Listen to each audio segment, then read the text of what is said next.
This is a ghost, entity, evil demon, spirit, and whatever else was haunting our home, I can tell you. I will never forget what happened as long as I breathe air. We moved into this big house when I was 15. It had been empty for about 10 years. It had old, creaky wood floors and a ton of doors.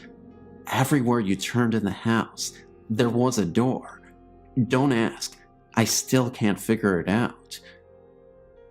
It was a doctor's house. In the very back of the house is where he saw his patients. Yes, some died in the house in his office. Both my grandparents also died there. The very first thought we had activity, about 3 a.m. in the morning, there was someone banging on our front door. My grandfather would get up and no one would be there. This happened all the time. We'd drop our car keys in the glass bowl right when we walked in, and they would be in a different part of the house. Things were always showing up all over the house. It likes to play tricks all the time. So many things happened, I can hardly recall them. All but this one I will never forget in my life. I would love to forget it, but it just won't go away. I was 20 years old and just had a baby. I had my daughter in a bassinet beside my bed. I fell asleep watching Michael Jordan play basketball in the Olympics. My bed had a tall headboard that sat up against my bedroom window. I also had floor-to-ceiling curtains, very heavy curtains. The windows were shut. The curtains were shut too. I was sleeping on my back as I fell asleep to the TV. The TV was still on and the baby was fast asleep. All of a sudden, I felt a strong man's hand covering my whole face. He was trying to suffocate me. I was in panic mode. His grip on my face and nose was so tight that I couldn't breathe or scream. I was looking up at the ceiling thinking I'm gonna die, right there, right now. It seemed like an eternity, and I was losing my breath. Then, the phone beside my bed rang. It stopped. I jumped so far out of the bed across the room and looked back thinking I was fighting off an intruder, and no one was there. I looked out the window. Nothing. I looked in the mirror, and I had a bright red handprint on my face. It was evil. It was an evil something. I was praying out loud for whatever it was to get the hell out of my house and leave me alone. I've never been that terrified in my life. Never. I looked out the window, and it was pitch black. I got the feeling like something was out there laughing at me, or mocking me. The baby never woke up. It was her father on the phone. I told him what happened, but he thought it was a dream. I know from the start it was as real as I'm sitting here telling you today. Not long after that, my grandmother and grandfather died in the house on 2 separate occasions. I was left in this huge house all alone with my 2 children. They were 1 and just months old. The house was always freezing, no matter how high the heat was on. I would hear talking that I could never make out. Footsteps up and down the hallway, pinching, grabbing. The lights never worked. I changed the bulbs all the time. When I did the laundry where the old doctor's office used to be, I could feel a breath on my neck. I could see shadows of people out of the corner of my eye. It was a living nightmare. The energy was so thick and heavy, even on the brightest day. I was scared to death to be there alone and go home after work alone. I would just sit up with the TV on until I could fall asleep and pray to God that I didn't have to go to pee in the night. I was so scared to get up. The day I moved from that house was the happiest day of my life. I could have stayed there forever in that big house, but I wanted out. I still to this day, 19 years later, have vivid dreams of what happened. All the things I heard and all the things I saw. I've only told a few people this story. I've seen and felt both good and evil from a very, very young age. My nanny told me I had the gift of seeing and hearing spirits, like I was a light to them. I've had so many experiences I can't count. Most are very bad, but I have a couple that are good. I'm terrified of the afterlife. I pray that God carries me to heaven. If you don't believe, I'm telling you, there are things you can't see, but they can hurt you and make you so depressed you want to die. They can touch you, hurt you, and mock you, and laugh in your face. I know.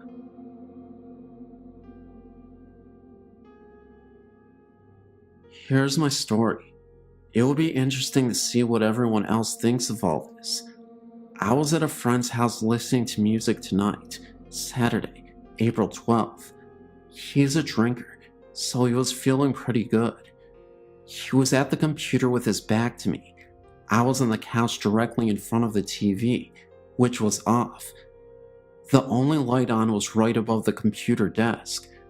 To my right was the entryway, which was dark, pitch black actually, but I could see the reflection of the room in the TV.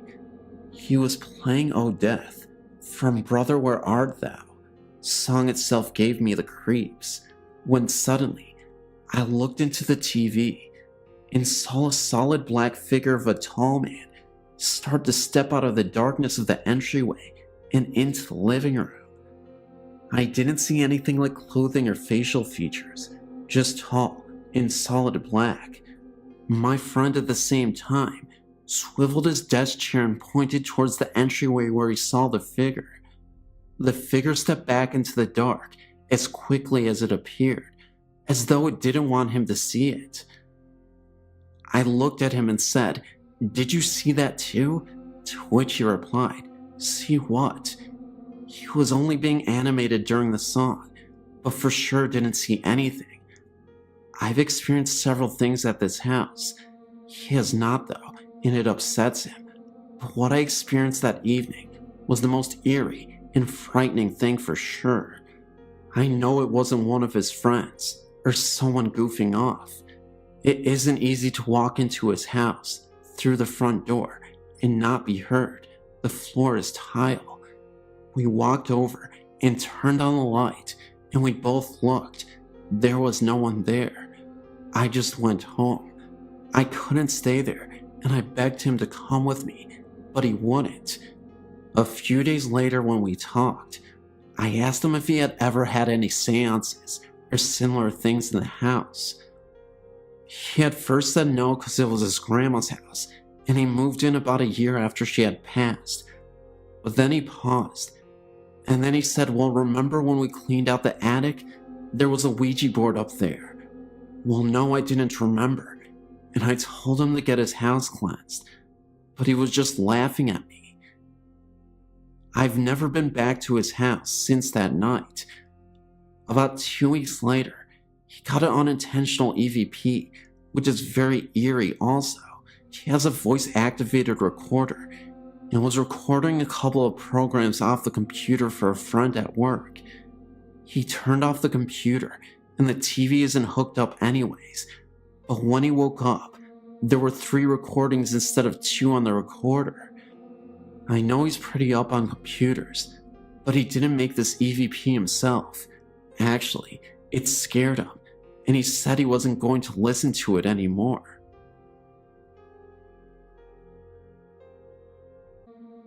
Even though I'm not sure whether I do in fact believe in ghosts and the supernatural, I must be the Ghost Stories world's biggest fan and relentless reader, and have been a patron of your site for many, many years, at least a decade now. Like I said, not being totally sure whether I do actually believe in ghosts, I've never had a story of my own contribute to a website. However, over the past months, possibly years, certain things have happened in our current rented home. Occurrences in this house that made me think twice, maybe even 3 times about what I actually do and don't believe in. My husband Craig and I have been living in our rented home here in Melbourne, Australia, for almost 4 years now. We rent privately and know very little about the house and its history, apart from the fact that we are private renters, and the rent has always been almost ridiculously cheap. The house isn't that old, however. It would only be about 15 or 20 years old.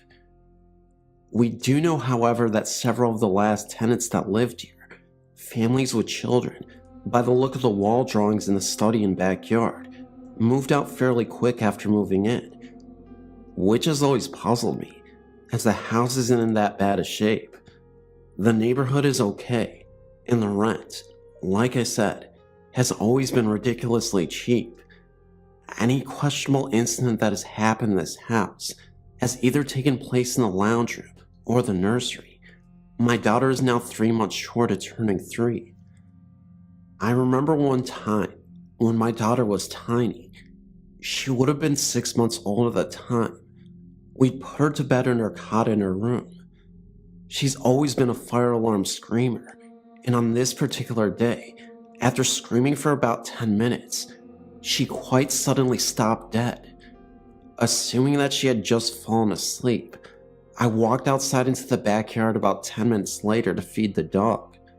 I looked through her window subtly to make sure that all was calm in her room, when I noticed a very strange thing. My daughter did not look close to sleeping at all. She was in fact staring intently at the ceiling. I watched her eyes move from left to right and so forth, as if she was watching something very closely, but there was nothing there. Not thinking all that much of it, I went back inside and continued on with whatever I was doing, thinking that she was just boring herself off to sleep. A few weeks later, something very similar happened to this again, except this time, it was in the lounge room. Heidi was sitting with me on the couch. The family dog was also in the room, sitting by my feet, as Heidi all of a sudden started staring at the ceiling again, with much the same intensity as before in her room. This time, the dog joined in, and was making much the same eye and head movements as Heidi was, as if they were both watching something on the ceiling move from side to side. The dog's hair then stood on the back of its neck, and he started growling, which frightened me, as he is one of the friendliest dogs in the world and wouldn't hurt a fly. Then, being a bit of a wimp, he got up and snuck into the next room and didn't come back for about a half an hour. This sort of thing has happened about 3 or 4 times since then, but nothing besides this has ever happened either. No apparitions or noises or banging. I've sometimes had the feeling, though, that we are not alone here. Nothing like this ever happens when my husband is at home, only when I am alone or with Heidi. A couple of days ago, it happened again. Heidi started off by staring at the ceiling, and then her gaze diverted to her toy basket in the corner of the room. She looked at me, smiled, looked back at the toy basket, pointed, and yelled baby. The word baby doesn't necessarily mean baby to Heidi. She calls newborns babies, as well as toddlers up to about her own age. I asked her where, Heidi. Where is the baby? There, she persisted. There, baby. I shrugged and looked away again and hoped to dear God that she would stop pointing and looking at that darn toy basket. She did, thankfully, after only about a minute or so this time. What do you honestly think about this? Fluke? Or something more than just imaginative child playfulness?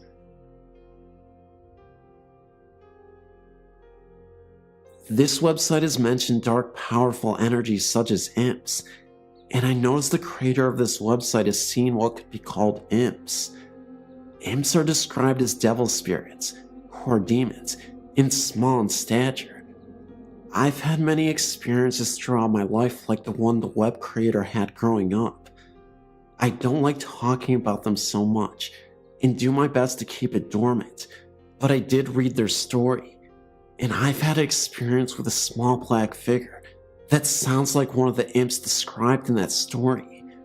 Me, My daughter and my wife all used to sleep in the same bed till our little girl was 1.5 years old.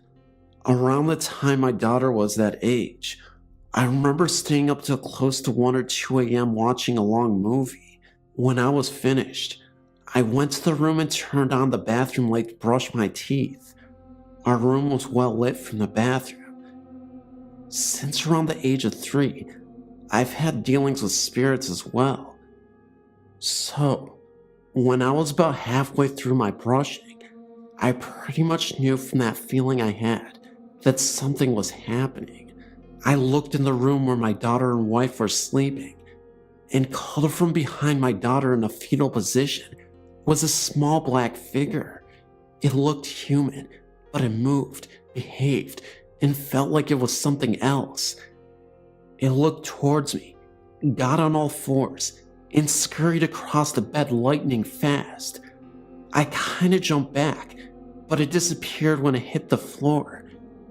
The strange thing was, after I got into bed, my daughter, eyes closed, still asleep, did the exact same thing the figure did before I went to bed. Only my daughter stopped with her still sleeping face right in mine, then laid back down and was normal again. Some other things started happening after that, but I don't know if they're related. I hope my story helps you figure out what these things are.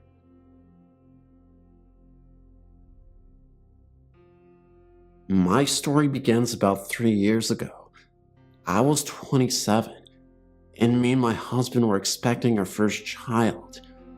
We had been living with his mother, but since I had become pregnant, we needed a place of our own.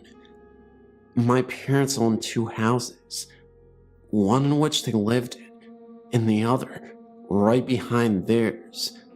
My oldest brother and wife and children used to live there, but he bought the house right next door to my parents. Always wanted to stay close to our family. We're very close. Now that the house behind my parents was unoccupied, my mother asked me to move in. My husband and I gladly accepted. We would have more room and a place of our own. Well, the very next day we moved in, I was about 41 weeks pregnant and needed to go to the hospital to be induced for labor. We had a healthy baby boy. After our stay in the hospital, we returned to our new home. About 4 to 6 weeks after we moved in, I started hearing a noise in the middle of the night, coming from the closet in our bedroom. My husband worked a graveyard shift most nights at the time, so I was alone at night with our son a lot. The noise was that of the closet door opening. I had put a long rectangular mirror on the closet door, those that are about 1 foot wide and 4 feet long. It had 2 hooks that went over the top of the door, so as to hang the mirror. So every time you opened it, it would screech very loudly, since the metal hooks rubbed against the door frame. Well, like I said, about 4 to 6 weeks after we moved in, I heard this very loud screech at about 2:30 to 3 a.m. I woke up and realized it was the closet door opening. It opened about 4 inches. We had 2 chinchillas that slept on the floor at the end of the bed, and I just rationalized it to one of them opening the door with their paw. But I know that would have to take some effort, since the metal hooks over the top of the door made it hard to open, and would make the door get stuck. I didn't really get scared. I just looked, then went back to sleep. About 2 weeks later, again, me asleep, alone, middle of the night. Then the screeching sound of the closet door opening. I woke up, and this time, sat up and looked at the closet door. What just happened? I checked on my baby in his bassinet next to my bed, and he was fast asleep. I looked at the chinchillas. They were awakened too, and looking at the closet door, but had not moved. So again, I felt no fright, and went back to sleep. Again, a few weeks later, my husband had a day off, so he was home that night, and again, about 2 or 3 a.m., The screeching noise of this closet door being pushed open from the inside. My husband wakes up and just stares at the door. Now he saw firsthand what I had told him about. The last time this happened was some weeks after that. Again, I was alone at night. I heard the screeching sound of the door opening, only it sounded like it opened a little bit wider than just 4 inches this time. I sat up and looked at the door. The chihuahuas were staring at the closet door as well. This time, they stood up. Then the closet door started opening a little bit further still. That set the chihuahuas off. One was barking at the closet door like there was no tomorrow, and the other ran under the bed crying and howling. Their reaction is what scared me the most. My heart was racing. I put my head under the covers. The closet door didn't open further, but it took me forever to get back to sleep. After that night, I was scared of the closet. I told my husband, and he put a lock on the door. I closed it and locked it every night. I didn't open it again. Only one thing happened after that. About a year later, the closet door became increasingly harder to close. It would get stuck, and I would really have to push to close it completely. One Sunday night, about 7:30 p.m. this time, I again was home alone. My husband was working, and my son was with my parents in the house in front of ours. I was watching some TV, and I didn't like to leave the closet door open anymore. So I walked over to the closet door to try and close it completely. I was really pushing, and I started banging on the door with my fist to try and close it. It was almost closed. Then, while I was banging with my fist, right on the other side of the door there was a loud bang, as if someone hit it with their fist. It was right on the spot I was hitting it. I could feel the vibration against me. I stepped away from the closet door. I tried to stay calm. I'll try to sit down and watch some TV, I told myself. I sat down, but could not keep my eyes off the closet door. After about 30 seconds, I decided I couldn't stay in the house any longer. I left my parents' house in front of mine and left the TV on. Why did that scare me so much? I was fine when the closet door would open in the middle of the night. Was it because I was so sleep deprived from having an infant son that it was so easy for me to go back to sleep? The fact that I heard the banging on either side of the closet unnerved me so much. Thinking back, I remembered when I was 14 and my brother first moved in the very same house with my then 4-month pregnant sister-in-law and her 4-month-old daughter from a previous marriage. I remember shortly after they moved in, her telling me she thought the house was haunted. I asked why, and she told me that at night, she would see the closet doorknob rattle and turn. Oh, it's just her imagination, I told her. Even at 14, I would rationalize everything. I guess it wasn't her imagination after all. I later asked my niece, now 21, if she ever saw anything. She told me she did, which I later write about. This is something completely different to my experience, and I think it had something to do with her and not the house. She also used to tell me that the closet door used to open in front of my brother until he confronted it. Then it stopped. Thank you for taking the time to read my story.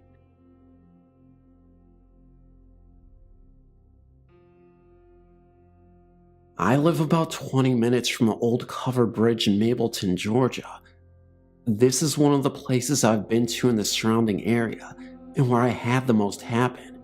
In 2004, we went on a last-minute hunt to the bridge. I know you're supposed to be better prepared, but I kept most of my things in the car at all times, just in case. We of course had heard the local legends and wanted to see for ourselves. So we headed down after about midnight. Even then, the traffic on the road was just heavy enough that we were unable to try the chocolate thing with the car. So we parked up the road a ways away at the Comet Trail parking lot. We walked down and took our flashlights with us. On either side of the bridge are orange streetlights, so the bridge is lit up all the way through. One in the group brought her cousin, and I didn't realize at first that he had been drinking, or he would have stayed behind. He got up in one of the bridge's windows and peed into the creek below. After yelling at him to stop, I realized I could no longer see the lights on either side of the bridge. Our flashlights also stopped working, all of them. After the temperature dropped and it became dark the way it did, I told others it was time to leave. We then saw the streetlights turn on for a second, and then in the distance, at the other end of the bridge, two kids dressed in formal attire, standing and hand-holding. Had to be about 30 seconds, but we saw it. We froze, then started back to the car. As we walked out of the bridge, we heard what sounded like little kids laughing, and they actually touched and poked at our backs as we hurried as fast as we could back up the hill. One of our group reported hearing a voice in his ear telling him to run. I have to say it was unsettling, and though I haven't been back to the bridge yet, it hasn't stopped me from going to other places. I've heard voices and gotten pics, and even had things happen at other sites. This one was one of the best ones, because I don't get physically touched by them often. I also believe nothing would have happened if he had not upset the spirits the way he did. I'm very much more careful about who I bring with now.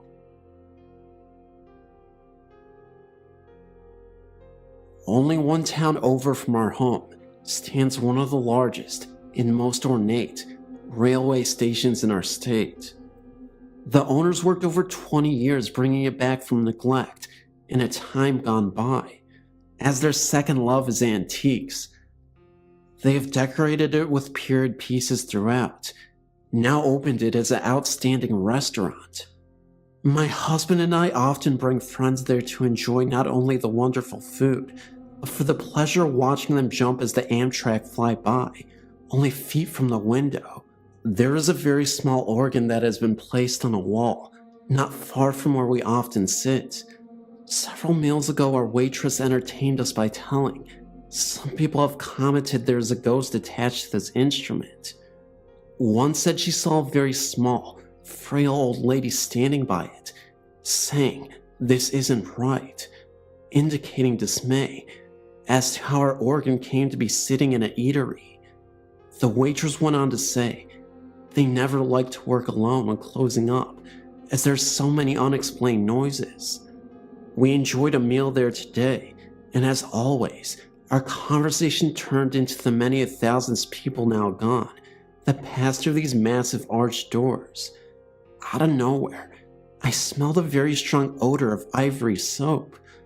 Mind you, we are eating fish, no one is passing by, and the other tables haven't changed their patrons. I say nothing, but a moment later, my husband smells it and says how weird it is. Such an uncommon smell today.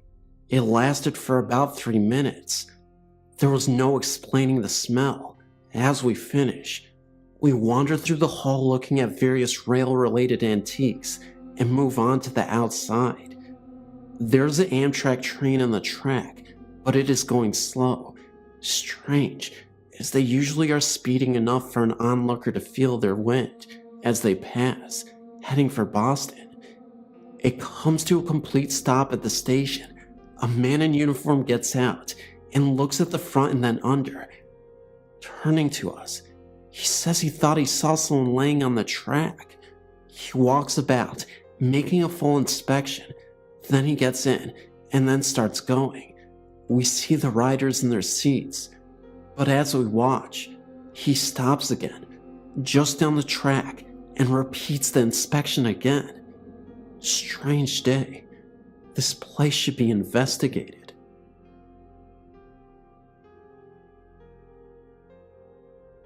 This is my second entry and story. This takes place in Rusk, Texas in the 70s. This story comes from an acquaintance of mine, who is really more of a good friend of mine, of my good friends.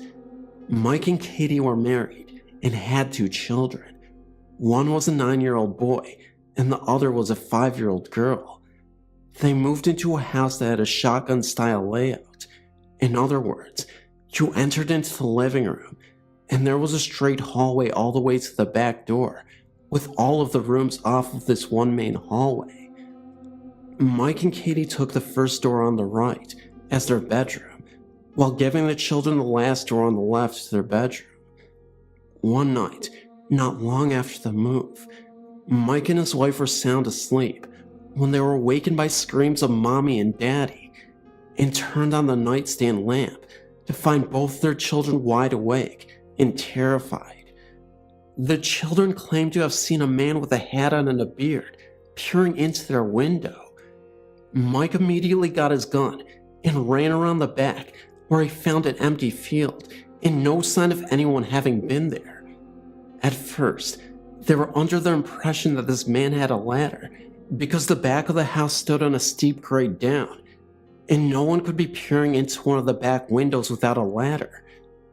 But the occurrence repeated itself, and finally, Mommy asked the kids to describe exactly what they had seen. Their stories were both told at different sessions and matched completely. What had woken the children was a strange light out the window and someone walking up and down on what sounded like wood boards. They said this man leaned over and looked down into the window, and he had a shotgun in his hands. The couple moved the children to another room, and Mike did some laborious digging into the history and county files in the house. Through newspapers and files, plus some additional info from some of the older townspeople, Mike learned that this house had once been at another location, and when it was moved, it was turned around so that what had been the front of the house was now the back of the house. He also learned that the man who had died at the house had been arrested and died in prison for shooting his wife and her lover in their bed with a shotgun. My family and I took a trip to Tennessee in the summer of '08. We went all over the place, such as Jackson and Nashville.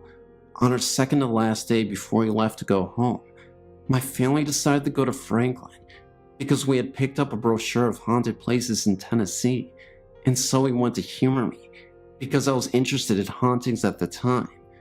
This city, not known to most people, is actually the site of the bloodiest battle of the Civil War, even worse than Gettysburg. There are 2 houses that were the main sites. One of them was the Carnton Plantation, which is the setting to my story. The plantation was creepy enough when we drove up to it, without even knowing the history. When I got out of the car, I looked up at the house and noted how beautiful it was. Then my attention was averted to the balcony on the second floor. There, standing on it, was a man. He was clearly dressed in a Civil War uniform, though I quite can't remember which color, and I could clearly see that he had a beard covering his jawline. He stood there with his arms behind him, as if he was gazing out, overlooking troops. Of course, at the time, not knowing any of the history, I thought it was just a tour guide taking a break out on the balcony. I even hoped he was going to be my family's guide. Later, once we were on the tour, I noticed that none of the employees were dressed like 19th century citizens. Of course, then we got the history of the place, and I understood why this place was considered haunted. When the battle itself was both going on, and when it was over, injured soldiers were treated inside of the house. So many, in fact, that there are stains of blood inside of the house that will not come out of the floor. Many soldiers obviously died inside of the house. When we continued our tour upstairs, we entered a room with a door to the balcony. This is where I learned that no one was allowed out on the balcony. This confused me since I'd seen that man out there. When the guide took the group into the room across the hall and began talking, I couldn't pay attention. The closet in the other room kept grabbing my attention because it had a piece of black cloth in it. Finally, I tried to keep myself focused and it was going well until a gentleman in the group got bored and decided to go out into the hall. I watched him leave, thinking that it was very rude and should come back. For some reason, when he left, I noted that the sun was in a position that didn't cast a shadow of the man's head on the hallway wall. Once again, I turned my attention back to the guide, but the man in the hallway began to wander in the hall, and that distracted me. When I turned to watch the man, there was suddenly a very clear and defined silhouette of a man's head and shoulders with a bearded face that traveled across the wall, then just disappeared. It startled me at first. Then I got excited because I thought I must have seen a ghost. Then I thought, no, I have to be practical about this because that man is out in the hallway. Once the tour guide was done talking, I went outside into the hallway way. The first thing I noticed was that any shadow from the tourists on the wall wasn't that dark or defined. Then I noticed that the way the sun was facing caused the shadows to be cast on a completely different wall. The silhouette I saw couldn't have been from anyone on the tour. Then I noticed that there was an upstairs where I thought maybe an employee could be working. That theory was completely dismissed when it appeared no one was up there. There wasn't any logical explanations for the silhouette. It wasn't until my family returned home a few days later that I decided to research what I had seen. After discovering that there was a frequent spirit there that was called the General, I made the connection. The details from past eyewitness accounts were identical to mine. He stands out on the porch, has a Civil War uniform on, and has a beard on his face. I was, and still am convinced, that I saw the General on that day.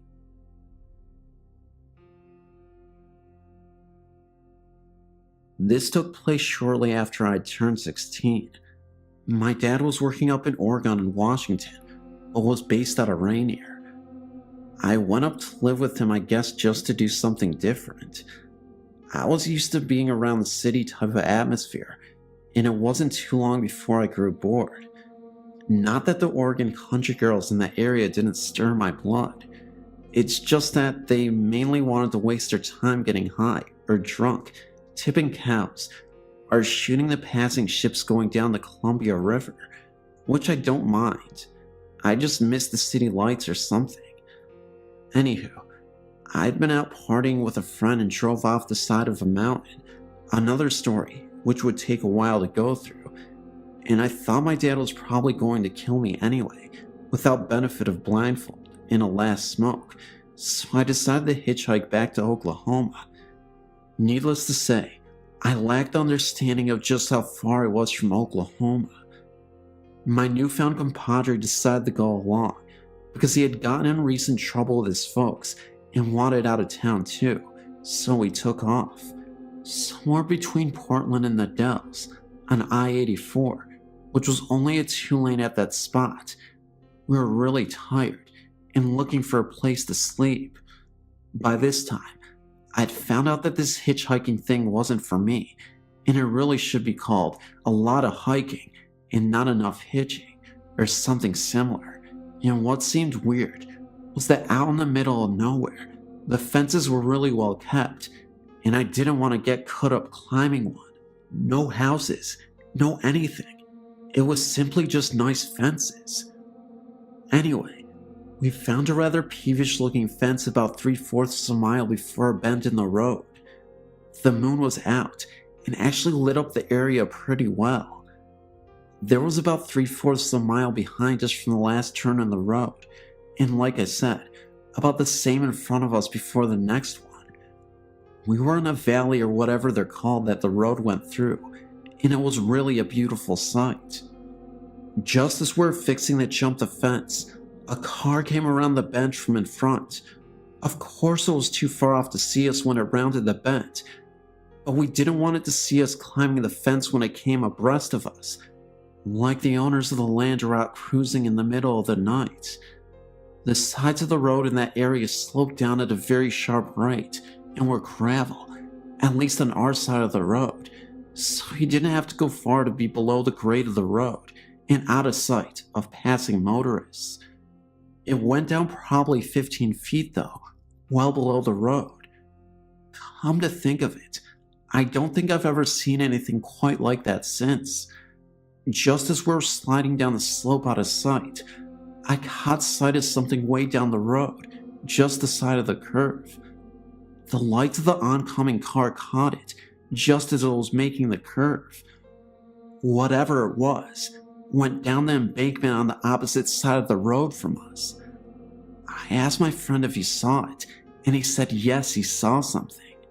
After the car passed, we peeked over the top of the road, and right when we started to climb back onto the roadway, because we decided we didn't want to sleep in that area anyway, we saw what appeared to be two guys pushing a motorbike climb up where we saw it go off before. This was still about 3/4 of a mile at least off, down the hill near the curve. We slid back down the slope, out of sight. I really don't know why. Then we kinda just looked at each other. A motorbike? We both looked at the incline behind us. If you pushed a motorbike off the side of the road down this embankment, you'd have a heck of a time stopping it before it went all the way down, and the river was on their side, and even a harder time getting back up. I couldn't imagine trying to get it back up to the road, assuming it didn't go into the river. We both peeked over the top, breathing really quiet and shallow, watching for another couple of minutes, when all of a sudden, it stood up. It wasn't two guys pushing a motorbike. It was something that had been on all fours and stood up, and it was huge. At least twice as tall as us, and by the way, we weren't midgets. I almost crapped myself. I started looking around, and the fence, by this time, was looking mighty small. Thinking really fast in that fight or flight mode, and the flight was definitely the way I was leaning towards, I realized that, thank God it had been his turn to carry the backpack, which would slow him down, and had the only food we had in it, and on top of that, I thought I could outrun him. Maybe it wouldn't want both of us. I looked at him, saw the panic in his eyes, and knew he was thinking along the same lines. I knew I couldn't run. I also knew that I had to sense us when it got directly across from us. I pulled out my little pocket knife. I knew that we're going to die, and all I could think of was, Lord, please let it be quick. I peeked over the top again, and it was almost even with us. I might have whimpered, silently of course, but I also noticed that the wind was blowing in my face from his direction. There might be hope. We ducked back down, and we could hear it almost stop right across from us for a moment or two, then start on up the road again. It was almost to the curve up the hill from us from the direction we had originally came from, when another car came around the bend downhill. I thought about jumping out in front of it and yelling for help, but if it didn't stop, then whatever that was would know that we were there. We waited, and it disappeared below the other side of the road, like before when the other car came. This time, it didn't come back up. I don't know how long we waited, but we finally climbed back up and continued down the hill and around the curve. We didn't say a word or breath, anything about a whisper, till we cleared that bend in the road and was a mile or two away. When we called the Dallas, we called our parents to come and get us. We'd had enough of the open road in Oregon. I don't know what that was, but I still think about it sometimes. I've had a few other things happen to me in my life, but that really scared me.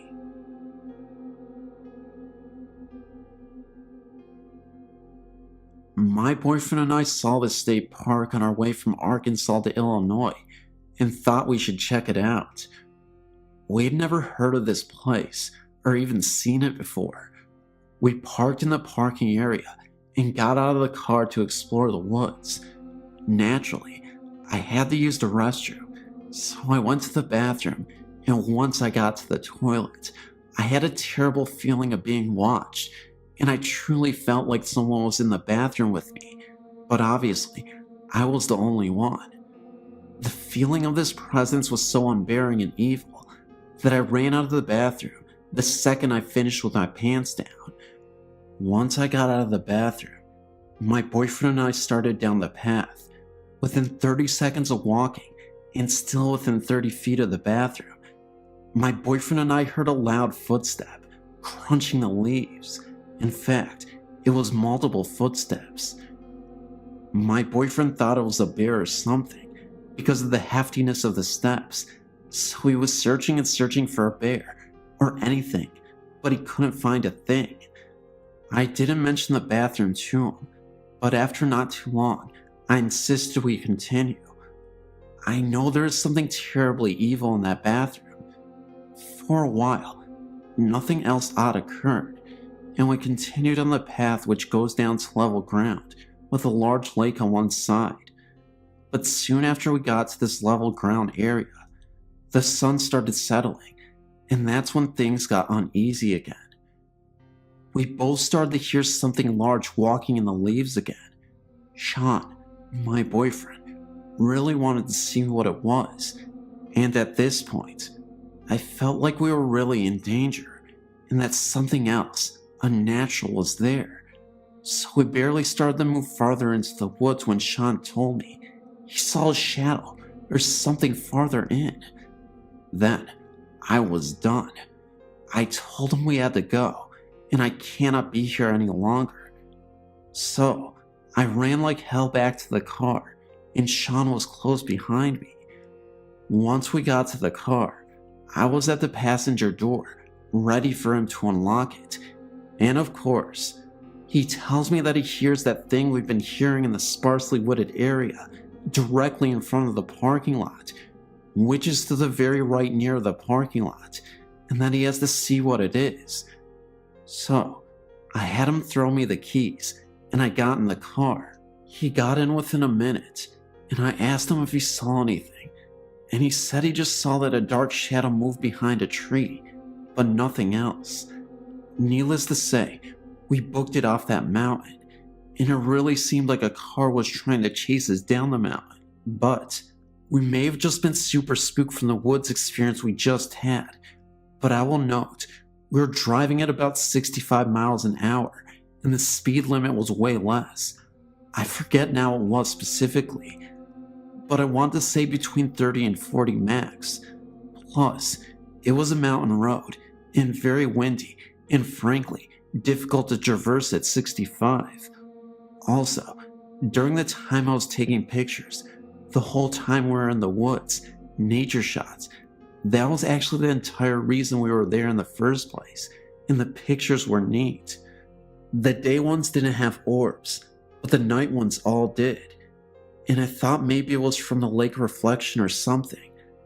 But I took a picture out of the car window, at the moon, right after we got in the car, and in that photo, there's the moon and like 30 orbs.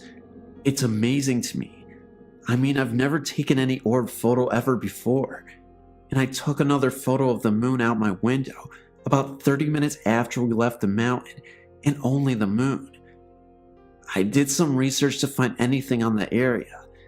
It seems it was established on an old Indian burial ground, but few findings on much else, and I never found anything on cars chasing you out of this place.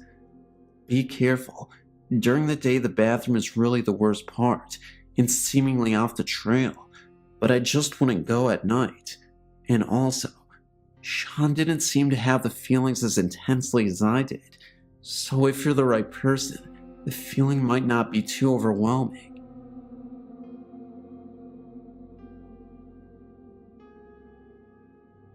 I was thinking about my dog last night, as he was put away a few years ago, and the immediate remembrance of a very weird experience me and my dog had in my home, in Tallahassee.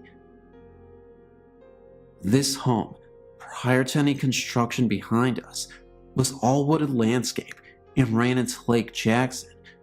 Within this wooded area were several Indian burial mounds. One day, shortly after I moved there for a new job, I took my dog for a walk unleashed back in the woods. I saw those mounds, but really did not know that they were Indian burial mounds. My dog and I both walked over these mounds just being adventurers. When I returned from our walk, my neighbor asked me jokingly if I let my dog run loose back there, and my response was yes. He then stated that I would see a black bird perch somewhere soon in a tree close by, and that this bird would be watching me. I laughingly asked why, and he said that if we walked over those mounds, we would have possibly wakened the spirits, and that the bird was their watchful eye on me.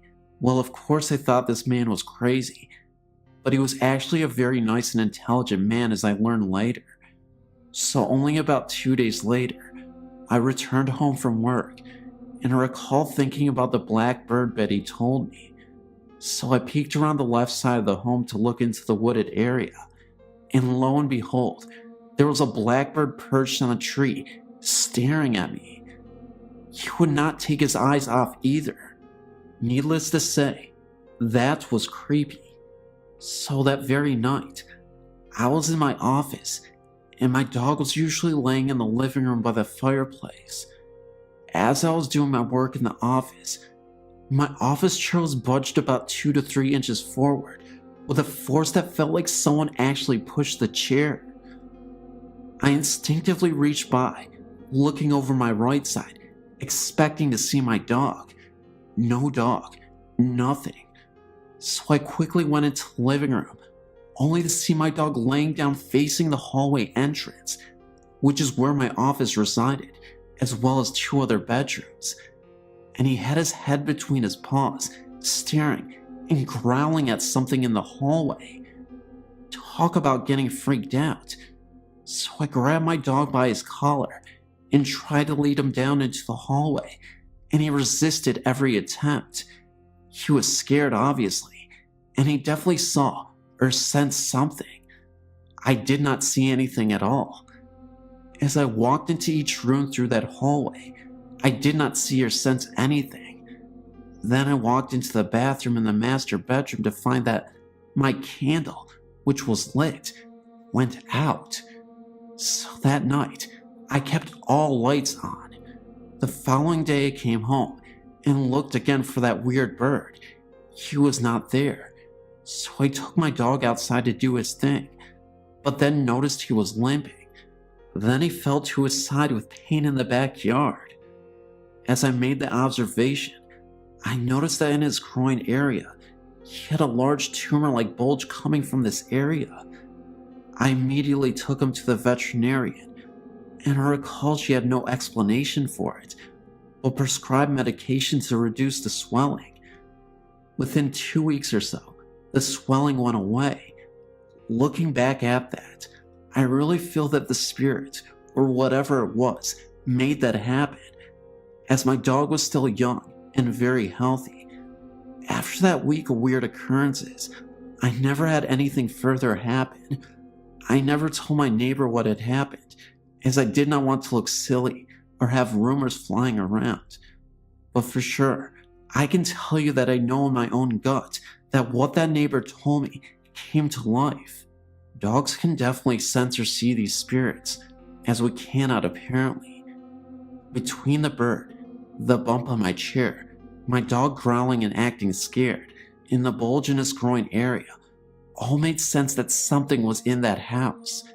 Never walked in those woods again. I no longer reside there either. One night, about 13 years ago, my brother and I were Christmas caroling with friends around our block. We were about 10 or 11 at the time. After ending the night, my brother and I said goodbye to the last of our friends, who had turned in for the night. We were riding doubles on a bike that night, my brother pedaling. We approached the edge of the driveway when he suddenly stopped. We both looked across the street. I said, "Do you see what I see?" He replied, "Yeah." Happening very quickly across the street was a dark, shadowy figure, void of prominent features, approximately 7 feet tall. When it began to approach us, we threw the bikes down and we were able to slide under the electric garage door, still in process of closing. We were able to summon our friend's dad to investigate, but nothing. That night, we rode our fannies home, about 8 houses down. Amazingly, we never mentioned it to our parents, who were waiting in the driveway to take us to the town's candy cane lane. We have since told them about everything, and to this day, when I visit home and happen to walk that corner of the block at night, I am constantly looking over my shoulder and feel as though I'm being watched.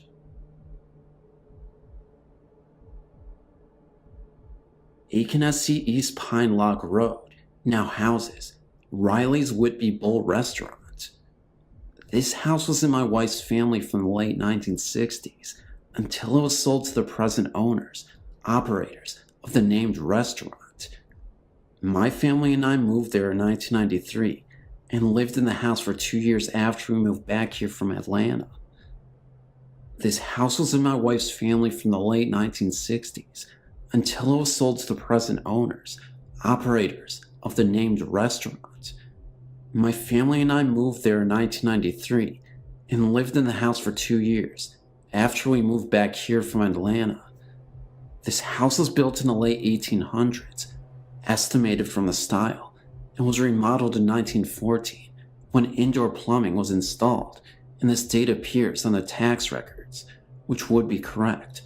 They used the latest remodeling date for effective date. Archaeologists from SC State Highway Department visited the site in the winter of 1994 when the road in front was being surveyed for widening. I took them under the house, and they showed me where the curve marks in the big supporting beams evidenced that the original part of the house was either built before the war between the states or wood from that era, which was recycled into the house. In any event, the home is an old, large, rambling affair of an old southern home that, like I said, is now a restaurant. It's unusual in that it is the Second Empire style, with a mansard roof and a large wraparound porch with Doric columns. On to the story. We frequently heard footsteps when no one was there, and had strange feelings that we were not alone. I could be in the front room, which I used as an office, and hear someone come down the stairs and stand at the large open pocket doors. When I turned from my computer, no one would be there. I got used to it. One day, I was relaxing in the upstairs bathroom in the old 6-long iron bathtub. It was in the middle of the day. I had some time to relax. My wife was away. The kids were in school. I had no pressing work, so I took a midday soaking bath.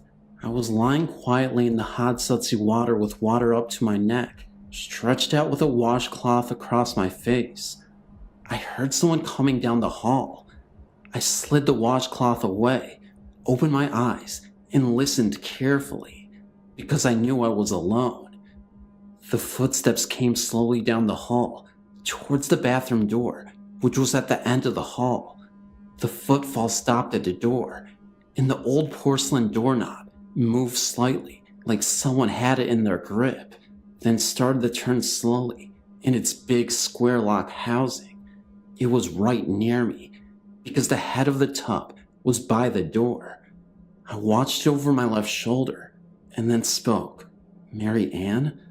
The turning stopped. I jumped up in a torrent of steamy water and snatched the door open, and there was no one there.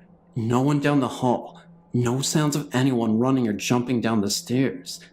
Just the sounds of dripping bathwater. I grabbed a towel and ran down the hall, down the big hallway stairs, and jumped to the landing. The front door was closed and locked. I could see down the hall to the old Victorian carved door leading out to the back porch. Nothing. I sprinted to the kitchen. Nothing. I looked out into the side drive, in the circular drive out front. No car. Nothing. Doors were locked. There was no sign of anything out of the ordinary.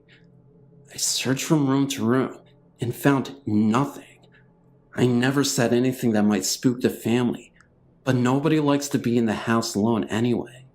Funny thing is, now that we live in a modern house, built in 1973, across the cotton field from 801 East Pine Lock, we still hear noises and footfalls when no one else is in the house. I've sensed a presence more than once, and a teenage friend of a family told us that he saw a kind-looking old man one night, dressed in white, standing in our foyer. It was late at night, and Tyler was in the library, and from where he was sitting, he could see out into the foyer. The man in white looked at him, smiled and nodded, and turning, went down the hall. He said it was really interesting, but not too scary. My grandparents died when I was 4, and we moved into their house. They were the only people who ever lived in it. I ended up getting their room. When I was in 5th grade, I started experiencing things in my room. My TV would go on and off whenever I would think that I need to turn it on or off. I had to sleep with the hall light on. One night, I thought I saw my mom in my room standing by my closet.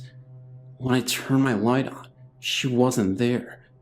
Then I thought I saw my dad standing in the same spot, but that time I kept looking at him as I went into the hallway to see if he was still sleeping on the couch, and he was. I was looking at him in the living room, in my room, and when I turned my light on, he wasn't there, but still on the couch. It always felt like someone was watching me.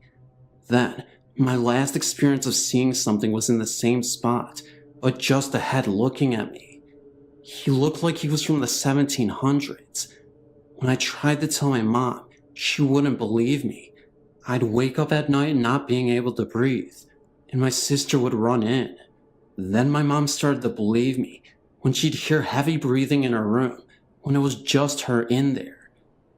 I'd be walking, and it would feel like someone was trying to trip me. So I told my mom's mom, and she gave me a cross to hang in my room. When I put it up, I didn't see anything after that, but it always felt like I wasn't alone in my room. Now, years later, I found out that the guy staring at me from the 1700s looked just like a picture in our living room. He was an old relative. When I still go by the house, it still feels like something evil there, but at our new house, it feels like a household. Now that I'm 21, I think that it was my parents' dad still in the room that I had. That's the only reason.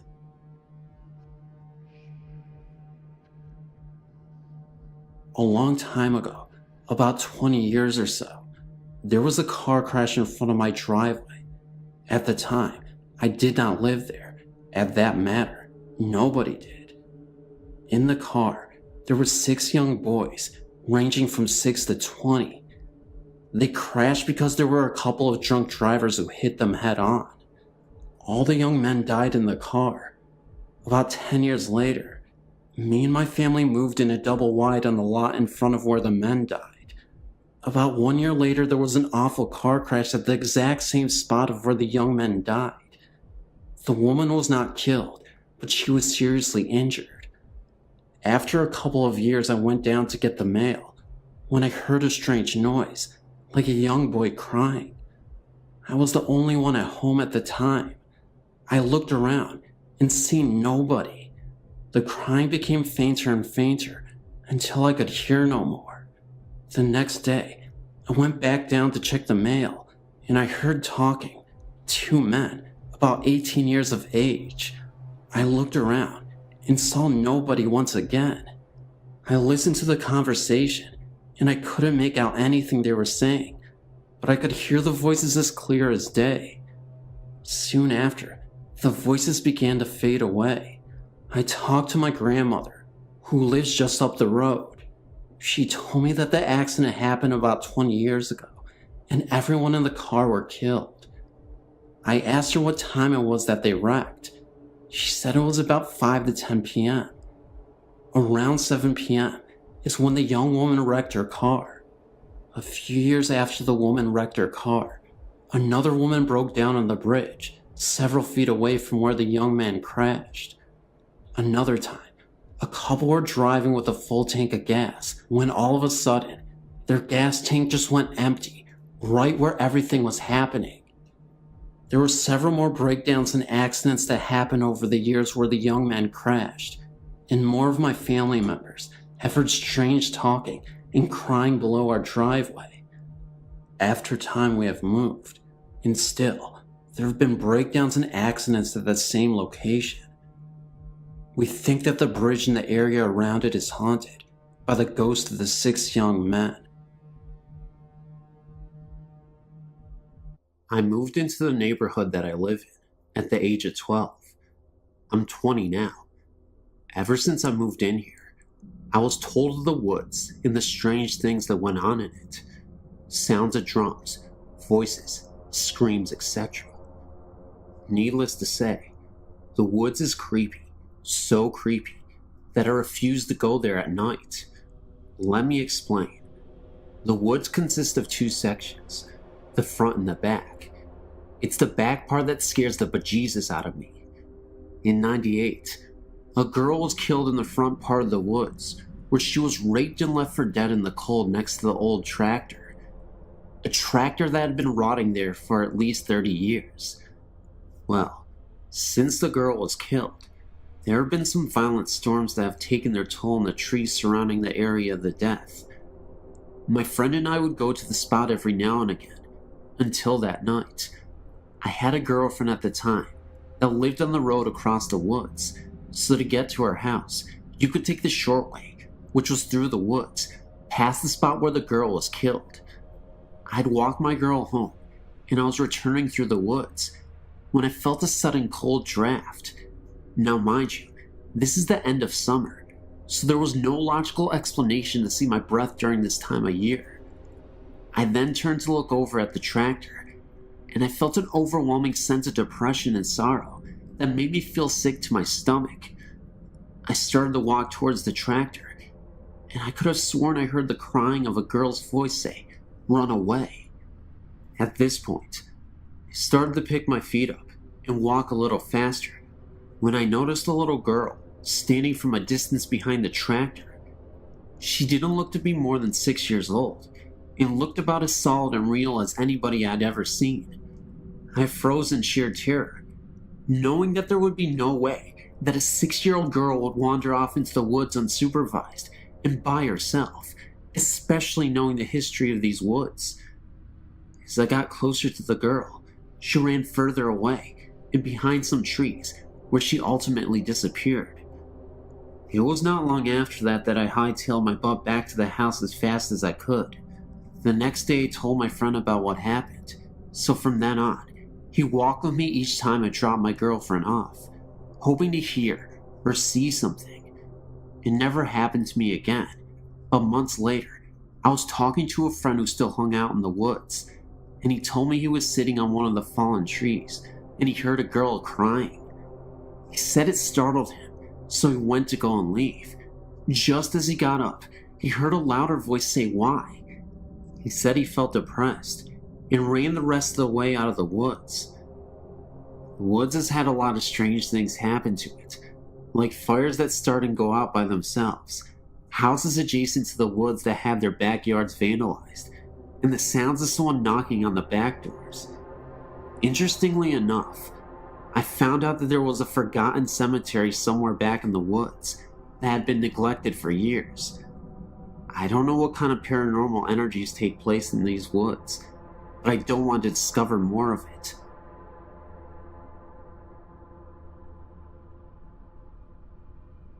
My parents still live in the same house I grew up in with my older sister. My experiences with ghosts began at about age 8. One night, I'd just gotten into bed and was waiting for my dad to come tuck me in. The lights were still on, and the whole family were upstairs. I wasn't alone or anything. I was wearing a nightgown. Suddenly, I felt 2 hands run quickly underneath my nightgown, up my legs, and over my body. I screamed bloody murder, and my parents came running in. I don't remember if they believed me, but I never slept in that room again. I traded rooms with my sister. Once she had begun sleeping in that room, she would tell us in the morning that someone would sit on the bed and say her name while they rubbed her head. But she never opened her eyes during these encounters. A few years later, I was getting my dad and I some ice cream in the kitchen. There was a new big bag of candy on the counter in front of me. Suddenly, it flew across the counter. I ran and told everyone. They believed me when they saw the candy on the other counter. Another time stayed homesick from school. I was lying in bed watching TV, and I kept hearing what sounded like marbles being dropped in the attic right above my bedroom. I was so scared, I called my mom, and she sent her friend over to stay with me. To this day, the TV in our kitchen turns on and off by itself. My aunt reported hearing music being played in her family room when everyone else was outside. Last weekend, my family gave me a bridal shower at my parents' house. When I got the pictures back, almost all of the pictures have orbs in them. I could not believe it. Whoever it is still there and still trying to be a part of us.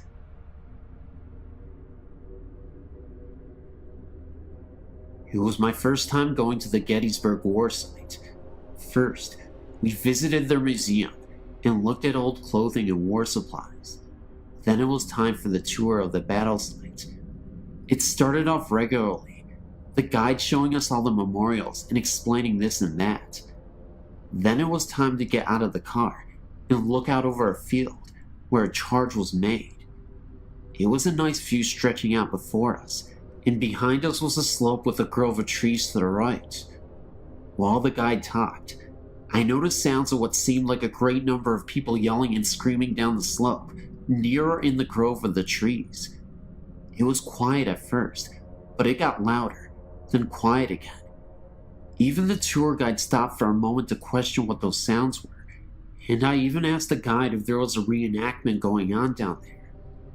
He just looked at me confused and said no. Perplexed, I asked if he had ever heard those sounds before while giving tours, and told us that this was the first time he had heard such distinct sounds that sounded like battle cries. There was even a moment where I was standing there, and I could have sworn I saw an extremely faded apparition run across the field for a second, then completely dissolve. Somehow I was the only one who saw this apparition. We then moved on, and as we walked back to the car, I asked my mom later about it. She thinks it was where the Confederate soldiers mustered up their courage by screaming war cries before they went to battle. I've been trying to find stories similar to mine ever since, but I've found none.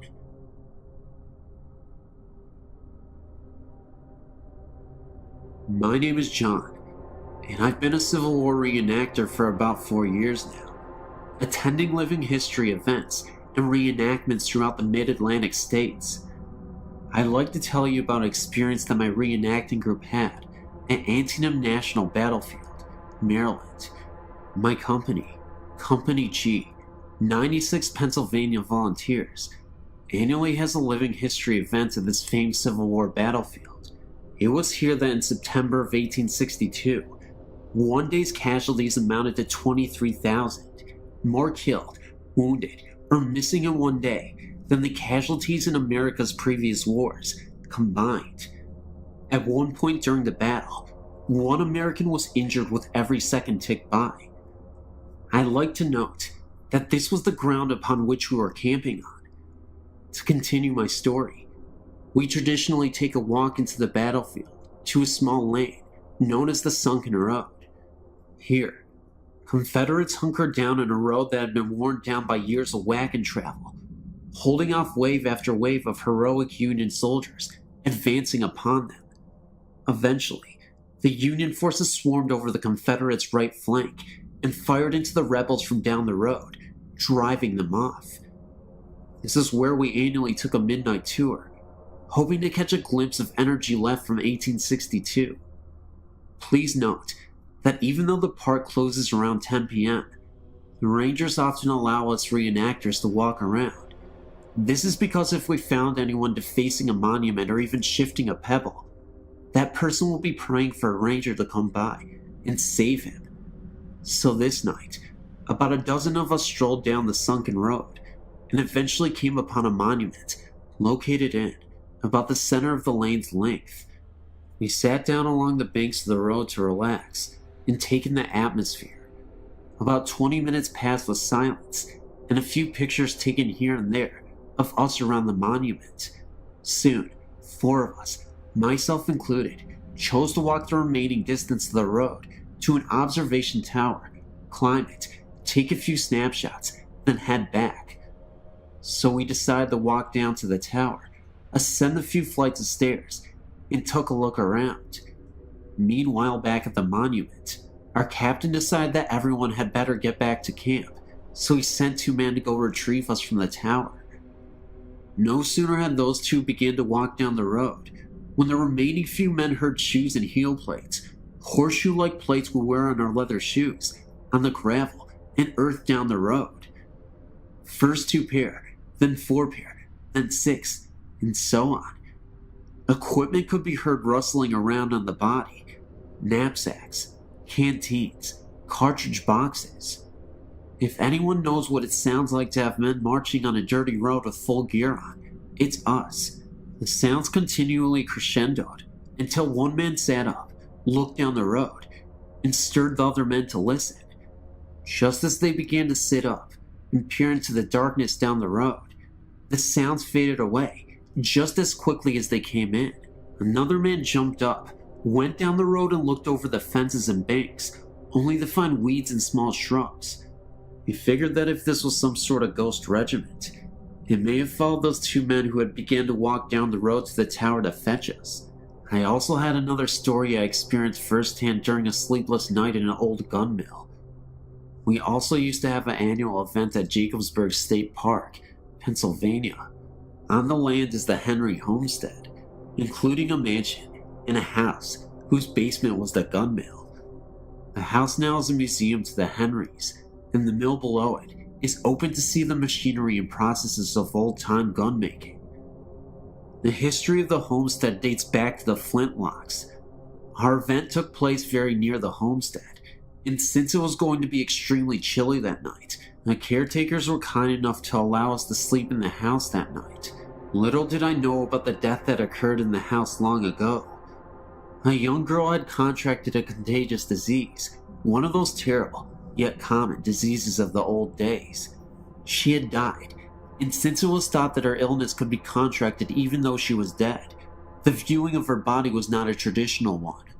Her body was placed on a large windowsill inside the house, of a window outlet that protruded onto the front porch. This way, the viewers could stay out on the front porch and peer in through the windows to see her on the windowsill. Of course, nowadays, ghost stories fill the house, so now it was time to go to bed. You could say, more like hit the hardwood floor. Of course, the lucky guy I am, I got a spot directly to the large window and the windowsill. I laid there half the night, listening to each hour tick away on the clock in the next room. Eventually, I had enough, so I moved to a spot further away from the sill. I laid there for some time, and then heard something. The noise was coming from, it sounded like the downstairs. The best description I can give is that it sounded like an older lady mourning, or crying, possibly over the recent death of her daughter. It was not the house settling or creaking, as it continued for what seemed like years. Okay, well, maybe a few minutes. My house also creaks a lot, and it sounded like nothing I had ever heard before. Scared out of my wits, I frantically tapped on the leg of my first sergeant, laying just a few feet away from me. He awoke, and I told him to listen. He heard the sound too, but not even wanting to ponder over it, he nervously said, "Wonder what that was," and quickly laid back down. The sound soon died off, no pun intended. Sleep was pretty much out of the question now, so I laid there another hour or so, until I heard something else. This one is easy to describe. Imagine being outside, and 2 other people are far away from you having a conversation. You can make out murmurs, and tones and voice, but not individual words, almost like being underwater and someone is talking above surface. That's what I heard, only it seemed to be between a lady and a child, probably a young boy. Again, the sounds came from below the floor in the basement. These didn't last as long, possibly because God answered my prayers for them to stop. That night, I heard every single hour chime by, and every minute crawl past, every second tick by on the clock. Needless to say, the next morning, I wasn't a happy camper. Hope you enjoyed my stories, and yes, they're true. I told them just as I know them. Have a good one. I was in an infantry company in Germany back in 1989 to 1991. We used what is called a Bradley fighting vehicle. It weighs about 51,000 pounds and looks like a tank. We were doing live fire exercises at night, and we finished about 2 a.m. I was driving a Bradley in a convoy of about 10 other Bradleys, returning to the motor pool. The drivers used a large night vision scopes to see by. It's like watching green TV, and the Bradley commanders use that one that attaches to their helmets. While driving, a commander is to stand on his seat so that half of his body is outside of the vehicle, so that he'll have a better view of the surroundings. At about 3 a.m., I saw a man standing by the dirt road we were traveling on. I figured he was one of the German range patrolmen, and that he was just waiting for us to pass. Right after the Bradley in front of me passed, this man walked right out into the dust of that Bradley. I hit the brakes to avoid hitting him. At the exact moment, my commander said watch out, but it was already too late. I knew I must have hit him. I didn't even see him come out on either side. My commander then asked me if I'd seen a man walk out in front of us too. I said yes, and then he said that he had too. But when he turned around to check for a body, there wasn't one anywhere on the road. This dirt road was about 50 feet across, and when we returned to the motor pool, we took a flashlight and checked the whole front end, and found nothing. No blood, no piece of clothing. There was nothing.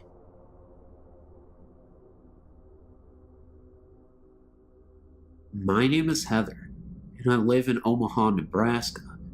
I've only seen a few ghosts or spirits in my life.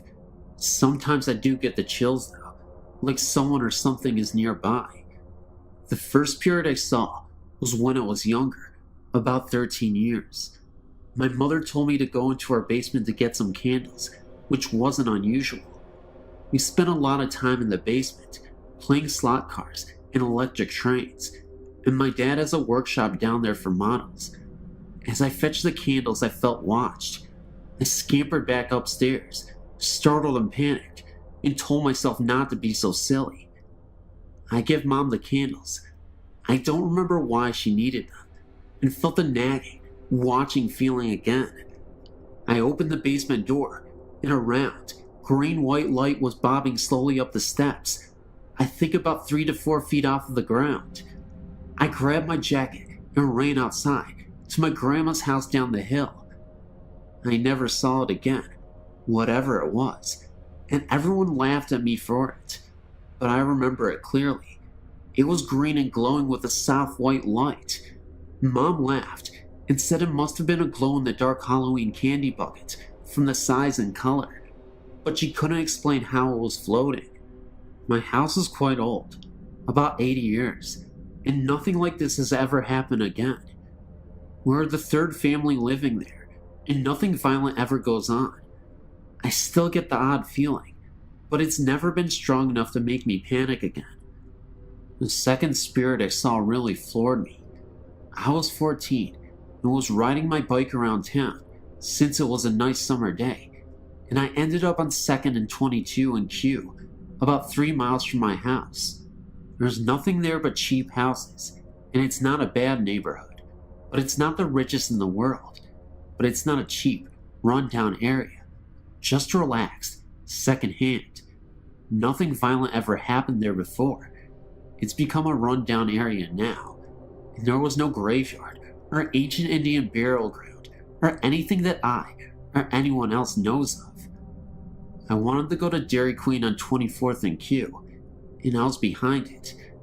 As I came to 22nd, I saw a flat field where I knew there should be houses. It was filled with what I can now describe as short, rectangular tombstones. I saw a woman standing there, dressed all in browns and earth tones. I couldn't even see her face or hands. She had a headscarf on, and her hands were held in front of her, covered by her sleeves. I think she had on brown shoes, but I don't really remember her having feet or not. I'm inclined to think not. I asked her what this was, but she didn't answer. I turned back to the graves, which had vanished and replaced with the things that should have been there. Streets, houses, sidewalks, trees. I turned back to the lady, and she was gone. I had a very chilly, uneasy feeling, and a few dead leaves fluttered by. I rode away as fast as I could.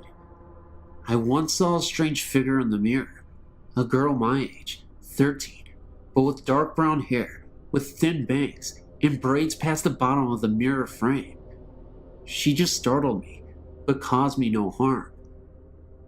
The last one I saw left me breathless and thrilled. I was staring out the window to our front window when I thought I saw something in the clouds. It couldn't have been lightning because it wasn't fast enough. It resembled very slow lightning. It was white and long and crooked. I got up and tried to stare out by the light. It was at a bad angle, so I stood up and walked to the front door.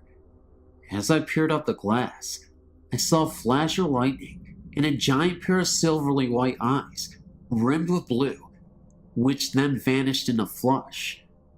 The outside of the window was covered with condensation, like breath, which smelled really sweet, like milk.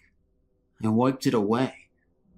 I've come to the conclusion that the first three were just random encounters, but the last one was a kind spirit, one that was looking in on me. I haven't seen anything so clearly after age 15, but sometimes I see holes in my vision, weird things. After rubbing my eyes and refocusing, they're gone. And sometimes I can hear odd noises and voices no one else can. I don't think I'm psychic or anything, but I do think I'm a little more sensitive than the people around me. I know, you may not believe this, but it happened. It's true. Thank you. I feel kinda silly writing this, since I haven't talked much about it since it happened. I'm 17 now, and still can't come up with any explanation other than spirits. I've always been a believer, and hoped to one day have my own encounter with ghosts. I never thought it would be as terrifying as it was. 8 years ago, summer of 2000, my dad's family was having a reunion, and we all decided we would stay at Oak Island Beach in North Carolina. I'm not sure if that is the exact name. I know it was something to do with oak in it. The week we were there, the weather was very fickle. It rained most days, and the sun was only out 3 or 4 times. Most of our time was spent indoors. My parents, sister, and grandparents shared one condo. My dad's brother and sister and her family shared another, and his step-siblings were in the third with their children. One night, while it was storming, my cousin Josh and I went to the condo to play video games and watch TV. Everyone else was in our condo, playing cards and drinking. We played Dino Crisis and an X-Men game, and decided to watch cartoons after about an hour. We spent another couple of hours just goofing off, when the storm really started picking up. We were sitting on the couch, talking and laughing, when we heard a creak on the balcony outside. Neither of us is scared easily now, and we weren't then either. I looked out of the sliding doors, but everything was pitch black. We went back to our conversation, and had no interruptions for a couple of minutes. When a bolt of lighting lit up the beach, we saw a man standing on the balcony, dressed in a trench coat. He seemed to be looking out at the sea. It all happened so suddenly. We didn't believe what we saw, no matter how skeptical we were. We weren't about to go and check like I had with the noise. After a couple of minutes, we noticed the door was fogging up. Not the entire thing, just a little patch about 6 feet off of the floor. We were very spooked now. During the next bolt of lightning, we both saw the man standing against the door, looking in on us. He screamed, and I screamed, and we jumped over the couch, headed for the door. We yanked it open, and as we did, we heard the sound of glass breaking. We didn't look back, just ran across the parking lot to the other condo. When we came in, we were soaked and out of breath. Our parents started to freak, asking us what was wrong. When I told them, they just laughed and brushed it off. We kept begging them to call someone, but they refused. After about a minute, they got fed up with it. They grabbed us and their umbrellas and dragged us over there. When we went in, the place was just as we left it. The door was intact, and no one was on the balcony, not even a footprint. I know I didn't imagine it. I believe that the spirit was drawn to me for some reason. My cousin has had no other experiences that he has told me about, and I've had quite a few, but none as intense as the first. Anyone that has had a similar experience, know that you're not alone. Finding the site has opened my eyes to the world of ghosts and those that have been affected by them. Thanks.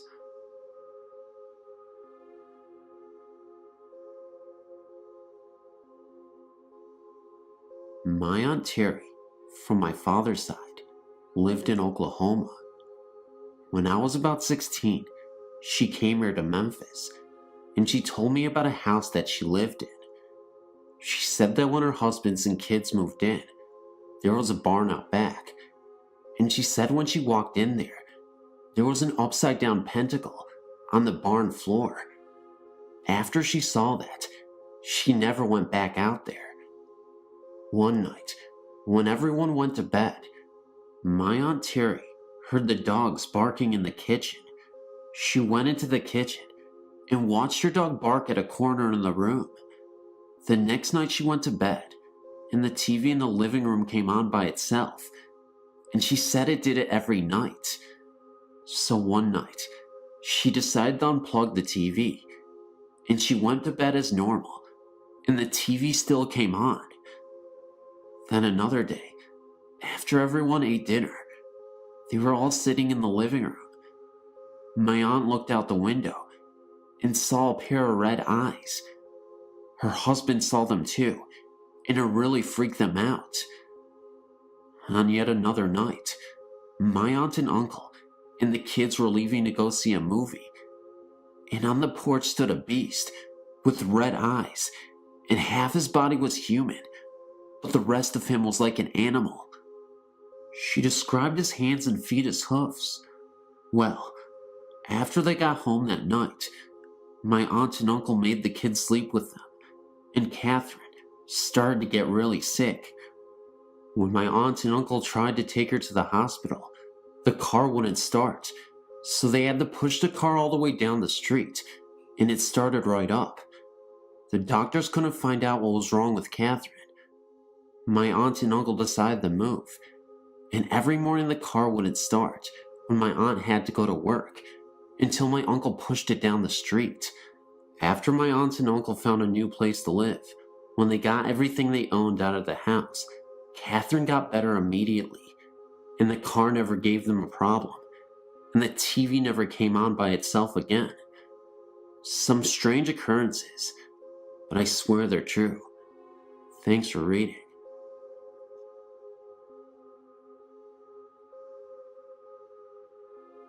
The Hampton Inn on Warner Road, off Route 279, has a haunted room, which is number 417. My husband stayed in this room while on a business trip in March 2008. He frequently stays at this hotel while in Maryland, but never had an experience like this until he stayed in room 417. This was his room for 3 nights, and for the first 2 nights, he was very restless and didn't sleep well, which was not a normal occurrence for him. On the 3rd restless night, he realized that he was hearing noises inside the room, not from adjoining rooms. These noises were hangers moving around in the closet, the refrigerator door opening, noises from the bathroom, and the sound of glass being set on the nightstand next to the bed. Final thing that really spooked him was that something grabbed his side as he laid on the bed, trying to ignore the sounds and fall asleep. He was not imagining any of this. He could still feel the sensation of his side after jumping out of bed. He looked around the room and checked the deadbolt lock on the door, and all was secure. He considered packing and checking out, but it was 3 a.m. He finally fell asleep and checked out the next morning. He has since stayed at the hotel and was offered the same room upon check-in, but he refused it. The hotel clerk wanted to know why, but he didn't want to sound foolish and wouldn't elaborate on his experience. For the record, he didn't believe in ghosts or spirits until this happened. We believe that someone must have died in this room, heart attack or something, and their spirit is trapped there. We dare anyone to stay in this room. It is creepy.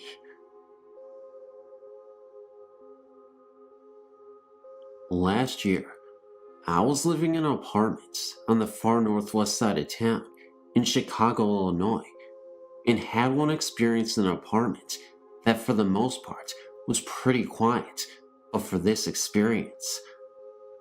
I lived in a frighteningly active apartment on the northeast side before this occurrence, so this didn't really totally freak me out, but I was sitting in my living room on the couch reading.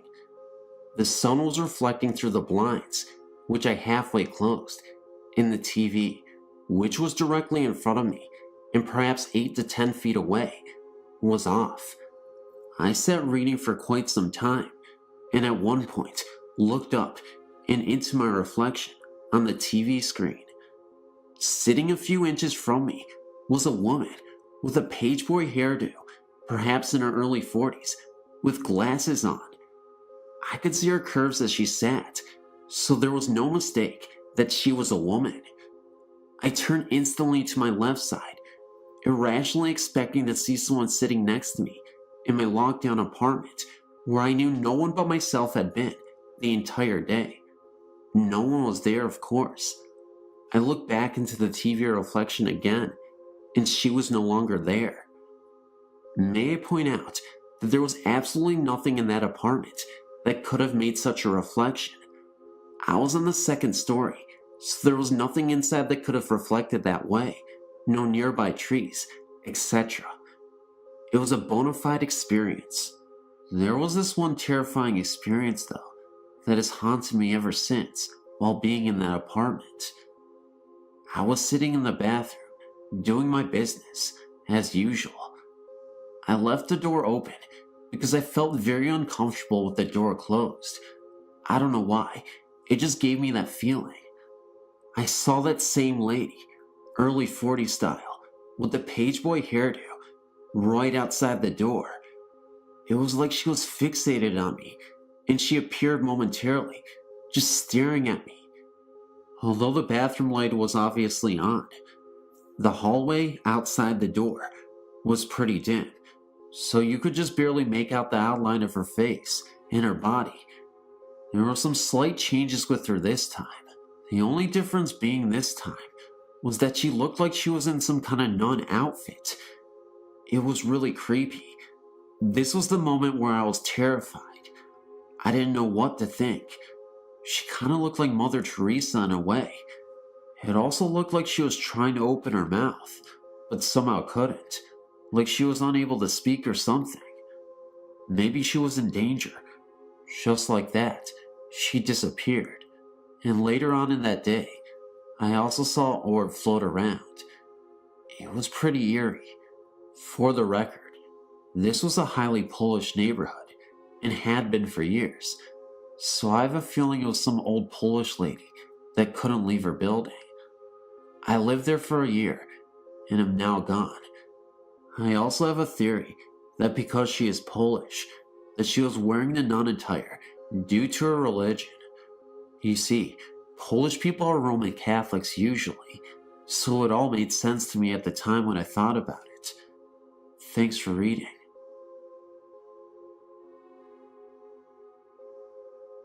I had a personal experience at this bed and breakfast, and it was so exciting. A friend of mine and I were staying in this B&B, the Henderson House, while we visited her daughter at a nearby Baptist university where she is a cheerleader. We stayed in the downstairs guest bedroom by the dining room. When we arrived, they were setting up for a big sit-down dinner and reception with round tables covered in white tablecloths. It was a big affair that went on for a while we were at a football game. When we arrived back at the B&B later that night, it was late and the staff was cleaning up and putting up the tables. I apologized for making so much noise and said that they'd be finishing up for the next hour or so, washing the tablecloths and putting them away. We were exhausted, so we each took a shower, and my friend crawled into this beautiful mahogany bed, and I pulled out the sleeper sofa and settled in and watched TV for a little while. Finally, it quieted down somewhat out in the parlor, so we turned off the lights and immediately fell asleep. I woke up some time earlier as 3 women in gowns brushed by my bed, carrying things. We had gotten quite friendly with the innkeeper and her staff earlier, so I really didn't think that much about it and wondered why they had put things away in our room before morning. The next morning, I asked my friend what the women were doing in our room the night before. She said, "What women? No one came in here," and she motioned towards the door where the deadbolt was still locked. She went out to the dining room for breakfast a little before I did, and as I was walking out into the hall, she walked up to me and said, "Come here, the owner has something to tell you." When I walked into the kitchen, the owner looked up and said, "So, you saw them, huh?" I told her I saw 3 women in gowns, and she said, "They are dressed in wedding and bridesmaid dresses." She then walked into the parlor and opened the big old photo album and turned to the page that showed a wedding party lined up on the staircase. It was them. They are seen from time to time, getting ready for a ceremony, and the bedroom where we stayed at was once a porch that leads around to the front of the house. Because it is a Baptist college, they don't promote these ghost stories, as the college frowns on it. But she said many people see them. There is also a ghost of a captain, Army or Sea, I didn't quite get, but he haunts an upstairs room with a big bay window and is seen often too. It was not a frightening thing. I loved it, in fact, and hoped to go back again. They were not see-through people, and had I reached out, I could have touched their dresses. Maybe.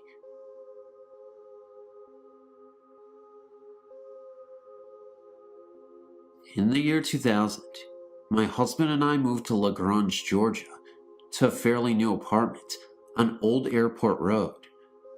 His job had transferred him from New Hampshire, and he was able to be on a 5-day shift, 5 on and 5 off.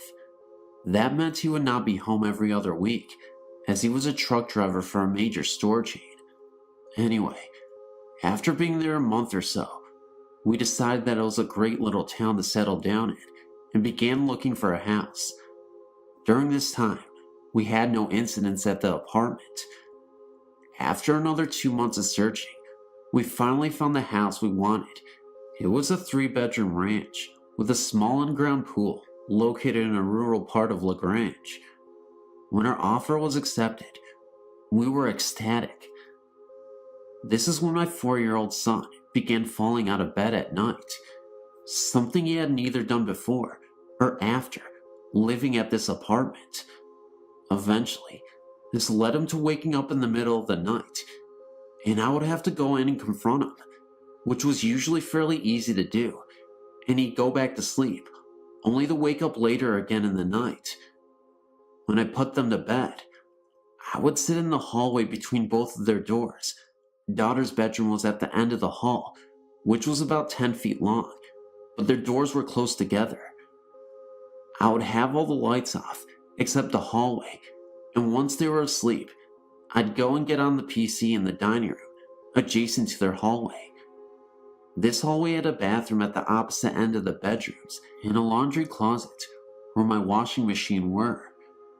One night, my son insisted I lay with him in bed, so I laid down behind him, closest to his closet, with him closest to the door. My eyes were closed, and we were both resting quietly, when suddenly he half sat up in bed and said, "Who is that?" Naturally, I asked, "What do you mean?" He said a woman in a long skirt just walked by his bedroom door and headed to his sister's room. Of course, this is the week my husband's gone, so I'm alone in the apartment, thinking someone must have broken into our second-floor apartment. So I got up and looked. My daughter, who is 9 years old, thankfully was sound asleep, so I checked her room, closet, and under her bed to make sure no one was in there. I questioned my son again, and he said no one passed back by his door, and there's no exit from my daughter's room, just right by my son's room. I brought both kids to sleep in my bed on the other side of the apartment that night. Another night, I sat in the hall again until they were both asleep. Now keep in mind, all the lights are off except the hall, which includes their big walk-in closets. No lights on. When they were both sleeping, I got up and used their bathroom at the end of their hall. While in there, I heard what sounded like a toy hitting the wall of my son's closet, which shared a wall with the bathroom. Thinking that he woke up and started playing, which was not like him at all, by the way, I went to his room to find him sleeping cozily, but the closet door halfway open and the light inside open. Okay, so now I'm freaked out because I know that the door was closed and the light was off, and yes, his bed's right next to that closet, so yeah, I took them into my room again. Again, on another night, my son wakes up again, but this time my husband's home and we're all asleep in our own beds. I can hear my son crying, so I go to comfort him, but he's not there. My husband and I can't find him, but he's still crying, sobbing, a terrified cry actually. In a minute or two, we find him hiding under the sink in the bathroom at the end of his hallway. He told us the mean lady won't let him pass. He had tried to come in her room, but she stood in front of him. Again, he described her exactly the same. Long skirt, hair up behind her head, and she makes faces at him. Now I know for a fact I'm dealing with a ghostie here, but husband thinks I'm just going nuts and putting stories in the kid's head. My daughter, meanwhile, never notices any of this and is not disturbed. While on the computer one night, late around 2 a.m., I hear 3 distinct loud knocks under my feet. One on the left in the small kitchen, one directly below my feet, and one to my right. Sounded like someone downstairs used a broom to knock on the ceiling in extremely rapid succession. I sincerely doubt that anyone can move as quickly in the downstairs apartment and get by the furniture they undoubtedly have there, just as I had mine arranged. I know for a fact the lady and her kids were in bed by 10 at night. So the bank has decided that they will give us a loan on any house in Lagrange, except that one, because it's rural, so we try another place and another.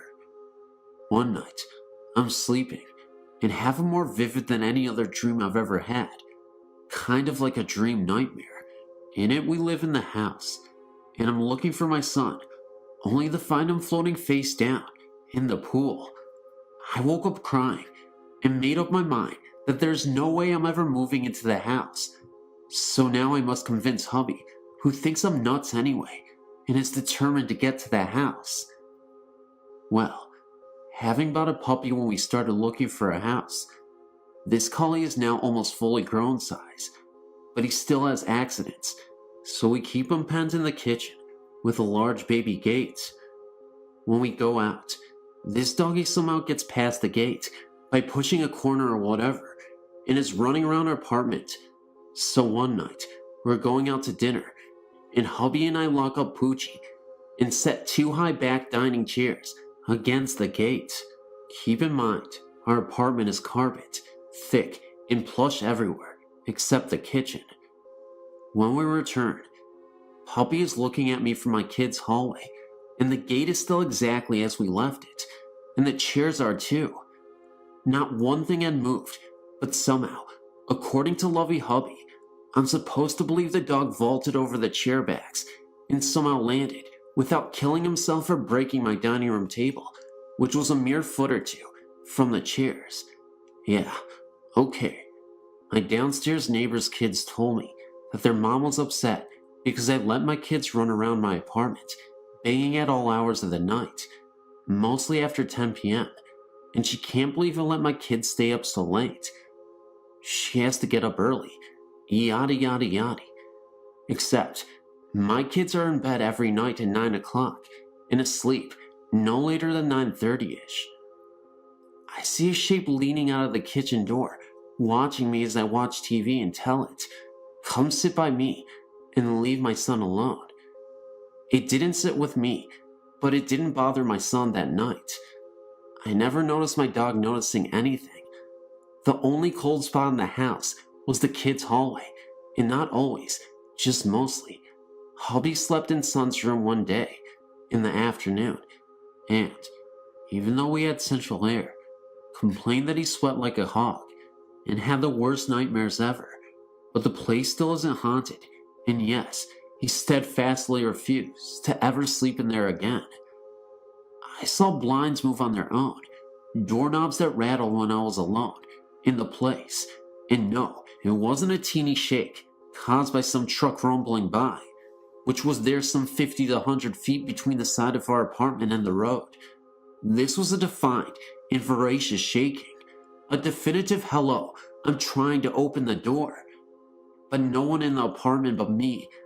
Finally, my husband grew tired of trying to get a loan for that house, and mysteriously, everything stopped. No more rattling of this or that, no shadows, but by now, it is also true that the 4 of us were sleeping in my waterbed, in the one room that never seemed affected by the haunting. But I noticed everything in the apartment changed and felt cozy again. But by then, I'd also decided that tornadoes, large cockroachy looking bugs, and the ghost belt were too much for me, and we packed up and came back north. Interestingly enough, when we returned home to my parents' house, which we later bought, which has never ever felt anything but perfect there were 3 knocks on the bottom half of my bedroom door one afternoon. I was alone in the house. Immediately, I felt that was the spirit or something, telling us we made the right choice by not getting the house. My father believed that it was his mother who had lived and died in North Carolina, who knew something bad would happen to my son if we bought that house, especially since it all seemed to stop when we stopped trying to get financing for it and gave up on the house. My son has never been affected by any other ghosty type stuff since then, and he's never fell out of bed again either. Feel free to email me if you choose. I had an experience at this location similar to the gentleman who shared his story, so I'd like to share mine as well. One evening, out of the blue, my friend told me about this haunted track just outside that small Saskatchewan town located in Canada. We decided to take the several-hour trip just for fun, just to see it. My friend, who knew about it, had already been there several times, and told us exciting but scary stories about it. 2 carloads of us made that trip that wintry night. We drove our vehicles down the track, past some no trespassing barricades, and parked. We got out to look. So to speak, we saw the light. This bright light, similar to a single headlight, slowly moving towards us. We then noticed it would split in 2, move fast, slow down, merge back into one, and repeat at fast rates. Freaked out, we ran back into the cars to leave, to notice the one larger car got stuck in the snow. We tried to get out. The longer and harder we tried, the brighter the light got. We couldn't move the vehicle away from the light because of the snow, but the guys figured we could move it forward, towards the light, unfortunately. Myself and another girl slowly walked towards the light to see if there was a clearing so we could turn around. When we did this, the light seemed to fade away. We walked quite a ways down, then decided to go back to the cars. We turned our backs to the light, which was at this time quite a ways away. You just have to look back, and after a few steps, we did. The light instantly grew in intensity and jumped what was like 50 to 70 feet towards us and was right behind us. We ran to the cars. It followed just as fast. Something, it wasn't the snow, kept making me trip over and over again, hurting my foot even more each time. I was on the verge of tears. Eventually, somehow, we got back into the cars, managed to get turned around, and started heading back.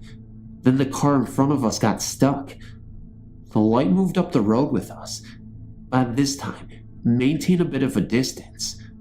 We got this car unstuck with less trouble than the first, and proceeded a few meters more when we came back to the barricade.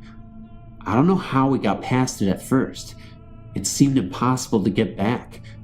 Big pieces of metal in the middle of the path, ditch with trees on the side. Maybe just enough to get a car through, if there was light. One of the girls got on top of the pile with a flashlight to show where the edge of that was.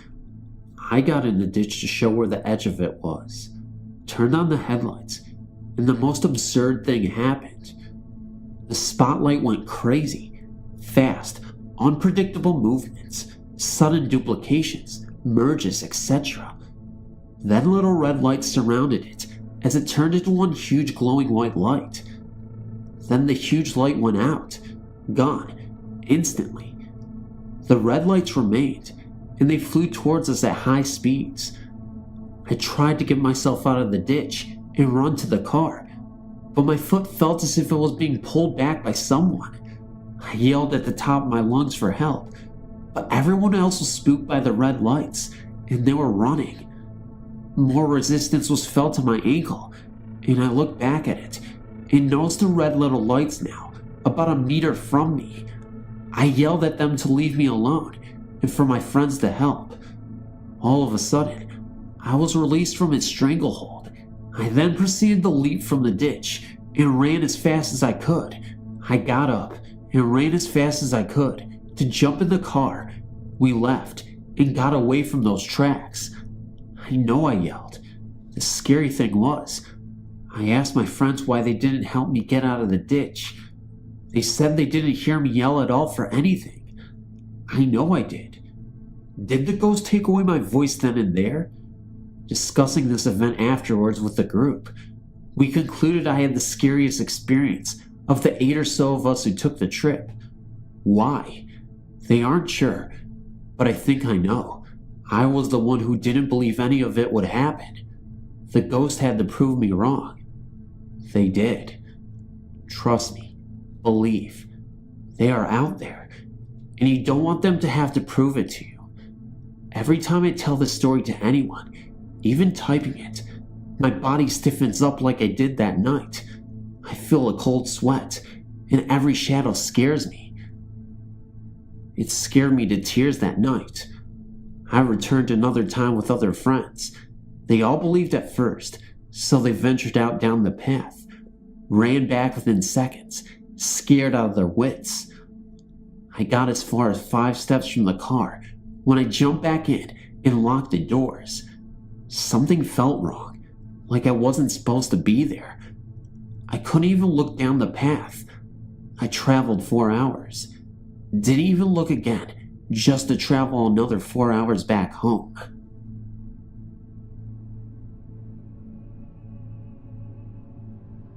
Over 35 years ago, in our farm neighborhood, there was a farm where an old woman lived alone. It was said around the neighborhood that the old lady was a witch. I don't know if she actually was a witch, but she was pretty scary looking. She wore long dresses and always had a scarf tied over her head. She walked with a cane and was kinda stooped over looking. She didn't own a car, and we would see her walking up and down the roads, picking up cans and bottles, which I guess she sold. We would pass her in the mornings on the school bus, and whenever the bus went by her, all the kids would quiet down and sit silently in their seats. We wouldn't admit it, but we were scared of her. As I said, she lived on a farm. She did not farm the land, but rather cash rented her ground to another farmer. The land was a mix of ridgeland and rich bottom ground, prime farmland. There was a nice large woods which held an abundance of wildlife. Farmstead itself consisted of a large 2-story farmhouse, 2 barns, and a spring house. Large old pines surrounded the house. It actually was kind of a pretty farm. In 1963, the old lady died alone, and her land was bought by a neighbor in a share of sale. The neighbor was never successful in finding a tenant for the house. It seemed that nobody would live there very long. Then, in 1966, the house and all the outbuildings burned to the ground. The ensuing investigation didn't ever turn up much, but to this day, the rubble of the fires is still there, and the site is slowly going back to nature. Just a large pine still mark where the farm stood. Along came 1967, and for me, life changed. Graduation, the Marines, and Vietnam. Thoughts of witchy-looking old ladies were the furthest from my mind. Presently, after 2 tours, I returned to the good old USA, and for a while, traveled around, seeing the country. Soon, I became homesick and moved back home to Indiana. Having lived in the bush for a couple of years, I guess I had a hard time adjusting to life among people, so I would spend a lot of time in the woods hunting, or just sitting alone, in the quiet. Upon my return home, I asked the owner of the old witch farm if I could hunt on the ground he owned. He responded affirmative, as the ground was no longer good for farming.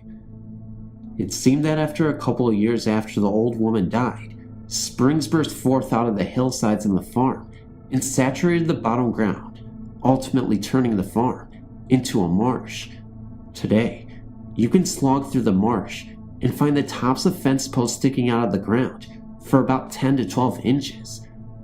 Fence wire is still attached to the post, disappearing into the ground. Now, I started hunting on this ground, but I was always uncomfortable while I was there. I constantly felt as if I were being watched. It was kinda creepy.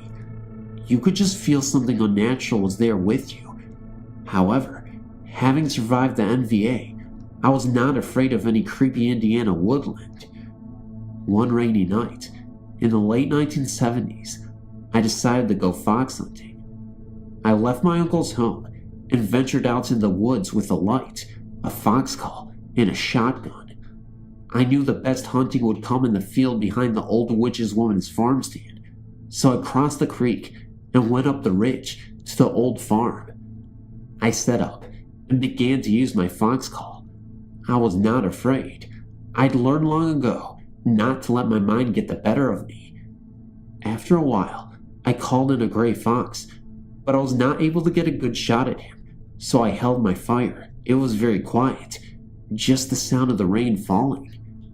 Now, I need to explain that when fox hunting, a call is used to call in the fox, and a powerful light with a red or amber lens cover is used to shine or reflect the fox's eyes, revealing the animal's position. This is a common method used by hunters everywhere. After I was convinced that the first fox I called in was not going to present a shot, I resumed calling. After several minutes, it seemed that I was hearing a noise coming from the old farmstead area. I shined my light in the direction of the pile of rubble that had once been the farm buildings, and suddenly I realized that the light was reflecting back a pair of eyes that seemed to be 8 to 10 feet off the ground. Okay, no need to panic. Probably a raccoon up in a small tree, trying to get a better view of an animal that was in distress, a noise my call makes. Regardless of what it was, this incident spooked me, and I decided to leave. I blew my cover and removed the red lens cover from the hunting light and turned it into the direction of the elevated eyes. Now, an animal's eyes will reflect red in light, but normally reflect with a greenish tint in white light. However, the eyes of a possum will still reflect with a reddish tint. The eyes that were being reflected in my light stayed red. No big deal, just a possum. I gathered my gear and started across the field for the wooded slope to go home. Turning my light in the direction of the red reflecting eyes, they were still there, unmoving, but closer.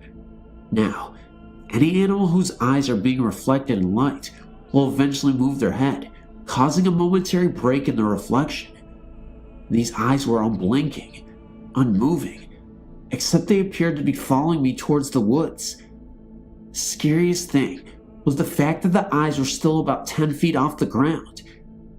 It was then I realized that there were no trees in the field for an animal to be in, and no Indiana owls can hover like a Harrier jet. Suddenly, this battle-tested Marine panicked and started double timing towards the woods. I found the footpath that went down to the creek crossing and started down it. After going about 40 meters into the woods, I stopped dead in my tracks. I was suddenly paralyzed with fear. I knew if I turned around that the pursuing eyeshine would be behind me. Mustering my courage, I slowly turned, shotgun at the ready, and as sure as hell, the reflection was there at the tree line, still about 10 feet off the ground. In the powerful beam of my hunting light, I should be able to see the body of whatever was following me, but all I could see were the eyes, staring, almost seeming to glow red.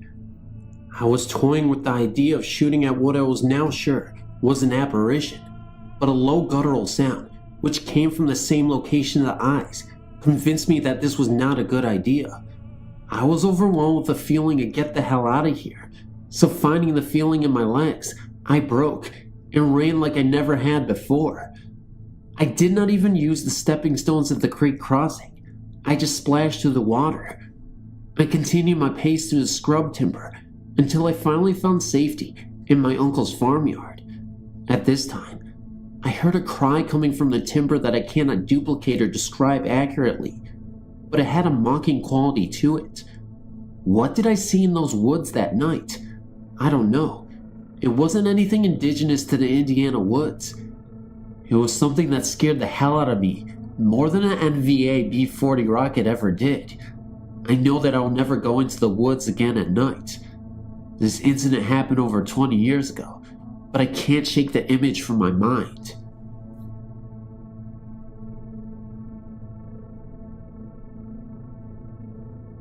I was reading the many accounts of ghost hauntings and appearances, and I thought I should share mine. My senior year, my sister, my friend Mindy, George, Joey, and myself decided to go and search for ghosts in a place that is known for many ghost hauntings. I'm from San Antonio, and some of you may be familiar with the tracks school bus crash that killed several children and bus driver in the surrounding Espada Park. On the way to the tracks, there is a cemetery about a couple of blocks off the main street that leads you to the tracks. It was about 11:30 at night, and we heard about the statue of the Virgin Mary, that if you stare at her long enough, she starts to rock back and forth. This whole area is known for many ghost sightings because it is also a battlefield. The statue is located in the cemetery near the small road that leads into the cemetery. The cemetery has a gate surrounding it and a chained entrance. Well, anyway, we parked outside the fence and sat in silence to see if this was true. Sure enough, slowly at first, the statue started rocking. She sits with her head bowed and is holding her arms as if she is carrying a baby. To our surprise, the statue started throwing her head back. We started freaking out, but weren't too scared, because we had seen a ghost about 15 minutes ago, but that's another story. We sat there, and my friend noticed that the gate was completely open.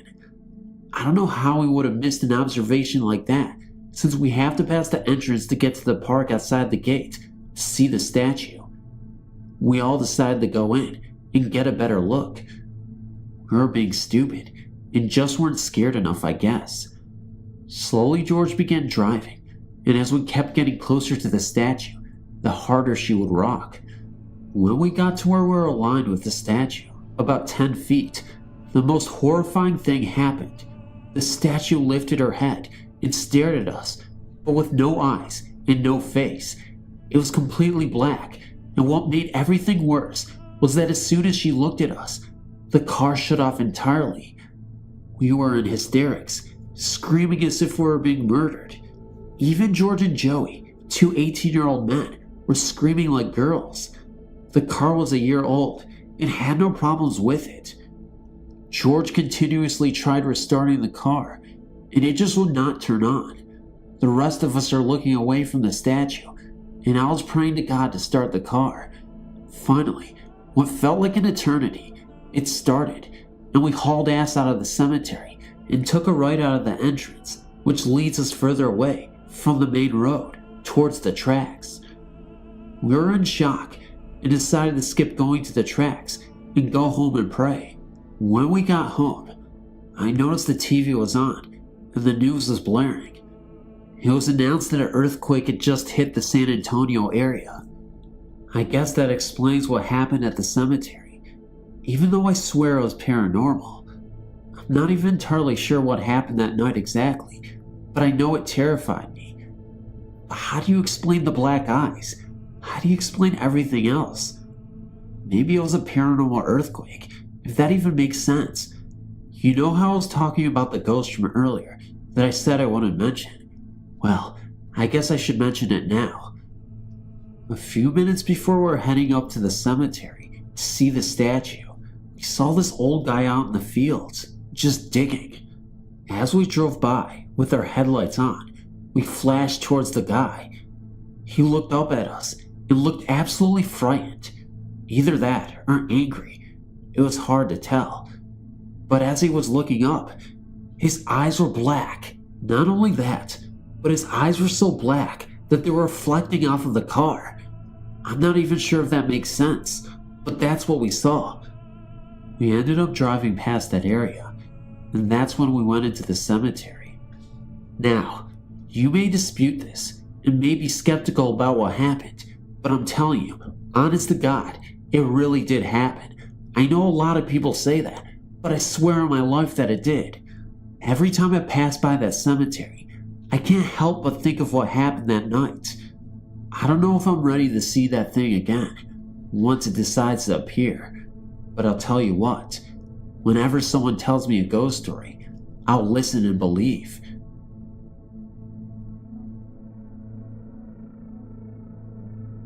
We moved into a house that was about 100 years old and had not been lived in for about 20. The rumor around town was that it was haunted. I did not believe this, even though I had grown up with people that had spent nights in the house and said that they experienced it firsthand. So we moved into the house when my children were ages 5 and 8 years old. The first night in the house, I was very nervous. I could not go to sleep. When I did almost fall asleep, I heard a man's voice in my head. I know this sounds very strange, but it was like someone else's thought was in my head, and it said a man's name. I can't remember the name, only that it started with a B. We finally settled in. The girls complained of doors locking them in rooms. We had gone out of town for the weekend. My youngest daughter got a virus. When we got home, she went to bed. About 5:30 a.m., I heard what I thought was one of my children calling out for me. When I checked in on them, they were sound asleep, not even stirring. I went from my youngest daughter's room into the hall to go to my room, and I saw what I thought were car lights reflecting in my window on the stair landing. But as I watched, the lights were bobbing up and down, independent of each other.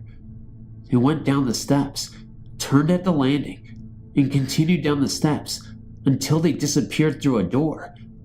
Another time, at about 5:30 a.m. again, I was awakened by someone touching my leg. I thought it was one of my children, but nobody was there. I also experienced the man's voice in my head one more time. Near Halloween of the same year, I was in the car with my children when my 5-year-old complained that she always felt that someone was watching her when she was in bed. This scared me. It was time to get out. We bought a brand new house and moved out. When we had moved into the old house, I had 2 cats. They were so scared in the old house that they didn't come out from under the couch for a week. I thought this was a reaction from moving. When we moved into the new house, they were at home right away. I feel that they sensed something. After we moved out, my mother-in-law confided that she had an experience in the house while getting my children off to school. It was a foggy morning and not yet light out. She heard someone come in the house. She walked into the dining room and could see someone in what was called the parlor. She thought it was my mother, who liked to get up early and walk every morning for exercise. When she spoke my mother's name, the presence went up the steps. She thought my mother had gone up to check on the children. When she never came down, my mother-in-law went up looking for her, and no one was there. She became concerned and called my mother to make sure she was all right. My mother confirmed her calling. She said she wondered why she called so early for no apparent reason. My husband also experienced hearing what he thought was the children calling out for him, and they were asleep. For about 6 months after this, I had nightmares about the house. I hope I never experience this again. I just wanted to talk about this place called Hell's Gate. It's in Bridgeport, Texas. The description of the haunting is as follows. I went there with some friends. We went and parked our cars about 40 yards from an old wooden bridge, which is about 30 to 40 feet long. It was around midnight to 1 in the morning. We walked across the bridge. Story goes, once you have crossed the bridge, you have just gone through Hell's Gates. From there, you have entered the demon's domain. Anyway, we walked across the bridge as I said, and went up a small foothill covered with tree branches. As soon as we got to level ground, we were on a dirt road covered by tall grass, which was about 10 to 15 feet high on each side. At the time, it was very warm. We walked about 30 feet, and we were past the tall grass. As you walk down further down the road, it got colder and colder, and you can sense a presence. Well, I decided to look to my right in an open field, just in front of a wooded area. There was a small black figure in the shape of a man, about 4 feet tall, with glowing red eyes. As we walked further down the road, I could swear I saw him keeping up with us in the pasture. Once we got quite a bit away from the bridge, we came up on a log going across the road. The log was very long and covered the entire road. Even with 10 to 12 people there, it was much too heavy to move, so we left it there. Now keep in mind that it was cold enough to wear a heavy jacket at this point, but the strange thing is, it was the middle of the summer in Texas. Well, me and a couple friends decided to walk back to the bridge, and the others wanted to keep walking. So we turned around and started heading back for the bridge. I then looked to my left and noticed that the figure that was following us earlier started walking with us, and that kind of freaked us out a little. So we started running. but the figure kept up with us the entire time, and as soon as we got to the tall grass, it was gone. I then turned around and walked past the tall grass to see if I could see it, but it wasn't there. So we went to the bridge and waited for the others. After about 45 minutes they returned, so we all decided to leave. We got in our cars and went driving around some. We turned down this road and that road, then turned down the same road we were walking on, and all of a sudden, we stopped at the place where the log was across the road. It was gone. After that, we then drove down to the bridge and got out and decided to go somewhere else. So we turned the cars around and started leaving when all of a sudden we stopped. So I got out of the car and looked around and saw that the log was once again blocking the road. I thought we were trapped in and I got scared. So we turned around once again and drove back to the bridge. We all got out and decided to go back and try to move the log with one of our vehicles, because one was a big 4x4 truck.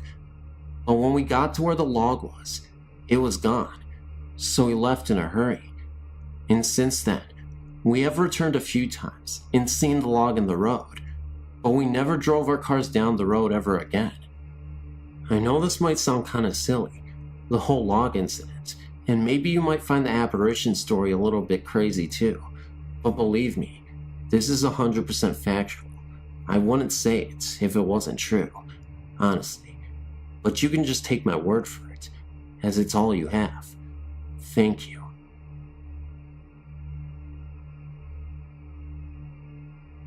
Oh God, where do I even start? I've always been afraid of the paranormal. I always believed that me seeing or experiencing the other side would be the end of me. I can now say that it has only made me stronger and even braver. All my life, I've lived with Jesus in my heart, being a born-again Christian. Whenever I felt alone, or not alone, I would say a prayer and feel alright. I have a few stories with ghosts, or let's just say the paranormal. Keep in mind that I am only 16 years old. 1 year ago, there was a spot in my town where a bunch of woods and a giant field was cleared out and made many wealthy homes. It was in a historical area where there is a lot of Native American memorabilia and such. Anyway, one of my friends had just moved into one of the homes and he had a few of us sleep over. So we were in his finished basement playing with a Ouija board and listening to the radio. It was pretty corny and nothing happened, so we put it away. We all got freaked out, even though we were all sports jocks, and threw it in a little patch of woods he had in his backyard. So we went back in his house, just hanging out, with our sleeping bags all set up on the floor. We finally shut the radio off, and now being about 11 p.m., it was late enough to do some damage, so we got eggs and toilet paper and went into the new neighborhood and wrecked the houses and cars. We got back at about 12:30 a.m. and decided to go to bed. We turned out the lights, the radio was already off, and went to sleep. The radio turned on, playing the station that we were listening to previously. It then changed to someone singing Ring Around the Posies, Pocket Full of Posies. We got so freaked out because it was definitely not the radio. It sounded like a little girl. Then the radio shut off, and we heard a nasty sound. It sounded like a distorted, whirling and humming noise. Radio started blasting, and the lights began turning on and off, flashing really quickly. We were so scared, not one of us moved or said a word. When the lights were flashing, I saw in the corner of my eye a dark, tall-colored man. There was no shadows when the lights turned on, and he almost looked transparent. I know this because after I saw it in the corner of my eye, I looked straight at it, but the next time the light went out, then back on again, and moved to a different part of the room. It looked like an Indian, but at that time, I was not so sure.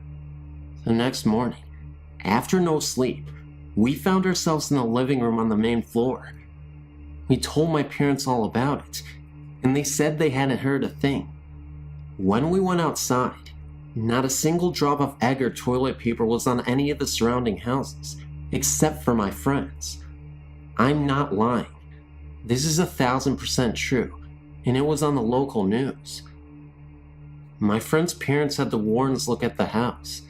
If you aren't familiar with them, the Warrens are a famous ghost hunter who live in Connecticut.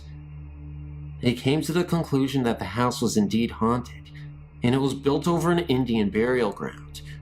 We went to the library and checked the records, and that was true. I never slept over his house again. 2 other houses on either side of his reported hauntings and strange things as well. Another time, I was at my friend's house and was running down her hallway in her basement. I was stopped dead in my tracks by some force. I stopped so suddenly when I was running so fast that my body jerked itself backwards, about 3 inches in front of my eyes. I saw this white smoky thing fluttering up and down in one movement. It is so hard to put in words, and the feeling I got was very peaceful, believe it or not. Another experience of mine was at my cousin's house in Waterbury, in Connecticut, of course. She lives on a private drive that consists of only 5 houses, including hers. When I slept over, I always had a bad feeling. I've seen dark men walking into her basement and seen white people going the opposite way. Her remote control was missing for about 3 weeks. They searched high and low, everywhere for it. Couldn't find it anywhere. One day my uncle was taking a nap on the couch, and when he closed his eyes, he heard something drop on the kitchen table. He opened his eyes, and the remote was there. He was the only one in the house at the time. One thing that I understand is not to mess with the paranormal. Many people say that they cannot hurt you, but I do not believe that to be true. Not all of the ghosts are angels. A lot of them are demonic. My word of advice is to pray to God whenever you feel uncomfortable in a room, or even if you don't pray or you're not religious. Try to find some solitude in the fact that they can give you more power if you think about them and you fear them. Don't mess with anything unless you know what you are doing. And don't ever play with a Ouija board. That's definitely a no-no.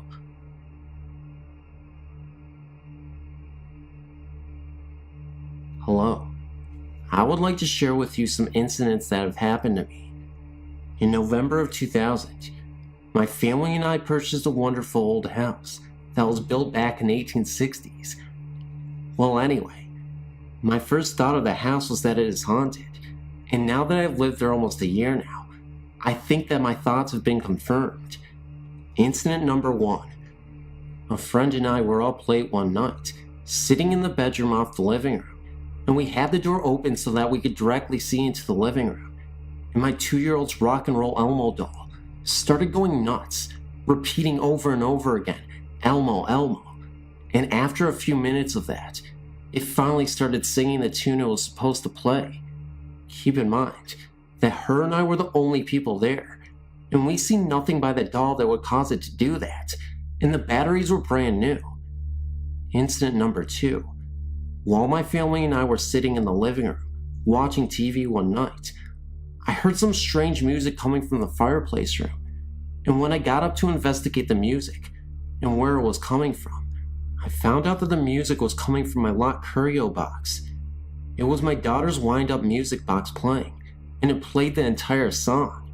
Keep in mind that this music box has been locked in this curio cabinet for about 5 years. We did not even take it out when we moved. Incident number 3.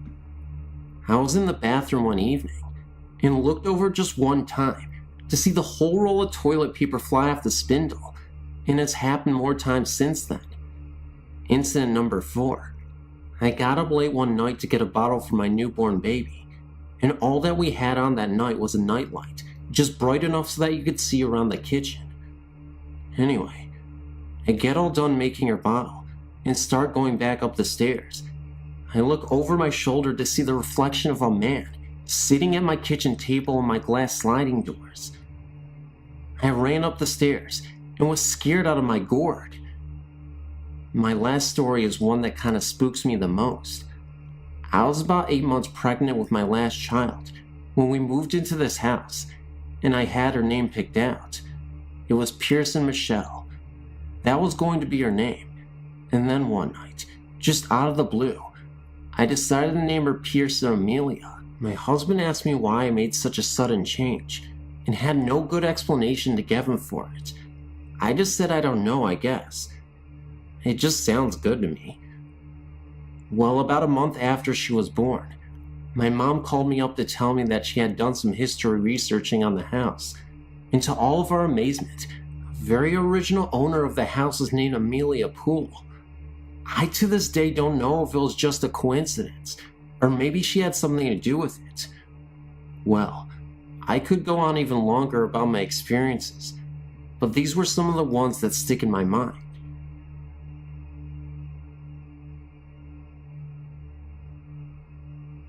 I live in Woodstock, Illinois with my mother, stepfather, and 3 older stepbrothers. Right now, I'm 15 years old. When I was about 5 or 6, we moved into our new home and got settled in. Now I know for being so young I should have remembered stuff, but in this instance, I did. I lived in the house till I was about 8 or 9 years old, and to this day, every time I pass it, I get a very uneasy feeling. The story as I heard it from my older brother is that our house was built by a preacher. He had built it for his wife, but according to the story, the preacher's wife left him for another man. The preacher stopped going to his church and stopped just plain out living. He ended up dying in the house all alone. He always wanted kids though, but to me, there seems to be something else. Let me elaborate. Any married couple that lived in the house, including my stepdad and his ex-wife, always separated. The presence of the preacher was always there. He was also very kind to children. At one point, I was running up the stairs with our dog named Pitt. I almost fell, but felt myself being caught and pushed the other way, so I fell onto the stairs and was able to catch myself. I used to try and tell myself how lucky I was to have caught my balance. That fall could have killed me.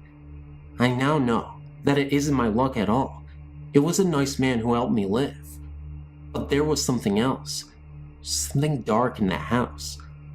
Everyone who lives there feels it. Fights used to break out between my members of family, for no apparent reason even. We could all be perfectly happy at one point, then suddenly on a whim, we all felt angry and pissed off. It was a curse on the house, I think. I pass by that house on my way home from school now. Still I shudder and have to turn away. There are 2 boards on in front of the house. We have put them up to fix the house. Those boards have been the same color since we put them up, no matter how much you paint them. No matter how much we tried to fix something, it refused. It would fix for about a day, then break or get trashed just as quick. While I remember the nice preacher who once saved my life, and many occasions I'm sure watched over me, I will never forget the deep dark presence that would scare the hell out of me whenever I was alone.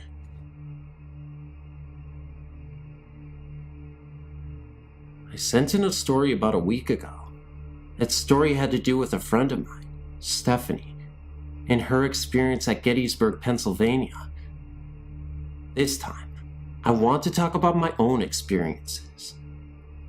About 2 weeks ago, I was snooping around at a local antiques dealer when I came across a painting I just knew was mine. It was a 19th century portrait of a young woman. She's so beautiful. She's a young Caucasian woman in a lovely full gown of a pale shade. She has brown hair, which is swept up to show her features, as well as the most incredible eyes of a very deep brown. Well, I saw her and grabbed the portrait immediately. I paid $90 for it, which is a little inexpensive for a portrait as good as this one. Anyway, I took her home, and put her in my room. As soon as I had brought her home, I started to feel uneasy. She was giving me the creeps. I chalked it up to my mind running away with me and tried to ignore it. When I was getting ready for bed, I decided I couldn't stand her, and seeing that I didn't want my puppy to chew her up, I put her in the guest bedroom. I felt much better as soon as she was gone, and then I went to bed. About an hour later, I started to hear things. I swear that the door to the guest room kept opening and closing, sometimes softly, like something was looking out into the hall, sometimes with great force, so that I thought the door would be torn from its hinges. I was terrified, I won't lie. I lay in my bed with the covers over my head and reassured myself that my cat, who also slept with me, wouldn't notice anything before me. That's when the footsteps started. They just seemed to pace the hall. Sometimes they would stop for a minute, but then they would start again. This went on the whole night. It has happened subsequently every night since. I still haven't moved into my bedroom. I tried to move her in here after the first night, but then while I was trying to fall asleep, I looked over and saw a silhouette of a woman on my wall. She was staring out the window. My cat refused to move. She sat next to me and hissed all night. After that, I put her back in the guest room. She's so beautiful, I don't want to return her. There's no signature on the painting, though whomever painted it had to have been very good. I've never seen a portrait as well done as my lady. I'm at a loss as what to do. I can't take this for much longer, but I'm also not too thrilled to have whoever is unhappy in my home. What can I do? And is it really the painting that is distress? My brother and parents have heard the footsteps, but they refuse to believe it's anything other than me playing a trick.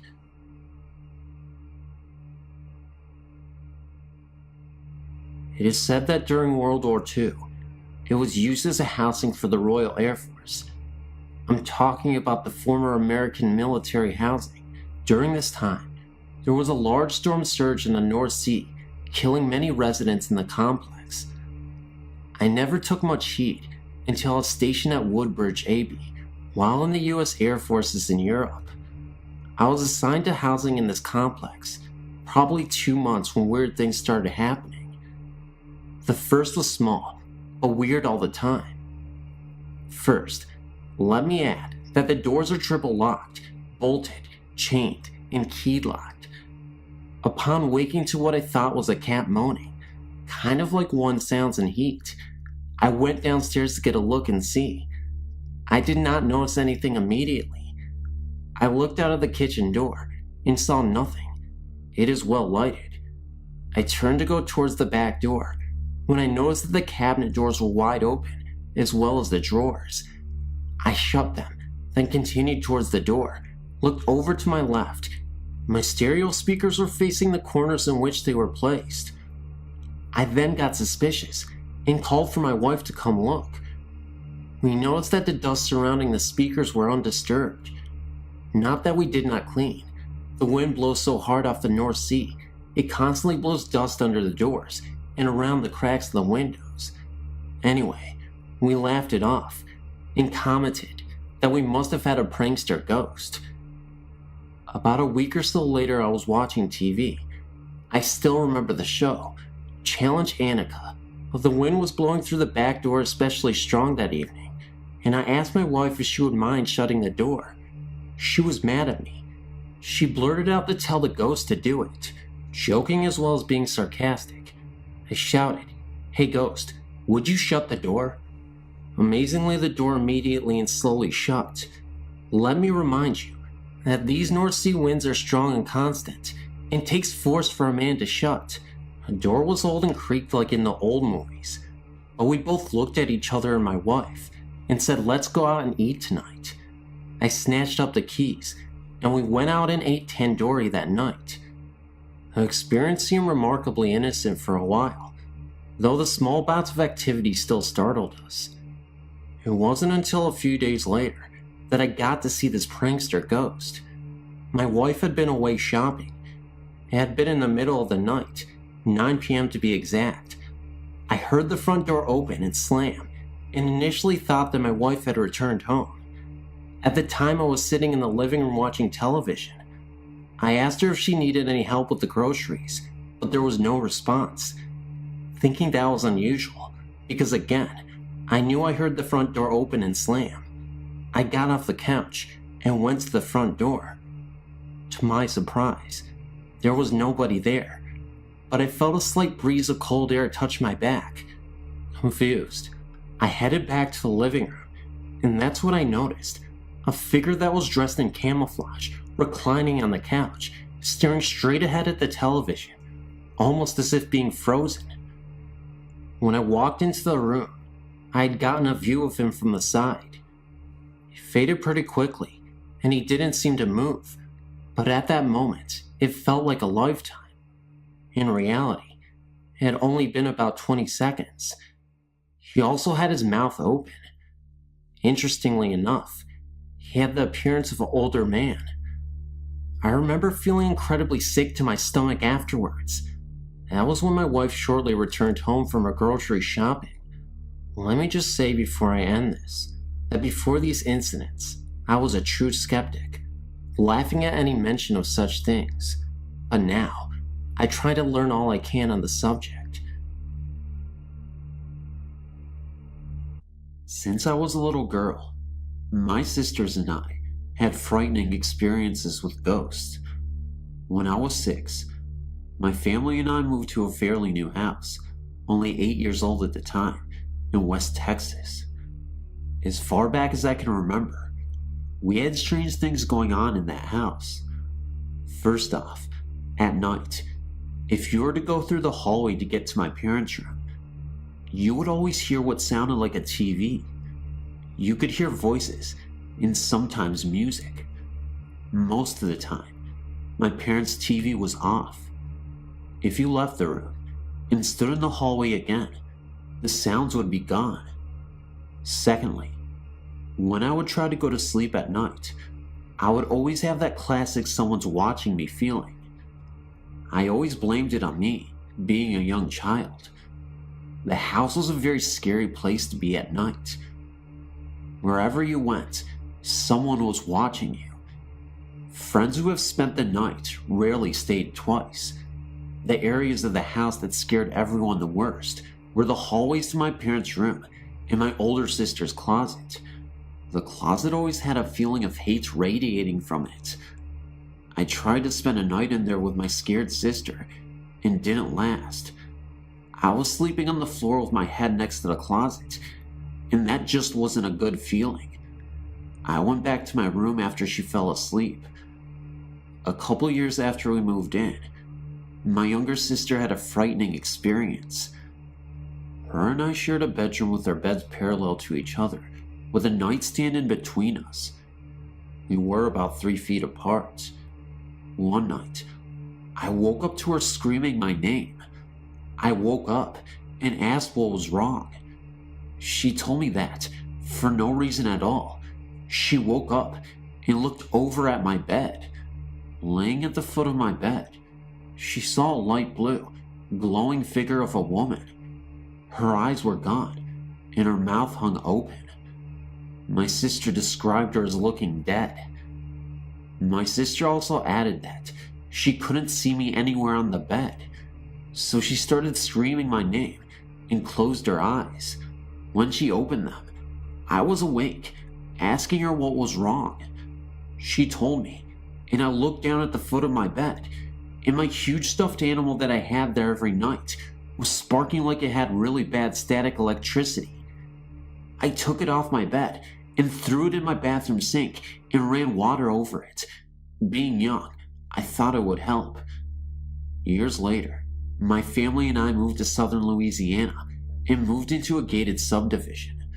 One night my 2 sisters were mad at me and left the house to go on a walk. I followed them without them knowing. I followed them up to the front gate of the subdivision and talked to them for a minute. They quickly left in a huff, being that they were still angry with me. For what? I don't remember now. I stayed by the gate for a couple of minutes afterwards, and then decided to run to the end of the main street and hide behind some bushes that faced the gate. I waited for my sisters to walk by, and when they did, unaware of where I was hiding, they stopped remotely in front of the bushes. I heard my younger sister say, "What is Jenny, me, doing, sitting on top of that stop sign?" The stop sign is located next to the gate. After that, they walked on. I was a bit confused. It was about to chase after them, but then, through the leaves, I saw a shadow of someone running past the bushes I was behind. I could also hear the sound of footsteps. I stood up quickly to see who was there. No one was in sight. After this, I ran to my sisters and told them what I had seen. They then told me that they saw me, or what looked like me, sitting on top of the stop sign. They said I had a very angry, disfiguring grin. After we traded stories, we ran home quickly. Later, my younger sister told me that the ghost she saw on my bed and the ghost she saw on the stop sign both looked exactly like me. Possible doppelganger? I don't know. It all began around the 1st of June, this very year. This incident took place in my grandmother and grandfather's house. My grandfather had been diagnosed with cancer in the summer of 1998, and I didn't know that these last few months would be the last time I would ever see him alive. During that period of time, I'd spent a whole lot of time with my grandparents, and had felt like I actually gotten a little closer to them both, but especially my grandfather. At the end of the summer, I left and went back home. Subsequently, about 5 months later, our family received a disturbing phone call. It was from my grandmother. Unfortunately, she informed us about the passing of our grandfather. He had passed away in the hospital. We went back to our grandmother's home, which was the very last place that our grandfather lived in before his passing. A month and a half after we had been staying there, I noticed that something just didn't feel right. The whole atmosphere had changed. I decided to take the guest room. For some reason, I always got the feeling that I was being watched in the guest room. Then, other little occurrences started to evolve. The very first was, I always felt like somebody was standing over my shoulder. I started to notice scars on my back after I would awake in the mornings, and I would feel light touches on my back. My mom and brother both complained about the door handles being rattled and opening and closing really fast. Cabinet doors would fly open, and the pots and pans would all fall out. My hair would get pulled in the night. Objects would fall from midair, such as paper, and I would hear voices, one of which said, "Wake up," very loudly in my ear. I would see mists and rays of light shoot past me extremely fast, and so fast in fact, I could feel a whoosh of air. I would notice some of my belongings missing, such as my CDs, jewelry, and money to name a few. Usually the belongings that I would use around the house a lot.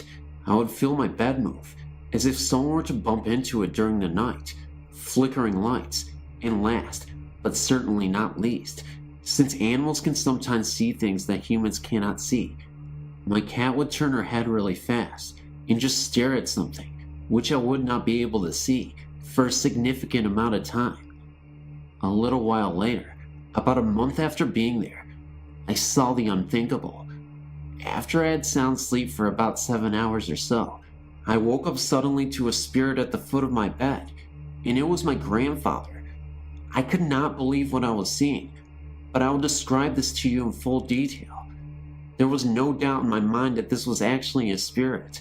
He was shadow-like, but his clothing was colored. He would always wave at me, and sure enough, he was waving in my direction with a smile on his face.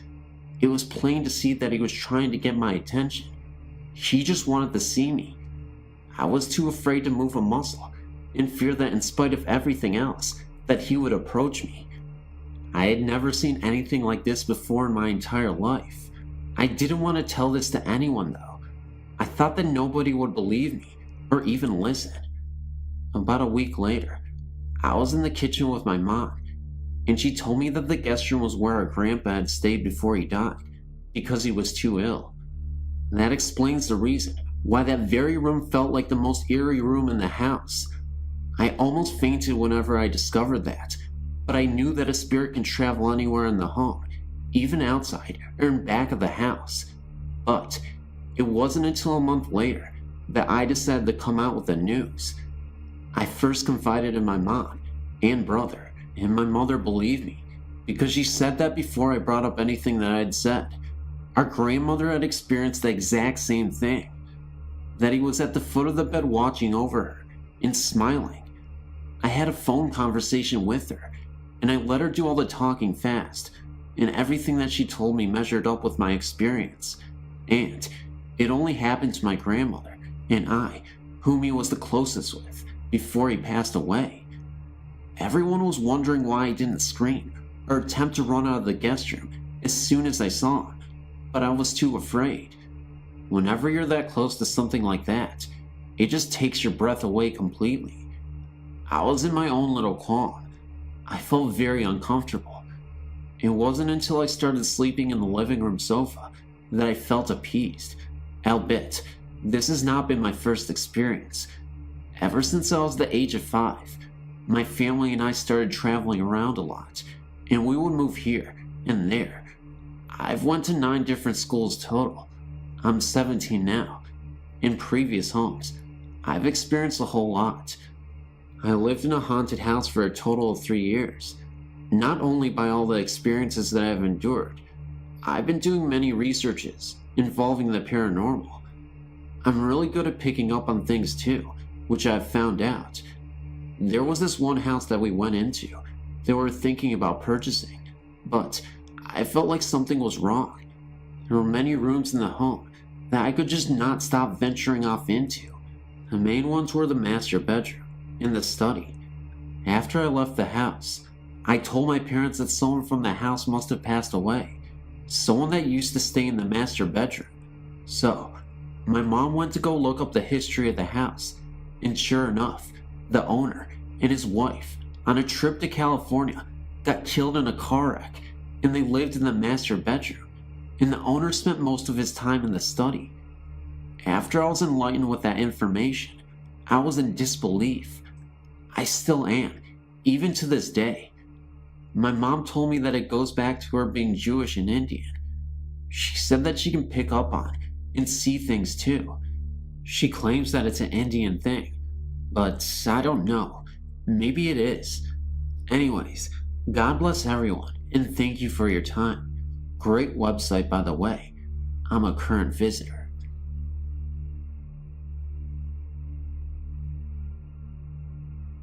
Hello. I have a lot of experiences to share. I've been told that I'm more in tune with the spiritual world, and that's why a lot of stuff happens to me. Anyways, I'll just share some that I can remember. One night, my friend Amanda was having a sleepover with 3 other girls, and someone brought along a Ouija to play. We were playing and having fun because it was spooky. After that, we went to sleep at about 12, and we slept on a trundle that came out of the couch. We were the only ones in the house because her mom was out. Anyways, I woke up and shook everyone awake because I had a bad feeling, and I heard the closet door slamming all night. It was pitch black, so I told for my friend to turn on the light. She did, but it blew out. She tried it again, but it blew out once more. I thought bulbs can only blow out once. We were really scared, and we saw this black mass approaching us and closing in on us. We jumped up and all ran out of the house. We were really spooked and didn't go back inside for like 2 hours. One time, when I was about 7, I'd been staying at my grandparents' house for Easter vacation. I'd got up to sleep in this one room, but for some reason, I didn't like it. Well, one night, I woke up because I felt someone watching me. There's a door that leads to my room, and right next to it is a door that leads to the backyard. I sat up in bed, and right in front of the back door was this figure. It was about 6 foot, and they appeared to have armor on. I was afraid because I knew it was bad, but I wasn't able to run away because the door to get out of the room was right next to where the spirit was. I just looked at it, and it wouldn't let me go. Finally, after like 2 minutes, it faded away, and I ran out of the room and refused to sleep in there again. Another time, at my mom's house, I was home alone, and I was watching TV in the living room. I heard the bath water running, and so I ran to the bathroom to turn it off. I thought it must have been loose or something, so I tightened it. I closed the door and resumed watching TV again. It somehow turned on again, so I tightened it again. This continued on for another 4 times, and I still didn't know what it was. In my dad's house, an old lady supposedly died there. I never sleep with the light off because I like to be able to see who and what is in my room. Anyways, I always get knocks on my door, even though it's open, and one night, I felt like someone was sitting on my chest while I was sleeping. My older sister seems to get bugged more. Someone tickles her feet, pokes the bottom of her mattress while she's sleeping, and breathes behind her when she's on the computer. In the same house, in my bedroom, I hung this picture about 6 inches across and 3 inches wide of this rapper Dr. Dre on my wall. The next day, there were scratches that had torn through the picture, although it was still on the wall. This freaked me out because I was the only one visiting my dad that weekend, and he doesn't have any pets. I put tape over it just to cheaply laminate it and see if she could or would scratch it again. The morning after that, I was surprised to find it scratched again. It freaked me out, but I left the picture there. I don't think she likes rap very much, and I think she and they take and hide things. These may not sound scary, but when they happen to you, it is. I have many more, but I can't remember anyone right now. Thanks for listening, and I'm sorry it was so long.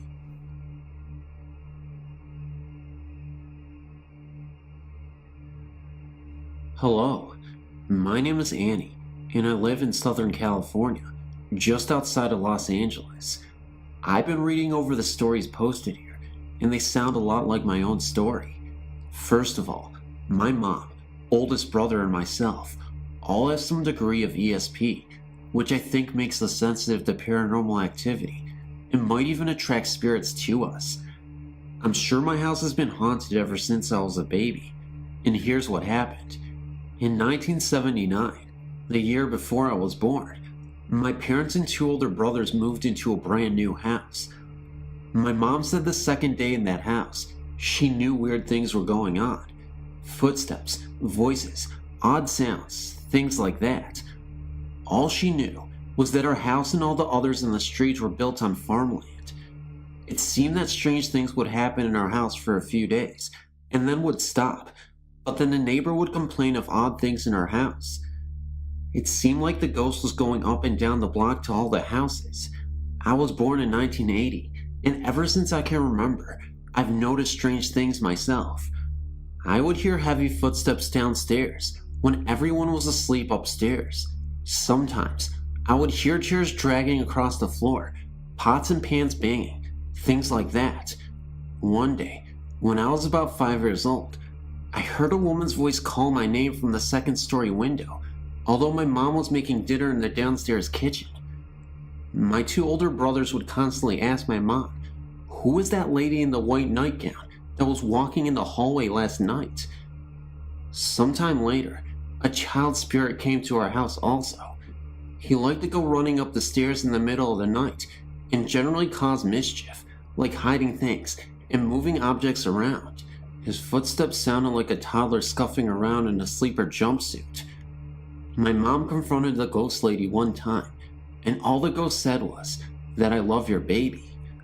I only remember seeing the ghost only once, when I was 14, as a dark shadowy figure moving down the staircase. My best friend even witnessed the curtains in my room swinging back and forth rapidly when the window and door were shut tight, and I was awoken one night with my bed shaking pretty hard. In 1999, we moved to another house across town, and either the ghost followed us or there's other spirits here anyways. The first night here, I watched a book move itself from the middle of a table and fall onto the floor. Every night in my new room, just after I shut off the lights to go to bed, my bedroom door would open. I'd hear some footsteps on the carpet, my guinea pigs would squeal, and then the entity would leave my room and shut the door again. My mom has seen her many times. She's an elderly lady named Helen that often goes out the large window in the den. Sometimes I felt cold spots in the house, usually in the hallway by the bedrooms. My younger brother, sister, and myself all feel like somebody is watching us if we stay up late at night. My sister says that sometimes a light fixture on the ceiling in her room will swing back and forth by itself. Oh, and sometimes my TV, stereo, and VCR will flip on and off when nobody is around. Here's another creepy event. I have a rabbit that lives in the den, and she begs for food whenever humans walk into the room. A few days ago, I was watching TV in the den, and the rabbit ran to the edge of the carpet, turned around, and stood on her hind legs, begging for food at thin air. She ran into the middle of the room and did the same thing again. Finally, she ran to the other side of the room and begged some more, and then she sat, looking at that part of the room for a while, with her ears turned forward in an alert manner. I've heard that dogs and cats are sensitive to spirits, and I guess my rabbit is too. By the way, I've had several dogs in my house that I've watched for neighbors and family for a few days at a time, and each one has done that stare at the empty corner and bark thing. Since my schedule is usually different than everyone else's here, I often get home very late at night when everyone else is asleep. There is always a light on in front of the house, and when I come home, I always see a dark outline or figure of Helen standing in the window, as if our friendly spirit is waiting up for me. So when I walk in the door to say, "I'm home, thanks for waiting for me," I get the feeling around me that all is well. Sometimes her spirit plays pranks on us, such as hiding my makeup, and I'll find my lipstick a week later, perhaps under the sink or in my mom's china hutch. A few times she comes up behind me and tugs on my ponytail, and when I turn around, nobody is there. I often feel someone touching my hair too. We also get other spirits passing through, such as the male ghost dressed like a lumberjack that my mom only saw once in the backyard, or another entity with heavy footsteps that whistles in the kitchen once in a while. Right now, I don't mind living with a friendly spirit or two. I think it's kinda nice to know that somebody is waiting for me every night. Helen has never caused us any problems, besides the occasional, uneasy being watched feeling, a few pranks, a flowery perfume scent that's in the house some days, and the usual disembodied voice calling from another room. I've never felt threatened or sensed evil, so she is welcome to stay. If anyone else has a friendly spirit around, feel free to email me.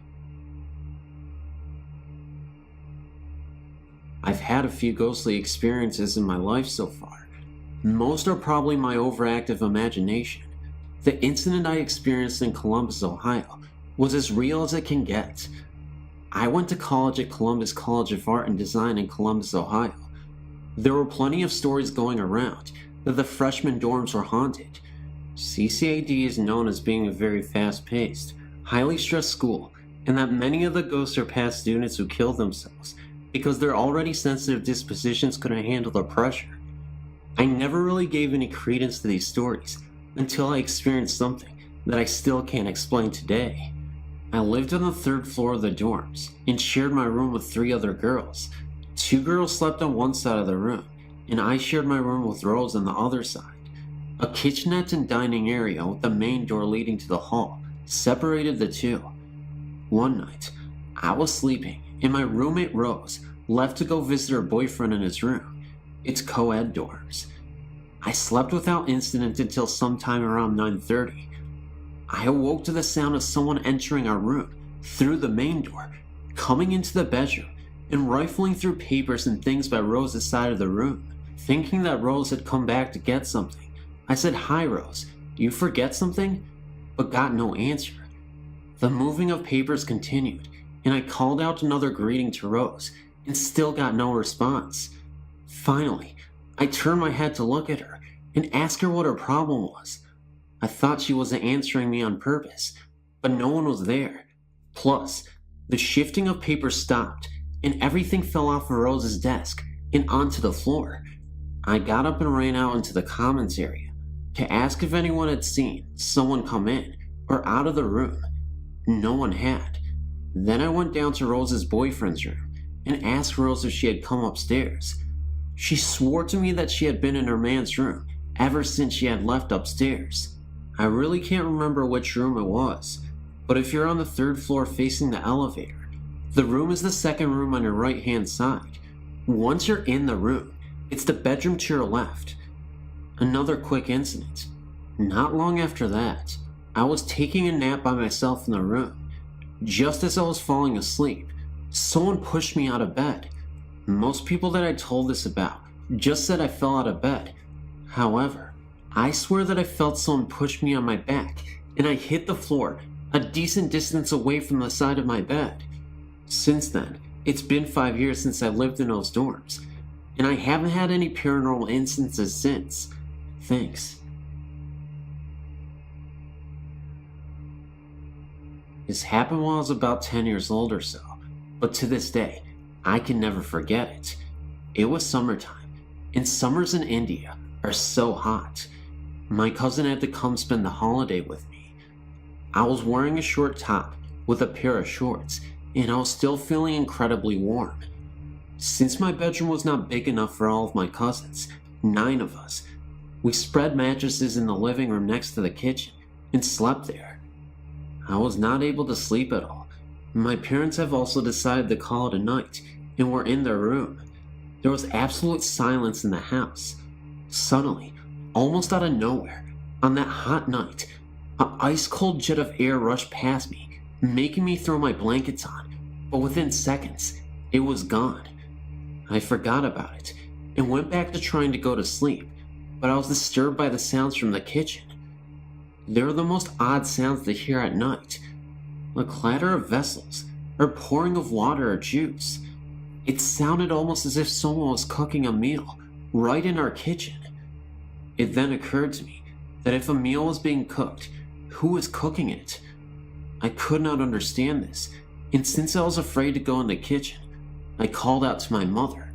I heard the sounds of vessels being dropped, and the cold jet of air passed by once again. Within seconds, it was gone. I could not sleep that night for many nights afterwards, even though I've never heard anything after that night.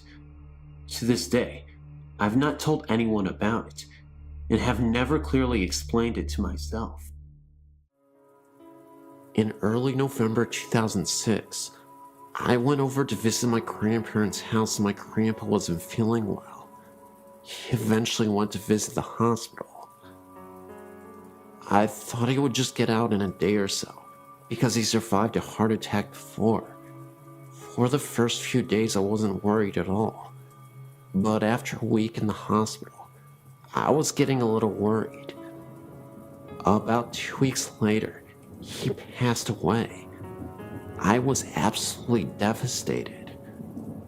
Before his funeral, his brother and sister came down to visit while they were sleeping in my grandparents' house. This is 2 days after he had died. My uncle was leaving. He looked back to see if things were all right, and he saw a rather tall figure wearing a hat walking in a room.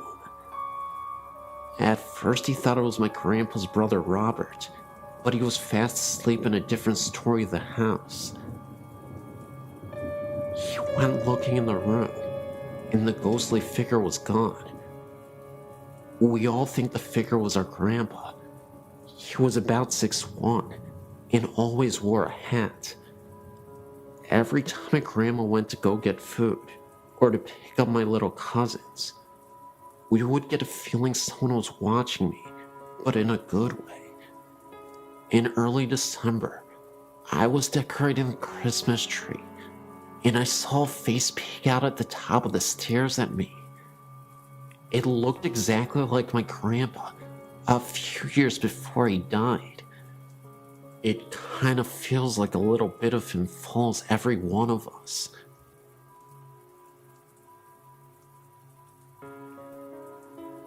All of these accounts have happened in Lake Havasu, Arizona, each in a different house. My mother and I were driving around town, looking for a house to rent, when we found a large house on MYUU Drive.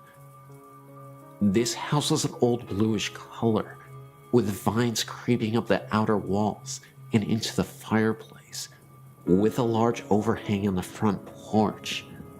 As soon as we started walking up the driveway, a very strong feeling of dread started to creep through my body. I really liked the house, so I ignored the feeling and continued into the backyard. As I entered the backyard, I remembered a dream many months before. The exact backyard was in my dream, and the images of death and demons filled my mind. My mother had the same feeling, so we left without another word, deciding that a door had opened and a demon was dwelling inside the house. We moved into a different house, where everything felt normal at first. We lived there for 7 years. I soon felt eyes watching me in the shower, which then led gusts of freezing angry wind rushing past my face and arms. Later I learned my mother was going through the same events, only she experienced only one of the gusts of wind. When we started talking about moving out of the house, things got worse. My mom once felt a figure sit down on the bed beside her and saw the indentation of the person on the bed. There were no dogs in the room, and the entire house was asleep. I saw blinds move and nothing in the room, and a shadowy figure walk across the kitchen. I was cleaning out a house, just about to move into it, when I repeatedly saw a figure of a little girl out of the corner of my eye. I could sometimes hear her talking softly to no one in particular. Later investigation proved that a little girl had drowned in the pool years before.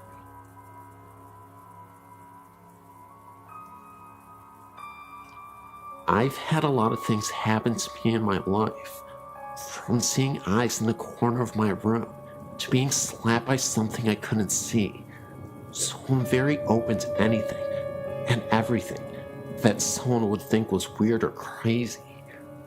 My mom, however, is not, so for her to tell me about what happened to her, I know it's true.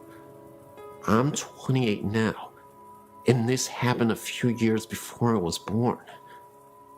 My mom was an FHA teacher for 15 years, so she went to FHA meetings a lot. One night she was at a get-together for school, and it was getting late, and as she was getting ready to go, one of her friend's cars wouldn't start, so my mom said she would take her home. As they were driving, her friend and her were talking, not even thinking about how far out in the middle of nowhere they were. Finally, they got to her house, and my mom dropped her off and started home. It was a very calm night, and very dark, almost eerily calm. As she was driving down the road, she started to feel uneasy, so she tried to blow it off, until she turned down back road to the highway. I can't think of the name of the road right now, but I do know there was quite a few fatal accidents on that road because of how windy it is. So, as she was driving, she looked over and saw this thing running right beside her. It was as big as a cow, and its eyes glowed green. She got so scared, she stepped on the gas and was going 85 miles per hour. And the thing then disappeared. It was almost as if it was there like a flash, and it was gone. She never found out what it was, nor did she ever go down that road again. But she figured It might have been a banshee or something.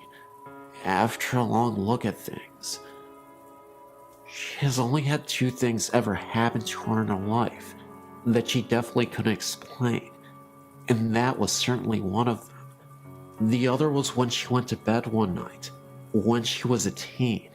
She just got into bed and looked over at her closet, and there was something that looked like a man floating with a glow around it coming at her. She ran and told her mom, and her mom told her it was nothing. So she went back to bed, and she saw it again, and ran out and slept on the couch for the rest of the night.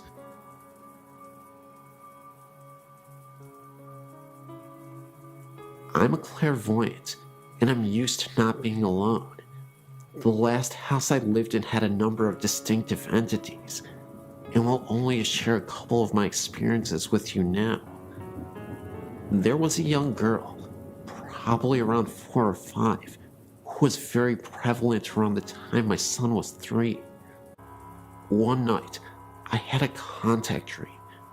Usually my dreams are surreal and nonsense, but when I contact someone, they're usually set in whatever house I'm in, and are more out-of-body experiences. I walked to the end of my hall, and looked through the dining room into the kitchen, and there was a small girl with waist-length dark brown, not black, wavy hair. She had a flowered white nightgown on, and she was pushing buttons on the microwave.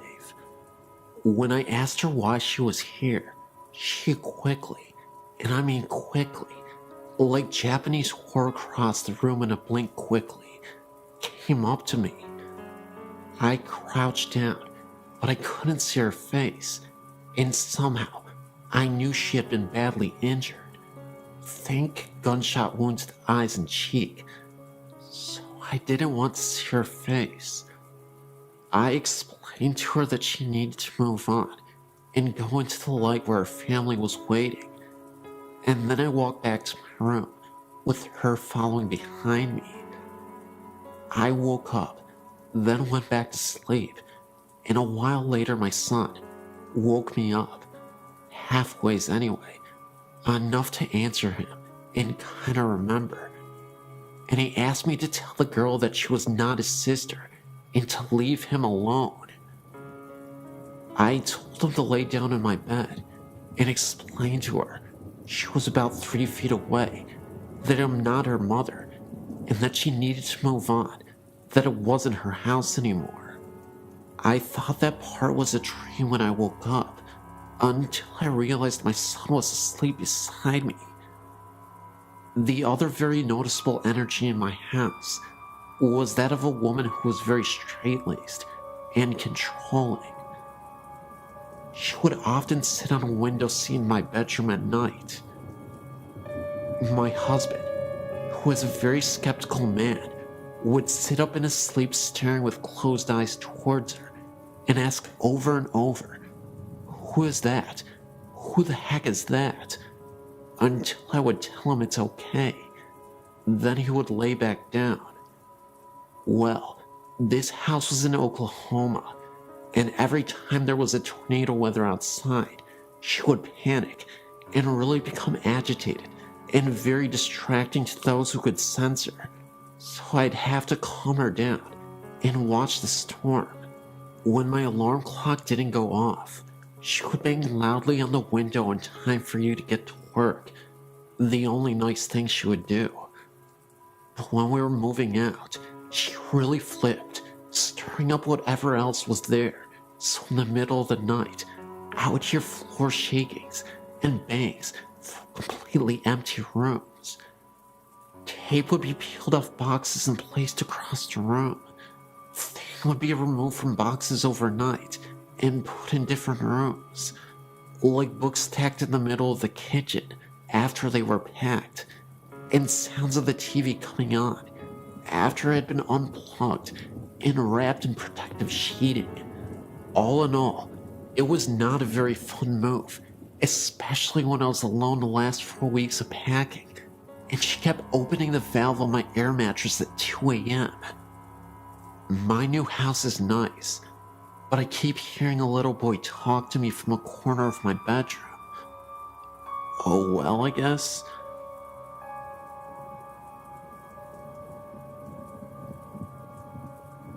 I'm 25 now, and have had strange experiences which, though I'm very analytical and skeptical, can't seem to find out how, or why, or what these things were. I will tell each encounter as simply and as accurately as I can. I used to live in Stockton, and my house was built around 1910 to 1912. I was an only child, and my parents were very busy doing their own things. I may have had an overactive imagination, but I don't believe so, because what I saw was too clear and not vague and reinterpreted by my brain. The sliding redwood doors that separated our living room from the dining room began to shake before my eyes, as if it was locked and someone wanted in. I got up and walked around to the other side, thinking it was my cat, but I didn't see her paw, and she never shook the doors, just nudged them apart. I walked around to the other side of the doors to the kitchen. All the lights were off, and I saw no one. I felt very scared suddenly, and went to bed, closing my door. Another time I was laying in bed, and my mother was on her hands and knees sniffing the floor. A bathroom connected our rooms, and I assumed she had begun sniffing in the bathroom. I asked her what she was doing, and she replied, "Your father and I smelled rotten blood." I can't remember what happened first, but I saw a clear apparition in my living room as I tied my shoes. A man dressed in black with a top hat and coattails, had a cane with a black long beard, walked briskly through the living room, and disappeared. I had a dream that I pulled it back out of the carpets in my parents' bedroom and saw bloodstains. I don't know if she was moving them. She denies it still to this day. But I know I wasn't moving them because I was determined to find the truth. The board told this story. A married couple named Mark and Melissa Twain lived in the house with a woman's sister. One day, in jealous outrage, she killed them both in the room with a shotgun. I thought it was very fishy the wife had my name, and the husband's name was Mark Twain. Like I said, my cousin says she didn't make the Ouija tell the story. I was under the house one day, bored and playing around, when I found a small handful of large blast bullet casings. Not as large as a shotgun casing bullet, I don't think. Other things have happened. I heard a knock on my door late at night. One huge knock, but I was too scared to open it. I told my father in the morning, and he got very angry and shouted at me that I was too stupid. I don't know why that angered him. I surmised the knock was from my dog changing lying positions on the porch. Once a baby bottle just sitting on the counter just seemed to be thrown in the floor. My father said it was because I stomped into the kitchen. Perhaps. But the powerful way it fell, I doubted it. I was never able to tear my parents' carpet, or find any information on the house that could point me in any direction. Though I did get all the paperwork on who owned the house, and no name Twain ever owned the house. My aunt, who claims to be a psychic, came over to the house and said that several ghosts live here. That was something I didn't hear myself. Another family member told me that.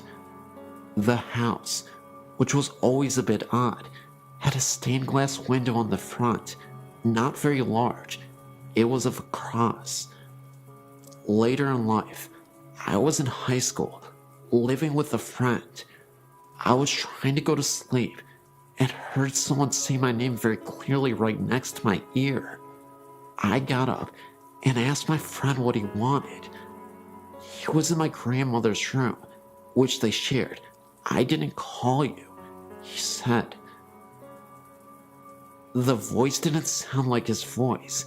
It had a lisp, as was very girlish sounding. We went to the house in the Delta, abandoned and run down, as well as vandalized. I walked ahead of everyone, always ready to take on whatever. As I walked past a bush, these birds just exploded from it. Before, I heard no bird song, and they surprised. The house was elevated with a basement that had openings for water to flow through. Everything was pretty much ruined. A door opened nowhere, as the staircase had been brought down. It felt like a cemetery, not in a morbid sense, just so quiet and hollow. We went to the basement, where trash was everywhere. On the door, which had been removed then, placed back up, was a crude black painting of a devil or satyr. Being mischievous, I took a wooden bed frame topper. It was painted brown with a carved flower on each side, and it was painted red as well. After I took it home, that's when I heard the voice. My room was cold, and I saw something in the garage, and I had a really weird nightmare. The kitchen was being renovated, so we had to wash and get dishes in the garage. I went out to get a cup and felt very nervous in there. As I was walking to leave, I heard a loud boom in the wall to my right. I looked, not too long, but long enough, and this will be a very hard to explain situation and sound crazy, but this energy waved and glistened in the shape of something human, turned its head and looked at me. I ran out, scared for my life. I'd never been so scared. I took the bed knob back, and nothing happened like that again. The site has long since been destroyed.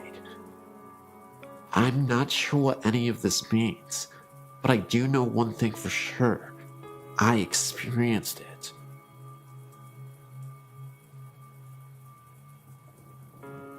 Both of these accounts took place within the same week of each other, happening to my brother and I when we were on vacation in London. The Hyde Park Ghost. I was on vacation with my family in London for Thanksgiving, 2001. About 10 in the morning on Thanksgiving Day, we decided to go for a walk around London, starting with Hyde Park, which was about 3 blocks from the hotel. The park was beautiful against the autumn sky, and both my brother and I found it strange how time seemed to skip, as the park just lay kitty corner from a highly modernized tourist strip. As we waited on the corner for our parents to catch up, I turned to see a great black carriage standing behind us, pulled by a glamorous-looking brown and white Clydesdale. I tugged on my older brother's jacket and pointed, and we watched it for a while, thinking it was the coolest thing we'd ever seen. Others in the park didn't take much notice of them at all, walking by in a hurry to get wherever they were going, or that's what we figured. My brother, having his camera with him, took a picture of the carriage and the driver, a slightly portly man with a contented smile and a formal air. He looked at us as my brother snapped a picture, and I felt an unexplainable tingling. Shrugging it off as the autumn weather, I continued to watch the driver. Our parents called our names, and we turned back to look at them, agreeing that we should all go for a ride in the carriage. My mom asked what we were looking at, and I turned back and pointed. What happened next is the strangest thing I've ever experienced. There was no carriage standing on the corner with us. My brother just looked as puzzled, and we continued the search about the corner, thinking it must have driven off after we turned to look at my parents. The carriage, driver, and horse were nowhere in sight. I found it odd also that we had not heard them drive off, as one would think a horse walking on stone could not be terribly quiet. A week or so later, we got the film developed. My brother and I searched through the pictures at least 3 times, trying desperately to find the one he had taken off the carriage. But though all the exposures from his camera were present, we could not find the one of the gleaming black carriage, Mary Driver, and the magic Clydesdale.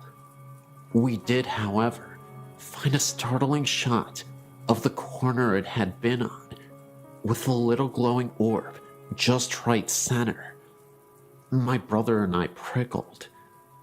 The real start, however, did not come until about 2 days after that, when I was reading a book about the ghost of London I'd picked up at the Tower of London for some light reading. I felt the same familiar prickle as I read about a popular ghost in Hyde Park, that of a man driving a gleaming black carriage pulled by a huge brown and white Clydesdale. The shadow in the chapel. A few days after walking in Hyde Park, my brother and I were wandering quietly through Westminster Abbey, enjoying the sights. We walked into the chapel that was open and sat for a moment, waiting for our parents to catch up. While we were there, he said he smelled something burning. I sniffed the air, recognizing the strong smell of incense. We looked around, not seeing anyone else in the chapel. My brother poked his head out the door, and he looked around, informing me that no one was there, and no one was burning anything nearby. Thinking this was strange, but not terribly creepy, we hung around in the chapel a while longer, chatting quietly. Our conversation was broken, however, when we heard someone chanting from the front of the chapel. We jumped, thinking we were alone. I looked up towards the front, certain we had been alone. The chanting continued in a foreign language I didn't understand. My brother, a Latin student, said later the chanting was a prayer or something. We stood there, watching the front of the chapel, looking around for anyone who might be chanting. I nearly fell over when I saw someone flicker to my left, a figure wearing a dark robe and moving slowly, walked in front of us at the head of the chapel. I remember taking a sharp step backward and falling into my brother when, after a moment's reflection, the being looked up and straight ahead.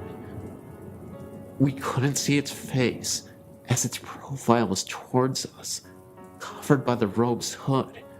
That didn't matter, however, as in an instant, the being was gone. There was no more chanting, no smell of incense, nothing but me being supported by my paled and terrified-looking brother. We didn't know what to think, neither of us thinking too much of ghosts before, but neither of us could really explain it. One minute, someone standing right in front of us, and the next minute, it was gone, completely and utterly gone, not a trace of it.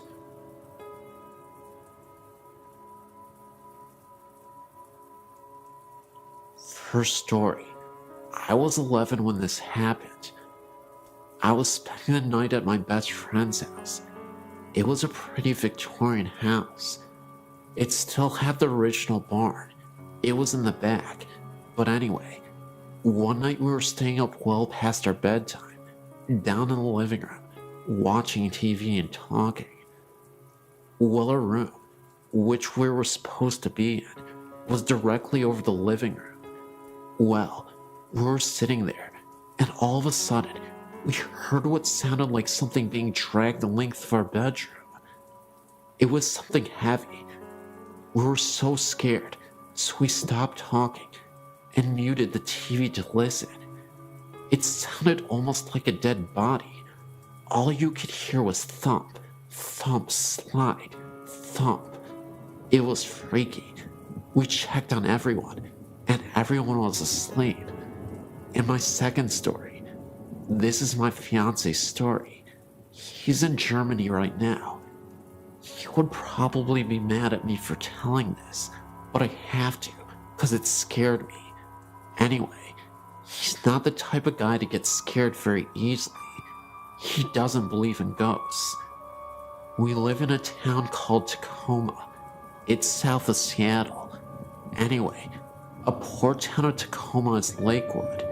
In this town is an old insane asylum that was torn down about, guessing, 30 years ago, and then rebuilt across the street.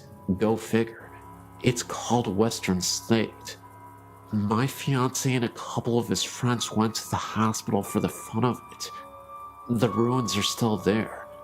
They were down in the basement, which also happens to be the boiler room. They were walking down there and came around a corner and saw a bunch of bugs and such. They figured a bum was staying down there. As they turned to leave, Dave is a pretty small guy, so he got pushed to the back. As he was about to leave himself out of the window, he felt someone tap him on his shoulder and heard someone whisper something to him. He figured it was the bum, so he turned around, but there was nothing there. He freaked out because it was a split second that he'd heard something and felt the tap. So he started screaming for his friends to come and get him. His friends had to pull him out of the window because he was freaking out the whole time. A third story. I was sleeping one time in my bedroom, and it was like 3 o'clock in the morning, and I suddenly woke up because I had the feeling that someone was in the room with me. I had my own room at the time, and it was pitch black in my room. But I looked in the corner where my door was, and I could just barely make out the outline of a man. He was just standing there and watching me. I couldn't breathe or think. I just stayed there for about 2 minutes, trying to figure out what to do. I finally got the balls to reach over and yank on the lamp. When I did, nothing was there. Fourth story. Me and my sister were at my grandma's visiting, and recently, my uncle had passed away in the house. He had gone missing for about 2 weeks. My grandma didn't think anything of it, because he did that sometimes. She went in his room looking for something, and there he was, lying on his bed, half decomposed. She said it took forever to get the smell out. On my grandma's TV was a plastic face with a flake flower in it. The TV was off, and my grandma was at work, so me and my 2 sisters was sitting around and talking. I believe we were talking about my uncle, when all of a sudden, the vase went flying off the TV. When I say flew, I mean flew. It flew like 5 feet. We all stopped and decided to go to bed. Fifth story. I was spending the night at my best friend's house. I was like 15 or something. My godmother had just told us to go to bed. We were just getting ready for bed when I hear my godmother yelling at me to get my butt in bed. I came out of my best friend's room and said we were.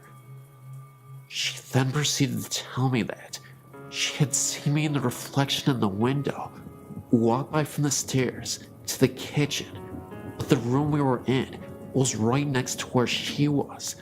Freaky. The sixth and final story. I was babysitting my nephew one night. I was sitting on, listening to music and relaxing, when I heard my sister laugh. Thinking that was weird, because I hadn't heard them come home. I got up to check. There was no one there. I know my sister's laugh. About 30 minutes later, I heard my sister cough. Again, I got up to check. Nothing. I don't know much about this house. I've only been here about 8 months. It's my brother-in-law's house. This house is kind of weird though. When all sounds have died down, you can hear clicking and sometimes even what kind of sounds like walking sounds. I sleep with my door open, so I'd hear if my sister had opened her door. But they're like soft walking sounds. Odd. Anyway, I have tons more stories. I'm a very strong believer in ghosts. So if you want to hear more stories, just email me and let me know. My girlfriend Liz and I haven't been together for very long, but we share a passion for ghosts and hauntings. On our second date, we went to a couple sites in our county that are supposed to be haunted. The scariest one has to be the Jericho-covered bridge, located in either Fallston or Jarrettsville, depending on who you ask. As Liz and I drove up to the bridge, a heavy fog rolled in, almost like the ones you see in the old movies, set in places like London. This was weird, because Liz and I have been driving around the county for the last 2 hours, and we had only encountered fog in this one place. Maryland was a neutral state during the Civil War, but racism ran deep here. The Jericho-covered bridge is a grim reminder of that. It is a well-known local legend that runaway slaves were hung from the rafters of the bridge and sometimes left there for days. As we drove over the bridge, we both felt a chill and a sense of terror in the air. Like the bridge had been, in fact, the scene of unspeakable horror. Neither one of us really wanted to leave the safety of the vehicle to take the pictures we were so willing to take just a few minutes prior. Eventually, though, we did take the pictures, and when we got them developed, we found only 2 pictures had turned out.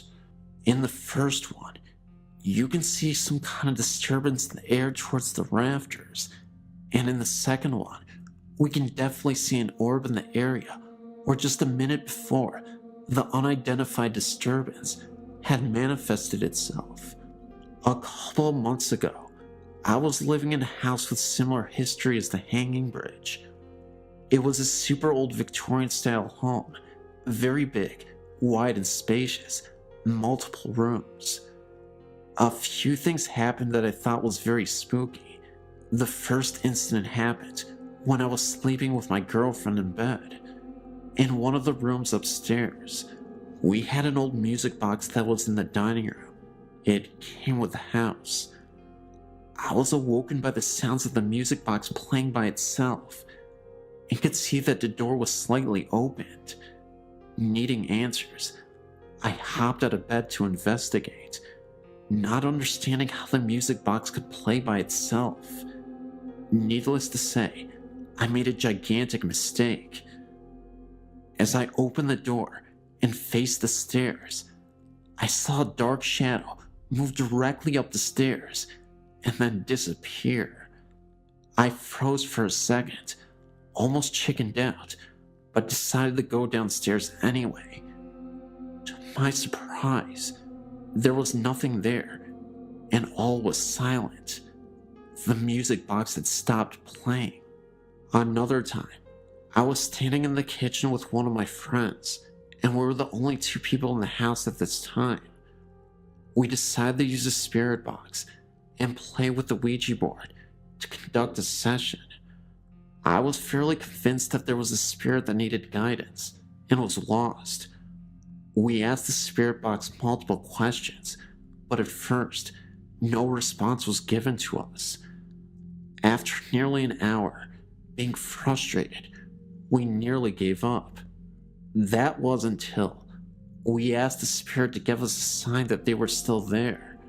My back started to hurt, like some kind of pressure was being applied to it. I said to the ghost, "Is that you on my back?" Now get this.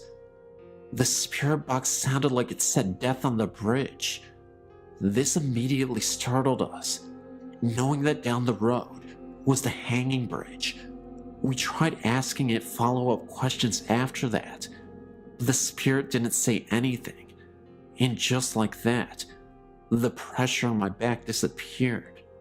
I was starting to think that the ghost was trying to tell us that they were one of the ghosts that tragically passed on the bridge.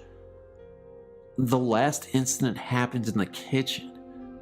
The kitchen door was slightly opened, and all of a sudden, I heard what sounded like a girl's whisper in my ear. As I looked towards the door, I saw a lady, I think, walk past the door. At first I thought it was my friend Laura, who always used to wear jeans.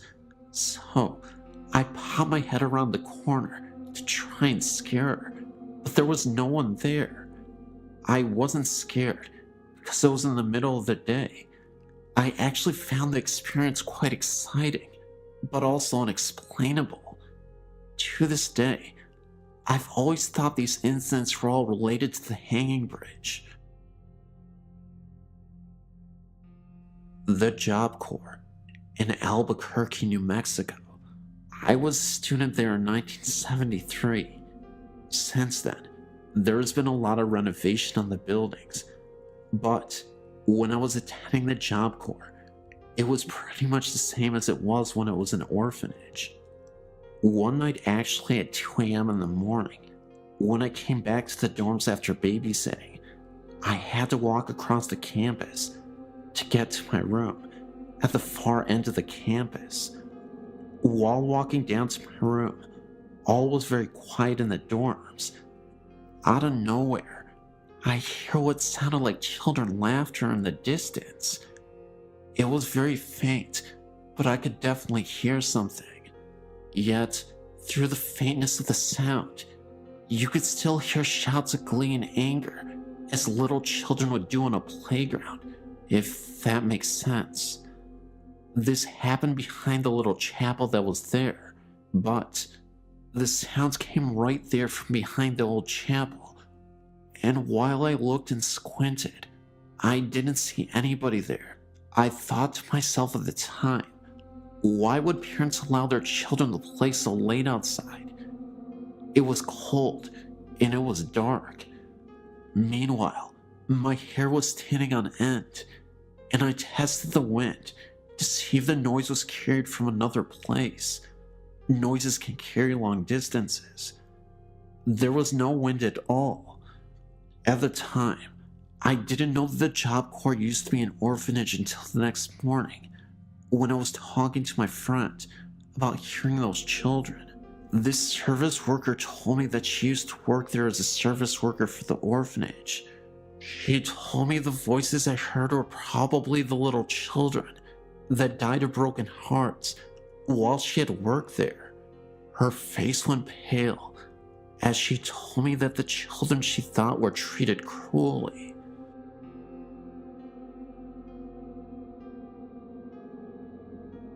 There are two versions of this legend that I know. It's called the Devil's Footprint. The first is about a construction worker that was aggravated with a boulder that would not budge. The man stepped on the boulder and said, "I will give my soul to the devil, this boulder will move." By the next day, the boulder had moved, and there was an imprint of a human foot and a hoof print of the devil. The man was never seen again. The other version is about a farmer that was having a terrible harvest. He then said, "I will give my soul to the devil if I had a bountiful harvest." Indeed, the farmer's harvest was bountiful, and he made plenty of money. The farmer was quite pleased with himself, until the day the devil came to collect. The farmer refused to give the devil what he wanted, and a chase ensued. They ran all around the farmer's land, and the chase ended when they reached a cliff. I believe the footprints happened when they had their final fight at that cliff edge. I've heard many stories about the devil's footprint being haunted. My fiance told me about an occurrence that happened when he was there with his brothers when he was about 13. He said that his brother was contacted by a ghost, according to him, and his brother swears to this very day he was standing in front of the church doors, and being a rebellious young man that he was, he attempted to kick the doors open. At the moment his foot hit the door, it swung open and knocked him off the steps. Now, you may be thinking that there was probably someone on the other side of the door playing a prank, but keep this in mind, the doors open inward, not outward. I also know someone that was there very late at night, and she swears that she saw hooded men walking the edge of the woods. I myself had an experience of sorts. One night, a friend and I decided to go find the place. We drove and drove, and we couldn't find it. When my friend was so sure she had driven too far, she turned back. We figured we better wait until daylight to look for it, so we turned on the road that we thought would take us home. And what did we see? The old cemetery and that unmistakable white church. Of course, we freaked out. My friend swerved and barely escaped going off the road. By this time, we were both feeling a little unsettling feeling in our chests. Now, whether this was due to some unwelcome presence or fear, I'm not certain. I'm assuming the latter.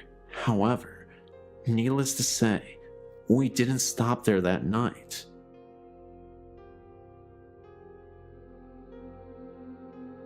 My name is Bobby, and I was checking out your website, and I decided I should send in my own story. We live in Grosse Pointe Shores, Michigan. This event happened on Monday, August 15th, 2005.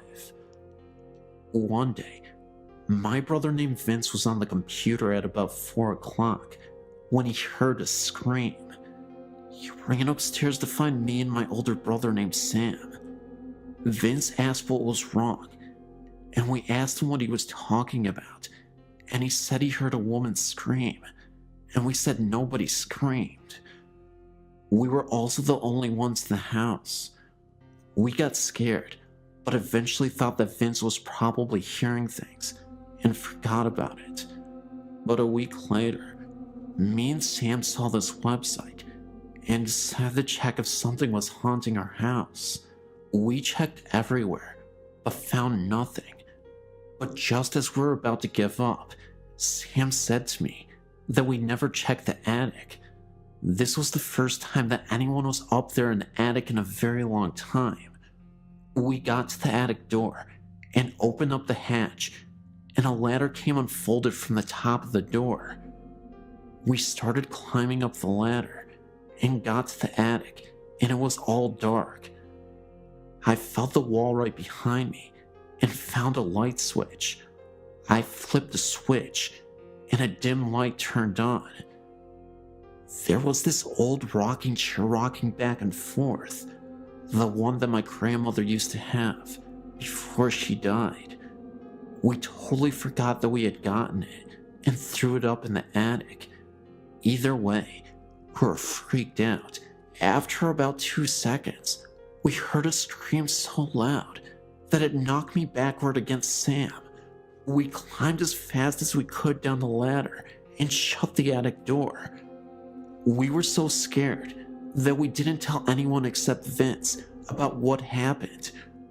We checked the time, and it was exactly 4:06.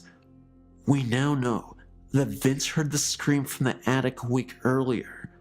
All we know about the people that lived here before us is that they were the Andersons, and that they were an old couple that lived here and raised their kids here. I don't think it was my grandma's spirit, because she was always a gentle soul and wouldn't scare us like that. Anyway, after all the kids moved out and Miss Anderson died, a short while after that, he sold his house to us about 4 years ago. I believe Miss Anderson was the one who screamed.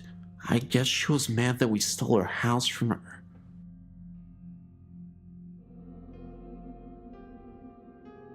When I was a freshman in high school, my parents moved us from the city in central New York to a big, empty house in the country.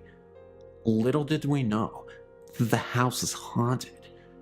So many things happened there that even my skeptical dad began to believe that we were sharing the house with someone or something else.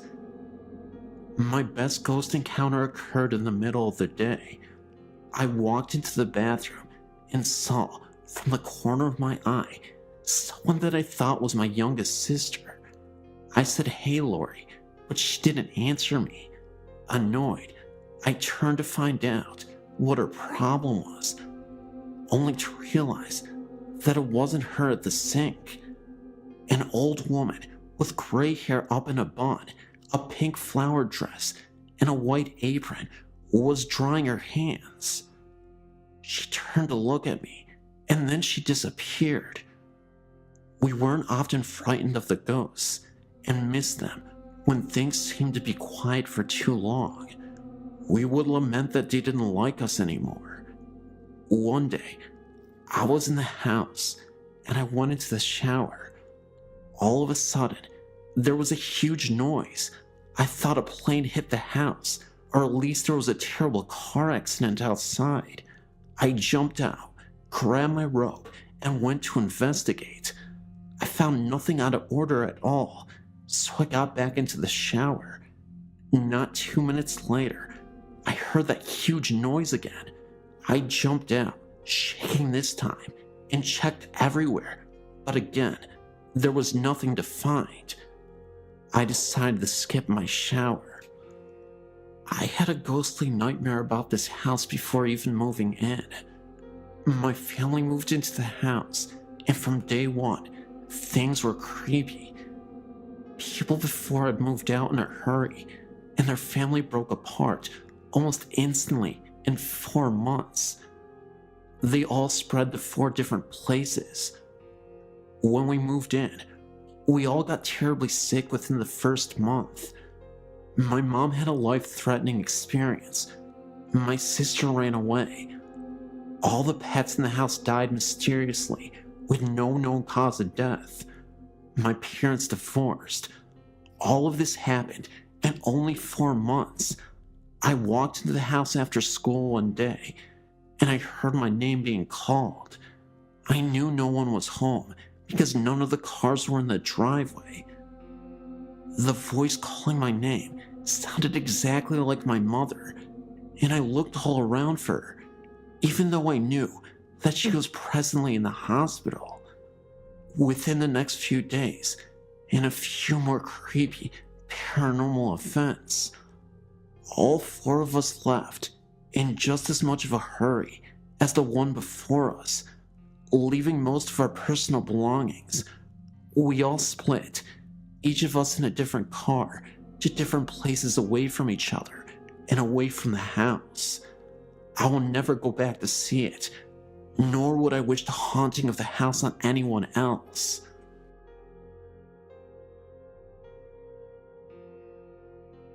Hello. I lived at this house from 97 to 99. It was in Atlanta. My family and many of my friends were witnesses to the occurrences. Voices, electronics malfunctioning, dark figures. It happened day and night, but mostly at night. It is an older white home near the river, and for a while, we had a rat problem. The plumbers had left a hole under the bathroom sink. The rats, who were fond of shiny objects, left 2 human molars, complete with silver fillings, on the bathroom floor on 2 separate occasions. The back of the home had a foul odor, off and on, and the crawl space had been cemented over. I'm an investigator for the state, not a hysteric. But the place made a believer out of me, my family, and half a dozen friends. My then 4-year-old son complained of the man in the mirror with a string around his neck. Voices were male and female, also a small child. I've often felt the crawl space needed to be examined, just never could figure out a way to ask the officials to do such. I truly think that there is a body, or bodies under that house. Myself and a girlfriend watched as a man-shaped shadow moved across the dining room wall into the kitchen where the light turned on. Well, we're checking out, if you can get the new owner's permission.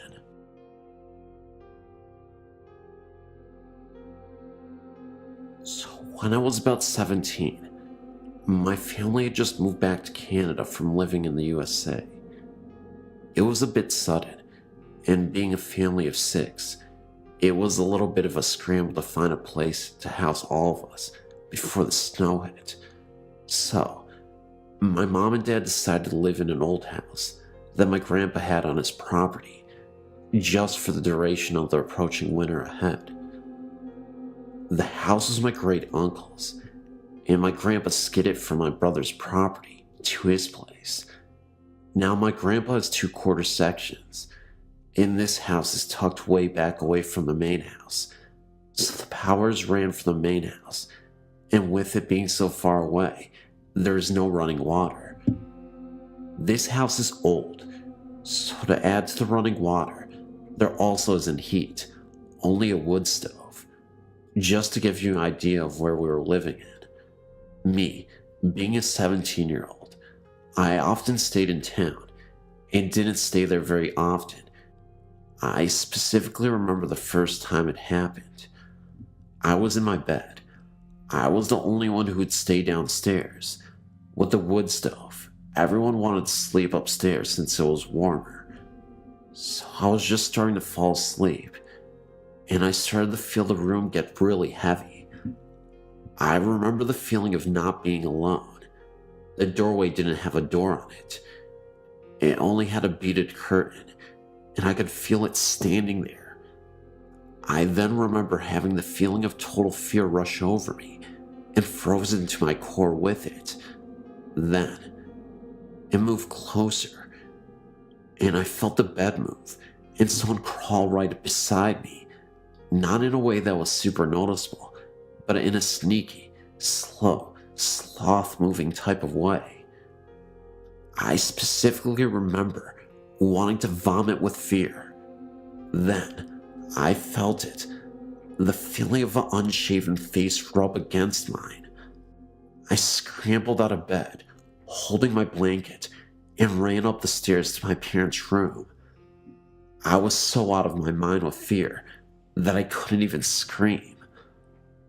I slept on the floor with my dad's side of the bed. The next morning, Mom was wondering why her 17-year-old daughter was curled up at the foot of her bed, and I told her what happened. Later that morning, we walked over to my grandpa's house to have breakfast and go chat. My mom brought up my wild story. My grandpa and grandma silently listened, as my mom was laughing at the last bit of the story. My grandparents got really serious and turned to each other.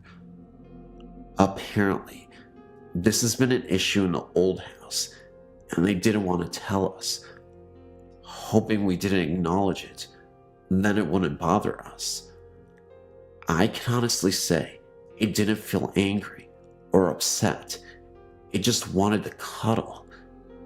I didn't stay there much after that. I moved in with a cousin in town. I met my first ghost when I was 4 years old, in the bathroom of the first house I can clearly remember living in, and ever since then, I've been chased by them. The first ghost was a young boy in overalls and a button-down shirt and a straw hat. He looked to be about 6 years old, and didn't do anything except stand there in the bathroom watching as I brushed my teeth. He appeared there several times over the next few months, until my family moved to a house just up the road. In the new house, which was the same property, I never felt comfortable. Sometimes at night, I woke up hearing someone call my name, but the voice was unfamiliar. I was always too afraid to get out of bed, and assumed that if it was my mother or father calling me, they would come to get me. The house was always cold, as I'm told newly built houses usually are for a while, but even years after we moved in, there was always a chill in the air that neither the electric heat nor the wood-burning stove could chase away, even in the summer. The first time anything appeared to me in that house, I was 7, and my brother Josh was a few months old. His crib was kept in my room, and I was always the first to wake up when he was crying. One night, in March, when Josh was 5 months old, he was crying, and he woke me. I sat up in bed and waited for Mom to come in and get him, and as I looked out my bedroom window, I saw something silvery and translucent, standing on the railing of the deck, on the back of the house. As my eyes came into focus, I made out the vague figure of a heavy-set woman with a little boy in her arms. The same little boy who had appeared to me in the bathroom of the old house 3 years before. She extended her arms and held them, dangling from her hands, and then let them go. I quickly closed my eyes, not wanting to see what happened. I heard the sound of a child crying. I covered my hand with my pillow and tried to go back to sleep. Through the rest of my childhood, there were many more experiences of this type. I saw a male ghost that I presumed to be the father of the little boy ghost, a much younger little girl ghost, and an older girl who had a distressed look about her, as if she had been through something terrible. Her clothes were ragged and torn up, and appeared to be stained with something dark. I speculated that it might have been blood, and every year, on the night of August 1st, I lie awake at night, listening to the sounds of children screaming. I gave up trying to explain the sights and sounds to my parents, who just laughed at me. Their excuses for not believing me went from inadequate to just ridiculous.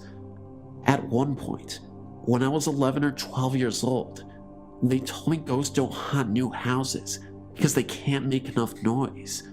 All that changed when I was 15.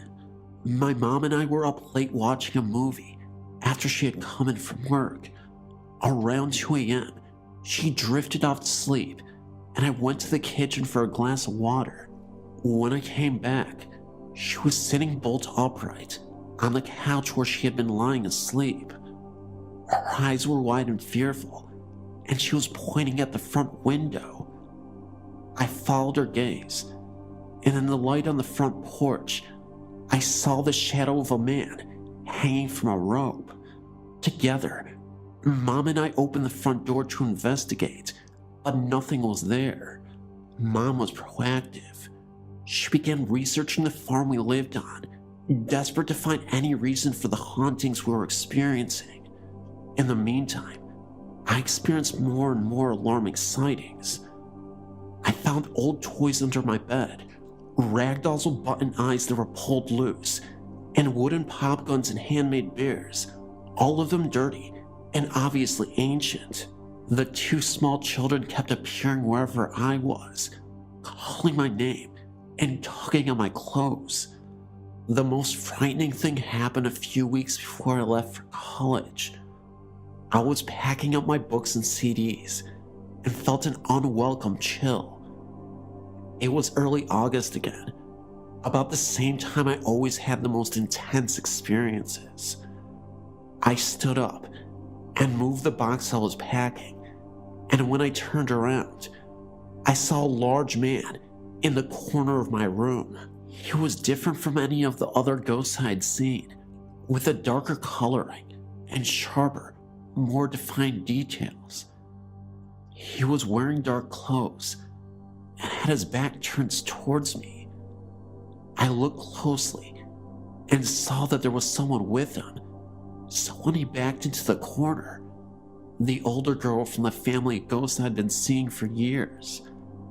He was harming her, though I couldn't tell if he was just beating her or trying to mess with her or what. But she was crying and screaming, and it was absolutely bone-chilling. As I stood there in the room watching, the other male ghost came into the room holding an axe and approached the other two in the corner. I couldn't watch and ran out of the room. Over the next few years, my mother documented everything she had seen and heard in this house, ranging from the same sorts of things I had seen to some even more aggressive appearances.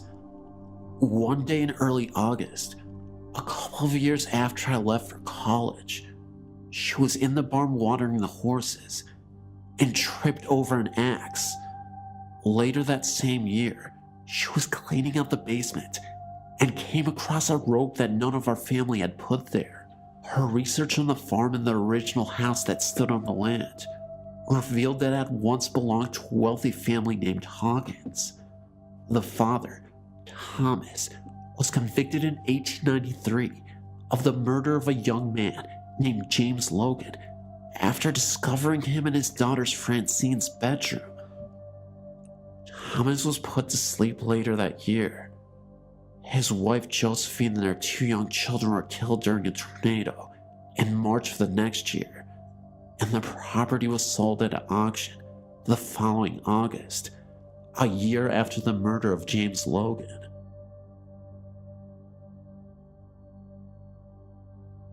I've seen and heard ghosts for many years, ever since I was a small child. These are a series of ghost stories that you probably haven't heard.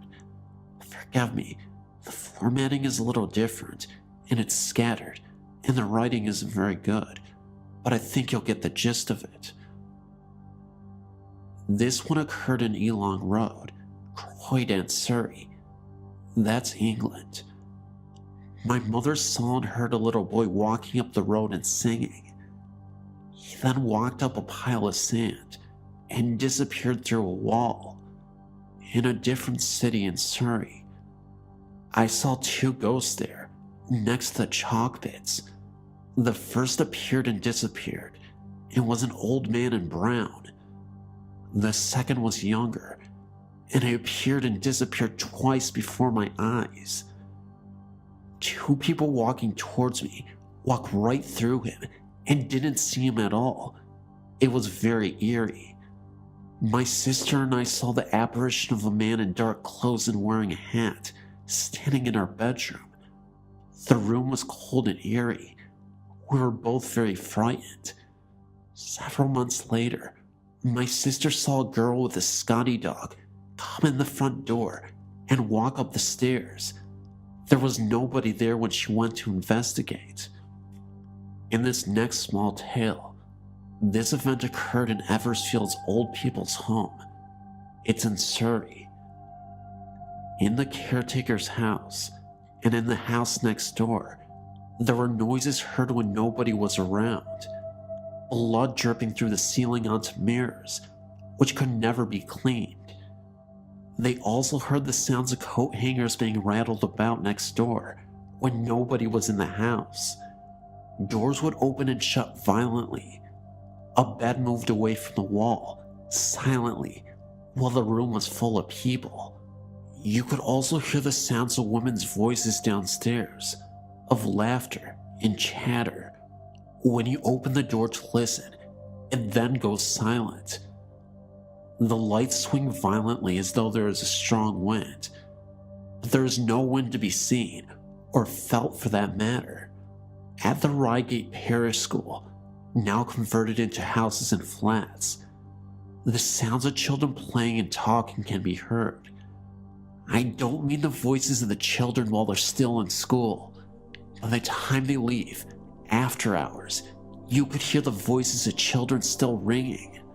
People have also reported piano playing as well as a tambourine. When they go to open the door, the playing stops, but the piano was reverberating. On the road of Wallfield Annex, Reigate Road, there's an extremely haunted house now, also converted to flats.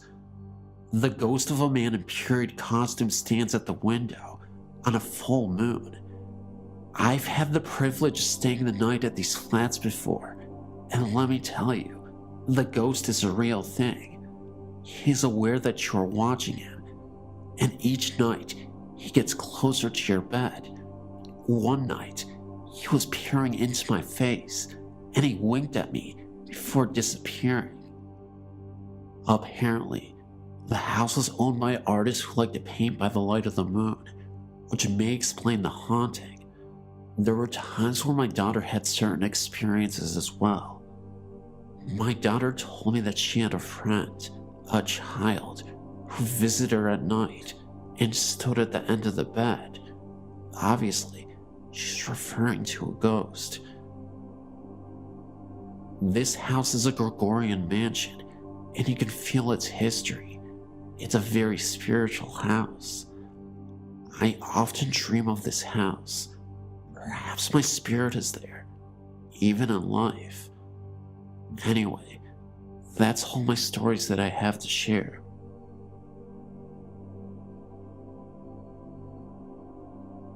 I work really early in the morning, so by the time I get off work and head home, I'm really tired.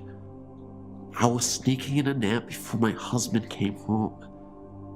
I've seen some unexplained things when I was younger, but I've never had this happen to me.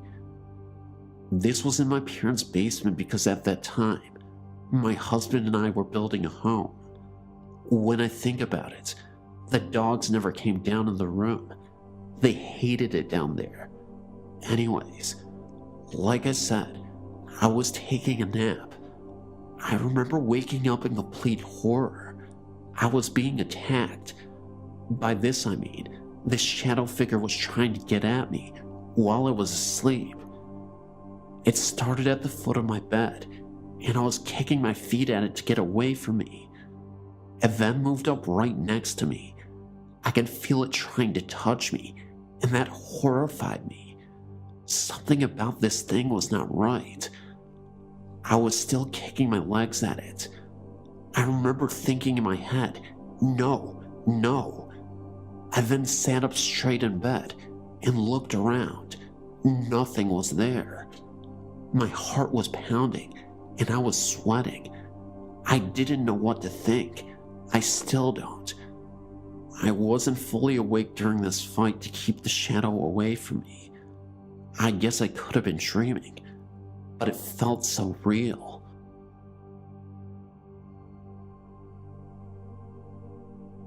Living with a ghost is not all that bad, as my family and I have found out. We moved to our home in the Skyline Estates in 1991. At the time, we had our 3 and 1-year-old boys living at home. We started to get clues that something unruly was living with us when my wife and I started to hear our 3-year-old talking to someone in his bedroom. He told us that it was an older lady that came to talk to him. He stayed in that room for 3 years until we moved him to another room and put his younger brother in that room. The same thing started happening with the other brother. We have 2 younger kids who also stayed in that room once, and they all reported that an old lady had visited them. Oftentimes, the lady would speak through them. The kids would call her Miss G. Miss G would also make herself known to my wife and I. She was very active any time we made improvements to our home. She would come and watch us, often from the closet, as we would consistently hear and see the closet door open. One time, my wife even swore that she saw a floating face there as she was cleaning. When we were working on the house, we would also feel as though a hand was placed in our bodies. At this moment, we'd also feel a draft of cold come in. When I was working alone, I'd feel the hand again, thinking that this time it was my wife. I would stop to say something, look over my shoulder, and there would be nobody there. This happens to my wife too. She would think I was touching her as well. I saw Miss G once in 1993. I was sitting in the living room late at night. I remember I had the doors leading to the living room closed. A short moment later, I heard what I thought was the sound of my wife walking behind the door. I turned to look back and saw the silhouette of a figure walk by. I immediately went to open the door and look for my wife when I saw a figure move quickly from the hallway into the kitchen, then turn the corner. It happened so fast and it spooked me. That's when my wife walked through the front door. She had been shopping. That's when I suddenly realized that this was the presence of Miss G that was making herself known to me.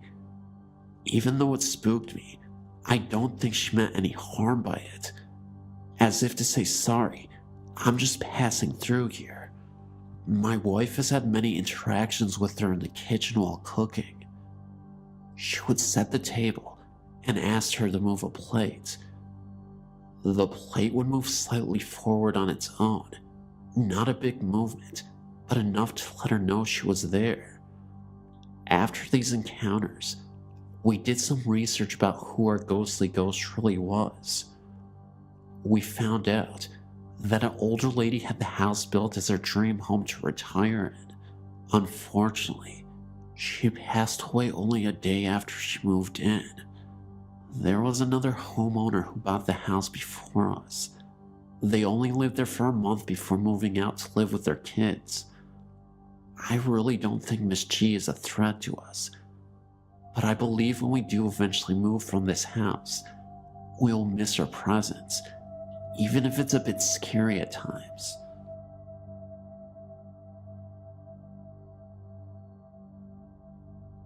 My name is Stacy, and I reside in Brownsville, Texas, approximately 2 minutes from the international bridge into Mexico. What I'm about to tell you is something that happened to me when I was in the 3rd grade, and haven't been able to forget since then. I'm now 25.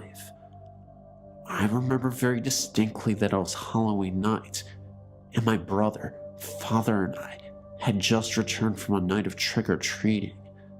It was almost midnight when my parents sent us to bed, worried we wouldn't wake up in time for school the next day. At this time, being so young and so close to the border, I shared a room with my nanny. We slept on 2 twin beds.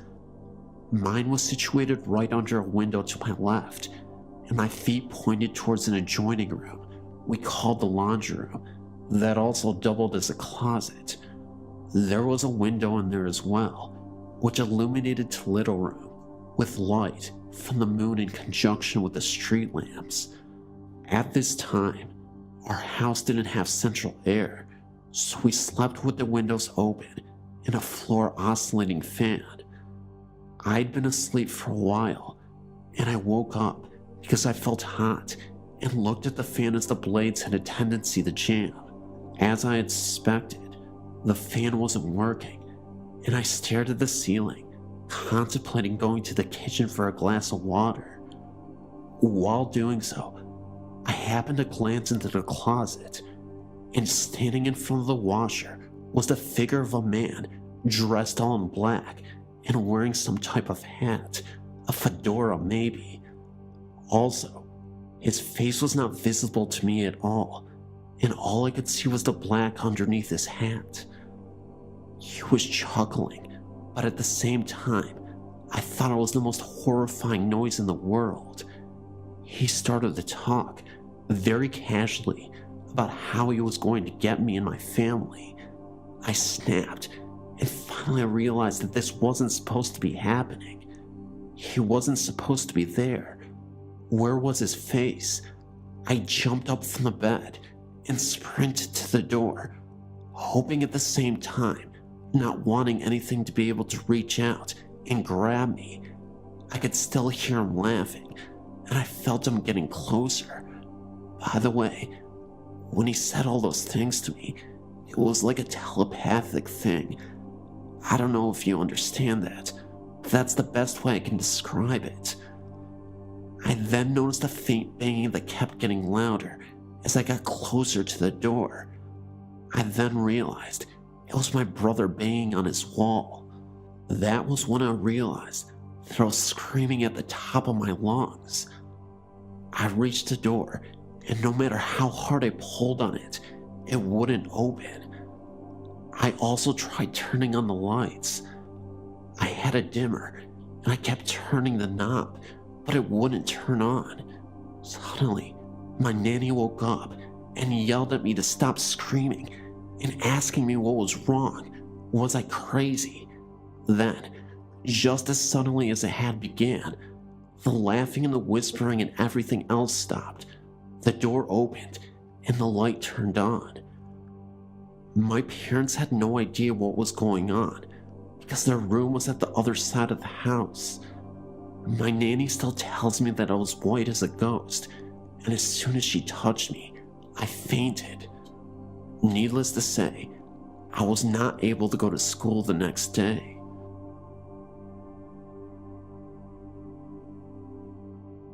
When I was about 7 years old, I can remember this very strange house in West Virginia I used to live in. First, it started with my brothers and sisters and I. We all had one bedroom upstairs we slept in, and one night, waking up, I saw a strange figure of a little child by our bed. I recall turning the opposite way and holding on to my older sister. Being that age, I never thought nothing of it until about 8 years later my family and I moved out, and we were talking about how nice it was to live there, and my mother and father were telling us if we only knew the strange things that we had seen and heard. My father said he woke up one night seeing a little child and thinking it was one of us, and he said go back to bed. The figure never moved, so we sat up from the bed realizing it was a shadow figure and not one of us. And when we went to wake my mother up, it was gone. And other times, here my mother would get up in the middle of the night and see that figure all the time, thinking it was okay, nothing bad was really happening. A few months after that, he heard loud noises, like a baby crying. He said it sounded like it was coming from the wall. My father would really have loved to know about the spirits, but my mother really wanted to move. It's funny when you are little, you really don't know what's going on.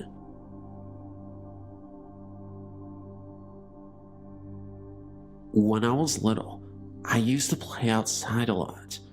In my country, the weather is really hot. So hot that if you stay under the sun for 5 minutes and then go back inside, your head hurts and you will see lights everywhere, for a while anyway. I always used to see figures that those lights would make, but I wasn't scared at all because I knew that the sun was making them. One day, I was outside playing with my brother, but it wasn't as hot to make your head hurt or see figures and lights. I saw a shape of a black dog walking or going somewhere, and then it disappeared. Well, the dog wasn't walking, he was just going somewhere. The figure was not perfectly clear to say that it was definitely a dog, but it really looked like one, and once I saw it, I didn't say anything because I was used to seeing things because of the strong sun. But as soon as I saw it, it disappeared. My brother said, "Hey, did you see that figure of that black dog that went by and disappeared?" I was shocked because I thought I was the only one that saw that thing. It was crazy. So that was a very strange experience. We both asked each other what the heck that was. We were very confused. I'm sure that the figure we saw was a ghost. When we moved to the UK in 1986, my final experience occurred with this man. I heard my name being called from downstairs.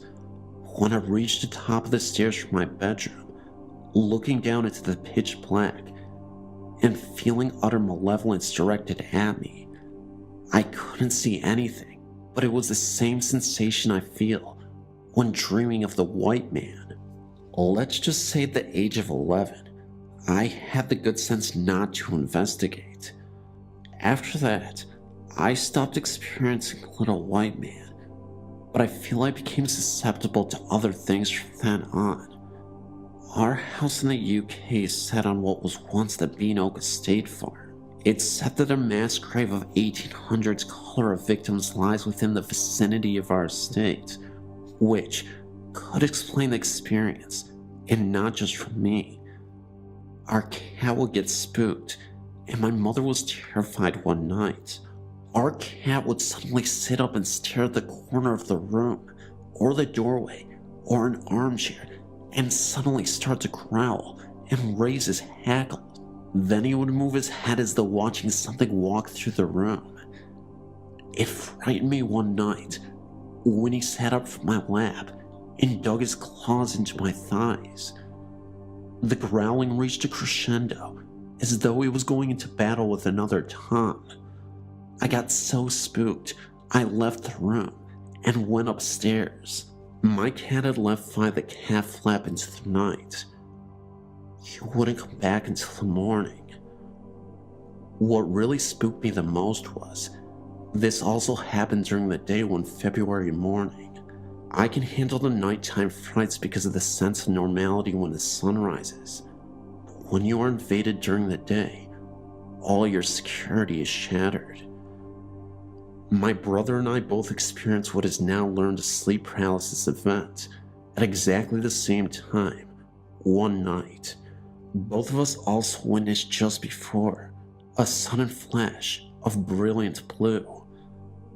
For two people of differing sexes to experience exactly the same time makes it disturbing, and we still discuss it today. My other experience of sleep paralysis was when I was fully awake. Lying on my tummy reading a book on my bed, I suddenly had the overwhelming terror swamp me from my feet upwards, and I couldn't move. Then, at the foot of my bed, I could feel as though someone was taking a step onto the mattress between both feet.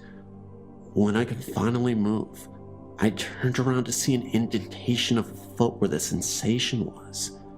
Thank you for taking your time to read my experiences, for that is all I can call them. I did have one other experience, but it's too terrifying to write down, and causes me fear, even to this day. When I was 6 or 7 months pregnant with my son Anthony, I had a terrifying nightmare. I believe this nightmare was a portal to the afterlife, that what I saw was in fact a ghost trying to communicate with me. Every night I would sleep with the bedroom door half open, and also had the hallway light on, just because of the weird and bizarre events that would occur in this old home. I'd always thought I'd hear laughter during the day, sounds of doors opening and closing, and other little things that made me convinced my house was haunted. One evening, I swore I saw a small dark shadow figure float into the kitchen from my bedroom. It happened so fast, I didn't have much time to process it. My nightmare was very similar to this experience. I was convinced that I woke up in my bed before. At least at the time I thought I was conscious. I was glued to my bed, couldn't move at all, virtually paralyzed. I started hearing strange noises, like a gargling coming from the hallway outside of my room. I remember struggling to open and close my eyes. All of a sudden, I was able to focus my eyes and move my head where I could see that the door was open. I saw this little girl standing in my doorway. She was a black shadow from 5 feet away from my bed. She approached closer to me, all while I was still paralyzed and couldn't move. The black shadow whispered, "Don't be scared. I'll be home soon." That's when I woke up, sweating and screaming. Even after realizing it was a nightmare, I could still feel the presence of the shadow in that house. The same girl from my nightmare. I thought it was a bit ridiculous, because I knew at that point, my mind had just conjured this up in my head, even with all the previous signs of ghostly activity. What's even weirder, a few days after I received a call from my sister, she was very emotional because she announced to me that she was having a child. The reason why my sister was so emotional was because she had tried for years and years to have children, and she was never able to. Her doctor even told her that she was never going to be able to produce a child. I bet you the shadow from my nightmare came back as her living child.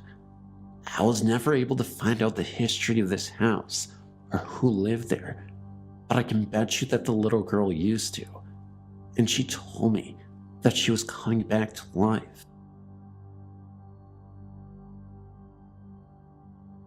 I've noticed that you don't have any ghosts listed for the University Calgary residences in Calgary, Alberta. I had a strange experience in the residence tower called Randall Hall. I'll give you some brief information. There are 2 identical towers, plus some apartment-style residences that were built in the late 1960s when the university was founded. They're both 7 stories tall, with a central communal lounge and 3 hallways radiating out like spokes. Each hallway has 11 rooms and a bathroom. Originally, they were built as a female dorm and a male dorm. I spent 3 years of my university living in Randall Hall. The room that I shared with my roommate was in the co-ed hallway of the 6th floor of Randall. This kind of applies because we shared all facilities with guys. Toilet stalls, urinals, sinks, and showers were all communal. Think Ally McBeal. And we often had guys hang out in our room. Let's just say that there were quite a few of us engineers on that floor. I started the year living in room 661. One night, I woke frequently, and I could have sworn that there was someone in my room, sitting in the chair at my roommate's desk. I passed it off as being asleep, but the next day I did ask my roommate, "Were there any people in our room last night?" All she said was, "Yeah, I thought that one of the guys had come in during the night." Weird. Anyway, a little later in the year, I moved into room 557, on the same side of the hallway, 2 doors down. We started noticing that in the common room, which was a large open area in the center of the spokes, one of the elevators would often come up to our floor on its own accord, open, close, then go back down to the main floor. Sometimes it would stay on our floor with the door open for almost an hour before going back down. My real experience came during reading break. I guess your guys' equivalent to spring break, only we have ours in early to mid-February, and most people leave because the skiing's awesome in the Rockies, only a few hours away. In our hallway, the only people not gone was me, my roommate, the girls across the hall, and the girl at the end of the hall, on our side by the fire escape. To start my real story, I'll give you guys a little explanation about how our room was laid out. If you walk into the door from the hallway, there's a closet on each side that extends about 2 feet into the room, that goes all the way to each wall. No doors in the closets. The room is approximately square. My roommate's bed was against the left wall, with her desk against the window, directly across the door, and the chair between her headboard and the desk. My bed was against the window, with the headboard against the right wall, with my desk along the right wall. I awoke one night because I swore that the door to our room had opened, and that one of the guys from the guy's wing had come in. He had gone on a date that night and was a close friend. I looked over at my roommate's bed, and it looked like this guy was whispering something to her. I found it kind of creepy though, that instead of crouching by her bed like a normal person would do, he was standing with his legs straight, bent at the waist, with his face about 2 inches from hers. Now, I got kind of pissed off because it was the middle of the night and this guy had come in to tell Lauren about his date. I wanted to see what time it was, so I sat up in bed so I could see around my desk to my alarm clock, which was on a dresser in the closet. It was 2:30-ish in the morning, so I turned my head to yell or whisper strongly at this guy. Then I realized it wasn't who I thought it was. This is the creepy part. He stayed bent over my roommate in the same position, but slowly turned his head to look at me. While he was turning his head, this grin spread across his face. One could interpret this grin as malevolent. I sure did at the time. Then he slowly stood straight up and took a few steps backward towards the closet, folded his arms across his chest, and looked at me with the same scary grin on his face. It was strange because really, he had no facial features. Nothing of a face that I could see, except for this grin that I could more sense than see. Well, that was enough for me. Like any 20 going on 6-year-old, I dove beneath the covers of my bed and stayed there all night. This was very hard to do, since the heating is very efficient in those buildings, and most of the rooms are usually hot enough to be in shorts and tanks in. Anyway, I didn't sleep again that night. After a week or so, thinking about this experience, having insomnia, and sleeping with the light on, I have second thoughts on what was going on there. I think that yes, he was intentionally trying to scare someone, but only out of a sense of fun, because he knew he could. I think he had my roommates in his target sights, and he had his face by my roommates, waiting for her to wake up with this ghost face 2 inches from hers. Well, you could wake my roommate up with a cherry bomb when she's sleeping, never mind waking to a ghostly presence like so many of us do. Instead, I woke up, and his grin was more of a, finally, someone's awake that I can scare grin. So that was it, other than the knocking, which is actually quite funny. It was about 2 days after my experience, when all 3 of our rooms got simultaneous knocks at 5:30 in the morning. My roommate got up to answer the door and scared the crap out of both her and the girl directly across from her by opening the door at the exact same time. Also, the girl at the end of the hall had her head out of the door, asking if someone had knocked. There was no one in the hall, and no way someone could have left without us hearing. The door into the central common room was on a pneumonic hinge and made a whining noise when you opened it. The door to the fire escape at the other end makes a crap load of noise, which echoes through the floors. The door to the bathroom also has a pneumonic hinge and bangs when it closes. Anyway, to close this outrageously long story out, I worked for housekeeping during the summer because the residents are rented out like hotel rooms. I didn't go back home in the summer. I was talking with the cleaner from the 6th floor while doing laundry one day. She related that she has had experiences with this guy over the last few years. She was cleaning a room after move out and had the door propped open with a garbage can.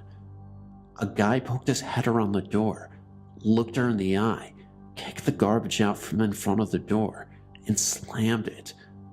There was no one there when she went to look. There are rumors that a guy got really stressed out during exams in the 80s and threw himself off the roof into the parking lot. I've not substantiated his claims, so who knows. I do know that the roofs are now off limits to students, whereas they weren't in the past. The cleaner says that he is quite shy and is only seen during summer, Christmas, on reading breaks, never when the residences are filled with people.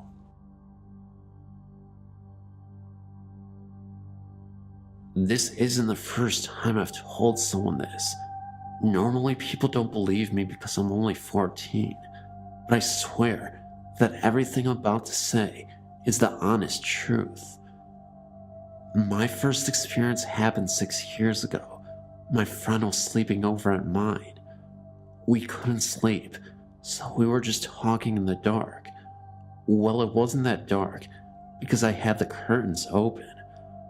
I remember it being a few minutes past midnight. I also remember thinking my friend had stood up because there was a shadow on the wall opposite us, but she was still lying down. But she too had seen the shadow. It had no features and was only head and shoulders. It was where my light switch was. We both looked outside to see if anyone was there. Nothing. So we started to really freak out and closed the curtains as quick as possible. And when we reopened them a few seconds later, it was gone. I have no explanation for this. I definitely wasn't dreaming, and neither of us had imagined it.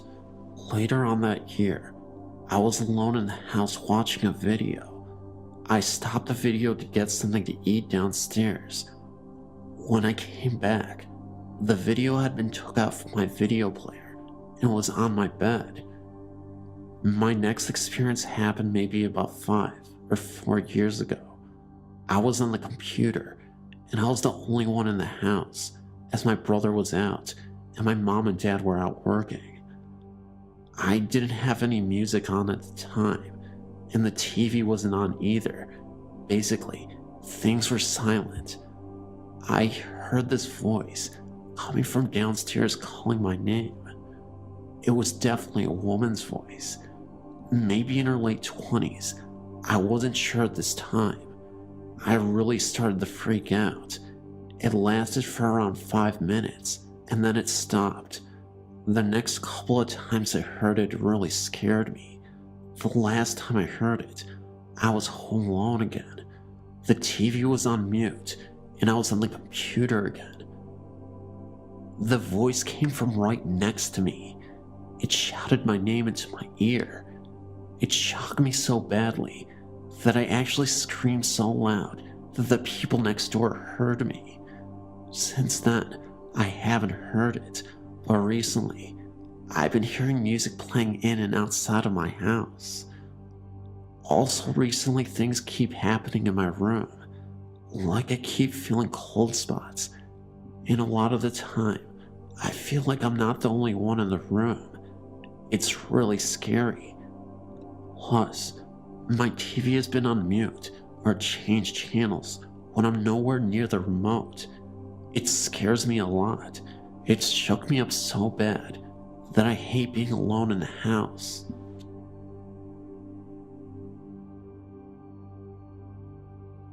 This occurred roughly 20 years ago when I was 19 or 20, and I was sleeping over at my boyfriend's apartment in Spring Valley, California. My boyfriend left for work by 4 a.m., and I was alone in the apartment. This one morning after he left, I awoke on my back to a heaviness in the room. It was still dark, but becoming dawn. I looked to my right, and standing next to me by the bed was this tall black shrouded shadow entity. I was terrified. I could feel its presence surrounding me. Then, it spoke. I was lying there wide-eyed and in shock. I'm not still sure how I heard it. Was it audible, or just in my head? The voice was deep and gruff, and asked, "What are you doing here?" I'm familiar with some experiences with the paranormal, just never had it been so terrifying. I closed my eyes, and began the Lord's Prayer.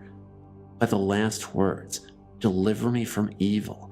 Amen," the room had cleared. I felt a change immediately, and when I reopened my eyes, all was normal again. I told my boyfriend later that day, and he thought it was his deceased grandfather being curious. My boyfriend's grandma was recently staying with him, and she would tell him stories of the grandfather visiting her. Possible, I guess, but I still wonder what the black shrouded entity was, and what its intentions were.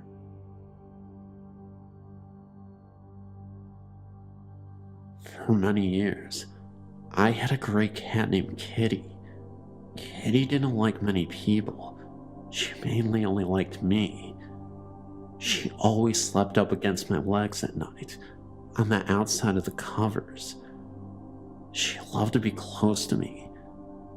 After she died, I was absolutely miserable. I missed her so much.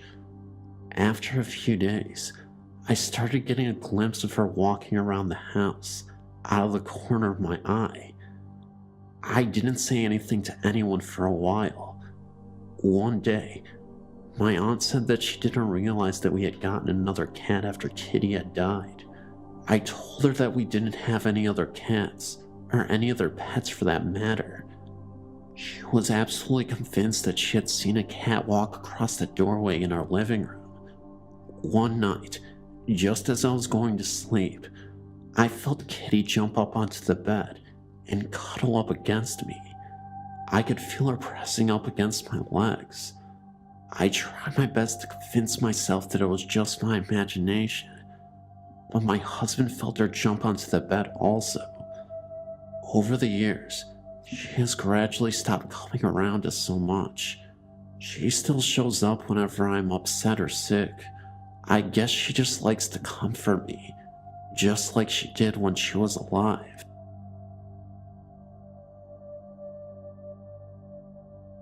Hello. I grew up in an old apartment building in the Fordham Hills section of the Bronx. When I was about 14 years old, I was speaking on the telephone to my best friend, who lived upstairs on the 5th floor of the building. My apartment was on the 2nd floor. My friend said that she was going to go down to my apartment in a few minutes. As soon as I hung up the telephone, there was a knock on the door. I wondered how my friend could have possibly made it down 3 flights of stairs so quickly. As we hung up the phone that second, I went to the door and looked out at the peephole to see if it was her. There, at the door, stood a tall, young-looking man, wearing a ruffled white shirt, a thick black belt, black pants, and black boots that went almost to his knees. Hanging from the side of his belt was a sword or a saber. As I stared at him, it appeared as though he was looking right at me with piercing blue eyes, even though the door was between us. I then noticed that I could see the number on the apartment door across from mine through his shirt. I quickly ran from the door, realizing what I had seen, thoroughly frightened, and called my friend, asking her to hurry and come down as I was alone in the house. I will never forget it for as long as I live. I did some research and learned that there was Revolutionary battles on in among Fordham Hill. I came to the conclusion that the ghost was a Revolutionary War soldier, probably British from the clothing. I only wish I could learn more. Nothing occurred for the rest of the time that I lived in that apartment. Thanks for having a great site where people can share their experiences.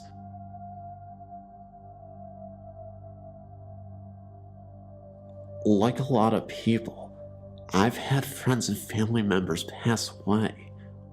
One of my best friends was John, who died from pancreatic cancer while still in his early 30s. Many years later, I started a habit while praying. I asked God to help me always remember my friends and family who have passed away, who influenced me, and who are a big part of my life. Then I think of their names and say them silently in prayer. About a year ago, our friend and family priest passed away, and I attended the funeral mass. As I was kneeling in the pews, I felt someone beside me. I looked to my right, and there, plain as day, was John. He was there for only 2, maybe 3 seconds, and then disappeared. I shook my head and looked again, but he was gone. I hadn't thought about John at all that day, and I may never know why he decided to show himself. I know that God puts people into your life for a reason, and I know that even after they are gone, they're always with you. I love you, brother. Thanks for the visit. I'd like to start out by saying that, while I am interested in the paranormal, I tend to be pretty skeptical and prefer to think things out rationally before dismissing every little thing as ghosts or the like. This experience, however, has no logical explanation I can think of. I'm pretty new here as well, and I apologize in advance if I'm not doing this right. So yeah, here we go. I was 17 and it was mid-October, nearing Halloween. My family and I had gone to a really small, fairly rural town to meet a group of family friends for dinner and catching up for old time's sake, as my siblings and I had grown up with the children of the other families. After dinner, the parents stayed at the bar drinking, and those of us that weren't of legal drinking age were starting to get a little bored. That's when one of my friends brought up the cemetery. Apparently, there's a cemetery in this town that's said to be haunted. I think some ghost hunter, paranormal type show did an episode about it or something, but the legends are said to have been around since before that.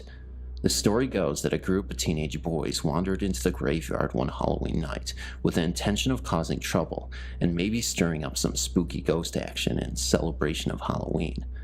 After digging around for a while with no unexplained phenomena, they decided to sit on top of this mausoleum, which is basically just a big tomb built up around a coffin instead of actually burying it in the ground. They were about to call it quits and head home when all of a sudden, unseen hands seemed to push one of the boys off the top of the tomb and onto the ground. All the boys are obviously scared shitless and hightail it out of there. All of them describe feeling an eerie, ominous energy following them around for weeks after the incident. There have also been numerous reports of orbs, headstones inexplicably moving or disappearing, ghostly apparitions, inscriptions being changed, flashes of lights, strange noises, the whole works. We arrived at the cemetery well after dark, and one of my girlfriends, we'll call her Emma, and I were the only 2 brave enough to go in. We hopped out of the car, careful to be as inconspicuous as we could since we didn't want the police showing up and ruining our ghost hunting experience, and headed towards the entrance. It was chilly and a bit windy, as autumn in Wisconsin tends to be. We gripped each other's hands and started down the gravel path. As soon as we passed the fence that surrounded the plot of land, everything seemed to get very still and quiet. We couldn't even hear the wind anymore, which was strange as it had definitely been breezy as we got out of the car. It was so silent that even whispering and our steps in the gravel seemed, pun absolutely intended, loud enough to wake the dead. Though there were no lights in or near the cemetery, there was enough moonlight filtering through the clouds to allow us to see pretty well. We soon realized we had no idea where the fabled haunted mausoleum was, but we kept walking anyway. We made a random left turn and, lo and behold, there it was, about 30 yards in front of us. Pretty good luck, right? As we approached, I began to feel almost an electric sort of energy in my fingers and hands, but I wrote this off as just nerves or something due to breaking the law. We reached the tomb, and this thing is huge. It was twice my height and at least made of weathered gray stone with moss growing sparsely on it. We stare for a moment and Emma whispers, "You should touch it." Being the badass ghost hunter I am, I obliged. There's nothing really remarkable about the cool roughness of the stone, so I decided to take it a step further and hop up to sit on the lip of the curved top of the thing. Again, nothing happens, so I jokingly whisper shout, "If there's anyone here, any spirits or anything, come on out." After listening in silence for a second, I think, fuck it, and make my way to the very top where that kid is rumored to have been pushed off by ghostly hands. I have Emma snap a photo or two before climbing back down. Slightly disappointed by the lack of spooky encounters, we agree to head out and are about to do just that when we see a pair of headlights slowly creeping down the road that borders one side of the graveyard. We immediately assume someone noticed us and called the cops, so we crouch down behind some bushes with the mausoleum directly to our left to hide. Both of us are completely silent except our breathing as we watch the vehicle slowly make its way down the street. I'm watching its taillights turn the corner when I hear a low, creepy, menacing laugh coming from my back right. It sounded so strange, like it was a few feet away but also right in my ear. I'm freaked out, and I'm about to chalk it up to some kind of adrenaline-induced hallucination when Emma, who is standing to my left, whispers, "Hey, did you hear that?" My blood ran cold as I slowly nod a silent yes I did. I cautiously turn my head to the direction I heard it come from and, I shit you not, see a dark figure stand up from one of the headstones not 10 feet away from us. I scream bloody murder and somehow end up on the ground as the next thing I know, Emma is pulling at my arm shouting, "We have to run, we have to get out of here. Come on, we have to go." I let her pull me to my feet and led me blindly by the hand.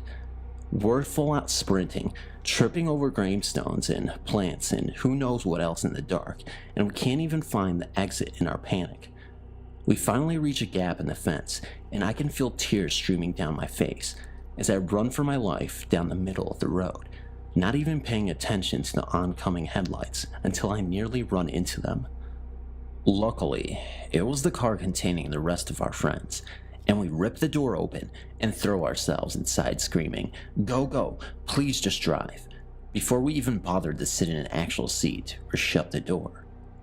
I can't remember who was driving, but I think our panic and terror shook them enough that they did what was asked of them and sped away back to the bar.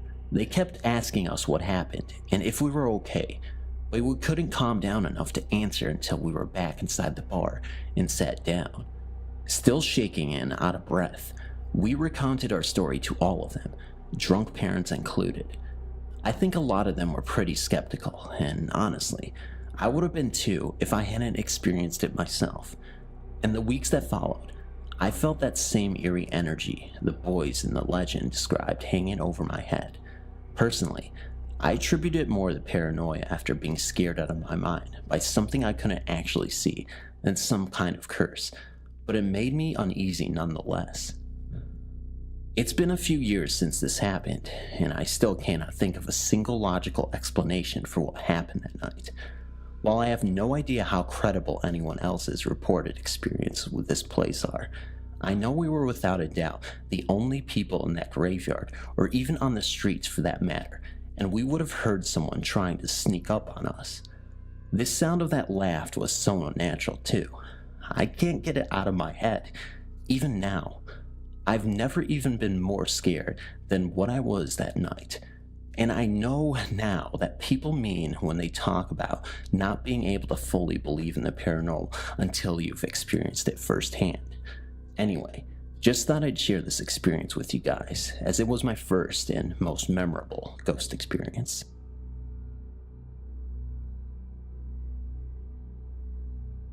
This could have not happened at a better time. The year was 2009, about a week before Halloween. My sisters and I got a call that our grandmother's health had taken a turn for the worst, and that the doctors were calling the family in. My grandmother was in the LaGrange Hospital, and we were in New Nan. It would take us 30 to 45 minutes to get there. Each of us 4 girls took off from work, and we all met at my house, where we would ride together to the hospital.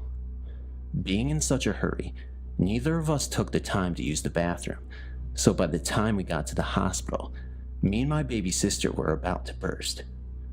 We got parked and Kelly, my baby sister, and I ran into the hospital looking for a bathroom. The entrance that we took, We had to walk through double doors and turn slightly to our right, then slightly to our left before heading down a long corridor. The corridor led us to a gift shop that sat on the right. Just before the gift shop, there were 2 small bathrooms, one for men and one for women, to the left of the hall.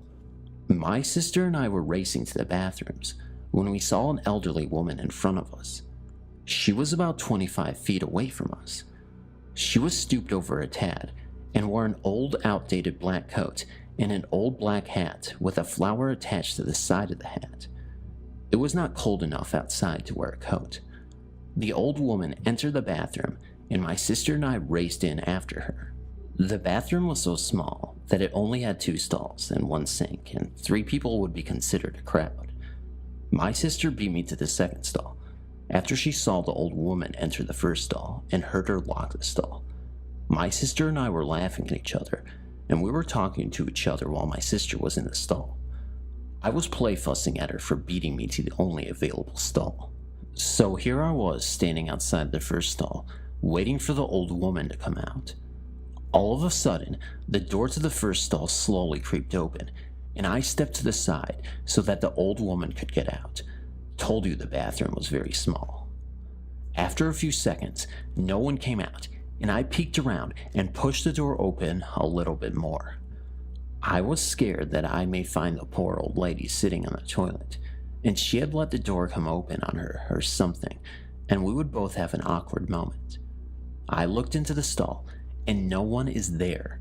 My sister was still in the second stall, and I said, "Kelly, wasn't that old woman in this other stall?"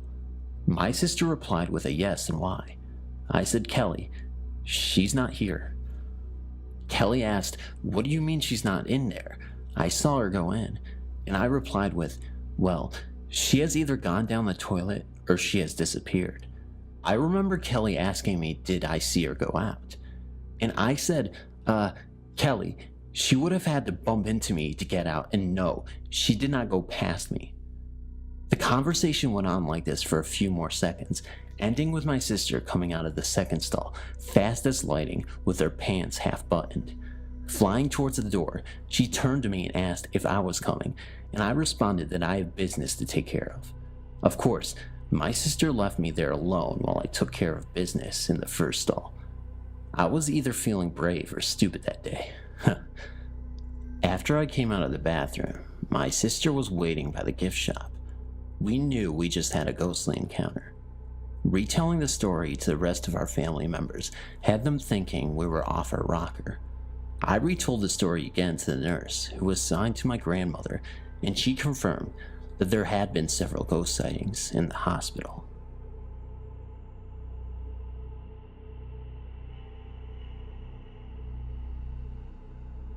One day, I had an appointment at Clark at noon. I finished the meeting with my client early, and being near Orchard Road, I went shopping. By the evening, I got ready to go back to the flat. The same flat which is in my story, an invisible housemate.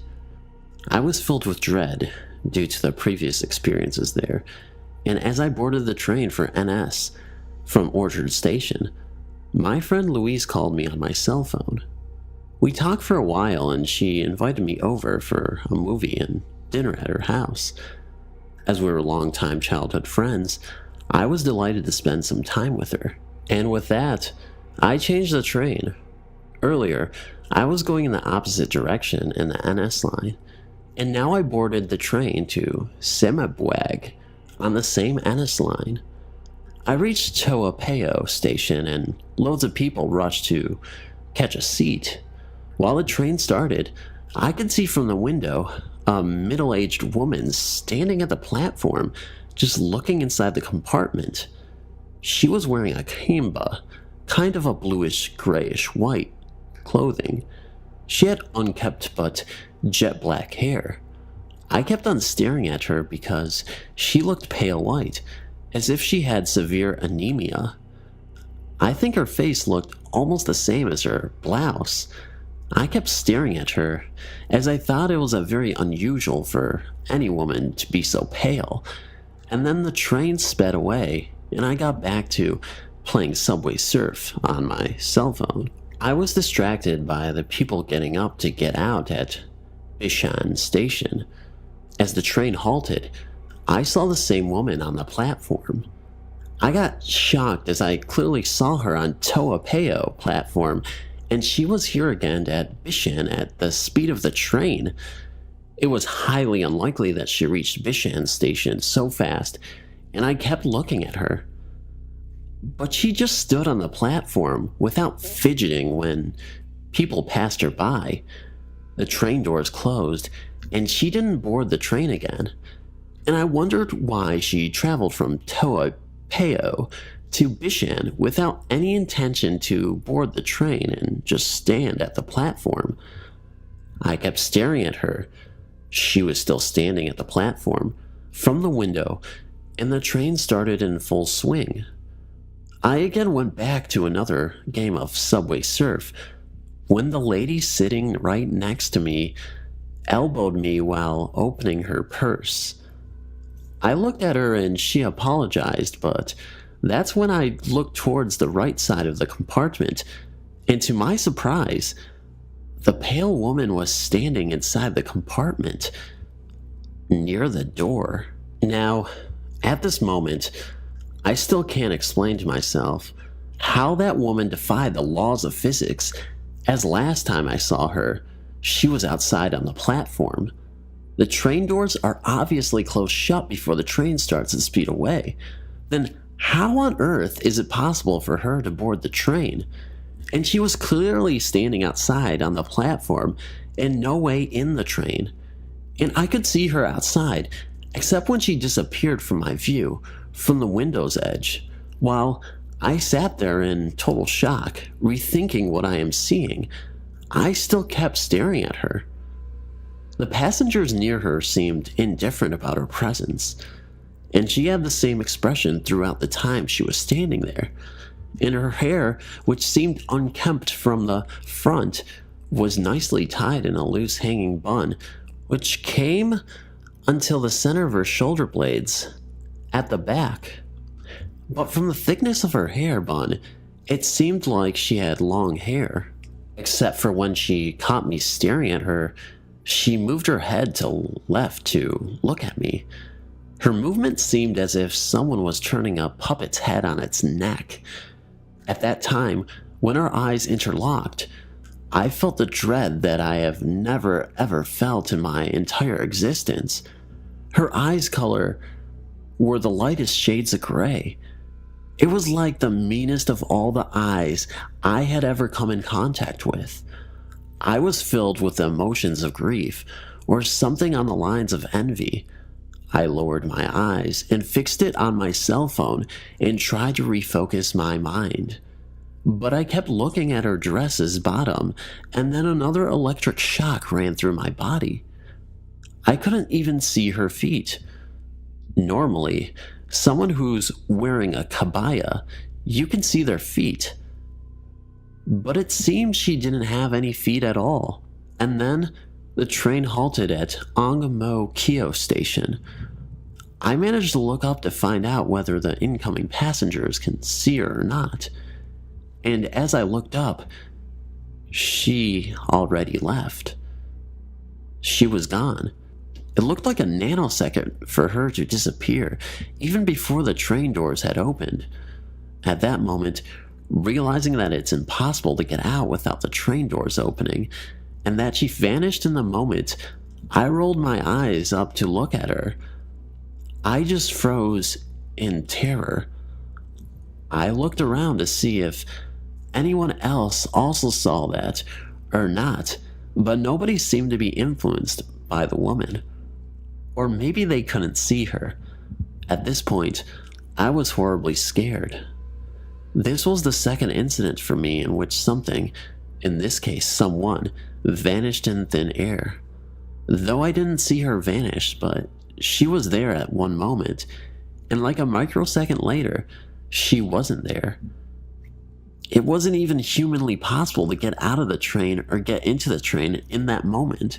So I put on my headphones and music and closed my eyes shut so as to not see anything else.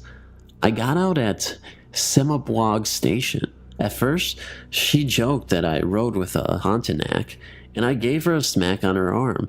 A Pontiac is a bloodthirsty ghost of a woman, and quite popular ghost in Southeast Asia. But after calming me down and realizing that I was actually frightened to my core, she told me that the pale woman could be the white ghost of Enigma Kyle MRT station. And when I checked it on the internet, I found out that almost all the stations I crossed today on my way to Semabog are supposedly haunted, and yes, White Woman is one of them.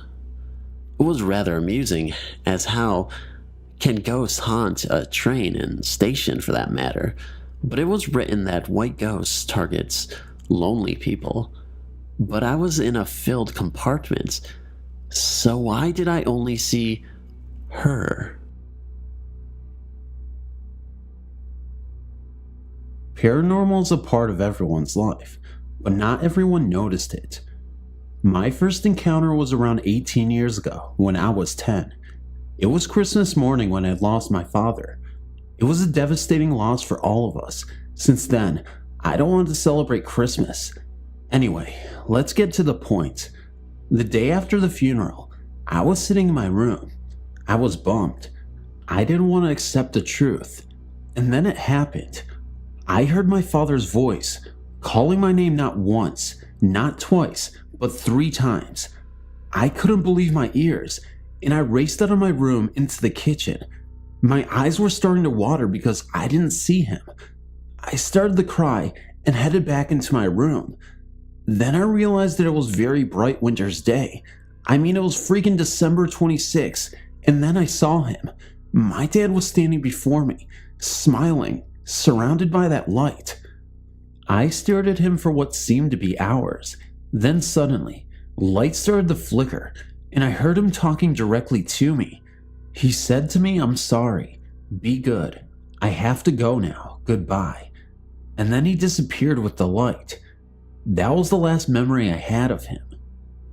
The next experience was 4 years ago, when I was in my neighbor's house. My neighbor, let's call her Z, lived with her father, let's call him A, who by the way was a creepy guy. However, Z was gifted. She could see the future through cards. I was stunned when she told me things known only by me. I went there often times, but every time I took even the slightest look to A, my head started to hurt like hell. When I shared that to Z, she told me that I was sensitive. Every time, when I get a headache, I was in a way cleansing the negative energy. I shook it off because that couldn't be true. After the seance, you know the cards.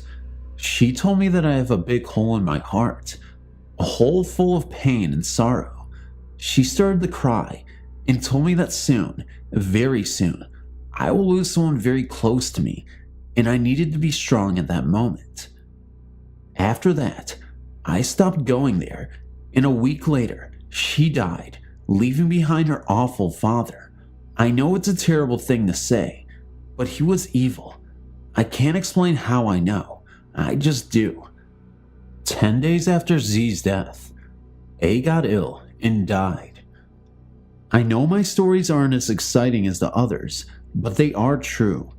Just letting you know that the person who I was supposed to lose was my mother, who died a year after Z and A. You may say it's a coincidence, but it's not. Every time I pass Z's house, I get the same headache, and I get the feeling that someone is watching me through the second floor windows where A lived. I'm 28 now, and I still get that feeling.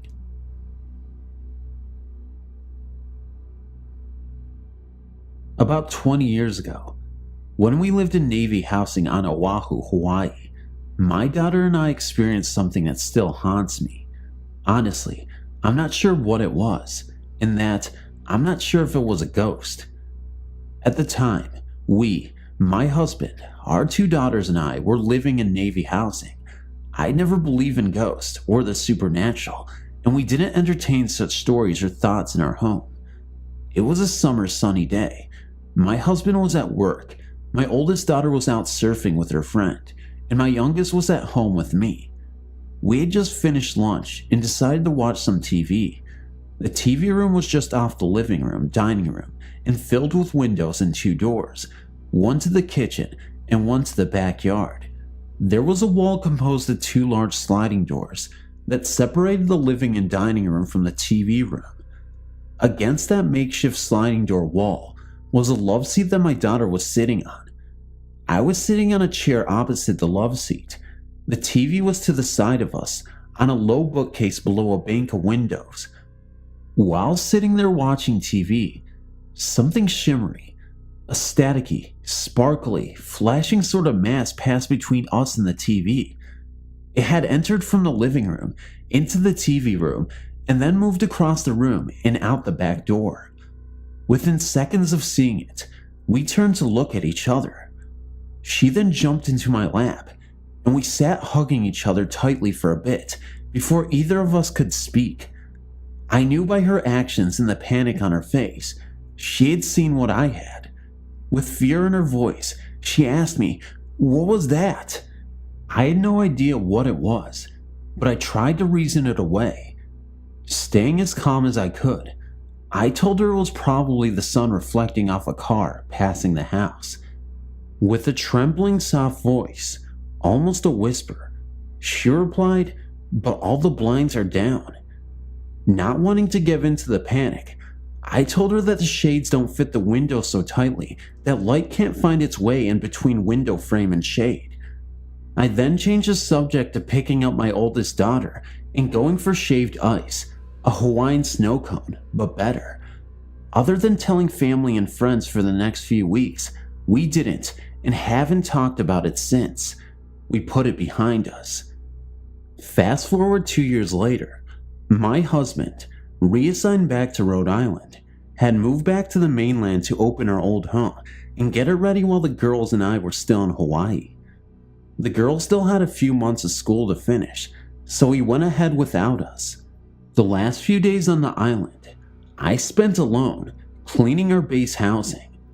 All our household belongings had been moved out the day before, and we were on our way back to Rhode Island. While I cleaned the house, readying it for inspection, my girls enjoyed their last few days with friends on the beach. I had cleaned the kitchen and laundry the day before and was now cleaning the bedrooms, bathrooms, and on into the living room and dining room. The whole house was floored with floor covering, which I had to sweep and mop spotless. I was mopping the living room and dining room area. The only thought in my mind was how warm it was now that the air conditioner was gone. Then, out of nowhere, appeared that same shimmering, sparkling, wild flashing mass. It crossed the room right in front of me. Being all alone and startled by what I was seeing, I packed up and left. I still hadn't mopped the TV room, nor finished the living or dining room. I didn't care. I was out of there. I grabbed my cleaning supplies, my purse, and locked the door. I left the mop and bucket with the curbside trash and got in the car and didn't look back. I have never ever seen anything like this before or after Hawaii. I've also since become more open-minded to ghosts.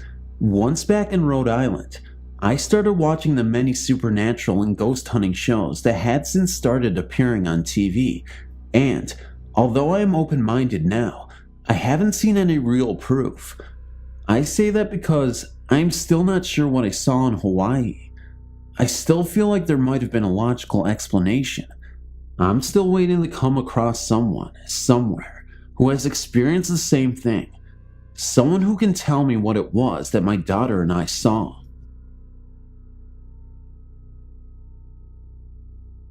I'm an amateur UFO researcher. I say amateur, but I think some might consider me an expert in the field.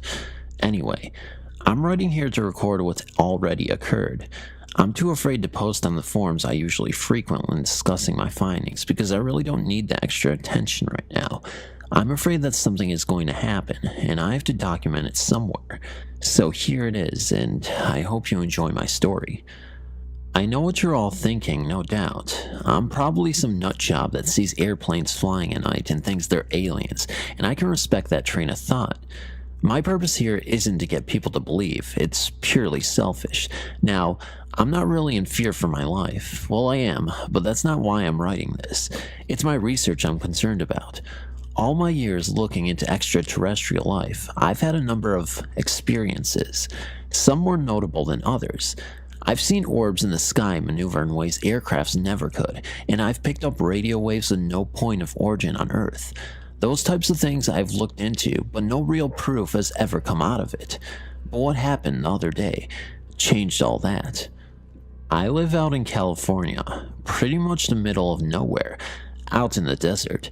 Gotta be close to the action, you know? At night, I routinely go out in my pickup and see if I can get a glimpse of anything. I've numerous outposts I go to where I've had experiences and where I know people have known to have seen UFOs.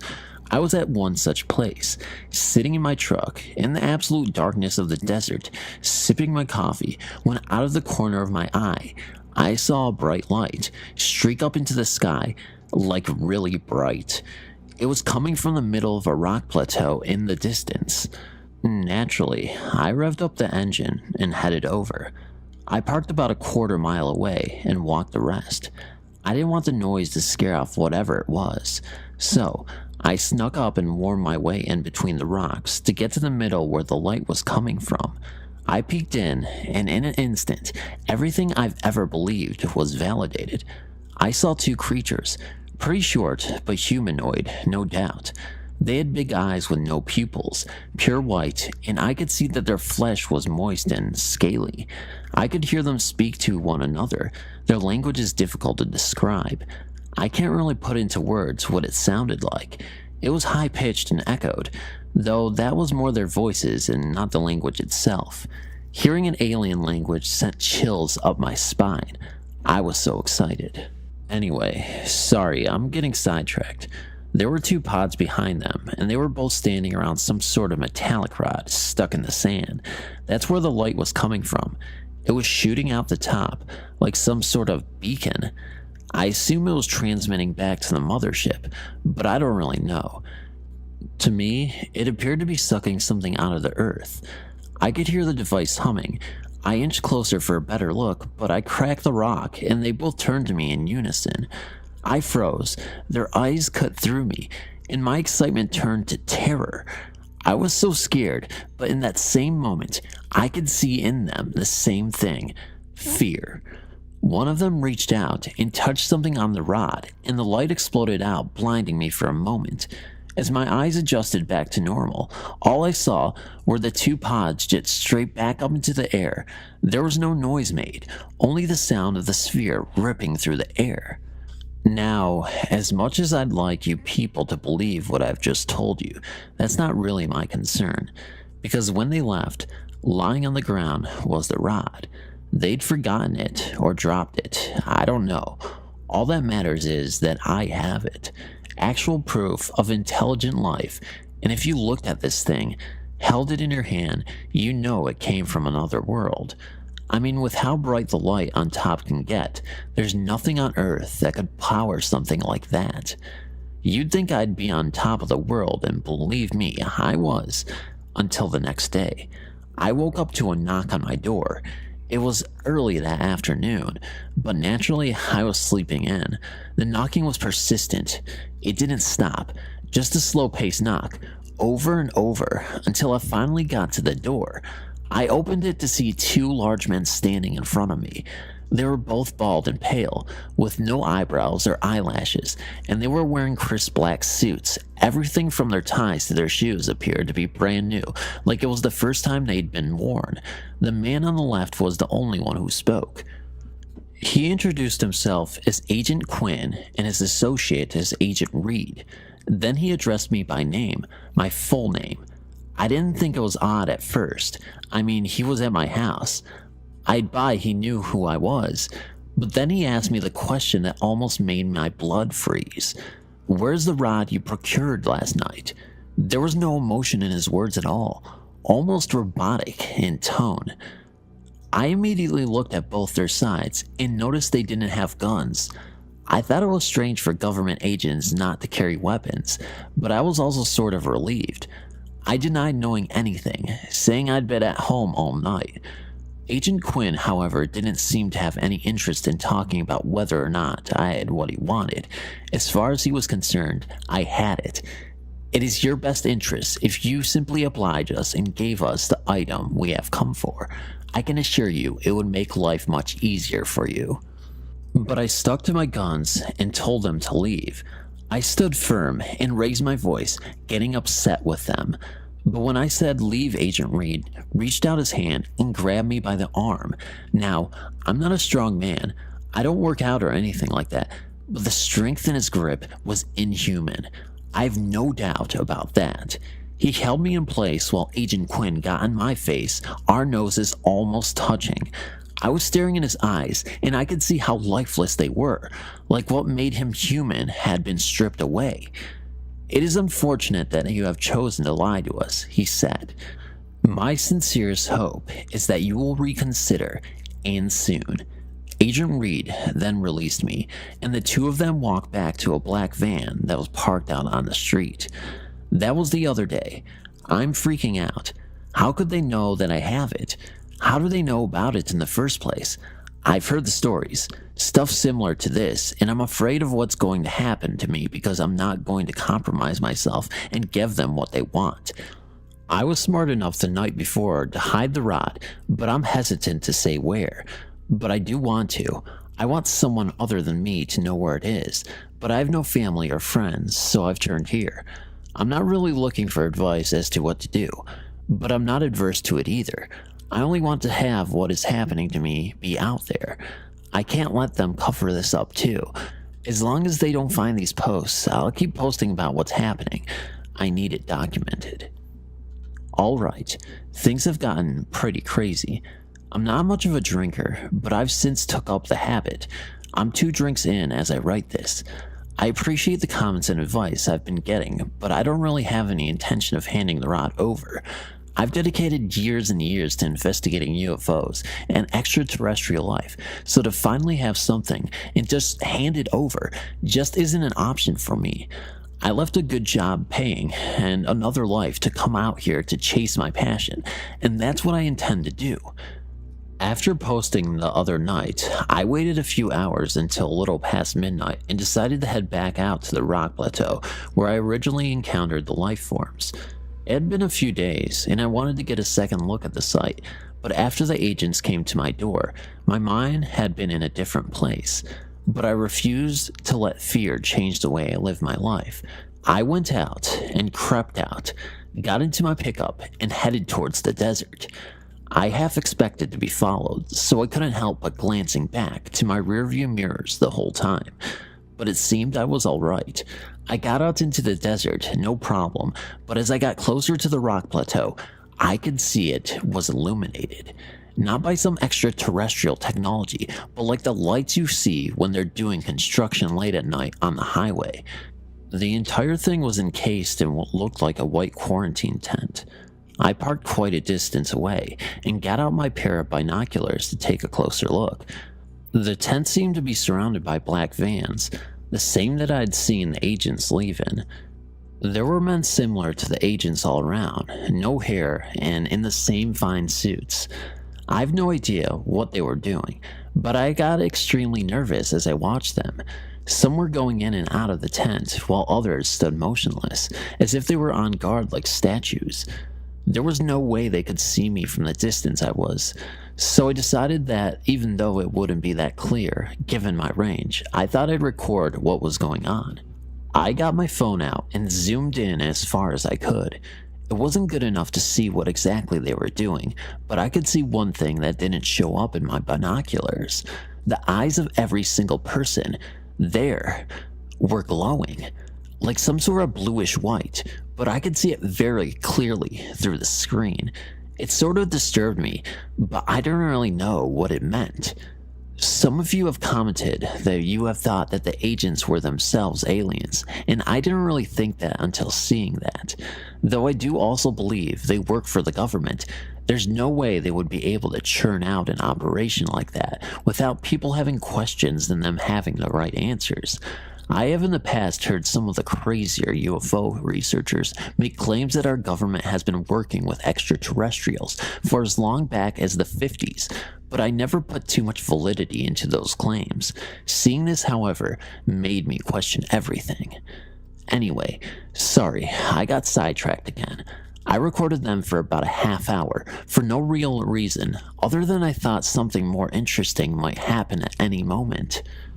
You couldn't tell what they were doing at all, so it was a half hour of guys with glowing eyes walking around and standing. I would have just kept filming, but all of a sudden, I could see that two of the eyes had turned and were staring out into the distance towards me. I didn't think much of it, just that he had moved, but then slowly I noticed the same stationary eyes turned towards my direction. It wasn't long until, on my camera, it was a wall of eyes staring. I immediately jumped in my truck and peeled out of there. As I rushed home, I kept assuring myself it was nothing. There was no way they could have seen me. It was pitch black out there, and I was so far away. I assured myself something else had to have caught their attention. I got home and rushed inside. I just stared out the window for about a good hour, expecting a black van to show up or something along those lines, but nothing. I breathed a sigh of relief and opened up my laptop to transfer the footage from my phone. I hooked it all up and opened the file, and much to my dismay, the video was fuzzy. And not like a normal fuzzy video. This was like the black and white fuzz you'd see when the VHS tape stopped running, something I'd never see on digital video. To say I was pissed is an understatement. It had recorded so smooth, it makes no sense that it was corrupted like that. I was shaking. I was so angry, so I decided to get a drink to calm my nerves, and I just kept drinking till I woke up the next morning, or I guess afternoon on my couch with a splitting headache and a bad taste in my mouth. I looked out the window, and sitting in front of my house was a black van. All the windows were tinted. I couldn't see anything. I was pretty scared, I'm not gonna lie to you, but I had things I had to take care of, and to do that I had to leave my house. I mustered up the courage and walked outside, or I suppose ran is more accurate. I wanted to get into my truck as quick as possible, but the moment I stepped outside, the van drove off. I was relieved, but I knew there had to be more to it, but I didn't have time to worry about it. I had things I needed to do, so after a few hours of running errands, I came back home to my door being wide open, pulled in my driveway, and took a deep breath before heading in. The place was a mess. Furniture turned over and ripped up, books and knickknacks thrown about. I turned my couch back right side up and just sat on what was left of the cushions, looking at everything I owned, broken and beaten. I knew that they thought they'd find, and I knew it wasn't there, so they gave me a bit of relief. Then as I sat there, I remembered the rest of my research.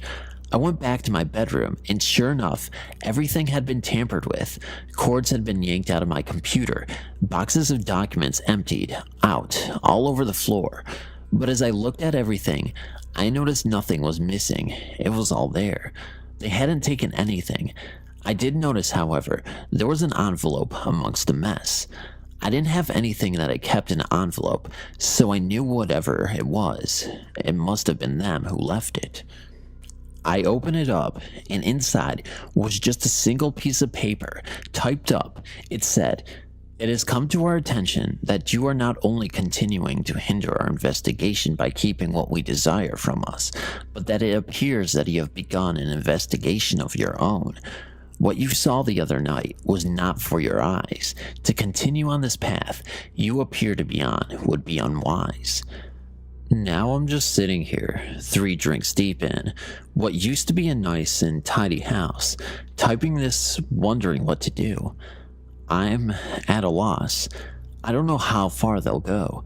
Right now, I think they're just trying to scare me into doing what they want. And since I know I'm not going to, I'm nervous as to what's coming next. I work night audit at this semi-swanky hotel next to the airport. One night, I get a call from a lady in 204. She says there was arguing, loud banging, and crying coming out of 206. Check the computer. No one has checked into that room due to maintenance issues. What the fuck? Called my supervisors to see what to do. She tells me to call on site security and follow them up with a key. I decide to be the bigger man and go up anyways. As we get off the elevator, we can hear the crying. It's loud. My heart starts racing as we near the door, so I hand the key to the security guard. The next 5 minutes seem to happen in slow motion. He opens the door and immediately flicks on the light. Keep in mind 206. We're on the second floor, only door was by me, and this is at like 3 a.m. and there was no one around. As we enter the room, the shower is on, steam is coming from under the door. There is only one lamp on in the room. It's super cold, and there's a lady in red, lacy bra, black panties, with super red hair curled up crying in the bed. She was facing away from us. As Frank approached her, he asked if everything was okay. She sorta just stopped crying and rolled over. When she did, a wave of horror came over me. She was super pale, covered in blood, and was just staring behind us. That's when we realized the shower had stopped and the door was open. There was a man about 6'5" standing in the doorway. As we turned around, cops tased him and arrested him. Turns out he was a rapist who hides in hotel rooms, kidnaps women who stay there, and cuts them open. To this day, I will never go to a hotel again. I'm currently a janitor at a gym. We have a stairwell that leads down some stairs to a door that doesn't open because we lost the keys years ago. One night, there was a loud banging sound coming from the door. Sounded like someone was banging it every second for a couple minutes. I stood at the top of the stairs and listened and watched, and it stopped. It started up again a few minutes later. I went back up there to see, and it stopped again as soon as I got there. Told my manager the next day and had a locksmith come in. He got the door open, and it's just an old supply closet that's empty. Every so often, someone hears a banging sound coming from the door at the bottom of the stairs. Third shift gas station attendant. My first night alone. I'm out cleaning trash around the pumps and refilling the windshield fluid containers. Cop pulls in, drives by really slow, staring at the store, doesn't see me standing near pumps, parks, and walks into the store really fast. He's clearly looking for an attendant, so I walk into store. He jumps when the door opens and I say, "Hey, what's up?" The Dunkin' Donuts, 2 streets over, just got hit and the guy doesn't fit any profiles. We think he just likes to shoot people, so we're letting people know. He gets in his car and drives off. Was sitting at a desk in front of a good-sized window, reading a binder. Sort of had that feeling like someone was watching me, so I looked up, and there was a face pressed to the glass. No idea how long he was there before I looked up. Ran out to the foyer, where there was a glass door on the porch that should be locked. It wasn't. He started shaking the door trying to get in. Ran to the next room, and he just followed me around the house while I was on the phone with the cops. Watching me through the windows, they didn't catch him. That night, he came back the next night. They caught him. Creepy as fuck. Surprise. Sometimes patients come in for other problems and don't mention that they sleepwalk. There have been a few occasions where I've been sitting in my office, watching vitals and writing reports, when I turn around to get something and a patient has sleepwalked into my office and is standing right behind me. At 2 a.m. in the dead quiet, that gives one quite a shock. Right out of college, I got a job as a nanny for 2 elementary school-aged girls. For their anniversary, the parents went on a week-long cruise, and I stayed home with the kids. The first few nights, the 8-year-old would come into my room multiple times a night and wake me up.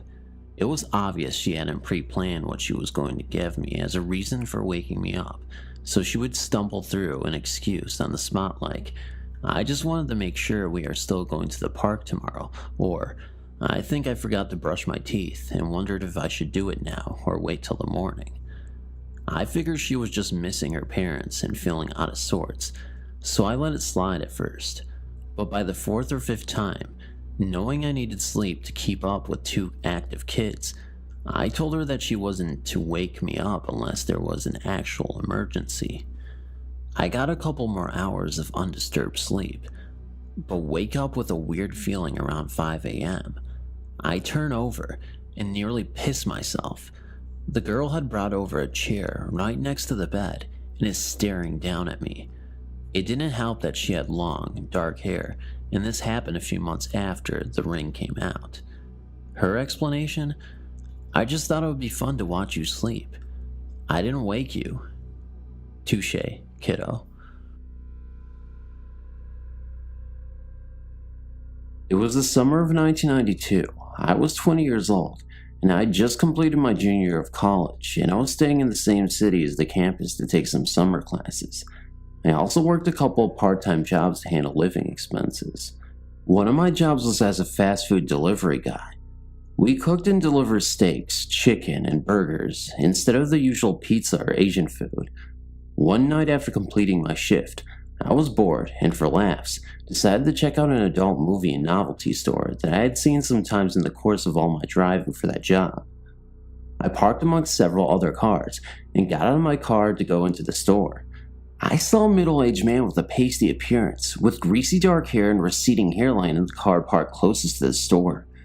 I approached the car on the way in, and he raised his hand hello to me. Not wanting to be rude, I raised my hand in return. As I walked directly by the driver's side door, he said hey, and I said hello. He leaned his head out of his window.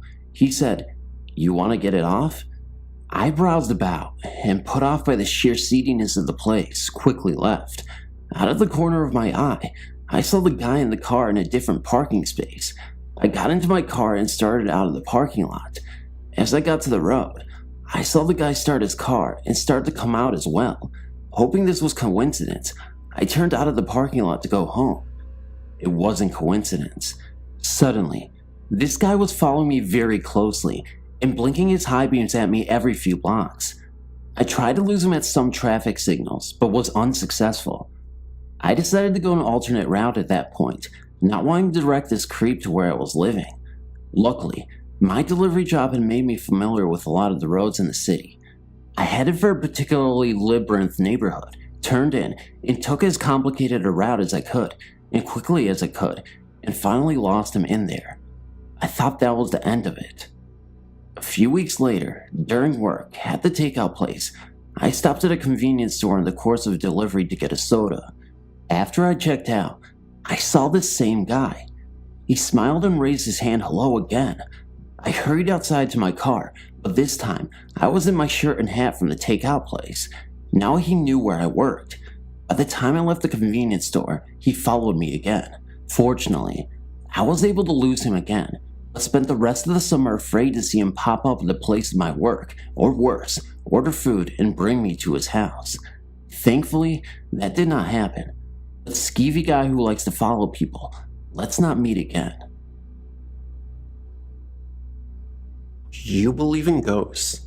If so, then boy, do I have a real ghost story for you. Being so involved with the paranormal from an early age on, you tend to open yourself up to experiences that you've never previously had before. I'm of the belief that if you commit to actively hunting spirits, they will start to manifest and make themselves known to you. However, if you close yourself off to this realm, the chances of finding yourself in a paranormal situation are slim. A lack of commitment will result in most spirits ignoring you. Just think about it for a second. If you have absolutely no desire to see paranormal activity, why would a ghost waste their time trying to communicate with you? It would be just like talking to a wall. Just like the saying goes, seeing is believing, or in this case, investing is believing. This story I'm about to share with you, though just a story, is undeniable proof that ghosts are living among us in the human world. These experiences occurred late in September of 2005, and at the time, I was 15. My mother tragically perished in a car accident the year previously, and that left my dad to care for me alone. It was an absolutely miserable existence from then on, as this was the love of his life. My dad ended up being so depressed that I would often find him crying alone in his room at my house every single day for the next month and a half. I personally have never seen my dad suffer so much, and although I was also hurting, I was more concerned with my dad's well-being. It was then that I would start praying for Mom to return and give us a sign to at least help comfort my dad and let him know that she was okay. However, all that praying didn't seem to help. All of the nights begging God to send her back down to us for a message almost seemed futile. I remember doing spirit sessions alone to frantically contact my mom, using a Ouija board, a spirit box, anything I could get my hands on to help. I never got any signs, and the house stood silent, as quiet as it's ever been, except for the faint sounds of my dad crying most nights. It made me start to doubt and think that ghosts and God were imaginary. I lost my faith in nearly everything. I remember angrily saying to myself that God and ghosts don't exist. My dad is hurting so much. I wanted to connect with the afterlife so bad, and yet nothing is coming through. Show me something. I remember saying that in utter and complete frustration. Still nothing. But all that was soon about to change. I remember one late night, I could once again hear my dad sobbing in his room after a hard day's work. He came back later that day, around 10 p.m. He was lying on the bed, and to comfort my dad, I went to sleep with him in his room. We had a bed across from my dad's that I would sleep in. I reassured Dad that everything would be okay, even saying, "Dad, I can't lose you too. Please. You have a daughter to raise. Mom wouldn't let you go on like this." My dad simply smiled and told me that he would never give up on me or his life. So he fell asleep. I tried to fall asleep as well, laying in the bed across from me. This was the moment when I was finally going to see a sign that I had been desperately seeking. Although, this was not the sign I was looking for. An hour or so passes. I was drifting off to sleep when I saw a shadow, outlined in the form of a person. This wasn't a good shadow, because I felt a very negative energy. There were no features, except the shadow person looming over my grieving father. I then got up, turned on the light, and that shadow was gone. I went to wake my dad, and he wasn't waking up. I screamed so hard for Dad to wake up, but nothing. I went and called the ambulance immediately. They rushed him to the hospital. This nightmare just couldn't get any worse. I had already lost my mother, and I was on the verge of losing my father as well. So I waited, and I waited in the hospital. My aunt and uncle swung by to give me the most gigantic hug I've ever felt in my life.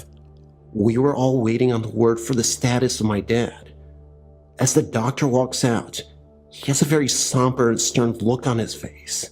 "Your dad suffered a heart attack in his sleep. We are doing everything in our power to make sure he recovers from this." What they didn't tell us in the moment was that he was fighting for his life and receiving life-saving emergency surgery. It turned out that he also died on the operating table, but came back. After hours of surgery, thankfully, my dad recovered and eventually woke up. The crazy part is, years after this incident, he finally told me that he experienced an out-of-body experience and said that he felt like he went to heaven. He remembers being able to see the doctors working on him. Then suddenly, He was in a sunny field with roses and daisies, all these beautiful flowers surrounding him. He then saw my mom in a blue dress, just smiling at him from a close distance. My dad saw his grandfather, who he had been really close with as a kid. He also saw his childhood dog Spike, and he was running around the field. They both waved at him, gesturing him to come forward. He felt nothing but peace as he moved forward. Everything just felt great for a moment. As he approached Mom, he gave her a great big hug, and my grandpa as well. He said he didn't feel like leaving this place at all, but he knew he couldn't stay. Grandpa said with a great big grin on his face, "We will see you later."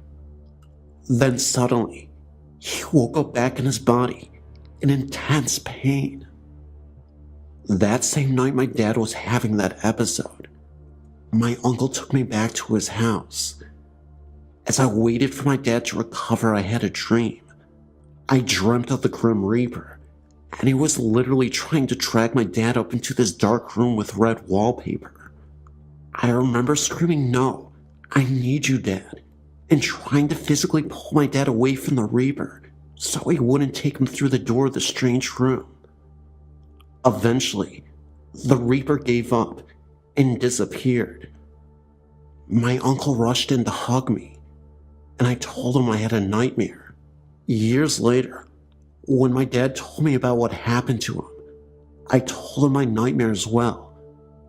My theory is that the whole incident, the Black Shadow, the heart attack, the out-of-body experience, and my nightmare, they were all connected. Something dark and sinister was trying to take my dad away from me, and I feel like my dad's grandpa and my mom were somehow stopping this from happening. My uncle believed that my dad was just so worn out and hurt by the loss of my mother that it caused him to have a heart attack because of a broken heart. He does admit, though, that what my dad told us in the nightmare were very eerie, too coincidental to be one. The fact that I was praying for a sign, then challenged something from beyond, and then demanded one, made me feel like I really angered some sort of evil entities. I also believe that in those dark moments, good and evil were fighting for my dad to stay alive. My theory is that these dark forces are trying to take him away from me.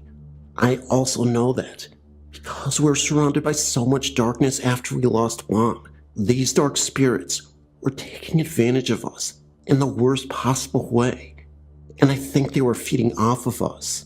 This whole time that I was hoping for a sign, it was there all along, and I should have realized this.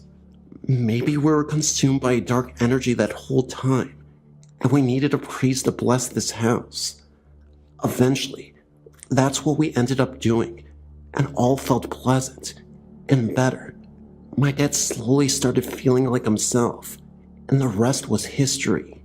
I know this sounds insane, but I swear that all this happened, and it is 100% true. Thank you for my long story. Update. Fast forward 10 years. To my surprise, I recently found out that my old house, which was built in the early 1900s, was built on old Indian burial ground. I went to a psychic witch who did a reading on me, and we found out some fascinating things. That I could be surrounded and attached by spirit guides, one that represents good benevolence, and the other which is bad. She said that these two clash with one another, and when the bad spirits get through, they have the power to influence the entire mood of life, and the events occurring. All this could have played a factor into what happened to my dad. She said this, plus the entities that are living in our home, including that dark forest cloud that I told you about, seem to have a spiritual clash, where the good could be fighting evil. Now, I know this sounds wild, and maybe the witch was just making educated guesses, but after what had happened, I truly believe that there was something going on there. She suggested that she come to the house to perform positive rituals with her group of witches, as sort of a good omen, to ward off the bad spirits, even though we seemed to get rid of them. The psychic also stressed that, because I still have these attachments, it is very possible that these things could continue and come back. She also suggested that the road my mom was driving on when she passed may have been cursed. She told me that just in case, they could go to the area of the accident to perform a positive healing ritual for the road. We also invited a group of witches to visit my dad in our old home, so we could defeat whatever darkness looms in our home. Well, they ended up showing up to our house late at night. 3 of the witches showed up, and me and my dad participated in the seance as well. We also used a Ouija board. First, we gathered around the kitchen table and held hands as the witches channeled for the spirits. They encouraged them to appear. They stated that they didn't mean any harm, and they wanted to figure out who exactly lives in this house. The main witch, Cynthia, who gave me a psychic reading and told me about the clashing spirits, told me that she felt a tightness in her chest as soon as she walked into the kitchen. She did not sense any good vibes from the kitchen at all, even though the entire first floor, living room, felt more comfortable and at ease. She called out, "Who is the spirit that is choking me and making it hard to breathe?" That's when the kitchen cupboard opened by itself and slammed shut so hard that it startled all of us. That gave us the confirmation that there wasn't a positive ghost that resided in the home, or at least one of them. It was only seconds later that I heard a voice say "go away" in a very low and guttural tone. It was more of a whisper, but it immediately sent shivers down my spine. I turned to the psychic, who was sitting right next to me, and I asked her if she heard that. She said no, but that she could feel the presence of a dark shadow standing between us both. Cynthia then told us that she was getting messages in her mind that the spirit was named Tim, and that he used to be a very angry man, about middle-aged. What we were able to confirm next was crazy. We used a Ouija board and asked about Tim, and the Ouija board both confirmed that it was exactly him. Cynthia was right. She then said that Tim was a very lonely man after his entire family died in a house fire. We later found out that the house we lived in had been rebuilt shortly after. We asked the Ouija board to confirm, and to our surprise, the Ouija board spelled out yes. We then asked about Mom, if she was still okay, and if she passed on. We never actually got any answers from the Ouija board, nor did Cynthia. However, a few days after the whole incident, and I'm not sure if this was just a coincidence or not, but I ended up getting a random text from some unknown number. The text literally showed up with a YouTube link to the song "Found Out About You," a song by Gin Blossoms. That was my mom's favorite song. The song is also about grieving for the loss of a loved one, so it really seemed to be a direct message that tied into me and my family and what we experienced. Anyway, incredibly lengthy story, but I couldn't leave any details out. Thank you so much for reading. Today, me and my dad are doing great. Stay safe, everyone.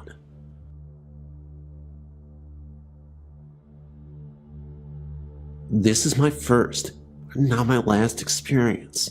I'm a slight skeptic and a psychology major, so I believe in scientific explanations first and foremost when it comes to aliens and ghosts, before classifying it as a ghost story.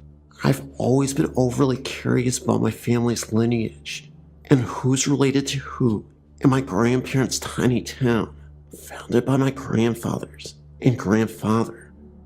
I was adopted into the family, and I always felt like a bit of an outcast with no background of my own, so I linked to adapt my family's history, despite our lack of blood relation. One day while my father and I were visiting, he asked my grandmother if she wouldn't mind taking us to the graveyards around the tiny town and showing us around. She took us to the family graveyard, another family's graveyard, who's apparently not related in any way, and finally she took us to a large church in Soldier Shared Graveyard. I was struck by how large this place was and immediately wandered away. It was about 99 degrees that day, with very little wind and high humidity. What happened next could have easily been caused by the heat, but as a half-skeptic, I'm not sure. I decided to tidy up around the headstone, believing it wasn't fair to neglect someone in life or death. As I traveled around emptying out dirty vases, straightening flowers, dusting dirt off headstones, I came across 4 neat little graves in a row. The graves were old, moldy, and worn. Each one had a little weather-worn clipped tulip in front of it, and each one bore the same title, Infant. I don't like to talk about it, but I suffer from an anxiety disorder that causes me to be emotionally numb. It's extremely hard for me to feel empathy or sympathy, but looking at those little graves, I felt my heart break in my chest. I run my fingers over each one and whispered a little prayer for them. I walked away to continue my volunteered grave cleaning duties, and feeling a little strange tug to go back to the little ones' graves and stay there. After a few moments, I stopped under a large tree for a rest, drenched in sweat. Someone had hung a wind chime over another grave. On the same tree, I blankly studied it, listening to my grandmother and father talking across the graveyard. I could see the infant's grave out of the corner of my eye. I reached up to touch the chime. When I froze in place, a cold feeling slid down my spine and consumed my stomach. Without thinking, I turned quickly towards the infant's graves and stopped cold. A woman was standing beside the second stone. She had ebony black hair down to her thin waist, and she was wearing the old-fashioned blue dress that looked straight out of the 1900s.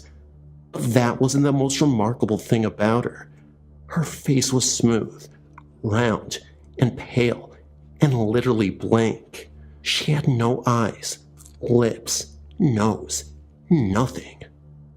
I gasped, involuntarily took a step backwards, flinching at the sight. When I recovered, she had vanished without a trace.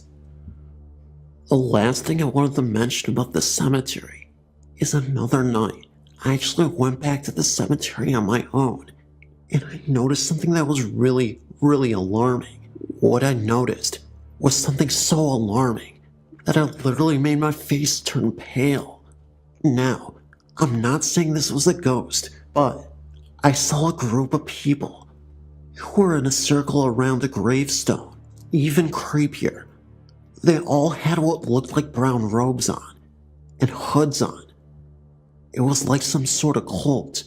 That's why I can't immediately just say that it was a ghost, or a group of ghosts, because it's pretty obvious that it may have been something else.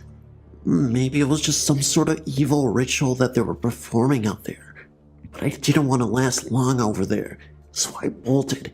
How's that for a couple of crazy encounters with some spiritual entities, or some cult-like figures? Anyway, I really hope you enjoy these pair of stories. They weren't the longest in the world, but I think they were very effective. What do you think? Let me know. When I was 4, I shared a room with my mother. I slept in a toddler bed that was low to the ground. If I laid on my side, I could see under her bed. One night after she turned out the lights and got into bed, I happened to look over and see these red eyes staring at me from under her bed. I was so scared that I couldn't move and just continued staring at it. The eyes were close to the ground and did not blink. I finally started to scream and cry. My mom jumped out of bed and turned on the light. She looked under the bed, and so did I. There was nothing there. She turned out the light and got back into bed. The eyes were there again. This happened 3 times that night, but never happened again. This is where it gets really freaky. When my oldest daughter was 4, she was playing in her room alone. When she started screaming, I ran in and asked her what was wrong. She told me that there were red eyes looking at her from her toy box. I had never told her what had happened to me. Well, I completely flipped out, and we ended up running from the room. She never slept in there again. I recently asked her about this, and she told me that their eyes were looking back and forth, but didn't blink. I wonder if this is some kind of demon or something. When my middle daughter was 4, she told me that angels talk to her at night. She's 5 now, and it doesn't happen anymore.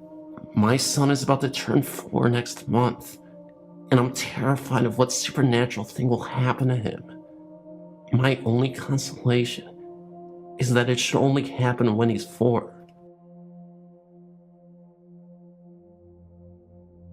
This is not my actual personal experience.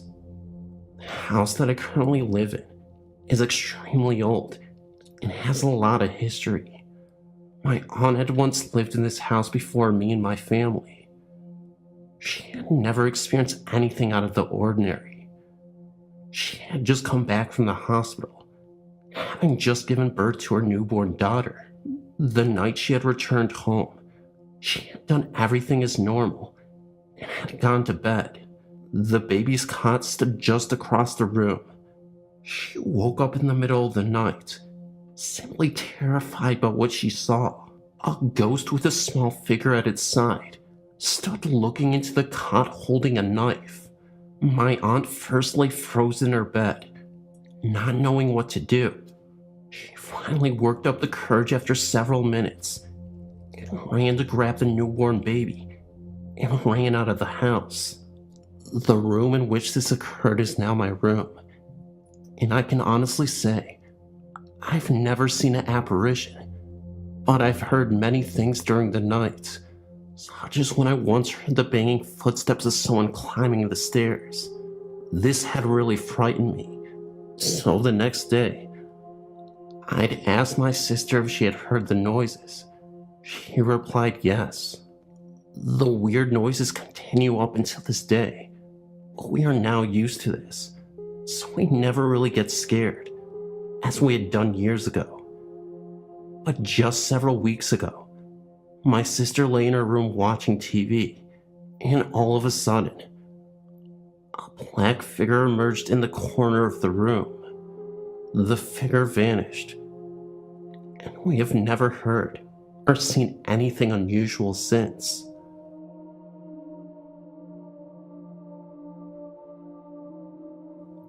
My name is Sam. I've been interested in ghost spirits and other unexplained phenomena for years now. When I was young, between the ages of 6 to about 13, I had experiences in the house I grew up in.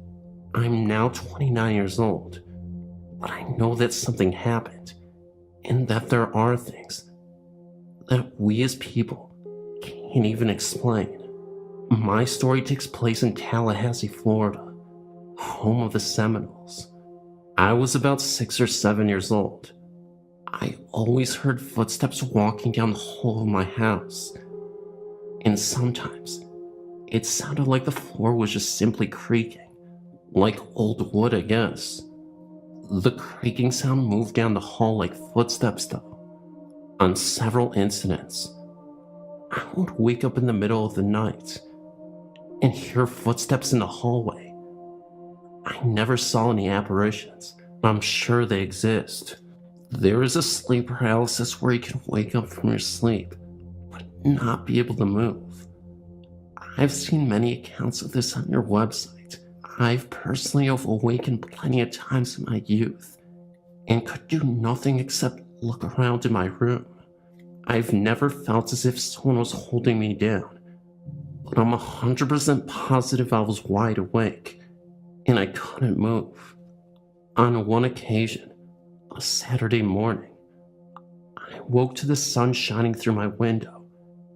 I wasn't scared, mainly because it was daytime, about 10 a.m. in the morning, when I was frozen solid. I tried my hardest to move my legs, my arms, and just talk, but I couldn't do anything. In the past, I would just lay there, and in time, the paralyzing feeling went away. This morning, I decided to lie in bed and just wait.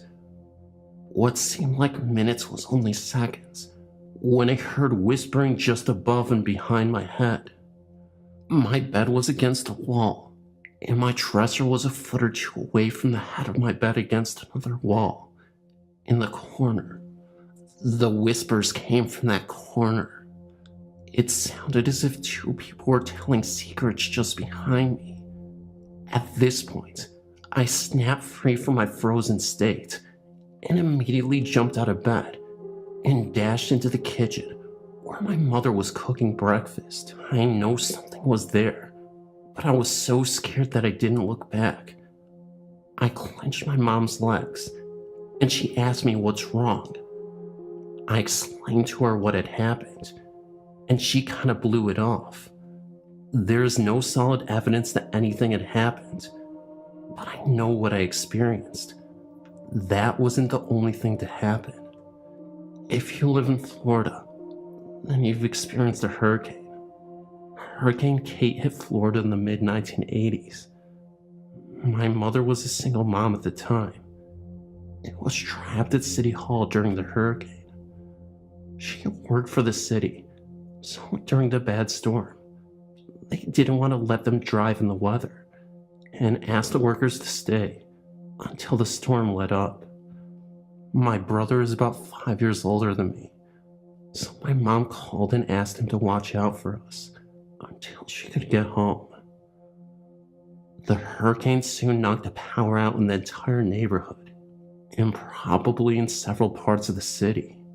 She called again and asked my brother and I to sit in the hall, where there were no windows or doors, until the storm stopped. I, being the younger of the two brothers, felt comfortable with my brother and soon dozed off to sleep. When I fell asleep, my brother said he began to hear footsteps walking up and down the hall. Sometimes the footsteps walked right past us. He also said, no matter how hard he tried to wake me, I wouldn't wake up. So we had to endure the steps and freaky sounds alone. He said it sounded as if 3 or 4 people were in the hall walking around. When I woke up, city workers were outside working on the telephone pole, trying to restore electricity to the neighborhood. My brother was curled up by the front door, almost relieved to see light, even if it was just lights from the work truck and light from the sparks of labor to the transformer on the pole. At this time, my brother told me about the footsteps he had heard and how happy he was the lights were coming back on. Other incidents happened, but nothing really worth talking about. I just wanted to share my story because the site is very interesting.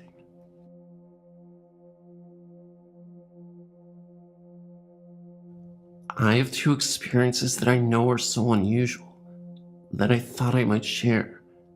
It's a little short, but I know that these were some freaky ghost occurrences, and I simply can't not tell it. My eyes don't play tricks on me, and I wasn't tired or hallucinating.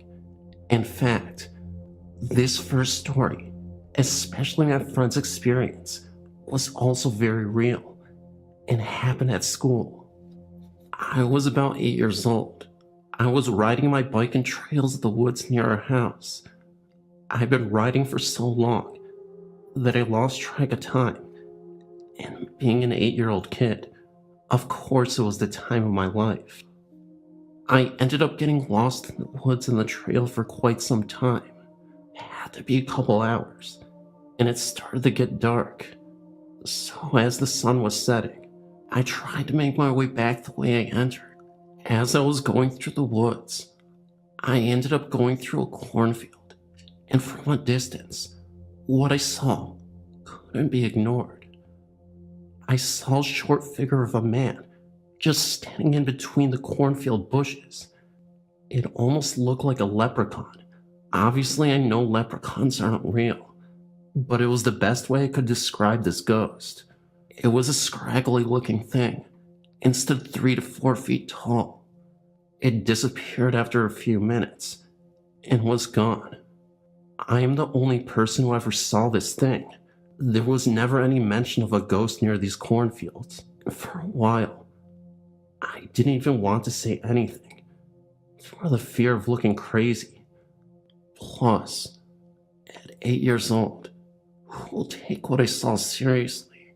Today there are houses where I saw it, so the cornfield doesn't even exist anymore.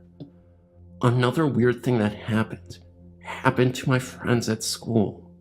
Between the Christian middle school and high schools in town, there are some woods here. I never saw this, but some of my friends at the time did. One time, they looked into the brush and saw a pale-faced man in a hoodie or a robe of some sort. I'm guessing that it was some sort of ghost monk or something. They looked lost, but he didn't move at all. He was just squatting in some brush.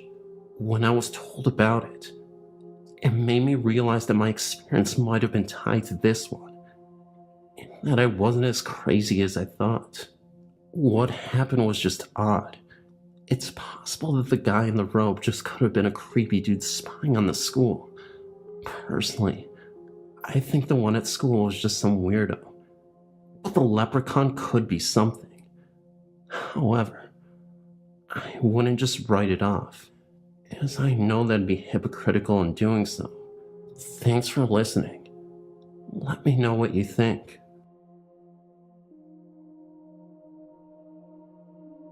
A couple of months ago, I was living in a house with my friends that had a history of strange sightings and stories.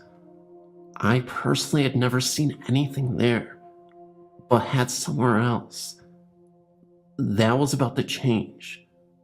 I was standing in the kitchen with one of my friends, and we were the only 2 people in the house at this time. The kitchen door was slightly open, and all of a sudden, I heard what sounded like a gentle whisper in my ear. As I looked towards the door, I saw a lady walk past the door, wearing jeans and trainers towards the front entrance of the home. At first I thought it was my friend Laura, who always used to wear jeans, so I popped my head around the corner to try and scare her, but there was no one there. I wasn't scared because it was in the middle of the day.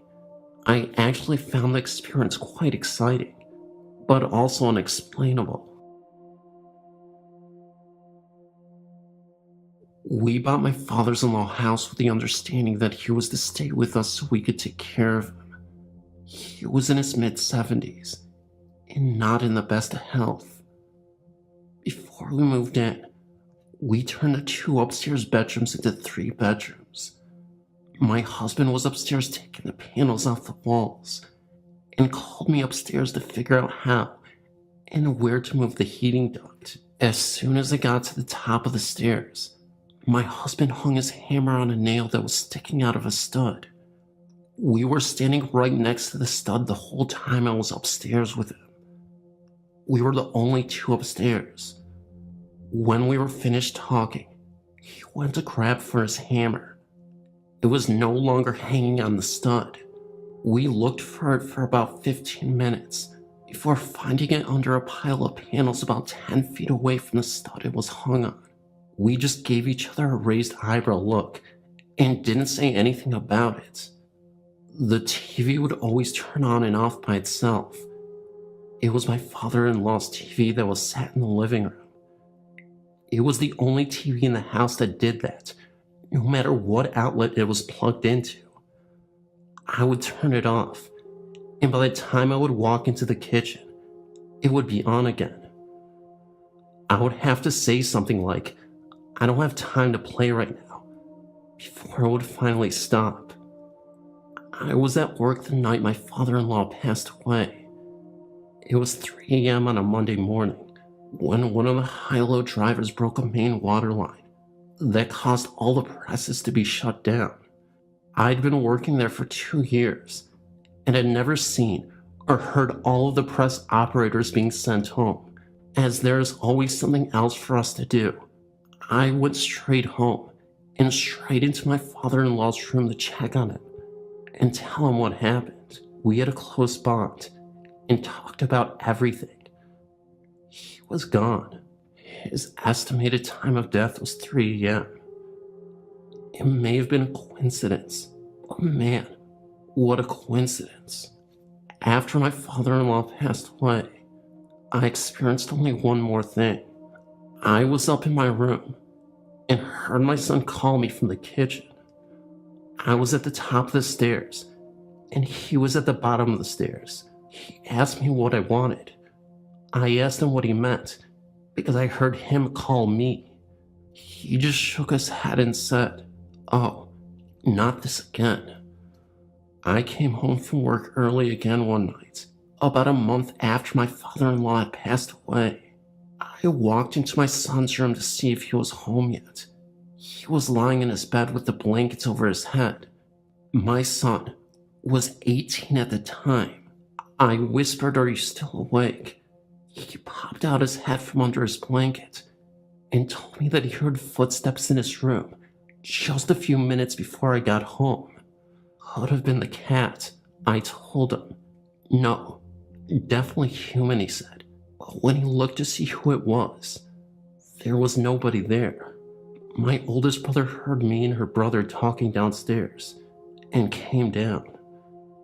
She told me about an hour before I got home. She thought she heard someone walking around downstairs.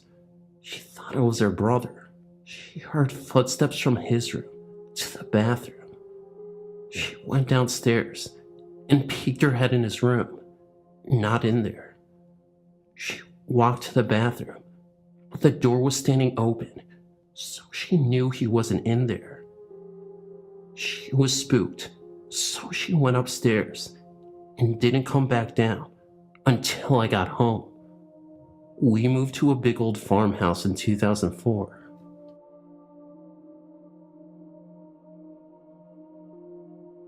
In my former residence were myself, my husband, and my teenage son lived.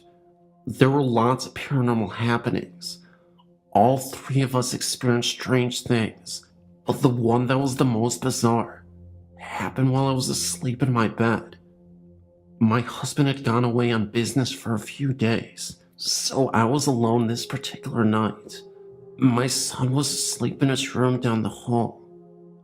I owned a large male cat named Bing, who almost always spent the night on my bed.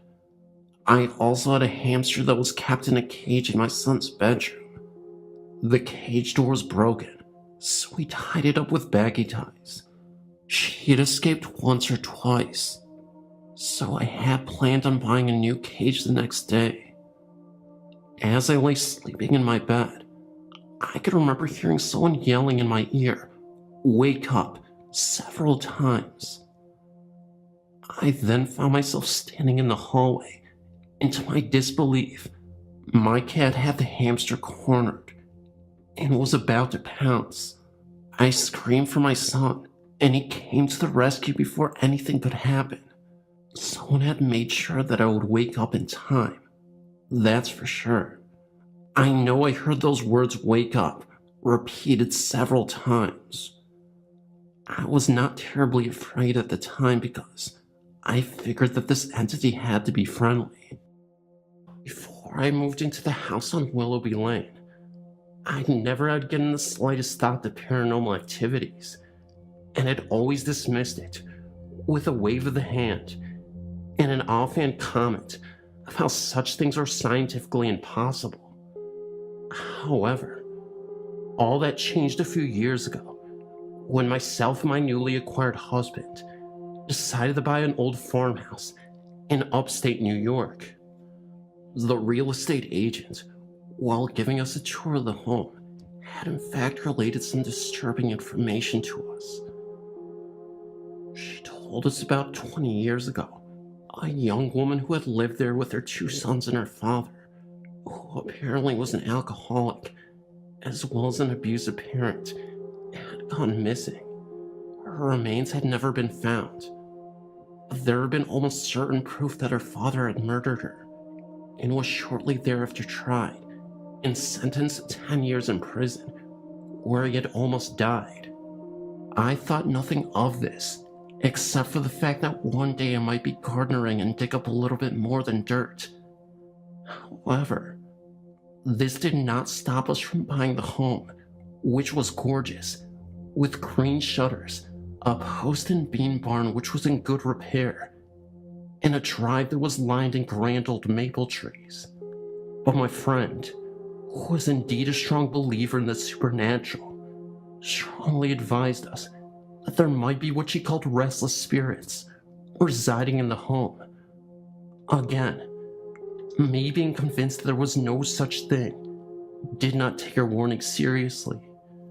After a long day of moving all of our possessions into a newly bought home, I'd fallen asleep in what was soon to be the living room. The movers had helped me bring in our couch, as well as an old rocking chair we had found in the barn. Both my husband and I thought we were able to save the old thing, which was made of oak and not damaged, except for the fact that the seat itself was no longer there. I was snoring away on the couch when I awoke, drowsily, to a consistent creaking. My husband, who was at work, and the movers, who had long since gone home, were absent, leaving me alone in the home. As I looked around, I noticed that the rocking chair was moving, as if someone was in it. Needless to say, I was incredibly scared, and proceeded to throw a book I'd been reading at the chair, or running out of the home. As the weeks passed, more and more of these types of things would happen, all ending with me rather frightened. Things would disappear and reappear without notice, some of which would never be there in the first place. Some of these items consisted of a wide collection of women's jewelry that I occasionally would find in what we found out later used to be a bedroom. Though we converted it into a study, I would hear knockings.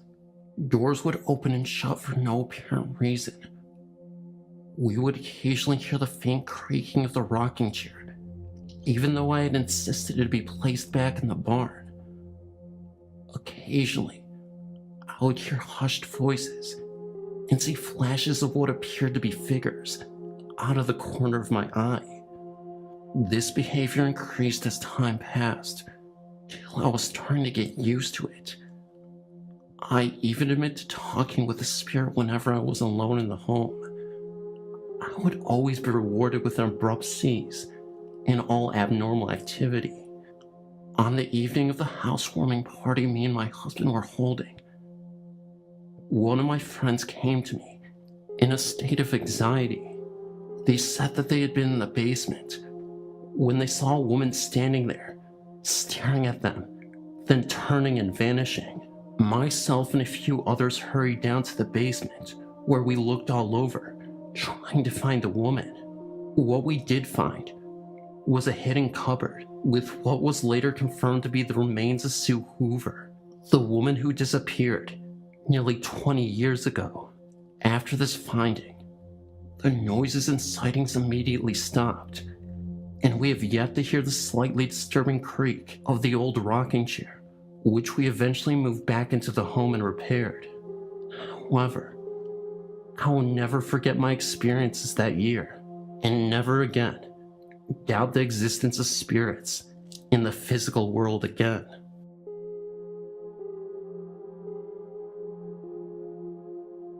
I am a great fan of your site, and have submitted some of my own stories. The other day, I remembered an experience my sister Christy had many years ago. Although I was not a direct witness to this, I was there when she came home in hysterics.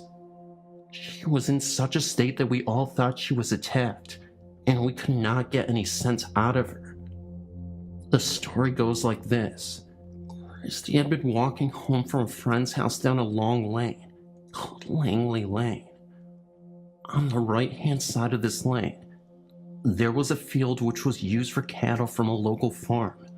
There was also a book with a large tree hanging over it. The summer before, I think this happened later in the year, as it was quite dark early, a young man had hanged himself from this tree during a fit of depression. I recall that other people have hanged themselves there too, at least one other one that I know of. I think I was about 16 at the time. I'm now 36, and Christy would have been about 11. Anywho, myself and my brother were sat in the house one evening, and that's when we heard Christy loudly banging on the front door to be let in. She was crying hysterically and was trying to talk but couldn't. She was obviously very distressed, and we thought that she had been attacked. When she eventually did calm down, which was sometime later that evening, she told me what had happened. She said that she was walking down Langley Lane when she looked over at the tree and saw a figure hanging from it. She said that the figure was glowing white and had a bend in its neck, like its neck had been broken. She then proceeded to run all the way home, which was a distance of about a quarter of a mile. She did not want to tell her brother, as she thought he would not believe her. Having had experiences myself, I am open-minded and certainly don't feel like she made it up. She has always stood by her story.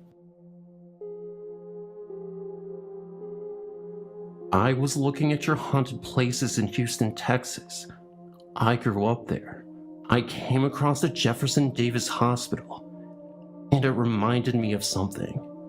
Once after a good night of hanging out, a group of friends and I decided to go and check it out.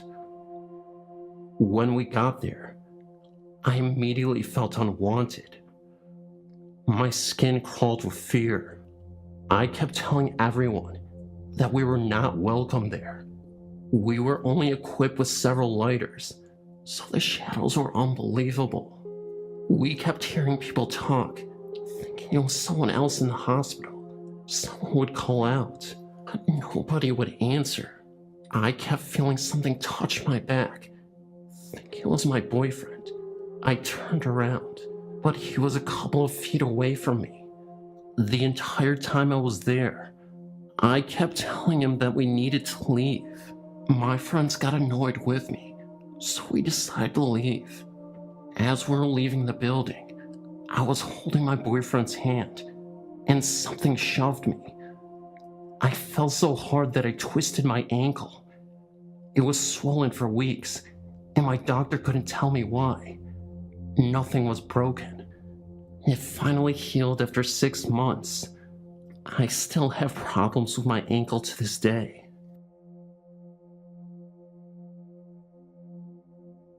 I have an experience that I would like to submit to the website.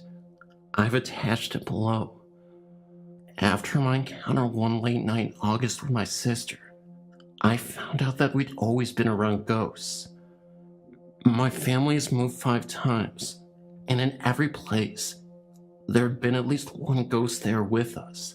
When I lived in Texas, I moved from Houston to San Antonio. In that move, a ghost that we'd had for a year followed us to our new apartment. After living there for about a year, we discovered a new ghost. This one would hold the bathroom doors closed and knock over items we had on display. The event that completely changed my view of the paranormal happened in August of 2001. It was the early hours of the morning, about 4 a.m., and for some reason, I couldn't sleep. My older sister was on her computer, and she found a bunch of old music files she had downloaded for her history of rock class. Then she came across a Britney Spears parody song, downloaded from a radio station's website. The song itself was actually an E-clip, about 30 to 40 seconds long. We played it, and for some reason the file was corrupt. The words were garbled, playing in a slow, deep, incomprehensible voice. I had chills listening to it play, and when I looked at the counter, it had been playing for over a minute. My sister finally turned it off. She was just as spooked as I was. We moved on, laughing about the look on each other's face. Then about 5 minutes later, we heard 3 soft, solid pounds in the back wall, in the far back of the apartment. Neither one of us said a word. We just listened, trying to explain away in our minds. We lived on the 2nd floor and shared only one wall, and that was not it. Another couple seconds passed by, and the banging jumped to the one long wall we shared, still towards the back of the apartment, but getting closer. We couldn't help but to stare at each other. After that one, we finally decided to ask others if she'd heard that. Of course we heard the same thing, and not a minute later, the banging jumped to the room next to us, on the same wall. 3 solid bangs escalating in amplitude. My heart was racing, waiting for the next set, afraid of where it would jump next. A couple of minutes passed, and just as it began to calm down, and blame the banging on the maintenance worker that we shared the wall with, the banging suddenly jumped forward to the wall behind the computer. I looked above me to see the ceiling light shaking. Moments later, the banging shot across the room to the balcony. It sounded as if the entire wall was pounded on with one giant fist. 3 echoing pounds later, everything stopped. I checked the sliding doors, and they were locked, thankfully. We both ran into my mother's room, and somehow she was still sleeping. She hadn't heard a thing. That was something I never understood. My baby brother was in the same room with her, door closed, and he heard a soft rumble, and my mother heard nothing. After that experience, I've always been a little on edge.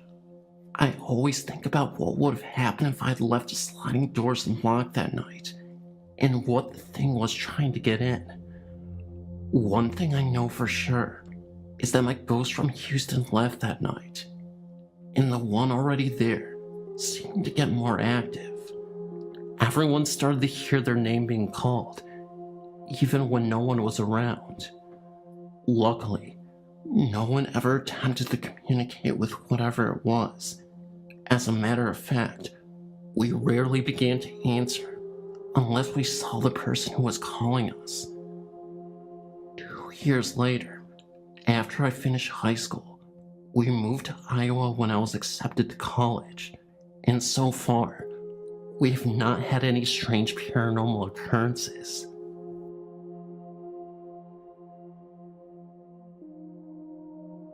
"8 years ago, myself, my husband, and my brother lived at this home. We were told by the neighbor that no one ever lasts, and we didn't either. Not because of the haunting, but because we needed to come back to Massachusetts for family reasons. Anyway, we lived in this house for 9 months. We were told the AC was broken, and in the Valley of Folsom it gets very hot, but not in our living room. It was always very cool in that part of the home. On one occasion, I was in the bathroom, and after my shower, I was looking towards the mirror, and I saw an orange blur over my shoulder. I turned to look, but it wasn't there. It looked as though it was a face, and it would have been standing at the right height, to where a head would be on a grown man. After a few weeks, I mentioned it to my brother and my husband, and my brother relayed a story about one night, while sound asleep, he was awoken by a very large thud on his bed. He said it felt like a bowling ball had landed on the bed, like someone sat down. He said he was too scared to look, so he fell back to sleep. After a few more months, we found out that the house used to belong to the town doctor that treated inmates from the Folsom prison back in the 1800s. After putting all the info together, we realized we were living in a haunted home. I was hoping to see other stories about the house on this website, but maybe my story will start to flow.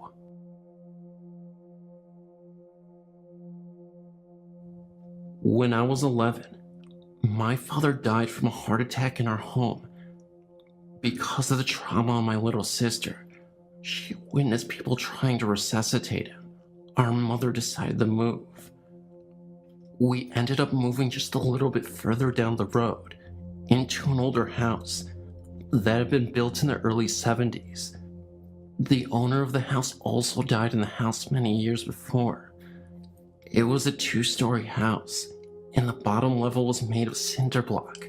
I'm guessing because of this, it was the reason that it was always cold downstairs. Luck or unluck would have it that the bottom level would be mine and my sister's rooms. It always was a creepy feeling downstairs. It always felt like you were being watched, but I always just chalked it up to an overactive imagination. Me and my sister both felt uncomfortable in the downstairs area. It consisted of our 2 rooms, a laundry room, and a cellar. One morning, when I was 14, I was standing in front of my dresser and putting on my makeup. Then, I heard a voice come up to my right ear and whisper my name. The fact that on my right side was a wall really freaked me out. I ran upstairs and asked my mom had she called for me. She told me that she had not. I hated sleeping in that room from that time on, and always tried to sleep with the light on, even though it drove my mom nuts. My sister had a similar experience. I was staying at my friend's house one night, and my sister went upstairs to make sure the door leading outside was closed. She said that as she went to place her foot on the bottom step, she said something came up to her and whispered my name. She said that she also experienced things being thrown in the dark when there was no one to throw them, such as a sock. My mom lives there by herself now, and as far as I know, she has never had anything odd happen to her. But whenever I visit, she knows that I will not sleep in the lower bedrooms. I still feel odd in the lower level, but not as bad as I used to. If anyone has any thoughts or suggestions on this, I would love to hear it. Feel free to email me. Hi, I'm 40 years old, and this story is very true. When my brother, sister, and I were young, about 7, 8, or 9, maybe even younger, we used to see what we would call the brown man. He was brown from head to toe. We came to the conclusion he was a shadow spirit, but with a literal brown look, not tucking skin, but visibly brown. His hat, his face, his clothes, and his shoes were all brown, different shades, but all brown. We would see him periodically and take off running when we did, but our parents never would see him. We'd walk from the kitchen and turn the corner, and he'd just be standing there. Sometimes we'd hear the toilet set drop, just little things. After we grew up, my sister was about 25 when she had her first child. She had a girl. My sister's daughter used to what we thought talk to herself when she was about 2 or 3 years old, and my sister decided it was time to ask her who she was talking to, and her daughter told her, Mr. Burgess. This went on for some time. She would play, have tea parties, and sing with him just about every time she was in my parents' home. Well, one day, my niece asked my sister why Mr. Burgess wore brown all the time. Needless to say, that really shook us up because we thought we saw the brown man. We would tease each other and say, "The brown man's behind you," and get a real kick out of it. I've since had 3 children, and my sister another daughter, but they've never come in contact or ever seen the brown man.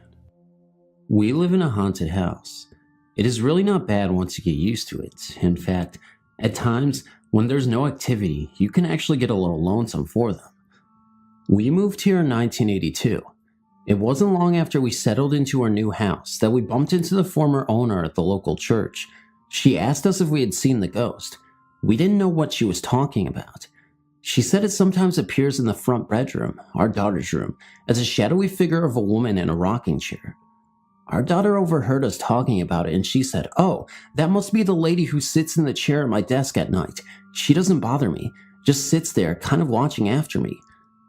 We had noticed some strange things in the house, but put them off to natural causes such as the reoccurring footsteps in the hardwood floors after we went to bed, the strange way the television would turn on and off by itself, other electric appliances doing funny things, and objects disappearing then turning up somewhere else. But we dismissed the idea of it being ghosts until one late night. My wife woke up thirsty in the middle of the night, so she went to the kitchen to get a drink. When she got to the living room, she saw someone in the shadows in the middle of the room. Thinking one of the kids had gotten out of bed, she hollered, "Get your butt back in bed." The figure streaked off and disappeared. It didn't go around the sofa, it went through the sofa. It didn't walk, it glided. It was the figure of a woman with long black hair. The kids were sound asleep in their beds. My wife came back to bed without her water. My first experience with her was about 10 p.m. one night. I was walking home from next door, and as I approached the driveway, I saw a figure of a woman walking in the drive. She was cutting across the edge of the lawn on the north side of my shop about 20 feet away. The light on the north side of the shop was on, illuminating her faintly. I could make out no details of her, only a dark figure of a slender woman walking briskly towards our house from the west. As I got in range of the motion detector light on the east side of my workshop, it came on. The figure vanished. This phantom female I saw matched the description of the dark woman other family members have seen in our house. But the dark woman is not the only spirit in our home. We have discovered there are others. Some are shy and reclusive. Some are a little mischievous and playful. They like to play with stuff, just to let you know they are there, I think. They hide things. You put something down and a minute later it is gone. You search all over and then find it right back where you laid it in the first place. They turn things on and off. TVs, radios, just about anything, even water faucets. One morning, my son went into the kitchen to get a drink of water. Dad, come here." I went into the kitchen to see what was wrong. "What's this all about?" my son asked. He was standing back from the sink, pointing to the faucet which was running full blast. My wife was standing beside him. "The knob is turned off, but it's still running," he said. We stood and watched it for a minute. Figuring a faulty valve, I started to walk towards the sink to try to turn it off by myself, and suddenly, it just stopped. Turned off all by itself. I looked it over, turned it on, and then turned it back off again. It worked fine. I checked the valves the next day, and everything was functioning properly and has worked fine since. TVs are a real favorite. I was waking up from a nap one evening when I heard the television on in the living room. I assumed my son was home and was watching a movie. As I arose, I heard the television turn off. When I went into the living room, the lights were off, the television was off, the door was still locked, and my son was not there. My wife and I were the only people in the house, and she was still sleeping. I turned on the television, and the same movie I had heard from the bedroom was playing. Radios are popular with them too. On another occasion with my wife, my daughter and I were watching television in the living room. All of a sudden, the CD player comes on and starts playing a CD at high volume. My wife got up and turned it off. Reaction from all of us was very casual. "Go to grandma's if you want to listen to music. We are watching TV," I jokingly said out loud. At the time, my mother was living in a mobile home behind the property. My sister was staying with her. I found out the next day they took my suggestion to heart. My sister called. "I went out to go to work," she said. "The radio in the van was playing. I thought someone left it on. Oh great, now the battery will be dead," I thought. Then I realized the radio doesn't work unless the key is on. I was holding the key in my hand. That's weird, I thought. I unlocked the door and I reached in to turn off the radio, and it was already off. It quit playing when I touched it, so I put the keys in the ignition and turned on the radio, and it came on. I turned off the ignition and it went off. Ignition on, radio on. Ignition off, radio off. Does not work without a key. How was it playing without the key in the ignition and the knob turned off? She asked. We have all gotten used to our ghosts now. Our children have grown up around them and have their own stories. Their friends and ours have all been scared out of their wits a time or two, but are accustomed to it now. New friends take a little time to get acclimated, though. My son was in his teenage years, and most of his friends knew about our house. His new friend Jason did not, though. My wife and I had gone out for the evening, and my son was having a party. All his friends were over. Everyone was having a good time but Jason. He was tired. Jason was new to Tommy's parties. Jason was also new to our house. If he had known about the things that happened here, he might have not left the main group and gone to the game room where it was quiet. Most of our friends know and have experienced eerie things while here with enough frequency that it really doesn't surprise them. But Jason was new, ripe picklings from a mischievous ghost. So Jason left the party and went into the game room by himself, where he laid on the floor to get a little rest. My son and his friends were only a little surprised to see Jason run into the living room pale and frightened. The pinball machine, Jason said. Flash Gordon, it came on all by itself and started playing itself.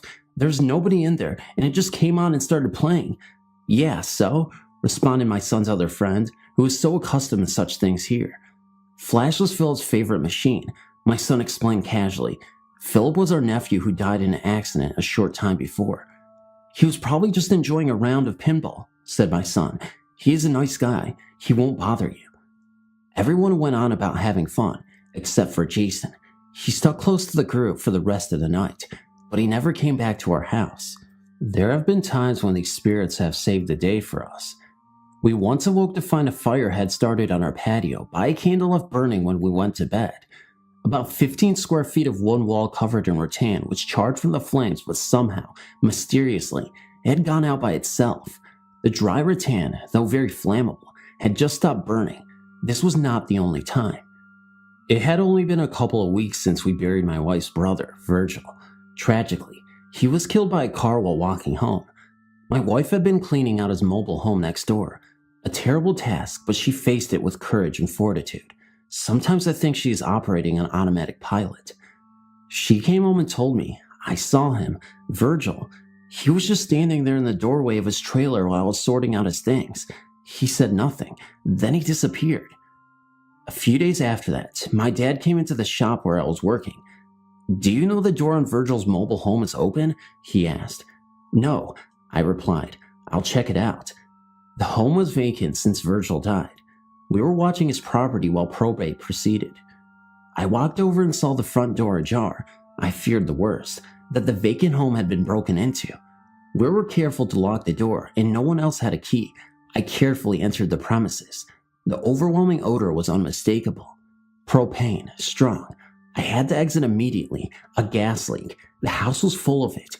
I went to the rear of the home and found the main gas valve. I turned it off. Covering my mouth, I entered the home again. Quickly, I began opening windows. I could not stay in there for very long. I can't believe this place didn't blow up, I said to myself. It's a good thing the front door was open, but how did the front door get open anyway? Sometimes they go with us. Sort of a spirit field trip, I suppose. In 1998, my wife and I took on extra jobs. I was managing and bartending at a local hotel bar, and my wife was the cocktail waitress. I guess they got lonesome for us. No one at home to pester and all. Maybe just bored. So they started going to work with us. We were at the lounge. It started out small. TV on, TV off. Glasses doing funny stuff. That sort of thing. We had closed for the night. It was clean up time. I was walking to the kitchen when I heard a noise from the juice box. The pages of cards, which show the selections, were flipping on their own. Page after page flipped, all in one direction, then it would switch and go back the other direction. This was just the start. They seemed to prefer after hours at the bar. We were cleaning up one night when we decided the small table and chairs would look better if I moved them farther away from the pool table. I moved them over near the dance floor. I proceeded to clean the rest of the bar. When I turned around, the table and chairs we moved are back in their original positions by the pool table. The next night we decided to mess with them. After closing, we rearranged the entire setup in the bar, tables, chairs, everything. Then we went to my office, got our stuff together to go home, and walked out to find everything back where it was originally. What had taken us a couple of hours to do, they had accomplished in a few minutes. We have lived here in the magic spot about 25 years now. I have notebooks full of activity, notes about ghostly occurrences, sightings, etc. We've never tried photography, but being an artist, I've done paintings of some of the entities we have here. We also experience really odd weather patterns, most often in the winter. Radios and televisions, actually just about any electronic device, is likely to act up when used here, and we have learned more about the history of this area. A local Native American medicine man once told me this place gives them the willies. Teenagers refer to this place in the surrounding area as the magic spot and have many stories about it. Over the years, we have actually had a good relationship with our ghosts, though at times mischievous. For the most part, they just go about their own business and we do the same. We do at times bump into each other, however. Sometimes it is much surprise to them as it is to us. Sometimes it is nice to have them around. Other times it can be quite frightening. I was actually surprised one late night, and it and I streaked off in opposite directions. I don't know which of us was more surprised. They have become as much a part of our home as our family members. It wouldn't be the same without them. As the youngest of 5 children, all boys, and the son of the 7th daughter, of the 7th daughter, of the 7th daughter, supernatural followers will know that means a white witch. I've seen many strange things. I and my brothers grew up in what would be described as a haunted house. At a very young age, I loved to play in my parents' bedroom, which overlooked the landing, first 2 steps, and small landing at the top of the stairs. On an almost daily basis, I saw shadows walking along the landing. They were not ordinary shadows. These were floating. They were not cast on the wall, but were in midair, but I could see through them. As I got older, they seemed to happen less frequently. I still see these shadows occasionally, out of the corner of my eye. In the early 80s, my brothers discovered the Ouija board method of entertainment, which heralded some very interesting results. On one such session on the Ouija board, the spirit known to us as Paragon put us in touch with a chap called Ray with a message for my father. I can't remember the surname that we were given, but we passed the message on to my father, who accused us of conspiring with my mother to try to persuade him that Ouija board works. Of course, this was simply not the case. It turned out that his friend Ray had committed suicide while my eldest brother was very young. Therefore, it would be impossible for us to know anything about it unless we were told by someone. We simply had no knowledge prior to the session of events that had taken place so many years before. On another occasion when I was 11 or 12, we had a very strange encounter. My mother and father were out for the evening, and my brothers were left to look after me. The session took place in the dining room, which had one exit into the kitchen. From the kitchen, you could exit to the hall towards the front door, or a door latch with one bolt lock to the back garden and side entrance to the property. There was a window looking into the garden that the strange phenomena took place in. It was a strange session that seemed to pick up an angry persona. All of a sudden, there was a bluish glowing light out the back of the house, and the window started to shake violently. As we made a mad dash for the kitchen, the door to the back garden also started to shake violently. We all ran for our lives out the front door and scattered in all directions up and down the road. There was snow on the ground, and I was dressed in PJs and no shoes. It was almost half an hour and much deliberation before we returned to the house and went in. There were no signs of any strange happenings. We used playing cards with letters drawn on the back, and yes and no written on separate cards and numbers in the middle of the table in a row, and some excellent shaped wine glasses that were virtually impossible to push. In an early experiment, the glass zoomed round and round with great speed. All of a sudden, it left the table lifting up to the top corner of the room and smashing into small pieces.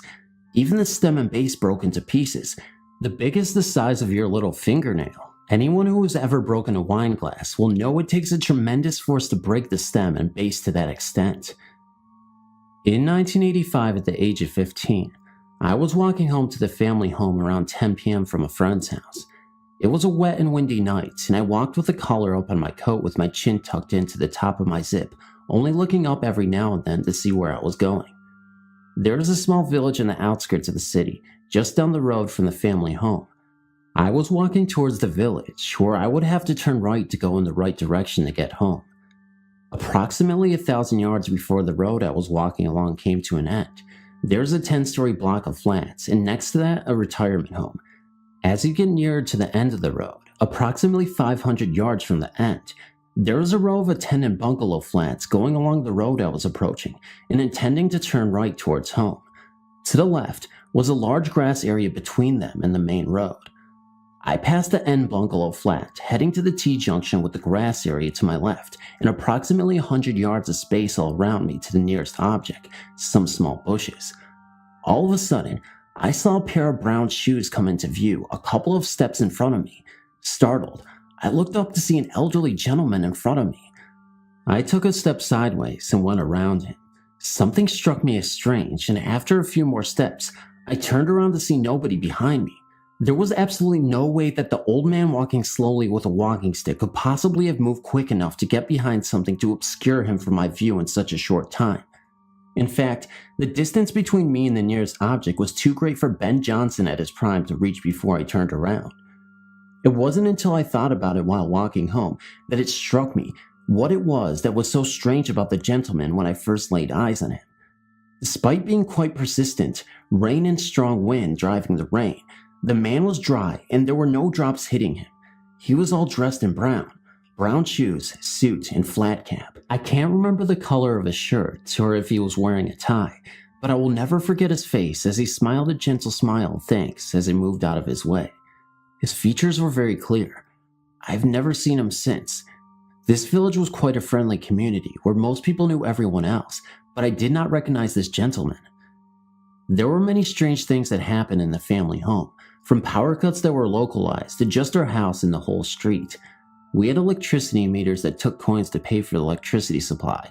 If the electricity went out, it should need to be topped up by popping a coin in the slot.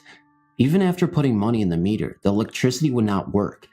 It would be found to have been switched off, and in those days, there were no such things as circuit breakers that would trip the switch.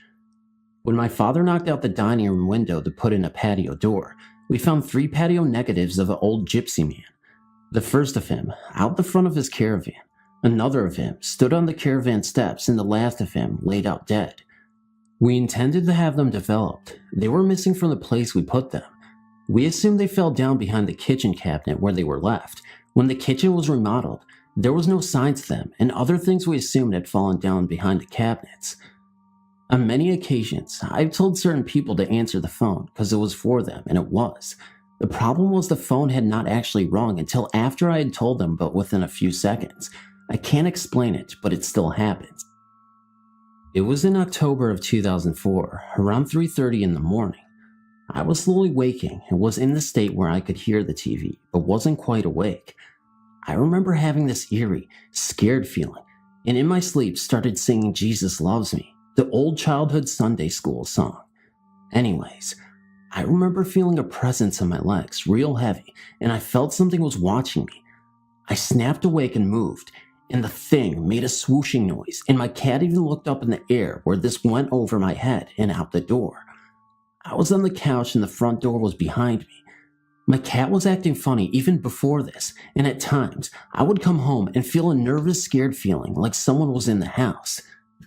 That's when I saw it. It was the silhouette of the Hat Man. I looked petrified, and I couldn't just shake the feeling. It was almost inside my head, like it was screaming voices at me. The voices released from the Hat Man into my head were all mumbled, so I couldn't really understand any of them. A split second later, there is silence, and the Hat Man slowly fades into the abyss, actually fading into the TV screen, once and for all. I don't know if this has anything to do with the paranormal, or if I'm just losing my mind. Was it sleep paralysis? Was the Hat Man real? Or was it just all in my imagination? I have no idea, but I'm kind of hoping and praying to God and Jesus that this doesn't even exist, and that I'm all hallucinating this just to make myself feel better. As I previously stated, my cat has even noticed weird things that have occurred in this house, and I'm just not sure what to trust anymore. Are my senses going crazy? Am I just in touch with the paranormal? Am I opening up another portal to the paranormal dimension in which beings and spirits, including the Hat Man, come to greet me with demonic images and voices in my head. I don't know, but I'm just hoping that I will never find out the true answer to this mystery. Thank you so much for reading. I know it's short, but thank you. In my life, my family and I had numerous paranormal incidents. There were always heavy footsteps, sounding like a person in boots upstairs in the attic. Sometimes I heard them coming down the stairs or on the front porch at night, but oftentimes I had trouble keeping them. They said the TV kept going off and on. One said she saw a man in the attic through the window. My boys were afraid to sleep in their room alone sometimes because they saw people in the backyard. There were two very strange occurrences that happened in the winter of 1991. I was married at the time to a man who was abusive to my children and myself when he drank. One night, I smelled something burning in the bedroom, and the bed was smoldering. I woke up my husband, and he pulled the mattress off the bed. There was a burning area right in the bottom of the top mattress. He had not been smoking in bed, and wouldn't have been there anyway. Another night, I took the kids to get ice cream. When I got back, the doors were all deadbolted and windows locked to where I couldn't get in. I looked through a crack in a curtain and saw my husband lying unconscious on the floor and the heavy dining room table was turned over. The phone was dangling from the wall. I pried open a window and climbed in. I called for an ambulance and called the police. My husband was taken to the hospital and the police detective was totally baffled. Later, my husband said that he was talking on the phone to his mother when he was hit hard from behind and knocked out. His mother called to check in on what had happened, saying they had been talking, she heard noises, and he was no longer there. I felt like maybe we had a ghost that was protective towards us, but angry with my husband for his actions. I usually felt safe in the house, but on occasions, I was very frightened. After my husband and I divorced, I felt the need to move. While checking out the history of the house later, I found that it was originally owned by a doctor who kept his ill patients in his home with him. This was in the early 1900s, around 1907. After he left, there was a terrible train wreck just outside of town where some Mexican immigrants and a couple of local workers were killed in a train collision. Their bodies were badly burned and thrown into a massive grave, which turned out to be in the back acre of our yard. I feel certain that we had multiple spirits, though before this time, I never believed in ghosts.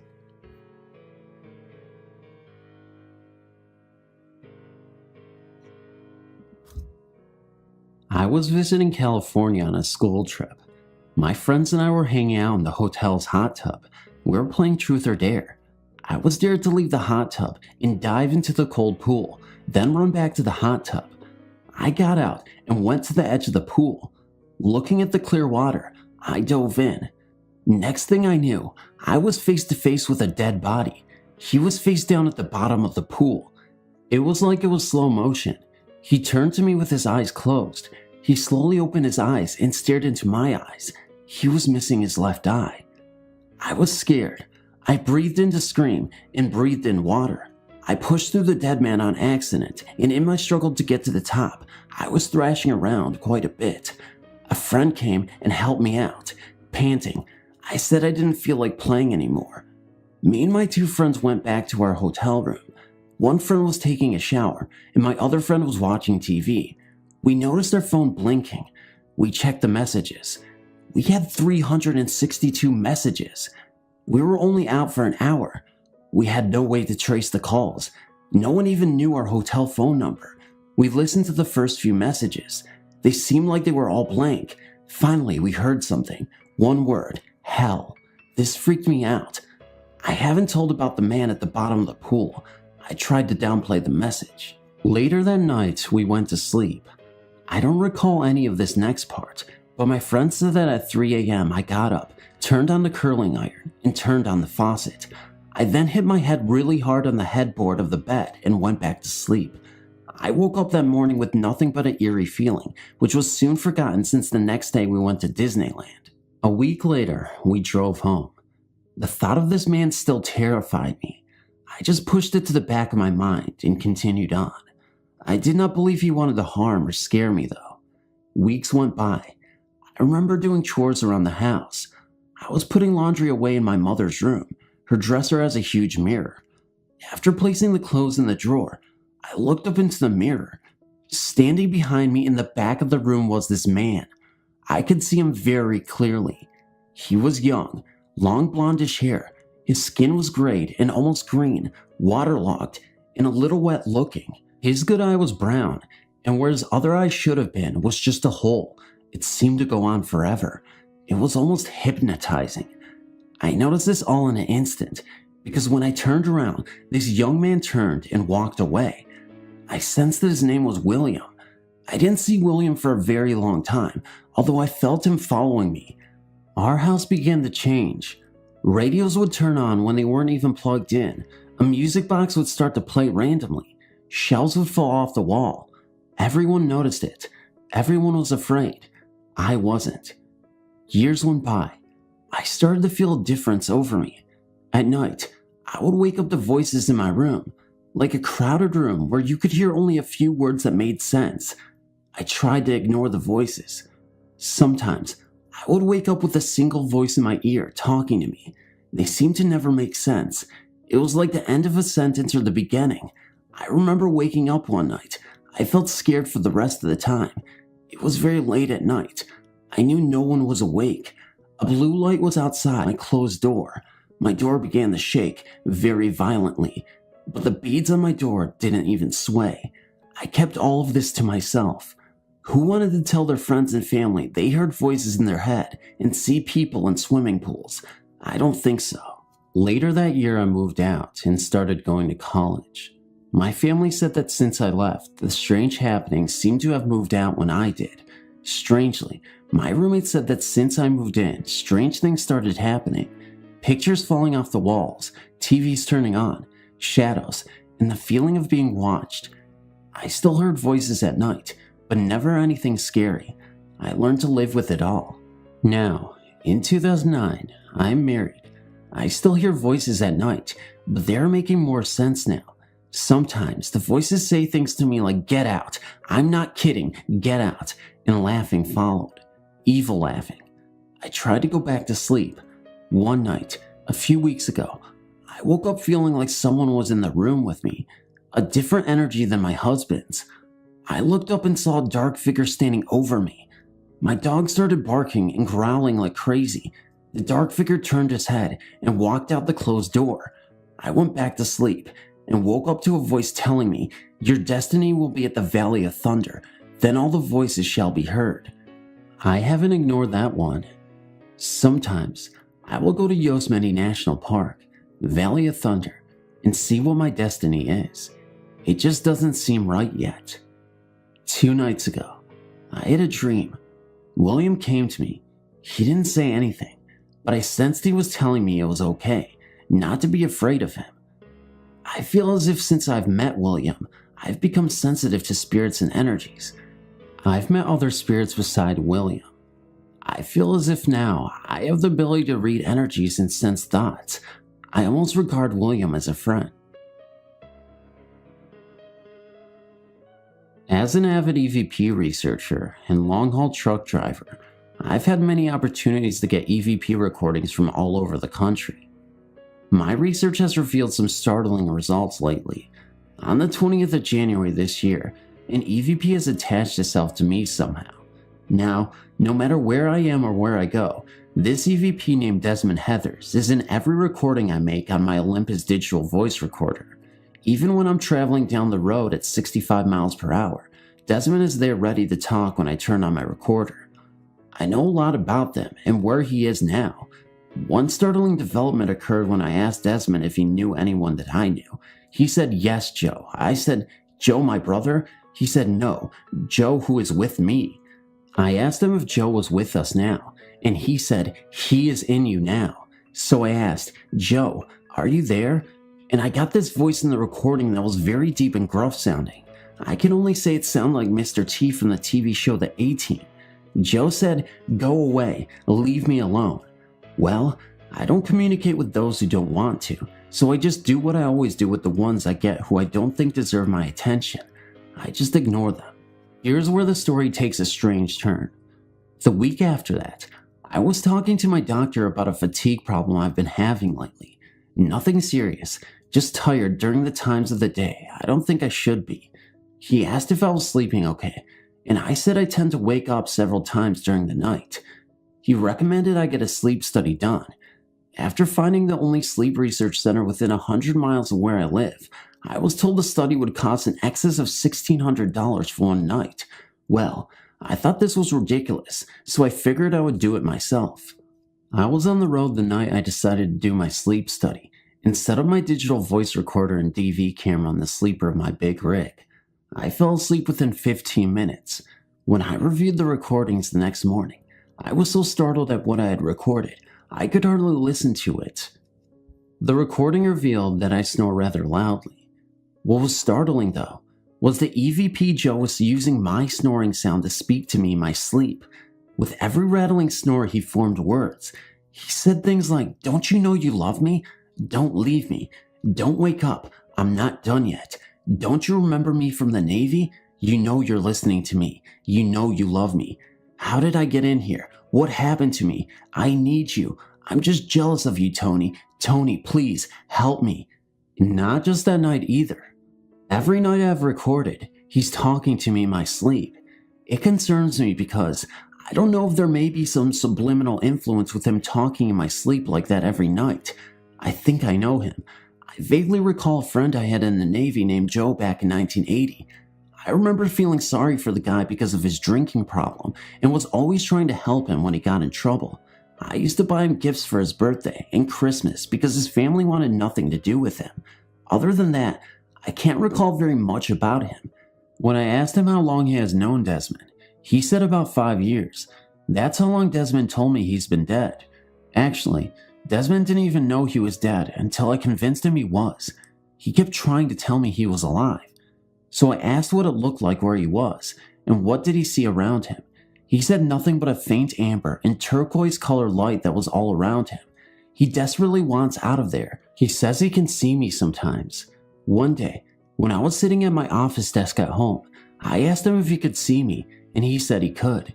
So I reached in my pocket and pulled out a $20 bill and asked if he could see what I had in my hand. He said $1. Thinking it was just a lucky guess on his part, I dropped the bill and picked up a Bic lighter. I then asked again, "What am I holding in my hand right now?" And he said, "A light." I reached in my desk for it and had my hand closed around it so I couldn't even see it. How did he know? Many times Desmond will ask if I can see him. I've never been able to do so I got out my digital camera and asked if he would let me take pictures of him. He said, "I will try." I told him where to be in my living room at home while I snapped a few dozen pictures. Nothing showed up on review, so I asked if he would mind trying something else. I explained what white noise was to him, and he was already familiar with it. He helps me to adjust the levels and spectrums of white noise to be able to hear him better. I explained that I could generate a different type of noise that is not audible, but that I might be able to see him with.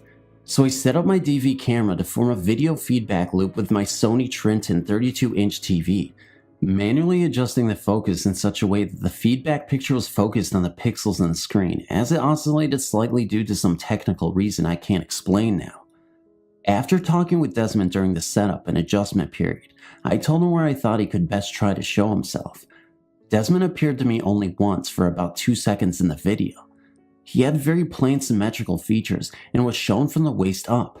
He seemed to be in his mid-30s with dark sunken eyes. He was wearing a bowler hat and a 1940s type jacket with wide rounded lapels with an open shirt that had no collar. Further research with Desmond shows he can see me and some things around me when his energy level is high. For example, I can give him instructions on how to travel somewhere. One time I showed him a map on my Microsoft Streets and Tips and showed him the same roads and satellite photos taken from Google Earth. With this information, I am able to ask him to get a specific place and get information I desire.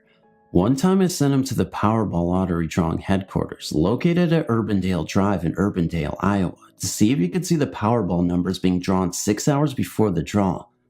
I have reason to believe he is not bound by time as we know it, and thought he could travel through different threads of time and different timelines. Well, I asked him to go and do this one for me, after about an hour of instruction of what to look for and how to get there. Then, when I asked if he was ready, he said, "I'll try. Then, I'll be right back." He returned in approximately 30 minutes and gave me some numbers. I was all excited and purchased our ticket. Later the next day, I went to check the ticket and realized I had sent him on the wrong day. I explained to Desmond how sorry I was for the mistake and how much time and energy we wasted. I asked him what the numbers were he gave me because he was there 24 hours too early to see the actual drawing and realized he must have witnessed one of the practice draws they do to check out the machines. Lately, I've been having some other problems.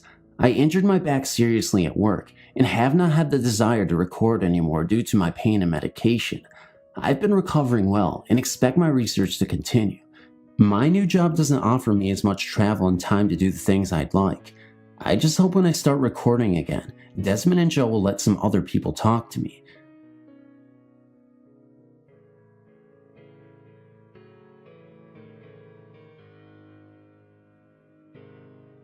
I wanted to share my experience with you guys. I'm not sure what it means or anything, but if you do make it to the end of the story, you can decide for yourself and let me know what you think. One night when I was 13, I couldn't sleep, so I tried to turn the other way, on my side, to try to get myself comfy. As I turned around, I saw a figure of a woman against the wall in front of me. She was kind of a black figure, and she seemed to have a hunchback and a hump on her back from the way she was standing. This, of course, freaked me out, especially since I was only 13 at the time. I lay in shock and not knowing what to do, and after like 2 seconds, I put my head under the covers and called for my mom. She came in, and I was really afraid to tell her in case she thought I was crazy, so I just told her that I had a really bad dream. I was definitely not asleep. I couldn't sleep for a few nights as it freaked me out so much. This kind of went away after a few weeks, and I was gradually able to sleep again. However, a few weeks after this had happened, I was getting pains in my back and I went to the doctors to get scans and things. I then found out I had sclerosis, curvature of the spine. I eventually started getting a slight hump in my back because of this. It has been 10 years since I saw this woman, but I can never get it out of my mind. I've since told my mom about this and she seemed freaked out about it as well. I'm not sure what this means or if it was a ghost or spirit trying to tell me something. I have no idea, but it really did freak me out. This is just a short experience I had at about 17. A group of 4 friends and I were sitting at my house, bored out of our minds. My buddy Joey, not his real name, was literally banging his head against the wall out of boredom. Tommy, also not his real name, was reading a book he brought. His sister Alexis, of course not her real name either, was teasing my dog with a flashlight. Henry had his earbuds blaring. Finally, my friend Annie was on my laptop looking for something that might be fun. Annie came across a story a few guys had posted on a ghost website about an abandoned local farm. They posted how they went exploring the farm and got the hell scared out of them by a black figure. Annie is into the paranormal and asked if we wanted to investigate it. I said sure, better than sitting around waiting for my dog to bite Alexis for teasing him. The others agreed, so we hopped into my truck. It's a single cab with 3 seats. The girls rode in the cab with me, while Henry, Joey, and Tommy rode in the truck bed. I didn't believe in ghosts. If someone told me they saw a ghost, I would have to say stop watching Scooby-Doo and return to reality. Annie told me how to get there with the directions the guys posted on the ghost site. When we arrived, we all hopped out and walked up to the gate. We hopped the gate and started talking about where to go. We agreed to split up. Tommy and Joey were with Alexis. They went to the old barn, while Annie was with Henry and I. We went into the 2-story farmhouse. I looked in the upstairs window. All the glass looked like it had been smashed out of the windows. The house looked wrecked. It looked like whoever lived there had been a hoarder. While Henry and I were exploring, we heard what sounded like footsteps upstairs. We were intrigued, so we took off upstairs. When we got to the 2nd floor, it was empty. While walking down the stairs, I felt like someone had been pushing me. I was mad. My right shoulder was cut thanks to the old wooden steps I had twisted my ankle on. I asked Annie and Henry, "What the hell are you guys trying to do? Are you trying to kill me?"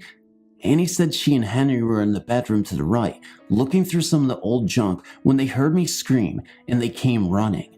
Henry held me up, and we were about to leave when we heard something slam hard in the kitchen. We went in and saw a toolbox we had seen on the table on the floor with various tools around it. Henry said no way in hell that toolbox had a damn padlock on it. We all looked around the lock. It was on the table now, besides where the toolbox used to be. Henry tried to get in the toolbox earlier, but the lock prevented him. We heard footsteps upstairs again. Annie said screw this and ran outside along Henry while I hobbled out. The jerks left me behind. When we were out of the house, we saw Alexis, Tommy, and Joey. They were panting out of breath and looked terrified. We asked what happened. Alexis said that they saw a black figure with red eyes and it charged at them. We all heard a loud snarl like a big dog, and we took off towards my truck on the way there and said, look. In one of the upstairs windows, we saw two glowing eyes go from the middle of the window to the top. Then they separated. One went left and one went right. We all hopped the fence and peeled out of there as fast as everyone could.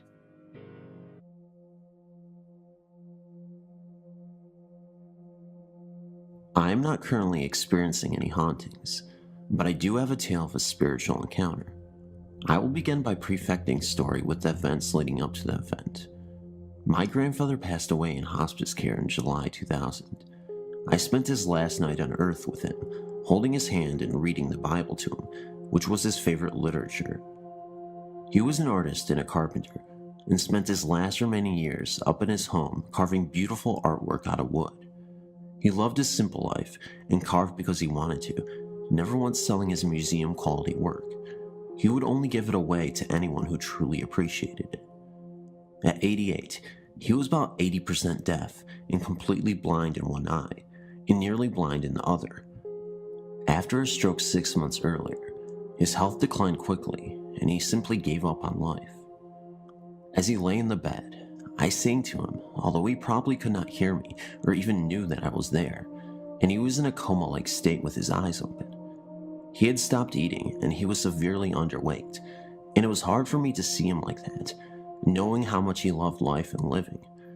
Many times he cried in his last few years, saying that he loved his life and didn't want to die. During his last living moments with me, I looked down into his distant, foggy eyes, knowing he couldn't hear or see me, and told him that the baby goose that he held at my house the last time he visited had grown up now and had 4 babies of her own. His eyes filled up with tears and turned red, and his mouth began to quiver as if he was trying to say something. He hadn't spoken in nearly 2 weeks. His love for animals and nature transcended through his limitations that night. I knew he would probably die that night, so I sat next to him with my hand on his chest, feeling his every breath and heartbeat. He didn't pass away until the next day, after I left. He was alone, which is what I didn't want. I didn't want his spirit to leave his body and to look down at an empty room. That bothered me for a long time. In an attempt to comfort ourselves, we turned to his Bible. He was much more dedicated to the word than we were ever, but knowing that it was so close to his heart, we thought it would ease our minds. My mother said to read something that he had underlined or highlighted, which is something his Bible was full of. I read the first thing I opened that was underlined. You do not have to understand the Bible to feel the power behind these words, which read, "For the Lord himself shall descend from heaven with a shout, with the voice of the archangel, and with the trump of God, and the dead in Christ shall rise first. Then we who are alive and remain shall be caught up together with them in the clouds, to meet the Lord in the air, and so shall we ever be with the Lord. Where there, comfort one another with these words." We all felt a chill run through us. At his wake, I waited until everyone left, and I cut a small lock of his beautiful, thick white hair and placed it in an envelope. As myself and my friend walked to the vehicle to leave, I opened the door, and a mourning dove flew into me as if trying to enter the truck with me. It injured its wings, and I brought it home. I rescue and rehabilitate small animals all the time, so I mended its wing and let it go about a week later. I took that as a sign from my grandfather, as we had that bond of loving all creatures great and small.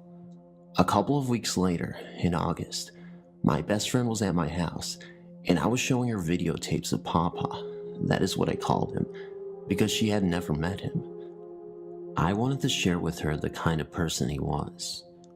For nearly 2 hours, we watched him talk about God, Leonardo da Vinci, his childhood, his 24 brothers and sisters, his beloved mother, and we saw him play his guitar and sing old, sad songs about homeless children and hobos, songs that made grown men cry, including himself. After the tape was finished, I got up to go to the kitchen for something to drink, and my friend went to the restroom. At that moment, we both heard a loud musical tone that sounded like a doorbell. Since I do not have a doorbell, we both said, "What the heck is that?" We both re-entered the living room where we had been watching the tape and searched everywhere where the sound had come from. My heart sank as I realized what it was. About 2 years earlier, I had one of those cheap doorbells that you plug into the wall, using a battery-operated button at your front door to operate the sound. I became so irritated by all the neighborhood kids ringing it that I just took the button off and put it in my piano stool. The battery had gone bad anyway. I never unplugged the part that rings. I had forgotten it was there because it was hidden behind a chair. That was eerie enough, but what really got me thinking was when I explained to my friend that I had the ringer set to only ring one long tone. To change it to the traditional two-tone ding-dong, you had to take the back off of the unit and set the switches according to the manual. Needless to say, it did ring in the ding-dong fashion. Oddly enough, it was my friend who said, "Maybe it was your grandfather saying hi." It hadn't even occurred to me. Shortly after that, I was explaining what happened to my mother on the phone, and it happened again. She could hear it, and we both fell silent. He was letting me know that his fears of leaving his family behind were pointless, and that he was with the rest of his family in heaven. I believe he was thanking me for being there for him when no one else could. It has been 3 years since his own death, and the doorbell has not rang since.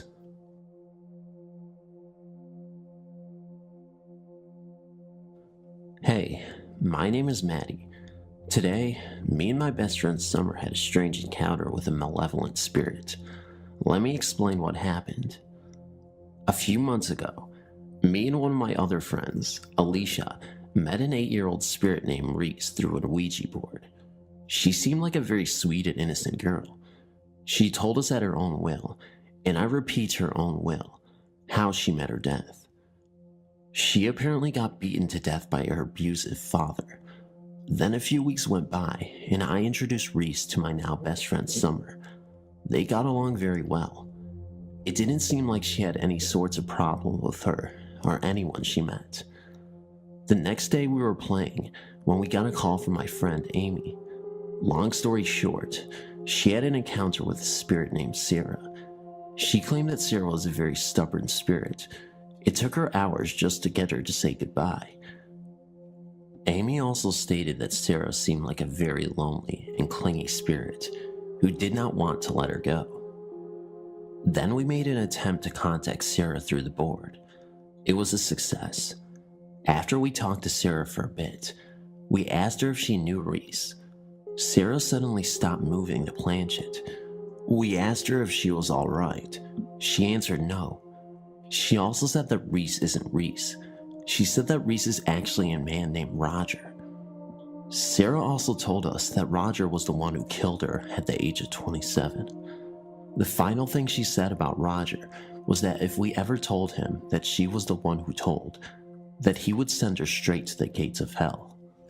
We tried to contact Reese, Roger, on December 10th, 2016, around 2:30 p.m. Eastern Time. We successfully contacted Reese. At that period of time, he didn't know that we knew who he really was. Then, we did something that we both regret. We asked if she was hiding anything from us. He responded this in his own words. "Fine, you fucking caught me. Then right after that he said, "Who told you two idiots?" We simply responded the internet in hopes to keep Sarah safe. Then Roger responded by saying, "You are a liar." Then the planchette started to circle around the alphabet counterclockwise, excluding the letter M. It did not touch the corners whatsoever. Summer and I started to panic, wondering what it was trying to do. I thought he simply lost control over the planchette, but Summer thought it was something more, because at that time, it was spinning around continuously for about 30 seconds. So I suggested that if we put pressure on it, it might stop it. It just kept going even with pressure, but just slower. But after we lifted the pressure, it continued to spin and got even faster. After a while, it just randomly landed on Dubai. Maybe it just got tired or got sick of us panicking. I really need to know your thoughts on this, and if this occurrence was really legitimately something evil, because I don't know what to explain it for. Thank you for reading.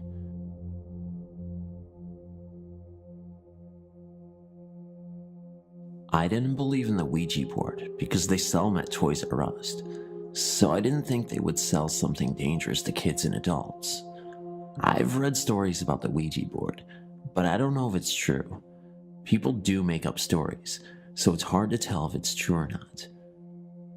Some people say the Ouija board is just a game. Others say it's not just a game, and some say it's dangerous. I had to find out for myself if the Ouija board is really dangerous. On Sunday, I decided to go to Toys R Us to buy the board. I drove my car in the morning to Toys R Us, and I was just looking around at first for about an hour. After looking around, I went to the game section and I purchased a Ouija board. I drove back to my apartment and put the board in the closet. The same day, about 10 p.m., I decided to try it out. I took it out of the box and put it on my bed. I didn't have any candles, so I just dimmed the light. I put the board on my lap and the planchette on the board. I put my fingers on the planchette and I started to round in circles for about a minute. I stopped and I started saying, "Is anybody out there?" I kept saying it for about 15 to 20 minutes, and then, all of a sudden, I felt a strange presence right above me. I was so scared that I ran out of my room, and I threw the board in the garbage. I was very shaken. I went back to my room and turned the lights on, and I didn't sleep at all. And that's why I don't mess with Ouija boards.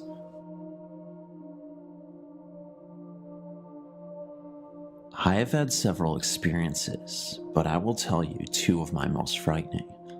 A friend and I had started playing with the Ouija board, and it ended up turning our lives upside down for the span of around 2 years. One night, my friend Judy, her husband Luke, Loma, and myself were watching a movie called Witchboard right in the middle of a winter storm. All footprints had been covered at this time, and the streets were empty. About halfway through the movie, the front door blew open, and we heard running footsteps come into the house, up the stairs, down the hall, and into the bedroom where Judy's 2-year-old lay sleeping. We were all just sitting there frozen in shock and fright when we heard a loud slam, which turned out to be the bedroom door, and the poor little boy started screaming, "Monster, monster." Luke took off up the stairs, only to find a very upset little boy, and nothing or no one else. As things started to calm down, Judy and I went to shut the front door, and there were still no footprints in the snow.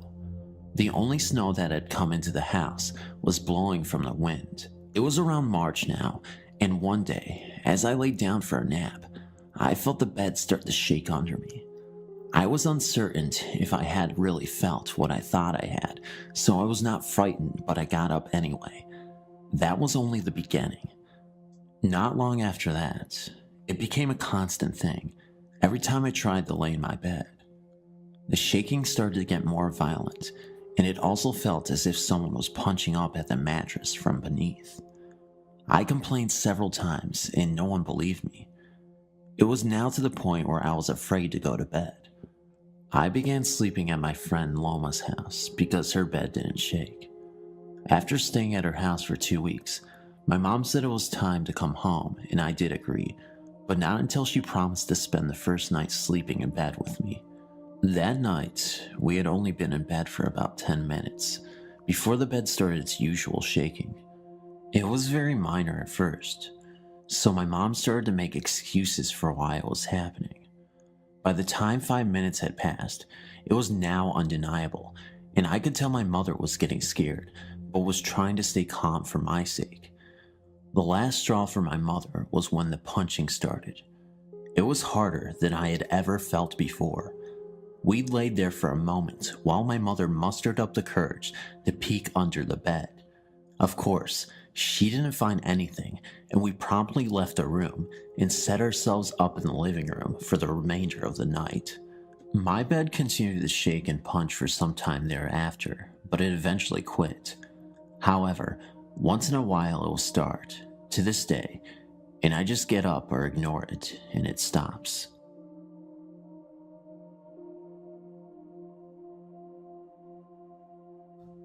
This encounter involved a Ouija board, and possibly my guardian angel.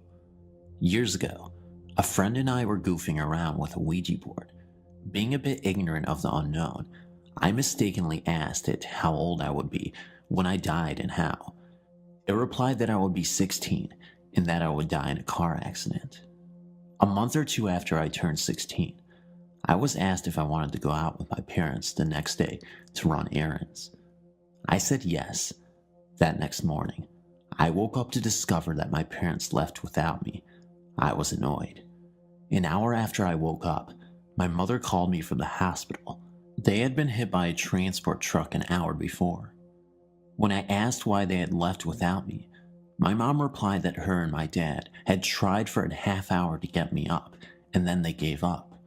What makes it so scary is where the truck had hit. My one brother has to sit behind my mom, and my dad does not wear a seatbelt.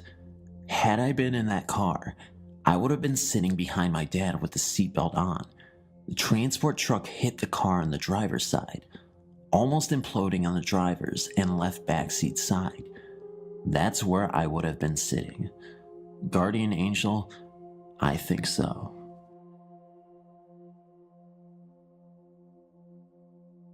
I was celebrating Halloween around my best mate Felicity's house. We usually have a laugh and a joke, but neither of us had played with a Ouija board before, so we gathered about 7 friends from the neighborhood. First, we lit candles, 1 black, 1 red, 1 green, and 1 clear. Fliss had purchased the board from an old shop in the Stoke Town Center. We sat down in her dining room and placed the board right in the middle of the dining room table. We all placed our fingers on the gold planchet. I was the reader, so I asked the questions. At first, we did not get any response, so we all giggled and made fun of the silly people who got themselves worked up about these silly boards. About 5 seconds after we stopped giggling, we heard a massive bang on the floor. I thought it was one of the boys playing a trick, so I suggested that we all sit legs crossed on the chairs. I made sure we were all cross-legged, and I said, "If it was a ghost that made the bang on the floor, can you please do it again?" And it did. I spoke again. We will now try to communicate using the board. So we started to use the board again, and I again asked if anybody was present who wanted to communicate with us. The planchet moved to yes.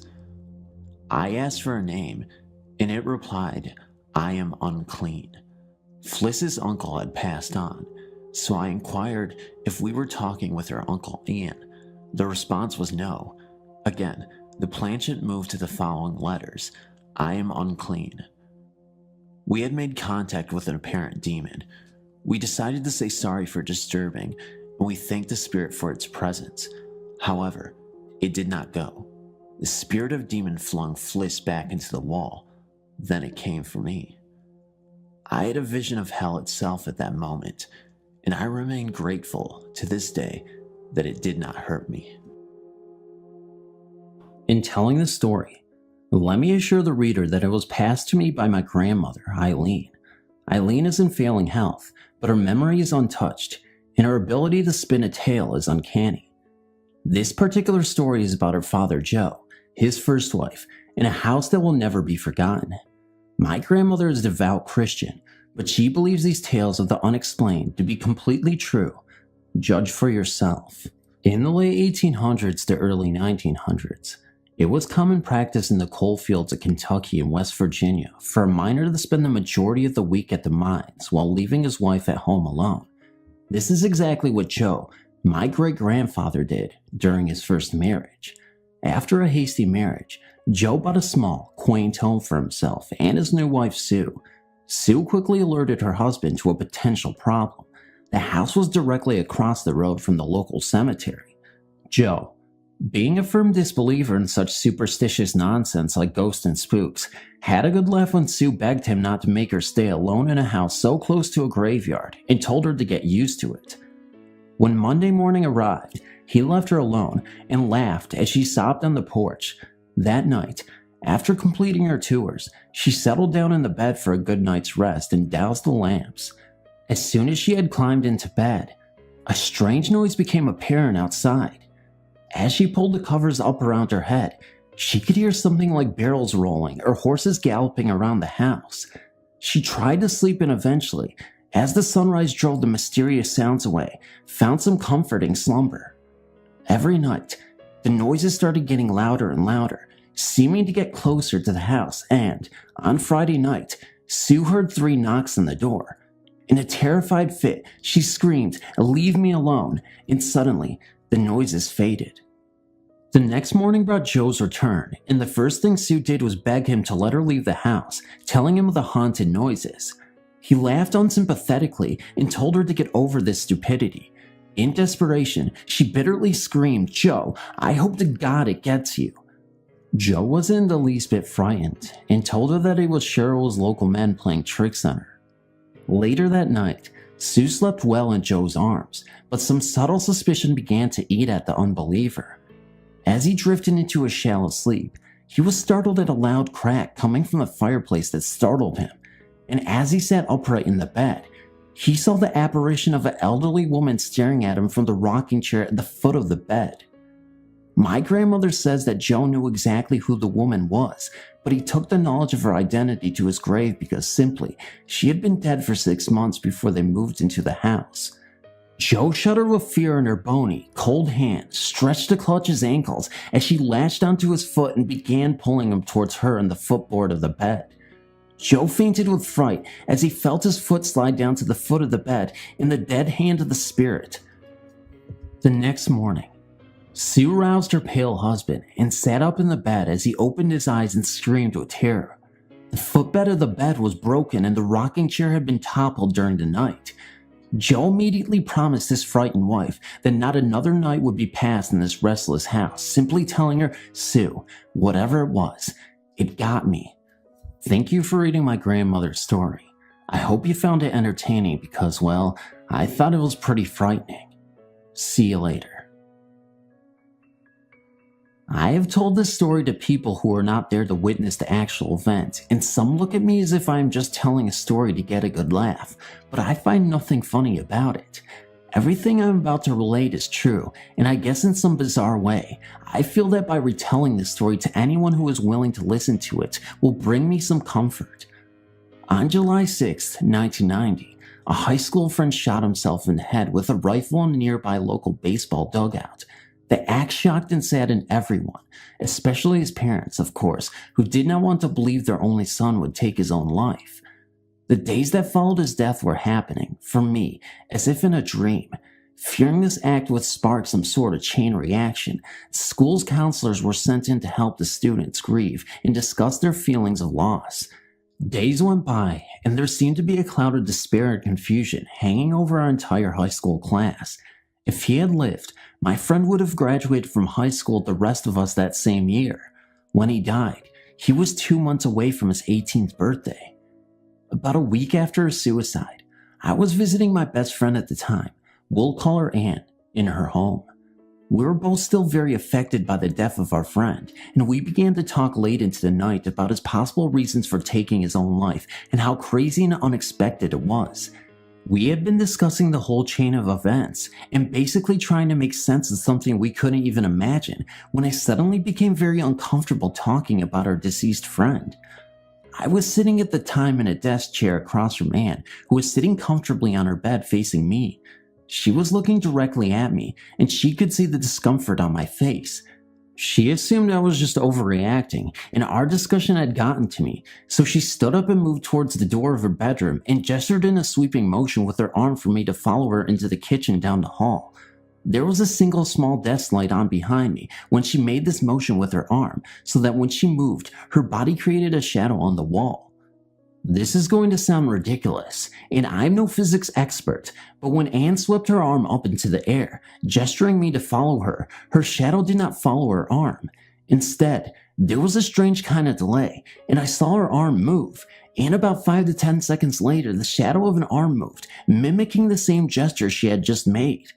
I, of course, thought my eyes were playing tricks on me and ignored the shadow, and I would have kept it to myself if only Anne had not turned to me and asked, "Did you just see that?" I answered yes, of course, and we fled out of the room and into the kitchen.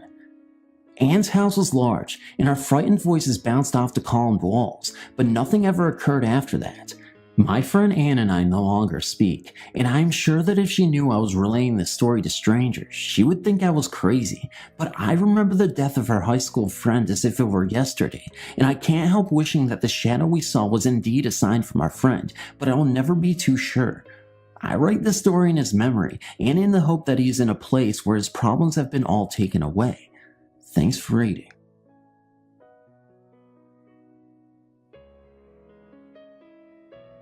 This story I'm about to tell you has been talked about in my family for years. Now it has been passed down to my own daughter, who tells it to her friends at slumber parties. It begins with the first time I ever saw anything, when I was around the age of 7. It happened in a house that we lived in years ago in Western New York. I shared a room with my sister. We both had the feeling something was always watching us, but being so young, we never really worried all that much about it, until one night, while I was trying to sleep. My bed was up against one wall, and my sister's bed faced the other. I turned, so I was facing the wall. When I opened my eyes, after getting that feeling of being watched again, there, standing in the wall, was a woman.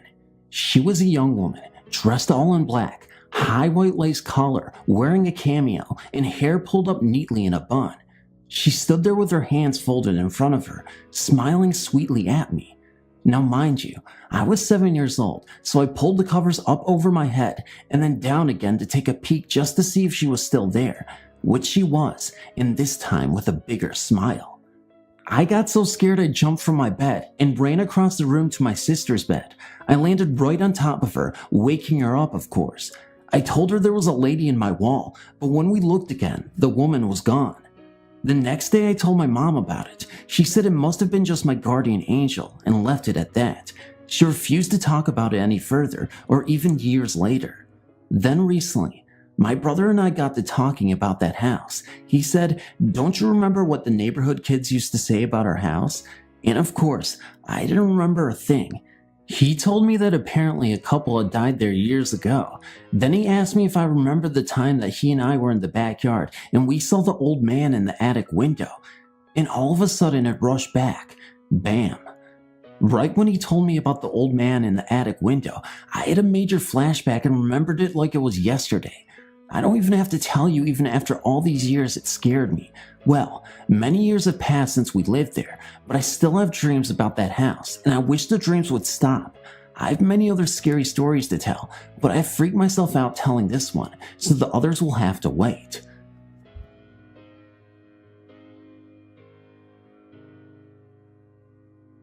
This incident happened about 2 years ago.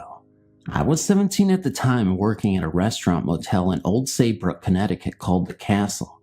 The scariest thing about this place, besides the low pay, was the old story of what happened to one of its original owners. From almost my first day working there, I was told that one of the members of the family who built the house had killed himself on the grounds. The story was that one night, the son had discovered that his fiancée was cheating on him with one of his close friends.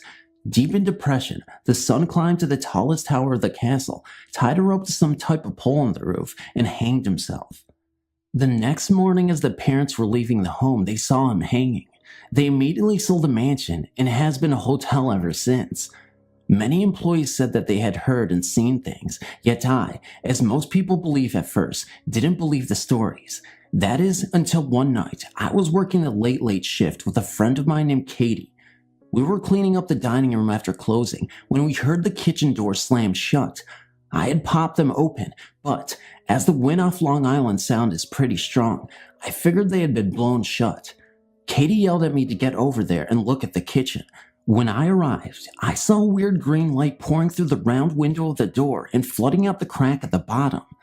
Still unconvinced of any supernatural going-ons, I tried to open the door, but it was not happening. I thought someone was in there, and I knew if the place got trashed, I would get fired, so I reared back and tried to put my shoulder through the door.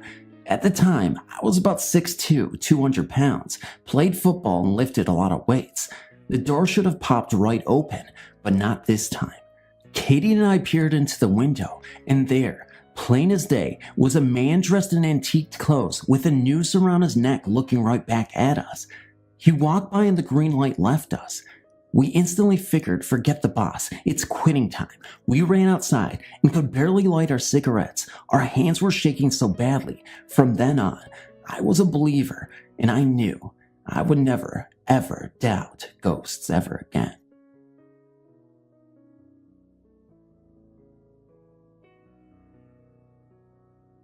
My aunt and uncle had a passion for restoring old country houses, the last of which had been at an end at the turn of the century. The house sits on 50 acres at the top of a hill, next to a historic old church with an equally historic old graveyard. I can't claim to recall for certain, but I think the church was used as a field hospital during the Civil War. My uncle would tell us the stories about the months after they moved into the house. Their bedroom was on the second of 3 floors, near the large, almost spiral staircase that emptied into the foyer to 2 sitting areas.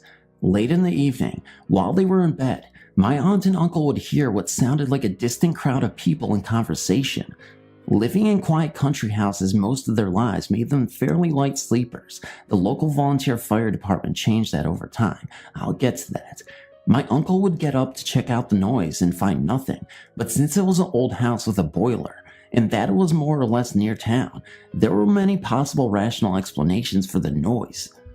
Still, over the course of a few months, the noises grew louder and louder until it sounded like a party was being thrown in their own house, and my aunt and uncle weren't invited. This had grown so gradually that my uncle was much more annoyed than fearful. One night, he went to the stairs and shouted for them to shut up so we can get some sleep. That seemed to scale back the noise enough to satisfy him, although it didn't go away completely. The next weekend, he took a walk for the first time through the local graveyard and noticed many of the stones were overturned and some of the plots were neglected. He righted the headstones and cleaned up some of the plots that weekend and never again heard the noises in the house. My uncle passed away in that house 1 year ago this October. Subsequently, I spent a great deal more time there last winter than I had before taking care of a few things for my aunt. I slept on the top floor across from the game room. Many nights an air raid siren would go off, summoning the local volunteer firefighters to the station house. I never did get used to sleeping through that. Then one night, the siren wailed at about 2 a.m., and I was having a hard time going back to sleep. I was wide awake when I heard something. It lasted only an instant and seemed to me to be a crowd in the distance that had just been told the punchline to a very funny joke. Whatever it was, it reminded me of one of my uncle's stories. As an epilogue, I should mention that my aunt is trying to sell the house. So far, the most likely buyer is the local funeral home.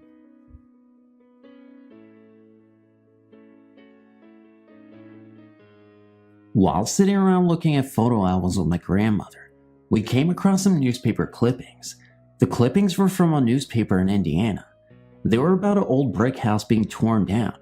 Since we live in Mississippi, I found it strange that my grandmother would have these clippings, so I questioned her about them.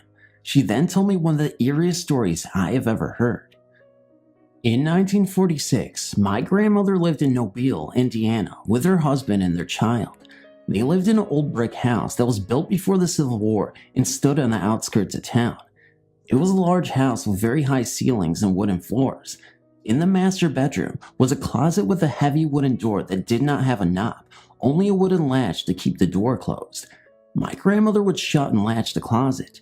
When she would leave the room and return, the closet door would be standing wide open. She would shut the door again and go about her chores. When she returned, the door would be open. She did this several times a day. She said the door stayed open more than she could keep it closed. She was more annoyed than scared by this strange event. About 8 months later, she and her husband divorced and she moved to Mississippi with my grandfather. The house she had lived in did not cross her mind until 10 years later when her Aunt Bonnie wrote her a letter and sent her the newspaper clippings. The clippings talked about her old house and reported that it had been torn down. While they were tearing down the house, a hole was discovered under the closet floor. They had found the remains of a man in the hole. It was believed to be the body of a soldier from the Civil War.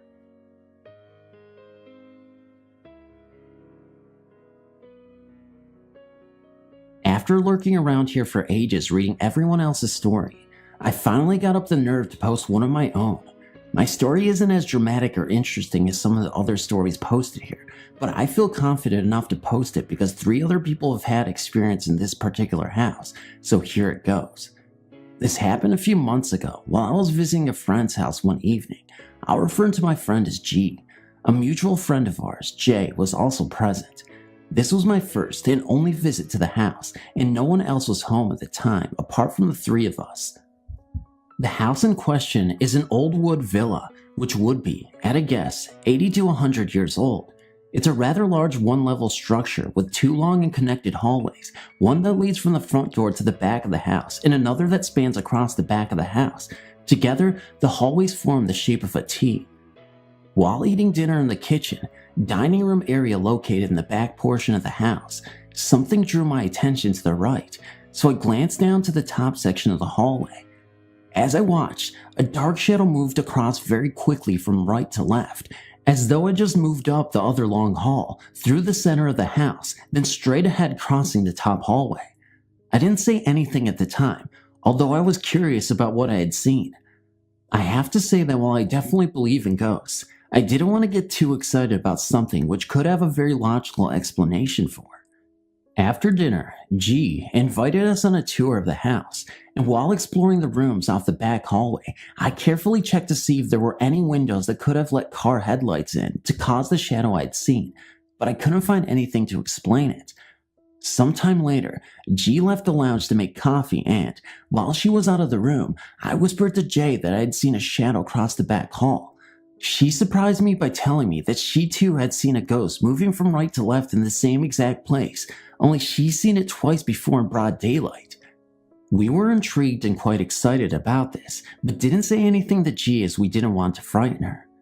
Interestingly enough, G approached J recently to ask her opinion about ghosts because a young woman who also lives in the house claimed to see a shadow move up the hallway. She was concerned because she too would be spending several weeks alone there, and understandably, she was frightened.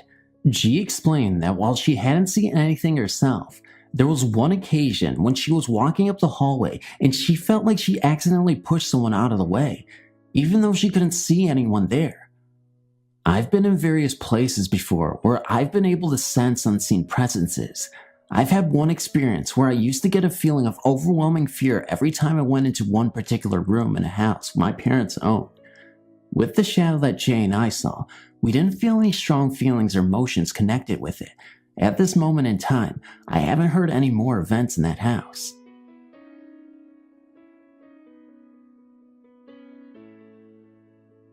When I was about 12 years old, my brother, sister, and I moved into my grandparents' house. Ever since we could remember, we heard stories about the house being haunted. Nothing too big, but strange things happened a lot. Rumor had it that there used to be a horse track room stable where my grandparents built their house, and a little boy had been trampled in there. We have never actually checked into this story, but it is what we heard. At least it is what we were told. Anyway, all of us grandkids were petrified of going upstairs. It was always so cold up there and just freaky, but that was where all the bedrooms were, so when we moved in, we had no choice. Actually, I had no choice. My little brother and sister had beds set up downstairs and I slept upstairs. When I was about 4, I had taken up smoking cigarettes, but no one knew about it. I used to turn off my bedroom light and smoke cigarettes. I turned off my light just in case my grandparents happened to come up the stairs. They always turned on the hall light to help their way up the stairs. This way, I would know how to put out my cigarette and spray air freshener. One night, I was upstairs alone smoking when I heard someone coming up the stairs. It was late and everyone had been in bed. The hallway light never came on, but all the same time, I butted out my cigarette and waited, but no one ever came up. This happened quite a few times, and I just got used to it. This house is about 50 or 60 years old. The doors are the old latch type and made of nothing but wood. They are solid. To close the door, you have to lift the hook and latch it onto the other part of the door. To open the door, you have to lift the handle and pull the door open. On my bedroom door, I also had an eye hook lock to keep my room locked and my little brother out. I would be laying in bed at night watching TV and my bedroom door would just pop open, but it would never open all the way because of the lock on my door. I never thought anything of it. I just thought it was a breeze until my brother and I started sharing stories about what was happening in that room in the house. I've since moved out and my brother moved into my old room. We have all grown up and started sleeping upstairs, and we have gotten over our fears pretty much. There were 4 bedrooms upstairs and they were set up weird.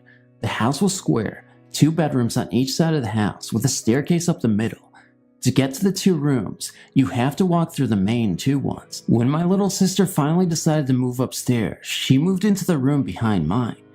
She swears to hearing a little boy crying in her room at night. Recently I bought a Ouija board and have been using it at my new house.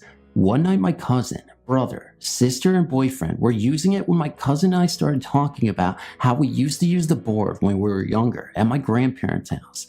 My cousin remembers talking to a little boy who died at this location, and she remembers the little boy telling us his vision of the story of what happened to him. He told us his name was Brandon, and his father beat him in the tack room, and that unlike the story being passed around, he hadn't been trampled at all. Which story is true, I don't know, and I guess we'll never know. My little brother is the only one of us left living with my grandparents, and he is now living in my old bedroom. He has heard the footsteps coming up the stairs when he was doing something he wasn't supposed to be doing.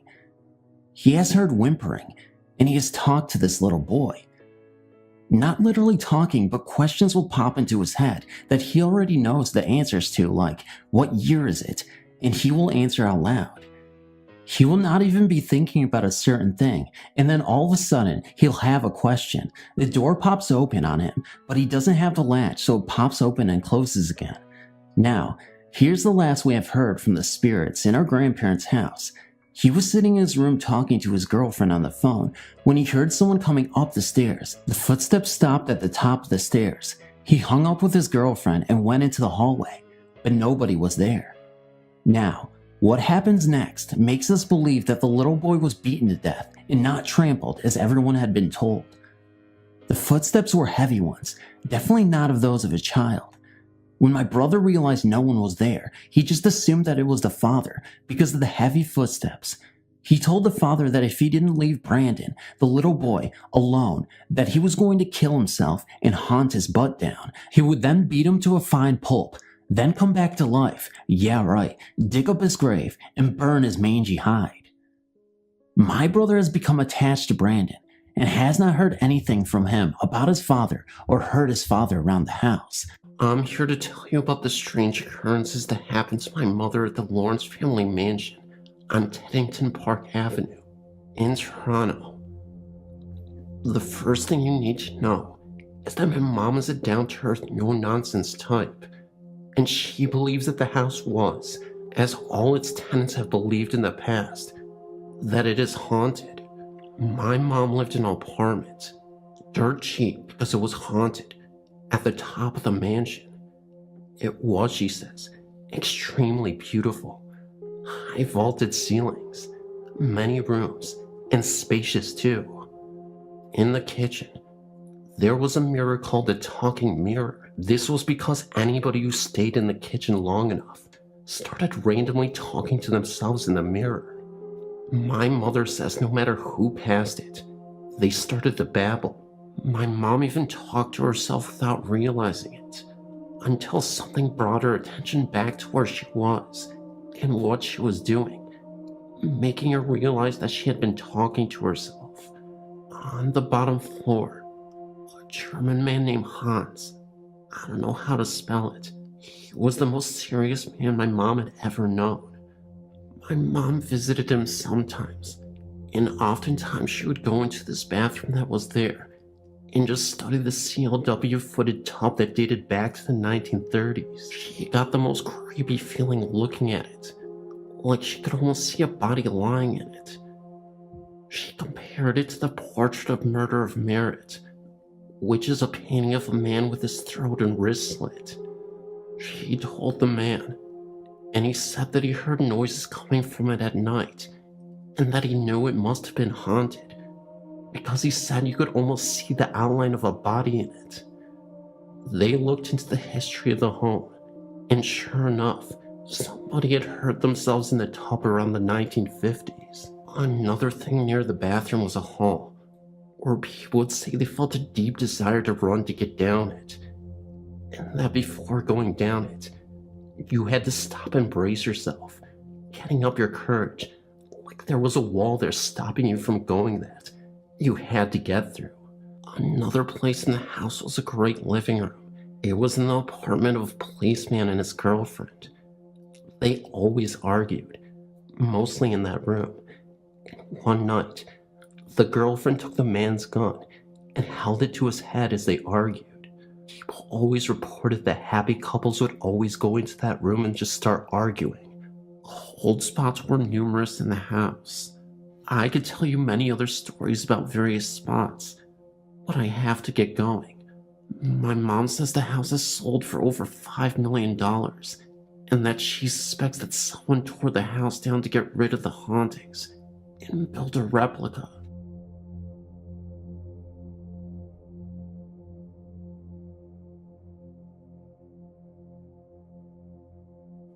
My name is Lindsay. I've lived with my family in this home for 4 years now, and ever since we've lived here, we've experienced some things. It seems though that most things have happened in my bedroom, and I often thought my parents did not believe the things I had told them about. The first month of living in my home, my mother awoke in the morning to find a painting of a woman. This painting was lying on the floor in the closet. It appeared overnight. She had questioned all of us in the home, and nobody had seen it before. The music boxes would play randomly in the middle of the night. Doorknobs, turning seconds before turning them yourself. My bedroom door always sounded like it was opening by itself, when it was really shut. It wasn't for a while when I actually started to see people, or should I say ghosts, in my room while I was sleeping. I have seen a translucent woman wearing brown rags several times. The first I'd ever seen her, she was standing at the foot of my bed with her mouth wide open, as if she was screaming, but I never heard a sound. It felt as though my heart had stopped. I was frozen with fear. I had rolled over and told myself it wasn't actually there, and that I was seeing things. Then about a month later, the same lady sat in my chair, in my room, just watching me. I then covered my face with my pillow and went back to sleep. In the morning, I told my mother about both times this lady being in my room, and she just mocked me. She just kind of laughed and joked about it. She told me that the first time that the lady was there, it was because her teeth hurt, because I'm planning on becoming a dentist after schooling. I didn't think my mom believed me at all. Sometime after that, a tall man stood next to the head of my bed, once again, just staring at me. When I awoke, I started screaming, and my mother came running into my room. She told me it was just a dream and to go back to bed, but I knew it wasn't. She was just saying what parents would say, just to make me feel better. It was strange how my room was the only room I'd ever seen them in. My family would just make fun of me and would make stupid jokes about the ghost in my room. Later one night, my sister was across the hall from me sleeping when she woke to a flash that lit up the room at 1 in the morning. This was when she was 20. She then ran into my room and slept next to me. She was not sure that it was a flash from a camera, since we were upstairs and everyone was sleeping. We never figured what the flash was. When my mother was away on vacation and I was the only one home, I was sleeping, and when I woke in the middle of the night, I found myself eye to eye with a young girl who had to have been at least 10. She had a wound in her head where I had been. Terrifyingly, there was a hole through her head. It was the right eye that had been gone. This was the most frightening thing I'd ever seen. I once again couldn't do anything. I was the only one home, so I laid there and went back to sleep. Once again, I see the woman lady, except this time, I find myself fighting her in my dream. The weird thing was, a mobile that was hanging above me on my ceiling had fallen and hit me in the stomach while I was sleeping. I still found that my parents didn't believe me until one night, my dad went downstairs for a drink at 1 in the morning. That's when he heard some girl humming a song. He thought it was me, until he realized that he and my mom were the only ones home that night. Later the same night at 3 in the morning, my mother awoke and had to use the restroom. While she was walking down the hall, she heard a lady talking. My parents told me about this when I arrived home the next morning, and now they believe me. We don't know about who these ghosts are, but we are trying to find some history about our house, as it was built in 1890. Maybe the history will reveal who these ghosts are, and why they are there.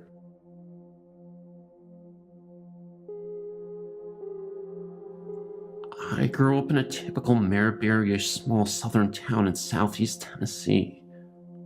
Our home was less than 80 feet from the Norfolk Southern Railroad line. The tracks were on a rise in the hill, and from the second-story window of our home, you would be parallel with the tracks. The town I grew up in was once a coal mining camp, and then grew to be a coal mining town. Point of fact, the town's name came from the original proprietor of the first train depot. It was called Daisy, after his only daughter. From my house, the original train depot was situated just about a mile north, and the area of the train tracks in between was often referred to as Black Track because there were several curves in the railway, and coal was often spilled in these curves, leaving the soil covered in the black, chalky coal residue. It is purportedly haunted, and there are several ghastly and ghostly tales attributed to that area of track. From what I'm able to gather, one story is that a female slave was once accused of leading other slaves to freedom via the train tracks, and when her trajectory was discovered by her owner, she was tied to the tracks until a train came through, chopping off both of her feet. Once this was done, she was carried to the slave quarters as an example of what would happen to all others who attempted escape or assisted others in escaping. Slowly she bled to death, despite the other slaves' best effort. I know several people have laid their hands on the Bible today and testify seeing her feetless body in the area. Other stories about a train wreck that happened about 15 yards from the back door of my old home. In southern Tennessee, we do not get much snow, but we can get quite a bit of rain. Apparently in the late 30s, a weather front came through, bringing a lot of rain and flash flooding to the area. One night after the rain had slowed to a drizzle, a fully loaded train was slowing to stop at the depot. not knowing that the ground below was giving way under its weight. During the initial wreck, several railroad workers and hobos were trapped in the rubble. Many of the rescuers were local farmers and residents who perished as the mud shifted under the weight of the debris, and ultimately, a large land and debris slide halted all rescue efforts. As many as 50 people perished, and the old-timers would say that they could hear people moaning and screaming for help for days after the wreck, and how help never came. Some people swear that they could hear the sorrowful screams and moans of the trapped on bright, still nights. Lastly, another story about the area tracks has to do with teenage hormones and stupidity. Along the section of track is an old paved road that weaves back and forth across the tracks.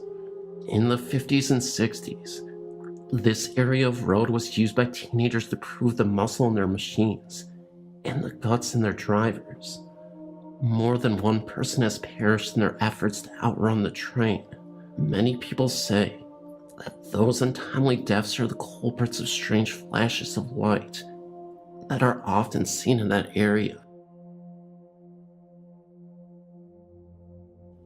I am new to this site, and I've read many of the stories posted. I wanted to share my experiences. For the past 5 years, myself, my son who is turning 6, and my daughter who will be 2 this fall, lived in a small cottage-style house with a full basement. The first weekend that I moved in, I of course had a party. My son stayed with my parents for the night. I also had a roommate for the first 2 months that I moved into the home. She had a cordless phone in the basement, and I had a regular phone upstairs. After our guests left for the evening, I took the cordless phone upstairs to make some calls. When I went to bed, I left the phone on the floor in my room. The next morning, I heard someone walking up the basement stairs. My bed was on the other side of the wall that led to the basement. I heard the footsteps walk through the kitchen, small dining room, and into the living room. I had my bedroom door shut, and I tried to call out to my roommate to tell her to come in. I thought that she was looking for the phone. It was then that I realized that I couldn't open my eyes, move, or even speak. I heard the footsteps pass through my doorway. The door never opened. I noticed that the closer they got to my bed, that the floor appeared to be shaking, hence the shaking ghost. The only auditory comparison I can give is it sounded like when my dad would do laundry and try to cram 20 pairs of jeans in a washer that had 5. The whole machine would shake, and you could hear it all over the house. The bathroom floor would even vibrate. That is what it felt like to me. I realized that whatever it was standing over me, and soon I felt a hand resting on my hip. It was just a gentle pressure. I think that he was trying to see who was in the house. At that moment, I was extremely terrified and still couldn't move, speak, or even open my eyes. There was a banging on my window. The noise stopped, and whatever had touched me let go. I jumped out of bed, and there was nothing in the room. Apparently, my dad had been standing outside for 10 minutes banging on the door. I never heard him pull into the driveway, which is right outside my window, or knock on the door. He also said that he tried to call us, and I'd never heard the phone ring. I never had this happen again, until just 2 nights ago. My daughter and I share a room, and around 2 in the morning, she woke up. I could hear her cry out, "Mama," and I tried to get up. I was paralyzed. I couldn't move anything but to lift my head off the pillow briefly. I realized that the floor was shaking again. I tried to open my eyes to look at it, and I couldn't. I believed that it was looking to the crib at my daughter. I didn't feel anything evil, but I don't think it wanted me to see it. After about 5 minutes, the shaking stopped, and my daughter was back asleep. It all happened so strange that I even considered that I was maybe dreaming it all. When I checked the crib, my daughter seemed fine, and nothing was out of place. Some other just normal haunting things I've experienced are footsteps in cabinets open when I know that I'd left them closed. The ghost seems to like my kids, and likes to check up on them. I smoke, so during the winter when it is cold, I go down into the basement and smoke by the back cellar steps. I have often heard footsteps go from one bedroom to another, but they never go back out of the last room they entered. Also, when my daughter was in her baby swing, anytime I went downstairs, I would hear footsteps walk over to the swing and stop. They are always too heavy and slow to be my son's. Also, whenever I hear them and go back upstairs, he is soundly asleep in his room, so I know that it was never my son. There have been a few times, though, that I felt that I was unwelcome in the basement. I feel like I'm being watched in there, and that something doesn't like me to be there. I have also felt that feeling walking past my kitchen at night. It's like something is standing there watching me, and this thing seems very cold. I have never been harmed or felt completely threatened by anything. My son has complained of being scared, but if he has seen or heard anything, he doesn't tell me. I just wanted to share my story. We are moving in a month, so it'll be interesting to see if the people that end up renting my house have any experiences too. I've always been interested in the supernatural, and am convinced that ghosts do exist. Unfortunately, I've never seen nor felt one. I am, however, overly curious and try on occasion to find one. I have a friend that often accompanies me, but sometimes she gets too afraid to press on. She can feel their presence and bows out. I think she can feel them, and if she perceives them as evil, well, she just quits. She has a gift that I can only wish I had. I, on the other hand, don't possess that gift, and as a result, am fearless. I suppose I ought to get on with my stories. Again, I've never seen a ghost, but listen to this. My curiosity in the supernatural goes years back. When I was younger, I attended a university in southern Illinois. I had a friend named Tanya, whose parents lived in a supposedly haunted house. They claimed that a ghost lived in the attic of their home. I don't remember the spirit's name at this time, but I do remember that they claimed that she liked to play with the hangers in the attic, and that they could hear her slamming doors and climbing to the stairs to the attic at night. There were other farther-fetched claims as well, but they said that whenever something strange happened, they would always have the association of the smell of lilacs. It was, apparently, the popular perfume of the time when this girl passed. No explanation was given as to the events of her passing. Anyway, I was invited to sleep in the attic of their home one night. I was apprehensive at first, to be able to relax enough to sleep, but, in time, I started to drift away.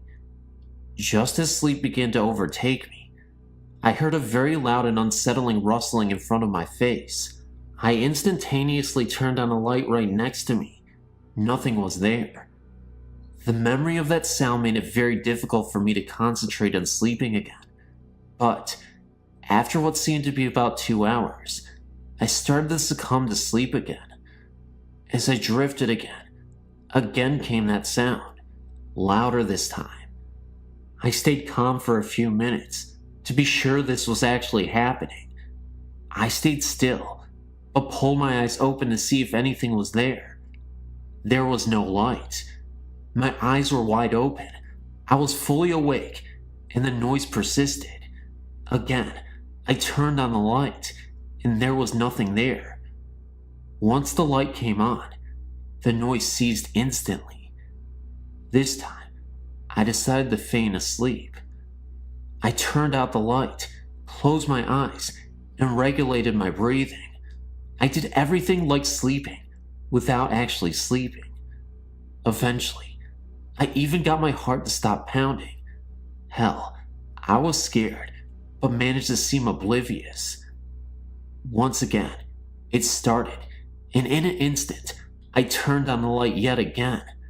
There, in front of my eyes, was a mass, a ball of white moths, about the size of a softball.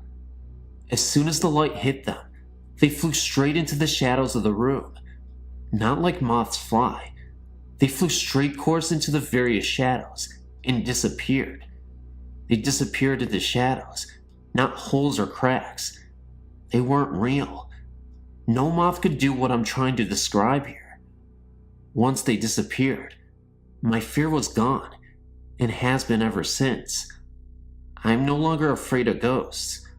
I believe that if a spirit chooses to stick around, it is because it, or they, have something to tell you. I'm convinced that these moths were presented to me by Lily at Girl, and I believe that she showed them to me only because she wanted to be acknowledged, not feared. I think that if I were to return to this house, she'd show me the moths again. This time, I'd be much more appreciative and a lot less afraid. I'd see it as a welcome to an old friend than as a threat to a newcomer. I think she just needs someone to talk to. She must have been terribly lonely. Moth story number 2. About a year after that incident, I was still in college. I was on the 16th story of my dorm, cramming for finals. I happened to look out onto the ledge, outside the window, where sat a beautiful green wood moth. I knew it meant something, but at the time, not what.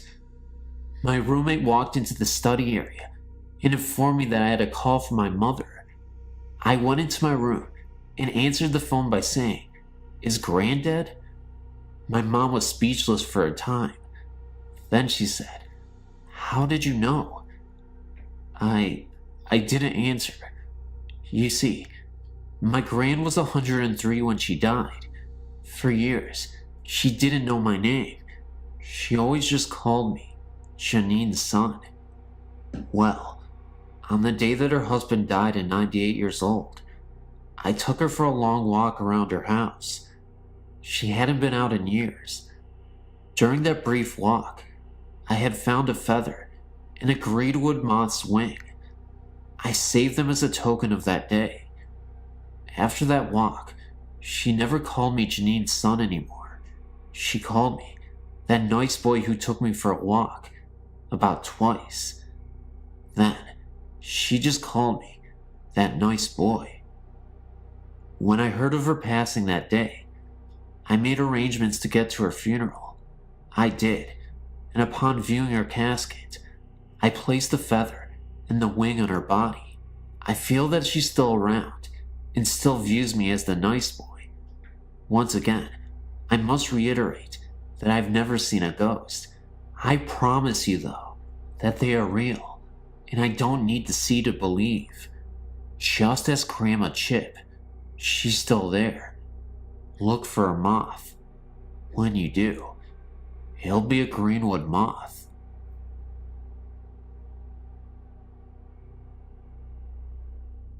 This is what I like to call motion pictures on the wall. The first time it happened was when I was about 6 years old. I had woken up in the middle of the night and crept into bed with my parents. I still couldn't sleep, and when I rolled over towards the wall, it appeared that someone was showing a movie on it.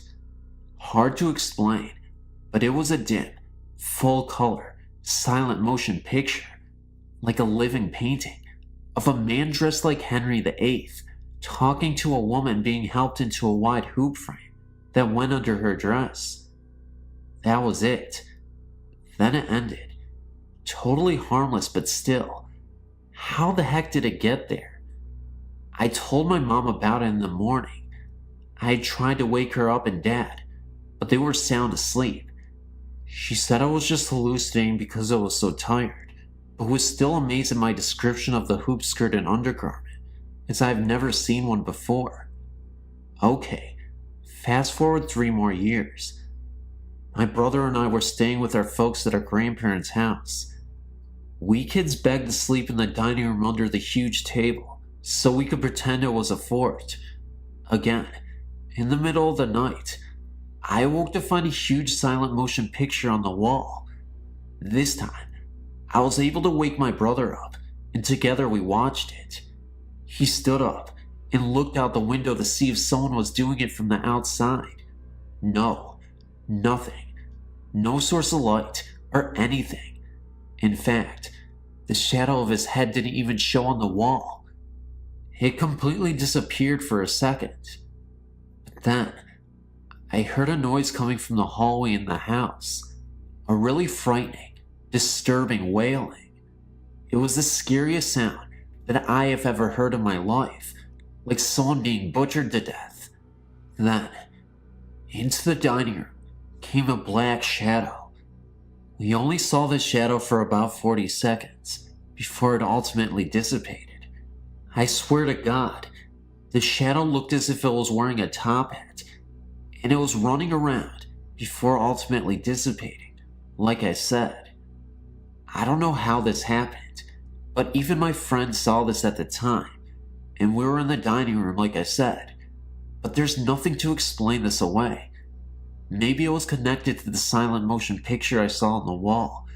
In fact, I can almost guarantee the motion picture on the wall was actually a family of ghosts. Actually, it was a family of ghosts that were shadow people. That's what I truly believe. Of course, I'm guessing that this family of shadow people must have been a part of a huge tragedy, because it's apparent that something caused the scream to happen.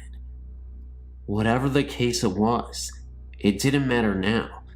It turned into something harmless and then became ruthlessly scary. I hope I never find out what exactly happened in the house. I'm not willing to face it.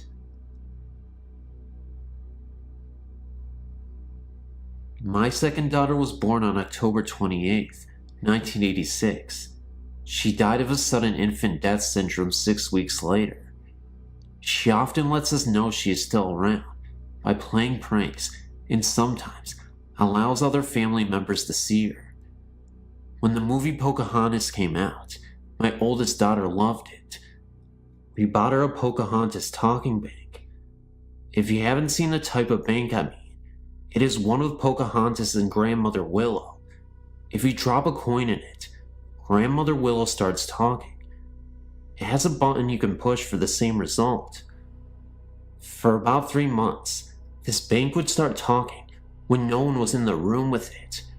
We kept the bank on a shelf in the bathroom above the sink. One morning, I was standing in front of the mirror shaving. The bank was 2 feet in front of me. But when the bank started talking, well, I don't often cut myself shaving, but this time, another time my wife had washed her favorite shirt. It was loose-fitting and lightweight, perfect for working in her garden. She washed it, and I know I took it from the washer and put it in the dryer. When we took the load of clothes out of the dryer, the shirt was nowhere to be found. 3 months later, we found it in a small cabinet in our bedroom. We only use the cabinet for storing small things and rarely open it. I can't remember what I was looking for, but I opened the cabinet and there was the shirt, neatly folded. There was another time when my wife bought me some material to make me a couple of shirts. She brought it home and folded it and put it away in her sewing trunk to work on later. A week later, she opened her sewing trunk to begin the work, and the material was gone. 6 months later, we had forgotten about the material, and my wife was going to sew another project. She opened her trunk, and there was the material, replaced once again by my second daughter. My youngest daughter now 11 years old, often sees her sister either in the house or out in the yard. She sometimes talks to her, and I mean she carries on a conversation. My oldest daughter has also seen her. I've seen her once. She was standing by the living room in the entrance of the hallway. I was coming out of the kitchen and saw her in my peripheral vision. When I looked up, she vanished. I can say that those on the other side do not stay children forever. My second daughter, who we lost when she was a baby, now appears to us as a lovely 16-year-old. Then again, perhaps a spirit can appear in any form. Perhaps my daughter appears the age she would, so we can recognize her. It may seem strange to some people that we live with a spirit as normal part of the family, but that's exactly what she is, and we love her the same as our two children who are here in the flesh. Being of Cherokee and Iraqi descent, we do not fear spirits, but try to understand them. They are not here to harm, only to guide.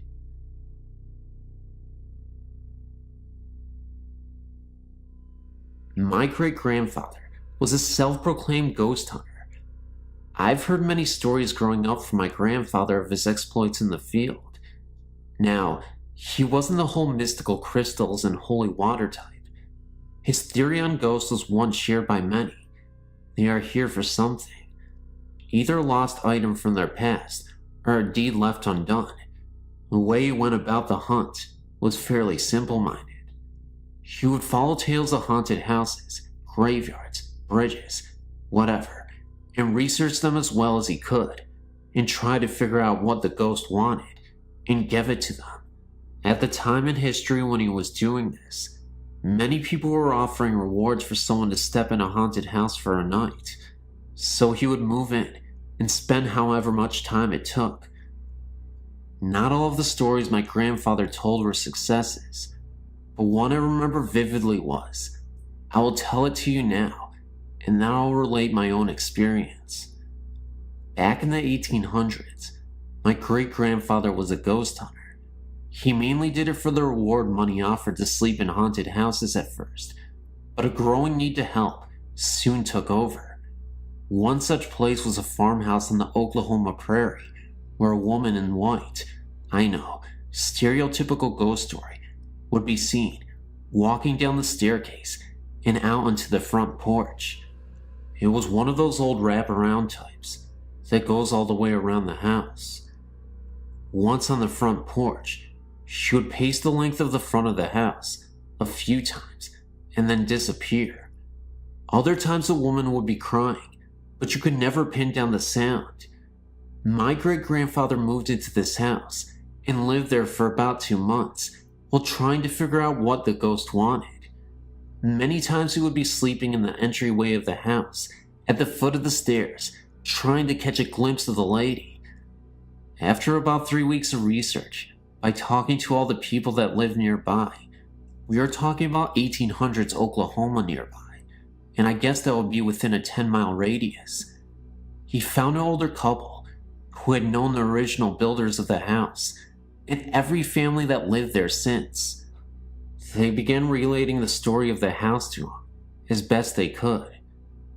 It seems that the first lady to live in the house had only 2 children, a boy and a girl, and when the girl was about 16, she fell in love with one of the local farmer's sons.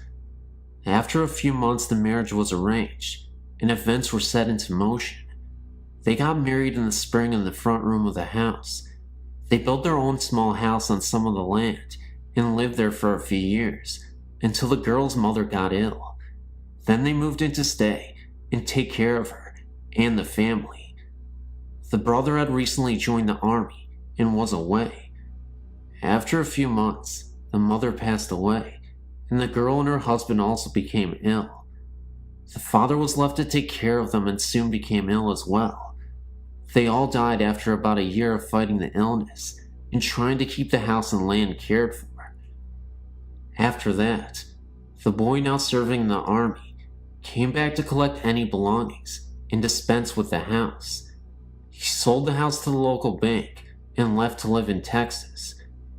About a year later, a young couple moved into the house and lived quite happily for about 3 years until they started seeing the lady walking down the stairs and along the porch. They soon moved away and let the loan default back to the bank. A few other families had lived in the house, but all moved out soon after, and the bank was stuck with this house. Finally, the owner of the bank decided to offer a reward for anyone to sleep in the house to prove it wasn't haunted. Well, empowered with this knowledge, my great-grandfather went back to the house and set watch for the ghost.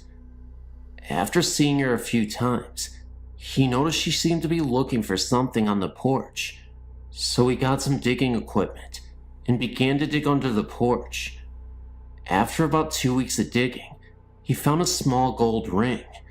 Thinking that had to be what the ghost wanted, he placed it on the railing of the porch and waited that night to see what happened.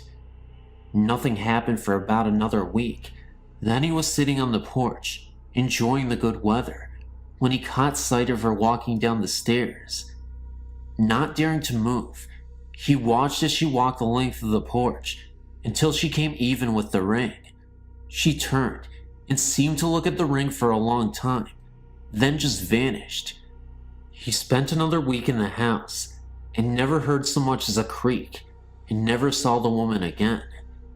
The ring he put under the first step of the stairway, and as far as anyone knows, is still there. That is how my grandfather related that story to me, not in the scary ghost story boogity-boo way, just a plain and simple fact, a piece of family history. Now my story. I was about 18 and living with a friend of mine and his mother.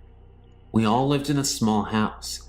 Some would call it a shotgun shack, because you could shoot a shotgun through the front door and not hit anything but the back door. It was all one room, only separated by a small wall that ran about 3 feet from each outer wall. You could walk straight from the living room to the kitchen, going through the bedroom in a straight line. One night, I was sleeping on the floor in the living room when I was awakened in the middle of the night. I don't know if it was a sound that woke me or just a bad feeling, but when I woke up, I happened to be turned so that I looked straight into the bedroom. I saw what looked like sheer curtains lit by moonlight blowing outside beside the bed that my friend's mother was sleeping in. I had an eerie feeling, but being half asleep, didn't think anything of it, and promptly fell back asleep. When I woke up in the morning, I remember what had happened and looked at the wall, expecting to see an open window. The problem was, there is no window on that wall, not anywhere in the house. All the windows are on the opposite wall, so it couldn't have been a curtain. Later that day, I asked my friend's mom about it, and she told me that it was her father, that he came to help her when she had a bad night. She had terrible arthritis. She said that she never saw him, but could feel his presence. I had many other strange experiences in that house.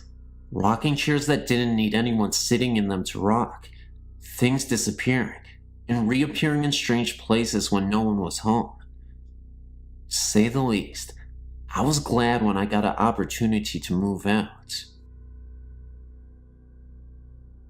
This incident occurred about 20 years ago in Mishikawa, Indiana, when I was only 9.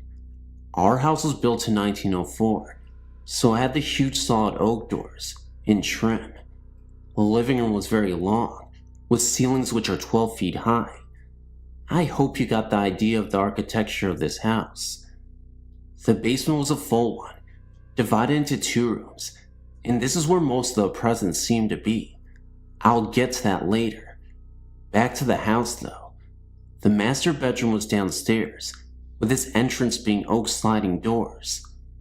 All of the fixtures were of the early 1900s also, so the living lights were hanging chandeliers, one at each end of the living room. The upstairs had 3 bedrooms, with a landing at the top with a banister guarding the stairs. The stairs were enclosed and curved, and this will be important in a minute. The house upstairs wasn't insulated well, So in the winter, it was cold, and in the summer, hot. As a consequence, my two brothers and I slept on the pull-out couch downstairs. One night, my younger brother and I went upstairs to get ready for bed, and as we were going down the stairs, I looked back up due to the feeling something was there, and I saw an apparition coming towards us. I screamed and told my brother to look up. He did, and saw the same, so we flew down the rest of the stairs and yelled at our parents to go look for the man. They did, and of course, nothing was there. Now, let me describe the ghost. He was not opaque, he was complete in his form, and he was dressed in Catholic priest clothes. I noticed this because we're not Catholic, but my friend next door was, and I visited her church just down the road. I thought this was very peculiar, but what I thought was even more peculiar was the fact he was holding a gun, and he pointed it directly at us, or so what I thought was a gun. Of course, my parents told us we were young and had very vivid imaginations, and it was nothing. Years later, however, my mother confessed that she knew the house was haunted, and also because when she was the only one home, she would hear something walking up the stairs and on the stairs. We always had German shepherds, and our dog would growl at the ceiling. It would never go in the basement.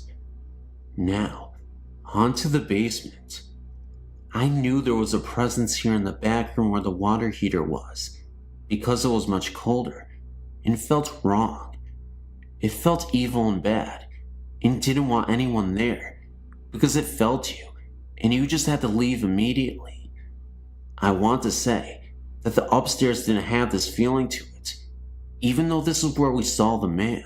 I'm not sure of the history of this house, and soon after this incident, we moved to Florida on my dad's company transfer. I just want to give my opinion on this. After researching different types of hauntings, I feel that this was a replay of some kind, and I was a witness to it. I do feel that there might have been more than one presence, because the evil in the basement was different than the other, and the one in the basement didn't want anyone there. He did other things to give us this feeling. Mostly, the noises were harmless and no bother to us, but it was the basement that we avoided for whatever reason. I would love to hear what you all think of this, and the type of haunting you feel it is.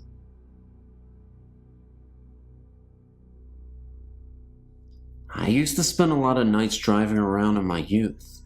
I was young and reckless, and had no clear direction in life, so I'd often find myself aimlessly driving, late at night. I'd spent a majority of my adolescent years dependent on drugs, and unfortunately, almost succumbed to an overdose. I was harming others, but most importantly, I was on a path to self-destruction. The night before my overdose, I had a creepy paranormal experience that, fortunately for me and those around me, changed my entire life for the better. It was another one of those late night drives. I'd gotten into a verbal altercation with my parents. Words that weren't meant to be said were exchanged, and I ended up running away from home. I took the keys and headed out driving for hours until I ended up in an unfamiliar town. I was starting to get a little exhausted, was 6 hours away from home, and was running low on gas. What happened next will always be embedded into my subconscious for the rest of my life. I pulled up to a gas station in the middle of nowhere. Now, like I said, this area was completely isolated from the rest of the world. It had a last house on the left kind of feel. Until I ended up at the gas station. I'd driven past miles and miles of just cornfields and farmland. Woods all around, nobody in sight. I ended up walking to the gas station and bought myself a pack of cigarettes from the station attendant. He noticed I looked a little confused and asked if I was lost. I said yeah, I was. This was before GPS and cell phones, and I didn't have a map with me. He told me there was a bridge in the distance that was visible from the gas station less than a mile or so away, but said if I crossed it, I could pass another town nearby, and find a highway that could take me back home. I thanked him, pumped my gas, and went driving towards the bridge. As I started to make my way through this road, and on my way through the bridge, rain started to pour down, and I could barely see through my windshield.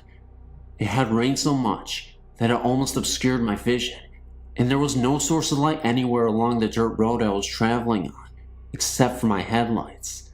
The guy at the gas station told me the bridge was very close by, and even though I could see it in the distance before it started raining hard, it felt like it had been forever before I could see it. Just then, I finally came across the bridge, despite the downpour. This is the part that really startled me. I was driving across the bridge, absolutely nobody in sight, no other cars. It was late at night, 3 a.m., and nothing but trees and bushes scattered around the bridge. I kept driving across this long bridge, and that's when my headlights shined onto this small child who suddenly appeared within my field of vision. All I could remember was that his eyes were glowing, almost like an animal in the night. I was unable to stop in time, and I thought I had hit him. I immediately panicked, stopped the car in the pouring rain, got out to check to see if he was okay, and the kid was nowhere to be found. It confused the hell out of me, because again, what kid would be playing around in the middle of the night, in the middle of nowhere, and in the pouring rain? I didn't even hear a thud, or any noise besides the sound of the rain falling down on my car. At the moment of impact, I looked under the car. It was as if this child didn't even exist. I remember distinctly that the boy was wearing overalls and a hat. It looked like a completely real boy. There was no mistaking that this was a human. Now, I mentioned my recklessness and drug abuse because this incident caused me to turn my life completely around. I was so worried that I accidentally hit a child, and it may have ran off into the woods, that it made me swear to always be alert and never fight with my parents again.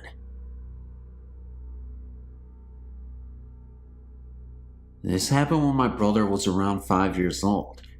It was around 2 a.m., and he went into my parents' room to get in bed with my mom. My mom's bed was right by one of the bathroom doors. The door on the other end of the bathroom led to where the back door was, and the stairs to the basement. He got in bed and was facing the bathroom. He got scared and woke up my mom and asked who the little girl in the bathroom was. He said he had never seen her before. He told my mom that she was just standing there, staring at him. My mom said the way he was talking, like there was really someone there, it really scared her. She said she just rolled over and shut her eyes. She was too scared to even look. I don't think a 5-year-old imagines things like that. While we were in the same house, my mom's cousin was hunting in the mountains and accidentally fell on his gun and killed himself. The family thinks he came back to say bye because it was such a sudden death. A few days after he died, when we were all in bed, a light in the hallway bathroom would click on and off. It was an older house, so the switch made a really loud click when he turned it on and off. My mom would be sitting on the couch late at night, with her back facing the hallway. You can sometimes feel when someone is behind you, and she said she heard me breathing hard and walking up the hallway. She called my name and turned around, and no one was there. At the same time, at her cousin's parents' and sister's house, similar things were happening. His old toys from when he was younger were stored in the basement of his parents' house. One night his electric train turned on and was going around the track. No one knew this was happening to other family members until my mom called his parents and told them what was happening to her.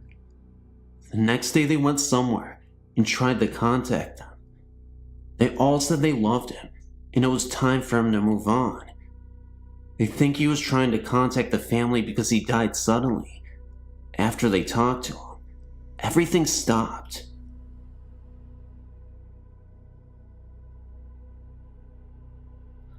The following happened back in July 1995.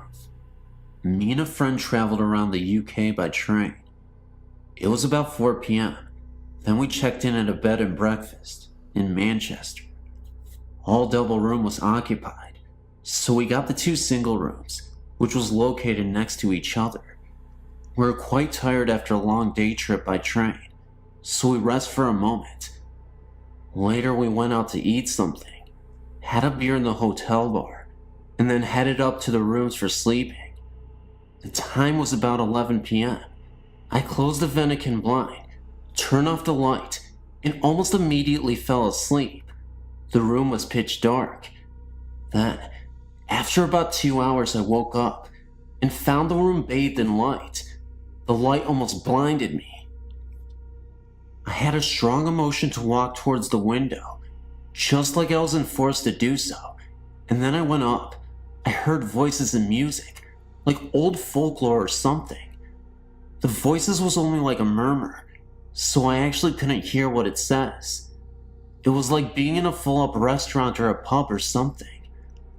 I was not actually scared, but it was an uneasy and confusing experience. Then, I reached the window and opened the Venetian blind. Everything turned to normal again, quiet and pitch dark. I went back to bed again, and to my surprise, I fell asleep after only about 10 minutes. The morning after, we met up and headed down the stairs for breakfast. Afraid of being regarded as a fool or jackass, I told him it was only a dream. Then, I almost dropped my coffee pot when he told me that the exact same thing happened to him. He has always been quite skeptical to the paranormal things, but I think this experience has changed his mind a bit. I would be very glad if you could give me your opinion. I have apprehension about what really happened that night. I know I was fully awakened, and it can't be my imagination, because the same thing happened to him. As I said in a previous mail, I'm not so good with English, so I hope you understand me. You may publish my story if you want, but you better circumscribe it before.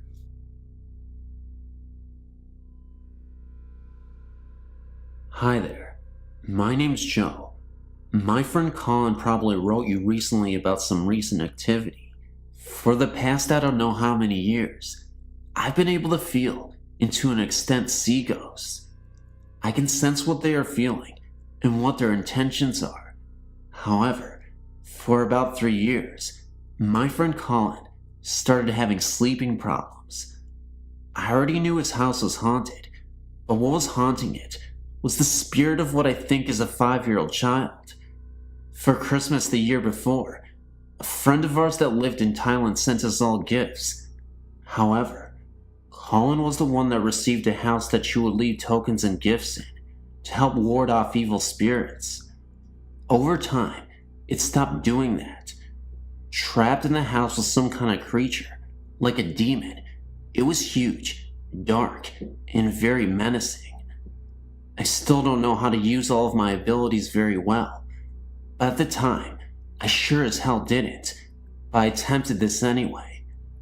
We attempted to destroy the house, and everything in it. It took 45 minutes just to get it to catch fire. During this 45 minutes, I was attempting to immobilize the creature inside the house. After 45 minutes, I was able to trap it, by pure luck. After I trapped it, I was able to see what was being stored in the house. It was a large field, fire everywhere, dead bodies on fire, blood everywhere. It reminded me of what hell would look like when described to you as a child. After that, I was drained. I couldn't do much of anything. I thought I lost all my abilities, but after 2 months they started coming back, very slowly. I knew this only because I was able to see the ghost in Colin's house again. While I was living in Korea, I encountered a few spirits, but they were by chance and left over from the war. That was when I knew my abilities were back to full, but I wanted to learn how to better use them, and I'm not having any luck.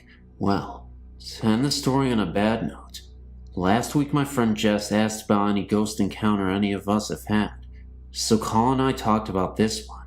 So Jess got curious and wanted to see where it happened. Reluctantly, we took him there.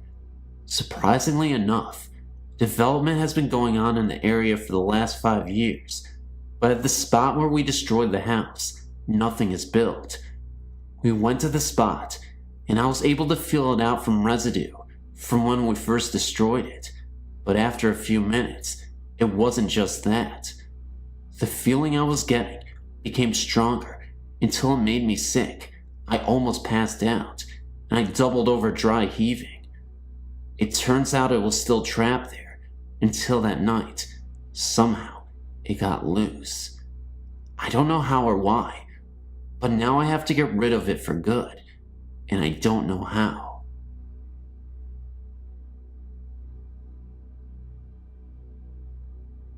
In 1989, I moved into a government apartment in a small town containing 7 units. The last apartment was occupied by a single mom with a small child and her boyfriend. The previous year, they, man and woman, were murdered and shot to death in their bed in their first bedroom by the woman's estranged ex. No one wanted to move into the apartment because of the history surrounding the apartment. I was a young mother and had 2 children and needed a place to live, and thought nothing of this. In time, I was told of the strange happenings of the place and chalked it up to superstition or small-minded people with too much time on their hands. Things were pretty quiet for me and my little ones for the first few months. Then small things started to occur. Light over the sink area in my kitchen will mysteriously come on in the middle of the night. Being the only adult in the house, and the only person who would actually reach the switch, this had me worried that I had electrical short or something, and promptly had it checked out. Nothing. Perfectly normal. Kitchen cabinet doors would be halfway open in the mornings when I awoke. I scolded my oldest daughter, 7 years at the time, for climbing the counters and getting snacks out, and she told me that she was asleep and she didn't do it. My youngest daughter, 2 years old at the time, was starting to make a habit of getting up in the middle of the night and getting into bed with me. Very unusual for her. She's a hard sleeper. At one point, I was having trouble sleeping, so much so, to the point I went to a doctor and got sleeping medication, all to no avail. I always woke up at 3 a.m. and had a difficult time getting back to sleep. Nothing worked until I rearranged my bedroom furniture and moved my bed from one end of the room to the other. Once, while my oldest daughter was visiting her grandmother overnight, myself and my youngest daughter decided to take a bubble bath together in the late evening. While we were in the tub, I heard jingle bells rattling around in the cup on a shelf not 5 feet from me. All of my windows were closed, and no one else was in the house. Couldn't explain it at the time. After 3 years, I chose to move in with a man to a better neighborhood. My landlord chose that time to tell me the complete history of my apartment. He showed me the newspaper articles on what happened, and after reading all of them, I understood all. The ex climbed through the bathroom window and shot them both dead at 3 a.m. and took the child, which was sleeping between the two. Her bed was in the exact position as I had my bed when I couldn't sleep. The mom was a stay-at-home mom and was always in the kitchen fixing stuff for her little child, making homemade cookies, snacks, and such. She always left the kitchen sink light on for her boyfriend when he came in late at night. My daughter always getting into my bed late at night was quickly understood by me. The other bedroom was never used by the child. She always slept with her mother and the boyfriend. No other tenants have reported any activity in this unit. Of course, they didn't have a smaller female children either. Time will tell if this ghost will ever find peace or her final rest. Before moving out, the last night there, I made my peace with her and told her I understood why she did the things she did. I understand she wasn't trying to scare me or my little girls, and I wished her peace. One afternoon of 1995 or 96, I was dusting our bedroom, the master bedroom, in our apartment. Right beside our bedroom was a small hallway leading up to the bathroom into the other bedroom. I remember being in a very good mood. I'd been doing a few changes in the decoration of the bedroom and was now dusting. I was happy with the results, and as I was dusting, I was talking about the changes with my husband, or what I thought was my husband, standing in the hallway. All smiling and happy, I started to tell him, or what I thought was him, "Hey Frankie, look at what I've just done. Isn't that nice?" I advanced in the hallway to bring him in the bedroom, and as I neared him, he disappeared. I nearly jumped. Now, as I was dusting, I happened to turn my head towards the hallway, which was on my right, and there stood a man who very much looked like my husband and who was dressed in modern clothes, a short and a t-shirt. When I saw him, I was sure he was my husband. That is when I started talking to him, and as I was cheerily and happily explaining the changes to him, he had this most beautiful smile of encouragement. He seemed to be happy for me. What a surprise when I realized that I had been speaking to someone or something else than my husband, and when I saw it, it disappeared. It is when this being disappeared that I realized that my husband was lying on the couch and watching TV. He was very surprised when I told him what happened.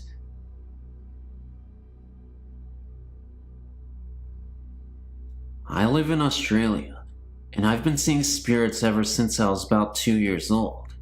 My first experience was just after my grandmother's death. I was visiting her grave for the first time, and then all of a sudden, I started hearing voices.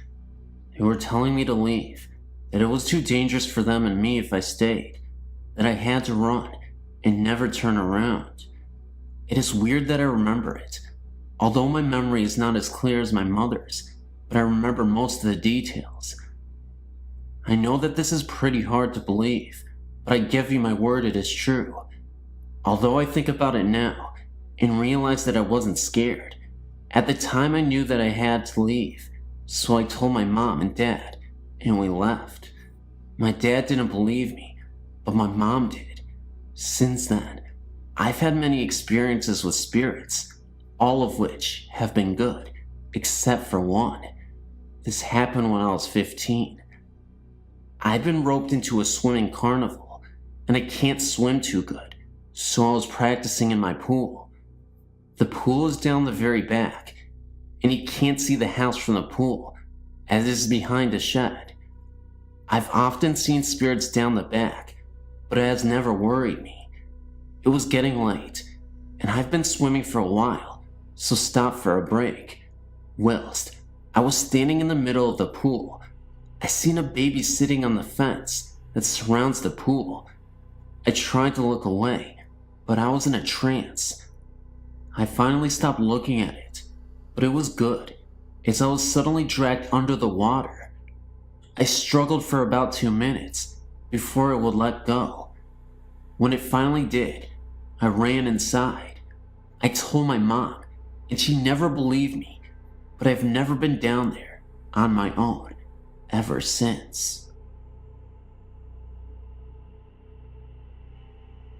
My name is Evan, and my friend's name is Scott.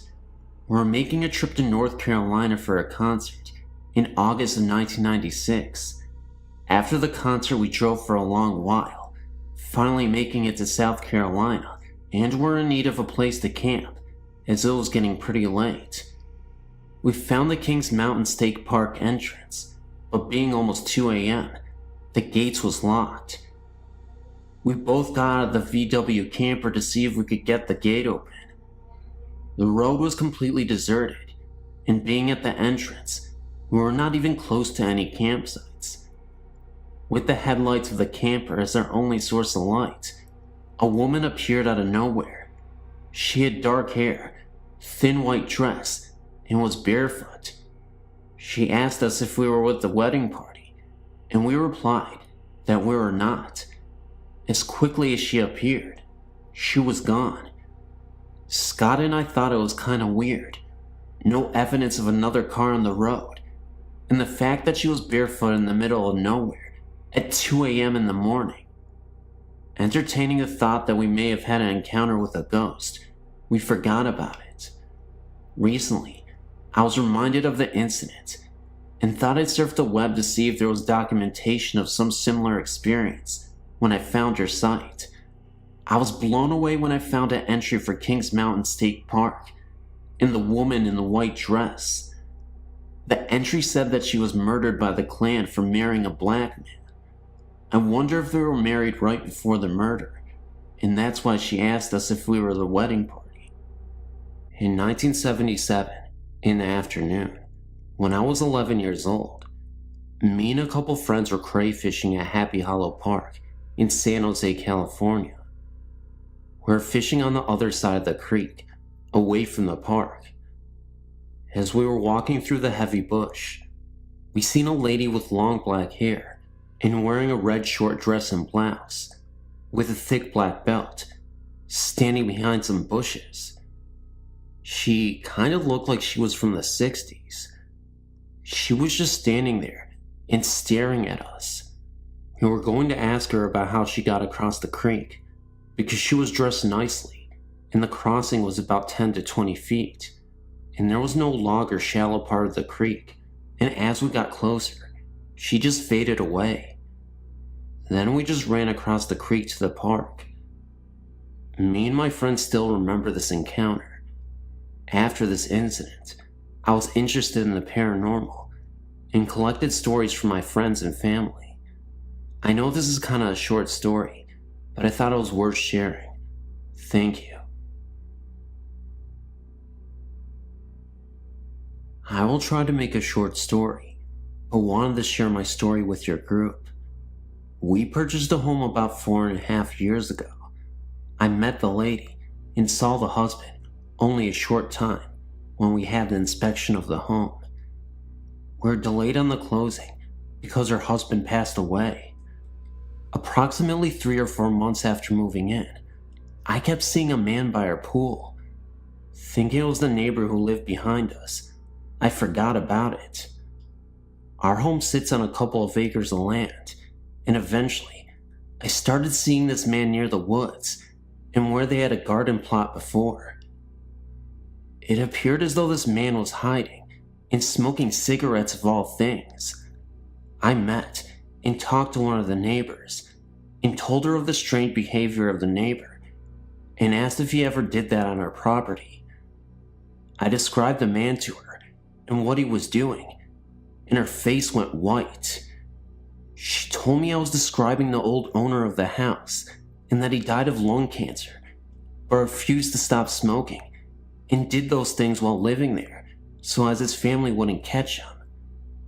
Eventually, he started appearing to me in the house, especially in the evening hours, sometimes slamming doors to unoccupied rooms or making hammering noises in the garage, which is under our house. It is just my husband and I who live in the house, and for almost 1.5 years, I was the only one to see him, but other people could hear the noises. Finally, my husband did see him, or what he thought to be the shadow of a man behind him, one day in our bedroom. As time went on, he became more and more active until I started to be afraid to be in the house by myself. He was beginning to be active, even during the daytime. I don't know if active is the right words to describe this, so I apologize if I am wrong. I finally was able to track down the previous owners and tell them what was going on. These people were wonderful and believed everything I was trying to tell them because of the things I was able to tell them about Dave that I couldn't have possibly known. They contacted us and agreed to come over to our house. They went through the whole house and talked to Dave as if he was there and telling him he had died.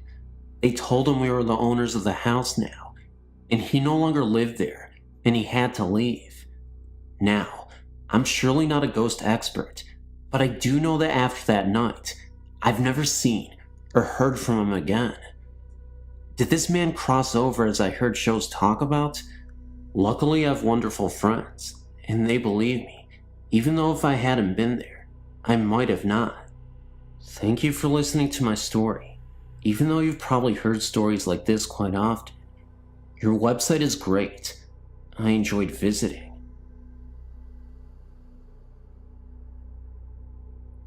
When I was younger, I often despised sleeping in our basement, especially alone, so oftentimes, I would stay in my sister's room whenever my brother, who I shared a room with, was on a scouting adventure or something of that nature. But one night, I was out of luck when it came to the blessing of having someone to sleep with, when they were all either gone at a friend's house or attending girls' camp or a fishing trip. And of course, being 10 years of age, my mother, although loving and magnificent, believed I was a little too old to sleep with her. So I came up with a plan. I would invite my best friend over. Ever since Kristen and I were 4 years old, she has always hated that there were bars over our basement windows. Well, finally, it was off to bed. We scurried about brushing our teeth and giggling before Mom came to tuck us in. My brother and I shared a bunk bed, and I always liked to sleep up top. I felt safer with the concoct idea that any monsters would have to eat whoever's on the bottom bunk before they could get to me. Therefore, I could easily get away. Hope you followed it. Anyways, back to the story. So we were laying there and talking, and slowly drifted off to sleep, when I was suddenly awakened by a strange noise outside of the barred window. I glanced over to see what appeared to be a woman in white, staring with no expression at all at Kristen and I from outside the window. My heart began to race. I'd never seen her before. She has dark brown hair that seemed to be ratted, and a long-stained, torn and tattered dress. She looked so pale, and like I said, she was merely staring with no expression. I was officially freaked out. I thought I should calm down. It's my imagination running wildly, because I'm not with anybody or anyone. So I closed my eyes, praying that when I opened them again, she would be gone. So then I opened them, and she was still there. This time, she reached out her hands to me, as though she wanted to hold me. I screamed, and then noticed she wasn't looking at me anymore, merely placing her focus on Kristen. Then I saw Kristen get up. She started walking towards the window. I called her name and said, "What are you thinking?" Kristen ignored me and continued walking. She crawled up on top of her toy box and began to unlatch the window. I screamed for her to stop. She seemed as though she was in a trance or daze and couldn't even hear me. I struggled between staying in bed and not moving, or getting up and latching the window and saving Kristen. My heart was racing. I felt nauseated. Then, all of a sudden, everything returned to normal. Then, all of a sudden, she woke up. She was awake from her trance. It turns out that she was sleepwalking. Curiously enough, I looked outside the window again, and the woman that I once saw had completely vanished. I was completely confused and dumbfounded. So I went over to Kristen to see if she was alright. At this point, Kristen was in my arms. She was shaking uncontrollably, and she regained consciousness. I asked her what she was thinking, why she ignored me, and she said all she could recall was an angelic voice singing to her, begging her to come with her. I said, "What?" She said she had some sort of dream or vision, and this is what happened. At that point, that's when I told Kristen that she got up and walked towards the window. I also let her know that there was a woman right outside the barred window, and she couldn't even believe it. Maybe this was the angelic person that she was talking about, the woman. Maybe she telepathically communicated, and as a result, ended up infiltrating her dreams, and then Kristen started sleepwalking. I know you might think I'm crazy, but this story did actually happen. I can vouch for 2 people being there, me, and of course her side of the story. Immediately when it happened, we were both so frozen that we didn't know what to do after that. I looked at Christy, and she was so delirious, but also very shocked at everything that happened. I asked her if she wanted to go to sleep again, and she replied, "But I can barely even move." So I said, "We can sleep here right on the floor." The next day, when we were at breakfast, we both just knew that this isn't a story many would believe, so we mostly just kept to ourselves. Until, of course, I actually wrote this story here today. Thank you guys for listening. I really appreciate you letting me tell this tale. And believe me, this is not something anyone would want to experience, but I guess we have a good story now.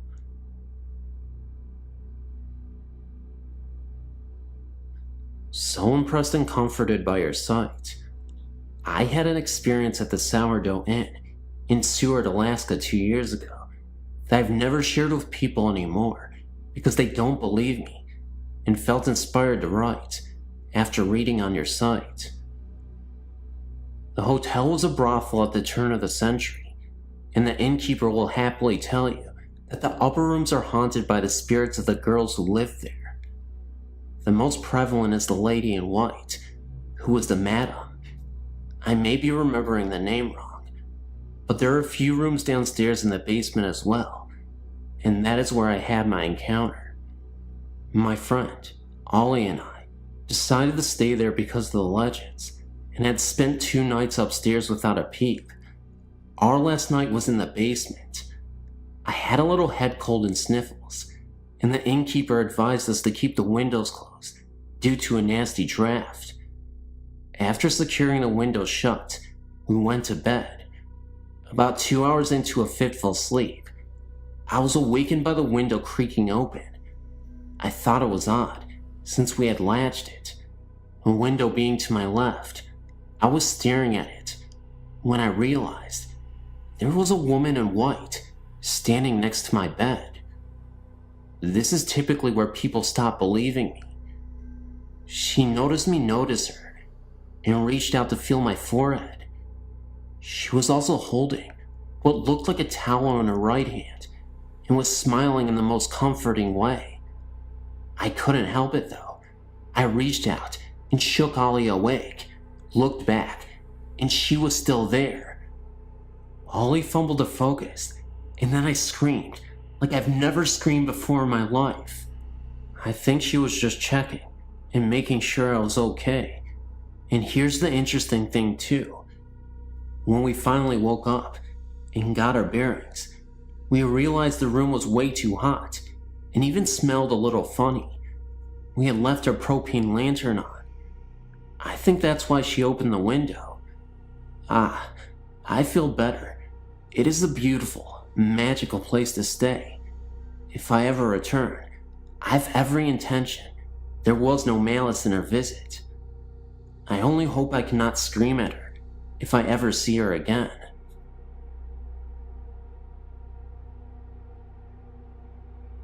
I just wanted to write and say that I had a scary experience at Banks, Ohio. House of Nightmares haunted house. Well, I was on the volunteer fire department for Centerburg, and we went there to work and to inspect the house.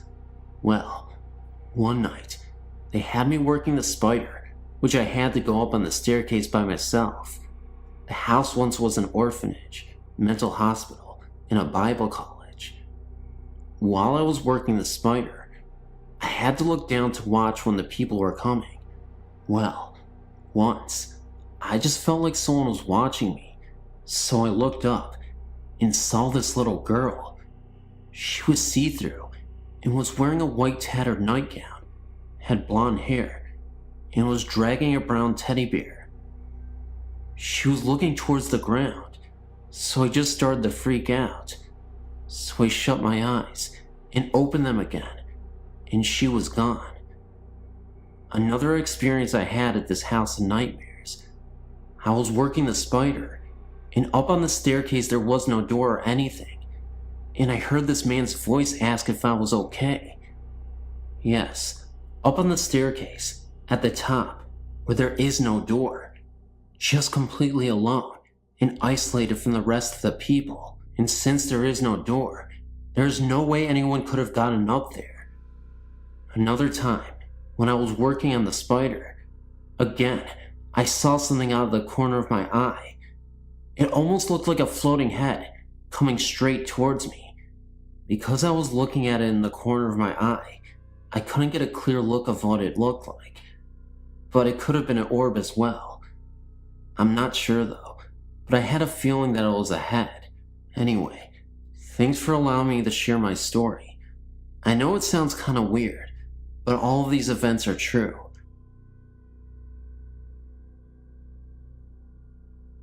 I have felt, until rather recently, an unsettling presence in my apartment since my ex-husband moved out last November.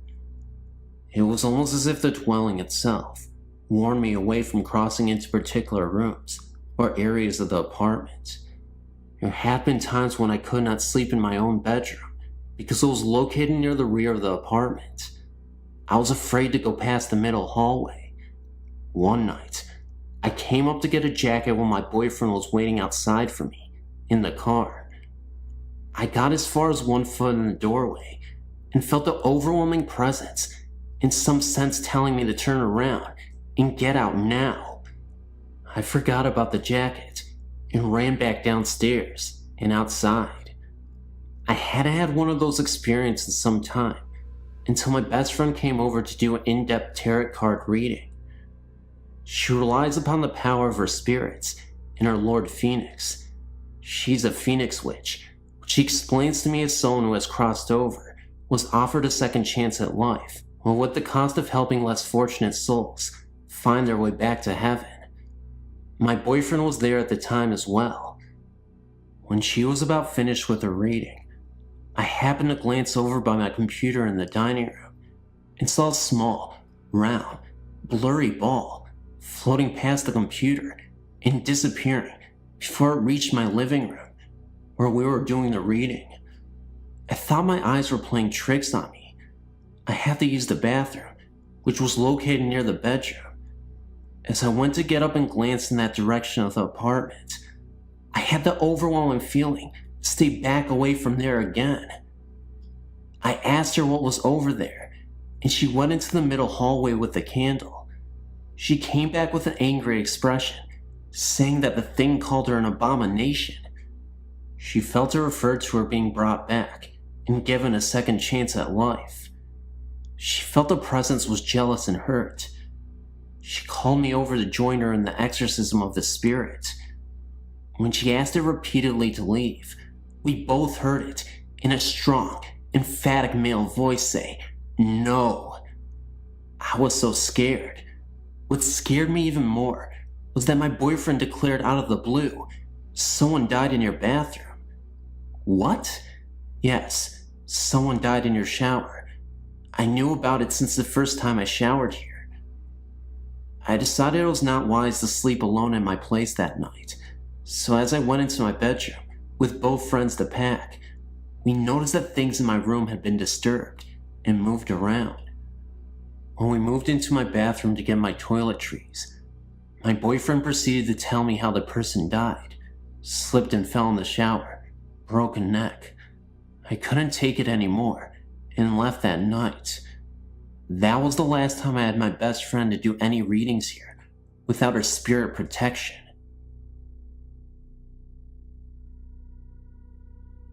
This event is true and happened when I was 9 years old. It was the night of November 12th, my birthday. Me and my friends were walking back from the bowling alley to my house for a sleepover. The bowling alley was only 10 minutes away. Anyway, on the way back, my friend Matt dared me to go to the middle of the woods without my flashlight. I went in and came out 10 minutes later.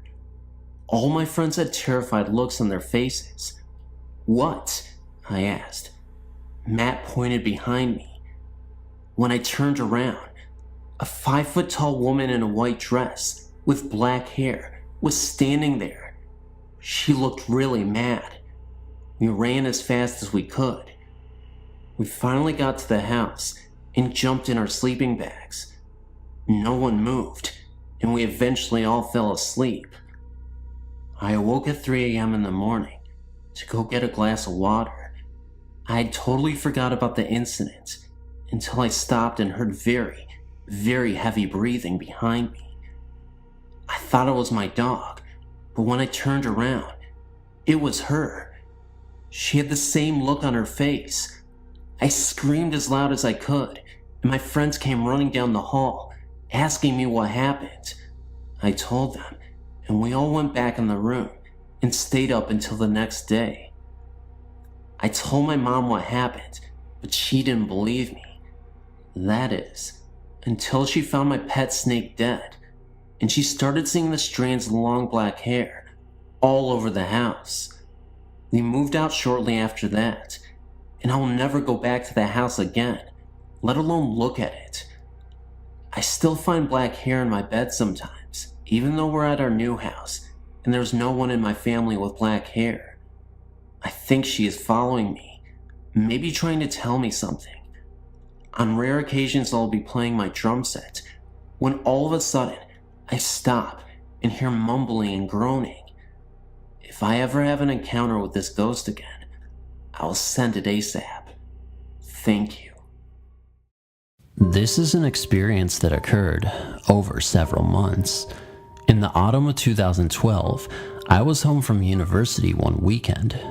On the outskirts of my town, there is an old graveyard called the Red River Cemetery. It is very old. The earliest graves are from the 1790s and associated with an abundance of local history. The Great Revival of 1800 occurred there, the first camp meeting in Christian history. A lot of spiritual activity happened at that event. This cemetery is a regular spot for me. It is a pleasant drive into the fresh country, and the entire graveyard is surrounded by ancient trees. In the back of the cemetery is a reconstruction of a log church that was once there. You feel as if you are going back in time when you go there. It is serenely silent and still, and there is a nostalgia with all the graves and arrangement of trees. In the center of the cemetery is a separate walled graveyard. It is an elaborate family plot, and the old wall dates back to the 1830s. There are many graves in there, and one has sunken in and opened. Vandalism or other natural occurrence? Not entirely sure. I walked around the plot for a few moments. I had come here many times before, and nothing strange had ever happened. But this time, I felt an unpleasant feeling. It wasn't very strong, but I felt that I should get out of this plot. I did so and continued to walk around the cemetery. Then it started that night. I mostly had insomnia, but I did drift into sleep eventually. The line between the two is blurred, but I definitely know that I was awake most of the night. In lack of a better term, my mind was tormented. Seemingly out of nowhere, my mind burned with the image of these two particular graves in the back of the walled plot. It was scorched in my mind. I had nightmares when awake of these two graves, and never could I get my mind off of them. It was something I've never experienced before. The thought and image of these graves blared and blared in my mind, and I felt terrified. I knew I was awake, and I was afraid in my own home. I felt I wasn't alone. I covered myself in the middle of my bed with this torturing thought of these two graves. As the night wore on, the thought or nightmare, I can't recall which, I had a dream of the people buried there. I remember specifically seeing a man, young, but I couldn't tell how young, and his face was a blur. He wore brownish beige clothes, pre-1850-ish style. He may have held pale hair, but I can't recall specifically. He was a little heavyset, not fat, just big. This image is crystal clear in my mind, and in my torment, I knew it was one of the people buried in those graves. This incident was absolutely dreadful. The next day, I was emotionally disturbed. My parents didn't know what to think. If I thought about my experience, I would start to cry. A few odd things happened that can be attributed to coincidence, but nevertheless odd. My dog was barking at nothing. Then the washing machine went crazy and started moving. The repairman said a part inside had gotten loose. It never done that, nor has it again. Again, this could be coincidence. Eventually, I put it out of my mind. It was disturbing, but I couldn't let it get in the way of my studies, so I carried on with my life. Then came the spring of 2013. I became curious again about those graves. I wondered just who are buried in those graves. I thought if I found out, some sort of mystery would be solved or a question would be answered. So I gathered my courage and went back to the cemetery. I found the 2 graves. They were there. I wrote down the names but misplaced the exact information, but the individuals were 2 siblings. There was a Jane, and she passed away when she was 28 and had 3 children. Her brother's name was Chatham. He died when he was 21 or 22 in the 1810s. They were the children of a Kentucky senator, who is also buried nearby, and the site of their old family home is nearby. Nobody special, and I thought little of it. That very night, I woke up at exactly 3:30 a.m. Insomnia again. I had been awake for a few moments, and then my doorknob wiggled. I stared wide-eyed at it for the longest time. It had just wiggled. My first thought is that it was my cat. Sometimes she opens the porch door, then tries to open our doors.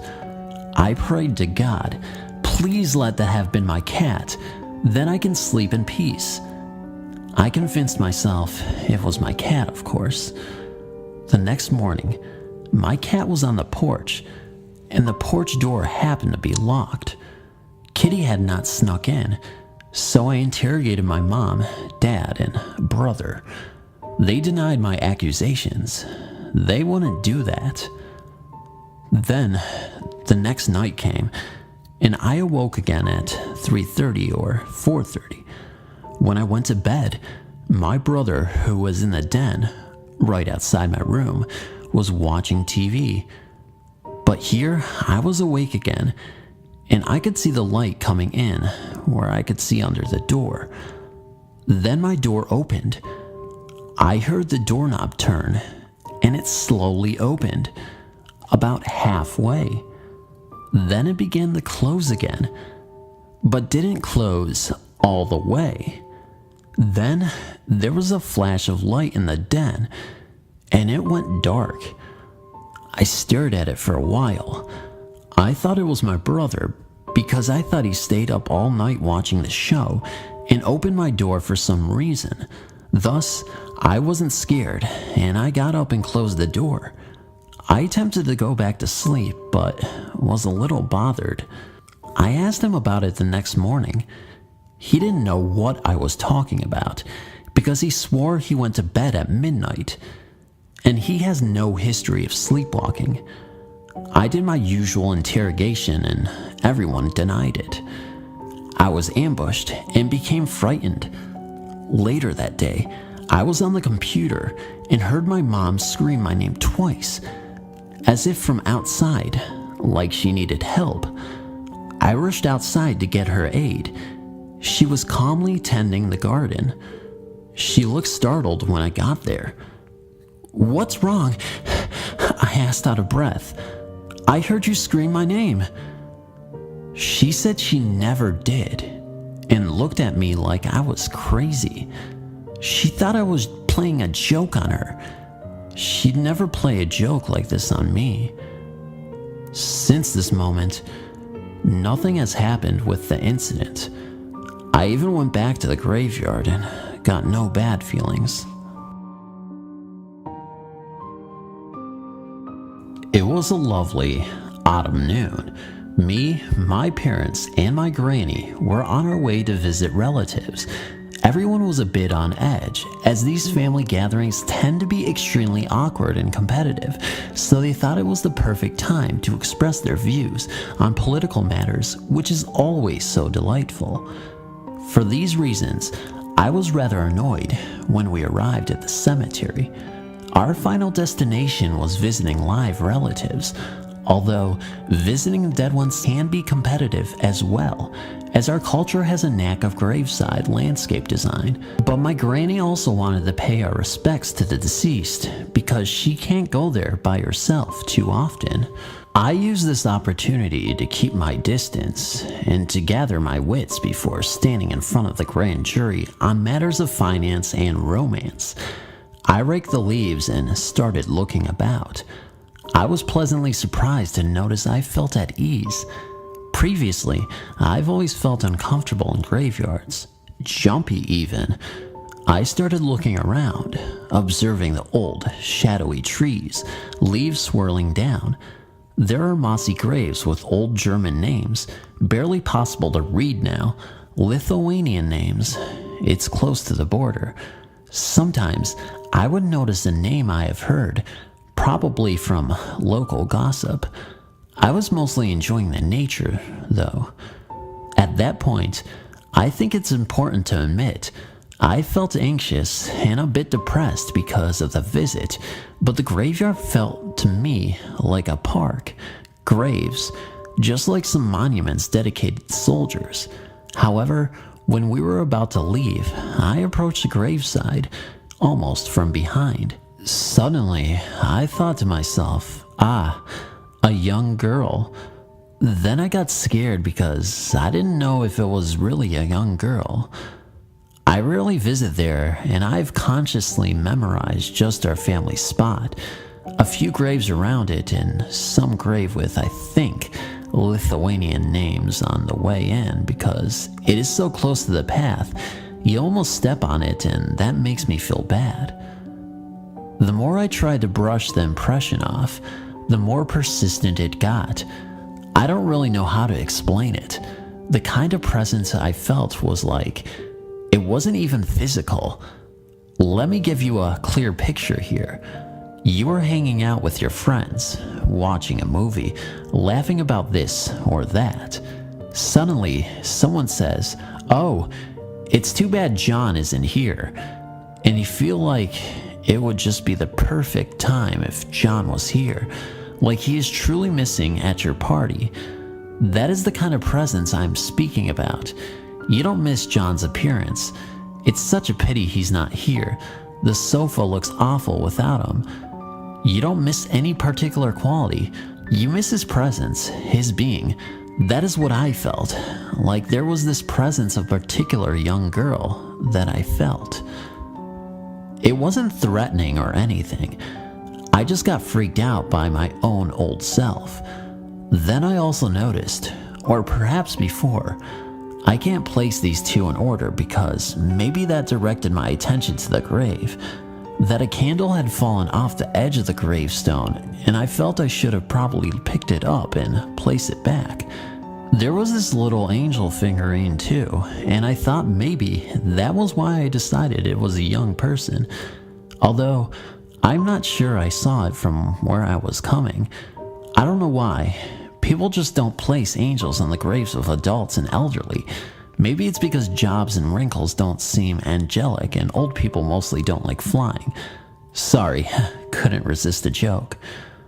I approached the front and counted the numbers that added up to 23 years. A girl. The graveside was neatly raked, not just raked to sweep away the footsteps from the sandy oil. Someone had even made ornaments in the sand in the traditional manner. I thought it was a perfectly good practical reason not to get involved. I was scared to do something awfully wrong and cause something terribly bad. I didn't want to ruin someone's thorough work, so I started stepping away slowly, having that internal fight with myself. I knew I had to go and put that candle back, but I told myself, come on, It will fall off again when it gets windy. Who cares? The candle's probably burnt out anyway. This isn't an abandoned grave. Someone will come. The grave was cared for. I can't go around picking up everything. As I later explained to my friend, I was probably worried that when you go to heaven, you still have to be preoccupied with order. I'm messy and I've been persecuted all my life for that. I hope when we die, we don't care anymore about such nonsense. I don't want anyone to visit me in my dreams, telling me to clean up under my bed. Finally, I rather unwillingly went back and placed that candle on the stone. I prayed to God to take care of this young soul and to protect me because I mostly had no idea what I was doing, so God had to take care of me. And as I walked back to the car, I suddenly felt really happy and warm around my shoulders. It wasn't a jolly kind of happiness, more like this, all is right kind of happiness. And it stayed with me until we found out my cousin had lost a lot of weight, which made everyone feel plenty of things. Thank you kindly for reading this experience. P.S. My granny saw me by the girl's grave, and she told us about her. It was some kind of tragic, unexpected death. I'm saying this because it might be that she had told me this before. The girl had died several years ago, as the grave was on the way out, and maybe I had unconsciously memorized it. It would be honest to mention this option. I just started experiencing whatever is going on, and it is really scaring me. A few weeks ago, my sister and I went to the local graveyard to test out this ghost radar I got in the app market for my droid. That's my phone, if you didn't know. I didn't think it would really work.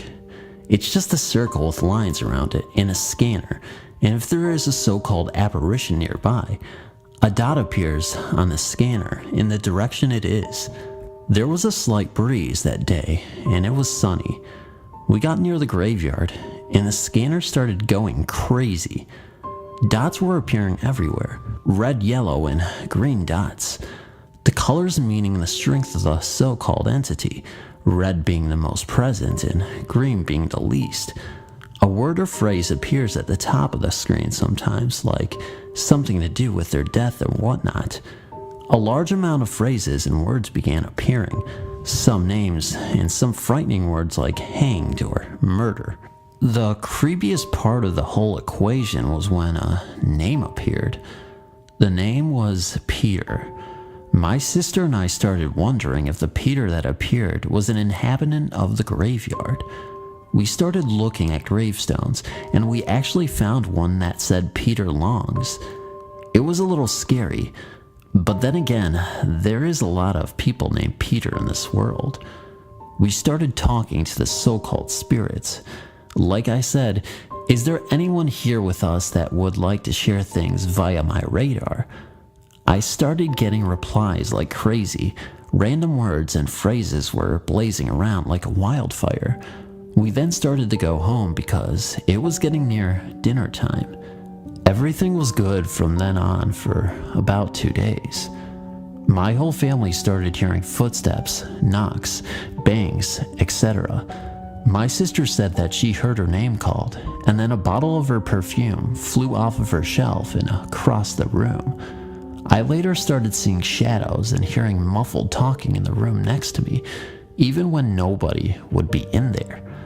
Everything was starting to scare me, so I spoke out to them and told whatever was plaguing my family that it had to leave my home. Everything was quiet and back to normal until the next night, when I was laying in bed trying to sleep. I felt really cold, all of a sudden, and my TV turned on really quick, and then it turned off again. I went to my sister's room and saw her sitting up in her bed, looking really frightened. I asked her what was the matter, and she said that her TV turned on and off again. I told her that the same thing happened to me. We were both scared as can be, so I just slept in her room that night. The most recent and scariest experience I have was when I was home alone one night because my family was out at the store and I didn't want to go.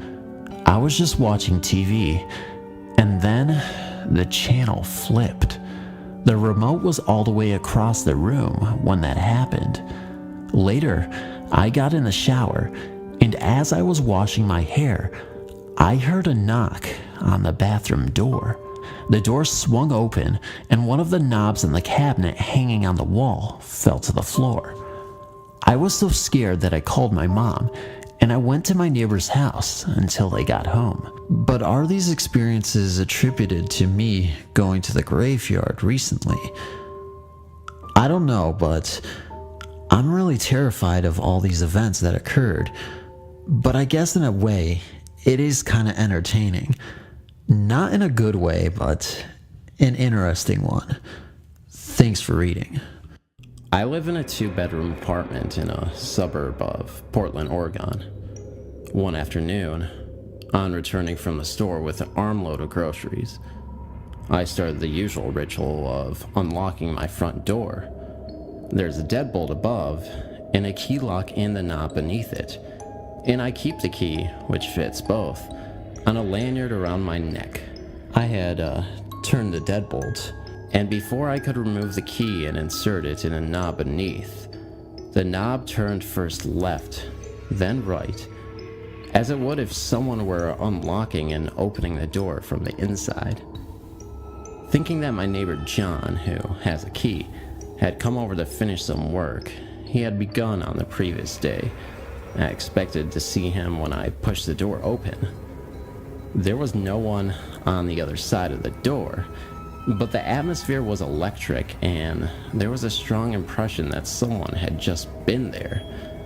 I called out but received no answer. Putting down the bags of groceries, I immediately went to the phone and dialed John's number. To my great surprise, he answered and I asked him to come over quickly and help me search for a possible intruder. I want to make it clear that, at this point, the front door, near which I was standing the entire time, was the only way in or out of the apartment, as the back door to the patio and adjacent parking lot had been temporarily blocked. John arrived about a minute later, and together we searched the premises. Every nook, cranny, and corner, of course, but there was no sign of an intruder or anyone else to be found anywhere. And I guess that's a good thing, at least. It is most likely only a coincidence, but I learned several months later that a previous incident with a tenant and an elderly lady known for her helpful nature and numerous kindnesses towards her neighbors had passed away in the apartment about a decade before I moved in. Possible spirits? I'm not entirely sure, but I would say if this lady is behind all the kindness with opening the door and being helpful, I thank her immensely. A friendly ghost encounter.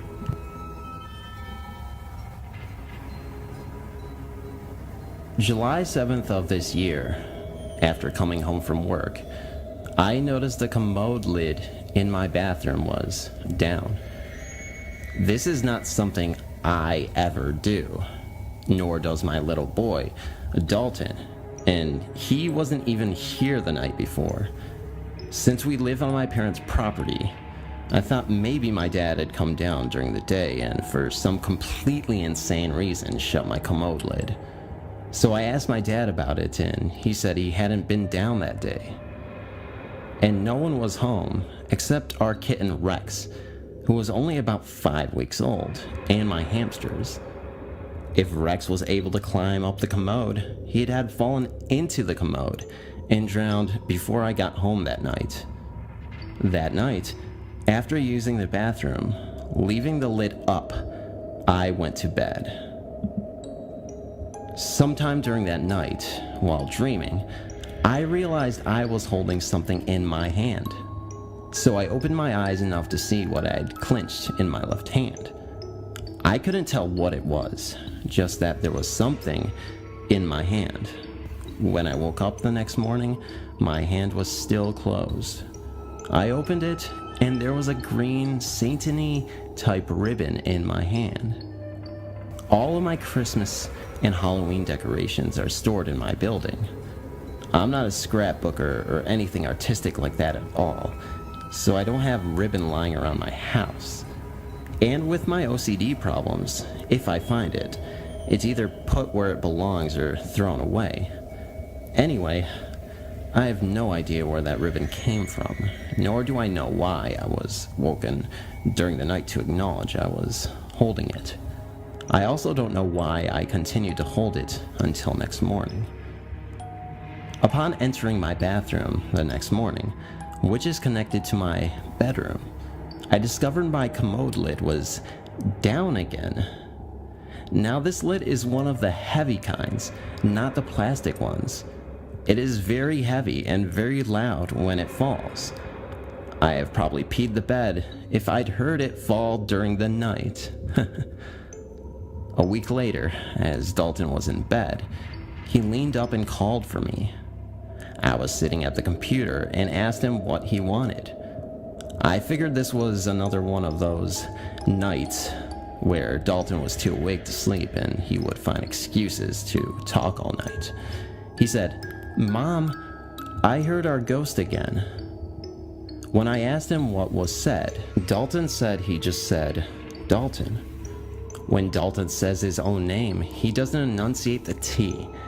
He says Dallin, no T.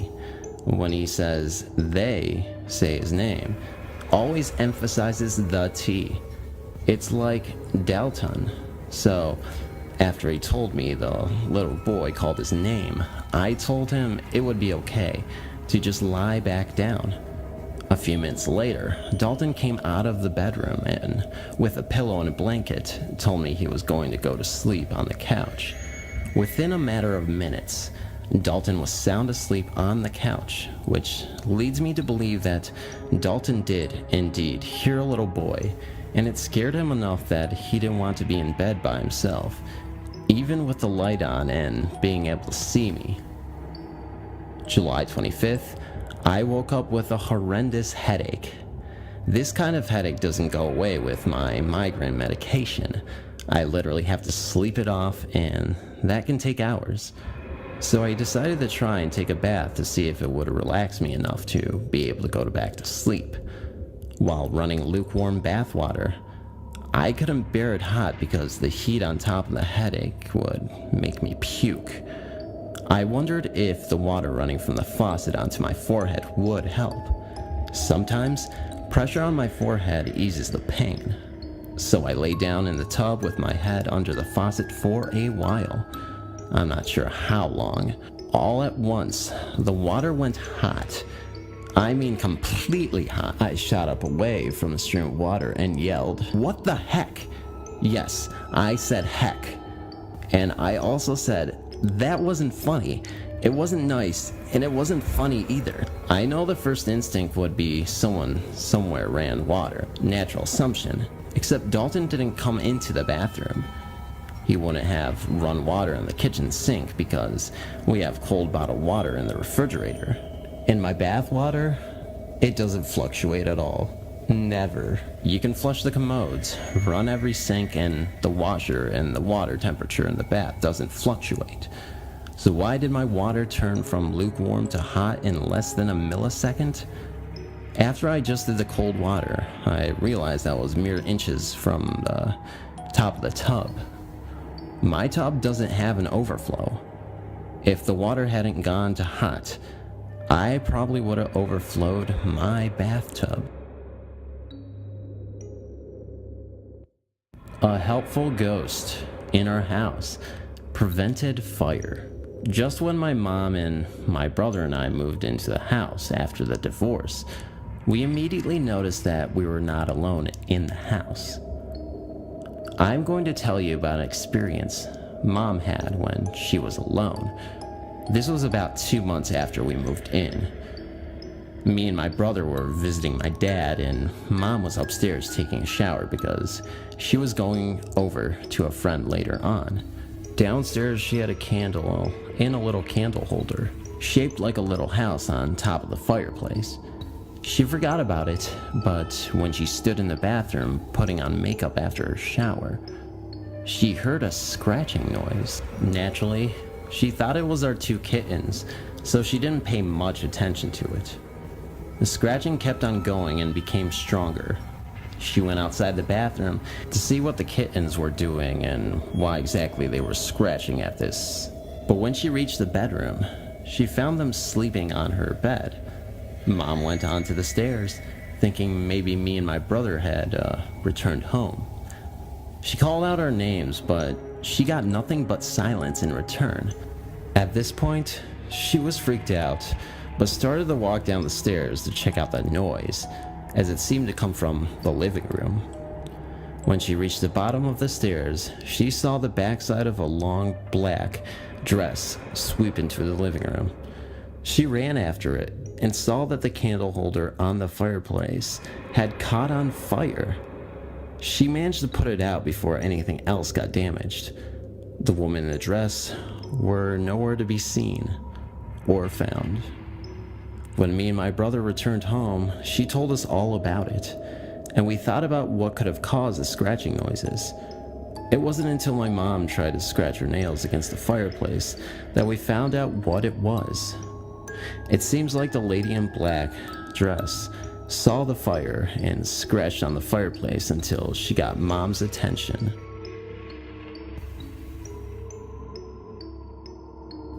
A very helpful visitor.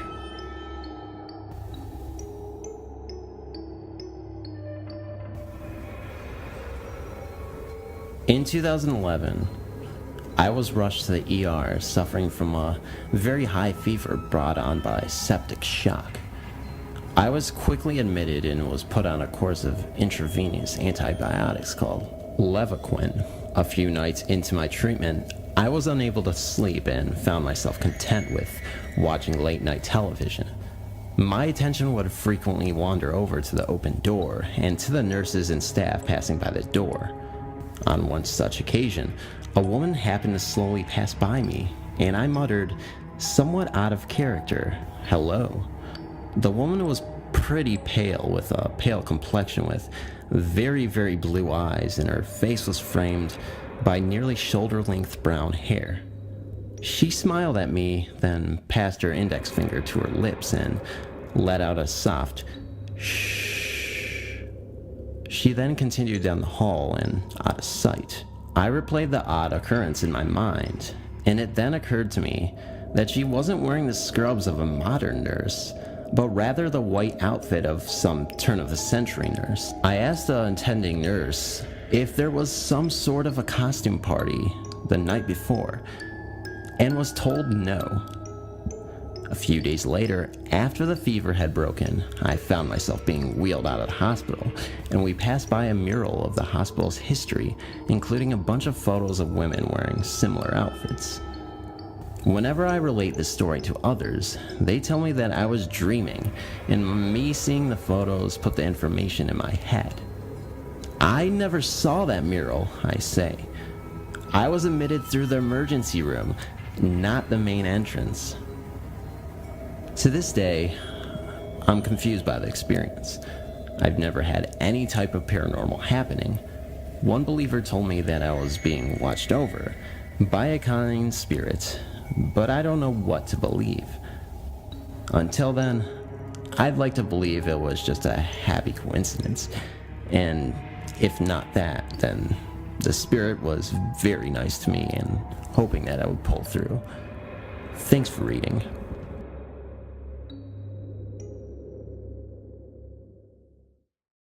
I live in a 50-year-old 2-bedroom bungalow war-torn home. As a child growing up in this home, I've experienced things I couldn't explain. Things like the feeling of being watched, as well as the feeling of dread every time I was in the basement. My brother and I shared a rumpus room as a bedroom. In this room, we would often hear a lady screaming and a baby crying in the basement. We would often run screaming straight to my mom, but of course, she never believed us. The home had a real bad vibe to it, and it also had an aura that we couldn't explain. It was almost like the house was suffocating the life out of us. You could certainly feel the negative energy permeating. It had such a profound effect on my parents that they began fighting so bad that their relationship ended in divorce. I blamed the home. My baby sister would have nightmares. She would often see a man in her room pointing a rifle at her. Each time she would recognize this man, she would let out a blood-curdling scream, which would send my mom flying through the room. The presence would vanish pretty quickly, and after a few encounters with this entity, she never saw this ghost again. I often saw black shadows in my bedroom. There were 2 of them, and they would stand together, almost as if they were clutching each other's hands, and stare at me. It may have been only a few seconds, but in that moment of sheer terror, it seemed like hours to me. Whatever they were haunted me for years, and eventually stopped when I was 16. Shortly after those incidents at 16, my brother was unfortunately killed. He was a victim of a hit-and-run accident. Almost immediately after his death, my mother started to feel his presence, and even crediting him for saving her life. My mom was standing on a chair changing a light bulb. She lost her balance, and that was when she felt a small set of hands on her legs. She said that she legitimately felt a force hold her, as if those so-called imaginary hands stabilized her and prevented her from falling. On another occasion, my mom was washing the back landing floor and didn't realize that she was so close to the basement stairs. As she stood up, she lost her balance, and as she was trying to regain her balance, she felt a small set of hands on her bum push her back up to the landing. My mom would have died that day if she had fallen down the stairs. After my grandma had died, my mom was making her bed. Just as she went to fluff her pillows, there was an indentation of a head on an unused pillow on her bed. She believes it was her grandma. My mom would often come home and hear a male voice talking to her dog. The reason why we know it was speaking to her dog was because the voice said the name Honey, which is obviously the dog's name.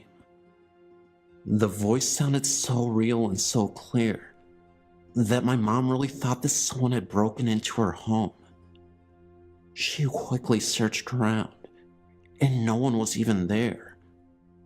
Often the boarders who lived in the basement would often complain of having their arm grabbed in the middle of the night. They have also told my mom that she has a ghost of an old man in her basement. My mom said she had never seen this ghost or felt him. However, my sister had reported it while she was carrying a basket of laundry up the stairs. Also, her son kept looking back as if he was being chased. We have no clue who is haunting our house, but we feel that we may know who this is, the spirit of this old man.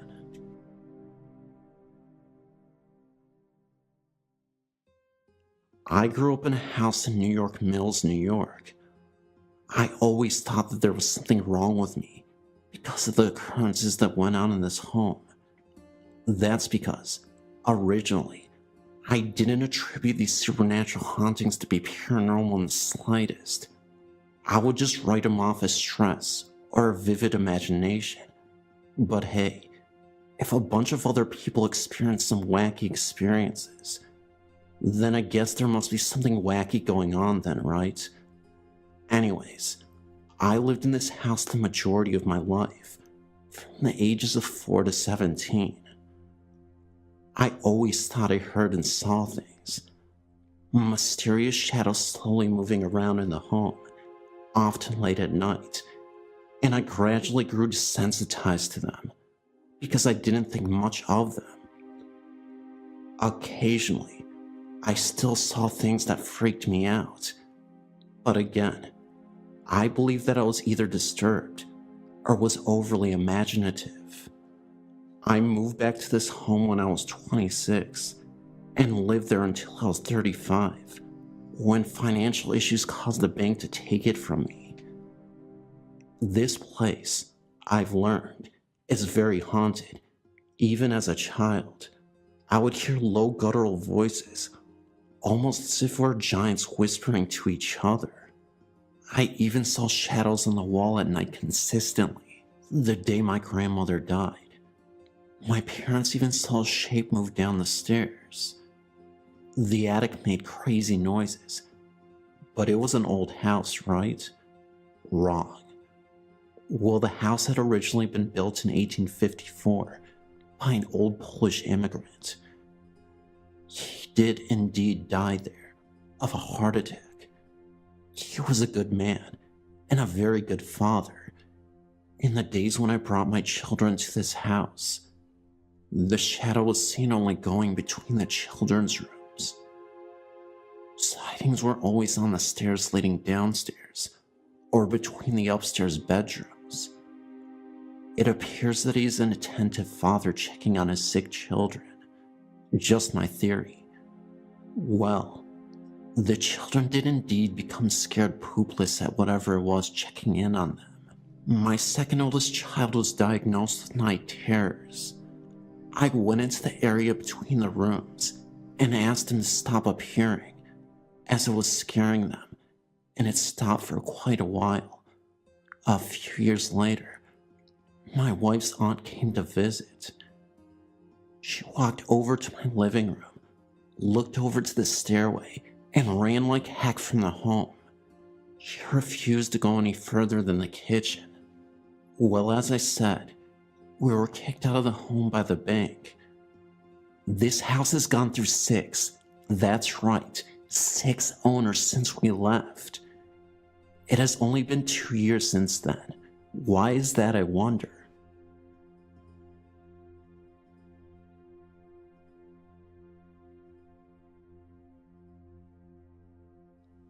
When I was 17, my mother, stepfather, and youngest sister moved into a house built around 1899. This is an old house in a steel mill town. It was very dirty when we moved in, with soot in the walls from a coal furnace that used to be in the basement. The first night we stayed there, I slept in the living room in a sleeping bag inside a bay window area. I felt very uneasy, as though I was being watched. Over the course of the next few days, I began to feel more and more uneasy, having heard various odd noises, which I attributed it to being such an old home, and having seen things move out of the corner of my eye. After our light renovations of the home, I took up residence in the basement, and the rest of my family took the other 2 upstairs bedrooms. The basement had several rooms, sections that led to the next, separated by doors. In the area I inhabited, we had a dividing wall built to create more of a room with less open space. One night I was laying in my bed, about to go to sleep after having read a book. I had a small light on next to my bed. Wall to wall, my basement room was about 35 feet long and 20 feet wide. Against the back wall was a small window. I settled into the blankets and looked up at the window and saw a huge black mass that looked like a mound. It started at each corner, bottom of the wall, and came to a rounded point in front of the window. I was so startled, all I could do was sink into my bed and cover my head. The next night I slept on the upstairs couch. Other occurrences. I was walking down the basement stairs, old wooden steps, very slick, about 14 of them, and slipped on the 5th step.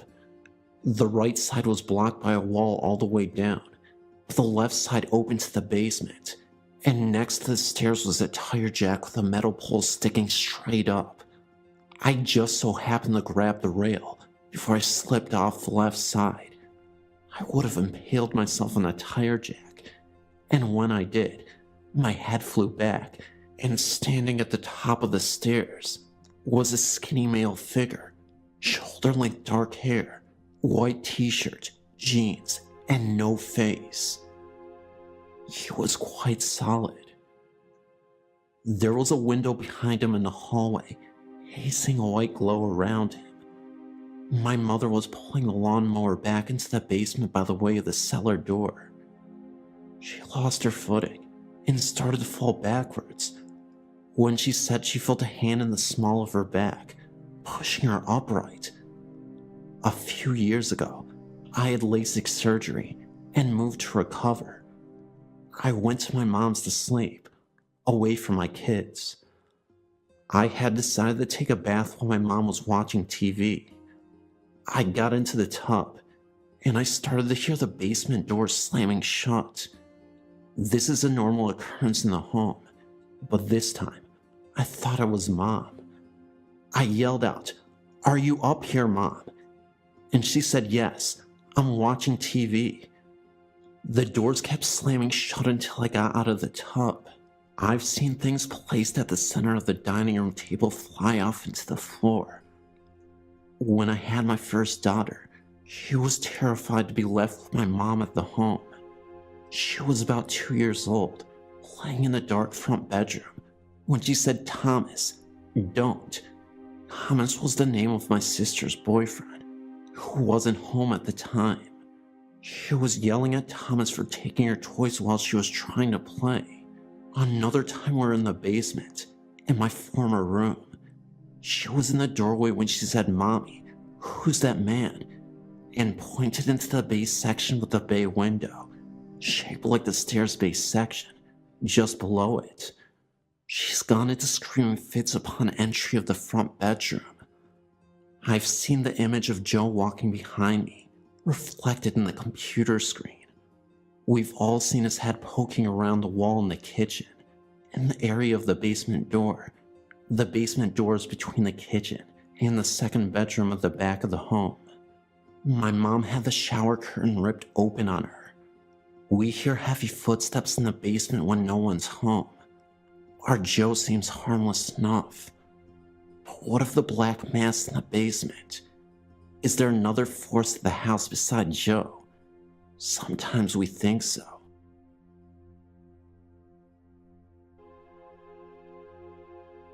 When I was in my early 20s, I had one of only a few experiences with what I would consider the supernatural that truly frightened me. We were in our home in North Carolina, which was on top of a mountain with a terrific view of the Smokies. Everything about the home was warm and comfortable, except one night. That night, there was no indication that something really evil was about to show itself. We all went to bed as normal. My dad wasn't home with us, so my little sister was upstairs with my mother in her room. My brother was in his bedroom, and I was in mine. Everything settled down to a noiseless, deep darkness. The next thing I knew, our dog, a German Shepherd Collie mix, jumped up on the bed and started to walk up onto my chest and stared down at me. It occurred to me that there was very little weight to her. Now this was a 50-pound plus dog. I knew something wasn't right. Then, as I looked at her and tried to speak, her eyes started to glow an eerie reddish glow. The whole feel was of some extreme evil. This was absolutely not my dog. It was something trying to take on her image to get to me. I somehow jumped from under the being and reached for the light switch. As the light came on, there was nothing in the room. I thought perhaps it was a dream, but I truly did get to the switch, The lights did come on, and I did feel the being walk up on me. I truly don't believe, in my heart, that it was a dream. I ran through the house to make certain that the evil was gone, and I wanted to make sure my dog was okay. Sure enough, our dog was in my brother's room and looked up sleepily when I opened the door. She was fine, and not at all the evil thing that had been in my room. The evil tried unsuccessfully a couple of additional times to get to me. I'll put these experiences in writing soon. However, the first occasion was the worst, as he used a familiar, loved creature as its disguise.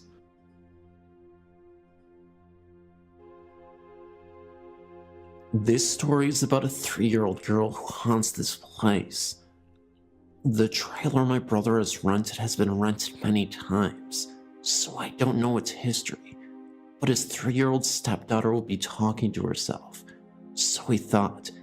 And so one day, she was crying, and her mom asked her what was wrong.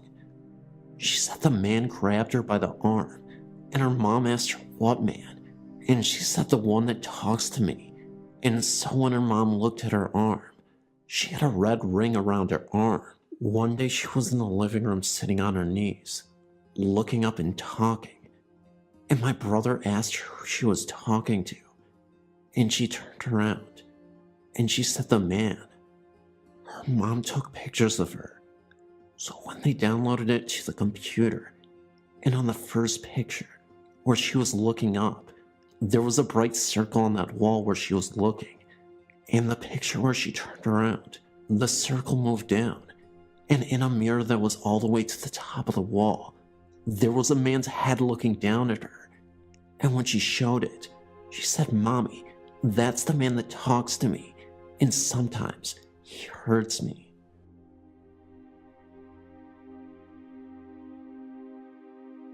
I really love your website, and I've been debating sending you my story for some time now. I've always been fascinated with hauntings and ghosts, but I've never had any desire to have direct contact with them myself. However, recent events have confirmed that I've been in direct contact. Whether I like it or not, we came to the conclusion that our apartment was haunted shortly before we moved out. We had already made the decision to leave based on another of other factors, but realizing it was haunted really sealed the deal. We lived there for 2 years and experienced stuff that can be chalked up to living in an old apartment, but we've experienced so much of it that it just doesn't make any sense. When we first looked at the place, I was not into it at all. I felt that it had a really crappy vibe, and the landlady was crazy, but my husband really loved the place, so I agreed to move in, and we both worked really hard to make it a home. The first day we moved in, some neighborhood kids scribbled "This is the scary ghost house" in permanent marker on the front steps.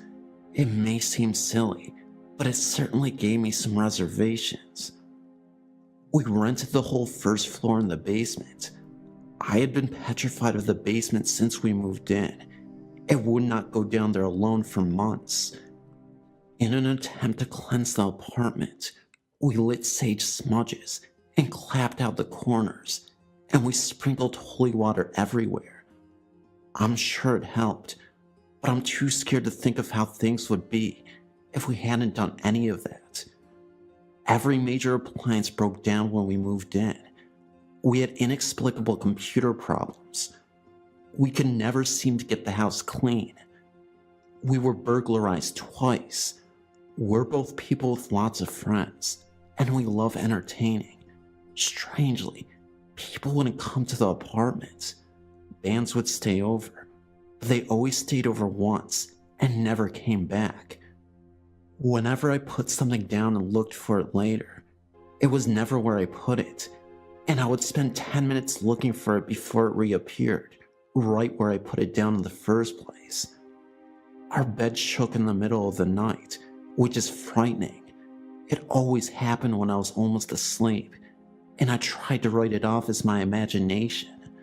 We both had inexplicable health problems.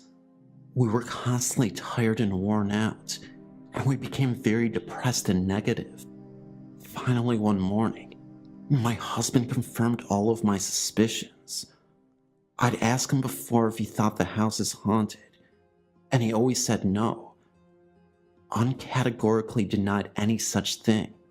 So I stopped mentioning stuff to him because I didn't want to freak either of us any more than we already were. However, all the same things had been happening to him, and he confirmed that the bed shaking thing happened when I was out of town, and he was sleeping alone too.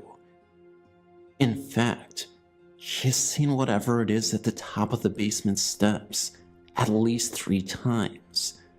He describes it as a crouched old man heading back down the basement steps. He fell down the basement steps when he first moved in, and the first weekend he was home with crutches. I had to be out of town, and he was home alone. There was no way he could get around without the crutches, and when he woke up one morning, the crutches weren't in the bedroom. He found them in the living room, at the other end of the apartment. During the last summer we lived there, the upstairs apartment was unoccupied and being renovated. No one was up there. One night when we were lying in bed, we heard footsteps upstairs in the room overhead. We went up to check it out, and there was no one there. We kept our cat's water and food bowls at the top of the basement steps. The cat started waking up at 4 or 5 and would want me to stay with her while she ate. I think that whatever was in the house was harassing her when she tried to eat, and if I was there, it would leave her alone. Knowing all this confirmed and explained a lot of stuff. We felt like we were struggling to keep our heads above water. We both felt lethargic and depressed. When we would come home, we both did a full walk of the apartment and checked every room before we felt like we could settle in. My other experience, that I am sure of, is a much more positive one. I'm very close to my stepfather, and I was very close to his mother as well. I consider her my third grandmother. She died last year, and my stepfather was devastated. We planned to bury her ashes in the same cemetery her husband and mother are buried in. My stepfather was in a relationship with a woman for 9 years who died in his arms, and she is buried there as well. When we got to the cemetery, we discovered that a plot had not been dug for my grandmother's ashes, and my stepfather couldn't remember where they were buried, or whether or not they had headstones or flatstones. My whole family was wandering around the cemetery, reading all the headstones and trying to find out where the family was buried. Finally, I asked my grandmother's mother to help me find them. Where were they? I turned around and tripped over a buried flatstone. It was the marker for my stepfather's girlfriend who had died in his arms. All 3 graves were in a row, and they were so overgrown with grass, I doubt I would ever have found them without help.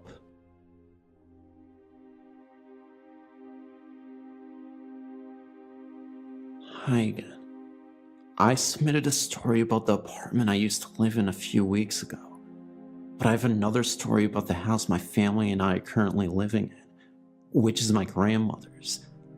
I'm not sure what to make of it, but I think the house my family and I currently live in may be haunted. We've been living there for almost 2 years now.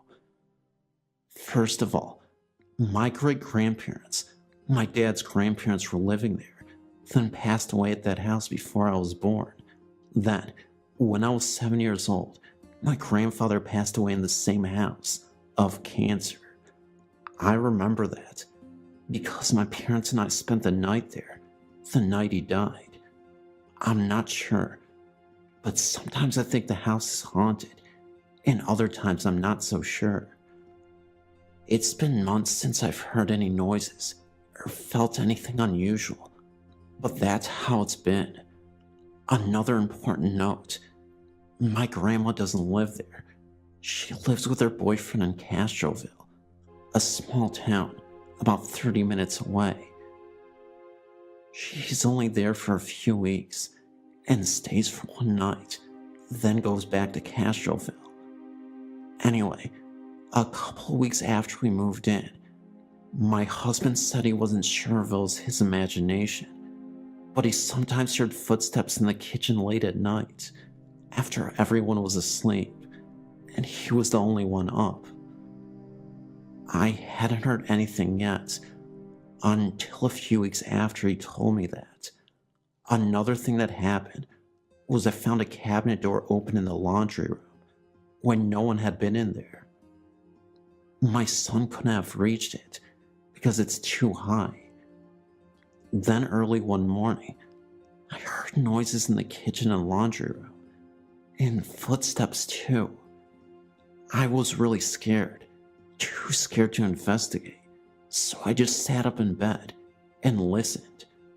Of course, everyone else was sleeping. My husband was also awake in bed one night, while everyone was asleep, and I happened to wake up too. He asked me, "Did you see that?" I didn't see anything, so I asked him what he saw, and he said that he saw something round and black, hovering about 4 feet from the ground, in the doorway. He said that he thought it was a spider, but it was too big.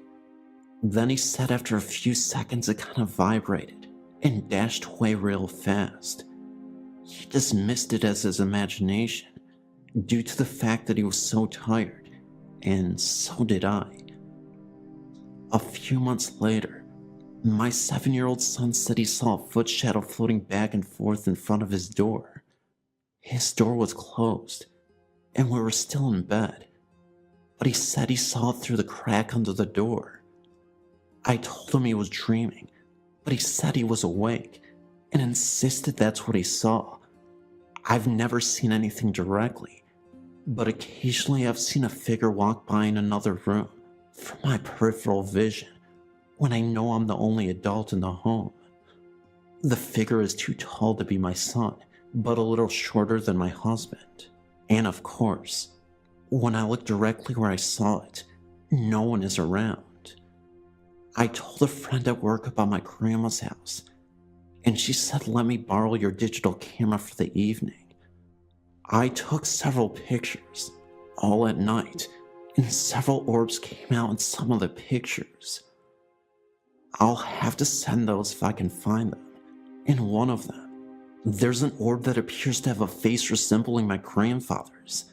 Then late one night when my husband was away at a DJ gig, I was asleep and woke to the strong feeling that I was not alone in the room. I didn't have a dream or anything. I just suddenly awoke, startled, and my heart was pounding. It felt like there was another presence in the room with me, and I scanned the room good, but I didn't see anyone. That was really, really weird, and I've never had that happen to me before. I didn't like that feeling of it at all. I felt scared. It's been months since anything out of the ordinary has happened, but recently while I was laying in bed, my kids were asleep, and my husband was at work. I kept hearing noises in the kitchen and laundry area again.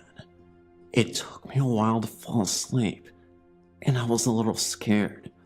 I was worried someone was trying to get in the home, but was too scared to get up and look, so I took a golf club and put it next to the bed. The weird thing is, we finally purchased a digital camera recently and took several photos in the home with no orbs appearing, but the pictures were all taken during the day. I'm going to take a few pictures at night to see if anything came out. I asked my grandma about the home, and she said it's not haunted, and nothing's ever happened there, and she's never heard nor seen anything. I even told my dad, and he says the same. Does anybody have any ideas?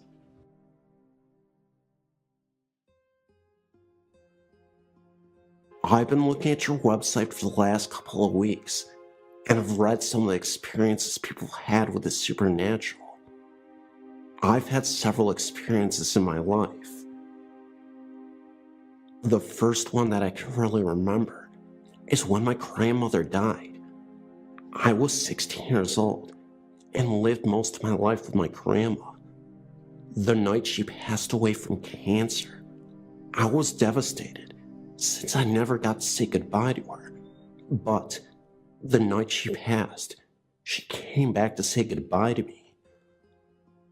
I remember being in that state between awake and asleep.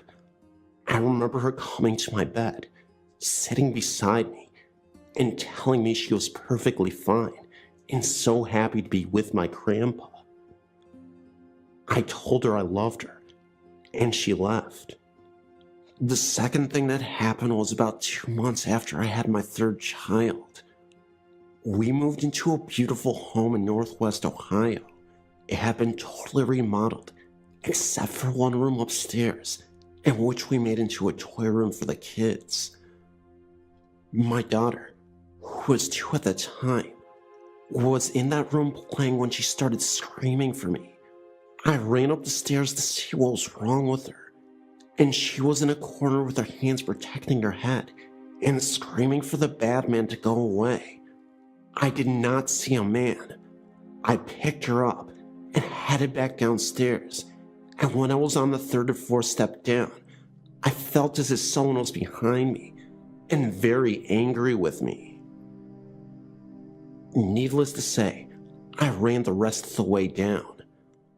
Also in that home, I was in the kitchen washing my son's bottles, and directly behind the sink was our stove.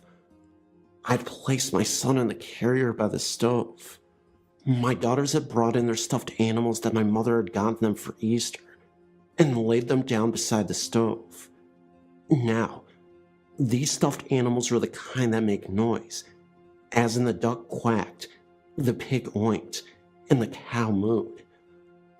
I know my son was just a little bit too young to be able to reach over his carrier and play with the toys, let alone make them talk. While I was washing his bottles, the duck started in. I thought nothing of it. I thought maybe it was just malfunctioning.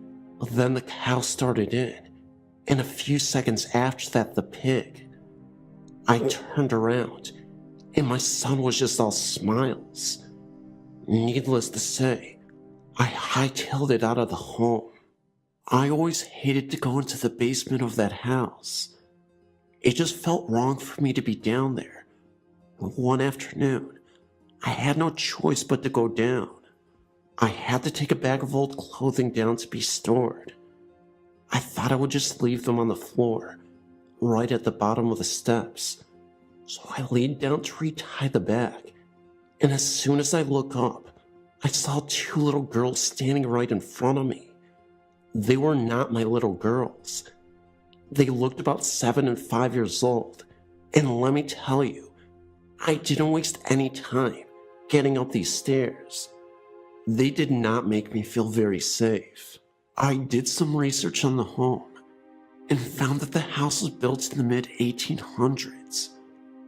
A man and his family lived in the home, and he had 2 daughters.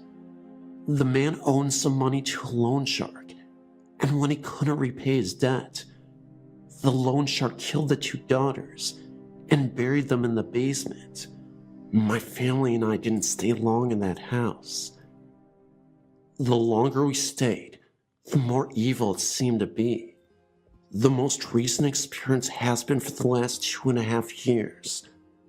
My father passed away, and I've had a very hard time dealing with his passing. I was made to make all of his decisions when it came to taking him off of life support.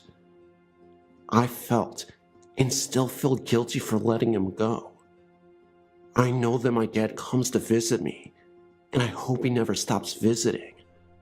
I don't let anyone smoke in my home, and my dad hated it.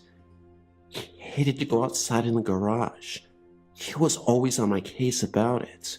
Well, now that Dad has passed away, there were many nights and even days that you can smell cigarette smoke so plainly, like it's right next to you. I know it's my dad, and I tell him to take it to the garage, and he does. I know that he's looking out for me and my family. I just wish he would show himself to me just one more time. Thank you so much for your website. It's a comfort knowing that I'm not alone, and definitely not crazy.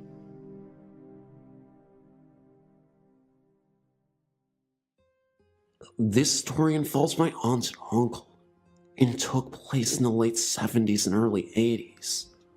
My aunt and uncle, and then baby cousin, lived in a nice modest house in Upland, California, a very nice little city near Panola in Ontario.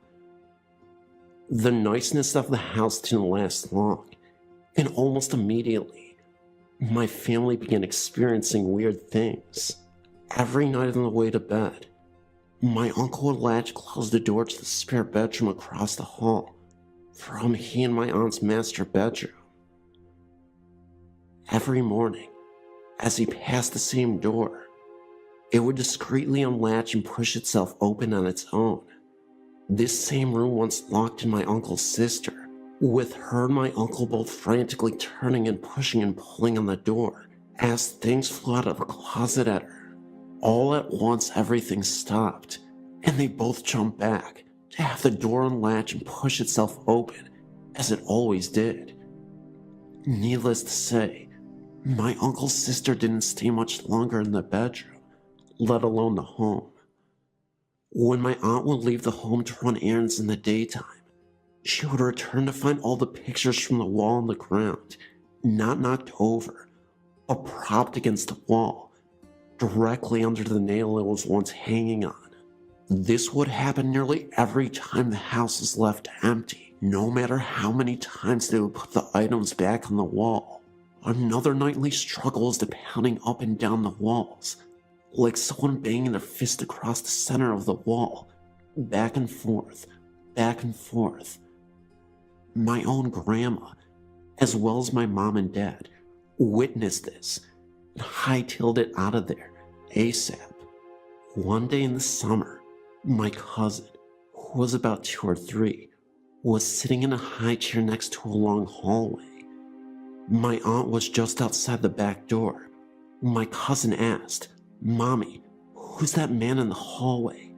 My aunt, not quite listening, asked back somewhat distracted, "What man?" My cousin proceeded to explain that the man looked like her Uncle Mike, who lived out of state. When my family had finally decided that enough was enough, they decided to sell the home and move to Kalamazoo, just outside of Yucapeka, California.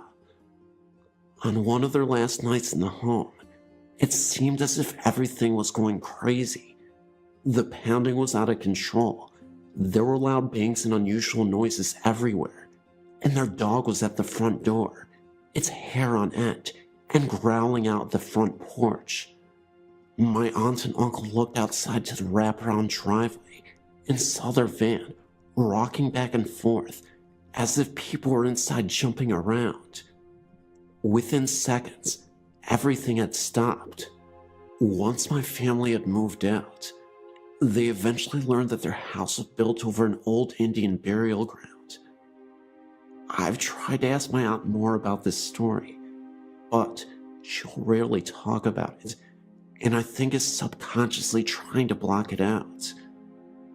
My aunt and uncle are very straight-laced and don't make up these sort of things, and I think that if my other family members had not been there to witness a lot of them, I would not even know about these occurrences in Upland. I've had to rely on my mom retelling me what she remembers, my aunt telling her as it was happening. There are probably many more things that went on that I would love to find out. I still don't even know the address of this old home, see if the place still exists. As for the significance of Uncle Mike, my cousin's Uncle Mike had long, black flowing hair with darkly tanned skin and often wore a leather band across his forehead. Think 70s rocker fashion, looking somewhat like an Indian perhaps.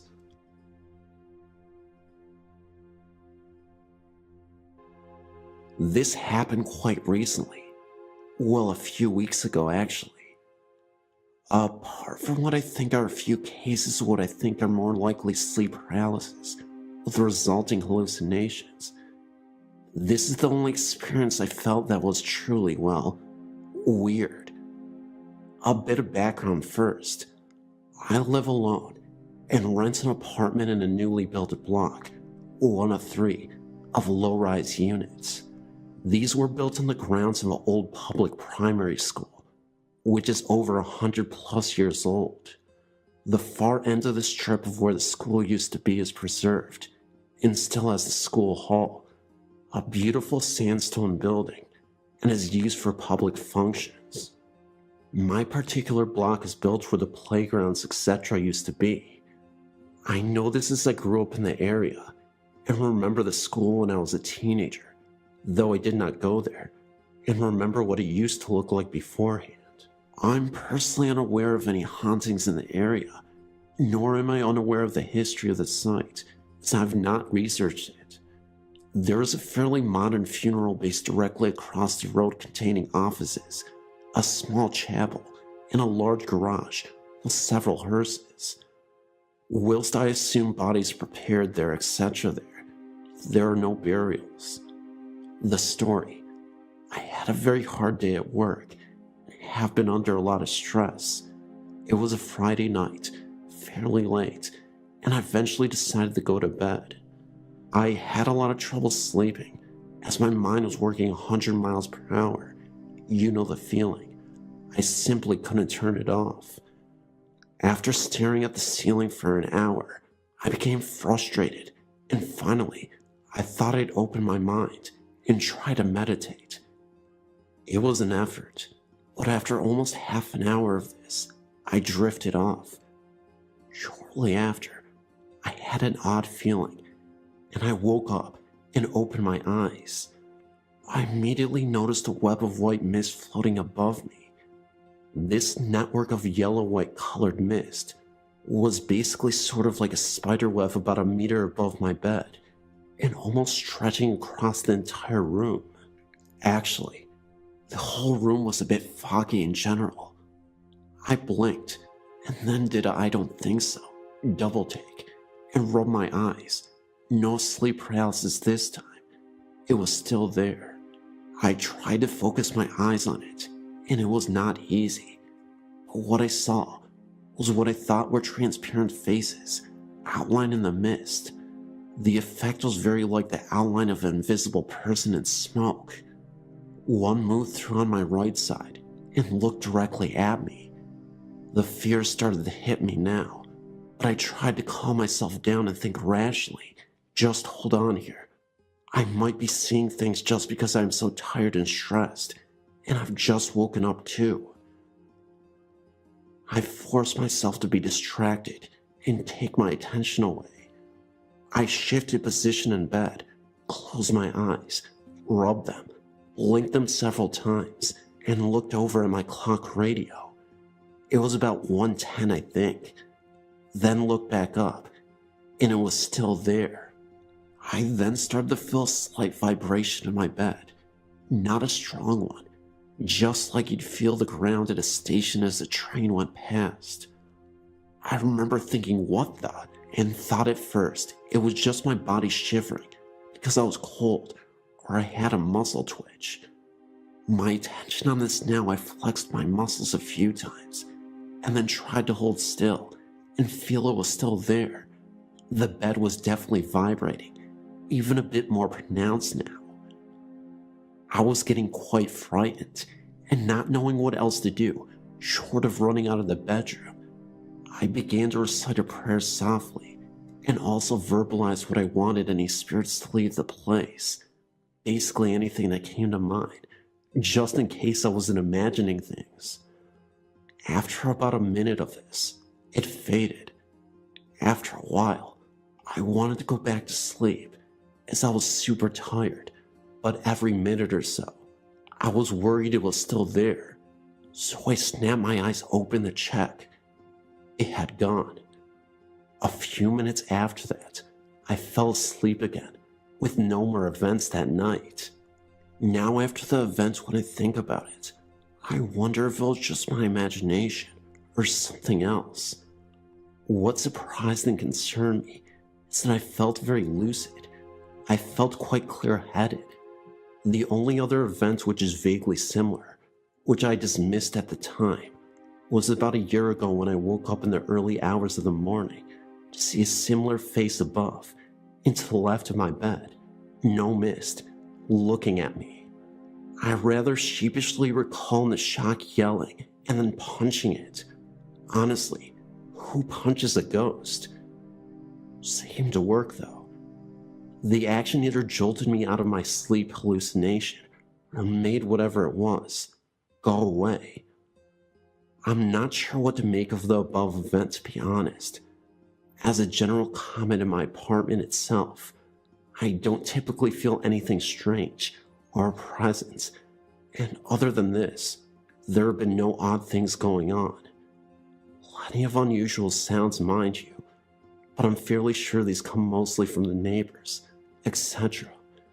Usually from what I read about hauntings, they tend to be more or less repetitive, and don't just hit you like that and go away. So I'm still not 100% convinced it wasn't a half dream. But still, what a freak out.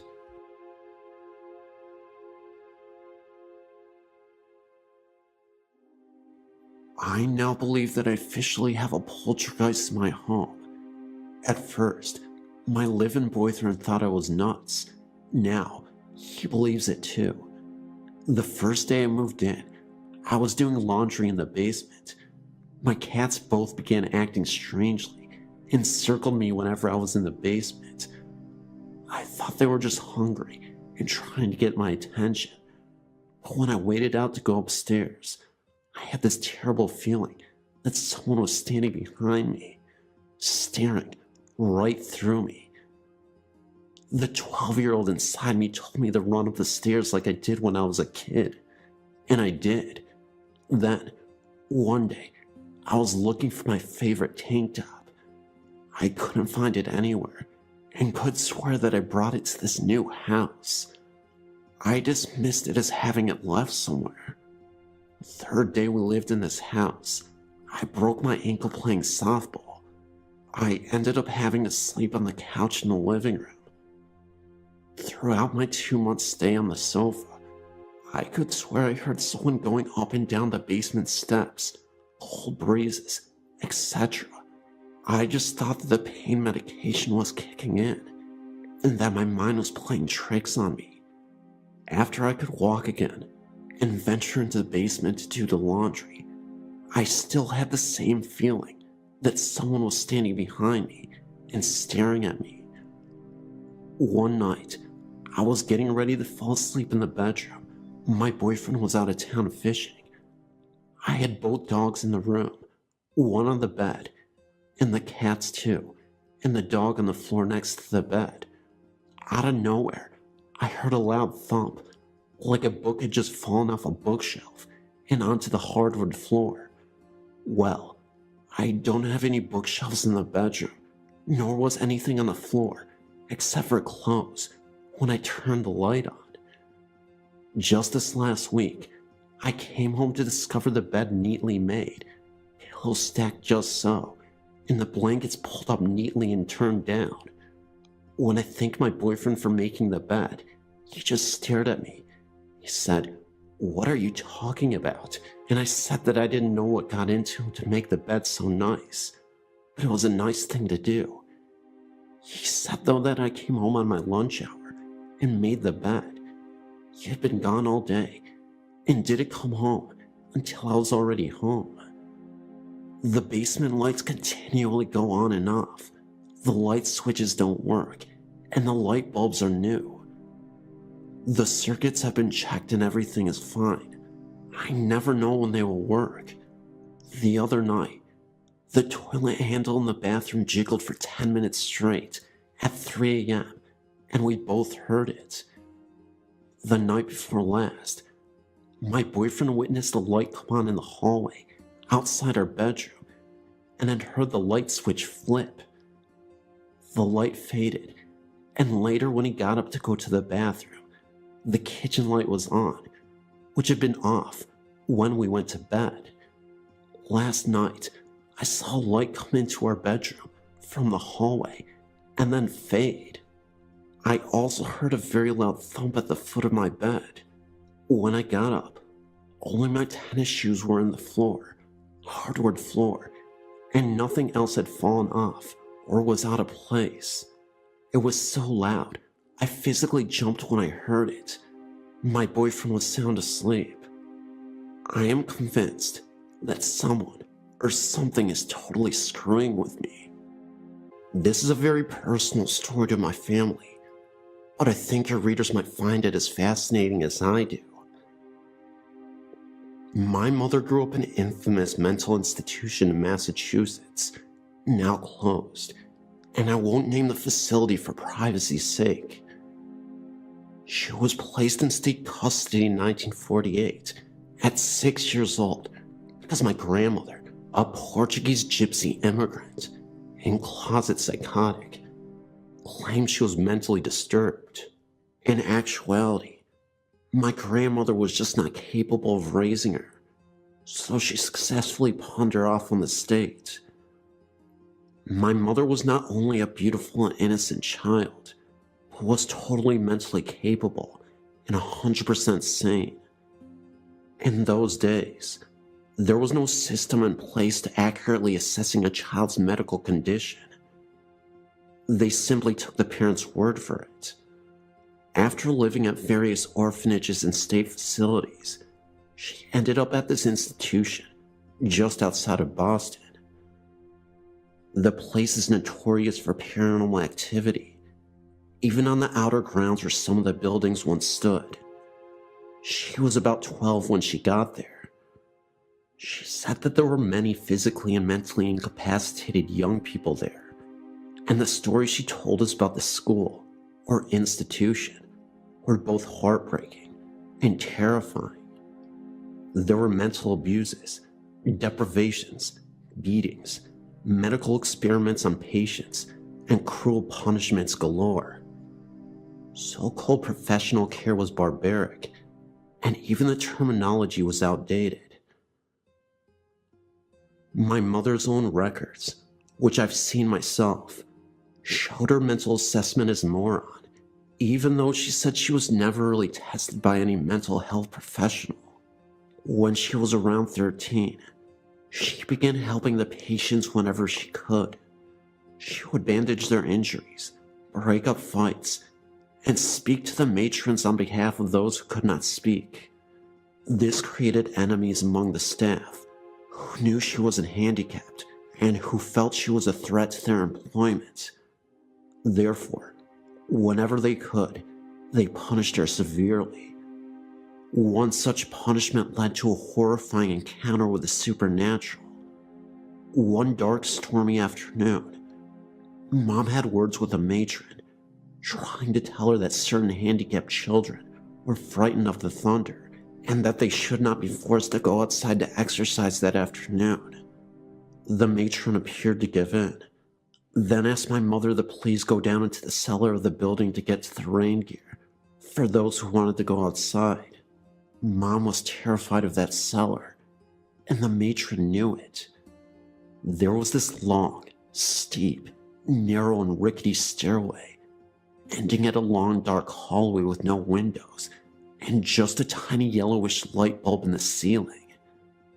At the end of the hallway, there was a cabinet that contained raincoats, boots, etc. When my mother hesitantly stepped onto the stairway, the matron slammed a door, bolted it shut behind her, and shut off the light. My mother screamed and pounded on the door for an hour, only to be laughed at by matrons who had been instructed to let her spend the entire night down there. The stairs being steep and dangerous, she decided that she would rather creep to the bottom and at least huddle on the damp floor. As she descended, she noticed a dim light coming from the long hallway beneath her. She came to the bottom of the stairs and looked around. She said she saw a man in a dark jumpsuit about 20 feet from her, leaping against a wall and just smiling at her. She thought he must have been a custodian, so she walked towards him, asking him to please let her out. But as she approached him, he kept getting further away. She realized he was not a sullen being, and that the dim light seemed to be coming from his outline. The light began to fade, and she found herself screaming again, only in the total dark of the dingy basement. She was disoriented and stumbled forward until she bumped into the cabinet which held the rain gear. As she squinted in the dark, she began to make out shapes forming on either side of the cabinet. What appeared to be a pair of detached hands forming a clawed shape were each coming from around opposite sides of the cabinet and heading for her. She turned and ran, faint with terror, until she tripped on the bottom step. Frozen with fear, she could only sit at the bottom step and cover her face with her hands. After a minute or so, she peeked through her fingers down the hallway. The strange dim light was back. She chanced to look down, and what she saw filled her with horror. One of the smoky floating hands were reaching for her skirt, as if to pull at it. She again screamed and ran back up the stairs, tripping and falling several times in the dark, convinced she was being chased. The air was cold, and she heard a strange rustling sound behind her as she frequently climbed. When she reached the top of the stairs, she pounded furiously on the door and found that it had been unlocked. She never found out who unlocked it, but she didn't care either. She ran all the way to her room and hid on her bed. She never told the school staff what had happened, fearing reprisals, and she never set foot in that cellar again, despite the punishment of defiance. She's fine today, despite her horrific youth. There were many other strange things happening during her stay, but I'm considering a book about them, and I want to reap the benefits of the sales if it happens. I'll save the creepiest stuff for that.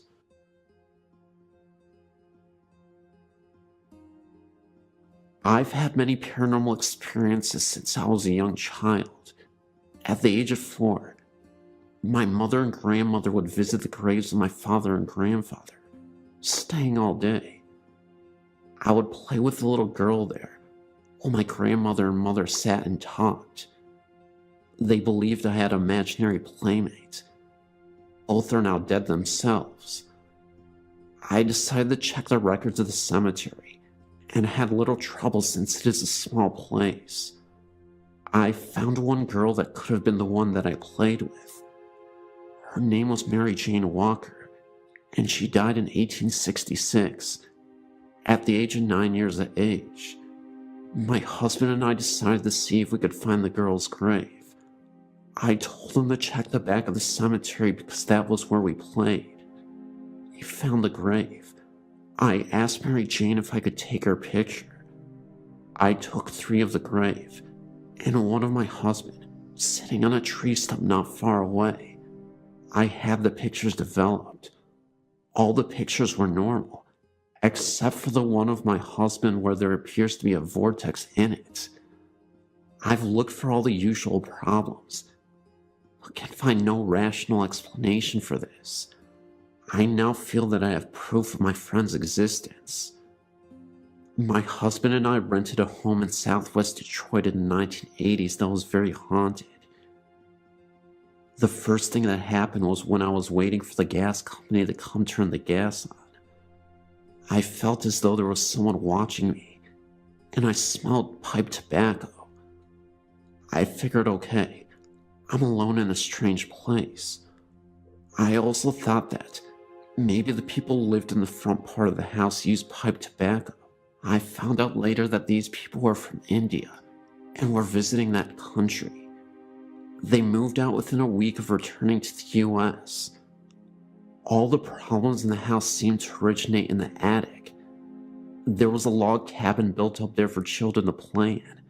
It was complete with glass in the windows and a drawstring latch for the door.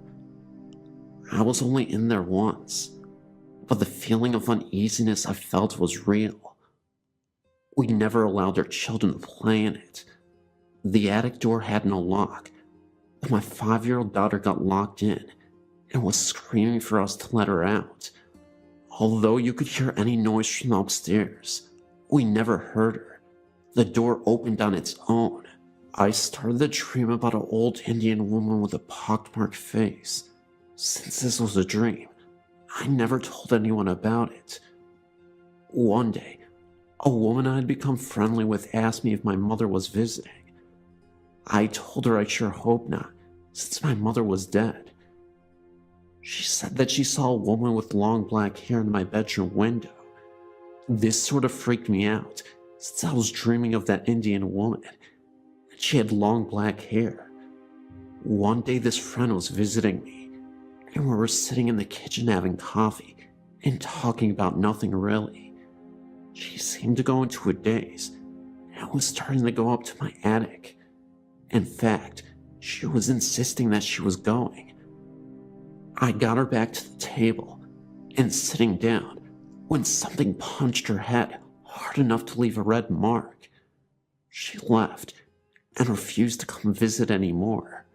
My husband and I had cleaned out the basement, but yet my kids found a Ouija board down there. They showed us where it was, and we got rid of it right away. We don't mess with that thing. Things seemed to quiet down for a couple of weeks when the apartment in front of us was rented to a young couple. They started to have problems right away. The keys hanging on the wall would begin to sway. The rocker in the front room would start rocking by itself. At first, things only happened at night, but people decided to contact this thing, and things got bad from then. She would get phone calls, and when she answered, no one would be on the line, except one time. She told me a voice told her to get out. We are Christians, and decided enough was enough. We had to have help. I turned on the radio to listen to evangelical echoes and called a prayer line for suggestions on what to do. This program wasn't on yet, but another one was, and someone on that program was praying in the spirit. Suddenly from the basement came an unearthly howl. Needless to say, this woman and I got out of the house and waited on the front porches for our husbands to get home. While all this was going on, my husband never noticed anything. One night, my nephew was spending the night, and while he was praying, this thing shot from our apartment to the other one, banging things in its haste to leave. My nephew refused to stay another night. One night, my husband was in bed sleeping, and I was on my way up when I asked the man in the next apartment to go wake him up and tell him to come sleep on the couch. He asked me what was wrong, and I told him I could see my husband in pieces. He did, and the couch was occupied that night. The only thing my husband noticed was that one night we were watching TV, and it sounded like a dresser was being dragged down the stairs. He heard that. We moved from there, and the next place was no better. Whatever was there caused arguments. My nephew and his then girlfriend were constantly fighting, and it got so bad that my husband and I started fighting as well. This was something we normally didn't do. We had the normal arguments that married people usually have, but this was getting serious. Even one of my children was being affected by this thing. It was appearing to her as a little girl talking to her. At first it was nice to her, but as time went on, it was starting to get mean. We had bought this one house, and it might sound silly, but the best thing that ever happened was that an arsonist burned us out, and we had to move. We have had no problems since. I don't believe this was a ghost, but rather a demon. And why it hasn't followed us, I have no idea, but I thank God that it hasn't. I have more stories, but I've taken up enough time as it is. I'm glad that I can finally tell his story without fear of people ridiculing me.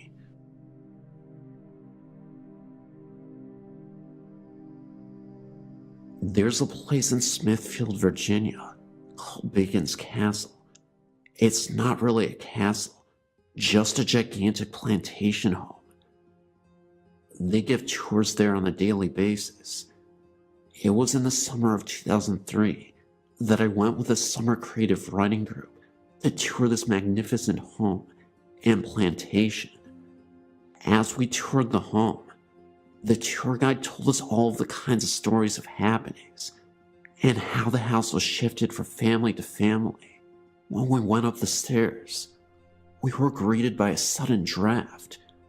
As my friends and I sauntered through the home, it didn't get warmer. In fact, it got colder. The best part was when we reached the room where the woman and her husband would have stayed.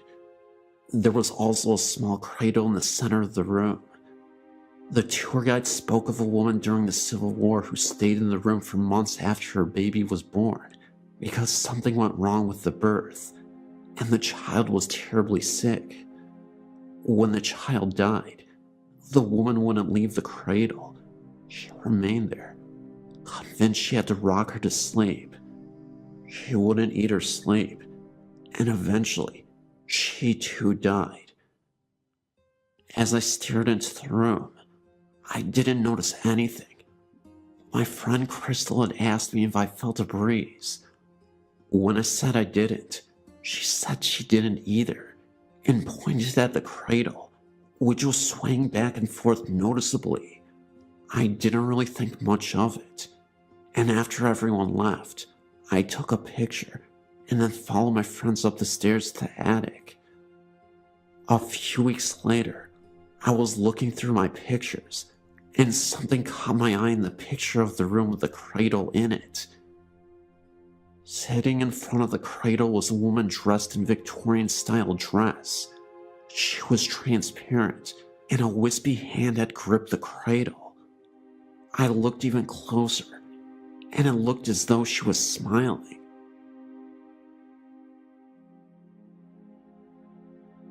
Hello, my name is Ray, and I would like to share with you the experiences that happened to my small family in 1996. We had been transferred to the Houston area from San Antonio and found a 2-story 4-bedroom home in the Clear Lake City area. A real fix-it-upper, and it was the worst looking home in a very nice community called Green Acres. My brother-in-law Robert and her sister helped us for 6 months in remodeling, cleaning up, and making the place a nice home. Robert had sold his own home 2 years earlier and lived in a travel trailer, but missed his home. He jumped in and was happy to do most of the work and was proud of the results. A month after the house was finished, we found out that Robert had terminal cancer and had less than 6 months to live. The trailer was small, and so my wife and I decided to bring Robert into our home for his final days. We put him downstairs in the formal living room, and with the help of hospice, we knew we could help Robert with a peaceful and quiet death. This was not the case. Robert fought hard for his life and was terrified of death because he had fought in Vietnam and had killed many. He didn't know what was waiting for him on the other side. The end came with Robert fighting to get out of bed. The look on his face was one of horror. As per his request, he was left in his room for 6 hours after his death, and then the funeral home was called and Robert left. Or did he? The week after the funeral, things started not being right. Odd bumps and sounds from downstairs. Late at night, our dog would not go downstairs after dark, and furniture being moved. One morning, The living room sofa was standing on end with all the cushions still in place. Dining room chairs would be taken and lined along the living room wall, and mirrors would vibrate. We called the hospice minister to the house, and he blessed every room, but Robert still didn't leave. We did. The house stood vacant for a while, and new people moved in, but their stay was short. Neighbors say 2 families came and left. It has been 8 years now, and just a while back I was in the area and went by the home. It sits vacant again with a sales sign in the front yard, standing in front of the window of the room in which Robert died. As I stood there, remembering our last few months at home, a chill ran down my back, and I quickly got into my car to drive away.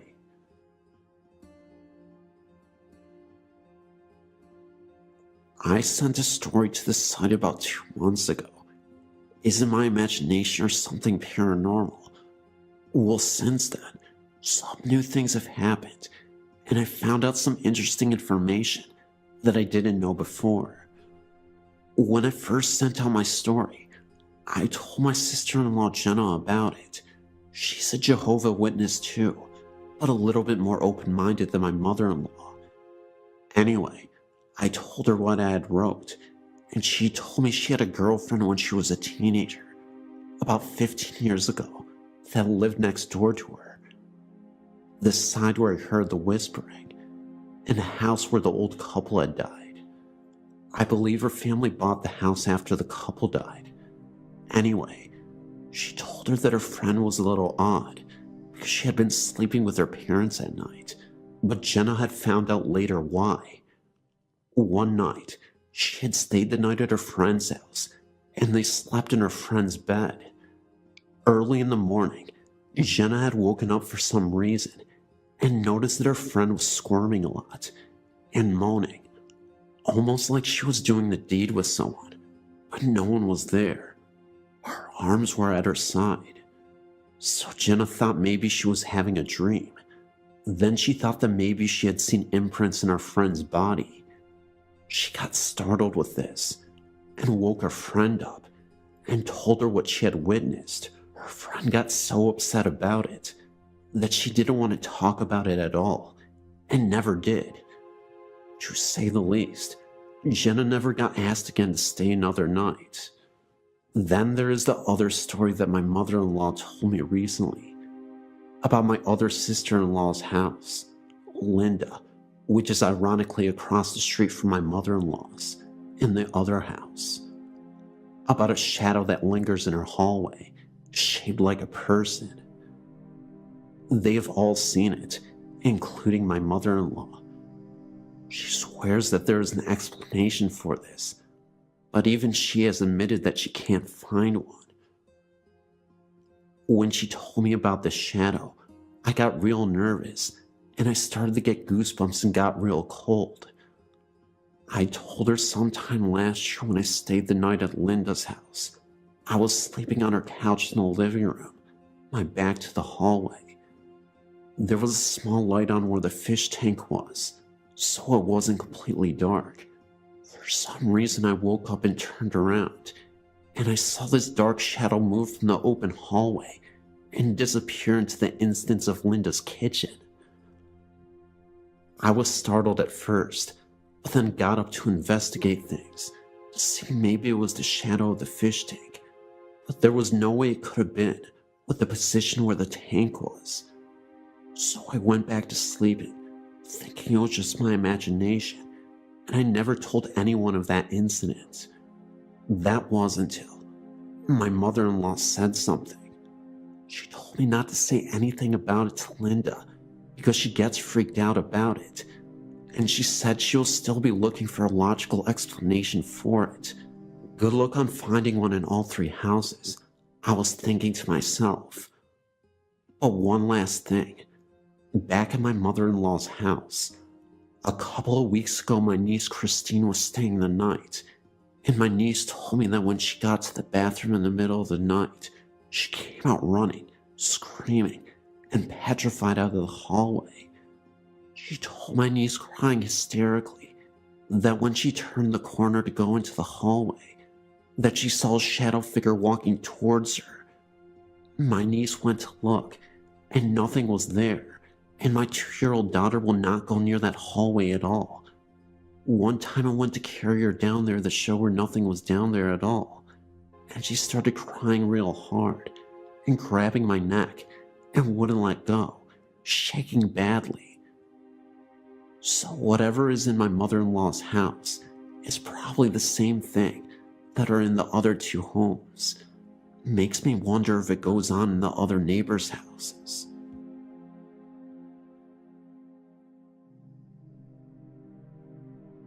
I was doing some just for fun ghost hunting with a couple of my friends one night in a cemetery on an old gravel road. 2 of my friends were out in the cemetery looking around, and my other friend decided to stay in the car. As the 2 guys were out in the far corner of the cemetery, I looked to the center of the graveyard and seen something that made me lose my breath for a few seconds. A blurry gray figure floated above one of the gravestones, and then looked to run through the air across 3 other stones, and then drop right behind another stone. After it disappeared, I asked my friend in the car with me if he had seen it too, and he said he did, and he was just as freaked out as me. It was not light that created this, because it was pitch black out there. It was my first, and so far only time I've seen something like a ghost. Thank you for letting me share my story. I know this one was kinda short, but I appreciate it anyway.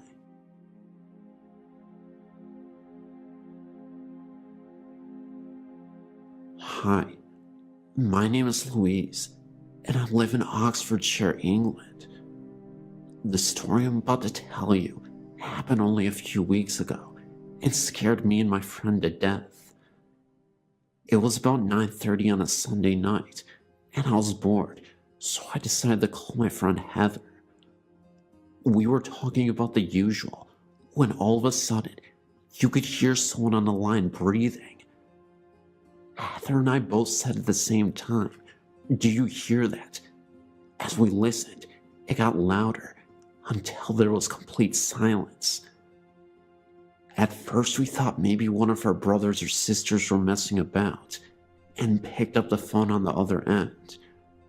We both checked our houses, and no one was in there. My parents had gone out for a meal, and my brother and sister were out, and Heather didn't have any siblings, and there's only one phone in our house. Anyways, we forgot about it, and after about 10 minutes of talking, we heard it again, and this time, the voice said, "Help, I'm close." We both really freaked out, and said what the voice repeated it again, and then went. I told Heather that I would phone her later, and about an hour later, I phoned back, and we didn't hear anything for a while until the shriek came from the phone, from what sounded like a girl. We got so scared, and as soon as our parents got home, I told them what happened, and they said maybe our phone lines got crossed with someone else's. We still don't know who was on the line to this day. I know this wasn't very scary, but thanks for reading.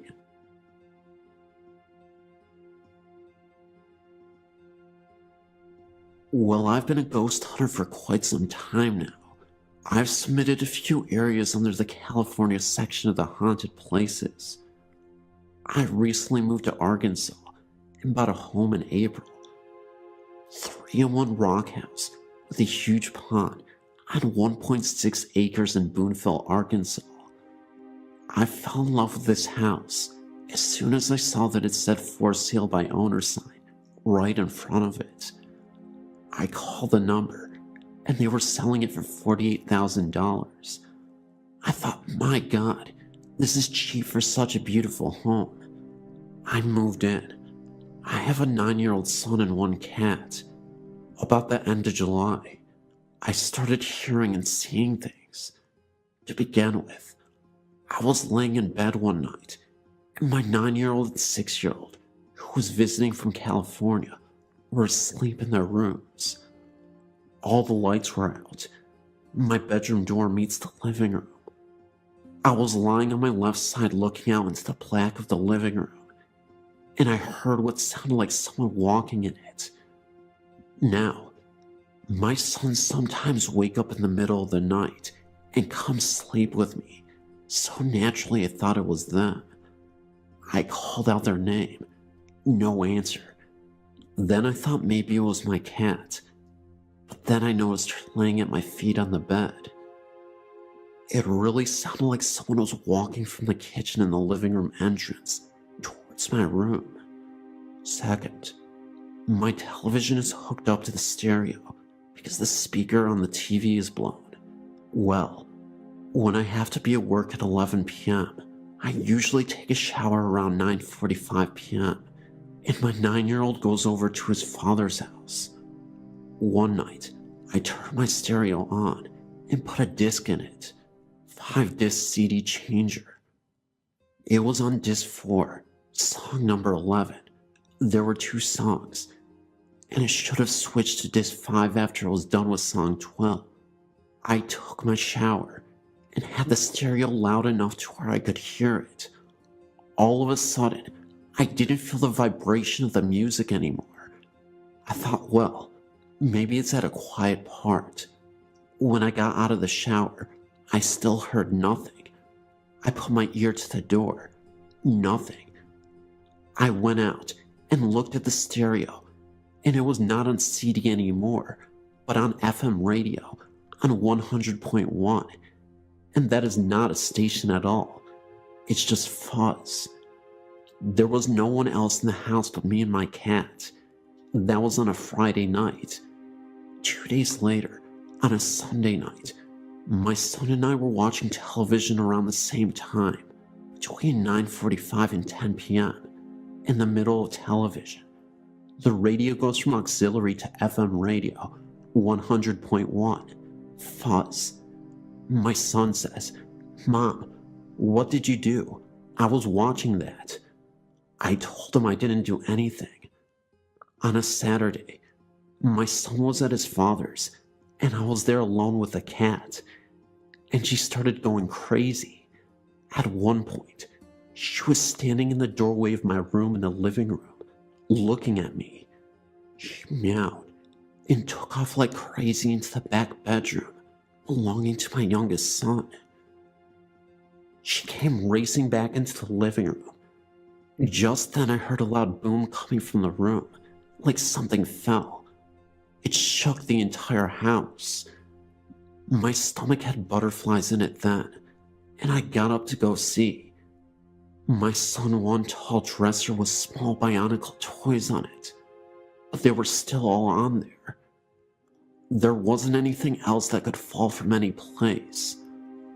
I have always heard pipes rattling under the house since I moved in. Out of the corner of my eye, I always see things dart quickly about. I haven't seen it fall on, but I know it moves quick. I haven't took pictures of my home yet, or of it for that matter. Also, I have a 2-car garage. Sometimes when me and my son pull up from school, both garage doors are closed. In the morning, sometimes the right one is open.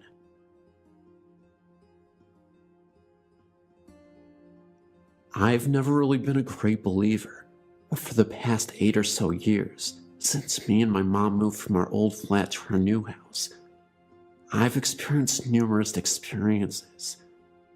The first when I was about 6. My bedroom is the box room, and so it's small. My bed touches each side of the room with the door to the left. I was laying in bed waiting for my grandma, who was babysitting, to bring me water. I looked up at the wall and saw a strange shadow. It was like a side profile of someone's head. I could see the nose, mouth, and hair clearly. It could have been my own shadow, since the only light came from the ceiling, and I was lying down in bed. I watched it for a few seconds, then it seemed to fade before my eyes. I thought it was just because I was tired, and so I ignored it. I had no further experiences until 7 years later, in 2003. I was laying in bed once again, the light off about 12 o'clock at night. I was really tired and was trying to fall asleep. My bedroom had been rearranged so that the door was opposite my bed, and one side of my bed was pushed against the wall. I had my back to the wall and was staring into the darkness when I felt a cold breeze on the back of my neck. Thinking it was just a drought, I rolled over the face of the wall.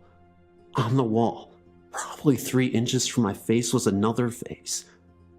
I could tell it was a man, and he had a black hood up. All I could see of his face was a pair of cold eyes, and what I can only describe as green paint, a face paint on his cheek. I closed my eyes for a few seconds, thinking I was just seeing things, and when I opened them again, the face was still there. I don't know how long I stared at it, but in the end, I fell asleep, and in the morning, could find no trace of what was there the night before.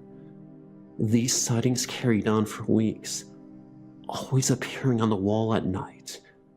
I didn't tell my mom about the face, but asked if I could move my bed back to the original place.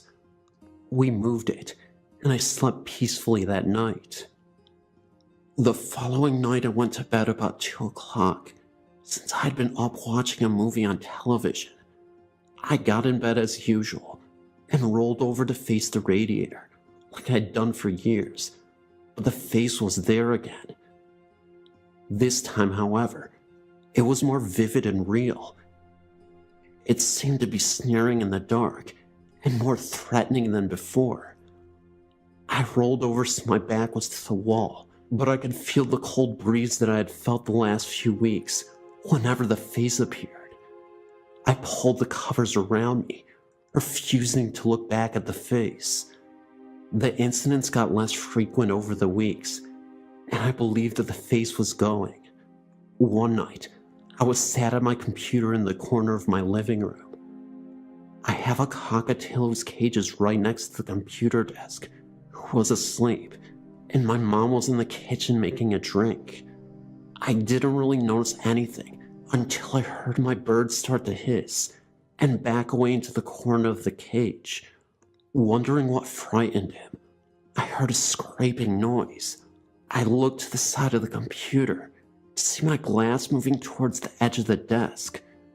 There was no way it could be moving, because of our house being set on a rise, because it is where it should be sliding the other way.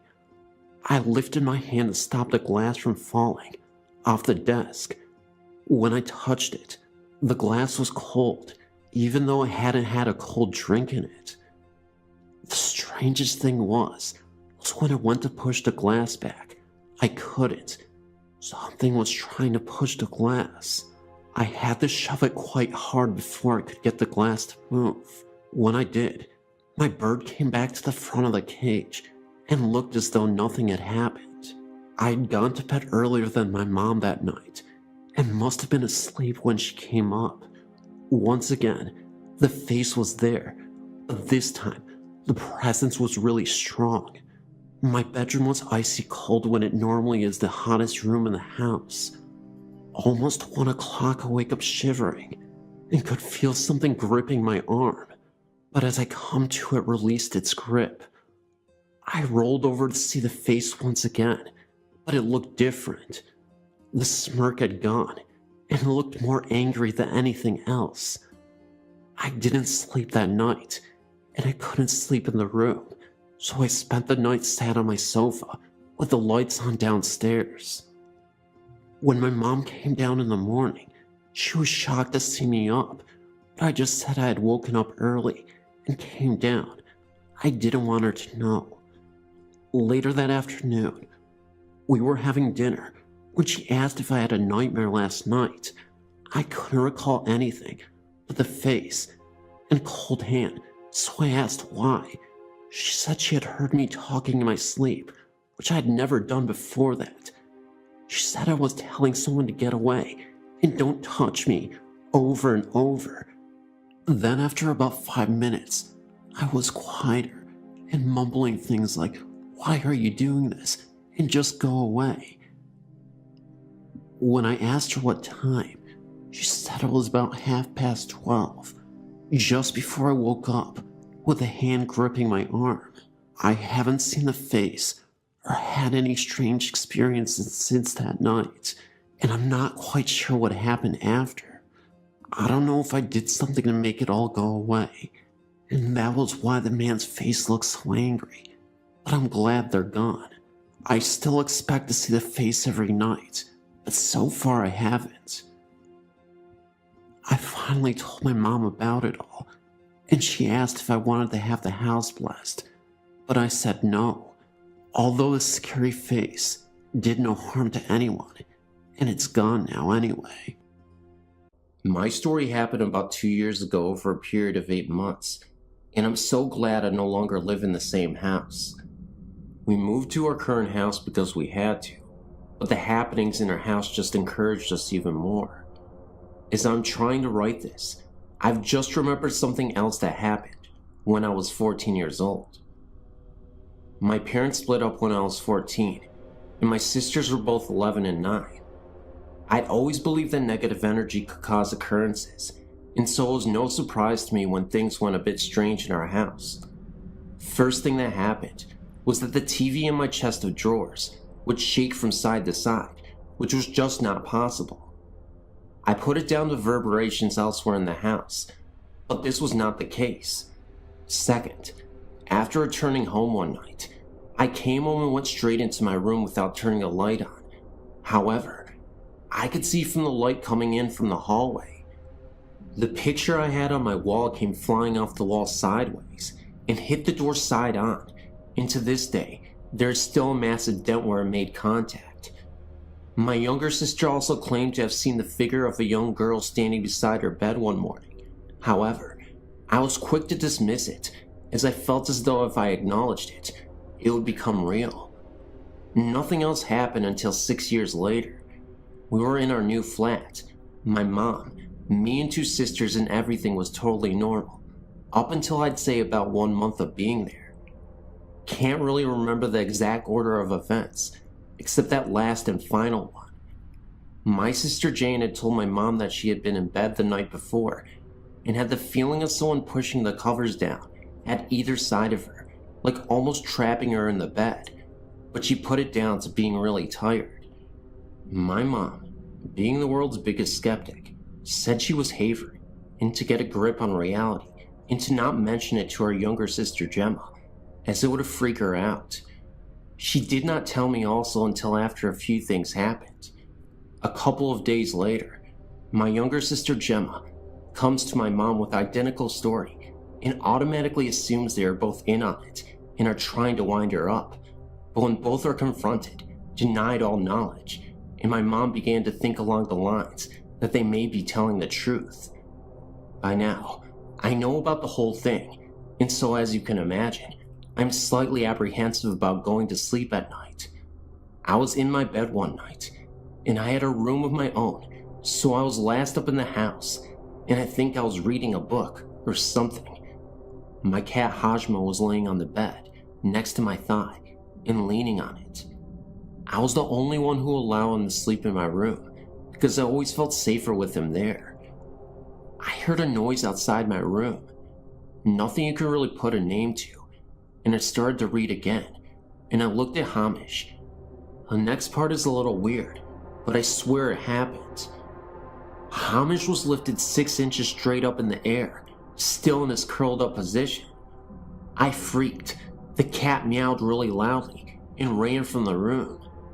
I then went into my mom's room because I was slightly petrified. Now, my mom was sure something was happening, yet nothing had happened to her. I was now beginning to think that maybe it was negative energy, again, because this house move had been a result of the breaking up of my parents, and my mom really didn't want to live in the house, and she was miserable, and we were in turn miserable because she was. So 2 months passed with nothing happening, until my sisters and I went to Ireland with my dad on holiday. and left my mom in this house on her own for a week. I phoned my mom whilst we were away, and she seemed on edge, but wouldn't say what was wrong, so that she didn't spoil our holiday, but I had a feeling it was about the house. When we got back, she told me that one night she had went to sleep, and she always kept the bedroom door shut, and the way the doors are, you can't just push them to get in. You have to physically turn the handle, which was good, because it meant my mom could keep the cat out. She said she was just drifting off to sleep, and she felt the bottom corner of the bed being depressed, as if someone had just sat on it. She thought at first it was the cat, and had gotten to the room, but when she put the light on the door, it was still completely closed. She then put it down to her imagination, and tried to fall back asleep. Then she felt the same feeling of the covers being pushed down at either side of her, and she also felt a pressure on her chest, like someone was sitting on it. She tried to sit up but couldn't, and she also couldn't reach the bedside lamp, and the next thing she knew, something hit her really hard in the face, full force, and the chest pressure released instantly. She couldn't sleep again, and that night, she spent the night in my grand's house. We came back from holiday, and I then had to spend the last 9 months sleeping in the same room as my mom, as she was too scared. She was so convinced of something bad in the house that she went as far as to go to the library to check what was on the land previously, as these flats had been up for about 3 years. The library couldn't help, as they had no files. My mom gave up, until my sister met a lady at the bottom of her street who spoke to her unexpectedly and said that she had lived in the area all her life and knew we were new. My sister took the opportunity to ask if she knew what was there before the flats had been.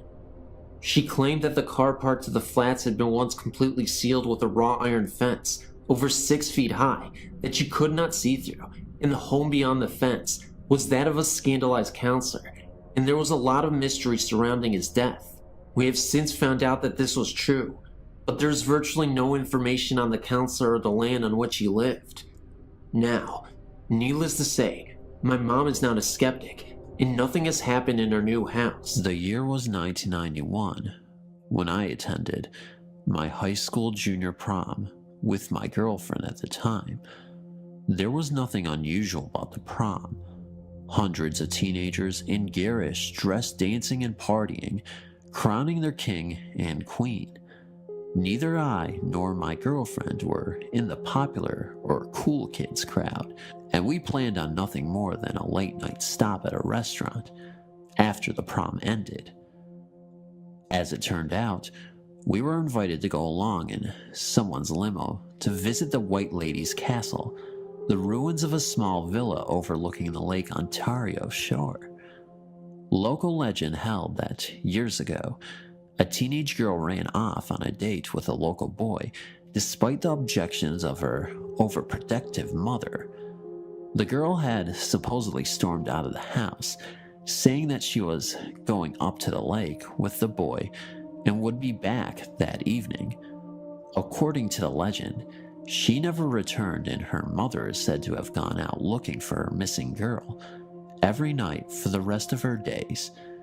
It's said that her spirit haunts the site to this day, and that illicit teenage lovers parked along the shore would be attacked by her ghost. All that remains of the White Lady's Castle is a single stone wall set into the hillside. Flagstone steps take you from the road below up to a flat grassy area where the structure once stood. Someone in the limo handed out flashlights as we pulled alongside the lake shore and got out. Now, although I've had a few of what I believe to be true paranormal experiences in my life, I didn't think this particular legend could really be true. It all sounded a little too stereotypical of a made-up ghost story for me. We made our way to the hillside and began to climb the steps along the ruined wall. As we reached the top, the moon, which had provided a soft illumination to the lakeshore, suddenly vanished behind the clouds. We found ourselves in a pitch-black clearing. Several of the kids in the group were laughing and trying to scare each other. It was dark that I couldn't see my hand in front of my face, if not for the bobbing lights from the flashlights casting shadows across everyone in the group.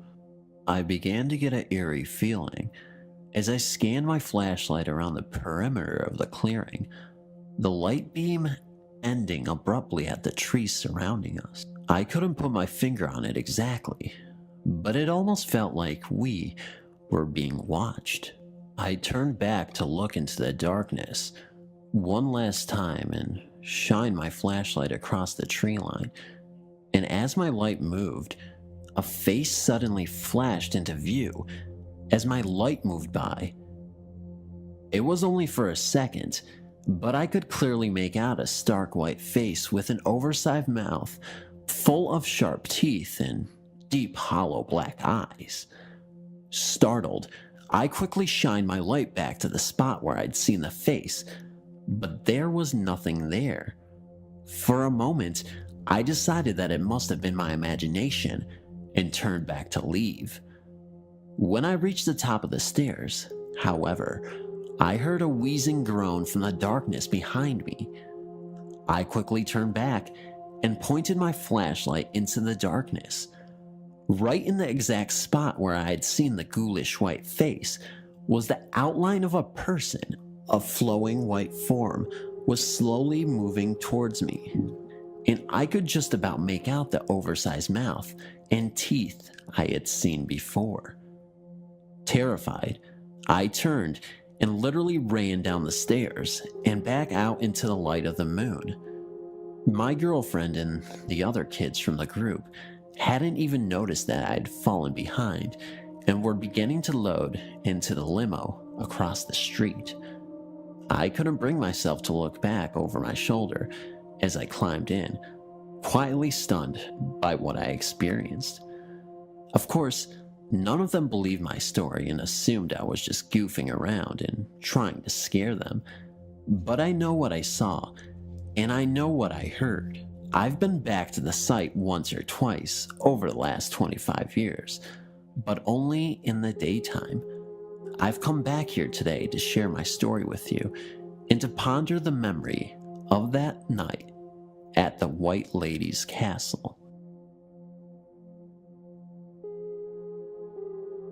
I've always heard odd things and seen the supernatural, though usually it's just a general feel or whisper in a house with a haunting that's human, that is. But recently, something's changed, and it's really freaking me out. It all started when I started university in Devon, England. I'd been very sick for a couple of days with a nasty cold and was just starting to feel better. So my flatmate and I decided to go out to the town for a lunch out. All went as planned, and we managed to catch one of the sparse buses in the nick of time. This is where it gets a little odd. I always gaze out the window whenever I'm traveling, so I don't miss much. Usually, it's just a fox running across a field, or a nice view, but this time, it was a guy. He was sticking his arm out for the bus. This obviously wasn't the odd thing. What was odd was he didn't even have a face.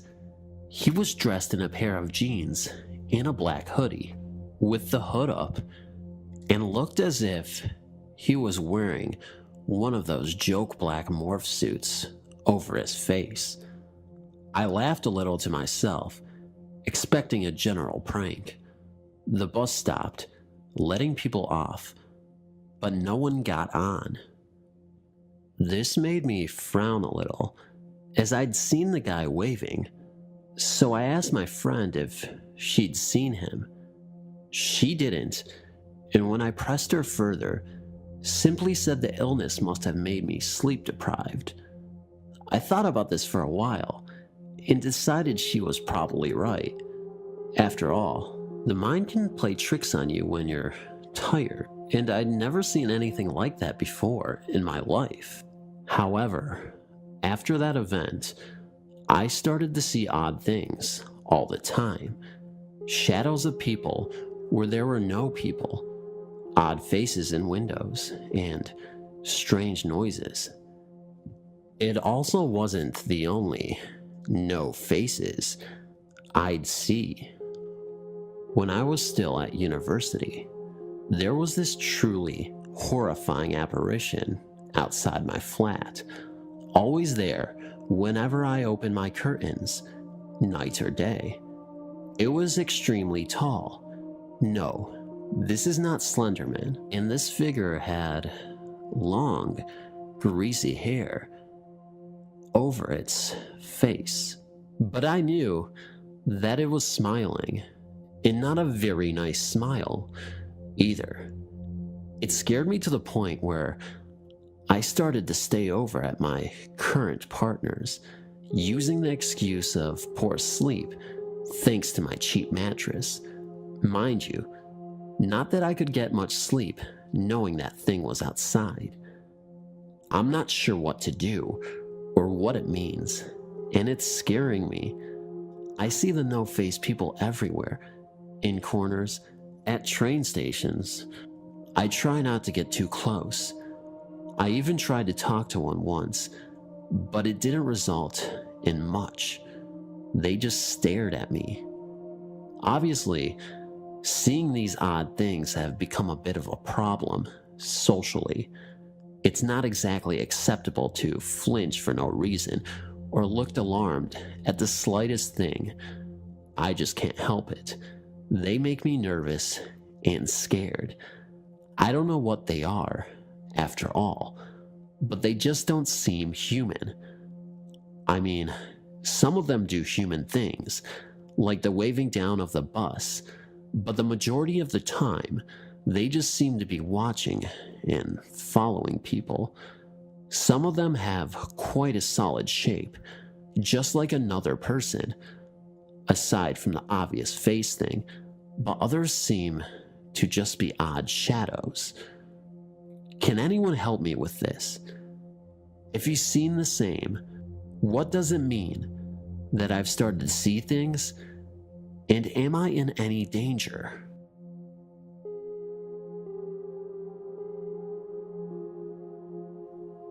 A few years ago, I posted my story about seeing the people with no faces.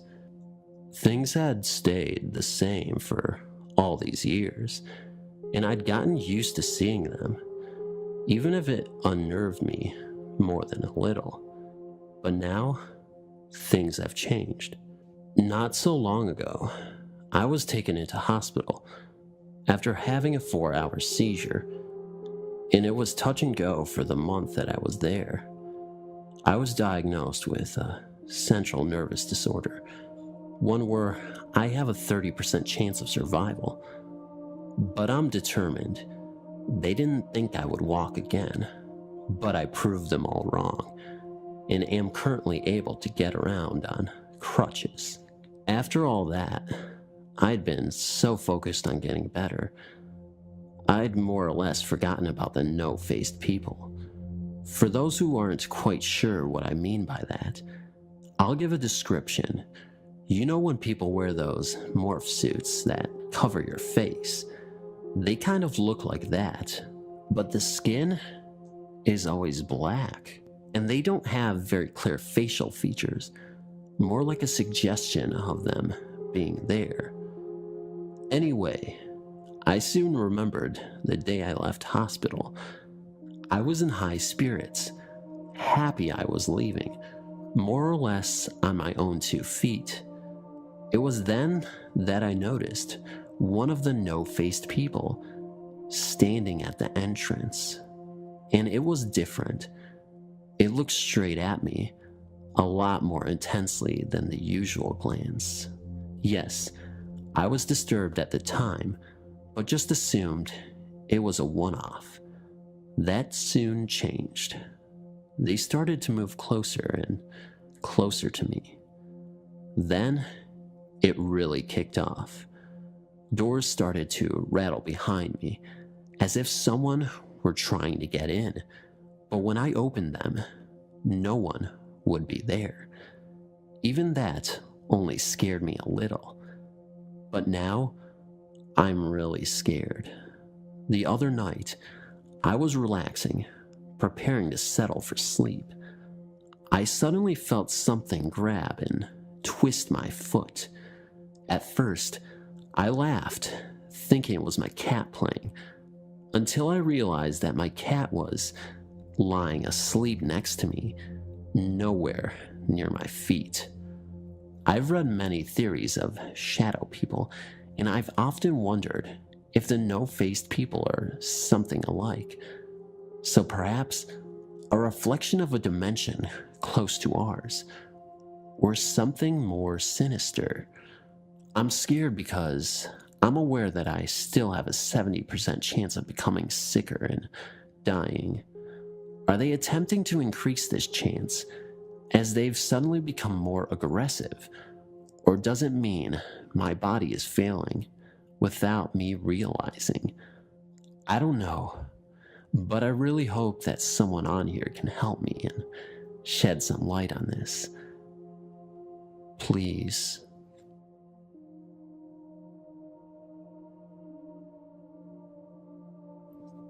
This is my first time talking about any of this outside of my close childhood friends and my doctor.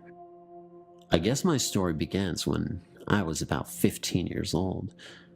At the time, a few friends and I were interested in ghosts and magic, so when rumors spread around that there was a Ouija board for sale at the thrift store, we pounced on the opportunity.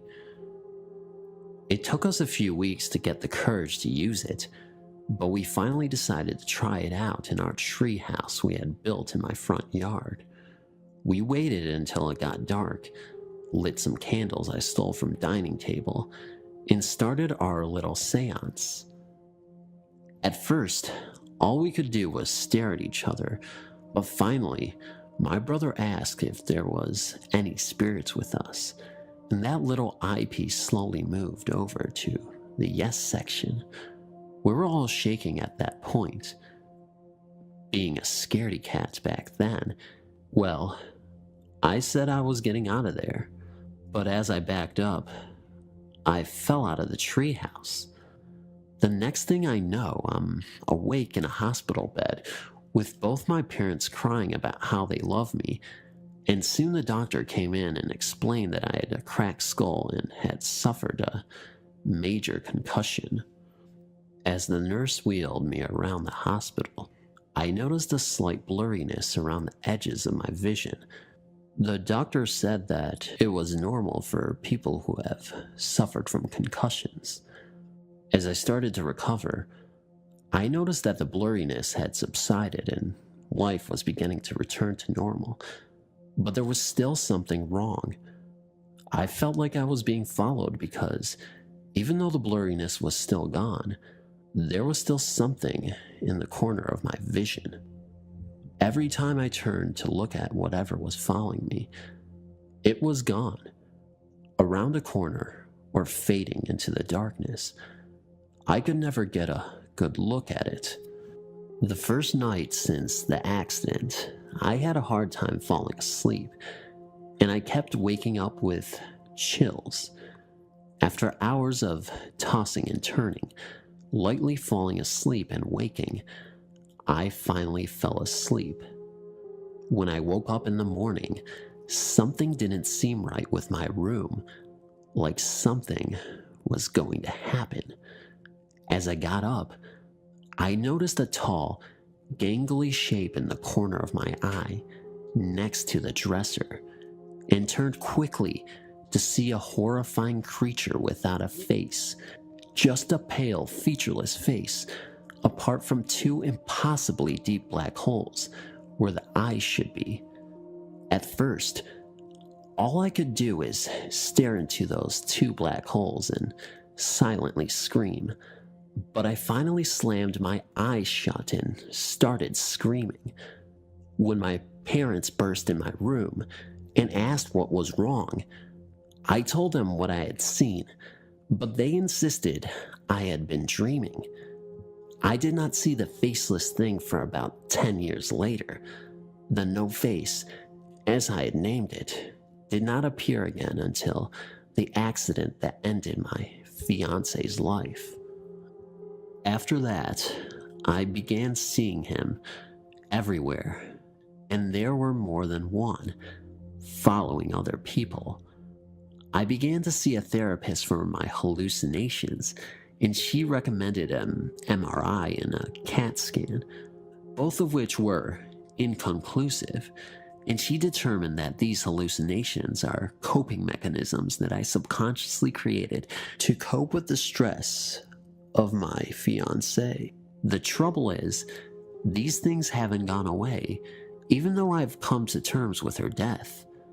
The other no-faces seem unaware of my presence, other than the one that keeps following me. It stays about 1 to 2 yards away from me at all times and never gets too close or too far away. Can anyone here help me? I've become very stressed over this lately. I haven't had much to eat and haven't slept very well. A quick background on this story. This takes place in the house I currently reside in. At this point in my life, I was in my earlier teens, and there was much pent-up negative energy in the household from constant fights with my family. This was the hardest point in time for my family to date, and I attribute our negativity to drawing in the activity, which has led me to share my experiences. At this point, I'd witnessed many shadow people and dark figures walking around my upstairs, but for some reason, I was the only one able to see them. However, my little brother was able to hear them, which gave me some peace of mind, knowing I wasn't losing my marbles. So besides seeing these shadow people walking around and hearing their footsteps in the hallway at night, things were considerably normal. One more note before I begin, that is a key element to this story. My closet has a panel in the ceiling which leads to the attic. This is the only entrance to the attic in our house. The activity stayed at that level until I began researching the paranormal. I had watched a few ghost hunter themed television shows, and it led me to draw conclusions about the activity I was experiencing on a day-to-day basis. I figured they were just restless spirits and decided to let them be and try not to interact. As conditions in my household worsened, the activity grew. The spirits began interacting with me at night, and I could hear noises outside my window and even on the roof. The sounds were like scratches and small taps, like an animal. Squirrels get on the roof all the time, and I figured it was something of that. After a while, the sound moved from on top of the roof to inside of the attic. Although mildly discomforting, I still led myself to believe it was an animal of sorts. The other experiences with the sounds led me to believe otherwise. One night, I awoke at around 2 a.m. to my bed shaking. I thought it was my mom or brother trying to wake me up, but when I looked around my room, nobody was there. My bed then jerked once, as if someone had pushed it with a quick, large force, which scared the living daylights out of me, and I quickly laid back down and pretended to be asleep. At another point in time, I heard footsteps come down the hallway from my parents' room, and a tapping on my door followed by the sound of the doorknob shaking gently. This made me uncomfortable because of seeing the shadow people. It made me think they were trying to get into my room to get me or something. On this particular night that the story takes place, I'd fallen asleep on my back. I've heard this can lead to nightmares and the likes, and since then have refused to fall asleep in that position. At around 2:40 a.m., I abruptly awoke. I checked my phone to note the time and was about to roll over and go back to sleep when I heard a scratching sound above me in the attic.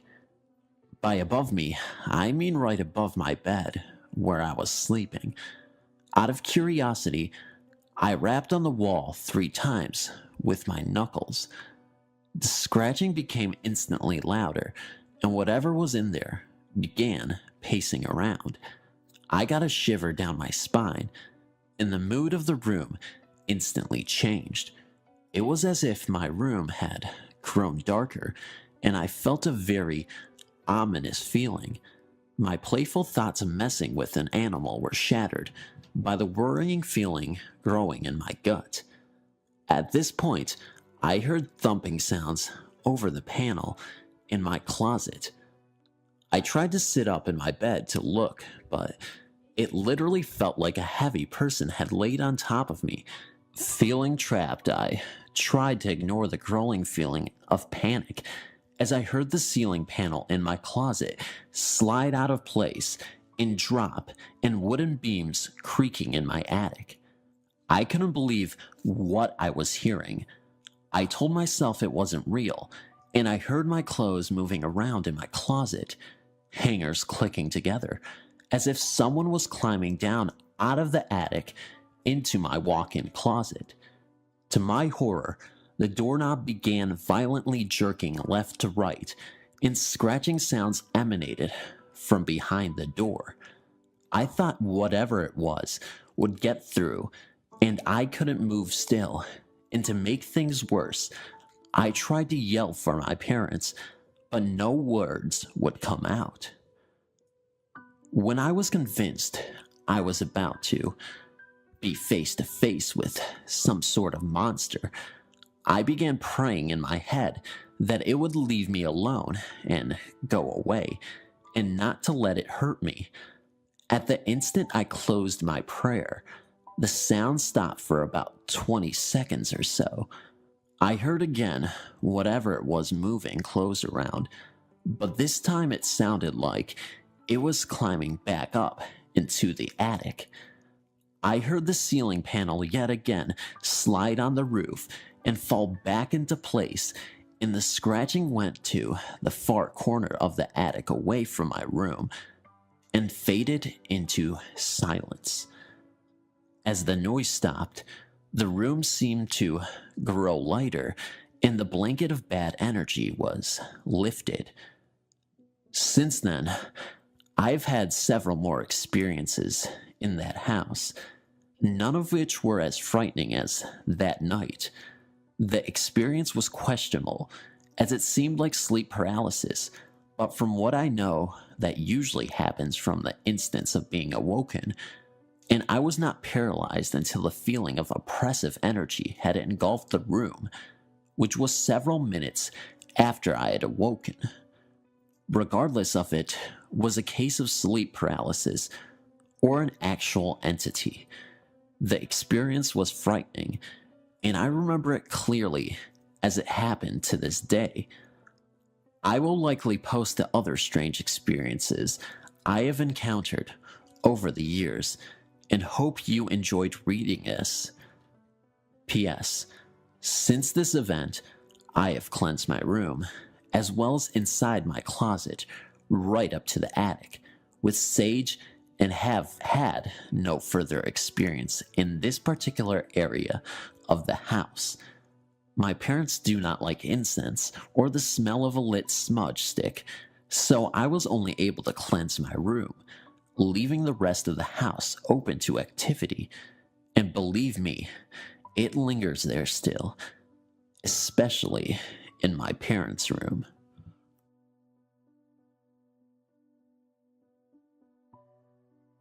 Here is my first story. Hope you all enjoy. This is not my first encounter with the paranormal. However, it is my first sighting of an apparition. This story is true, and there are several witnesses that can attest to this happening, who were present during what took place. Gold Camp Road is notorious in the Colorado Springs for two main reasons. Partying. It is an isolated and mostly unsupervised area, and as such is frequently used as a location for teenagers to drink, smoke pot, and blare music. Paranormal activity. There are many stories regarding the area, ranging from an infamous bus crash, which never actually happened, and apparitions, as well as mildly demonic or malevolent activity. There is a history of car crashes and murders, as well as people dropping off murdered bodies over the cliff into the Cheyenne Canyon area below. Taking this into consideration, many people come out of skeptical interest and curiosity of the unknown to see if the tales are true. It was a normal Friday night, and I was with my friend Jay. I'll call him that for the story, as I don't want to release his personal info on the web out of respect. We were bored out of our minds, and after the hookah we set up had died, we needed something to do. We wanted to go to a party, but realized we both lacked the hookups to get an address. So we thought of places we could come across to get together. Gold Camp was brought up, and soon after, I drove us up there. We came to a pull-off before one of the tunnels that overlooked the city and parked next to some cars that were loudly blasting music. Some college-age kids were drinking beers, smoking, and generally chilling, and we were quickly invited to join them. At a little after midnight, the music was turned down, and everyone was either in the cars or outside in a huddled group, talking about life and joking around. I was in the middle of a conversation when I heard what sounded like the faint clicking of metal chains and a sort of dragging sound. As it got louder, I decided to investigate the source. The sound grew louder near a sign by the edge of the road. As I peered over the edge, I took note that it was a cliff and would be impossible to get down without serious injury, so the fact that a sound was rising up was astonishing to me. My thoughts jumped to, who would be down there and how did they get there? And even more worryingly, did someone fall down there? Before I could say anything, a large and dark figure arose from the edge, a mere 10 feet away from me. It appeared to be a tall man, like 6'5", shrouded in a white tattered cloak or sheet and wrapped in chains. At first I thought it was a guy trying to scare us and prank us because I knew of the tales of the area, but one thing struck me as odd that made me keep a serious complexion. The man had no face.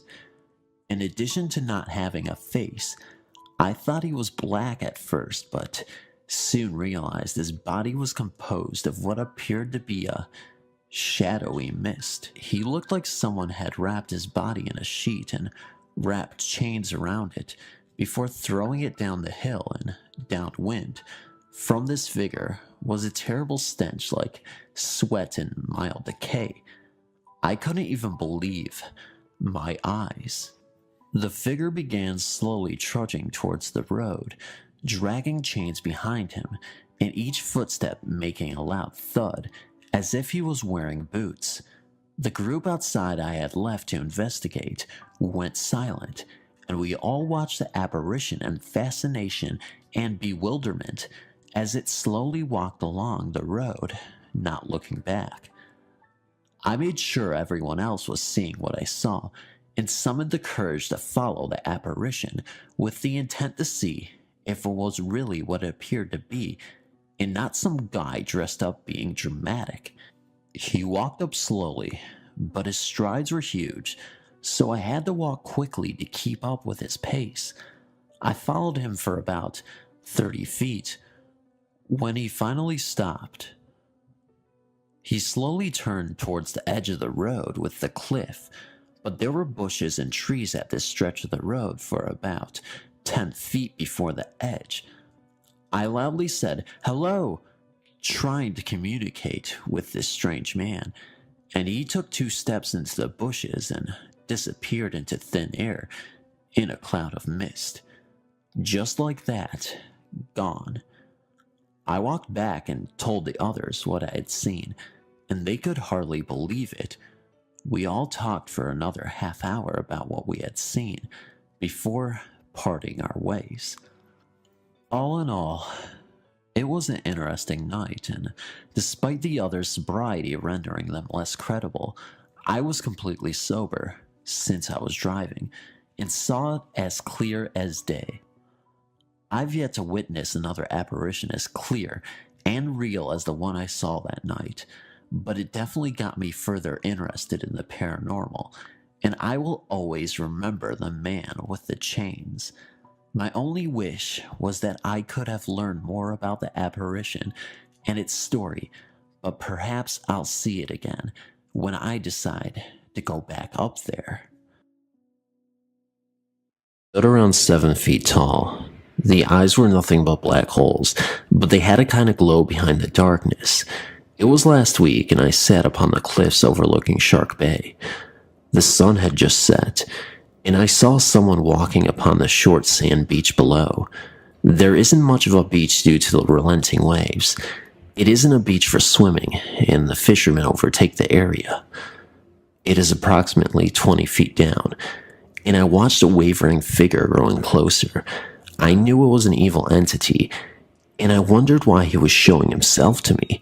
In an instant, I know what they were in life. It's a feeling that overtakes me. I don't have to see them to know. They don't need to be nearby. I just know. I think he was trying to scare me, but after all I have seen, not much phases me these days. So I sat back, just watching him, waiting for him to do his thing, whatever that may be. The last of the sun was gone, and the purple blue of the clouds was now a solid black. No moon, no trade winds, stillness. Perfect elements for a ghost to try to make a move. Good or bad, I was his target. As I'm used to being sought out, all I can do is ready myself for the experience. It's not an afterthought to go into a prayer of protection. I close my eyes and ask God to surround me in a shield of strength. I can do nothing on my own. Of this, I learned long ago. When I opened my eyes, the entity was standing in front of me. His black eyes were piercing through mine, and I noticed his face was covered in tattoos. For a moment, it scared me, but then I stood face him. He backed away from me, and I knew then he was a very evil spirit. He tried to take on the appearance of a warrior, but his facade began to break down. I watched as his face became distorted. The skin became taut and skull-like, and I saw his true face behind the pretense he projected. I saw what he looked like in life, and he had been an ugly man. So sad the ugliness had permeated his soul as well. The entity was filled with evil. He had been a man at one time, but in his latter days, became obsessed with power and greed. He had hurt a lot of people in his journey, and he had a few people killed. I could smell the deaths layered upon him, like chains seen to the naked eye. You want to know how I know this? I can see it on their faces and bodies. It's like the words in a book. Each face, body projects life lived in shame, sorrow, greed, happy, sad, evil, and good. Anyway, this is how I am able to read them. It's as clear to me as a page filled with descriptive explanation. Every soul is read, heard, and helped, or avoided. I wanted to rid myself of this entity. He made my skin crawl and his being well. Best way to describe it, he made me feel like I was covered in feces. I almost wretched, and I started to walk away. Turning my back on him would be a bad idea, so I was careful to move slowly. I try not to speak to this kind of entity. If I can feel him, he knows what I am. Last thing you would want to do is anger an evil entity. Too late. He called me a few expletives, which I will leave out here, and tried to push at me with his energy. Of course, Since I had my power of prayer working in my favor, it did no more than lift a few hairs from my shoulders. Kind of like someone blowing their breath on your face or neck. Creepy, but I kept moving towards my truck. I took a quick glance to see how much further I needed to go, and that was my mistake. The entity was next to me again, and he started to threaten me with death. Of course, he screamed it at me, and with detail. I'm too much of a lady to repeat what he said, as it was nasty and very vile. I didn't flinch.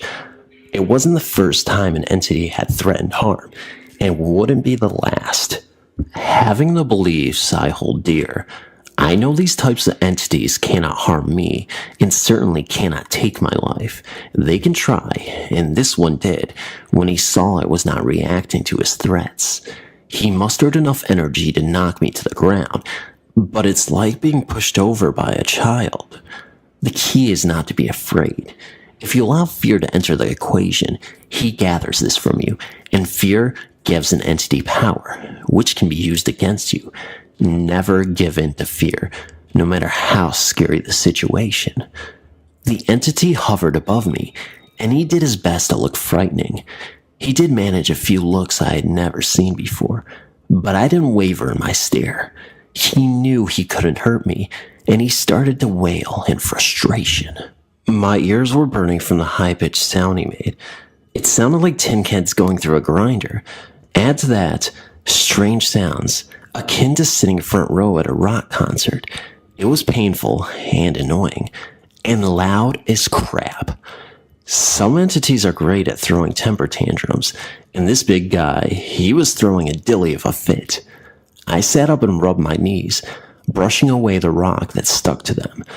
I was getting mad now, and I told him so. Get away from me, you evil one. You have no power over me. Go away. I yelled. My knees throbbed from where I landed, and I was ticked off. The entity looked shocked, and he seemed to shrink before my eyes. I found myself staring eye to eye with him.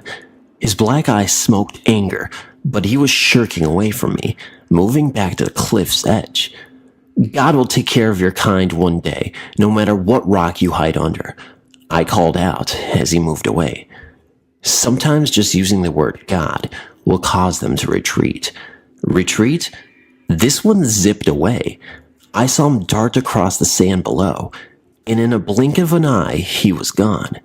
Thank goodness, he took his nasty smells with him. I went home and took another long shower. My shower stall is filled with scented shower gels. It takes me a while before the odors filling my nose goes away.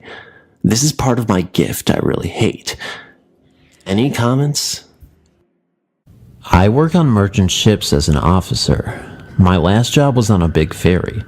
Some of the overnight engineers were saying that they felt uneasy in one of the engine rooms. A couple of the guys knew I could hear things, so they asked me to stay one night after we were done with our runs for the day. 15 minutes went by when I finally felt some activity. The spirit was not bold. In fact, he was darting around the room, whispering softly. I couldn't make out what he was saying, just that it was definitely a male voice. My skin started to get goosebumps and feel electric, which was my usual indication of a spirit presence. He finally stopped moving and got quiet, and that's when I started to get worried. He very clearly told me his name in a very angry voice. My two buddies were scared at this time because they had an uneasy feeling right before I started talking to him. He told me this was his ship and that we were trespassing. This alarmed me, as I've never really dealt with a ghost as territorial as he was. Not being as scared as my two buddies, thanks to paranormal investigating on the side, I told him this ship was in fact not his, but he may stay if it feels like it'll make him feel any better, pending he doesn't hurt anyone. He mumbled angrily and took off. To this day, I believe his presence is still there, and upon further research, I found out that the man died from gunshot wounds in the shed that the ship was being built in during a fight while the ship was being built in the shipyard. That man's name was the same as the name the ghost told me. As I've mentioned before, I was born and raised in Decatur, Illinois. This town has many unrested spirits, largely due to the fact that it's built on top of old cemeteries and Indian burial grounds. Growing up in my old house, it was scary in many ways, fascinating in others. From the time we moved in, I had an imaginary friend. I can still see her fresh in my mind, a little girl about my age, 6 years old, with dark curly hair. I remember wondering why she was dressed like my Holly hubby doll. I don't really remember specific conversations, just that she was always there. She had a very unusual name, Darina, and that struck my mother as odd. Most children give their imaginary friends simple names, and this was a name no one had ever heard before. Through the years, most of the strange things that happened were either to me or my mother. She was alone in the house doing dishes one morning when she felt someone pull her hair. Another time, she was alone doing laundry in the basement, and she heard the front door open and close, and footsteps that stopped just above where she was standing. Thinking it was my dad, she went upstairs to greet him, only to discover that there was no one in the house. She was so scared that she abandoned the laundry project and went on the front porch to wait for my dad. The only time I felt any real danger was when I was standing on the stairwell right above the landing, and I was pushed off the steps. I didn't just fall through. I shot straight for the window that was directly across from where I was standing. My mother was at the foot of the stairs and ran to me. My backside had gone through the window, shattering the glass. Aside from a large and very inconveniently placed cut, I was okay. But what I remember very clearly was the sensation of an arm pulling me back so I wouldn't fall out the window. It wasn't Mom because she hadn't reached me yet. I lived in other creepy houses since that time, as this town is chock full of them. None of them affected me personally as deeply as this one did, though. Anyway, that's my story, and I thank you all for letting me share it. I look forward to comparing ghost stories with you. My first ghost stories that I can recall, I was about 9 or 10, and I was into Dungeons and Dragons, and was all about coloring in the pictures and the different manuals and compendiums. So I would spend hours up in my room, reading about monsters and demons, and just using my imagination. But frequently, I would hear my mother calling me from downstairs. I would go running down there as fast as I could, because she was prone to having chest pains, and I would have to pour her a glass of wine or something if she was having trouble breathing.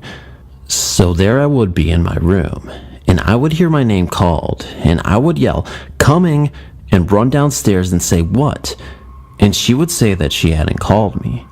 This would happen a lot of the time, sometimes 9 times a day or more, until I would be more selective about when I would go down there. Once my brother, who is 5 years younger than me, said that he was going to watch TV in the living room. I'd left him alone to go play down the street, which obviously was a bad idea. And he said he came down the stairs, turned the corner, and in the rocking chair sat an old woman in an old black dress with a large W painted in white across her chest. He stopped and stared at her in shock. He noticed that her eyes were entirely blue, no whites at all, and then she opened her mouth and a hissing sound came out. But it wasn't like it was just her. He said the whole room and all the air was making this sound until he couldn't think. He did what he was supposed to do. He screamed and ran to the neighbor's house. Sometimes in the house, we would experience things like hearing loud bangs coming from the downstairs, sounding like pots and pans being thrown together. We had cats, and they would come racing all the time. The cats were always looking at things I couldn't see. Another notable experience I had was when I lived in an apartment when I was about 19 that I shared with some friends from high school. One night, I was watching TV in one of my roommate's room when there was a knock at his door. We both said come in at the same time. No one came in, so we got up and opened the door, and no one was there. I went and checked on the others in the apartment. One was asleep and the other was in the living room, playing GTA with headphones on, and seemed confused when I asked if he had knocked. In the end, I'm not even sure what to attribute these experiences to, but I really thank you for reading my story. I'll have more in the future for you guys to enjoy. I lived in a boarding school, if that's what you would call it, compared to others in Europe. This was just a hallway with beds. It was an old school, but I heard many things at night that shouldn't have been going on, and I saw something that scared the crap out of me one night. One night, when all the girls were upstairs getting ready for bed, I passed by the door that goes to the rest of the school. The doors to the classrooms are huge doors. They get locked with a chain and padlock. Why? I don't know. But I heard someone push the door from the inside, as if trying to get out. I forgot to mention this was a Catholic school. I also heard the desks being moved, and there was a room where they kept instruments. I heard drumsticks, as if someone had dropped them. One night, I had to use the bathroom, and I never went to the bathroom alone. One time I did, and I never went alone again. So I went with one of my friends, and I went first because I was the one who woke up to go. We took turns because we had to have a lookout because we were so scared. There was a makeshift bench made with a plank of wood and some logs at the other end, and the moonlight was hitting it at an angle. And on the side of the bench, I saw a shadow of a nun just sitting there. And I stared at it, and I told my friend to hurry up and pee. I didn't want to scare her, so I didn't tell her that I saw anything, but I told her to hurry. The last experience I had over there was probably my scariest. I was sleeping in my bed in the middle of the night, and footsteps woke me up. Big, heavy, clunky footsteps, as if someone was wearing boots. Just for the record, none of the girls owned boots, and the footsteps came from the other side of the hall, coming closer and closer to my bed. I wanted to turn around and see what it was, but I didn't want it to know that I was awake. I didn't want it to come near me, but it kept coming closer, and I was so scared, so terrified. Then, right when it was about 2, maybe 3 feet away from my bed, it stopped, turned around, and went back to where it had come from. And as I heard it walk away, I was finally able to move, and I slowly turned over, as if I was still sleeping, so it wouldn't come back, and I tried to peer into the darkness to see who it was, and I saw nothing. I scared myself typing this, and I hope this story wasn't too long. Thanks for reading. My first encounter was when I was 12 years old. Where I lived, the previous owners passed away at home. Their last names was Parsons. I had a vent outside my bedroom door on the floor that I could see downstairs in the living room. Within the first few nights, I would hear sounds down there. When I told my parents, they said it was a new home and I would get used to the noises. One night, I heard humming. I got up and looked down the vent. It was coming from downstairs. Of course, I went running into my parents' room. Dad went downstairs, looked around, and said maybe I was dreaming, but if I heard anything again, to wake him. This went on for a while. One night I heard talking. I had the courage and walked down the stairs slowly. When I came out of the stairway and went into the living room, I could see 2 figures sitting on the sofa. I went running to my dad. He got up and went downstairs with me. He saw nothing. A few weeks later, it happened again. Dad and I again went downstairs. Like the other times, he saw and heard nothing. We went to go back upstairs, and I heard talking. This time, I looked at my dad, and I knew he heard something by the look on his face. We went into the living room, and again, Mr. and Mrs. Parsons were sitting on the sofa. Dad didn't see anything, but he said he thought he could have heard someone talking. Just then, it got a little louder, and we both heard them say, "It is so nice to hear children playing in this big old house again." I jumped, and so did Dad. We went back upstairs. Dad came into my room and told me now there isn't anything to be scared of. He heard the same words I did. I explained to me that I might be hearing and seeing Mr. and Mrs. Parsons off and on. When I do, I shouldn't be scared.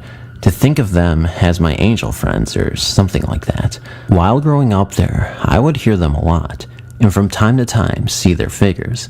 I quickly learned that not all people believe in spirits, which was hard growing up, not being able to talk about what I experienced. But at least I had my dad to talk about it with. I lost my dad 3 years ago. Now I am back to keeping my experiences to myself, which is hard at times. But I enjoy it when he appears and visits me now. So I am not all alone. Dad is always here with me. Mother's fiance and I were very close. He was more like a father to me in my adulthood than my own. So when he scheduled to meet me for lunch and didn't show, I was a bit dismayed. I got back on the train from downtown Chicago, rode back to where I had parked my car, got in, and drove to his house. Upon my arrival, I noticed his car was still parked outside, so I picked up my cell phone to call, but got no answer, so I called my mom, who in turn called a friend of his to come over. As I stood outside the house, I had a sinking feeling something told me he was dead. I climbed over the fence.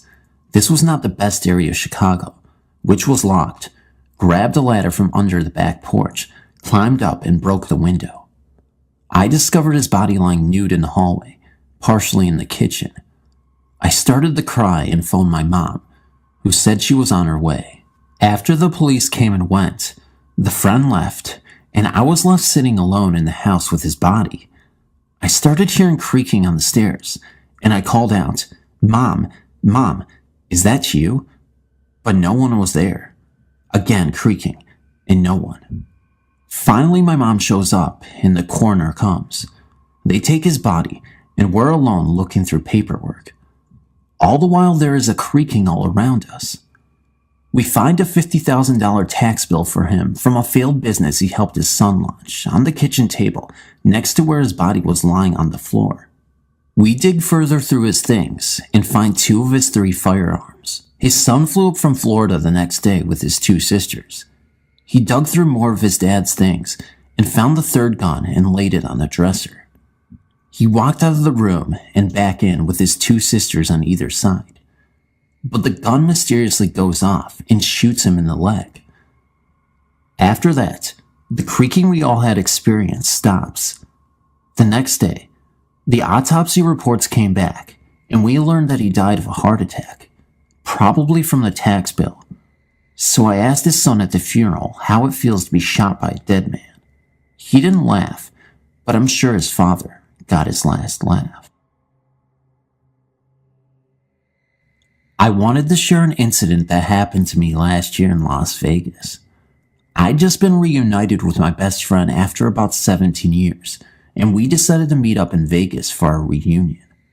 We stayed at the Luxor Hotel because we were going to see Chris Angel's new show, Believe. We stayed in the pyramid on the 24th floor. It was on the 2nd day that something weird happened. Even though we had stayed up really late the night before, we got up early, went to eat breakfast, and headed out to explore the strip. We came back around 4 p.m. and decided to take a nap before going back out. My friend had the bed closest to the bathroom, and mine was in the back of the room near the windows. We dozed off for a while, and I was awakened by the sound of someone in the bathroom.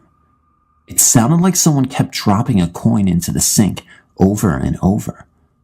At first, I thought it was maybe a housekeeper had come in, but then wondered how I hadn't heard her come in, since I am a light sleeper, and why the bathroom light wasn't on if she was in there. So naturally, I went to investigate. As I got closer, it stopped. Odd. I turned on the lights and everything was in its place. So I went back to the bed and immediately started again.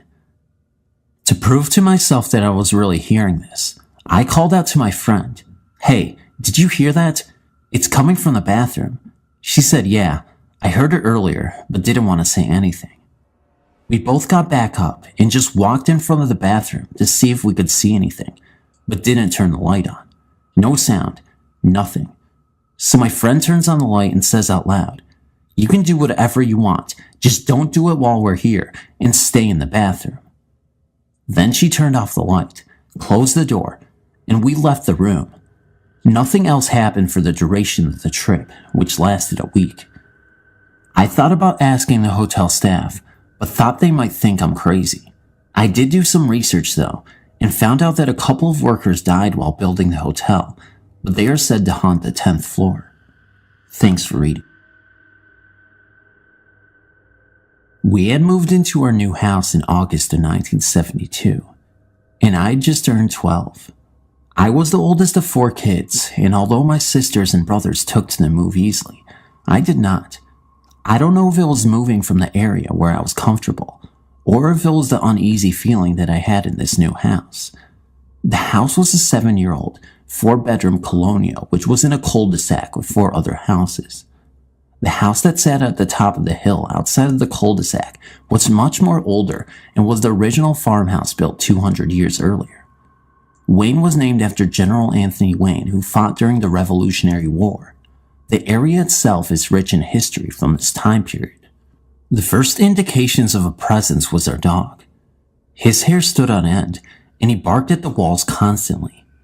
We thought he was bred too close and he was crazy, only to find out later it wasn't him at all. My mother was in the kitchen baking one day, and a decorative plate on the wall went flying across the room and broke into pieces. It seemed to be my room that had the most activity. It was the center room of the front of the house, and one night when friends of mine were waiting out on our front porch, they heard someone walking around upstairs, and the light in my bedroom went on and off. No one was in the house since we all just returned home. My friends thought we had a maid or a house guest. At times, we would hear music playing, but not music from that time. It sounded like a harpsichord. All of us heard it, and I even had friends who slept over and heard this music coming from above us. My father slept with a bat next to his bed, thinking that someone was playing an awful joke. Many nights in my room, my light did go on and off, and I thought it was me not turning the knob all of the way. I would always feel a presence with me. In fact, it would sit next to me on my bed. I used to actually feel it get up and see the imprint it made. At times, my bed would actually breathe. This went on for a while, and in August of 1976, my air conditioner broke and I went downstairs to sleep on the couch in the living room. I had my Cocker Spaniel Muffin with me, and something woke me up around 3 a.m. Muffin was shaking and I tried to calm him down, but he just buried his whole body next to me. The next thing I hear is a loud bang, like a door slamming, and then another door slamming. But I don't know where these sounds were coming from, because there weren't any doors. Then I could hear heavy footsteps walking towards me, and then it stopped. I heard them going through papers on my father's desk, and then continue again towards me. I can't tell you the feeling of fear I was feeling. There was a lamp behind my head, and I couldn't lift my arm up to turn it on. The footsteps continued towards me, and a man turned a corner into the living room and saw me. I thought it was an intruder at first, but what I saw, I will always believe, was this spirit from another time. The moonlight was pretty bright that night, and I could make out his features. He was tall and thin, about 6'4". I know this because my dad was that tall. He had reddish-brown hair with a beard and mustache. He had a white shirt under his high-waisted pants with suspenders. He just looked at me as if to say, "I've been here all along and it's okay." I thought Muffin was going to have a heart attack, but as soon as I saw this man, incredibly, he calmed down. The man stood there for a couple of minutes and then turned and walked back with heavy footsteps again and back through the 2 doors that weren't there. I waited until the sun started rising and ran to my parents' bedroom totally freaked out. I told them someone was in the house last night, and my mom immediately agreed and said she heard it too. I gave my parents a description of the man and they called the police. Now mind you, the police had been there on several occasions because of these disturbances. After this last incident, they themselves did some research and found that there were 2 men who lived on the property the house was built on who were murdered. This was during the 1700s, and the cops showed us a picture of the two men. One of them was the man that I saw, which confirmed my belief of a spirit encounter. We moved from this house within a few months.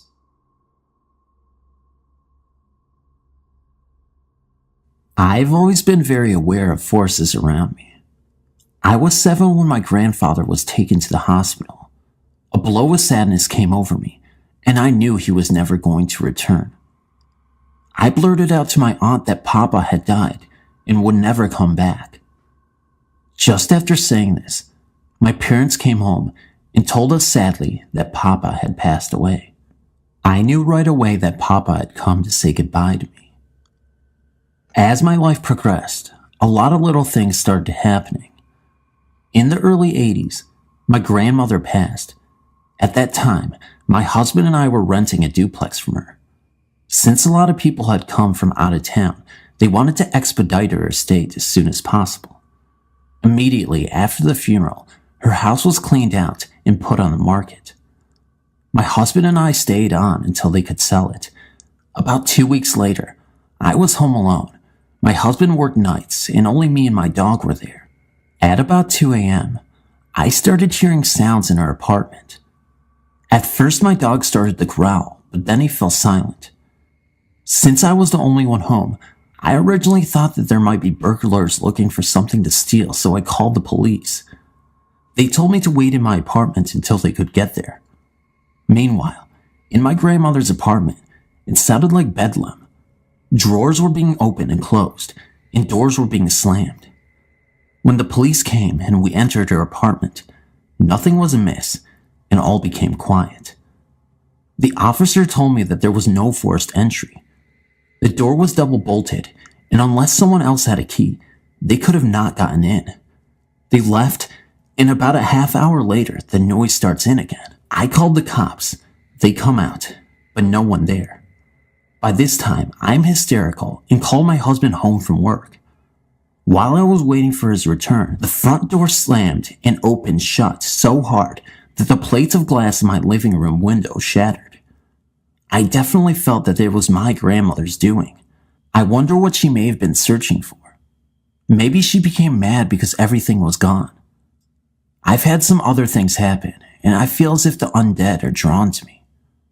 I will write again soon and tell you about the haunted apartment.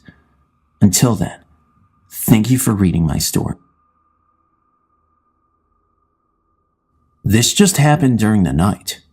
My daughter Courtney was lying in bed, and suddenly, she saw my deceased brother sitting on the side of her bed. My brother had lived in England and dropped dead of a heart attack almost 2 years ago. She was shocked to see him there and a little afraid as she knew he was dead. His name was Bill. Bill leaned forward, looking intently into her eyes, and then leaned back. Courtney, being frightened, closed her eyes. She suddenly felt like she could not move. It was like a wet blanket was on top of her. This really made Courtney freak out. She also could not speak. She was frozen. But then Bill was gone. I think Bill was coming to tell her something, especially when he was leaning forward towards her. The other part, I cannot figure out. Bill would never hurt Courtney, and he would never bring anything evil with him. Her husband and Jack Russell Terrier were out in another room and knew nothing until it was all over, which she then went out of the bedroom to desperately find them. My daughter doesn't know what to think. We need an explanation. I believe my brother was trying to give my daughter some information. The leaning forward then back. I myself had a ghost visit me as a child. 15 years later, I was married and working on family genealogy when a family cousin gave me a photo to borrow that contained my great-grandfather who came from Ireland. This man in the photo looked just like the ghost who came to me as a child. Also, I had funny things happen after my dad died. For one, I took pictures of my dad's car before trading it in, some years after his passing, as it was the last thing of his to go. The pictures were foggy like a ghost stood in front of the camera. It was film pictures then, and the rest of the roll had wonderful photographs. I had also seen my previous husky who passed away in 2005 in the house 3 times. I've gone as far as almost 2 hours away to a doctor's appointment and was in an exam room on the table when something touched my foot. Things never happened to other people in my house, just me. But my daughter, after graduating college, had one dream while still living here in 2008, where both grandparents and our previous husky were in this dream. This was the first time she met her grandmother, as I became pregnant with her right before my mom died. I know it was real and true by what she said to Courtney. My mother liked to put on airs, like she was better than others. That told me it was her by the haughty words Mom used. Around my daughter's birthday in March, my brother Bill was in a dream of hers. My daughter didn't believe before in spirits. She certainly does now. I lost a child, a miscarriage, 2 months before I became pregnant with Courtney. I wondered whether this spirit, whatever, that was preventing Courtney from moving, could have been a child trying to get close to its sister and Bill brought it to meet Courtney, just trying to figure this out. I've been concerned that this also could be a sign that someone in the family will pass soon. Help. I've owned the largest New Age shop in northeastern Pennsylvania, the Emporium of Curious Goods, for the past 19 years. For 16 of those years, I lived in an upstairs apartment until I bought a 22-room Victorian mansion in the next town.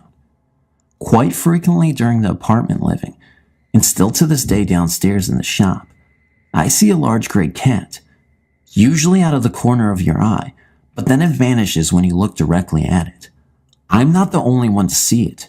Many customers over the years have said things like, "You know you're not alone in here," or they'll just outright tell me they saw a big gray cat which vanished before their eyes.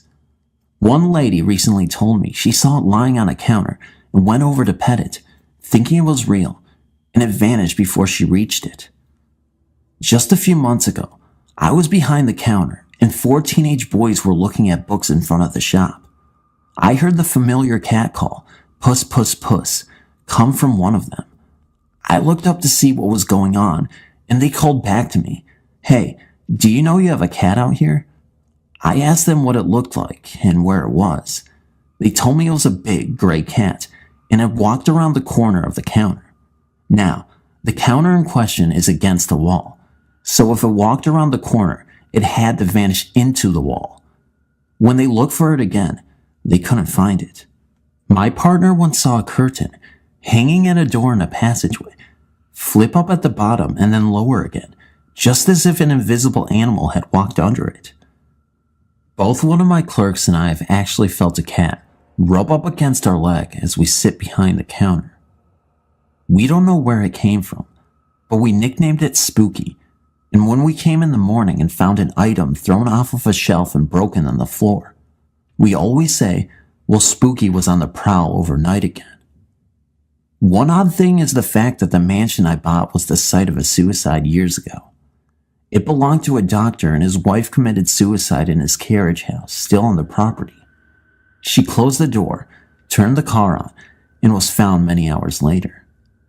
There are many rumors I've heard as to why, but I do not know if any of them are true. But the ending of the story is that it is the most quiet house I've ever lived in. No activity at all, no feelings, no vibes. I have 5 cats, and at times they seem to follow with their eyes something moving across a room or up a wall, but at the same time I experience nothing. The only odd thing concerning the cats is the fact that my oldest cat, which incidentally was gray, died of old age problems a few years ago in the house. I buried him under the kitchen window area outside in a large patch of ivy.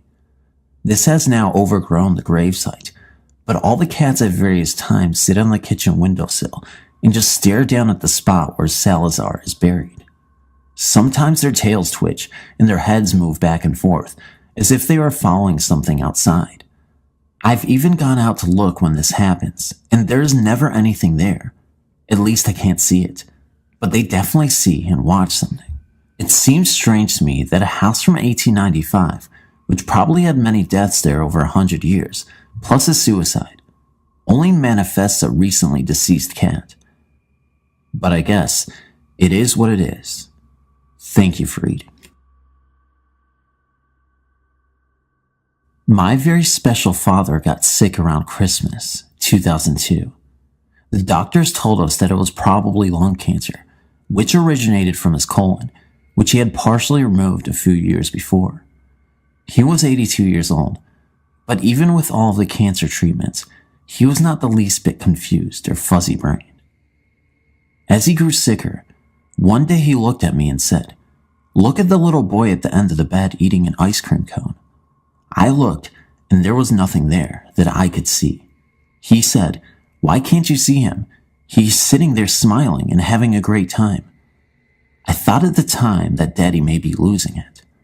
2 days later, he looked at me again and said, "Now the little boy wants me to play ball with him. Don't you see him on the other end of my bed?" Once again, I told him I was sorry, but I didn't. The little boy obviously cheered my dad up because it put a big smile on his thin, worn face. That next morning, the nurse called me and told me that my sweet dad had passed away quietly in his sleep that night. I'm telling this story because I believe with all my heart that the little boy at the end of the bed was an angel that came to take my dad to heaven. My mom had a miscarriage before I was born, and it was a boy. It could have even been my brother. What I'm trying to say is that now, more than ever, I believe that there is a life after death. And before you die, an angel is sent to carry you to heaven. I love and miss my dad more than I can say, but because of the little angel, I know that my dad is in a wonderful place where you eat ice cream cones and play ball together. The Kaimaki House is a true story about a haunted house in Honolulu, Hawaii. The ghost that is said to haunt the house is called Acacia, a man-eating demon from Japanese folklore with an insatiable hunger for blood and corpses. There is an infamous haunted house in Honolulu, Hawaii that locals call Kaimaki House. In the summer of 1942, the house was occupied by a single mother and her 3 children.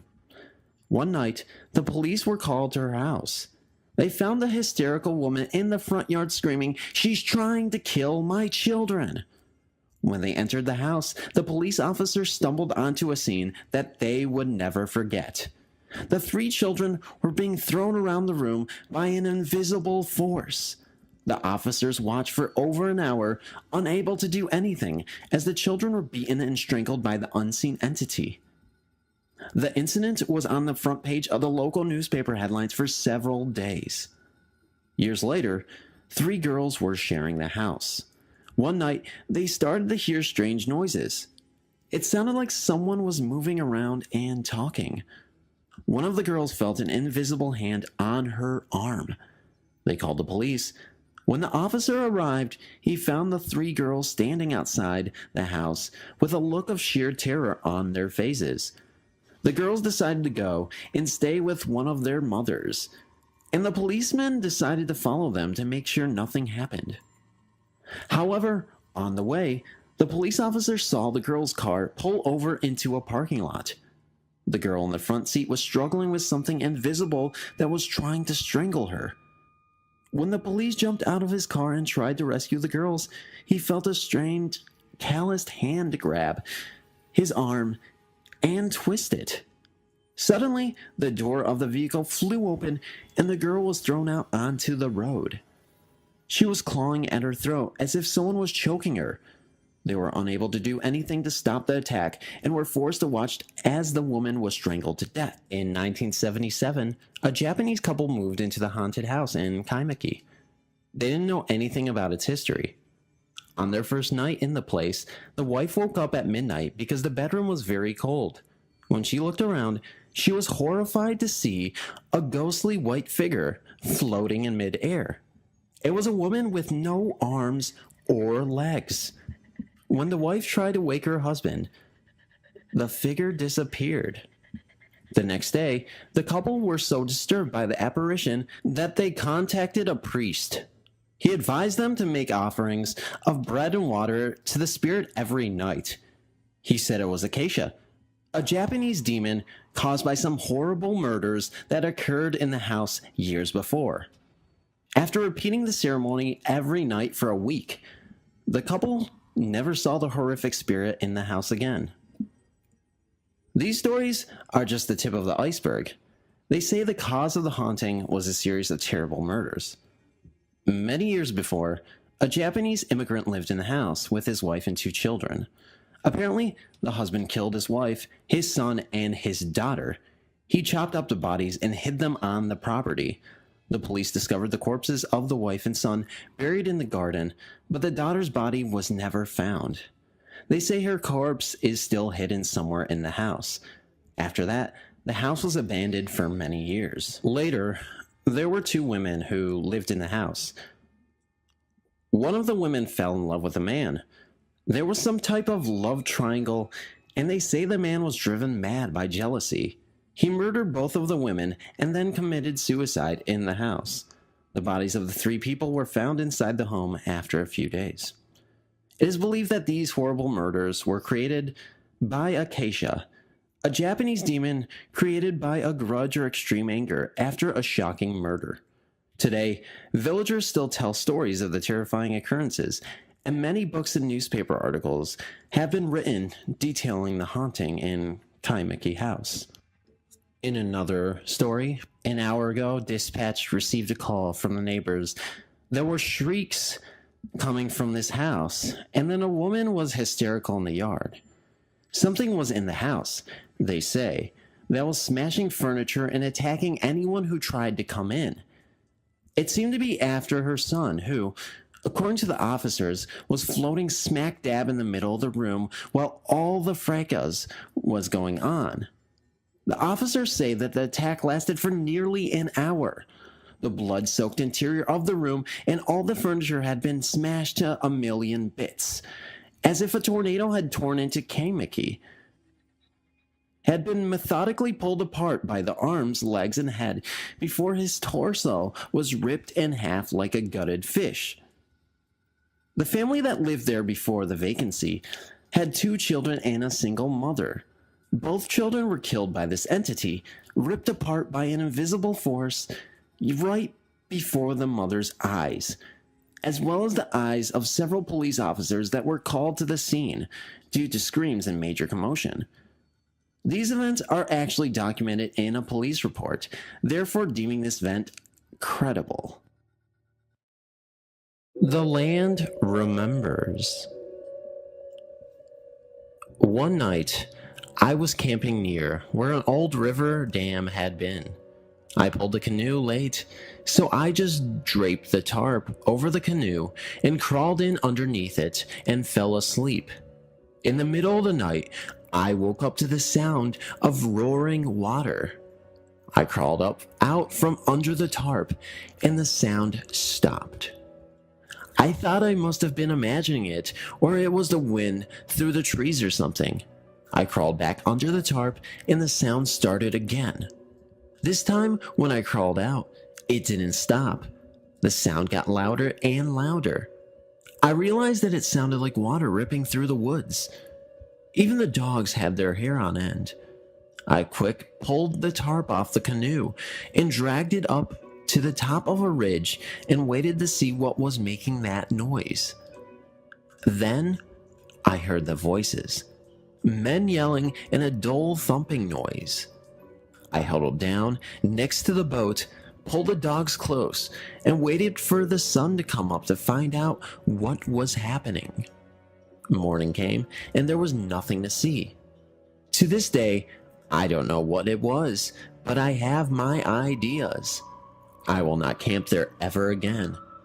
I was told that the land remembers, and that's fine. I just don't need to be there when it's remembering. The Thing. When I was younger, I used to visit my family with my grandfather in Knoxville, Tennessee. He had 9 brothers and sisters that lived up there, and they all had children, my cousins. Everyone lived in one really large house. The house had a huge backyard, about 3 football fields long. But past the yard on all sides was nothing but mountains and woods. One night, I was out in the woods, although it wasn't supposed to be. Adults would always yell. when I saw what I guess to be a half-body apparition. I never found an explanation for it. I can only describe it as half a person. The torso was missing.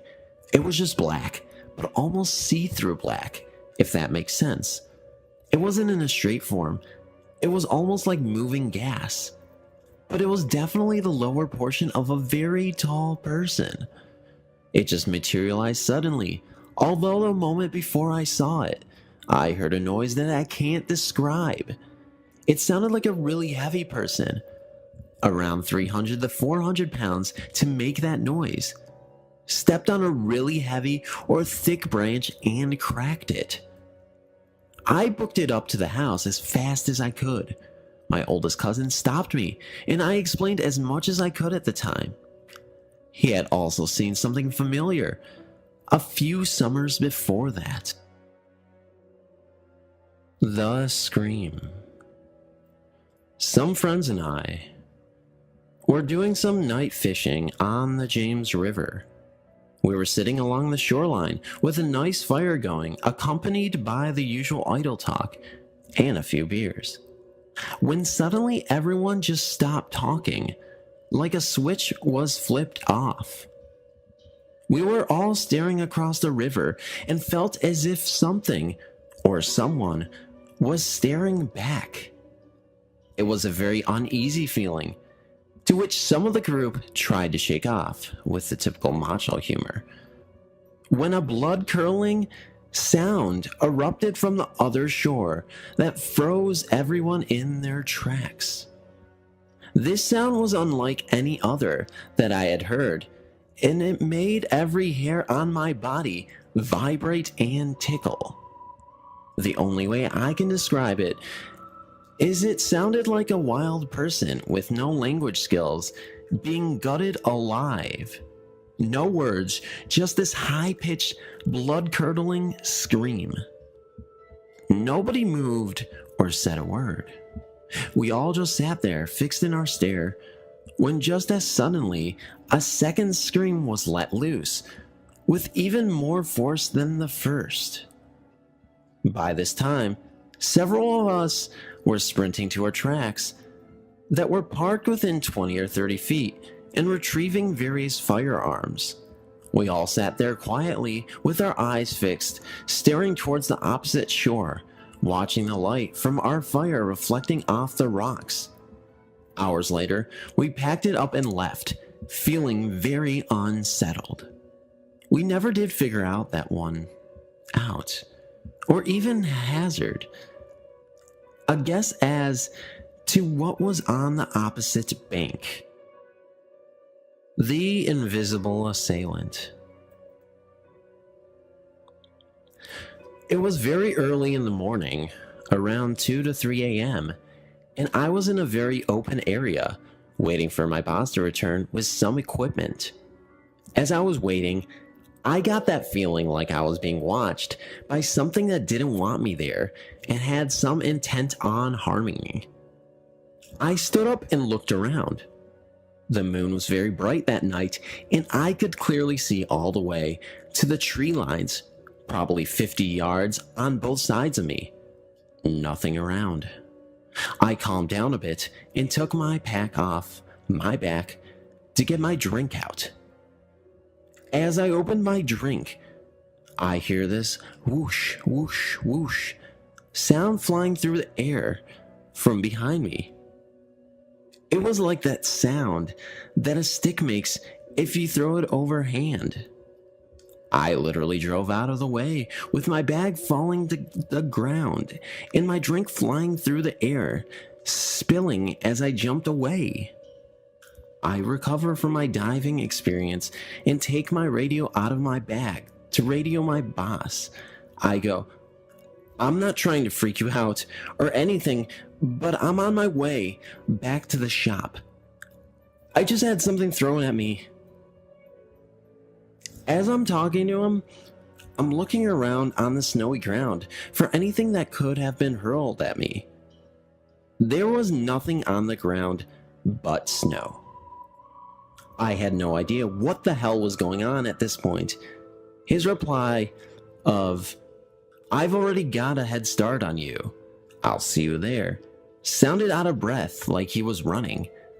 I gather my stuff and start hauling ass back to the shop.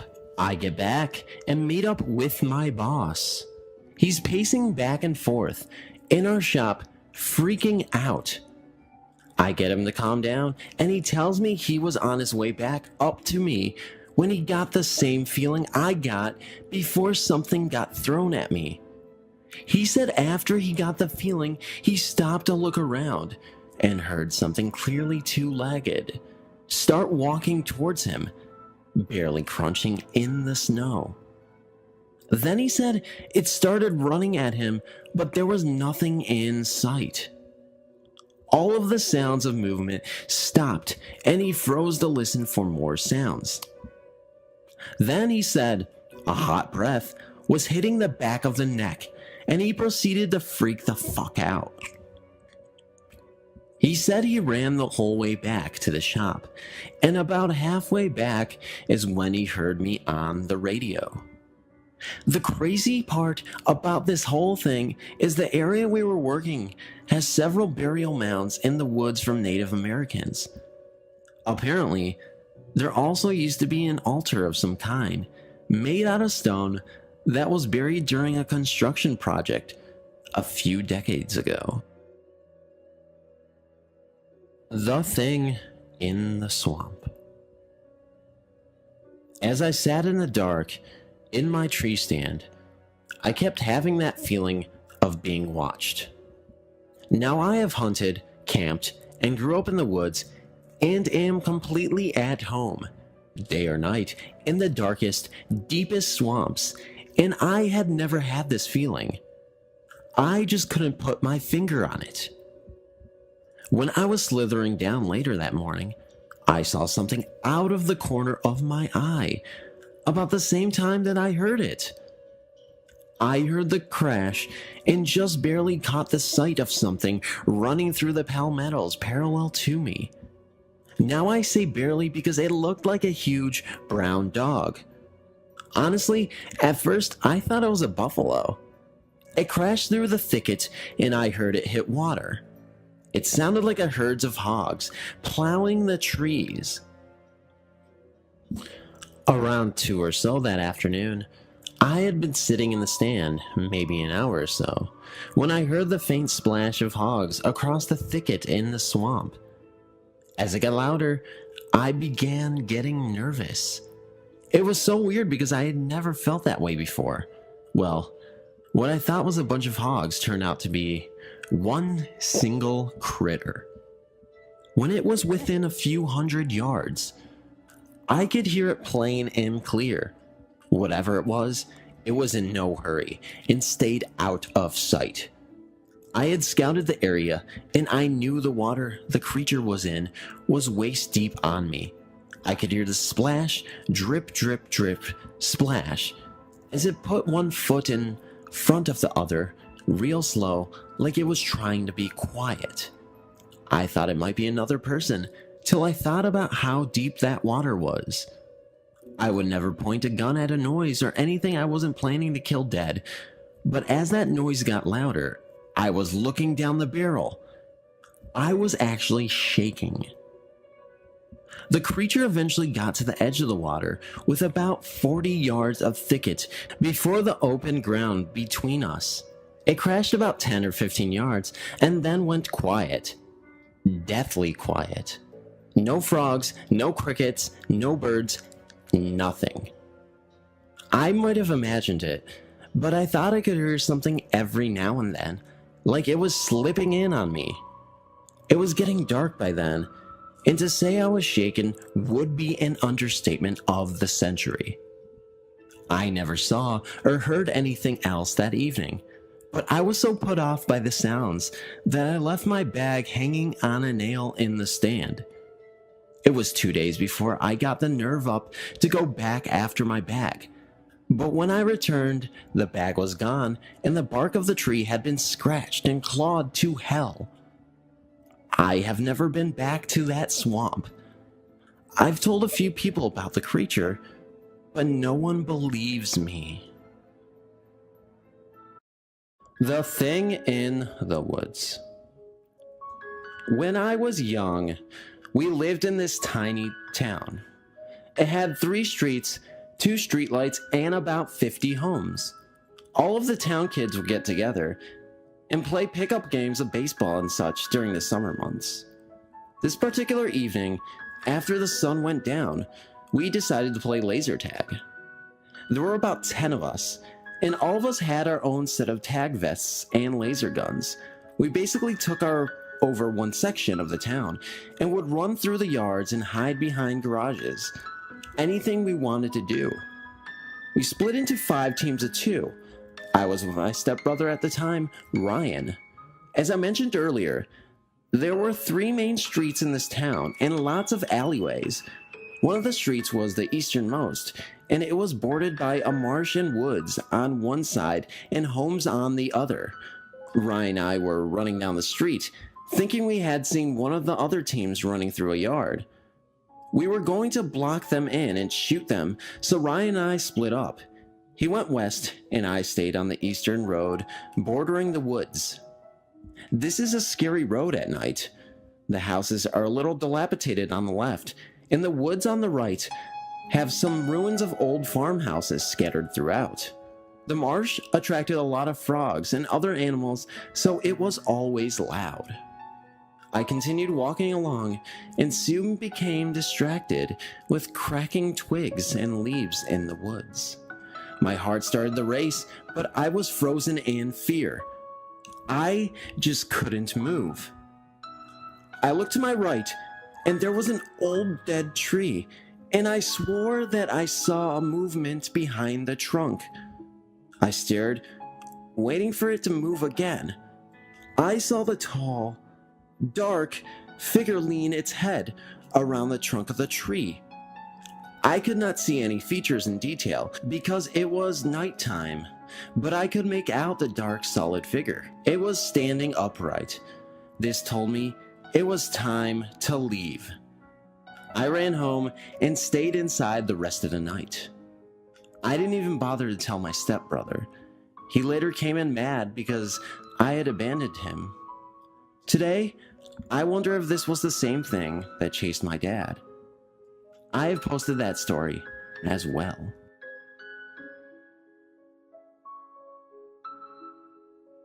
Wake Up Call, Texas style. A little background before the story. It was the summer that I turned 10 years old. I was spending the summer working with my grandfather.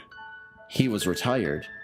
In his life, he had been a soldier from World War I, farmer, mechanic, carpenter, salesman, general handyman, and anything else that needed to be done to make a living for his family.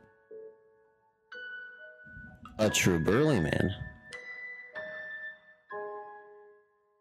He and my grandmother lived in a house in Mineral Wells, Texas, that he, my dad, and uncles had built on a small farm at the edge of town. His farm was about 10 acres and covered in fruit trees and garden plots. There was a man-made pond, or tank as they are called in Texas, right outside the kitchen window. The house was small and utilitarian. It had a living room, kitchen, bathroom, and 2 bedrooms, Granny and Granddad's and off-limits to the grandkids, and a small guest bedroom that I was staying in that summer. Someone had given my grandfather an old house for the materials in it if he would tear it down and haul it off.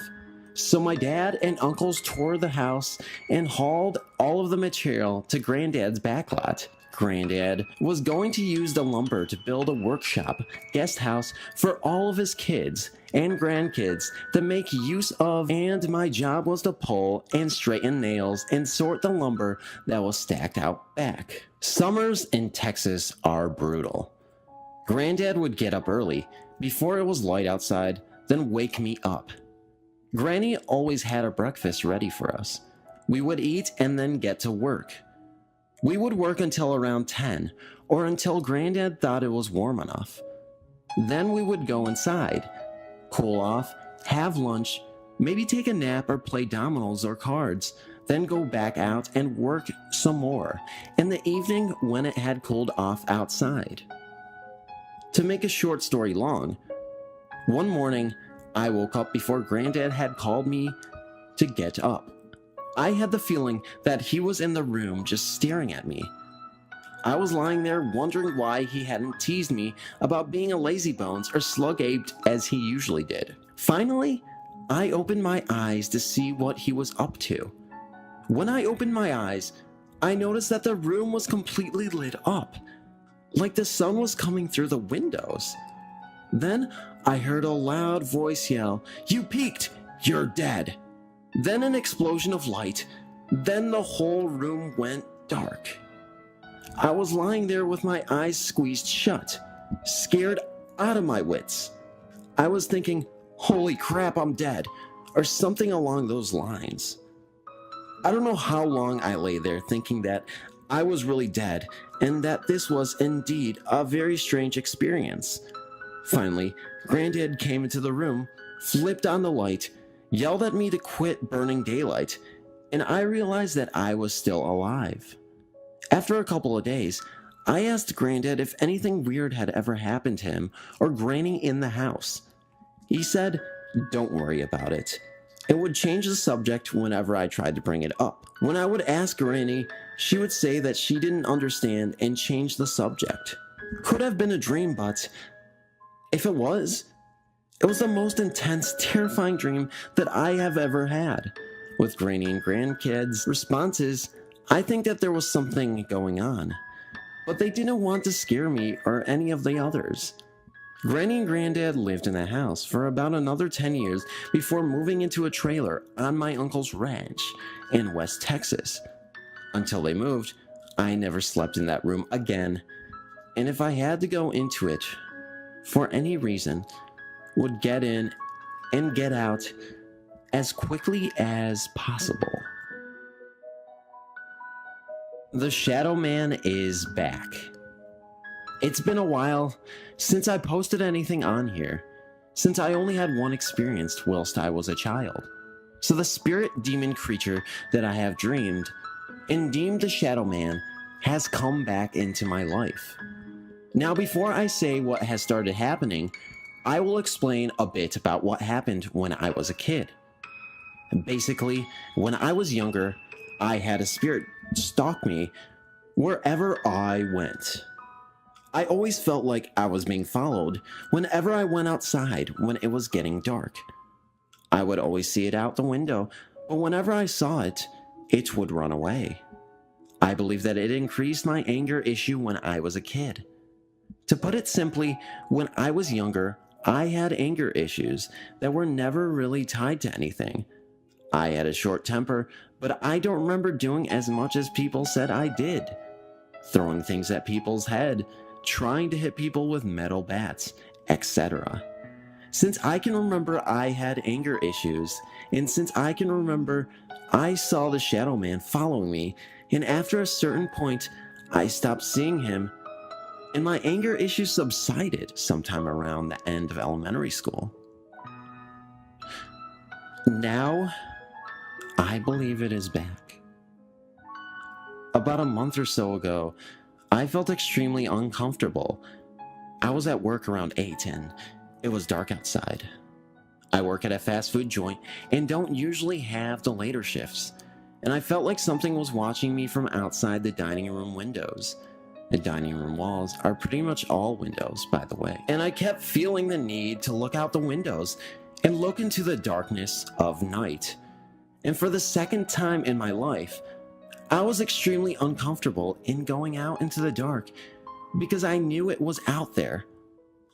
Although I knew, in the end, I had to suck it up and throw out the garbage. At the time, I just ignored it and thought I was just paranoid for no reason, but 2 weeks ago, whilst I was in the morning shift before the store even opened, I saw a black figure walking around in the dining room, and by the time I went to check it out, the Shadow Man was gone. The reason I knew it was him is because I got a better look at him than I usually did. After that, I started getting scared. Now I thought, hey, maybe it's just a mistake and maybe it was just my imagination. Maybe it was something that, I was just making up in my head, as I just mentioned. But now I just learned that last night my mom woke up to a black figure. The way she described it matches the exact same thing I saw. Standing near her bed and looking down at her, and when she woke up, it disappeared. Now, back when I was a kid, it caused me anger issues, from what I believe, and now, as of late, I have been feeling more annoyed, angry, bitter, hateful. At the moment, I am trying to tell myself that it is all in my head, but I was wondering what you guys thought, and is there a way for me to get it out of my life? I am honestly so scared to lose what's left of who I am. I already hate most people. I didn't when I was younger. There are times I don't feel emotions, and to be honest, I don't value human life at all. I'm not a psychopath. I just don't care about people at all, and don't feel anything when people die around me. I still try to be nice, and I still try and care for people, but I've always felt like there was a part of me missing. A part of my soul. I'm agnostic. So what do you guys think? Anything will help.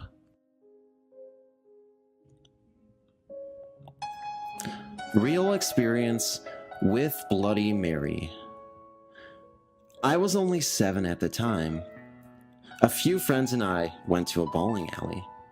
Now our parents belonged to a bowling group, so we just chilled at the arcade part.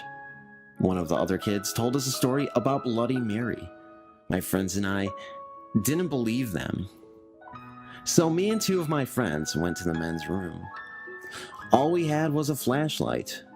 We turned off all the lights and chanted, "Bloody Mary, Bloody Mary, Bloody Mary." My one friend then flashed a flashlight on and quickly off. I looked at the mirror and there was a girl. She looked like she was in her early 20s. She was looking the other way, yet started to turn towards us.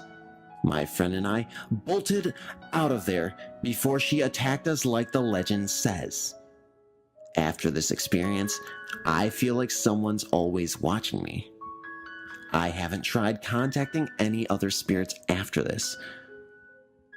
A few months after my friend did this, my dad died.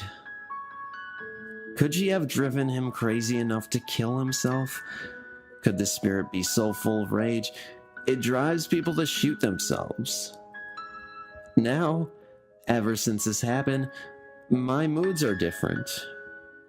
I'm 15 and sometimes I'll just suddenly go into depression.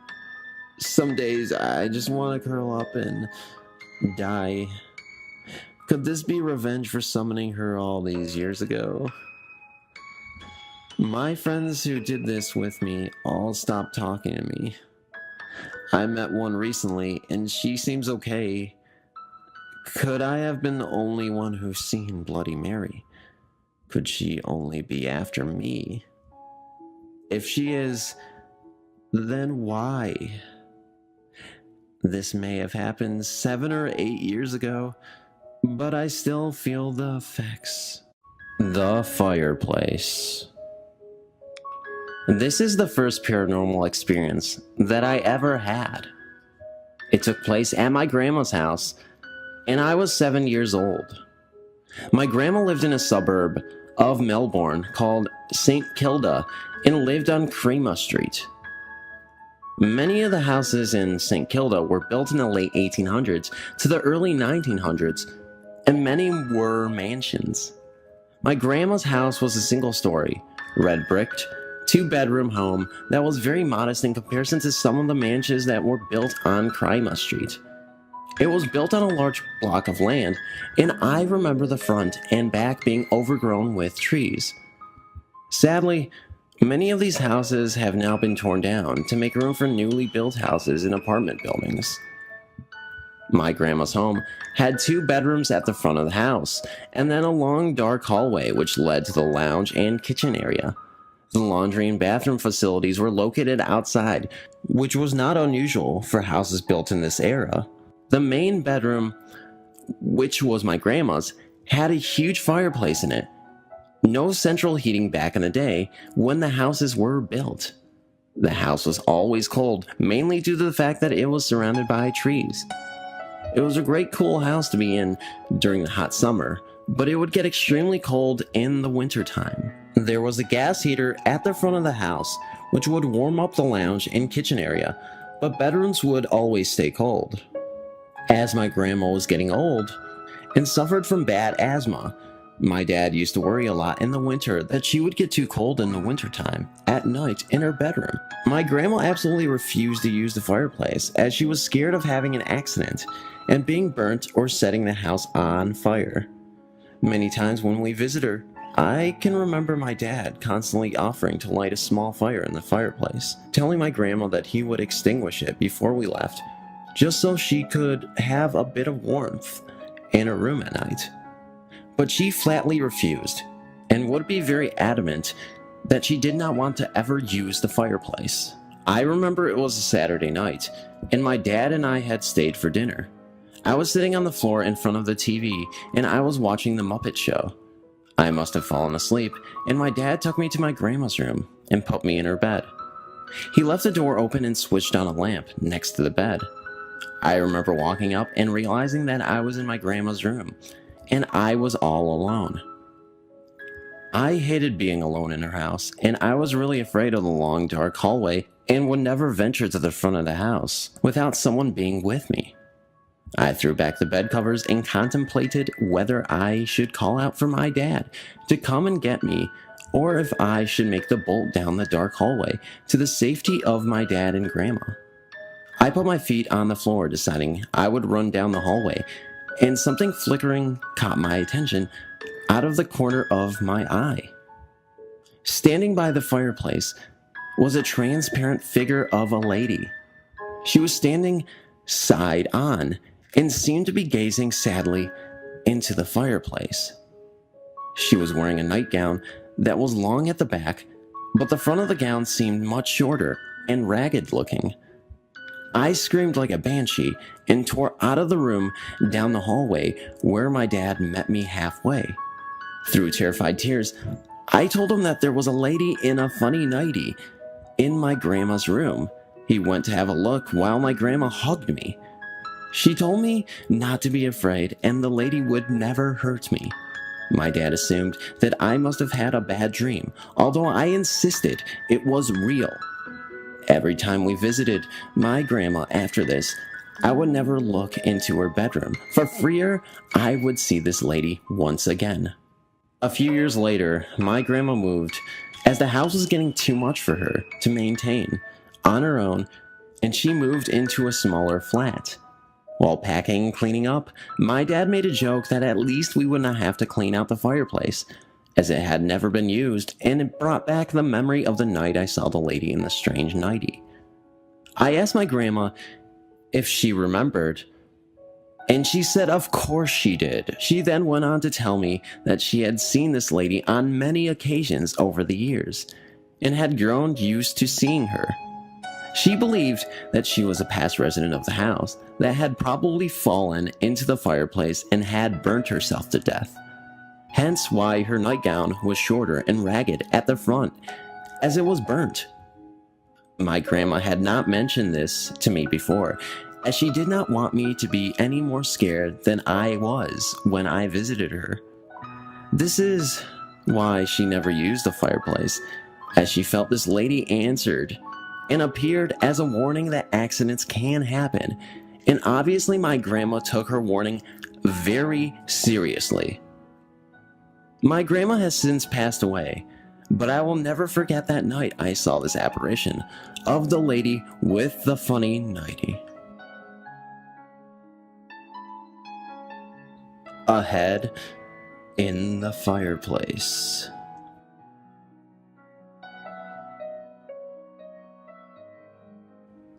I've lived in the same house all my life.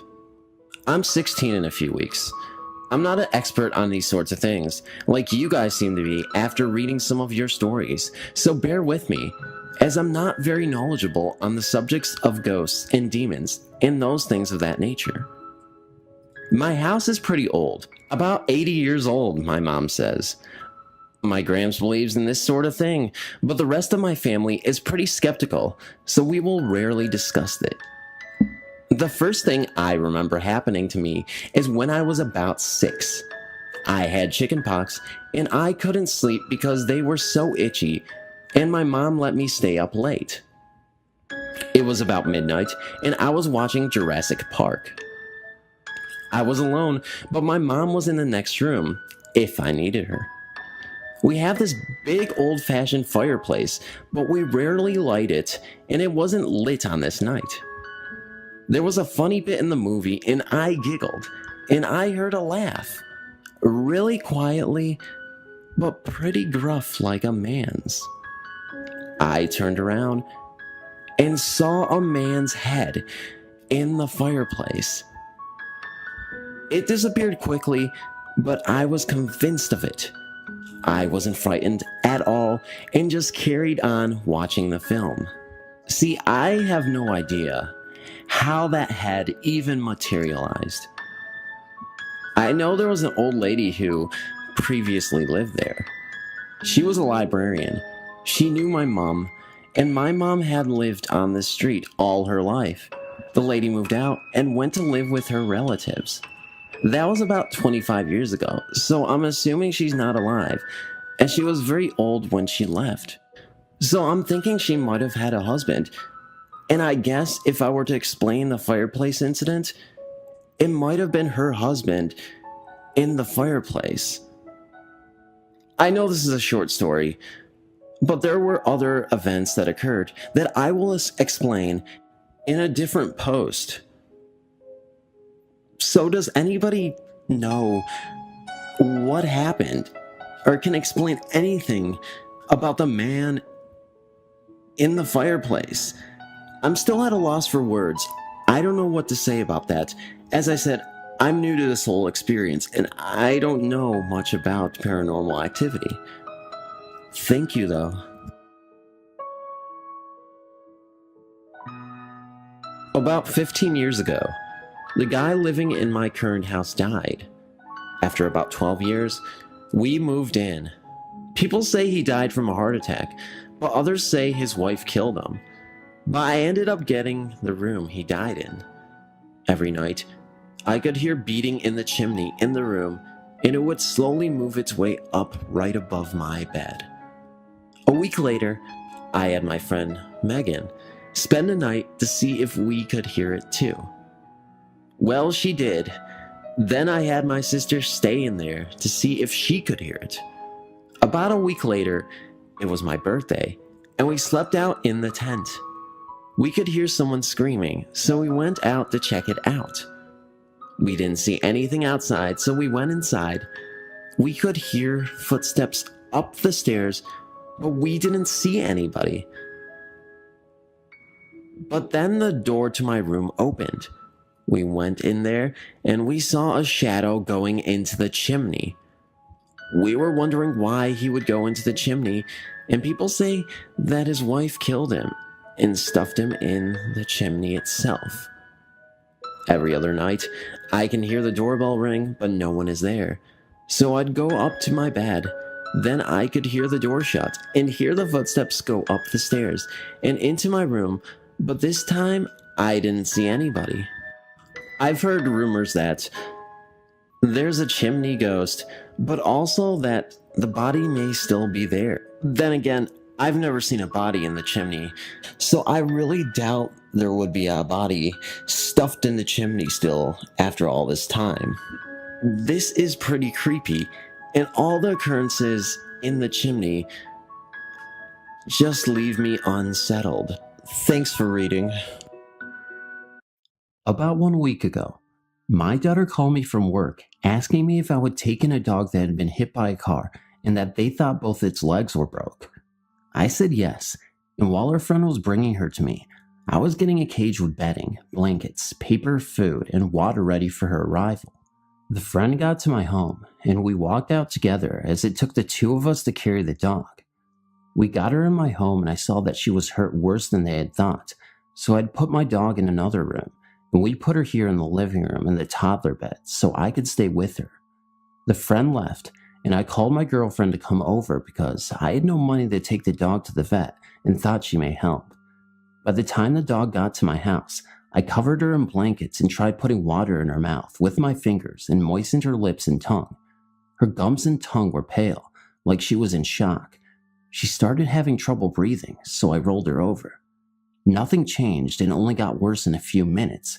By the time my girlfriend had gotten there, I had already once thought that the dog had died.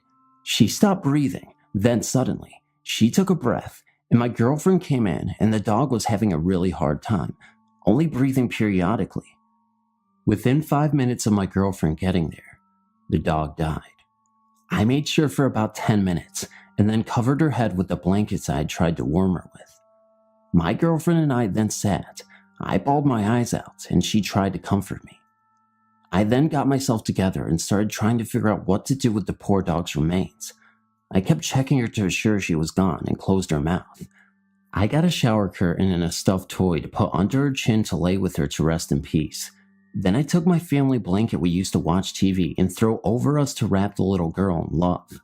Then I found an old cargo net out of my old SUV to tie it shut, as I didn't know as of yet where to put her as the ground was frozen, so I couldn't even bury her. About 30 minutes later, my girlfriend and I decided to put the little one, all tied up and warm, in my girlfriend's garage until we could bury her. We drove to her house and I carried her in and placed her on an old lounge napping couch. Me and my girlfriend had broken up over this and stayed that way until the day of the encounter. Now this dog was a black lab with white down the center of its chest and a faded red nylon collar. Then the 16th rolled around, and I was just bothered and wanted to see my girlfriend. So I texted her asking if she wanted to come by that evening and hang out. Of course she said yes. So she came over straight from work that evening, and we had a few beers and were driving around. While driving around, she told me that she had gotten someone to bury the dog a couple of days prior, about 30 minutes away. We got a little over halfway between her house and mine, and we passed a dog on the road coming towards us in the other lane of a 2-lane road. I slowed down and gasped for air and said, "Oh my God, did you see that?" She asked, "What are you talking about?" And I replied with, "No, I'm not saying a word. I'm turning around and see what you think." She replied, "I think I know what you are going to say." So I found a place to turn around, and we drove back to see this dog. We found it on the other lane of the road, walking up another road that went up the hill. I said, "No, Kathy, wait, just look."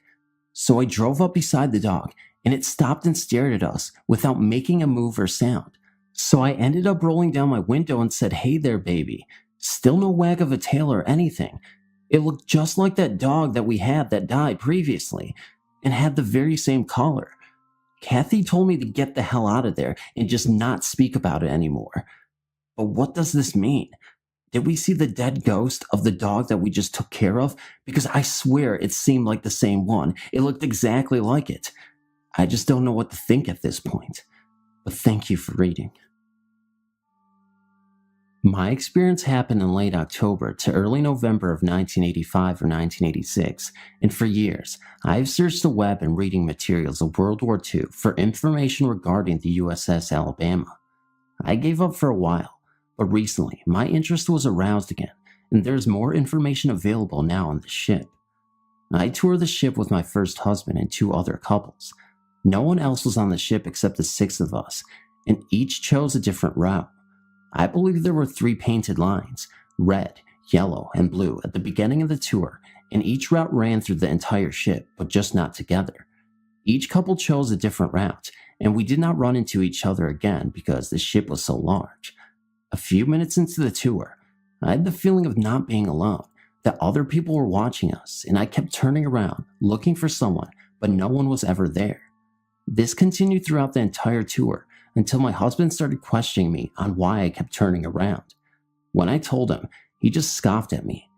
I never heard any voices or saw anyone or anything, but I just had the uncanny feeling of unseen presence and some sadness. The only noises I remember was something being banged on metal, which I attributed to the settling of the ship. At the very end of the tour, just before we were to get off the ship, we saw a sleeping compartment for some sort of lieutenant. I entered the compartment and sat on the bunk for just a second or two. As I was coming out of this compartment, something snatched a diamond earring out of my ear. Not much pain, but definitely a force, and not just the earring falling out on its own. I was upset because I thought even if I was able to find the earring, I would have to go to a jewelry store to get another back for it because I knew I would never be able to find the little tiny back to it. When we found the earring, it was in the corner 10 to 12 feet from where I had been standing and the back was still on it. I took this to mean that there definitely had been someone or something else on that tour with us, and because my husband kept scoffing at me, this was the other person's way of letting me know I'd not been wrong.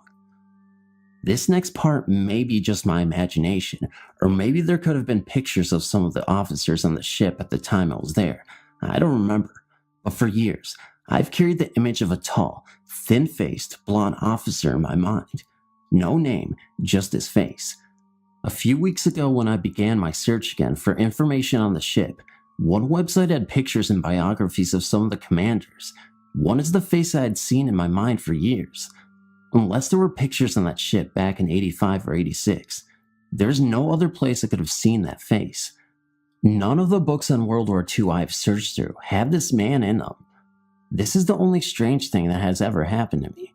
I've been to the Winchester Mystery House in California, the Oak Alley Plantation in Louisiana, Civil War battlefield parks, etc., and never, ever has anything even remotely different happened to me. In my opinion, California is one of the most haunted places in the world. Its history is no doubt one of greed and sadness.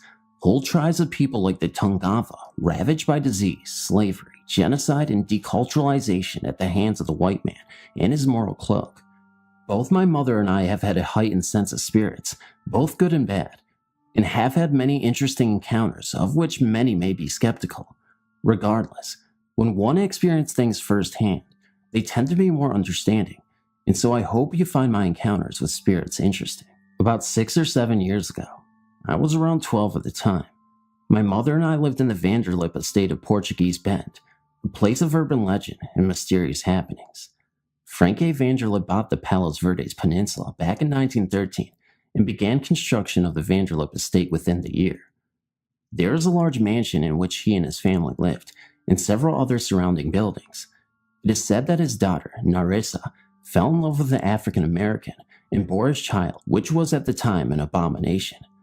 Outraged, her father locked her away in the asylum he had built across the road, now called Narissa Drive, and murdered her lover and child. It is also said that not long after, he murdered his entire family and their 2 dogs and buried them in the walls of the mansion, then hanged himself from a beam in the living room. Some say they have seen the ghosts of the family members in the windows of the mansion and have heard the cries of the children and barking of the dogs. Whether or not this is true is debatable, as there are no known historical accounts of this happening, but I will leave that to your judgment. What I can confirm is that this place is cursed by something dark. Experienced psychics will tell you to stay away from this area. It is not something to be tampered with, and I don't disagree. My mother and I lived in the farthest building up the hill, Casa Azul, which is, as the name describes, a blue house. All the homes in the estate are Spanish-styled houses of a somewhat lavish design, each with a unique name, indeed very beautiful and not seemingly sinister, not during the day anyway. Whenever my mother and I would explore the grounds, we could feel the presence of spirits around us, usually content and peaceful. But as soon as the sun would begin to set, we could feel the change come over the land, as if the air was constricted and something was lurking in the shadows that did not mean well. In our home, we would experience things all the time, and it didn't really frighten us. Events like screen doors opening and shutting when there was no wind, footsteps running on the tiled floors, objects taken and left in peculiar places. One time my mother's white gold hoop earrings went missing from her jewelry box. On my way back from the Greek pillar ruins, I felt something behind me and ran as quickly as I could down the hill. I stopped and turned to confront it, and there was nothing there. But when I turned around, there were the earrings in the middle of the path, just in front of my feet. The hair stood up on my whole body, and I picked them up and ran back to the house. On another occasion, I was sitting on the couch in the living room, reading quietly, when I heard something walk behind me and tenderly grabbing my hair, which was hanging over the back of the couch as it walked past. I thought it was my mother, but when I turned, no one was there. I remembered then that she had been sleeping for over an hour on the bed across the room, and I realized that I had been touched by a friendly spirit. Other things occurred in that house, like tipped over drinks, spirits like offerings, and broken dishes. The bathroom sink would randomly turn on, and beds would be unmade when we got back from hiking or days out. We heard laughter and cries, people whispering in other languages, and sometimes we would hear someone calling our names, but no one was there. We could also feel someone watching us while we were sleeping, hovering over us. There was also a ghost cat that lingered there who I called Daisy. Sometime later, we were forced to move back into the house I had lived in since I was 5 with my grandmother. She's a skeptical woman, an Episcopalian who doesn't believe in the supernatural, but many things have happened to me in that house. I've seen my deceased grandfather, a man who I've never met or saw a picture of, since he died in front of my mother when she was 8. The first time I saw him, I heard a high-pitched ringing in my ears, and when I looked through the back window of the study, I saw the cloudy gray figure of a man in his 50s-style clothing, thick-rimmed glasses, and hair combed back. He looked at me for a few seconds, and then he was gone. I saw him again 2 years later, only he made himself more present. He was less transparent, standing in the hall of the living room wearing a blue sweater, tan shorts, and the same thick-rimmed glasses with combed-back hair. When I described him to my mom, her face went slightly pale, and she showed me the picture of him, telling me who he was and what happened to him. We were both amazed. Other spirits dwelled in the house, and still do. Spirits of Tungva, spirits of things that were never human, and deceased relatives. My mother and I often smelled floral perfume and clove cigarettes at random times, and she was certain it was her grandmother's sister, Dorothy. My own grandmother, a Sakalan woman named Gloria, who was my father's mother, would watch over me, on and off, and still does. I know this because when she's present, everything gets quieter, and I get a static ringing in my ears, accompanied by the strong smell of cedar. There were good and evil spirits in the house. The bad were tall, wispy, shadow-like figures who would hover over you when you were sleeping, looking at you menacingly. They were energy stealers, much like the Dementors of Harry Potter, who hated good things and sage smoke. The good spirits were ghosts of Tungva, who my mother and I could feel constantly. Some felt lost, others scared and sad, and some angry. I think we intrigued them in some way. They would give us signs to make themselves known. We would ask to find beads, bowls, or shells, and they would appear. Sometimes, I would have to make a bed on the floor so my mother could sleep in my bed when she would visit, and on 2 separate occasions, I was moved. It was always the same position. I would be sleeping next to the closet, with my feet pointing toward the direction of the ocean, which was a 10-minute walk away. When I woke up, I would be at my mother's left side, laying horizontal to the ocean. The blankets were folded neatly underneath me, and I would wake up on my back. I sleep on my side, with the blanket laid neatly on top of me. After reading about the spirits of Hawaiian soldiers, the Marchers, I have come to the conclusion that where I was lying must have been a sacred path, and the spirits continue to walk that way. To give you a visual idea, we lived right next to the Lunda Bay Canyon, which stretches from the top of the hill in Rancho Palos Verdes all the way down to the ocean's edge, though the portion between our house and PV Drive West was filled in and made into a storm drain. Still, as Jim Morrison said, the streets are fields that never die. I am a firm believer in ghosts and spirits, and I can tell you that everything I've said is true. Whether or not you believe me is your own choice, but if you keep an open mind, you might have a few stories of your own to tell. In 1967, we moved into a home in Lancaster, California. This was in the desert, and when it got really hot in the summer, me and my older brother liked to sleep outside. Occasionally, I thought I heard footsteps pacing up and down the hall. I just covered my head. Then one night, I heard the back doorknob moving like someone was trying to get in. I screamed for my dad, and we both walked down the hall towards the kitchen where the back door was located. As soon as we got within sight of the door, it stopped. The footsteps in the hall continued, though. Then one night, my brother and I were sleeping outside. We had just finished listening to the Dodgers game on the radio. I recall that game was very, very long, going into multiple extra innings. We fell asleep under the stars when the game was over. We suddenly woke up to our dog, who had been leashed to the tree we were under, running around the yard barking. We gathered up the dog and noticed that the metal clasp of the leash was bent backwards. This was a heavy cast clasp, and it would not be possible to bend it back unless we put it in a vise and used a hammer. So we tied the leash on. The dog could not have done it because this dog was just a little poodle terrier mix, and the bend was in the wrong direction for it to have been made if the leash was pulled on. Then I noticed it. The back door, which was half glass and inside of our glassed-in porch, was shaking and doorknob was rattling all by itself. I told my brother, "See, that's what I've been hearing." Now I had a witness. We watched it for a bit before it stopped. I heard the rattling doorknob several more times, once when I was sleeping outside by myself, and it was almost light out. This is where the story takes a freaky turn. The lady who sold the house to us was selling it because her husband had just died. All their children were gone, and she no longer needed a large 4-bedroom house. Also, the day we moved in, I was sick with a sore throat. The doorbell rang and my mom went to answer it. I followed her.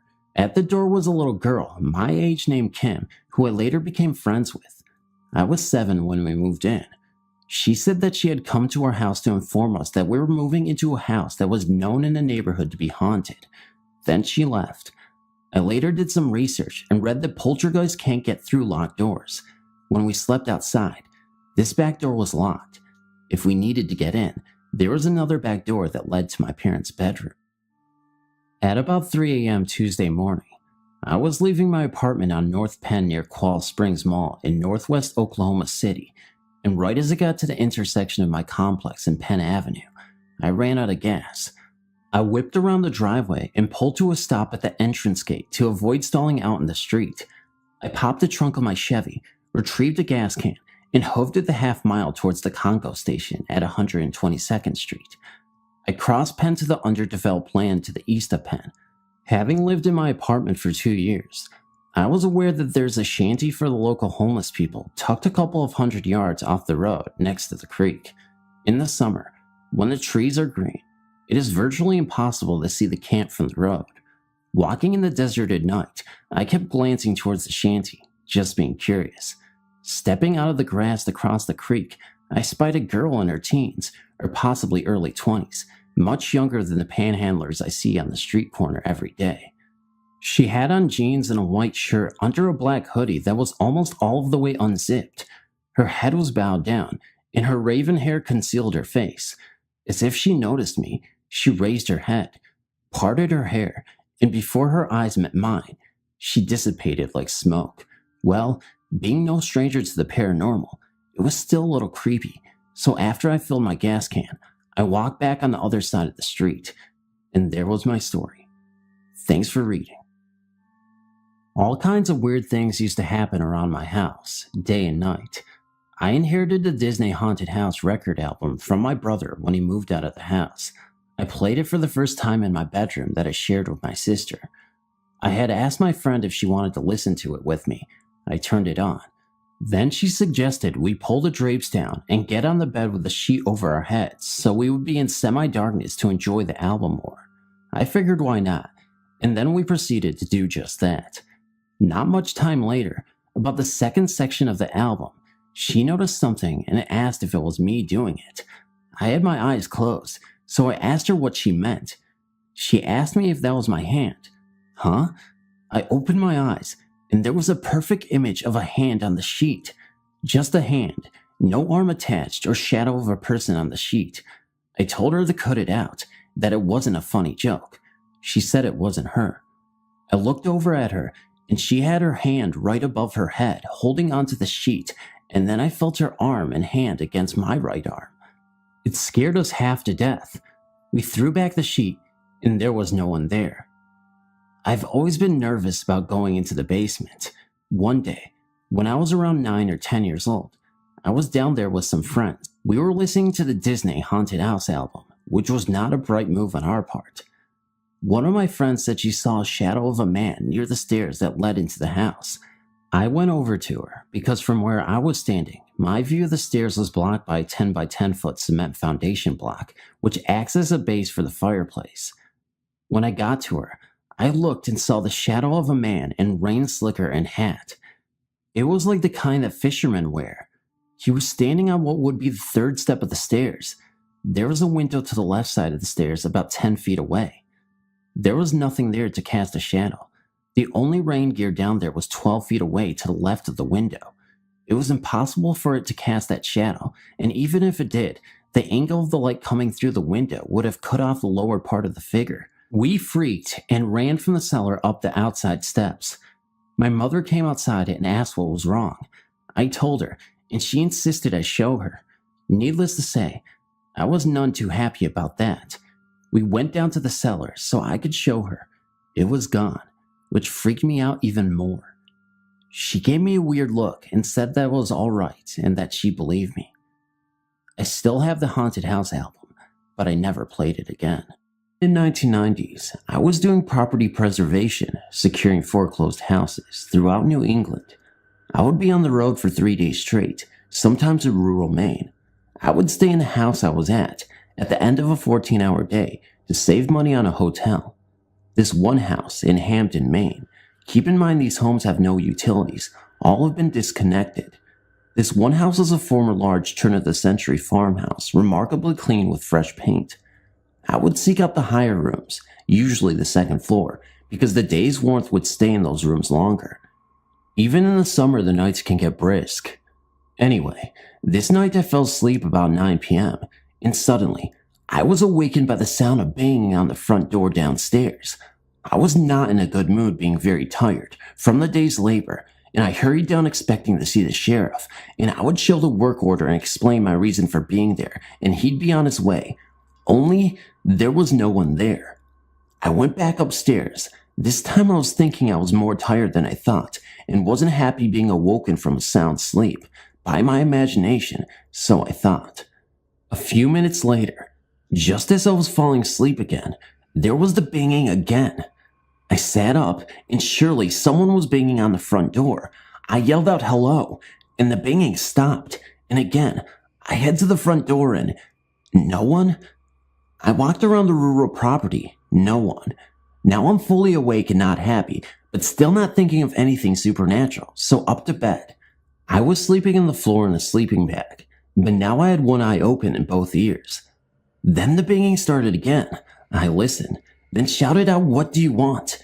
The banging stopped at the downstairs front door, and then started right at my wall in my room without missing a beat. Needless to say, the hair stood up on my neck. I grabbed my stuff and beat it out of there. My name is Amber, and I'm almost 22 years old. I've always been a firm believer in ghosts, but was never a believer in evil entities. So the first time I saw a shadow being, I thought it was just my imagination playing tricks on me. It was the spring of 2007 when the first encounter occurred.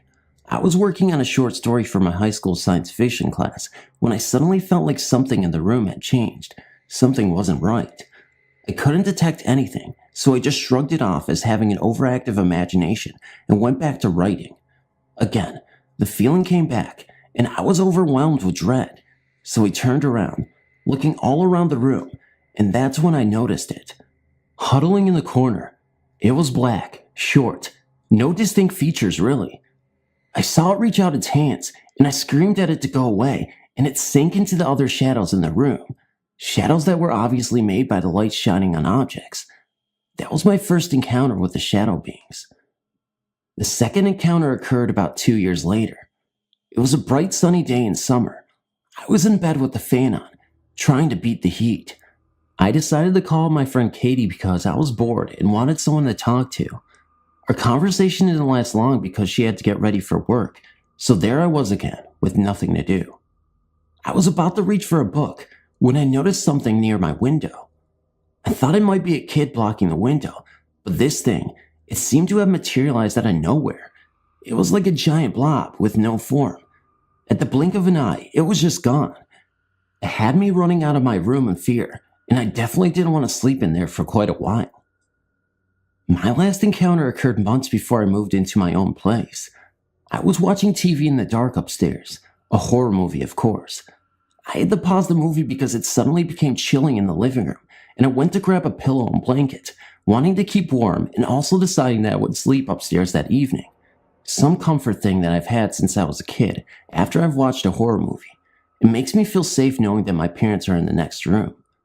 Well, when I came back upstairs, I noticed that there was something huddled in the corner. I thought it was my sister Santana because she always made her way upstairs to the living room because she thought her room was too cold to sleep in. As I approached the corner, I realized it wasn't her, but one of the shadow beings that I'd seen before. As quickly as I noticed it wasn't my sister, it had disappeared, as if evaporating. These shadow beings are not just a figment of my imagination. They're not my eyes playing tricks on me because of the way the room is lit. The shadows are pure black and look as if they could be solid. Sometimes they take the shape of a human, sometimes they are shapeless, or at least in my experience with them, that's what has happened. I don't know why it targeted me to be able to see it, or where it even came from, and if it's still in that house. My whole family moved away, and I'm in an apartment on the opposite side of town, with no shadow being encounters for at least 9 months. I do know that my mind was telling me that this thing was evil, and something bad would happen if I stayed there with my family any longer. So I immediately began searching for an apartment after the last encounter, finally freeing me once moving into my own place. I was, and still am, glad to be free of whatever it was that was haunting me. This story has never been heard by anyone. I chose not to say anything because I know what happens when you tell someone you have seen a demon. 7 years ago when I was just 12 years old, something happened to me that I will never forget. My life was altered that cold, windy night. A few friends and I were playing hide and seek, like little most boys do. The neighbors did not care if we played in their yard, and there was a church next to that. We had plenty of room to play a good game of hide and seek, flashlight edition. It just so happened that it was my turn to be the seeker. I had given everyone approximately 4 minutes to hide. We counted in the garage with the door securely shut. My 4 minutes were about up, so I began my quest to find my friends, but that was not what I found at all. I started going towards the church in search of them, but then doubled back. I was hoping I would catch them quick. I started walking down the tree line in my friend's backyard. This was approximately 50 yards from the garage where I started. I heard some rustling in the woods, so I knew I had found someone. Slowly creeping up on the sound, all I could see was the branches and tree trunks. Going deeper and deeper into the woods, I began to feel like someone was watching me, but I knew it was not my friends. I just sensed like it was something else, so I started to get out of there, fast. I finally was out of the woods, and then I started to walk even further down the tree line. I heard that same noise again, so of course, I went back in to see what it was. I probably walked 15 feet into the woods again, and that's when I saw it. My flashlight was aimed at the ground so I could see where I was going. The noise was about 15 feet in front of me. I slowly lifted my light upwards. I began to see strange gray feet, legs, and a back. I dropped my light instantly. With only the moon as my light, I saw the shadow turn around. Standing motionless in front of me was a creature that I only seen in horror films. It was about 6'6". I can only describe this thing as being a demon. It had wings that were tucked behind itself because I saw them before I dropped my flashlight. His arms were at his side. I could not make out any facial features very well. I hate to sound cliche, but it did have glowing red eyes. It was a very faint glow, but a glow nonetheless. At this point, I was frozen with fear. All I knew was I had to get out of there. I slowly began to step backwards, trying not to make a sound, but I knew my cover was blown. It still remained motionless as I was doing this. I was almost out now, and I could hear sticks breaking, so I knew it was moving. When I heard that, I started running out of there. I was standing in the backyard now when I heard this loud swooping noise, like a giant bird taking off. I turned around and saw the most incredible thing I had ever seen in my life. This great creature was flying towards the moon, and I could see its very large wingspan. It disappeared very quickly. I was standing in the middle of a lawn, speechless, looking at the sky. I forgot we were even playing hide and seek at this point. I just walked back to the house and sat on the steps. Maybe 10 minutes later, my friends came walking up asking me what I was doing. I guess they saw me sitting there from their hiding spot. They thought I had given up or something. I told them I was not feeling very well, not letting them in on what I had seen. So we all went back inside. The rest of the night, all I could think about was that creature. What was it? What did it want? Where did it come from? These were the things I was thinking of. The next day, I decided to draw, as best I could, what I saw. A few years ago, I was reading a story that I saw and stumbled upon. It was about people who had seen some pretty weird things, and this thing sounded like what I saw that night 7 years ago.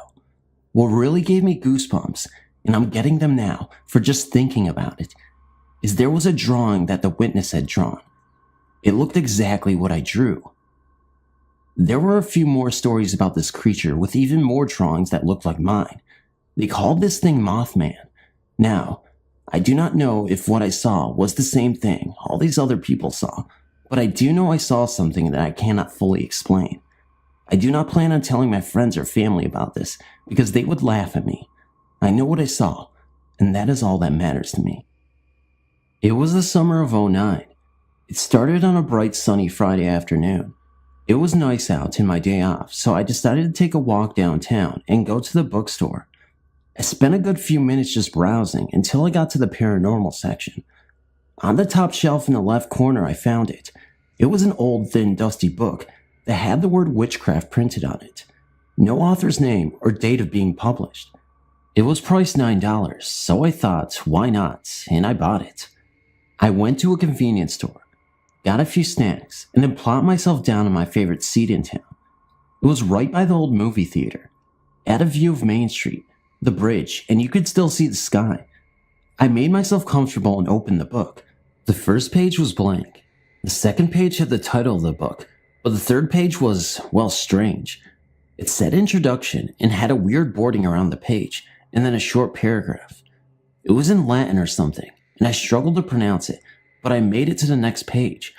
I can't really remember what it said, but the second after I turned the page, I will never forget. The sky went from bright blue and sunny to dark gray and gloomy. A huge gust of wind swooped down and blew the book straight out of my hand. Lightning flashed and several big bangs of thunder boomed. I was so focused on the strange sky activity that I didn't notice the book had completely disappeared. The dark clouds seemed to almost spin in a vortex. I was thinking a tornado, but then it started to pour rain, and then the rain turned to hail, and it did that for quite some time. I was stuck on the bench for about an hour waiting for it to let up. I had no phone, and I was wearing a tank top and capris and flip-flops, and it had turned so cold. The hail was about a quarter size, and I couldn't get anywhere. I was lucky that part of the roof hung over my head, so I didn't get hit. When it finally let up, I looked for the book, but could never find it, so I headed home kind of bummed because the sky was still so dark, and it looked as if it was going to storm for a while. I'd planned on going camping that weekend. I took my usual route home, but was kind of wanting to turn around and take a different route. The usual route was a road I would take home coming from my friend's house. I had a bad experience there with shadow people the year before this. I took that way anyways, but walked cautiously. The wind was still howling, but I didn't mind. I love the wind when it blows through my hair. It almost seemed as if the wind was speaking to me at this point. It was whispering in my ear. It sounded like the words that were on the page of the book, too. I could hear the wind so clearly, and then it hit me. Why is it so quiet? There was no one anywhere. The street was empty. No cars, no kids. Even if it was raining, kids in the neighborhood would have puddle jumping contests. It was abandoned, completely deserted. When I got home, the lights wouldn't work and no one was there. I got to my room and got my cell phone and was going to call my mother, but it was dead and I had no way to charge it. It didn't seem strange to me that the power would be out after the freak storm, but it was weird that no one was home. Eventually I drifted off, and the next day when I woke up, my alarm went off. It was really weird because my alarm clock is electric, and there was a power outage and it shouldn't be working. I could hear people in the kitchen, so I ventured in there to question their whereabouts last night. They say they didn't know what I was talking about. They were home the whole time. I was really confused, so then I proceeded to talk about the freak storm, and they looked at me with a puzzled look on their faces. They said that it was sunny all day yesterday. I walked away laid back down thinking, this must be a dream. I closed my eyes, pinched myself, and I felt it, then reopened my eyes and sat up.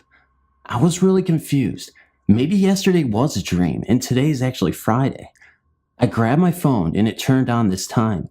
I could have sworn it was dead earlier. I looked at the date and it said Saturday. I then put my phone on my dresser, really confused now. I turned around ready to go back to bed, but then I stopped, turned around again, and there it was. That book was on my dresser. I opened it, but every page was blank. Right then, my mom walked in and asked what was wrong. She said I came home yesterday with that book in my hand 20 minutes or so after leaving and went straight to bed and slept the whole day and had just woken up now. I left the house at 1 p.m. the day before, came back around 1:30 p.m., and slept until 10 a.m. the next day. That's 20 and a half hours straight. What the hell happened that day? I was never really sure of, but I burned that book a few days later. I took it to my friend's house and burned it in a bonfire. It burned pretty quickly, and the smoke from it was black as the night sky. I'm not really sure if I want to know what happened that day. To this day, it still seems as if the wind speaks to me. As a young boy of 13, I lived on a farm in southern England next to the River Arun.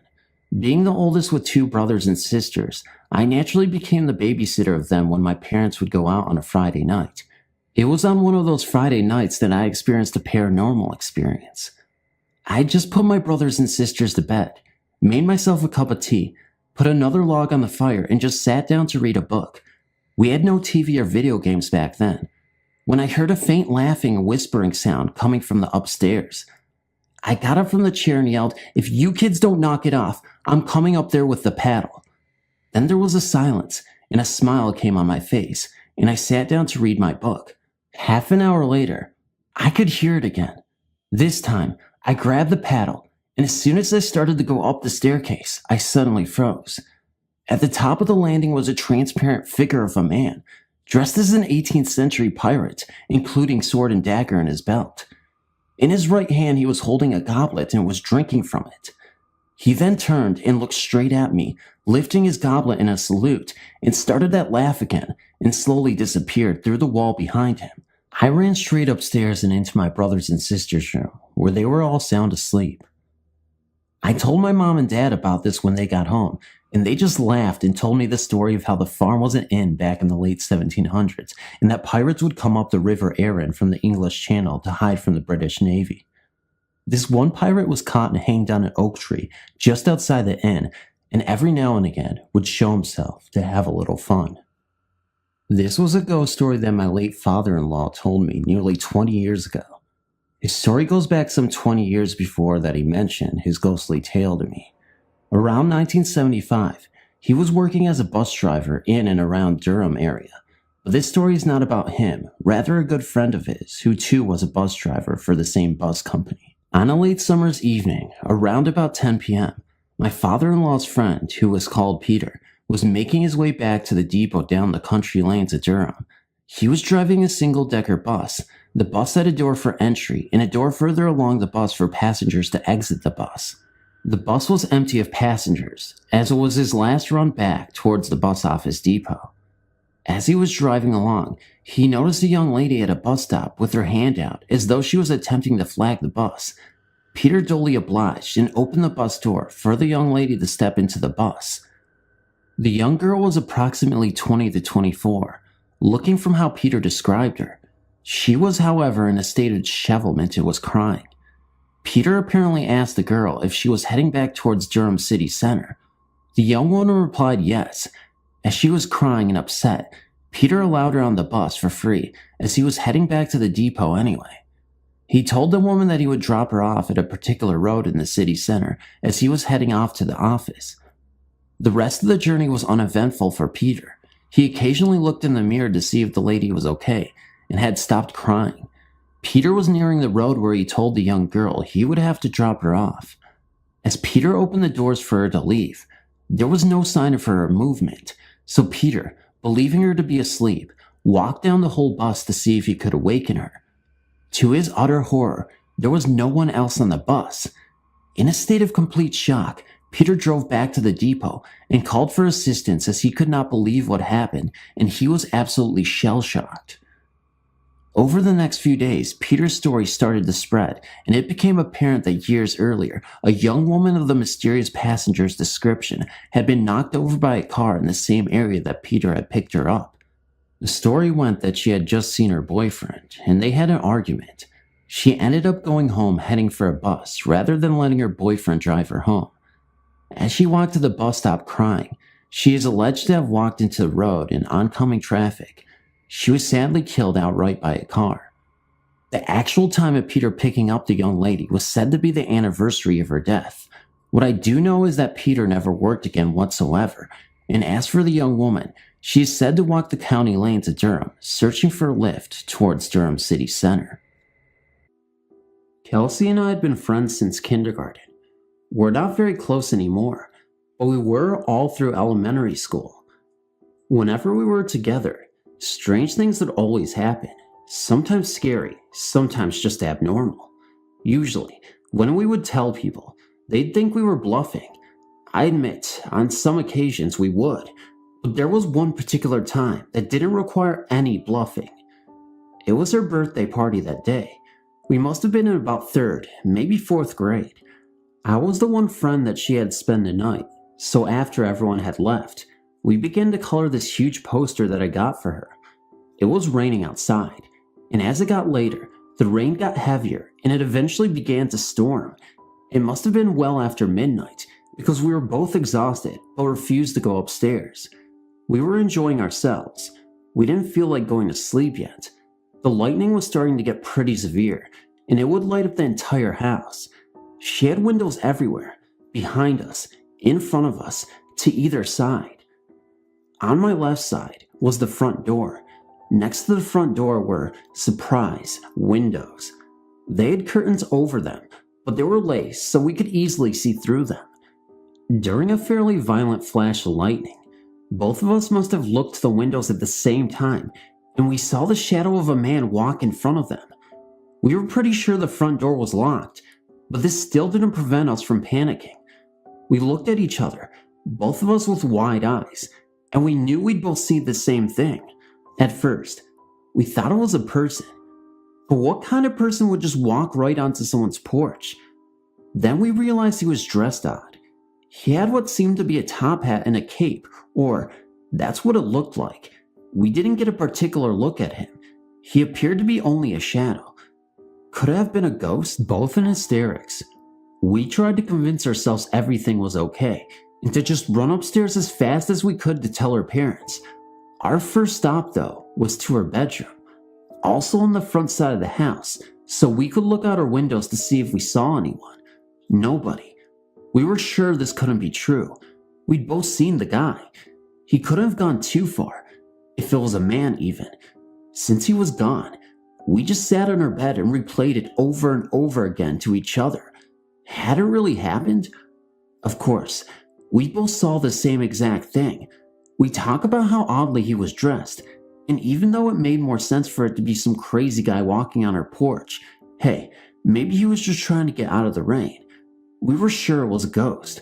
If it was a man, wouldn't we have been able to make him out more clearly? He was more like a shadow than anything.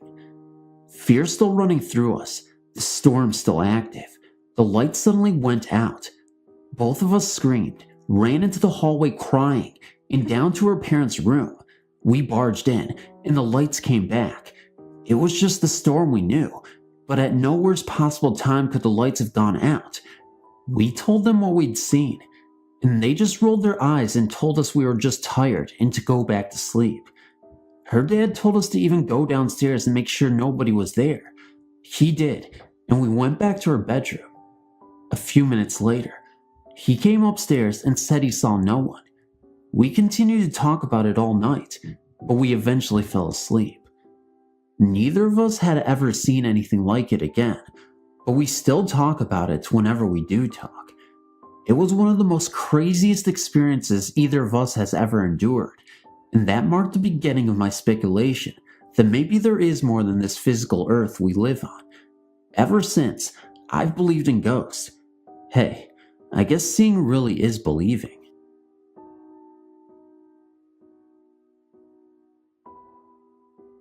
This is a paranormal story about my bedroom door. Everything started about 6 years ago, when I had just reached 7 years of age.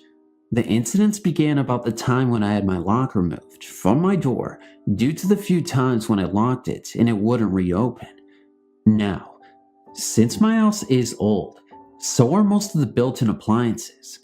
For instance, I've pull-chain toilets in an old-fashioned fireplace, so when I had my lock removed, I had to remove all of it. Now my door wouldn't even close. 2 nights after the lock close system was removed, there was an atrocious storm. I woke to a flash of forked lightning in the field across my house and felt the sudden urge to turn my light on. The minute my light flickered, my door began to violently slam open and close. Turning to the door, I noticed my window was opened. After noticing this, I was quickly calmed. As my hands reached for the window, the door stopped abruptly. As you can imagine, being so little, I was extremely frightened. Little noises started around me, like the sound of someone writing with a quill or a soft buzzing. Nothing abnormal happened for the next 2 years, until a storm came rolling in off the coast. Once again, I woke up and turned on my light to find the door opening and closing. This time it wasn't with much force at all. But still, I being 9, was still thinking it'd be nothing less than the wind. Not until I turned 11 did I decide to do some thorough research on the matter. I made this decision because I now started to get this cold sensation on my cheek during the summer night storm incidents. My grandmother seemed the only one who would understand. She told me that she knew something was up. She said that about 3 owners ago, a young woman had a child about 6 or 7. Every summer, the child would keep his window open during the night because of the heat. The young woman wasn't very rich, so they only rented out that one room. When the young woman would return from work, she would find the boy's window open and be so mad that she would slam the door open and close to wake the child.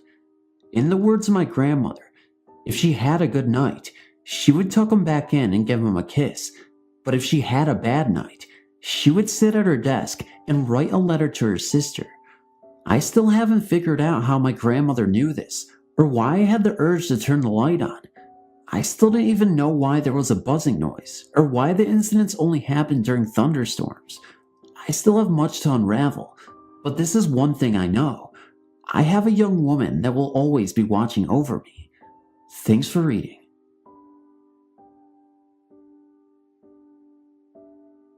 I was 16 or 17 years old and worked as a shrimper out of Beaufort, North Carolina. I was trained as my mate by the owner, Captain F, of the boat, who was 72 years old and lacked the strength and stamina of his younger years. Finally, I was given command of this 25-foot channel net boat. The boat was moored at an old fish house on Taylor's Creek that was literally built in one day by the boat owner's father, Captain P, in the 30s. I had strange feelings while working in the old fish house quite often, but never felt quite anything malevolent.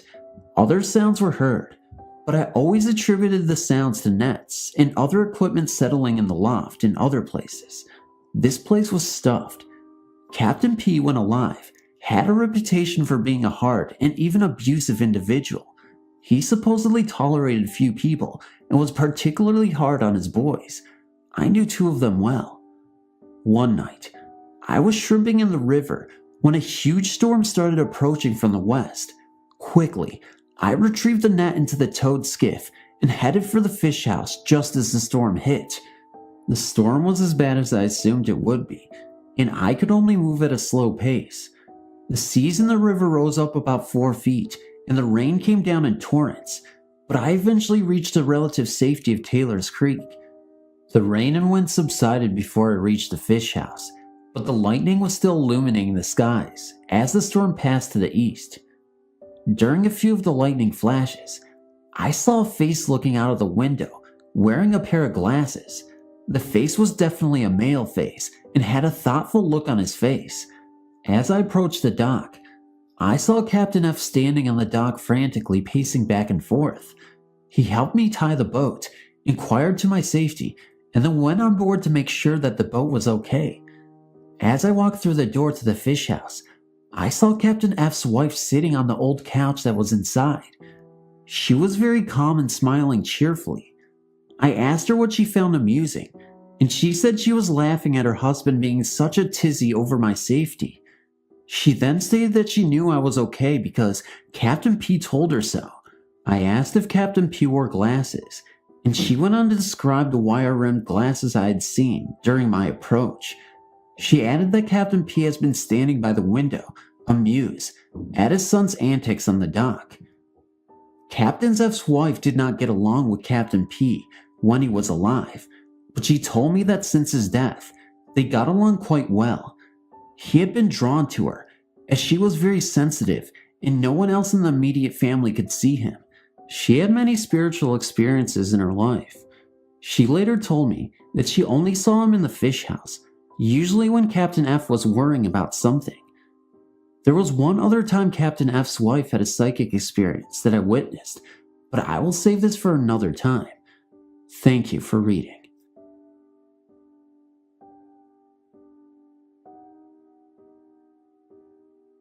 My story, I guess, is fairly tame compared to some I've read on your site, but nevertheless, it creeped me right the hell out, and none of the few people I've told really seem to believe, so here it goes. First of all, this happened about 5 years ago. I travel a lot, like a whole lot, and at this time this happened, I was traveling from home, which is northwest Ohio, to Georgia, just outside of Atlanta. It's pretty much a straight shot down I-75. It takes about 10 hours, give or take. I only mention I travel a lot because I want it understood. I've crisscrossed the country I don't care to think how many times, and nothing remotely close to anything I'd consider paranormal or ghostly has ever happened to me, and I've been on a lot of shady roads that are the prime candidates for bad horror movies. As a slap to the collective face of those movies, this happened on I-75, probably one of the most traveled roads in the country. Being the major north-south highway of the Midwest, it usually has quite a lot of traffic. Sometimes it doesn't though. So I was traveling south on 75 heading for Atlanta, and as I mentioned, I travel a lot, so I have my habits. On a longest drive like this, I prefer to leave in the evening just as rush hour is ending and make the bulk of the drive overnight. Pro tip to any others, 75 is almost completely deserted after about 10 p.m. unless you are very close to a city, and that is why I do it. I was making pretty decent time, and just starting into the hilly, not quite mountainous part of the trip in the Kentucky-Tennessee area when it starts raining, and I mean really coming down and hard, the kind of rain where you can barely see where you're going. This forced me to slow down a good clip, as the road gets pretty twisty in some areas through there, and God knows, I didn't want a horrible plunge off the side of the road in the middle of a rainstorm in the middle of the night, as I'm sure you understand. So I'm probably plugging along about 45-ish, much less in a curve, in the low 20s, give or take, when the incident begins. At first, this won't sound too weird, but I will explain. What I saw, coming up on a curve, was a hitcher on the side of the road. Just that. Pretty common, right? Well, maybe. Except it's 1:30 in the morning on a weekday. It's raining, an absolute torrent, and it's I-75 up in the hills. Nowhere really near what I consider walking distance to a town or village. To be fair, I'm a little lazy fatty, so it doesn't have to be that far before I consider it out of walking distance. I'm sorry now that I wasn't paying closer attention to mile markers or whatnot to really know where exactly I was, but it was definitely north of Knoxville, and definitely in Tennessee. Anyway, I digress. A hitcher, in the middle of the horrible rainy night, nowhere near a town. I should mention, he appeared to be going my way, and I hadn't seen a breakdown or anything. Traffic was also very, very light. Not surprising considering the conditions and time. The entire story spans about 30 to 45 minutes, perhaps an hour. I can't imagine I saw more than 1 or 2 cars at that time, all northbound. I was slowed down considerably due to the curve, so I got a decent look at him. Pretty ragged looking, not surprising considering. Stood out most was the extra wide brimmed hat. I'm not a hat expert, so the closest I can compare it to is a sombrero, but that's not quite right, as it was just plain brown. I don't know, it stood out. Framed there in the light of my high beams, he was a sorry sight indeed. Nothing really remarkable about his appearance, except how out of place the fellow was. Now normally, I'm a pretty charitable guy, and always welcome some company. Bad movies aside, hitchers are pretty normal, decent folks, and provide some break up to the monotony of long highway drives. But I'm also not a stupid guy. Wee hours in the morning, middle of nowhere for all intents and purposes, and generally unsavory looking fellow, no thanks. With only the slightest pang of guilt, I pass him by. Maybe next time, pal. But next time wasn't as far off as I thought. And here's where the weirdness comes in. Less than 5 minutes later, approaching another curve in the road, is the same exact man by the side of the road. I smoked some pot back in the day, I'll admit, but my memory isn't so shot that I forget such an out-of-place figure inside of 5 minutes. I've already admitted I wasn't going that fast, but I was going a damn sight faster than a man goes on foot in a rainstorm, I know that much. The road is curvy there, but at no point does it curve back on itself in such a way as to allow a pedestrian to go cross-country and come out ahead either. It simply is not possible, but there he was. It still gives me a tiny chill, just like it did at the time. I actually started to slow down a bit, just in disbelief, and to confirm what I was seeing. I couldn't make out his features in the poor light of my high beams, not through the awful rain, but I can't mistake that hat. And I didn't see eyes, but I know we were making eye contact. It was a very surreal moment.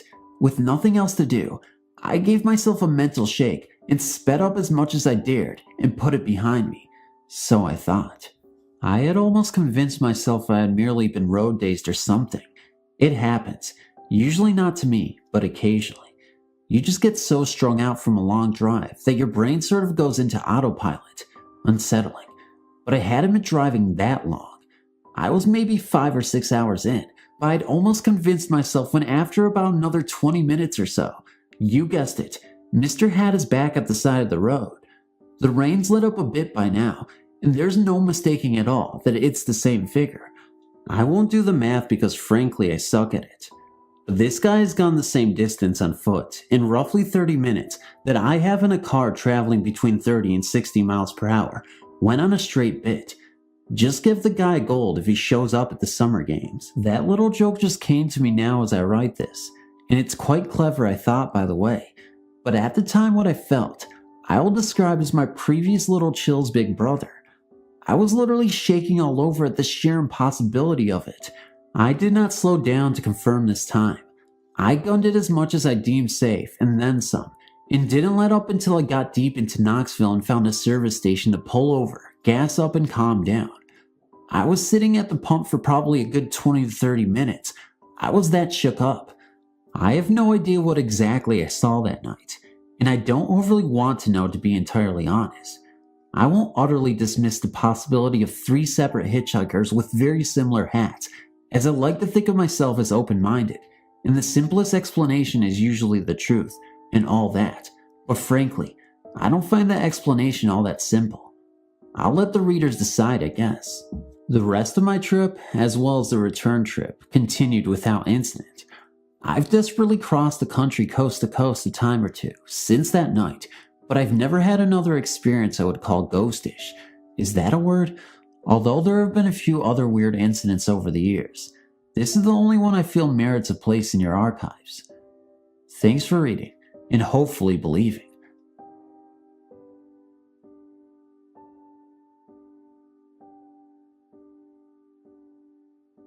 My mother had a hideaway closet in her room that she used for storage.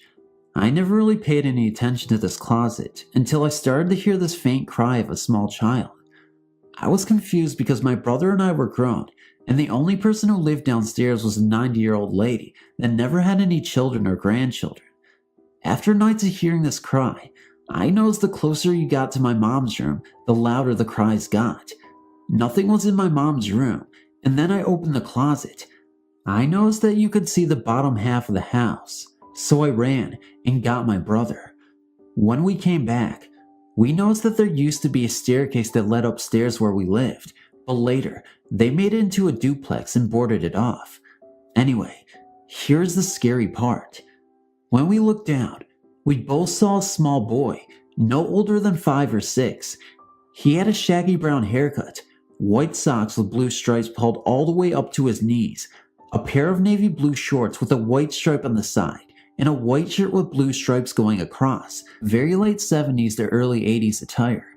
After investigation from the landlord, we found out that years ago, there lived a mother, father, and a small boy, and the parents would stick the boy on the staircase as punishment and shut the door. Well, one day, they forgot about him and apparently went on vacation. He died in the staircase. When me and Nick looked down, I asked the boy if he was okay. He looked up at us and literally disappeared. We never heard another cry. I guess he needed someone to know what happened to him before he could move on. In the 90s, I worked as a security guard, and one of the businesses that contracted us was the local hospital. On top of the usual drunks, addicts, etc., we were also responsible for checking the guest list in the morgue. Every 2 hours, we were to go through the drawers and the meat locker and check each toe tag against the inventory sheet to make sure everyone was always accounted for. I worked night shift there for almost 2 months, and nothing weird happened, except for a call button that liked to go off in an empty room. On what ended up being my last night there, I had a college interview in the morning, so had to get off work a half hour early. I always made my morgue check at straight up the hour, but because I was leaving early, I did my last check of the night a half hour earlier as well. Like most hospitals, the morgue was in the basement, and the acoustics down there were such that every sound echoed slightly. I got off the elevator and started down the long hall to the morgue, my footsteps echoing as I walked. I started hearing what sounded like people talking, which was nothing unusual in itself. Late night arrivals and attendance working late was commonplace, but this sounded different. The voices, especially a couple of laughs I heard, I still can hear the laughs, had a hollow, kind of distant quality to them, and there was more than a few of them. I was officially creeped out. As I got 25, 30 feet from the morgue, I hear a man say, "He's coming!" And an old man will respond, "He's early." I quicken my pace, and as I hear a hurried commotion of mumbled voices, and gave a shout on my walkie for backup in the morgue. I burst out into the morgue not knowing what to expect, and there's no one there. I look in all the rooms, under and behind all the furniture, nothing. Then I see it. Laying on the floor by the drawers is a toe tag. I start opening the drawers, expecting to catch someone hiding in some of them, and find no one but the guests. The third one I opened up ended up being the owner of the orphan toe tag. 3 other guards came down, and we did a full search of the whole floor. Found no one. What freaked me out, though, was I'd been checking the bodies all night. Some had been here a couple days, and so I kind of knew what body was where. When I did my search of the drawers, almost half of them were in the wrong ones. Needless to say, I quit that day. My favorite morgue. I got this great job working at a hospital. I really get to do something I enjoy. Taking care of others has always been a passion. I work on one of the hardest floors, the cancer floor. We always have the same patients, and not a whole lot of them make it.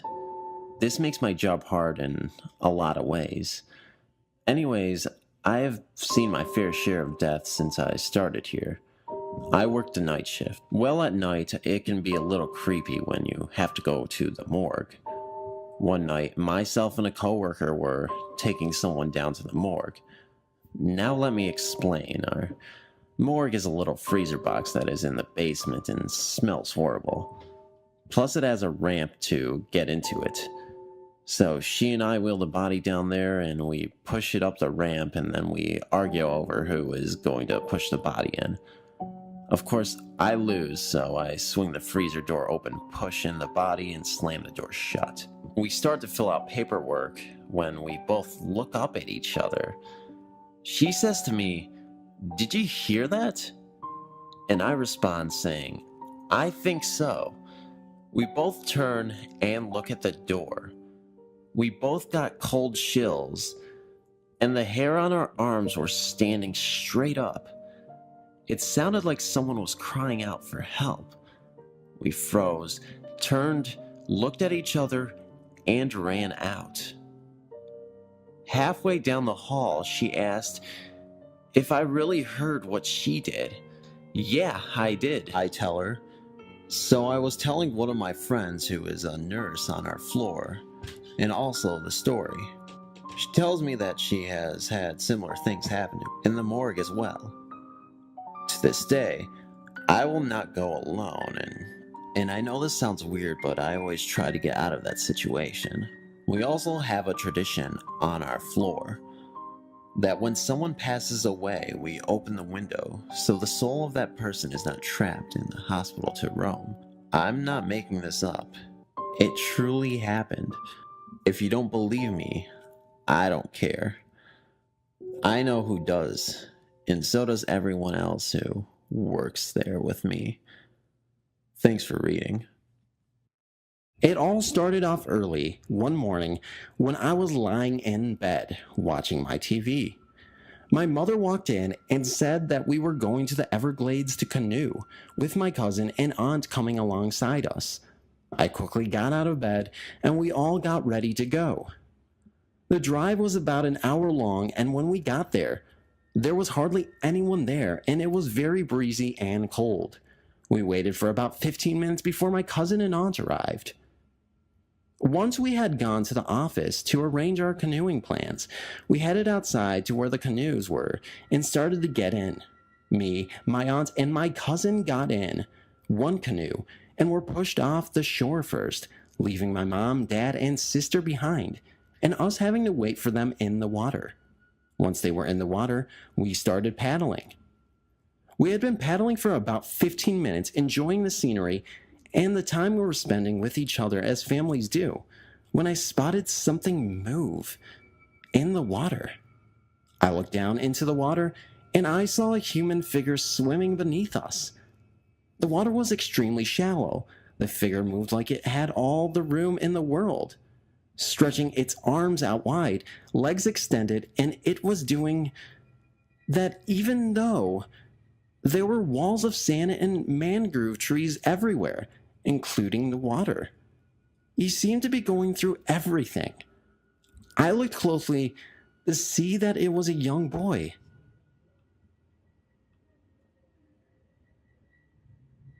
About 13 or 14 years of age, with beautiful blonde hair.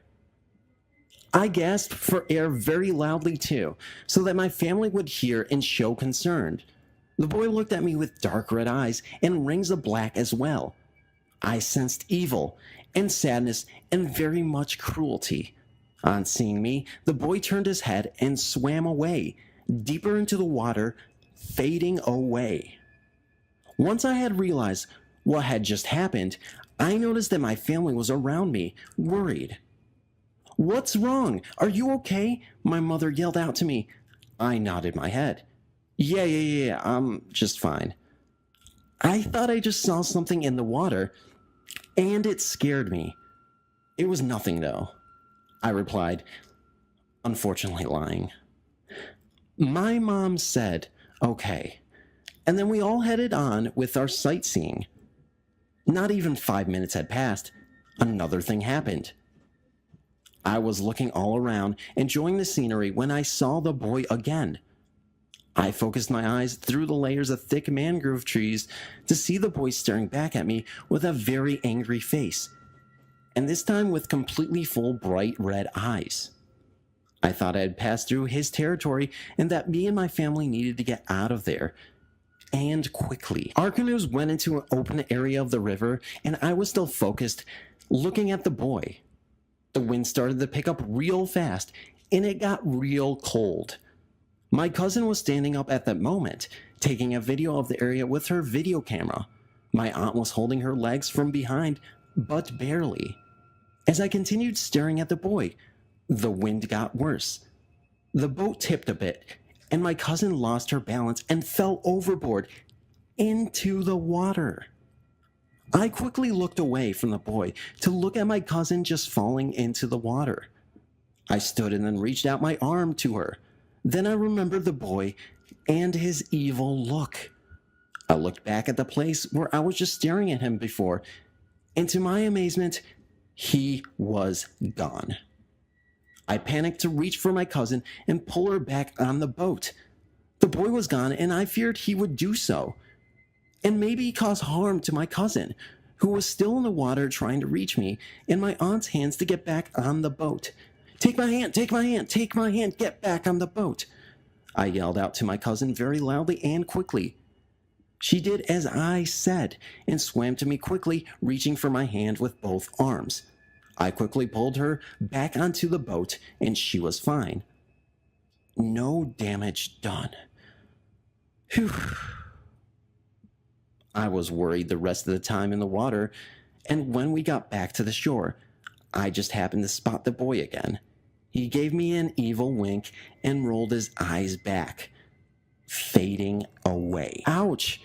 My back hurts," my cousin yelled out, and just after I finished looking at the boy, I lifted her shirt up, and to everyone's surprise, her whole back was a big black and blue bruise. Everywhere you looked on her back, she had a bruise. She basically looked like a ripened plum from her back. "I don't even remember getting hurt," she said to me. "Who knows?" I said back, fakingly, knowing that the boy had something to do with it. We left after that. I came back a few years later and asked one of the workers there of the history of the place after telling them of what I had experienced there. They told me that many years ago, a boy in his teens was playing around with his friends in the water where my family and me were canoeing. One of his friends placed a bet with him to see who could hold their breath the longest. The boy, who had died, was from a poor family and wanted to win the money desperately.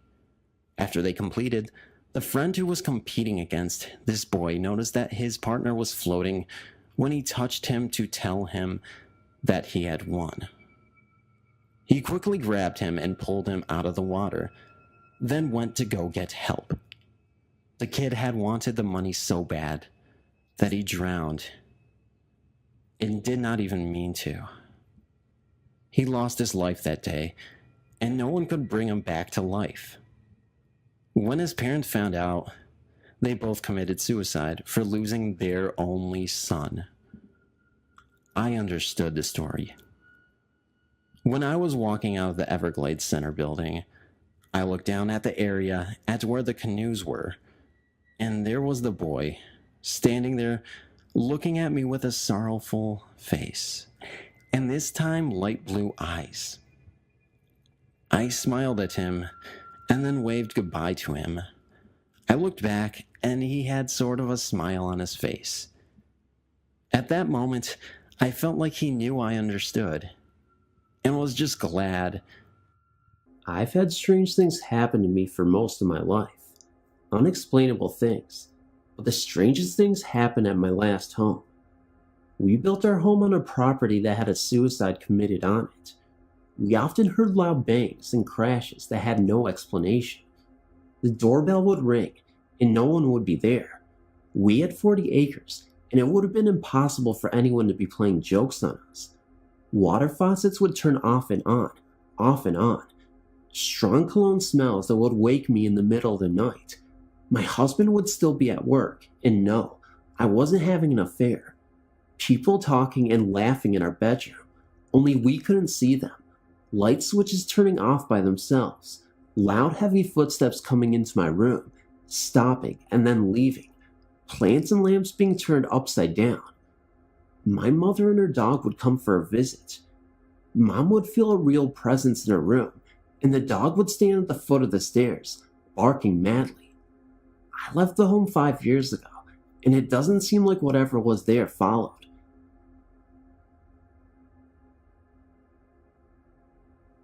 I think my house is haunted. I was really terrified at one point, but after a year, I got so used to it. But for example, me and my boyfriend have heard footsteps up and down the hall outside our bedroom. Sometimes it sounds like someone is checking the doors and windows. And one night, me and my boyfriend had a fight, and I went to go stay at a friend's house. When my boyfriend came home, he sat on the sofa and started dozing off. When all of a sudden, there was a series of loud banging up and down the hall like someone was angry. He jumped up and came out the door and came to my boyfriend's to ask me to come home. Another strange time, my boyfriend came home for a few hours to take a nap. He called me at work. I was about 45 minutes away. We talked for a few minutes. After we hung up, he went into the bedroom to lay down when all of a sudden, again, it sounded like someone was putting dishes away and moving around. So my boyfriend says he thought to himself, oh, Ivy's home. After about a minute, he realized that it could have not been me because he just got off the phone with me and I was 45 minutes away. A lot of unexplained things have happened. Sometimes, when we've been in the house alone and sworn that we're not alone, even when we are alone, it feels like someone is watching us. We've been together in the house and feel like we are being watched. I don't feel afraid anymore, but now we are moving out of this apartment, and it may sound even stranger, but you can almost feel a sad feeling, like whatever it is with us knows we're going and is sad. But I find myself feeling sad too. I don't think I need any help now, but I sure wish the help would have been there in 1974. We didn't know where to turn at the time. I thought you might be interested in what happened to us. The couple who rented the apartment to my daughter were 80 years old plus. We told them about the lights going out at different times, and they couldn't figure it out, so we never told them anything else. One time, my 2 daughters and my 2-year-old grandson were sitting on the floor, and way back in the kitchen, they suddenly started to hear a strange sound, and my grandson said, "Tiger, mommy, tiger." It was a growling sound. My grandson was scared and jumped up and made a beeline for the stairs. Then my daughters also jumped up, and they left the house for the night. Every other day or so, they would hear pots and pans filling out the cupboards, but when they would go look, nothing was out of order. It was a very nice apartment, very clean and pleasant looking. It was getting close to Christmas, and she decided to move. She couldn't take it anymore. It was just too scary. So I would go over in the daytime, and thinking nothing scary would happen in daylight, I went over to pack some things up while she was at class. I started to grab some things off the shelf, but I had a funny feeling that I didn't want to reach in the closet. All of a sudden, it sounded like 100 footsteps in there walking, so I ran out of there in a quick second as I could and refused to go back there by myself. From then on, we could go over at least 2 of us at a time. Then one of the last times I went over, I was standing, waiting for my grandson to finish in the bathroom, and as I was afraid to stand with my back to the hall for some reason, I kept thinking someone was going to touch me. Sure enough, I turned to ask my grandson if he had finished yet, and it felt like someone's hand had touched me on my left arm. I grabbed my grandson and ran to the front room with my family and told them what happened. So after that, we pretty much stayed together and worked together to move out of there. A friend of my daughter's knew the couple who had lived in that apartment before her, and they got in touch with the woman and told her what happened there. She wanted to meet with my daughter because she had some scary things happen to her. Her husband had drowned in the Maumee River in Toledo, Ohio, under suspicious circumstances. The police were never able to prove it, but he thought he might have been murdered.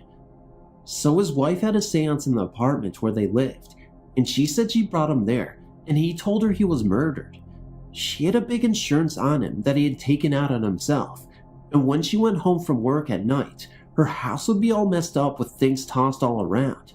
She had to move away but couldn't take it. Over these past 24 years, We've had some strange things happen, spiritual things and such. Seems to have settled down now, but I thought you would be interested to hear our story, and all that I've told you is true. There are no lies here. Let me know what you think. It's comforting to have someone tell this stuff to. A lot of people think you're nuts when you mention these things, so we pretty much keep it to ourselves. I'm interested to hear what you have to say about these things. Hi, I would like to tell you of some strange things that have happened to me. It started with a dream that would not leave me alone. It was about a house that was important to me for some reason. I dreamt of it over and over, seeing all of its different owners as they moved in and changed the house's layout, parties they had every day, things that were done there, etc. One early owner was an older female that did not like being there. I wondered about this house for years until I moved to my recent address and ran across the house on a drive. I was angry because they had moved my garden and replaced it with a pool. I was surprised by this feeling. Why did I feel angry about that? I decided to talk with the recent owners and tell them of the remodeling I'd seen and about the baby that was lost in the home early on. The owner was astonished that everything I said was true and explained to me the house was haunted. I was surprised at this and wondered who was haunting this place. Could it have been me? Was I haunting them while I was dreaming? Can this even happen? Why was I drawn to this house? I assure you, I never visited this house in real time and am in awe as to what this secret house holds for me. Could I be the woman who died in childbirth in this house over 100 years ago? Also, the woman who I spoke of earlier who did not want me in the house, she turned out to be the original owner's second wife. The first died in childbirth. Please write back with any insight you may have on this subject. I've not dreamt of the house since finding it. Thank you.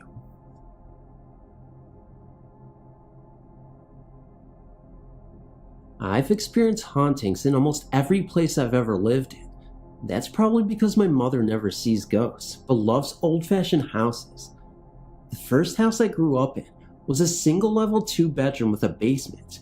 When you passed inside the front door, you came upon a hallway with 4 doors. First my parents' bedroom door, then the bathroom door, then the basement door, then the door to the bedroom that I shared with my brother. When I was little, I was always the first one awake. I would walk into the hallway to go to the bathroom. Once, I saw a carved wooden chair with big wheels, one on each side, sitting right outside my parents' bedroom. Normally, I would have lost no time in climbing all over this new piece of furniture, but this one, for no apparent reason, made the hair stand up on the back of my neck. I ran back into my room and slammed the door. Later that day, I asked my father to please get rid of the big wooden chair in the hallway. Thinking I was playing a game, he said there weren't any chairs in the hallway, but if he ever saw one, he'd be sure to move it. I didn't see the chair again for almost 6 years.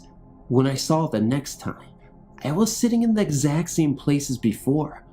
I was older now, but wasn't quite so afraid, so I came closer. The chair was battered and scarred this time. Part of the back corner had been broken off, and the seat was yellowed. It smelled like very old, musty leather. I still couldn't bring myself to actually touch the chair, but I managed to go to the bathroom anyway. While I was brushing my teeth, I heard a metallic crush in the basement.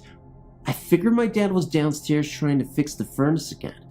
It was October after all, but that was odd, since I hadn't heard him go down there, but maybe he was up there before me.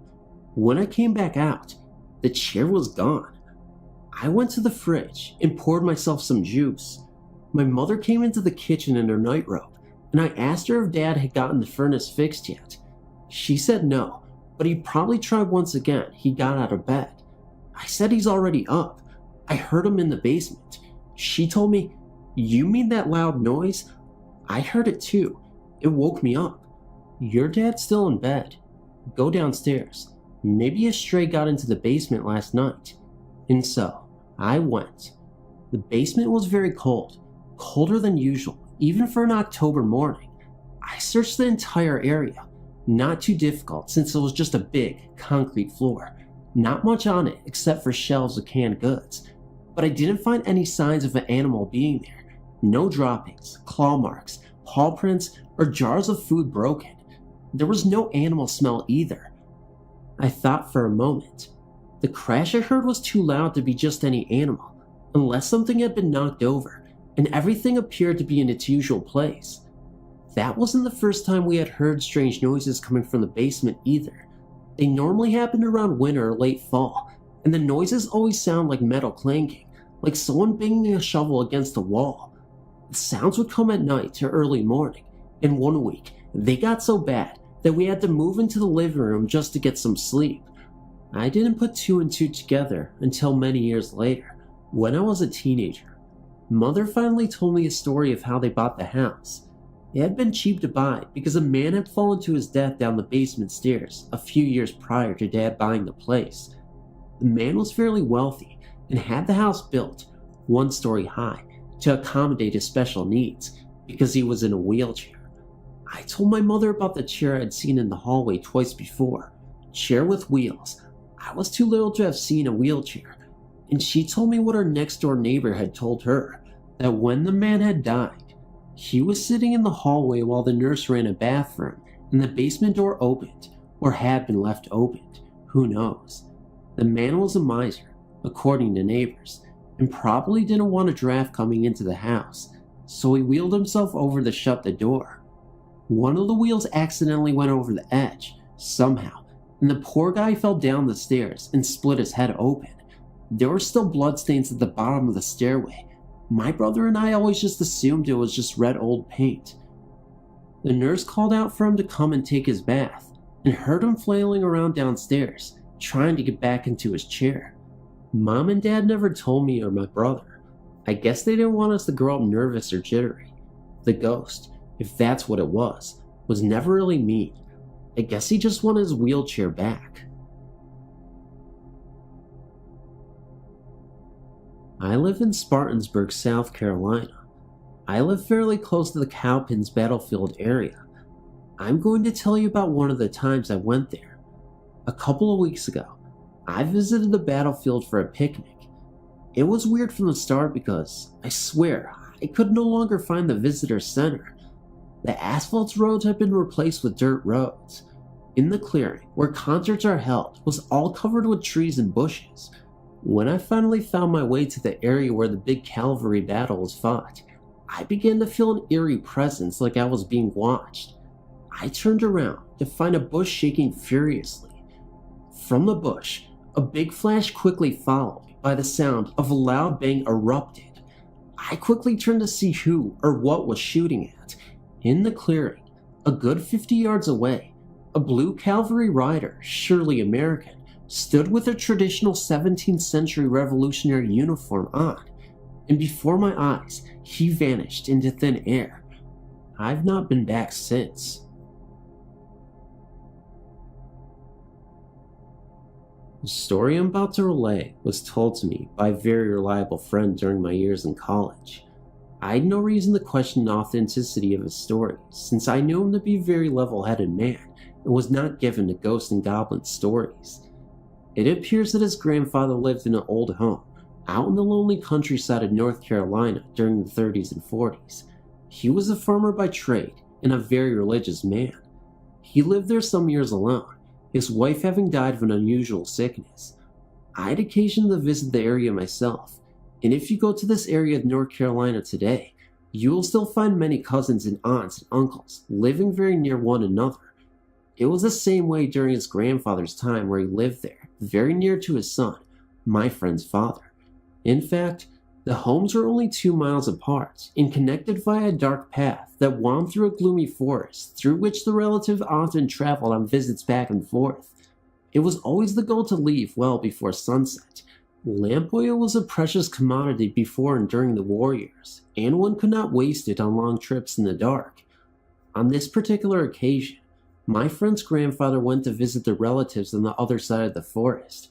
It was Thanksgiving time, and the trees had shed most of their leaves going into winter, and there was a cold chill in the air. The family had a joyous time together, feasting on turkey and all the trimmings. Grandfather was deeply engrossed in all the family time, and no one noticed the sun starting to dip low in the horizon. In fact, too low for the safe journey back through the forest. Even though the members of the family pleaded with him to stay the night, Grandfather shrugged them off. "I have to start out early tomorrow morning for town. My house is closer. I'll be all right." He departed just as the sun disappeared behind the horizon, and everything was bathed in the misty light of twilight. As I said before, Grandfather was a very religious man and wasn't in the least bit intimidated by ghosts and ghouls, so the trek back through the forest, although very dark without a lamp, didn't even cross his mind as being risky. It was a waning moon that evening and cloudy, so there was very little light, and under the eaves of the forest it was even darker. He told his grandson later that even though he knew the trail well, he found himself thrashing around in the underbush on several occasions. He even miscalculated the stream that crossed the path around halfway through the forest and got his feet soaking wet. It had rained through the night before, so the trail itself was muddy and his feet started getting heavy from the mud. It was at about this point in the trail that he felt something, as if something were following him. Never having been on the trail after dark, he explained it away as his imagination. Perhaps another 50 yards down the dark trail, as he recalled, he heard something behind him splash through the creek he had just crossed only moments before. I didn't know what to think of that. Maybe a deer or something that was just spooked down the trail by his passing, he later told his grandson. It sounded like he was in a big hurry, whatever it was. Perhaps it was the uncertainty derived from the extreme darkness. Maybe it was his imagination. But when he heard a twig snap no more than 20 yards behind him only seconds later, he knew it was time to make tracks. His grandfather was in his early 40s at the time and was in excellent physical condition, like many farmers from the years of working with their hands. From his estimation, he was only a half mile from home when he started running, more of a jog than anything, as he recalled. The mud made it tricky work, and his feet were pretty heavy with the thickness of mud clinging to them. But when he broke from the trees and saw the shadow of the house around 100 yards away, he heard whatever it was behind him give out a guttural growl, as if it were exerting itself by pouring on the stream for the final stretch. That was his cue to let loose with full-out run for his life, mud or no mud. He didn't look back, but he heard the beastly thing behind him chugging for air and crashing through the underbush as it too broke into the open. He then thought it might be a cougar or panther because of the snarl. He didn't turn around to find out. He made for the back door that was unlocked, and at full speed, dove through the door. The door crashed open at the force of his huge frame. He probably slammed it shut with his foot and quickly locked it. No sooner he had gotten to his feet and backed away from the door, perhaps 3-second time lapse, when something hit the door, the force of which shook the house. The center of the door bowed in, and he heard the hinges creak under the stress, but thankfully, as he was to recall later, it held solid. He quickly reached for his gun, and like many hardy folk of his era, leapt at the window just next to the door and aimed his shotgun out at nothing. There was nothing there. Immediately, he went around the house to make sure all the doors and windows were locked. Of course, they were all wide open, but nothing got in that he could find. It didn't rain that night, so the next morning, before he went to town, he went to check out the tracks of the great beast that chased him. To his surprise and dismay, he found none. Nothing to verify his story, that he didn't imagine it, only his word, which was significant since he grew up in an era where a man's word was totally his bond.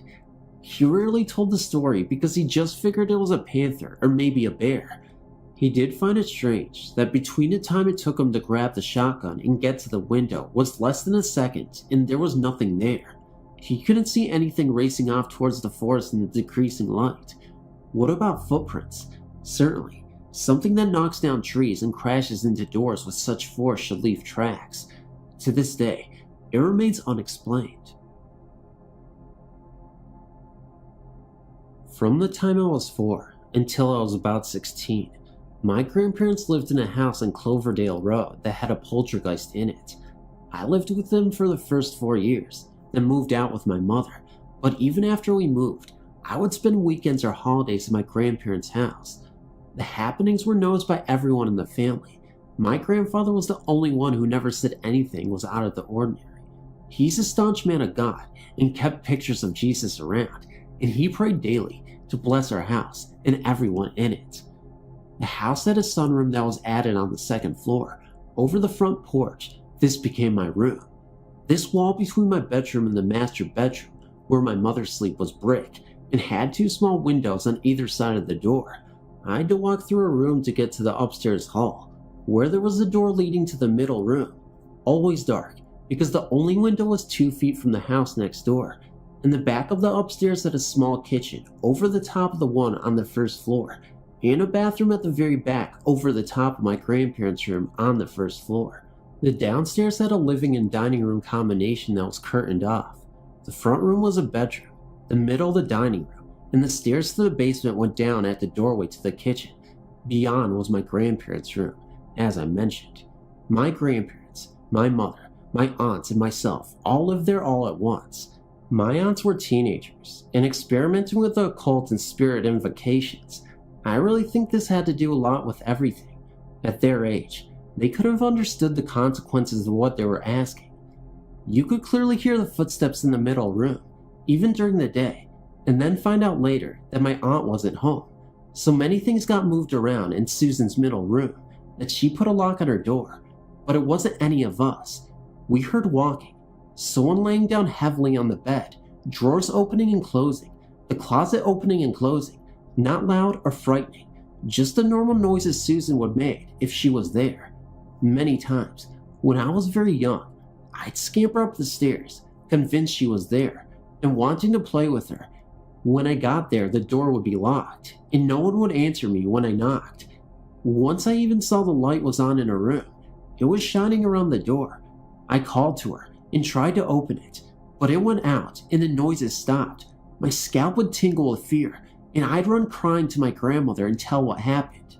Once, when I was about 5 or 6, I got up to the bathroom in the middle of the night. My room was awash with streetlight lamp, but my mother's, with no other windows, was very dark. I had to go slowly, even though I was dying to go into the bathroom, because I didn't want to crash into something and wake her up. When I got there, I was just flushing and was suddenly possessed, no pun intended, with the most abject horror for no apparent reason. I screamed and screamed and screamed. I ran all the way to the bathroom past my mother, who was struggling to get up, into my room and under my blankets. I was trembling and pale and shaking. It woke up the whole house, and it took me hours to calm down and sleep with the light on. I never knew what had set me off, just blind panic. Our pots and pans could be heard falling out of the cupboards, and when you go check, everything would be in place, except maybe one thing, and that would turn up days or weeks later. My mother saw a black shadow, about 2 to 3 feet high, at the foot of her bed when she'd wake up in the middle of the night. One day, it waited until she was awake, then slowly, deliberately came around the side of the bed and advanced towards her head. She prayed fervently while it just stayed there, then mysteriously it faded away. But it will always come back another night. She was the only one who saw anything. The rest of us just heard disturbances. I was playing with my toys one sunny day. In my room, I was about 7 at the time.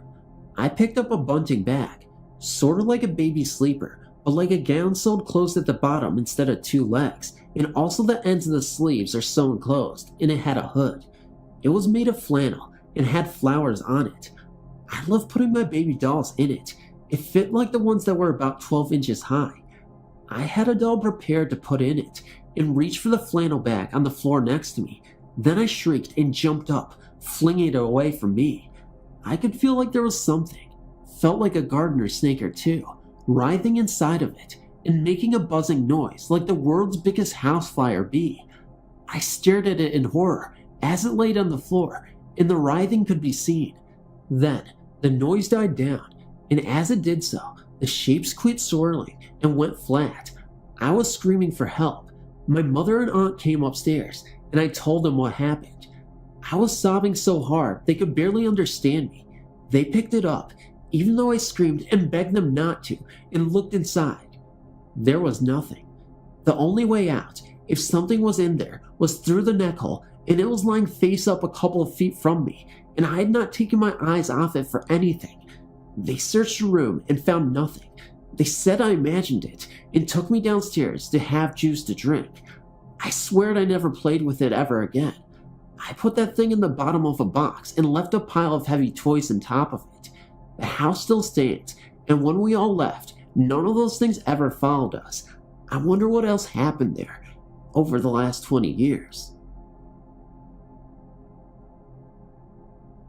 My father died in Las Vegas in 1993, the youngest of his 5 children. I was the first one to make it out to Vegas for his funeral. He was cremated. I got there on a Wednesday. Thursday morning, one of my mother's friends came over to our house with some soda and other things for us. I ran out of the house to help her unload her car. Out of the corner of my eye, I saw my father standing beside the house. He had his right hand on his hip and held his left hand in midair, as if he were going to take a pull off a cigarette. Ironic, because he died of lung cancer, or as if he wanted to wave at or beckon to me. It was only a few seconds, but a whole jumble of thoughts ran through my mind. He's going to say something to me. I don't want to hear it. So I looked away, and when I looked back, he was gone. I regret not stopping to hear what he wanted to say to me. My brother said he chose to say goodbye to me. This was the first time I've ever seen a ghost. I'm waiting to see my mother, who died in May 1998. A footnote: when I saw him, I noticed that my father was wearing his favorite khaki pants and gold and white striped shirt. That afternoon, I went to my father's office to work on the program for the memorial service. His boss gave me a picture of my father. In it, he was wearing that gold and white striped shirt. When I was growing up, I've had several experiences which led me to believe the house was haunted. The first, I was about 6 years old. I was laying in bed, just about to fall asleep, when I heard what I thought was laughing. I turned over to tell my sister to be quiet when I saw a black form floating beside my bed. My sister was sound asleep. This form had no legs that I could see. It did have a smile on what I call its face. The next encounter did not happen until I was 16. I was coming home late one night and came face to face with this thing. It was the same thing I saw when I was 6, only this time there was no smile. After an indiscernible amount of time, I ran to my room. I've had several encounters with this thing throughout my teen years and began calling it Paul. Don't ask me why, because I don't know myself. My sisters and brothers claim they have never saw it, but one brother says he has had haunting experiences, such as floating in his room. My mother says she knows the house was haunted, but she refused to give any examples. I know this thing was not harmful because nothing ever harmful ever happened. I also came to feel that this thing was protective of us because I never felt alone or afraid in the house when I was alone. Whenever something was going to happen, we were given warning signs such as popping noises on the stove that we found out had a gas leak and uneasy feelings using the garbage disposal that checked out to have a barbed wire that an electrician said could have caused a fire. This is my story. Hope it wasn't too long.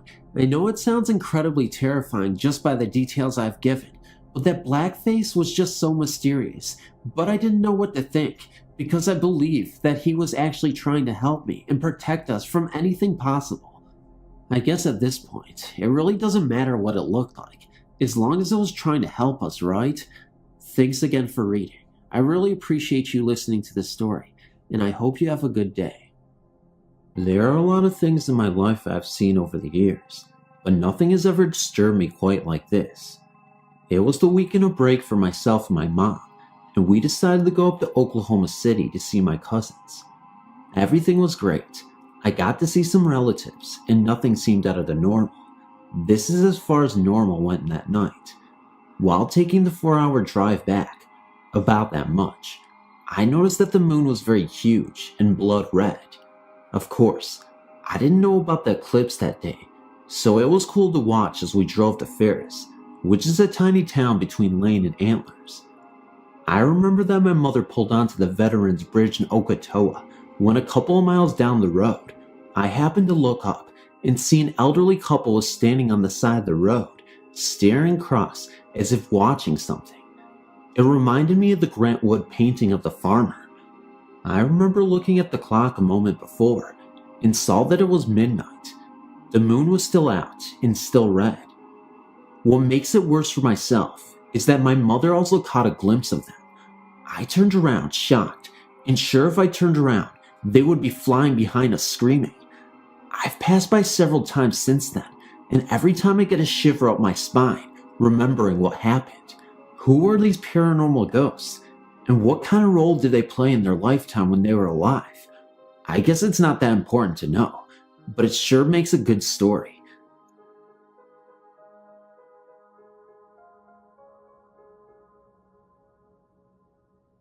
Hi, I do need to tell you, I've enjoyed the many experiences people have wrote about on here. Just thought I would send you all another of mine. Back in 1980, my mother, Chris, had been dating a trucker, Tom. I was so excited that I was going to get to ride in an 18-wheeler. He decided that he would let my mom and I ride with him to Beaumont, Texas. When we got down there, we stayed with some friends of his while he went to drop off his load. He told us he would be back in 3 days. The first night was uneventful. Then the second night came, and his friends all went out. Mom and I and one other girl stayed at the house. We were watching TV when I heard what seemed to be a heartbeat. I kept listening. When I turned around, Mom and this other girl just had a look of being scared on their faces. I didn't say anything, just covered up my head and went to sleep.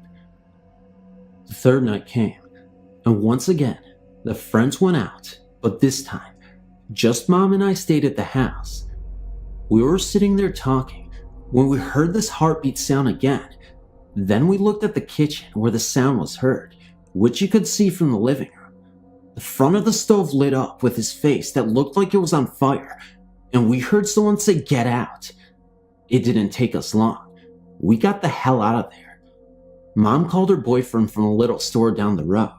He told us to stay there till he got there. He was about an hour away.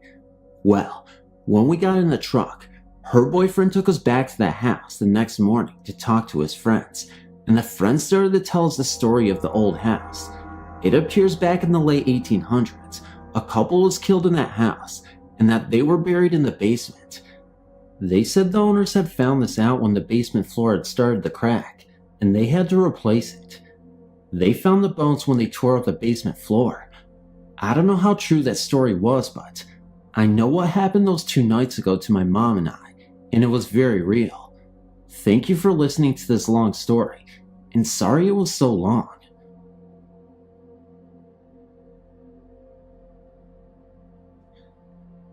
Living on a large Massachusetts farm in the 50s was lonely, and it didn't help that my mom had died when I was 9, and my father was working either in the fields or barn all daylight hours and more. To teach me values and responsibility, my dad purchased a small easygoing horse for me to spend my days with. Shadow, my horse, was truly my shadow. We became so close, spending many hours daily, riding throughout paths and fields. I loved her dearly, and in a horsey way, she returned my love. The land my dad's farm was on had many cellar holes, dating back to 200 years, and as an adult, I've studied much about local history in this area. Many stones with my family name, and stones that recorded the deaths of large families, all in the same month. I found a grown-in path, deep in the woods, that my father had told me was once a busy road, with many houses along it. But in the 1950s, there had been no traffic there for over 120 years. Now, I've told you my shadow was the most gentle horse. As we walked that narrow path for the first time, Shadow's head arched and her glossy skin rippled, as if she were cold. This was August. There was a sharp bend ahead, and the closer we got, the jumpier Shadow became, stepping sideways and then just refusing to move at all. I began to get jumpy myself. Just as the other side of the bend came into view, the gentle horse reared like a wild stallion, and I was thrown, landing with my head very close to a large rock. As all this was happening, there was a loud laughter resonating through the woods, with an even louder echo. At this point, hitting the ground, I think I kind of blacked out for a brief few seconds. What might have been a minute later, I became aware that I was lying on my back, facing Shadow's stomach over my head, with her back legs behind my head. This wonderful beast was covered in a white lather and was breathing very, very hard. But even in that second, I knew that she had saved me from something most terrible. I grabbed her reins and slowly got up on my feet. I tried to calm her and stop the spin in my head while I looked around me in confusion. There was dirt kicked up in a complete circle around me. There were many tracks mixing with crushed leaves and ferns in this circle. I was in tears at this point, hugging Shadow. Despite her sweat, I could see something otherworldly had definitely happened. There were other tracks mixed along the horse's hoof marks. I know it was over 50 years ago, but in my mind, as clear as yesterday, claws and tiny hoof prints and claws in the circle again and again. Hoof prints looked like a baby deer, but only two, like it was hopping. Well, Shadow and I walked home slowly, and before long, her head dragged low and she started to limp. I was a little better, and still dizzy. Until now. I never told anyone about this event. My dad would never have believed me, and he was too grief-stricken and depressed at that time from my mom's death to hear much of anything I said. I remain convinced that Shadow saved my life that day in those dark woods, but still wonder what kind of an animal can laugh and walk with claws in front and tiny deer hooves in the back. Do you think it's still there? Back in the late 70s, I took the same route home I'd done for many years. I'd been visiting my grandparents in Gallatin, Tennessee. I was traveling on Old Highway 41, which runs from Springfield, Tennessee to Guthrie, Kentucky. It goes through Adams, Tennessee, which is well known for the Bell Witch.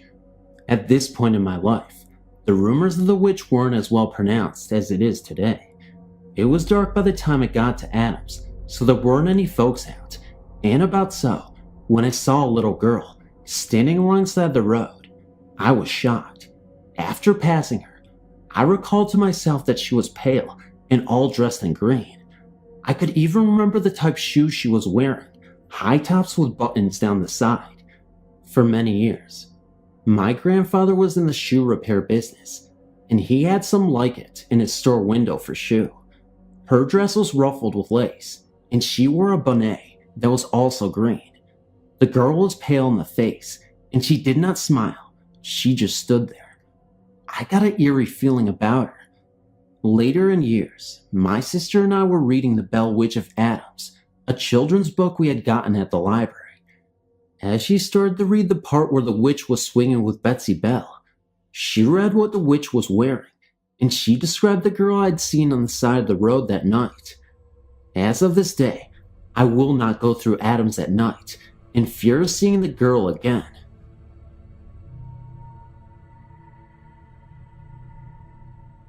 This story was told to me by my mom and dad, and they swear to this day that this is 100% authentic and real.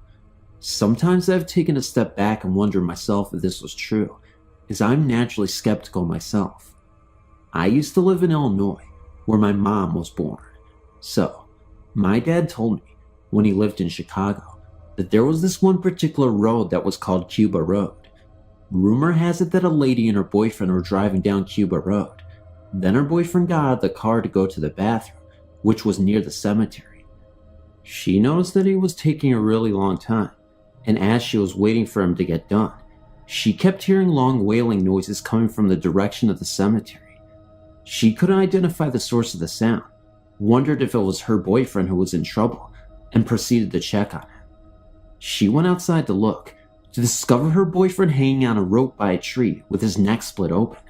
He was dead, and there was no explanation if it was his own doing or not. My mom and dad went there one night with their friends, driving through Cuba Road. They had a flat tire, so proceeded to stop the car momentarily to address the situation, and since there was a spare tire they could use, they immediately went to work to replace the flat. All of a sudden, my mom and her friends heard the wailing described in the rumored story, coming from the direction of the cemetery. Needless to say, they wasted no time trying to fix the flat, and drove off back home in sheer terror. My dad also said that there would be this black car that always drove around near the cemetery every time he would pass the road. It didn't even look like it was real, almost as if it were some kind of mirage, and always appeared to be far away and in the distance.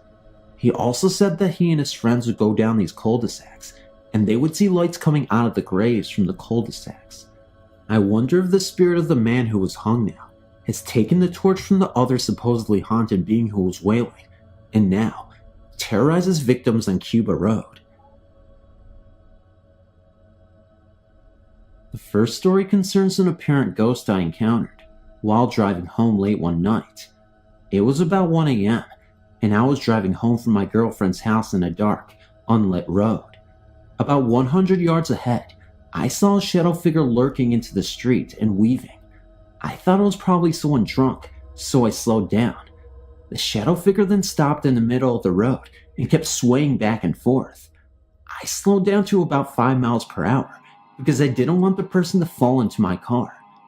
As I drove past, I looked at him through the passenger window, and all my hair immediately stood on end. This guy had all the physical features of a black man.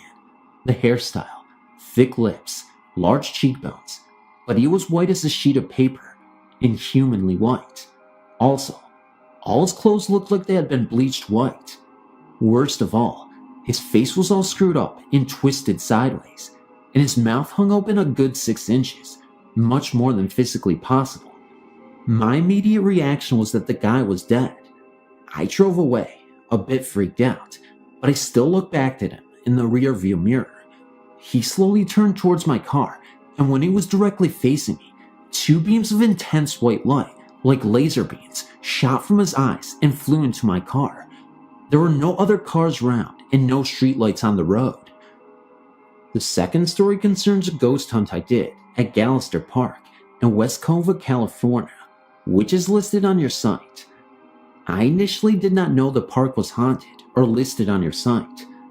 First time I went there, upon entering the park, I heard a loud scream as if someone had fallen down one of the hilly trails nearby. I walked to the edge of the drop-off and called out, but no one answered. There was no one there, but one of the trees at the bottom was shaking crazily back and forth, not swaying with the wind, but very rapidly trembling, as if in fear. I thought maybe a coyote got a rabbit, so I went down to check it out, but there was nothing there.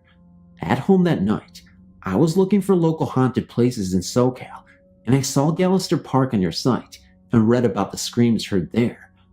I went back the next week with my ghost hunting kit, and we walked the trails. Everything seemed normal until I got a caution reading on my ELF meter. So I did some temperature checks, and in that very spot, the temperature kept reading 28 degrees over and over. Even though everywhere else I pointed it, it ranged from 69 to 72 degrees. So I got my digicam out and tried to take a picture, and all of a sudden, the digicam didn't want to work. It was freshly charged, and the memory was fine. Finally, the digicam clicked halfway, and then a large black X appeared on the LCD display, and the camera shut down completely. I went home and looked in the manual and could find nothing about a big black X on the LCD. I called the factory, and their tech support people told me the camera didn't have the capability to make such a mark, and they had no idea what I was talking about. The next day, the camera started working again.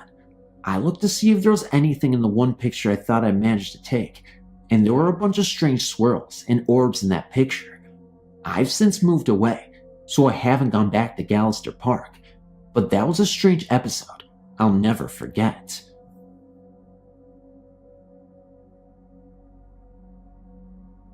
Right out of high school, I graduated in 1997. My friends Trevor and Felix and I decided to take a long weekend road trip. It was either 97 or 98 that we took this trip. We decided on San Felipe, a small fishing village just 8 hours from Los Angeles on the edge of the Sea of Cortez in beautiful Mexico. Our reasons were purely immature and superficial. There we could drink at bars. Not 21 yet, you know? So off we go. We get there and rent a room in this very small motel just off the main drag. You went up these steps and the door to the room was to the right. If you faced the door to the room on the immediate right was a large window. That was our only window, save for a small one in the bathroom. Now, upon opening the door to the room, you see immediately on the right against the wall, with the large window, the first bed. Next to that bed further back was a nightstand with a lamp. Farther back the other bed. Against that bed was a wall to the restroom. Small, but adequate. Boy, did we have a blast, and then some. The second night of our young revelry, we go up to our room, ready to call it a much overdue night. Well, rip-roaring Felix was not having it. He still had more party in him. Against our better wishes, and utilizing Trev's and my exhaustion, he got his way. Off he went into the remaining night, like a real trooper. I'd called the bed by the front wall with the window when we had first checked in, so I plopped myself on that. Trevor plopped himself on the one by the bathroom he was supposed to share with Felix. Well, that hadn't worked out as planned, and we banished him to the sofa bed in front of the restroom on account of his horrendous snoring. So there we lay. I kept telling Trev about how I was a little worried about Felix out there by himself, that maybe we should go find him. Instead, we both were knocked out. Fast forward a couple of hours. For whatever reason, I woke up from the veritable realm of the dead. Ladies and gents, I was passed out. I can just start to see that weird purpley light the night takes on like 2 hours before daylight coming through the curtains. Like the sun's coming, but it's still considered night. Anyhow, that light was coming through the very slightly open curtain. Curtain just parted ever so slightly. As I was on my left side facing the window, I could see it quite clearly, my eyes having adjusted to light's poor quality. I was on my left side, but curled a little in bed, so my vista was the window and curtain, and down towards the foot of the bed and the door. That's when I saw him. It was the dark silhouette of a man, about our age, 18, 19, 20-ish. It was like one of those silhouettes that our aunts and young mothers had done in the 70s, when they were teenagers, that you frame up and put into your hallway or photo album, with the eyes lashing and everything. You know what I mean? A perfect side silhouette of his face, head and neck, no hint of color, looking out the window. He had short hair. I'm watching him look out the window, very still, not moving an inch. I got the impression he was waiting intently for something. He didn't move at all. He was a veritable statue. He didn't look at me. I looked at him looking out. He wasn't holding the curtains, just out of the part in them. I'm thinking this whole time it's Trevor looking out the window, waiting for Felix to come rolling in from his drinking and gallivanting. I was sure it was. Felix was, and is a big guy. Rowdy too. We would have definitely heard him come in. We would have heard his snoring for sure. Trust me. So I lay there watching Trev wait for Felix. He probably has gotten as worried as I was after all. I was just about to ask him what time it was. Then I hear it. I hear the soft rhythmic breathing from behind me. From the bed behind me. It's Trevor sleeping. He's doing that breathing people do when they're sleeping. Not snoring, just sleep breathing. You know, if that's Trevor, then who is this looking out the window at the foot of my bed? I lay, I think. I do this over calculated lightning quick roll to my right to turn on the lamp on the nightstand. On it flicks. I whip back around, and nothing. Just a window and a door. I turn around towards Trevor, and I see him squinting at me from his bed. Trevor, were you looking out the window just now? No. Just then, as if on perfect timing, Felix stumbles in drunker than a goldfish in a vodka bottle and says, slurs out, "What are you guys doing still up?" Ladies and gentlemen, I didn't sleep a week after that. I'm speaking the God-honest truth that this has happened. Never miss a thing. Hi, my name is David. I'm a French student, and I wanted to share some eerie things that happened to me and to some of my friends with you readers. My grandfather died last year. He was a total atheist and believed that supernatural was just some bullcrap, and that people got interested in it were pitiful fools. What's more, he was a convinced internationalist communist. and often led some speeches against God and the church. I was the contrary of my grandfather, a conservative Christian loving God in fatherland, so the situation often led to arguments between my grandfather and me, as we're obviously on a different wavelength, but it didn't matter. He was my grandfather. I was his grandson. He loved me, and I loved him as well, and we would often laugh together. Well, as a Christian believer, I believe and still believe in hell, and I feared that my grandfather would go there after his death because of his resolute anti-God feelings. So I said a lot of rosaries so that God would put him on the right way.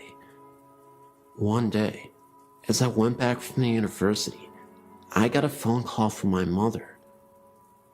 She told me that my grandfather had been sent to the hospital in order to cure a little pain in the knee.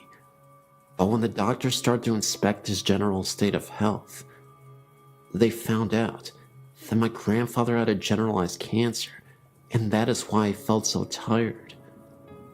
I got so upset hearing that I rushed to the church and put a candle to the Holy Virgin so that she would get the forgiveness to my godless, communist grandfather. I went to visit my grandfather in the hospital, where he was sadly ending his life, and I could notice no changes in his mind and moral, and his Calvary in the hospital bed lasted for months. Here's the moment when my story becomes interesting. In my prayers, I would always ask the Holy Virgin to save him and let me know by a sign that she had taken him to the right place, near the God and far from hell. It was an ordinary night. I was reading in my bed with my bedlight and listening to the outside noises as usual, and I closed my eyes to sleep afterwards. Oh God, I can never forget what I lived this night. It was about 5 a.m. because it happened just a moment before I woke up. I had a very powerful dream, and it looked so real that it is still sculpted in my memory. I dreamt about a giant curtain of red velvet with a portrait of my grandfather hanging on it. I looked at this picture, and my eyes looked leftwards and saw that the curtains were open like on a theater. Behind these velvet curtains, I could see the sky filled with orange clouds, lit like on a wonderful sunset, or dawn, I don't know. And suddenly, I saw a boy kneeling in the darkness in front of the scene, and I recognized myself. I can't figure out why, but I know that the boy in this dream kneeling was me in person. A short moment after, a young woman went out from behind the curtain, from the lit side.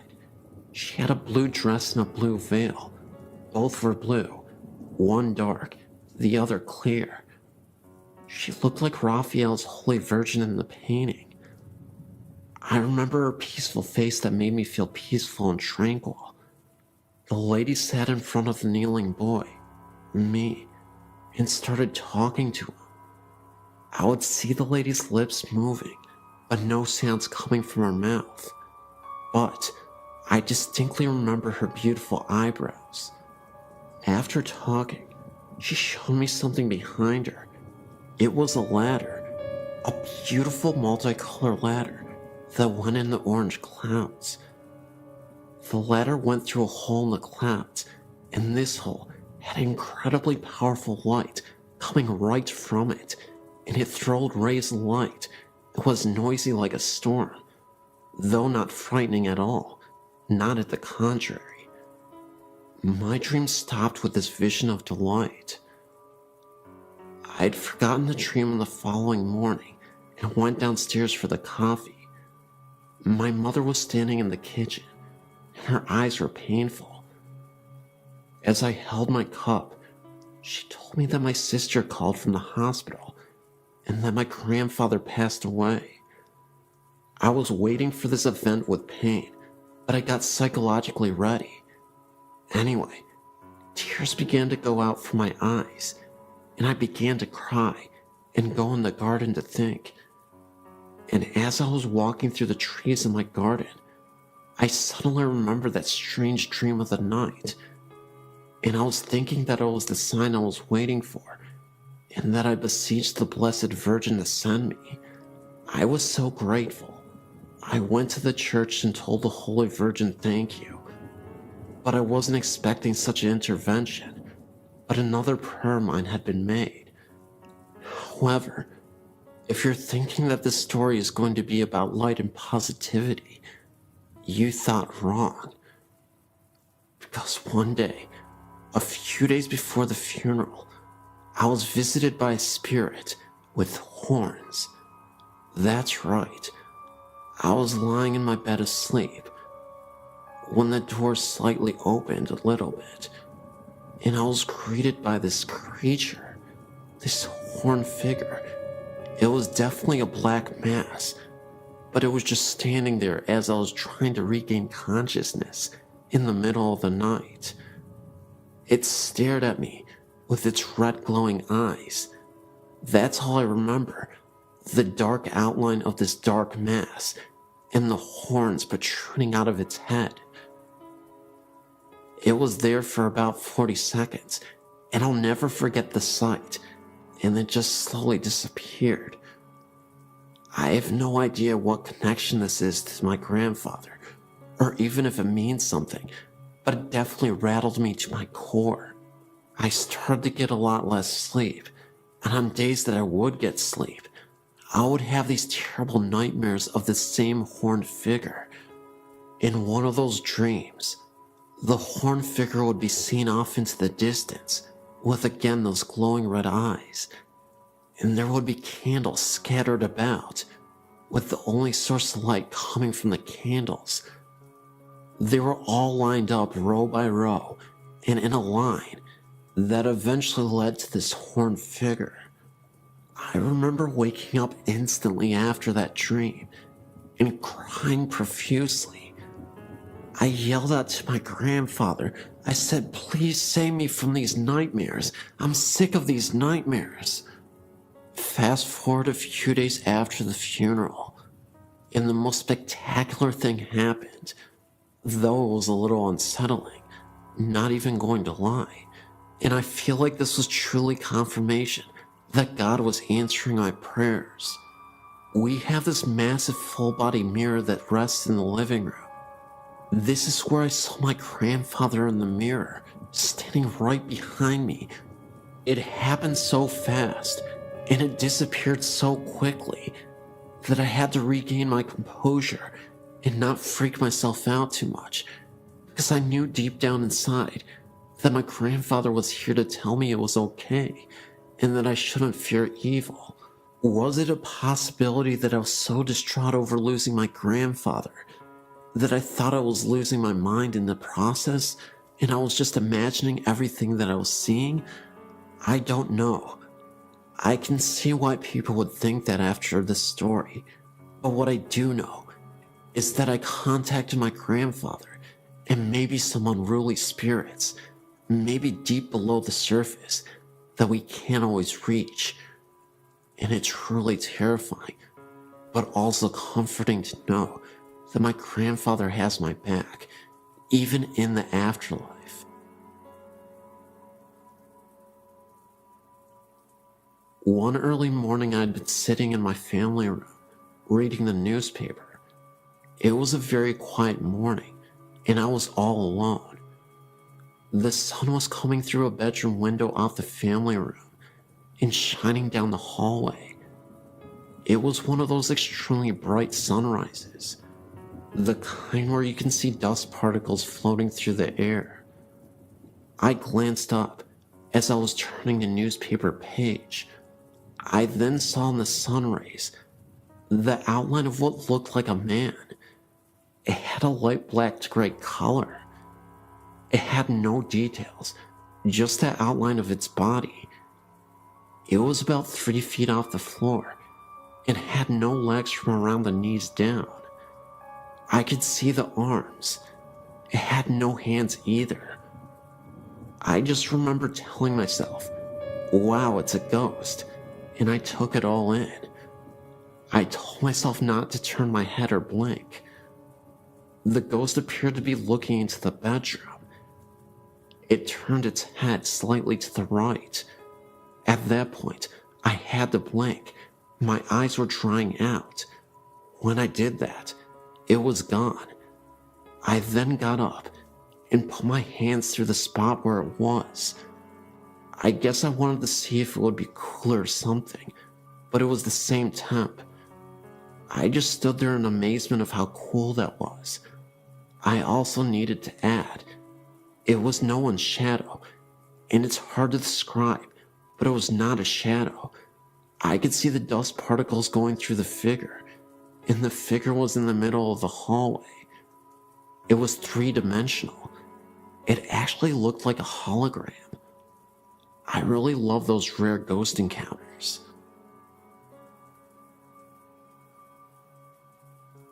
My parents bought a house in Newburgh, North Carolina in 1970. It was a brand new home in a new neighborhood. I lived in this house with my parents and younger sister until I went to college in 1994. The house was a 3-bedroom, 2 full bath ranch with a carport. Before I was born, my father enclosed the carport and turned it into a large den. The original steps, carport door frame, and window frame remained and led up into our kitchen. It was an interesting layout because you could look through the open window frame from the kitchen and see into the sunken den, or vice versa. The bedrooms were on a long hallway at the back of the house. The hallway could be reached by 2 doorways, the kitchen and living room, actually one big circle. The first bedroom in the hall faced the street. The bathroom was next, another bedroom, and then my parents' bedroom at the end of the hall. The room next to my parents' room was mine until my little sister was born. I was 5 years old. I was moved down to the first bedroom. This room gave me the creeps. The closet door would slide open a bit on its own, which my parents said was probably a draft from the heat or air conditioning. However, after someone broke into my bedroom window while I slept and stole a few things from my room, I never stayed in there again, usually sneaking into my little sister's room and sleeping with her or sleeping on my parents' bedroom floor. I constantly slept with the bathroom light on and a bright night light or lamp. I would wake up in the middle of the night and hear odd noises that made me feel paralyzed and cold all over. One would think these irrational fears would subside with age, but they seem to intensify over the years. One recurrent incident that still bugs me occurred in the kitchen, den area. Whenever I would be sitting on the couch watching TV, I would see the silhouette of a person walk by the window frame from the old carport. I would assume it was my mom or dad because the shape was tall. What would scare me to death was the fact that no one would appear at the door leading to the steps after I would see the shape walk by. Many times I would call out to my parents, thinking it was one of them, but no one would answer, and then I would walk up the steps and look into the kitchen. There was never anyone there. Most times, this would happen when I was home alone. On numerous occasions, my parents would come home to find me sitting on the front porch steps or sitting in my car with the doors locked. This went on for years, and I was very excited when I moved out to go to college. Years later, I went to visit my little sister and stayed with her in her college dorm room. We were telling ghost stories with some of her friends. When I told her my accounts of the shadow, I was in mid-sentence when my sister finished my thought and described the incident in perfect detail. I had never told my sister about this because she was much younger and I didn't want to scare her. Needless to say, we were both shocked and had goosebumps. We compared stories, and it seems we had very similar experiences in that house. My parents eventually built a new house about 10 miles away and sold that house. I wonder to this day if the new owners have ever experienced any of the oddities that my sister and I did.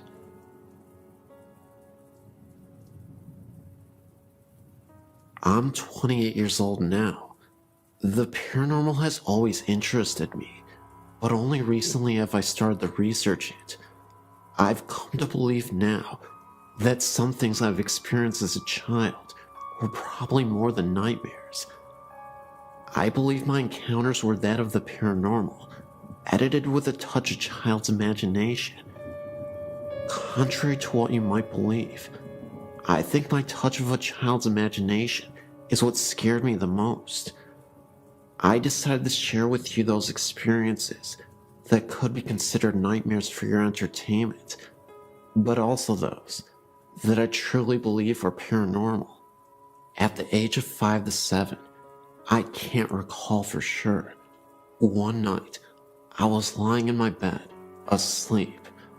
I felt something moving at the bottom of my bed, and the next thing you know, I felt like I was being dragged out of my bed. My covers had tightly wrapped themselves around my legs, so tight that I couldn't move them. I yelled, "My bed is eating me! Help! Mommy, Daddy, help!" By the time it stopped and parents got into the room, half my body was hanging off the side of my bed, while the other half was hanging on for dear life. You know what my parents' response was? That's what happens when you don't fix your bed every day. Your bed eats you. No, really, I still never fixed my bed after that. I disproved that theory fast. It never happened again. I look back now and realize that whatever it was in that house had a weird and somewhat morbid sense of humor. Check it out. Several other times, I would wake up from a rather deep sleep, turn over, and open my eyes, as if something told me, "Wake up, Steph." Sure enough, I would open my eyes, and one of two things would be sleeping next to me. A, Bo Duke. He was like a hero to me at the time. Or B, an orange mummified witch with a cone-shaped hat and empty eye sockets. Now, you would think waking up next to Bo Duke saying "Hi, Steph" would be cool as all heck, but no. I would freak out, jump so high I would fall off my bed, and thump, and run to my mom's room screaming, "Bo Duke is in my bed, help." It was way more dramatic when I saw the witch. Now, here's what really makes me think it was actually a spirit playing games with me. As I got older, about 10 years old I would say, the occurrences were not so graphical. I would still hear a voice say, "Wake up, Steph." I would open my eyes and see a pitch black silhouette of a man standing in the far corner of my room, about 6 feet tall. I would blink my eyes a few times. He was still there. I would pull the cover over my head and then peep out. He was still there. Of course, I then freaked out and ran to Mommy's room screaming, "The boogeyman is here to get me. Help, Mommy, the boogeyman is here." This would happen several times a month, for a good year or so it seemed. The last occurrence was years later, when what believed to be the same silhouette mentioned above ran across my room. First, I saw a blur run down the hall to my left and stop at the middle of the wall near the footboard of my bed. It took a moment for it to take shape, but it was definitely the silhouette of a human. I started to dart, and the moment I moved, it darted towards the other wall and vanished. I freaked out and flew to my dad and told him that there was someone in my room. Years later, when I was old enough to understand, my dad told me of the ghost of an old lady that dwelled in the house. She was a nice, but sometimes grumpy old gal. However, that doesn't explain the man that was in my room. I still can't figure out if the Duke, which thing was truly a nightmare, or a spirit messing with my head, using the touch of a child's imagination.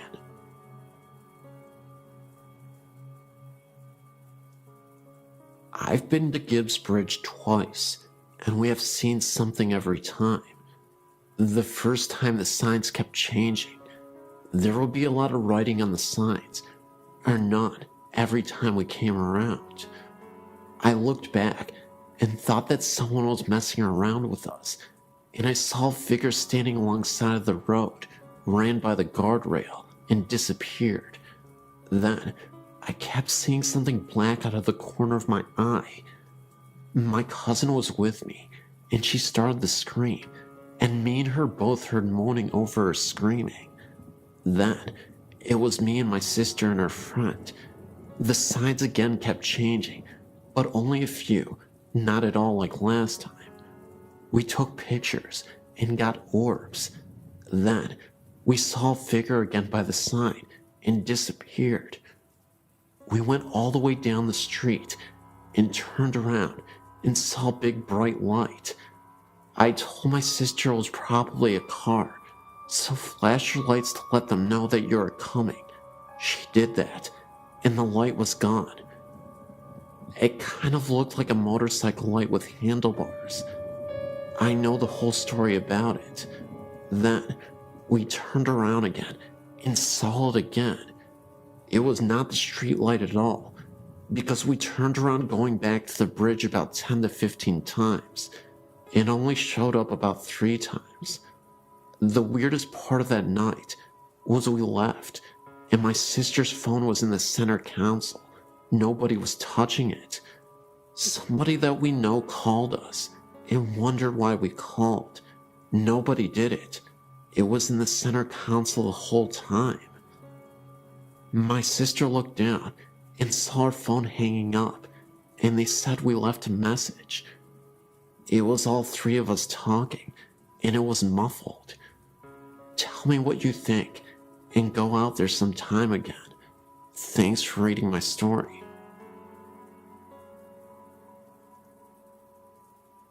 Back in the early 90s, a wealthy family who lived in Corona owned 2 homes. One large home they owned was on the south side of Corona, overlooking the 15 freeway. The other home, used later as an office, was the old in-town district on Corona's famous Grand Avenue. As the story goes, before the husband and wife met and got married, the husband lived in the large house on Grand Avenue. The house once been a funeral parlor, and almost nightly, the husband would hear talking and other noise coming from the room next to him. He would check the room, only to find it silent and nothing out of place. After he met his wife, they purchased the large house on the south side and turned the Grand Avenue mansion into an office. One of the children of the family went to my school, and he claimed that their family had experienced all kinds of strange phenomena in the old mansion. One instance, a soda can was completely knocked off of a nightstand right next to a bed that he was sleeping on, and constantly they would hear footsteps upstairs. And the mother once said she was in the bathroom and the door suddenly flew open. All of the windows were closed, eliminating any chance of a drift. Another night, the family drove past the mansion, as they often would, to make sure it was secure. Remember, nobody lived there at this time. It was only used as an office. As they drove past the house, they noticed every single light in the house was turned on. They went in, turned out the lights, and left. They checked with everyone who had a key to the house, and everyone assured them they had not turned on the lights. It is claimed that the atmospheric pressure in the backyard is different from the rest of the area. These stories were all interesting to me, but I still had some skepticism until one year. The family was going to go on vacation to visit relatives in Texas, and they asked my mother and me if we would watch the mansion for them while they were gone. Keep in mind, neither my mother nor I knew anything about the house, including the strange phenomena. So Monday morning, we got to the house and settled in. My mother, a school teacher at the time, was grading some homework assignments, and I, only about 5 at the time, was fast asleep on the couch. My mother got thirsty, so she stacked the homework assignments in a pile, went to the kitchen for some water, came back, only to find the papers strewn all over the table and on the floor. I was still fast asleep, and there were no open windows. Later on that day, she was in the kitchen again, and she heard me crying in the other room. She ran in to see what was wrong, but again, I was fast asleep. I did not appear to be restless, as if crying in my sleep. Later on that week, we both occasionally would hear footsteps walking around upstairs. It is a very old house, as you can see from the attached photo, so naturally, the floors are very creaky. These were definitely solid footsteps. We constantly went upstairs after hearing the steps, only to find the place empty. After the family returned from their vacation, my mother had mentioned to them the phenomena we experienced. They laughed and explained to us that it happens all of the time. They described the entity as a friendly ghost who likes to play pranks on people, hence the bathroom door flying open. The family eventually moved to Texas and sold the mansion to somebody else. I never returned to ask the new owners if they have experienced anything. Perhaps somebody around this area might want to.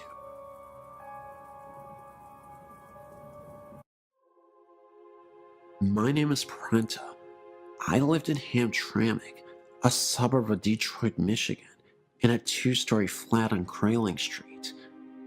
The apartment itself has a long and bloodied history of violence and death. Not only did I experience multiple ghostly apparitions, such as a man in a long beard that resembled Abraham Lincoln, but demonic possession, as well as poltergeist activity. The demonic possession was incredibly startling. It wasn't something that occurred inexplicably. I had a boyfriend who was connected to negative energies, and an evil spirit named Harold latched onto him. My boyfriend had never been once an aggressive or temperamental person. However, after staying together in that apartment for a lengthy period of time, our relationship began to sour. He would often talk in his sleep, which was something he had never done in the 7 years previous, and we had lived together for a long time. One night, he was sleeping right next to me.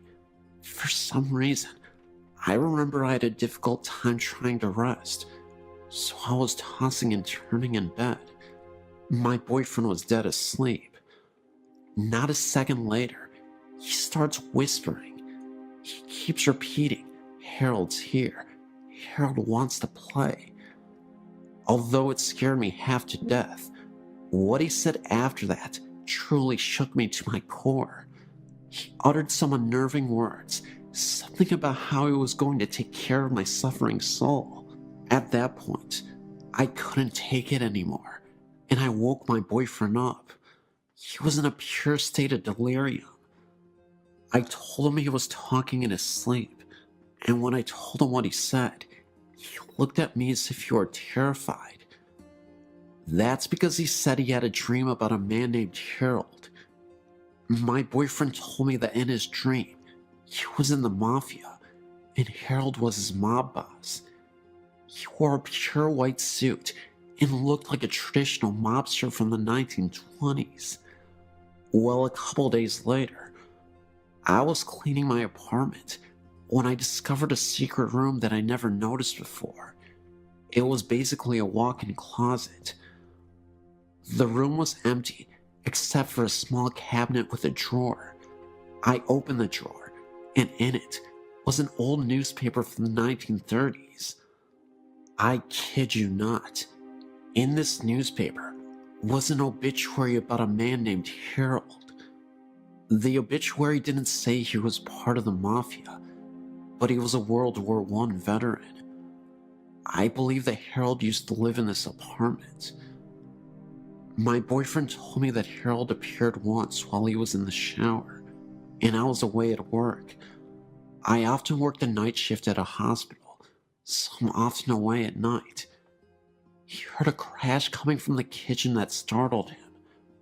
When he went to investigate, the dishes that were on the countertop somehow fell to the floor.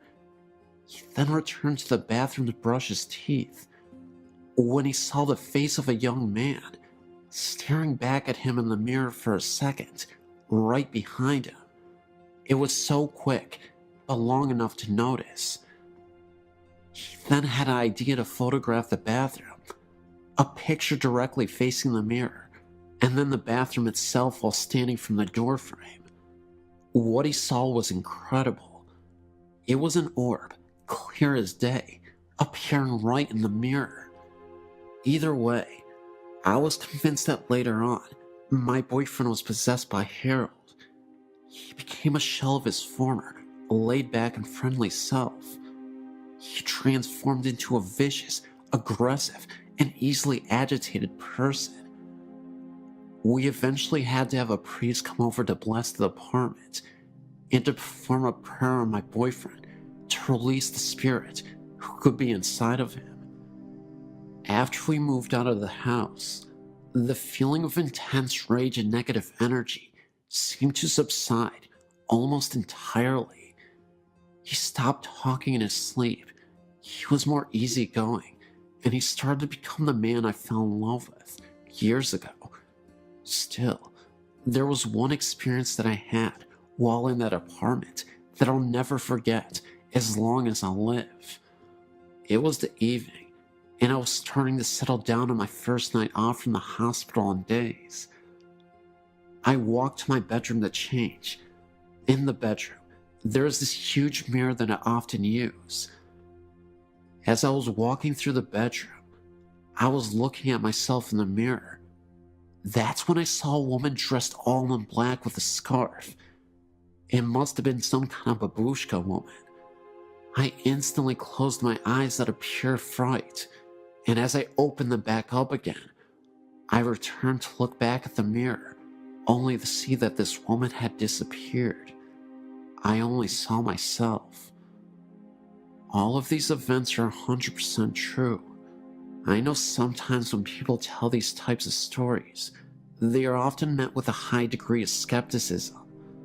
I should mention, though, that I have high integrity, and I think it is foolish to tell pointless lies just for attention or to have a good story.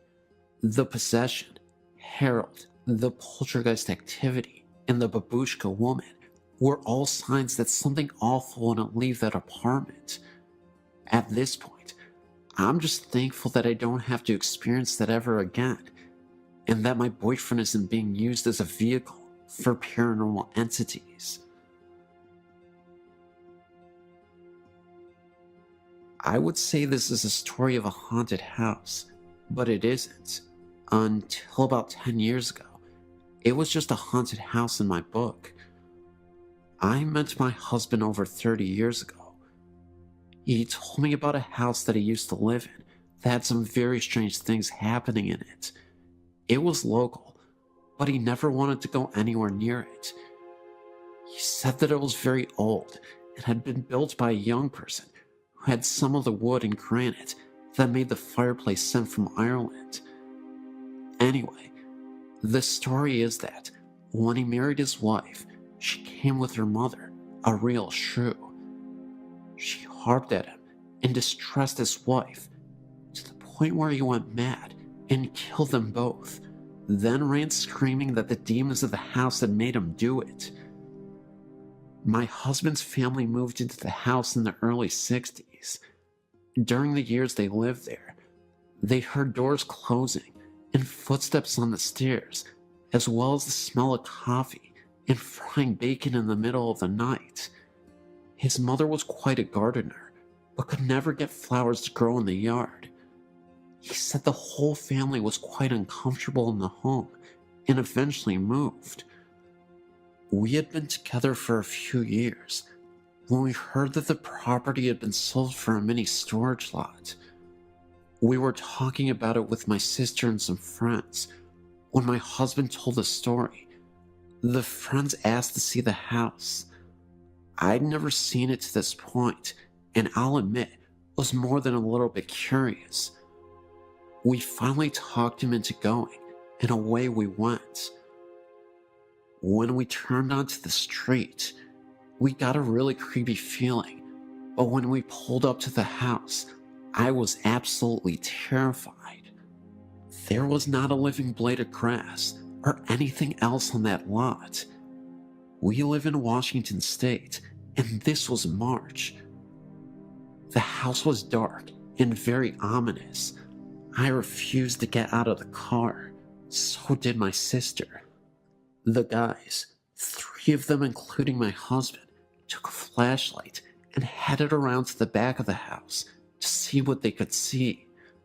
After a few minutes, we saw a flash of light on the 2nd floor. A few minutes later, we saw the front door open, but nobody came out.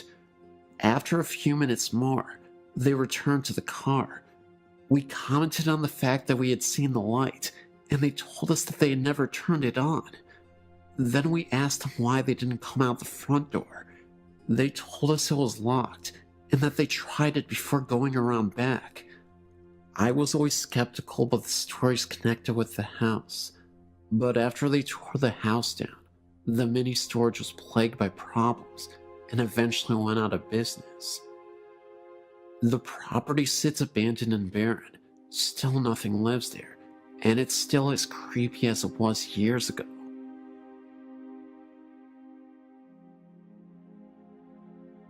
I've got a story to add to your website. I've gone back and forth about someone having come check it out. Just not sure I'm ready for it. But here goes my story. My husband and I moved into a new house built on a minor Civil War battlefield.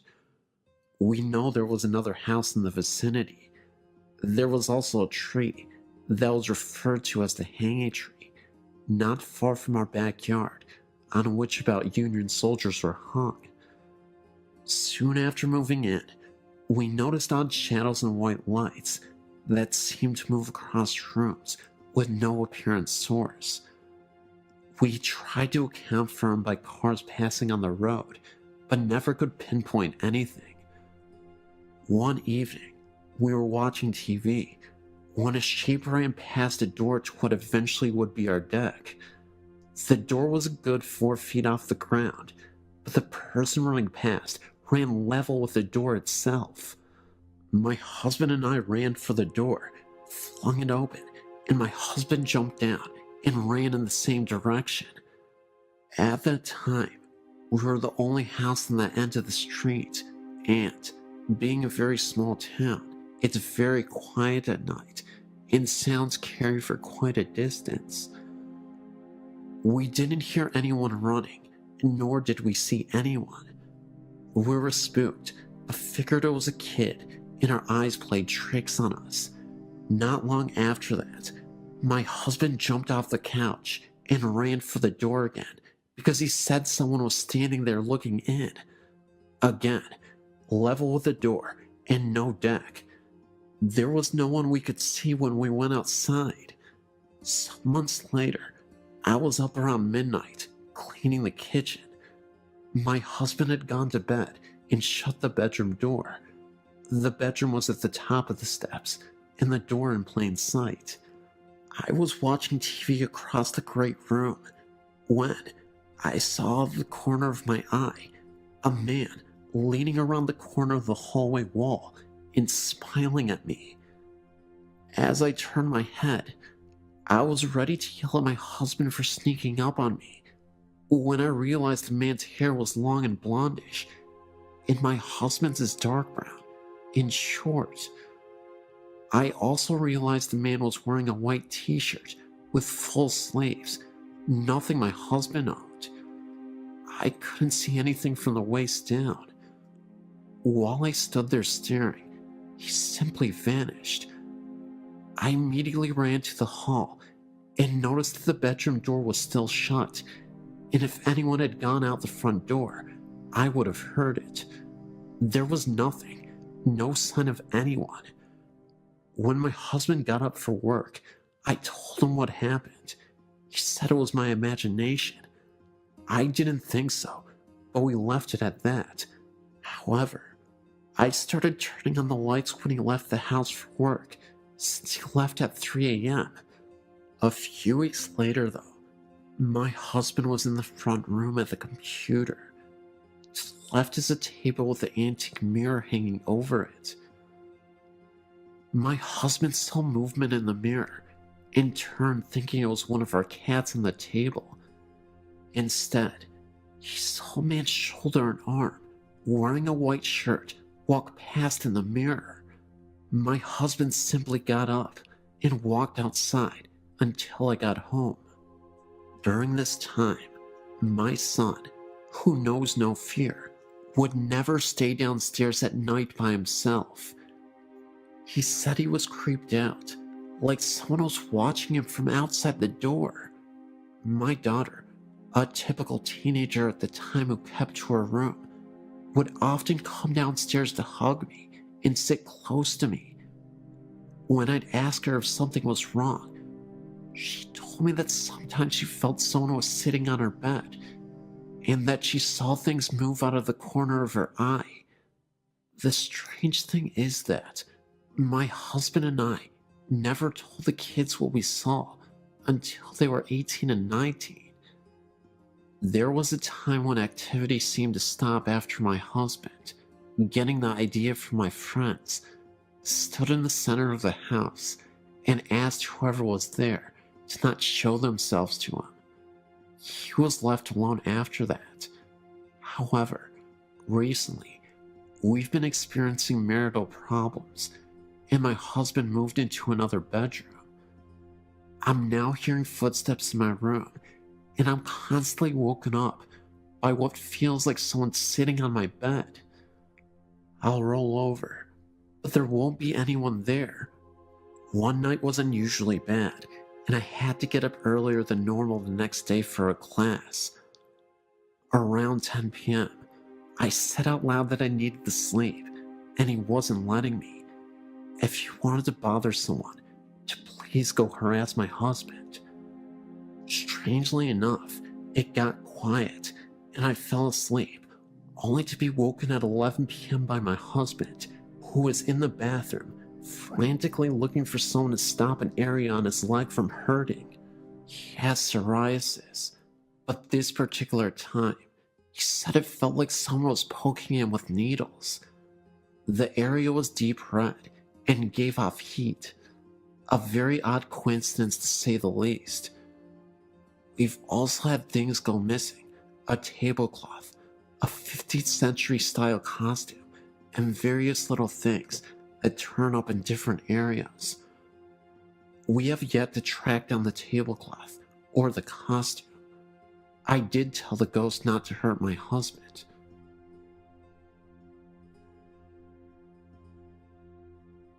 My uncle and aunt now live in a house near the bank in Auburntown. When I was a little girl, my best friend Steven and his family lived there. They bought the house and were told that the previous owner, an elderly lady, still haunted the house. They put little faith in the story and never let it bother them. I remember playing in Steven's room and smelling an old lady smell, like medicine and lilac perfume. We never felt threatened by a presence at all. The smell would usually fade away just as quickly as we smelled it. However, one night, after the family had gone to bed, Stephen's mother was awakened by the sound of toys making noise in Stephen's room. Stephen had one problem. He was highly susceptible to nosebleeds. The slightest bump would set off a massive flow of blood. Stephen's mother thought it was strange that he was awake and playing with so many noisy toys at once in the middle of the night. Also, the rocking chair in his room where she would often read him bedtime stories was rocking so hard that it was banging against the wall. She ran down the hall to his room, and when she opened the door, the toys went silent. The rocking chair slowed down. She looked at Stephen in his bed and saw that his nose was bleeding very badly, and it was going down his throat. He might have drowned in his own blood if the very sweet lady's ghost had not raised such a racket that night.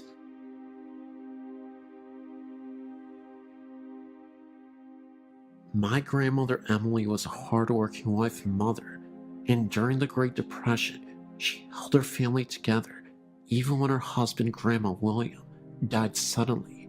He left her widowed with several children to raise.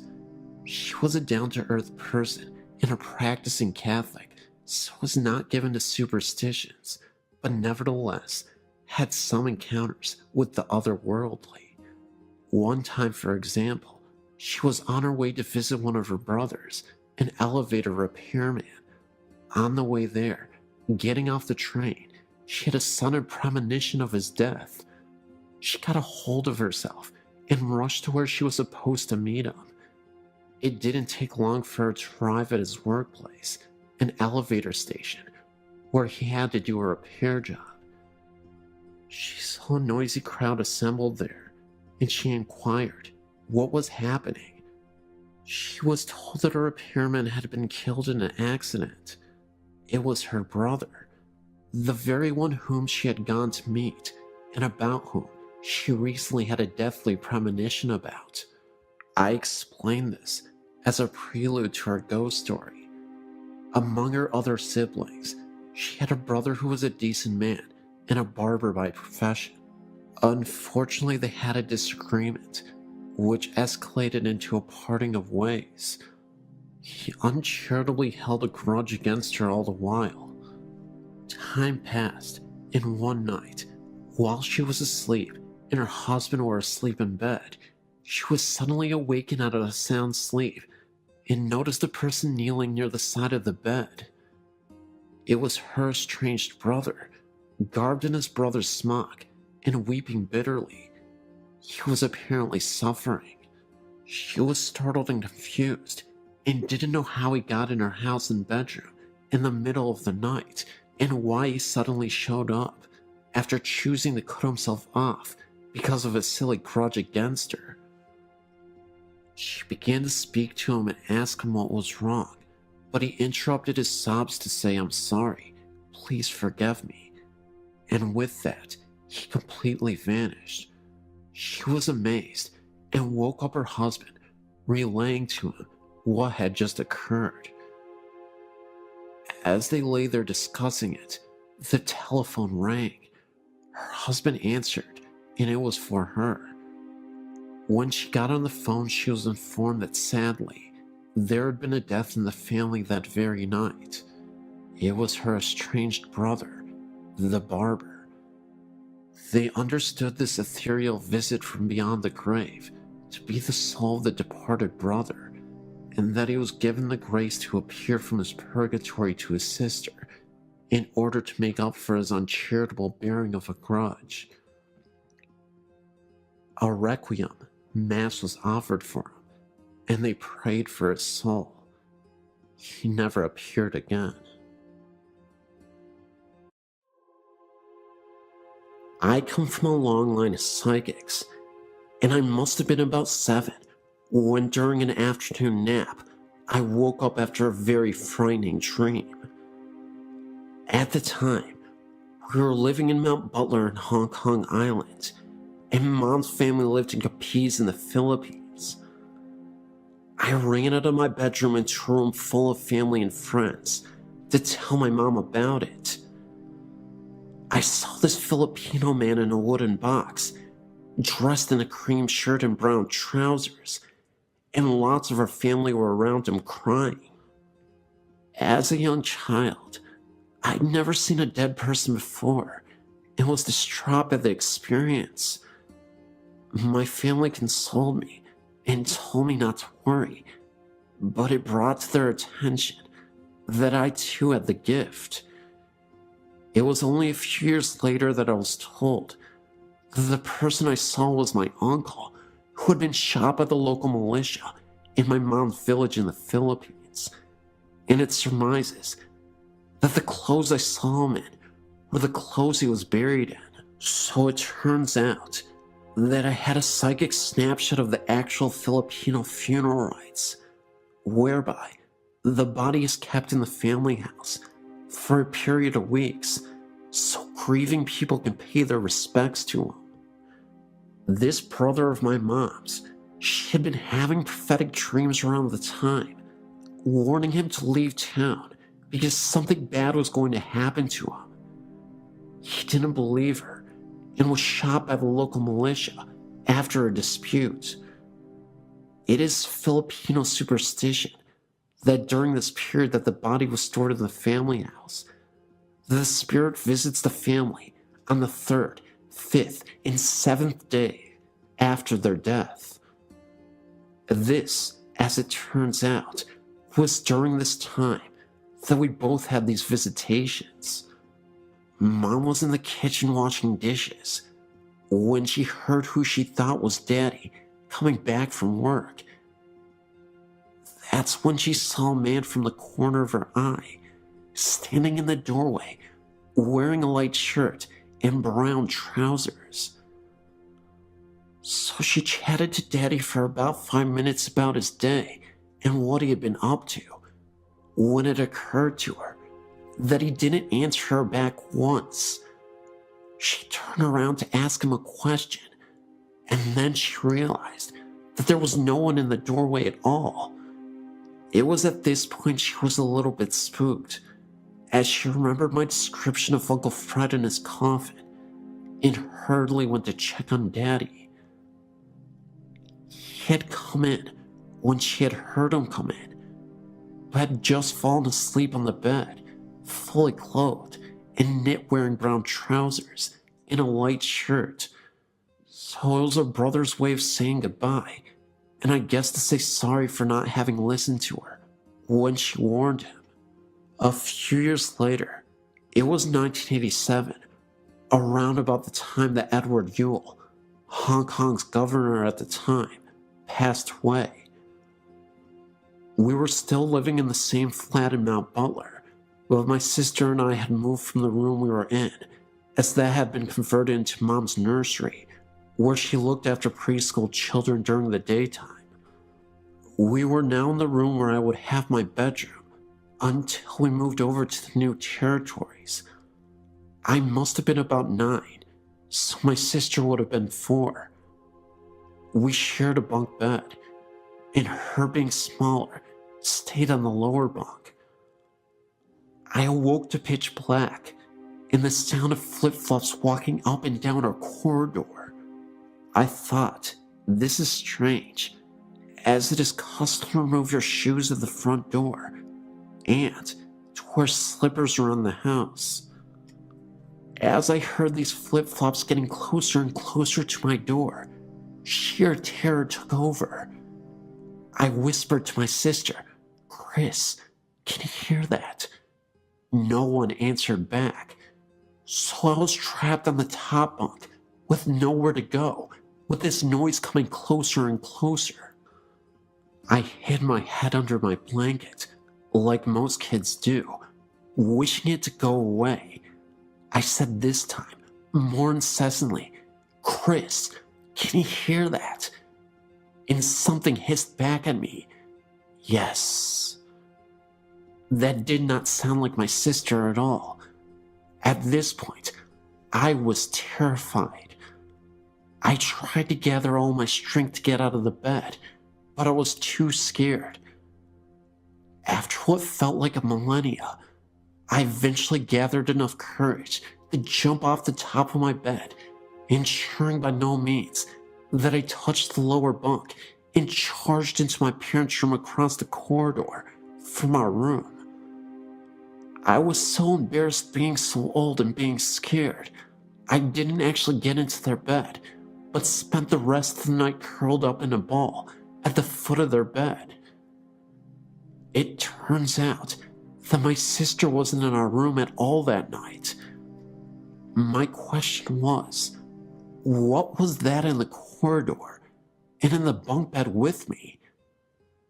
The strange pink light. Around this time of the strange occurrences with the flip-flops, we were still living in flats in Mount Butler. My daddy, a complete atheist, had an experience of his own. Daddy does not believe in the supernatural, and if God actually spoke to him, he still wouldn't believe it. He was lying in bed one night when he woke up for no reason to this pink sphere to appear on the wall opposite their bed. It seemed to come out of the wall and sit there and go back into the wall again. He was puzzled by this and went to investigate. He checked out where the possible light source could be coming from. The curtains. No, we were on 3rd floor, so it couldn't have been vehicle lights. He went into the bathroom. All lights were off and couldn't have come from there either. He got back into bed and tried to wake Mom up to show her. She was having none of it and kept her head under the sheets. Well, the sphere appeared again and came out of the wall, suspended somehow, then sunk back in and disappeared. He never did figure out what that was or where it came from. Running ghost. When he was working in the Royal Hong Kong Police, he had another experience. At this point, he was the superintendent and managed a section of the traffic police. They were doing their rounds when a speed camera on the road flashed for no reason. They went to investigate, and it flashed again with no cars in the near vicinity. They thought nothing more of it until the pictures were developed, and on one of the photos, there is a distinct picture of a person, blurred, apparently running very fast, so fast it set off a speed camera. The ghost dog. When we were living in Mount Butler, I had one other experience that reaffirmed my belief in the supernatural, and 2 other people I was with experienced it also. I must have been about 14 when my sister and my best friend at the time decided to go for a walk in the countryside.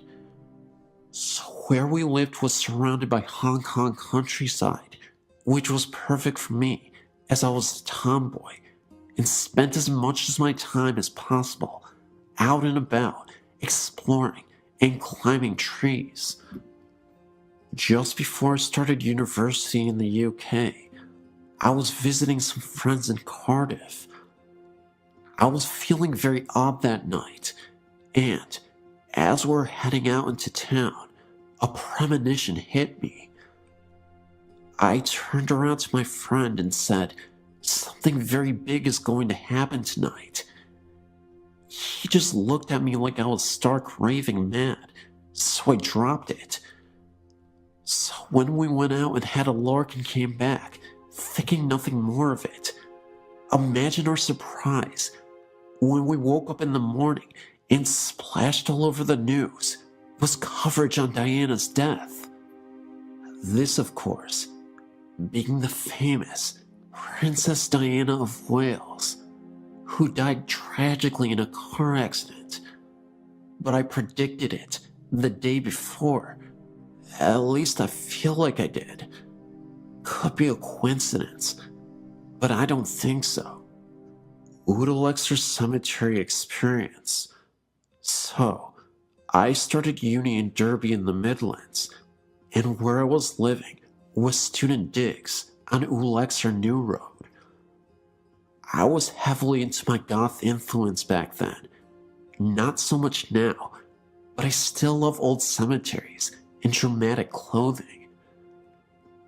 There was this beautiful one on our road that I used to visit regularly and read and draw, with many beautiful statues and old gravestones. One day, my ex-boyfriend and I went to visit it, as it was a lovely day turning to evening.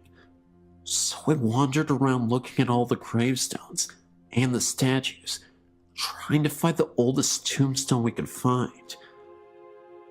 It must have been coming up to winter time as the sun set quickly, and we realized in a panic that the gate had been closed, so we were locked in, and I had to find another way out.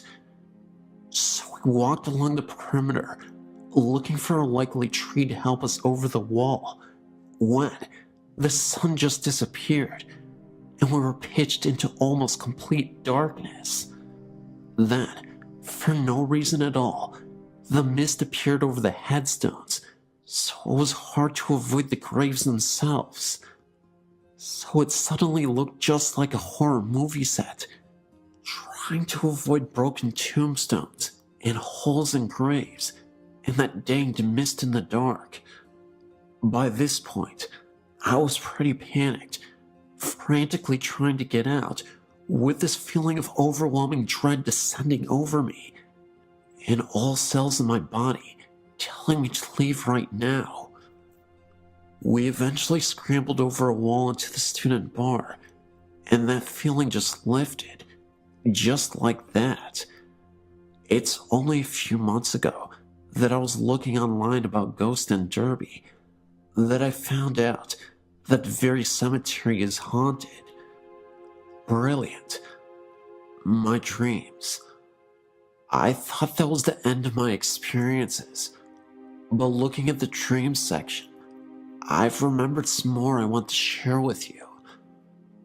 I've always had very vivid dreams, some not necessarily all coming true, but all seem to have symbolic importance in the coming days, weeks, or even sometimes years. I more often than not have deja vu experiences, even if I haven't ever A, done this before, or B, seen places or people before, or C, really ever thought about these things when I am conscious. I haven't really wanted to tell people about them, as most people. I worry that most people think I'm quite mad. Haunted house. So this also happened just before I finished university in Derby, I think. It was just before my ex-boyfriend and I broke up. The importance of this dream is one that I've been able to break it down and understand it in its composite parts. So both of us were walking around this dark woods, and I was taking all that I had learned from watching horror movies into mind, and was very careful of not wandering off on my own. Made sure I had a weapon in hand in case anything happened. We eventually came to this clearing where this ominous house stood at the end of this garden. However, I needed the bathroom, and even though we knew it was a haunted house, I was not one of those people who would go to the loo in a haunted forest. So we walked in, and there were people there. Thankfully, none looking like psychopaths or zombies. Strangely enough, they were people we knew too. There was a feeling of dreaded sadness throughout the house though, and I refused to go anywhere by myself. We are directed to the bathroom, which was at the end of this corridor. He decided to sit and chat with people whilst I did my business. So, I started walking, but the corridor was like the one from the poltergeist.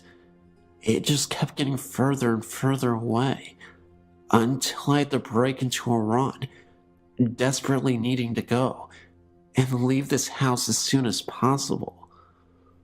I eventually made it, and threw the door open, and did what I needed to do.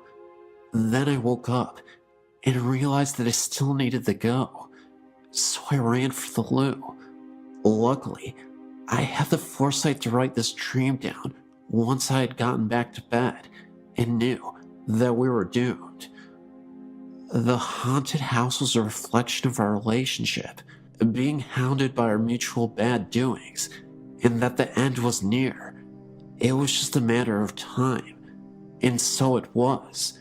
Finally, before I finish another of my epic storytelling sessions, I have one more prophetic experience to share with you, but not one from my dreams. It has to do with my pet dog, Sophie. Her name was Sophie. She was lovely, with her white and black patch over her eye and black patch in her back. She was only 6 months older than me and had been with her family for 16 years. She was the loveliest, sweetest dog in the world, apart from having a penchant for biting socks, eating tissues and rubber bands, and attacking the Hoover.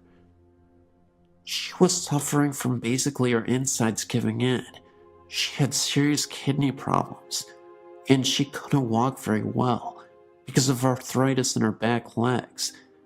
And because she couldn't help herself anymore, she was kept outside. So one evening, when her parents were out, my sister and I were playing with her in the garden, and I had this weird feeling come over me. I seemed to be able to predict death, unfortunately, amongst other things. I turned to my sister when I saw this shadow fall on her Sophie that looked like a cross. It was like it was a sign saying she was going to die tomorrow. So that's what I told my sister, and she kind of brushed it off. She didn't believe me, being much younger than me, but sure enough, after a hard day at school, I was only 14 or so at the time, we came back and our parents were in pieces, and that's when I knew it had happened. They had to take her down to the vet and have her put down, as it was too cruel to keep her suffering like that. I've never seen my daddy in pieces like that, but because I was strengthened by my foreknowledge, I supported him in his time of need. My poor cat was distraught, as she basically brought him up from when we adopted him as a very small kitten. On a happier note, I had a dream after this terrible day. I was watching my crazy dog run from the front of the house, in and up the stairs, with much zest and energy, like she would have had as a younger dog, running up to our level of the house, looking like she was having the time of her life, back and forth, giving little yips of happiness, grinning in her quintessentially silly Sophie way. As because of her health problems and her incontinence, she was not allowed in except for very cold weather. I think this was her way of saying that she was free and happy at last, and I knew she was in peace. She still does come and visit us occasionally when we walk by the front of the house, and you can, still after all these years, smell her, and we know she's still looking out for us. I keep meaning to write a dream diary. I'll do that this year, as these dreams seem to be too important to miss.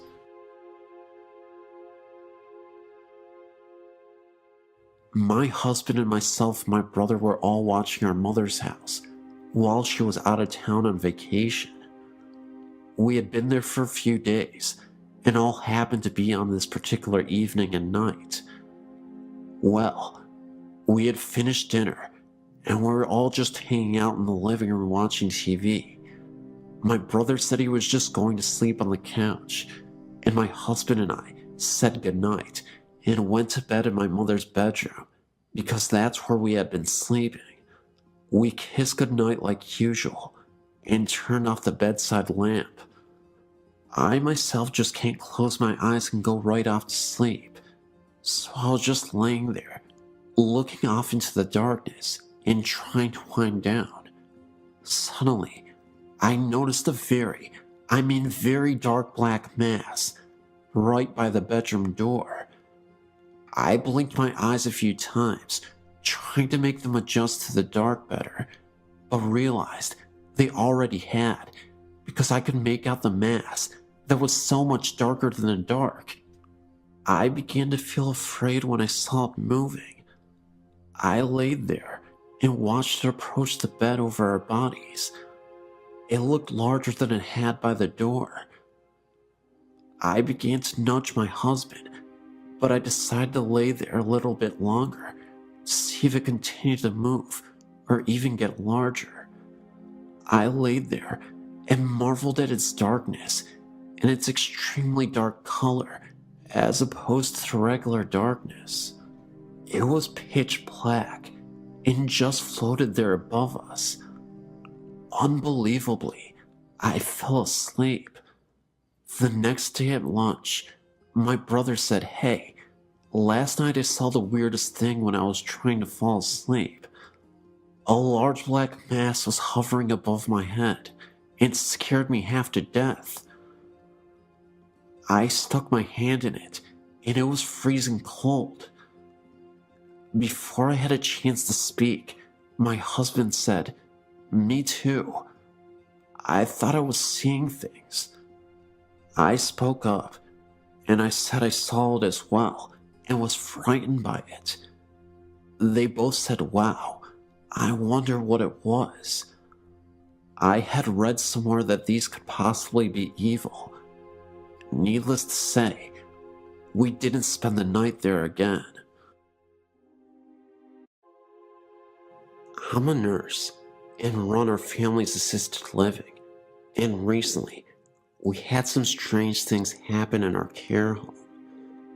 I understand with caring for the elderly that sometimes strange things occur, and doing this for almost a decade. Recently, I had a resident that started to decline at the age of 93.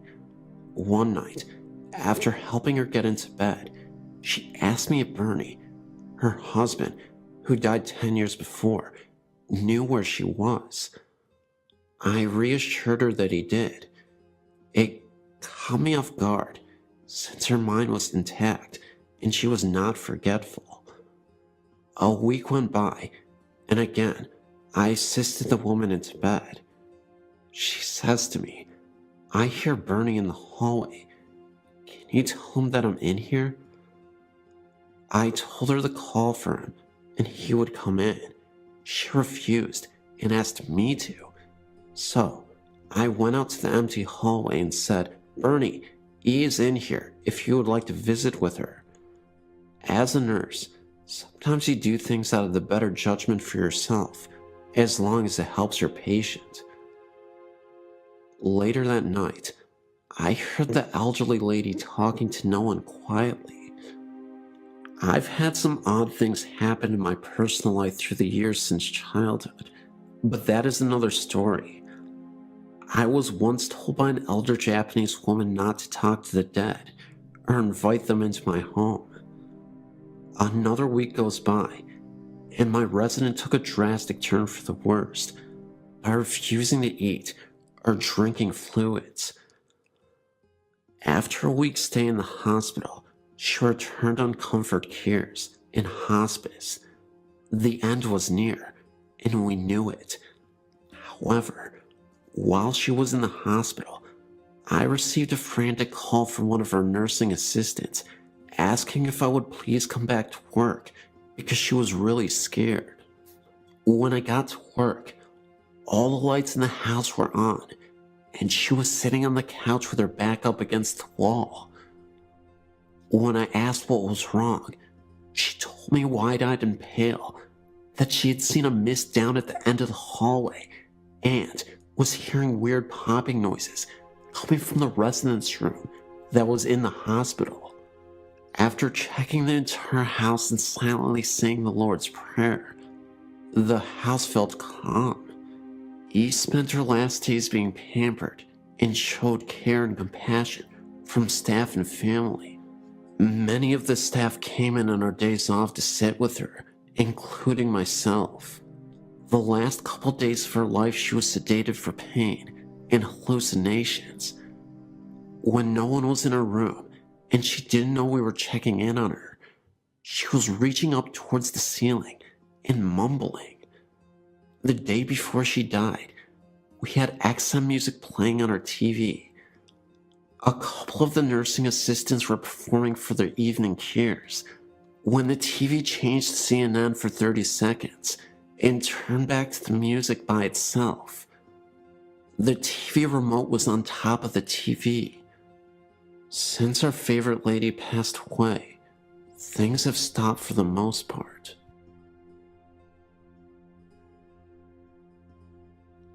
My mother passed away June 5th, 2007.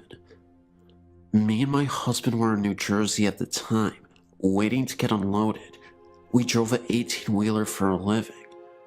My sister had called me the day before and told me that my mom was in a coma, and the home healthcare people said she only had about 24 hours to live and that I needed to come home. So I called our dispatcher and said we needed to be routed back to the Chattanooga terminal so that I could see my mom before she passed. He said no problem. After you and your husband have put tires on, go pick up that load and head for Chattanooga.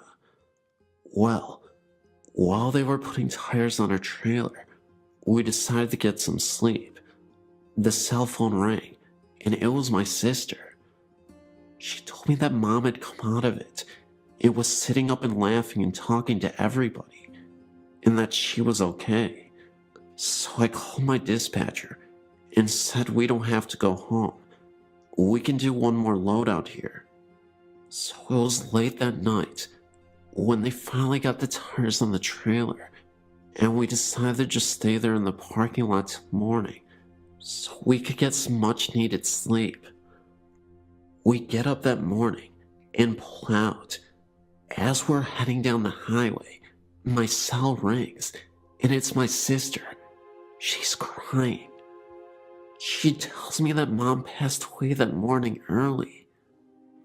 So to make it a little shorter, our dispatcher gets us home 36 hours later.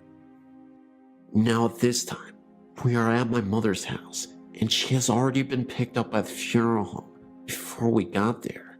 Later that day, my husband's cell phone rings while we are nowhere near it to answer it. So when we do pick it up to see if our dispatcher has called, it shows we have one voicemail and no number. So my husband listens to the voicemail, and it's my mother, the day after she died. The message said, "Connie, this is your mother. Call me." We decided to check if it was a delayed message, but it wasn't. I even took it to the cell phone company, and they said it was June 6th at 1:25 in the afternoon. My mom died June 5th, 2007, at the times between 1 a.m. to 3 a.m. It has really bothered me that we missed the call, even though she was already dead. She might have been trying to say goodbye to us. A few nights ago, a friend and I took a drive up Angeles Crest Highway. It was a clear night and wasn't too cold. As we entered the parking lot, we noticed there were no other cars there. As I made a U-turn in the lot to face the small building, there, we saw a man walking. What got my attention was the fact that my headlights shined bright on the building, yet we only saw the person from the waist down. The rest of his body was a shadow. The man was walking around as if he were looking for something. It appeared he had a flashlight in his hand, the way he was moving, but there was no light coming from it. The closer we got to him, the smaller the image got. When I shined my brights on him, it looked like he went down a small hallway. Even then, we could not see his upper body. We went back the next day to see if we could find anything. One thing we did notice was the hall we saw the figure walk through was now a wall. Not a wall that was just put up, but one that looked like it was part of the structure since it was built. 3 separate spirits are said to walk the halls of the soon-to-be abandoned Middle Tennessee Medical Hospital in Murfreesboro, Tennessee, as a new, more modern hospital is being built right across the city. In the older section of the 3rd floor, one room is said to be haunted by the ghost of a mental patient who jumped out of a window in the 1960s in the psychiatric ward.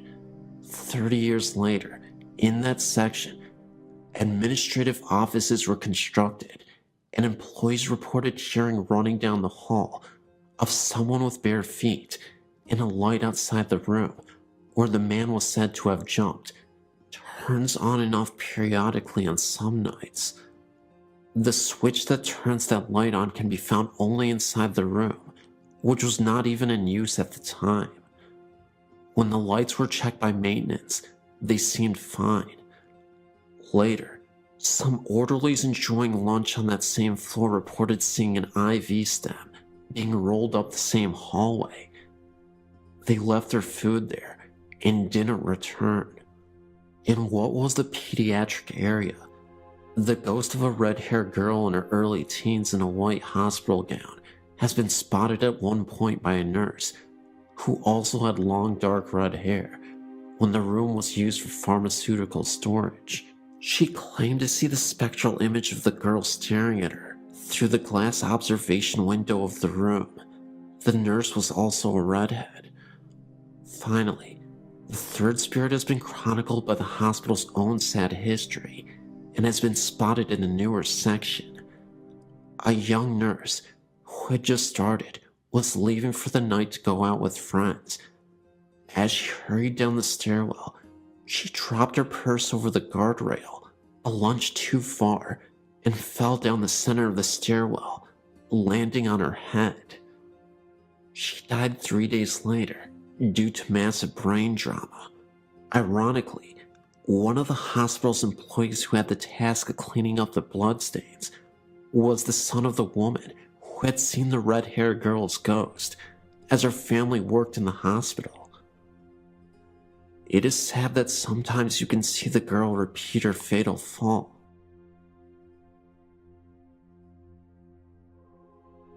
I have many stories to share with you, but I'm going to start at the beginning. I grew up in Lawrence Harbor, New Jersey. From the time I was a very young child, I knew that something was not right in our house. Our house was the last house on a dead-end street that faced the marsh. In the winter, you could see Highway 35. The surrounding woods were equally as disturbing. I was the only girl in our neighborhood.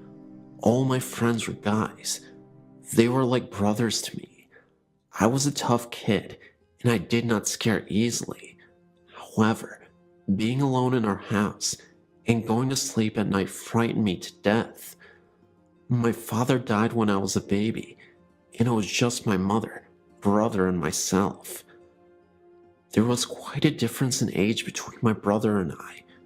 For years, I kept my experiences to myself because I thought it was my imagination, and I also thought that if I told my mother and brother, that they would think I was crazy too. It took me a long time to realize that I wasn't crazy. It was not my imagination, and the hard part was that I was a gifted child whose family could not relate to me on that particular level. These are my experiences while I lived there. My mother and father bought the house in 1962, and I was born in 1963. We owned the house right up until 2005. To this day, the events are burned into my memory. From the time I was about 5 years old, there hardly was a time that the house was at peace. I would lay awake in bed at night and watch orbs dance across the walls and ceiling. Then, I could feel someone sit on the corner of my bed, It was not a faint feeling either. In retrospect, as an adult, you could actually see the corner of the bed being pressed down.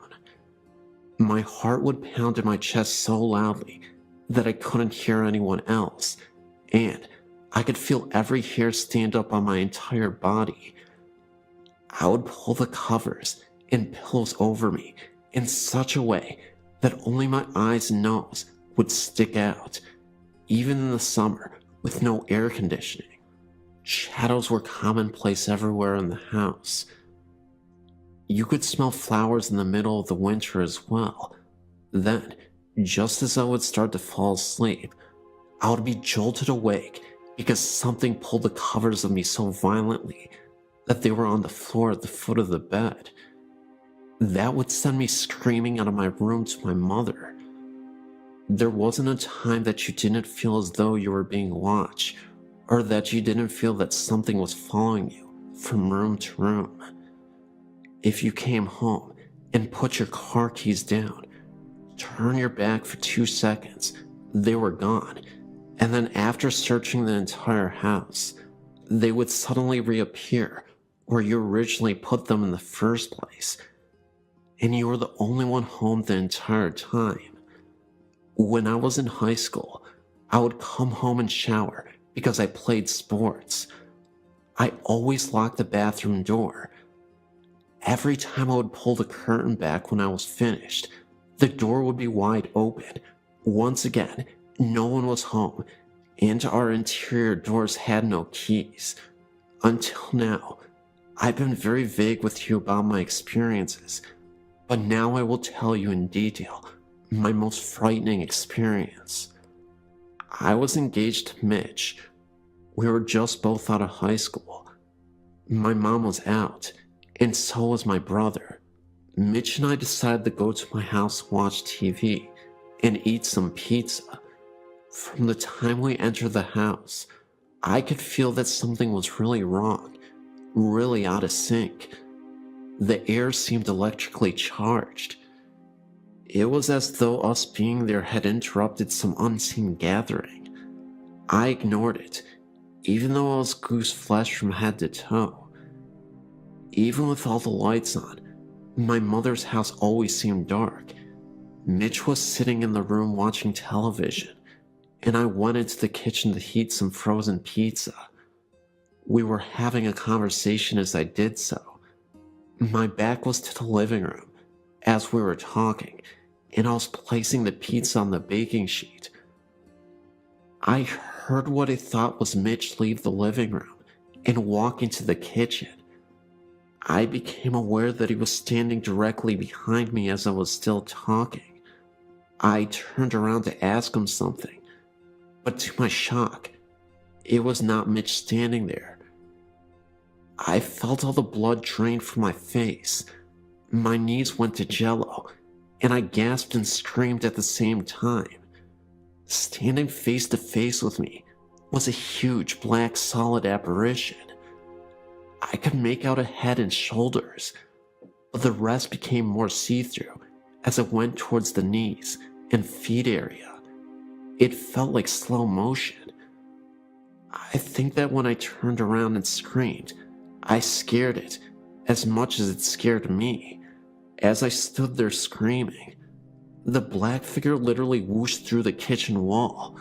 Mitch ran into the kitchen. I was shaking and white as a ghost. It took me a while to collect myself. I shut the oven off, and we left and went to the local pizza place, where I told them what happened. We didn't spend much time at my mother's house after that. This is just one story out of countless stories that I would be glad to share with you. I'm now 46 years old. My entire life has been one foot in this world and the other in the spirit world. Years ago, I'd contacted Sylvia Brown, who told me that my mother's house had many spirits in it, but 2 stood out. There's the ghost of a baby and its mother. She also said that I was a medium and a psychic, and she was right. This is what I now do. I'm no longer afraid. It gives me pleasure to be able to connect with grieving spirits, with their departed loved ones. I consider this wonderful gift that I will not trade for anything. Thank you for listening.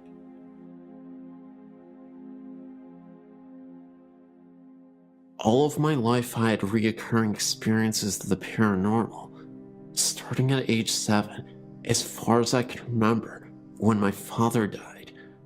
I used to believe the experiences were dreams or imagination until recently.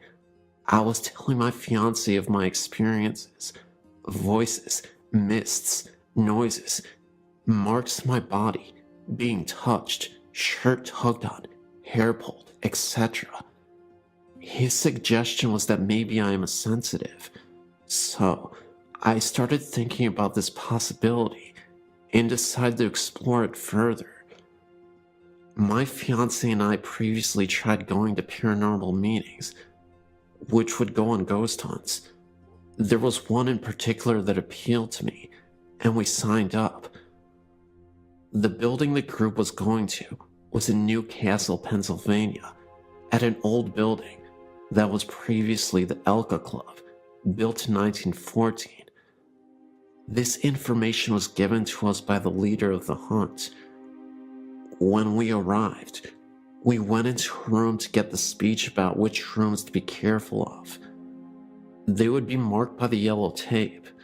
Nothing else was told to us about the history of this building. But as I stood there, a name entered my mind, and it kept repeating itself. Sarah, Sarah, Sarah, over and over again. Well, as the group entered the basement, we divided into small groups of 2 or 3.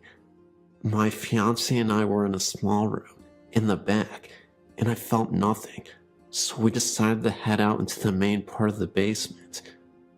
And just as we stepped out of the room, a man that was on tour with us, who has been there before, said, "Sarah, if you are here with us, give us a sign."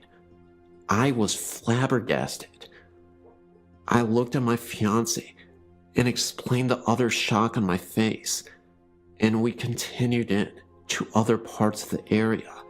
I had entered a room just of the entrance of the basement and instantly was bombarded with intense sadness, so much so that I got tears in my eyes. I informed the group leader, and they took pictures around me, but by this time, I already knew that what they were searching for in the building wasn't correct.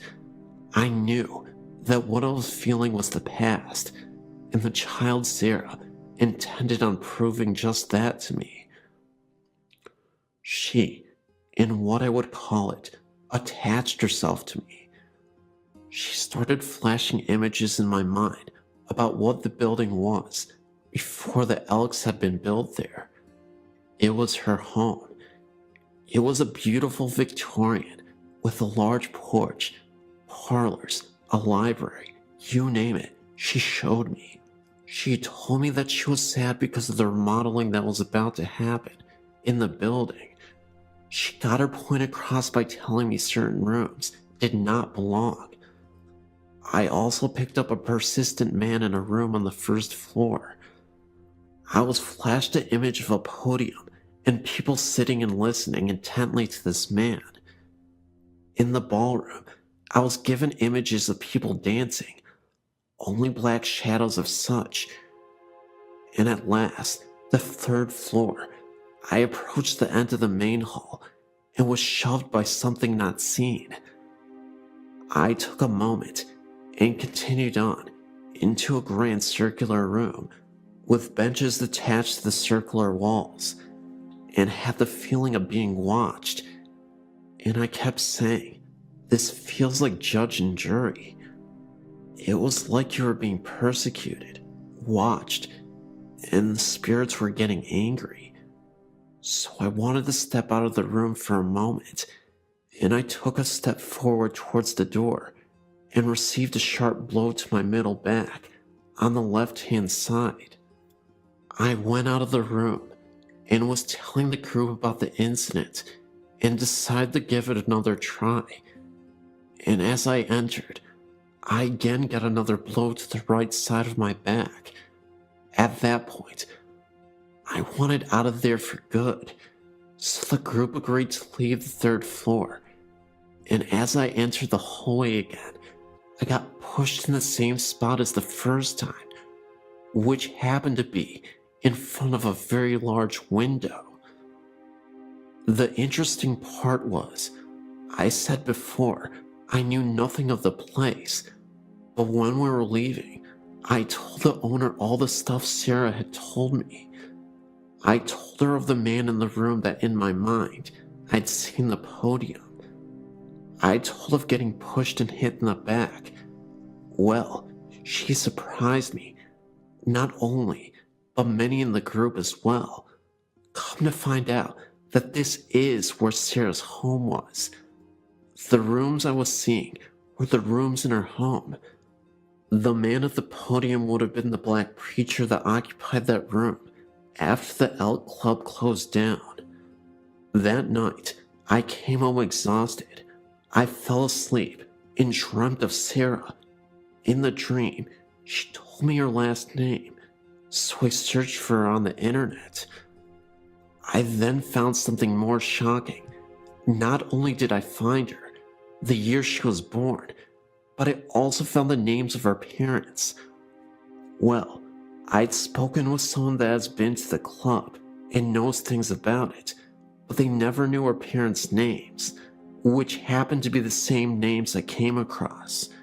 And as far as the room on the third floor, the owner informed me that this room was the judging room for the Elk members, and where they would hold their remembrances to the dead brothers. The interesting thing was, the women were not allowed in this room, and there was also an EVP that picked up stating, "You are being judged." So needless to say, I'm no longer doubting my ability, and I'm more open to my experiences, which have been many since that night.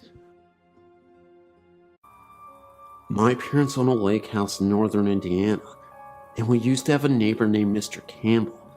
Sadly, Mr. Campbell was quite old and depressed, and one day he left a note and enough food and water to last his dogs at least a week. He said his body could be found in the lake. I couldn't remember if it was ever found though. This story has many parts, all leading to the same conclusion. Mr. Campbell's ghost haunts this property, but he seems to be quite calm and docile. The first instance, well, a rich man, Richard, bought his property, tore the home down, and built a $2.5 million house. Richard was extremely nice and was always coming over for dinner. One day, he told us that he thought his house was haunted. He had an entertainment system installed that requires him to climb a ladder to fully turn it on or off. For that reason, he always left it on and left the ladder in the garage. One day he had guests over and was going to put on the Indy 500, but the system was powered down. He said he watched TV the night before and no one had been in the house. At first he just assumed it was a power outage or something. He got the ladder and turned on the system. However, all of the settings were messed up. The volume was turned down very low, and the radio was on and set to a 50s station. The TV was off because of the radio.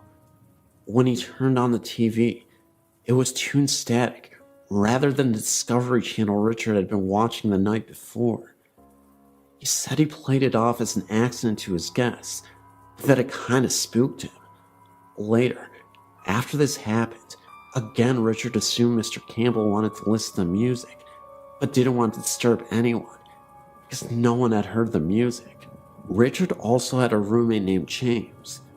The thought is that they were lovers, but no one really asked. Richard would travel to Chicago a lot, and James would be home alone. One night, my sister and I were watching TV in our room and saw lights shining outside and heard men talking. we looked out our window and saw about 3 police cars and about 6 policemen walking all over the house, looking at windows and knocking on the door. We went outside with our dad to see what was going on, and the police asked if we had heard or seen anything suspicious. We said no. Why? They told us someone had called 911 from the house, but only breathed into the phone for a couple minutes and then hung up. We told the police that Richard was gone, and usually when he was gone, James would visit his mother down the street. My dad called James' cell, and he was at his mom's for a dinner and a movie. He said he was planning on leaving soon anyways, and came to talk to the police. James let him in, and they searched the whole house, but no one was there. However, in the kitchen, a burner was left on high. James said he made pasta to bring to his mom's and must have forgotten to turn off the burner. After the police left, James said he sometimes got a strange feeling in the house, like he wasn't alone when he knew he was, but that he never got scared. It was more like being watched over than stalked. My sister and a friend were sitting on our screened-in porch one Friday night after we got to the lake house late. They saw a man walk from the pier to Richard's house, and my sister called out, "Hi, Richard," or James, whoever it is. But the figure didn't stop or reply. He just walked up to the house and disappeared. The girl said a light never came on, and he never heard a door open. The next day, Richard was doing yard work, and my sister mentioned the night before and jokingly accused him of ignoring her. He told her he had not been home last night, and that he had just gotten back from Chicago early that morning. He also said that James was in North Carolina for the week for his sister's wedding. My sister and her friends were confused because they had both seen the man, and they were worried they had seen a robber. Richard asked if the outdoor lights turned on, and they said no. Why? He said he has motion detector lights, so if there was a person by the house, the floodlights should have come on, and his alarm didn't register entry last night. The next incident, Richard had to move to Chicago. It had gotten to be too much for him to constantly be driving back and forth, so he bought a flat in Chicago and put the house up for sale. James left too. The new owners are really quite annoying and full of themselves, so no one ever told him about the possible haunting or the house's past. One day Janet came over and asked us if the house had a story. I asked why. She said she had been in the shower when she saw an old man staring at her. She screamed and he just disappeared. We told her about Mr. Campbell and everything, and she sort of freaked out. They tried to sell the house, but couldn't. She still says the old man watches her every now and then. The housekeeper says she has never seen the old man while she was showering, but that she thought she saw him one day while she was cleaning. He was in the entertainment room, listening to music. She also said that the 5 dogs will stare at all the same spot for several minutes on end, tails wagging, as if they were being talked to. We still talk to Richard, and he has told us many stories about the house, rearranged pantries, the entertainment system being changed multiple times, and other various things. We think Mr. Campbell haunts the home because he can't move on. My mom says my experience must have been Mr. Campbell trying to get away from Janet for a while. That incident was before the shower, but Janet was already in the home with her husband. We still hear the beeping every once in a while, and we all just say, "Hi, Mr. Campbell, you can visit as long as you like." The dog stopped staring and following him after about the 10th time. They'll look up just after the beeping, and just before we hear him leave. I'm a bit of a baby, so I still get creeped out when I'm alone at night. even though I know he has never done any harm. My parents are the last people I think would believe it, but with so many incidents, we think he is there living out his days watching others. Maybe he regretted saying goodbye prematurely, and because of this is what keeps him from going to the other side. This is a story about what happened to me and my husband about 3 years ago. We had 2 small children, a boy and a girl. Our son died of a bad illness. Soon after is when this story began. We had just returned from retrieving our son's ashes, which we kept in an urn atop our bedroom dresser. Earlier that evening, we had just put our infant daughter to bed and were lying in bed watching TV. Our son's urn slowly started moving from the back of the dresser to the front, then started shaking from side to side as if he wanted out. I was very scared, as this was my first experience with actually seeing a spirit. I hid my head under the covers and told my husband to move his urn to the back of the dresser so it wouldn't fall off. I didn't think I could actually stand to have to see his ashes. My husband got up and spoke to our son. He was much braver than I was at the time, telling him it was okay and he needed to be careful not to fall off the dresser. My husband had just returned to bed when it started again. This time, he removed our son's urn and placed it on the floor. That's what started it all. For then, we heard a loud crash come from the bathroom. My husband went to investigate. Returning to me, he had found nothing broken or moved. Then the noises moved to the kitchen, and then to his bedroom, as if he was still going about his play. We then realized that our son must not know that he had passed on. My husband tried speaking to him and telling him it was okay, and he should go on to heaven. The noises stopped. We thought he listened to him. But then there was a knocking at the door. It was our best friend, and was also our son's godmother. We sat on the living room couch and told her what had just happened. She in turn told us what we had assumed. He was too young to realize he was gone. From our friend's vantage point on the couch, she could see partially into the bathroom. We heard her gasp and then cry out. "My God," she said, "look at that." We all went into the bathroom to discover what made the loud crash that came from the bathroom earlier. There was a small handprint on the cabinet under the sink. It was just the size of our recently departed son's and looked as though he had been playing in the dirt, for it was brownish, black in color. I know that it was not there earlier, for I, my husband, and our friend had spent the few days cleaning the house, removing all his clothes and toys, giving them to our friend. That was the end of it, for the night. But it started again the very next morning. I must tell this about our son first, so you will understand what happened. Our son slept in the room on the other side of our bedroom wall. When he awoke every morning, he would play for a little, walk quietly. Then he started to get hungry. He would knock on the adjoining wall. This would wake me up. The very next morning, I was awakened by the knocking on the wall and have just woken up. I was still disoriented, got out of bed to go and tend to my son, not remembering that he was gone until opening his bedroom door to find it empty. I was not so scared this time, and I spoke to him. I told him that we loved and missed him, but that as he passed on, I could not give him his breakfast. I went back in my bedroom and woke my husband to tell him what had happened. Later that morning, I received a frantic call from our friend, telling me of the very real dream she had the night before after leaving our house. Her youngest son was only 2 months old at the time and still woke in the middle of the night for a bottle. So when she awoke to her son's cries, she just got up and went to the kitchen to heat him a bottle. She was turning the lights on as she went. As she turned the kitchen light on, there was her son standing in the middle of her kitchen. She was shocked at first, but then started to speak to him. Our son and friend were very close before he died, and went to her house frequently to play with her 3 children.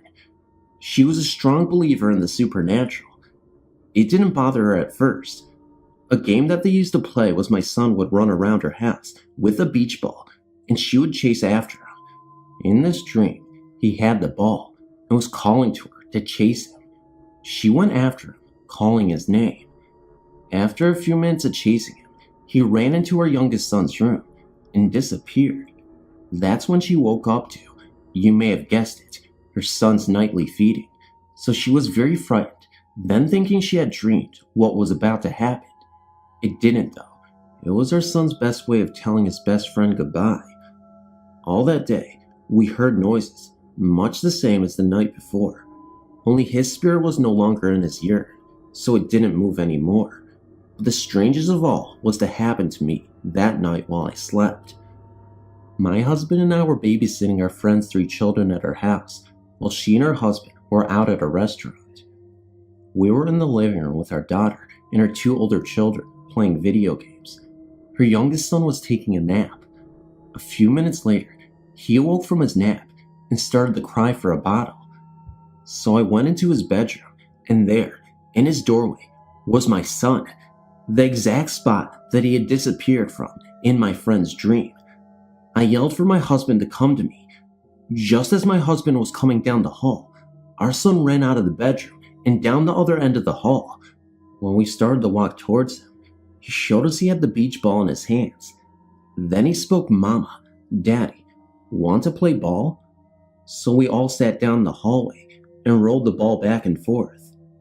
After a few minutes, he got up and went out into the living room to watch the other kids play video games. That is where my dream ended. Later in the morning, I called my friend to tell her about my dream. It was like she had the first half of the dream and I had the second. Nothing like that had ever happened to either of us before, or again. Over the next couple days, the noises continued.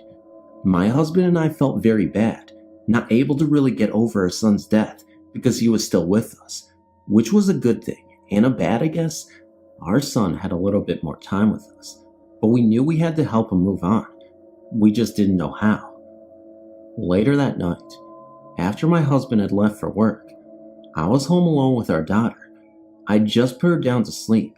I was sitting on my bed, watching TV, when I heard a noise coming from the living room. I looked out my bedroom door and out into my kitchen. It was a very connected apartment. I saw a man standing in my kitchen. I was very scared at this because it was not my son and I had no idea who it was. Then, just as quickly, he disappeared. Then, I saw my son run by the bedroom door. I got a very cold feeling of dread. I just felt such anger coming from the kitchen and fear for my son. It looked as if my son was running from the man. That made me mad. Who was this man to scare my son, even in death? I knew that right then and there that I must do something.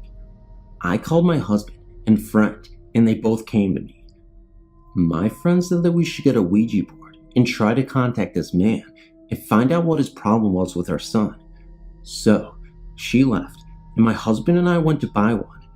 We came home and went into our son's bedroom and sat on the floor. It wasn't that long before the man came through. He explained to us that he'd been cremated right before our son, and some of his ashes had been left behind, and now were in the same urn as our son. He wanted the rest of his ashes. We told him that there was nothing we could do about it, but that we would help him and our son move on, so they could be at peace.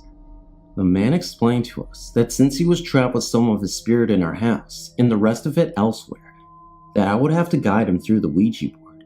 So I did, and our son followed. That was the end of the man. But our son still comes to visit us occasionally. We feel him with us always. Losing a loved one, especially a child, is very difficult.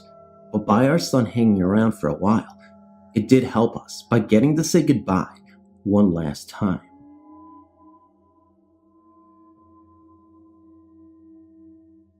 My mom thinks she has a ghost in her bedroom. Either her father, mother, or grandmother she feels. Her television goes on and off by itself at all hours, day or night, even when she is not in there.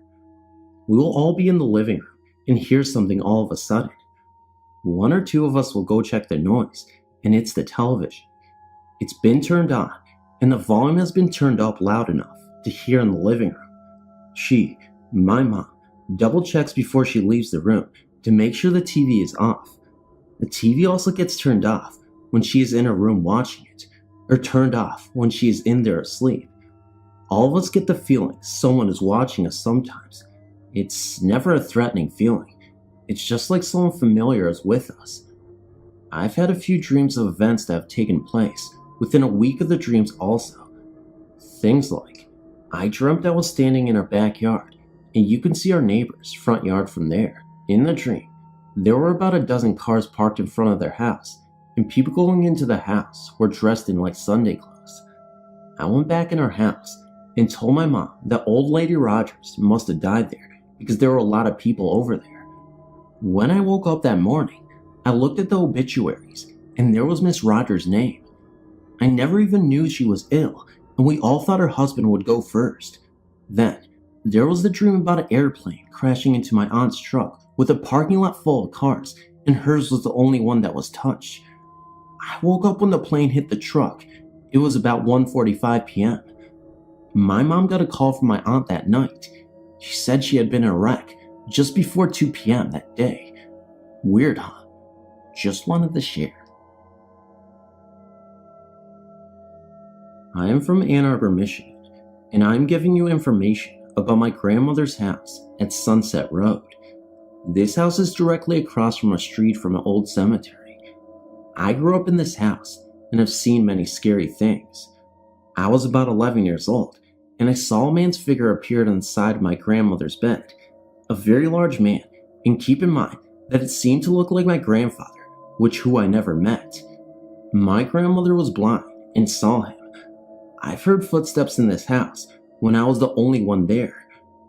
My sister saw my dead grandfather walking down the basement steps the day of his funeral. A couple of people have died in this house, and that is why I'm not surprised at all that it is haunted. Thanks for listening to my short story, and I hope you appreciated it. Okay, so here goes my story. I know it sounds really impossible to some, but either bear with me or quit reading. About 2 to 3 years ago, I lived in a very old apartment complex in Maryville, Ohio. When we first moved in there, I knew there was something very weird about it. It just didn't seem like a very happy place. My parents were in the process of a divorce, and my dad lived within walking distance. I chose the room on the left. Once you walked up the stairs, there was a staircase with a landing halfway up the stairs that you could see from my doorway. My mom's room was right on the other side of mine, and the bathroom right across the hall. Well, back to the story. So I was being babysat by my best friend's sister, and we were downstairs listening to music, and suddenly, all the lights and music went off. We figured the power had just gone out, so we just started talking. After about 10 minutes, the TV came on, and it was all static. Lately, I had been seeing a man in a black cloak run from our kitchen out the back door, and I looked over and I saw it again. Nobody in my family believed me, so I looked at Constance and asked her if she had seen that, and she said yes. So we were a bit freaked out and decided to go upstairs. At about 3 in the morning, Constance went back to sleep, and I stayed up because I could have sworn I was hearing people downstairs and that the stairs were creaking. I turned to switch the stereo on. The power had come back by this time, and I heard a voice right behind me. It was a guy's voice, and it said, "Don't scream and don't be afraid." I slowly turned around, expecting to see a guy with a rope or something, ready to tie me up, but there was nobody there. I quietly asked who was there and where they were, but nobody answered. Constance was babysitting for a week. I decided I had imagined it, so I just decided to go to bed. The next night, we were watching a cartoon in my bedroom, and I heard the same voice. I turned the TV off and asked Constance if she had heard that, and she said she heard a man talking. So I asked who was there, and they were there again. This time it answered me. It said its name was Willie, and that he wanted to be friends. He said he was sitting right beside me. I turned to look, and I couldn't see him. Will said that he was my guardian angel, so I wouldn't be able to see him. I think it was a mistake. I agreed to be a friend, so me and Constance talked to him for the remainder of the babysitting stay. After about a month, things started to turn for the worst. I had a problem with one of my friends, and I told Willie, and he, or it, asked me if I wanted him to hurt him. And that was when I decided he wasn't very friendly and asked him to leave. That night, I had my friend that had made me angry. We made up, spent the night as a way to say I forgive you. Well, I thought something might happen, but I took my mind off of it. At about midnight, we decided to turn the TV off and just talk until we fell asleep. I heard something on the stairs and went to look, but I couldn't see anyone. But I thought I heard my name and Willie's voice, so I went back to my room and shut my door. Right after I shut my door, I heard someone laughing, and this freaked both of us out because my mom was at the neighbor's house. I ran over and locked my door, then ran back to my bed and grabbed my baseball bat and stood by my closet, ready to hit anyone who came in. Then, my doorknob started shaking and my door rattled violently. I seriously thought I heard Willie's distinct laugh, so I hollered at him and told him to go away and never come back. Right after that, the door stopped, and we both vowed to never tell anyone who knew what happened. Of course, if we seriously considered it first, then we might tell someone. But seriously, are we nuts? Am I nuts? Thanks for reading. I wanted to tell you some of my personal experiences that happened in Randallstown, Maryland. There's a job corps center on Old Court Road. It is technically considered Woodstock, Maryland. The center is called Woodstock Corps Job Center. I was a student, as well as a residential advisor, at this facility from 1995 to 1996 as a student. In 1998 to 1999, residential advisor. Anyway, this is a huge mansion-type building that currently houses up to 550 students. It used to be a monk monastery. There is a graveyard for the monks that still sits at the entrance of the center. Well, when I was a student there were a lot of strange things that would happen, but we had one that was widely known around the center.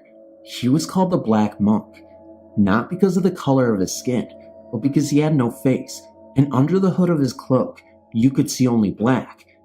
He used to walk around the center at night. If you woke up in the middle of the night and looked out your window, you would sometimes see him on the grounds. The next experience is that there is a dorm called Columbia. All the dorms are named after surrounding towns. That was the dorm that I lived in. There used to be an extension to the dorm that you could access through a door at the back of the lounge. The entrance to that part was always kept locked on the upstairs section of the dorm. This section of Columbia burned down sometime in the 80s. When the dorm caught fire, there was a 16-year-old girl who perished in the fire. She has been seen many times in the dorm lounge. Just before I started at the center, there was a dance. This could have happened in the summer of 1995. The night of the dance, a young girl, I believe she was 16 or 17, was out on the grounds walking to the dance. When she realized that the dance was starting, she began to run to the entrance to get to the dance. As she trotted towards the entrance, she realized that she was having trouble breathing. She was an asthmatic and had forgotten her inhaler in her room. Having trouble breathing and with no one around, everyone was in the dance. She sat down on the steps to the then flagpole, now waterfall, and unfortunately perished. She was also a resident of Columbia Hall, and you could hear her wheezing walking down the hall at times during the night or when the dorm was quiet. Now, when I was a staff member there, I was placed in Columbia Hall as staff. Well, in the mornings, we used to have a check of all the rooms to make sure that the girls had cleaned their rooms, closed, and locked the lounge and laundry room, etc. One morning, while I was up there, I would always start at the far end of the dorm, checking rooms, and the laundry room was about midway down the hall, and the lounge was at the end of the hall. Anyway, I went in to check a student's room, and when I came back out of that room, I realized that the lounge room door was locked. It was open when I went into the first room, and closed when I came out. So I decided to go down and just lock it, figuring the door had just caught wind. When I went to lock it, it was already locked. This was impossible, since the door had to be locked with a key. Then, just at that moment, I heard the washing machines, all 4 of them, start up in spin mode. So, at this point, I got creeped out, and I went into the laundry room to investigate, thinking maybe one of the girls was being funny. When I got into the laundry room, there was no one in sight, and as I lifted the lids, all of the washers were half full with water. Mind you, I said that they were in spin mode. At this point, I became too creeped out to stand in, so I ran downstairs to get another staff member to come up with me until my inspection was complete. I don't know if I had some kind of gift or something, but I was not the only one to see or hear things, except that morning, no one else was with me. But there was something about that place that just seemed to draw this one out in me. I was always the one to see them and draw other people's attention to them. Since leaving there, I've not had such powerful occasions. I've had some strange things happen, feeling someone else in the room is with me, etc., but nothing this strong, and I will never forget them. Thanks for listening. I recently started a new job in a large local department store. This store has a huge basement where empty shelves are stored and overstocked items, such as large ficus trees and so on. Many employees refuse to go down there alone at night. I found out why. One evening, I went down to the basement to drop something off. There is a very long hallway between 2 huge rooms down there. I walked to the far room, going through the hallway. As I neared the end of the hall, I thought I heard the click-click of high heels. I turned, saw nothing, and walked on. I was standing at the counter down there doing some work, and heard the sound again. I looked, and I swear, I saw what looked like to be a woman literally walking into the ficus trees and disappearing. Yes, I saw high heels. Well, I went upstairs rather quickly. After talking with many coworkers, I discovered they all had the same experience.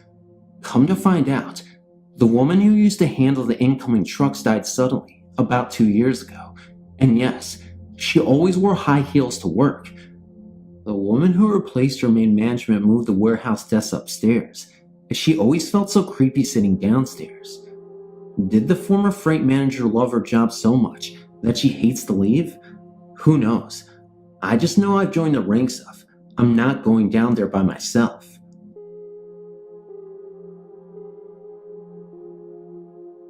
In 3 months, my husband and I will have been married a year. A few months after we're married, we moved to this house here in Minneapolis, and since we have gotten here, I've never felt comfortable. My husband's best friend was kind enough to let us share this huge house with him after some of my new in-laws sold the house out from under us and kind of left us standing. Anyway, I have an extreme fear of basements, and when I say extreme, I mean extreme. Our washer and dryer are in the basement, so come time to do laundry, it took me weeks to build up the courage, telling myself you are 30 years old, grow up. So my first venture to this basement, I swallow the lump in my throat and continue on with my mission. Under our stairs, there's like a triangle place that most people leave open to store things, only on these stairs, the entire area is blocked in, like boarded up, so I tried not to notice, but my fear had me on my toes. I was alone, except for our 2 pit bulls who are larger than average, so you would think I would have no fear. As I was putting the clothes in the washer, our male pit comes downstairs and was lying on the floor beside me. While I loaded the washer as fast as I could, he suddenly gets up and goes into the spare room in the basement and starts this deep growling he only uses when he is protecting. Just like kids, you get to know their different sounds. Anyway, I looked up from what I was doing and saw something out of the corner of my eye that looked like another dog's hindquarters in the doorway to the room. In this area, we have a lot of idiots who think it is cool to fight their pits, and we have ours for family dogs, only they are loved and protected, just like children, but they know it is their job to protect us. Several people have approached us wanting to fight our dogs, and we always turn them away, so they get angry. So the first thing that comes into my mind was someone found a way to get one of these fighting pits into my house, so I panicked and grabbed the pipe beside the washer. As I went to approach the other dog, my male came bolting out of the room and straight up the stairs. I got this feeling someone was behind me, so I ran after him. When my husband got home, I told him what happened, and he finally broke down and told me there's some stories to this house, and one is for sure that right before his best friend moved in here, some idiots kept a dog on a 12-inch chain. It was attached to the wall downstairs in the spare room, and sometimes our dogs seemed to see him. Then he says he might as well tell me the rest that goes with this house. Seems that back in World War II, an older lady had lived here and had fallen madly in love with this house. Her husband had been killed at war, and she was just living alone, and she had made the request to be buried with this house. I thought he was crazy, as he told me to wait, and I would see things. I'm a skeptic, and I made this clear. I was sitting on the couch one afternoon, facing the stairway, which has no windows, no reflections, no nothing. There's a window on the landing, and one at the bend, but the stairway itself has no windows. I looked up at my husband to say something, because I had just seen him walk down the stairs, and something was floating down my stairs. It wasn't a form, just a haze, just something was there. I told my husband again. After that, things have only been worse. I was sick in bed, sitting up one night, when I felt something rub my back. Thought it was my kitten, but it was not, so I sat back down, and it happened 3 more times, like someone was trying to massage my back with tiny hands. Instead of crying out to my hubby, which I do so often, I just turned on my light and fell asleep. The next morning, I told my husband, and he said something had been missing with them. He let the dogs out. When they came in, he shut and locked the door. We never leave our doors unlocked, no matter home or not. Then he sat back down in the family room to finish his show, and he felt freezing air. When he got up to check the door, it was standing wide open. I should know, to lock this door, you need a deadbolt. I said to my husband, I don't care if anything is here. I don't mind sharing a house. I just don't want to be touched again, or see anything else. Being touched by something not there is too scary. It has happened to me in my sleep, in the tub, getting ready for work, a lot of times. Since I've said that, I don't see too many things. After the thing I've seen in the dining room on all 4s, I'm thankful. Now, however, I heard someone outside my bedroom door, whispering, making those noises, and a woman's voice kind of moaning like she is tired of something. There's so many things I could go on about. I just wanted to know I'm not the only one experiencing these things. Thank you for your time.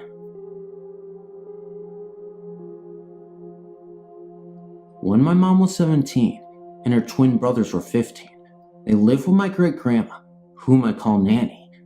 My nanny lives in this old house that once belonged to her mother and her mother's pet bird, who had both passed just 8 months before. Her mother because of sickness, and the bird because no one really paid any attention to it after her mom died. I must say myself that this house is weird. It is shaped like a barn, and it's 2 stories high. My mother's incident happened on the 2nd story. My mother was downstairs watching TV, while her brothers were upstairs asleep in their bunk beds. This was around 11 p.m. My nanny wasn't home yet. She had been working late. While my mother was sitting on the sofa, debating whether to go to bed or wait for Nanny, she heard a loud screech that sounded like her great-grandma's bird. She shrugged it off and got up to get a snack. From the kitchen, you can clearly see the twins' bedroom. She was walking towards the kitchen and looked up to see the twins' light on in the room and went up to investigate. When she got to the room, the light switch was flipped down, but the light was on. She flipped the switch a couple times, and the light still would not go out. About this time, she heard the TV downstairs get very loud. She ran to the stairs and looked down and didn't see anything and walked back to the twins' room. The light still had not went off, and it was still flipped down. My mother then heard her deceased great-grandmother's voice say, "Scotty, Scotty, wake up." Scotty, who was on the top bunk, then started rolling towards the side of the bunk bed, opposite of the wall where the rail should have been, but he refused to put it there. He was getting ready to roll off when my Uncle Stephen, who was on the bottom bunk bed, dead asleep, threw a body pillow from the side of him and onto the floor. Not a second later, Scotty rolled off and hit the pillow. The light went off, the TV turned down, and my mother, who nearly passed out, heard the bird screech again and heard her great-grandma say, "Calm down, Femi," the bird's name. Hello. I thought of sending a peculiar occurrence that happened to me, but I hadn't found the right place. Here goes. My grandma was diagnosed with cancer in 1996. She was treated, and we all thought she was cured. In my case, I really didn't know much about cancer, and when the doctor said that the cancer was out, I never thought it would come back. In December 1999, I was living out of town. It had been a month since I had seen my grandma, a really long time for us. I was supposed to come pick her up and take her to my house for the holidays. On the 18th, she felt sick and went to the hospital. I arrived on the 19th, and she still wanted to go back to my house for Christmas, so against what the doctor thought, she checked out. Her bladder was no longer working, and she felt weak all the way. To be fair, now that I'm writing this, it sounds that she was pretty bad already. I always thought it was going to pass. I mean, she had overcome cancer, hadn't she? I know, it was stupid of me. But anyway, after an 8-hour trip, we arrived to our destination. I had to take her to the hospital. She stayed there until the 31st, and Aunt and myself would take turns in staying with her day and night.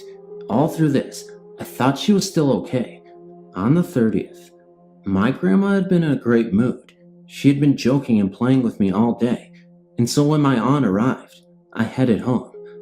I would arrive at home and start cleaning and preparing next day's supper. I was pretty occupied with what I was doing, and my 2 children were sleeping. As I was mopping the kitchen, the back door had a sort of mirrored glass. I was in front of this door when I felt someone walk behind me. I looked up and I saw a shadow walk by.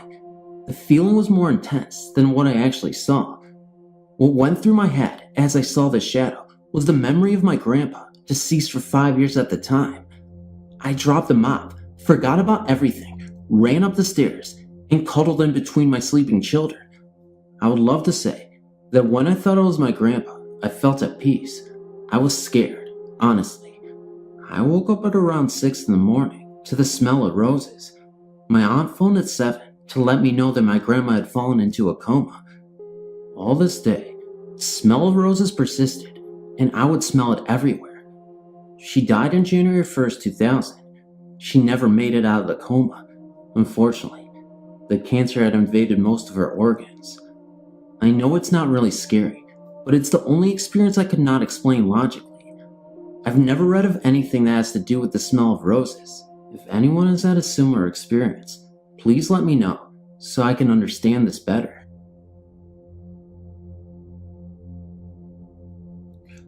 Hi there, my name is Phil. I used to live in a bungalow in Surrey for 13 years with my parents. The property was built in 1953, and we think that it was built on an old forest. We moved there when I was 13 years old, and I'm 29 now, and I've moved out, but things still happen. My parents have now sold the property on. Anyway, when we moved in, we wasn't told that the previous owner had suddenly died in my mom's and dad's bedroom from a heart attack. We were there about 3 months before we started noticing odd things, like objects that were put in safe places we would find like elsewhere, like keys and pictures would move, strange cold areas that normally would be in the hallway, creaking floorboards at night, and strange shadows that the cat would sometimes avoid. The cat would stop dead in its tracks and not go into that room. Instead, would just sit there and stare at nothing as far as we could see. These things continued for about 3 years, but we got used to them. But we had the odd visitor refusing to go into the bathroom to wash their hands, as for some reason was never very warm, including the summer months. A chill would run down your spine, and you wouldn't like being in there for very long. I remember one morning, it was a Sunday. I was 16 at the time. I was lying in bed relaxing. Now, I was definitely awake because the TV was on and it was 7:30 a.m. I was lying on my back, just deciding whether to get up or not, when the cat jumped out of the bed at a very high speed and ran from the room. Just then, I felt this pressure on my chest as if someone was pushing down on me. I couldn't breathe that well.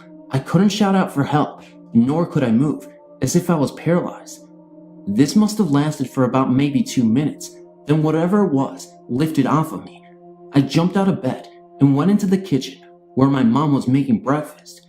She said I looked very pale and white, and when I told her what had happened, she told me that she had a similar thing happen to her, only that she felt as if someone was trying to strangle her, and at the same time, I told a friend of mine, who at the time was heavily into the paranormal, and he suggested that the person who died of a heart attack in the house was feeling something bad, and he wanted us to feel the same thing. He wanted us to feel the pain he went through, but I wasn't sure about this thought, as I think that someone or something in that house wanted us out.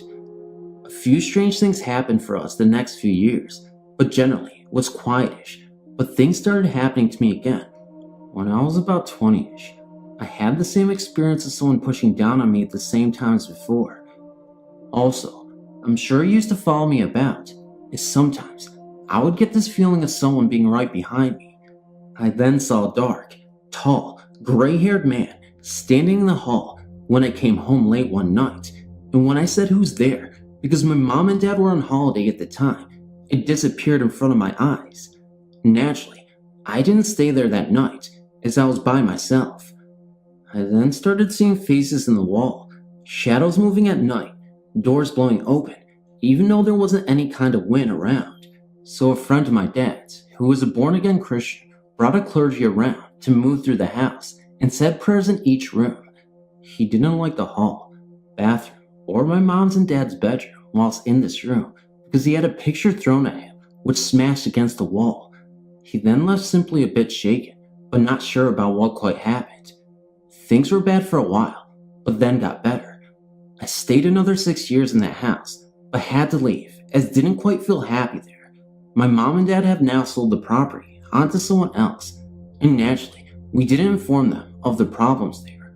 My old neighbors have said that the new owners have asked who the dark, tall, grayed hair man is, and we just say that it is the previous owner who died there, but they are not sure.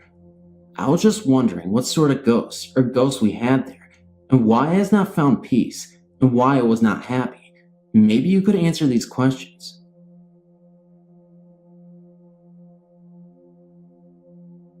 I have a best friend named Mandy, and she has always said that there was a ghost named Jack that watches over her, and at the time she told me this, I was about 9 years old.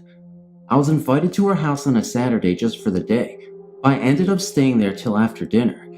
She told me Jack likes to hang around in the basement of her house, and likes to open this old refrigerator, freezer door. I never thought about it until we went down to the basement to play. I felt like someone was watching me. Later, we went upstairs, and her mother told us dinner was ready, and told us we were eating outside. So before I went for dinner, I told my friend Mandy that I'll be out in a second, and she said okay, and she went out to have dinner.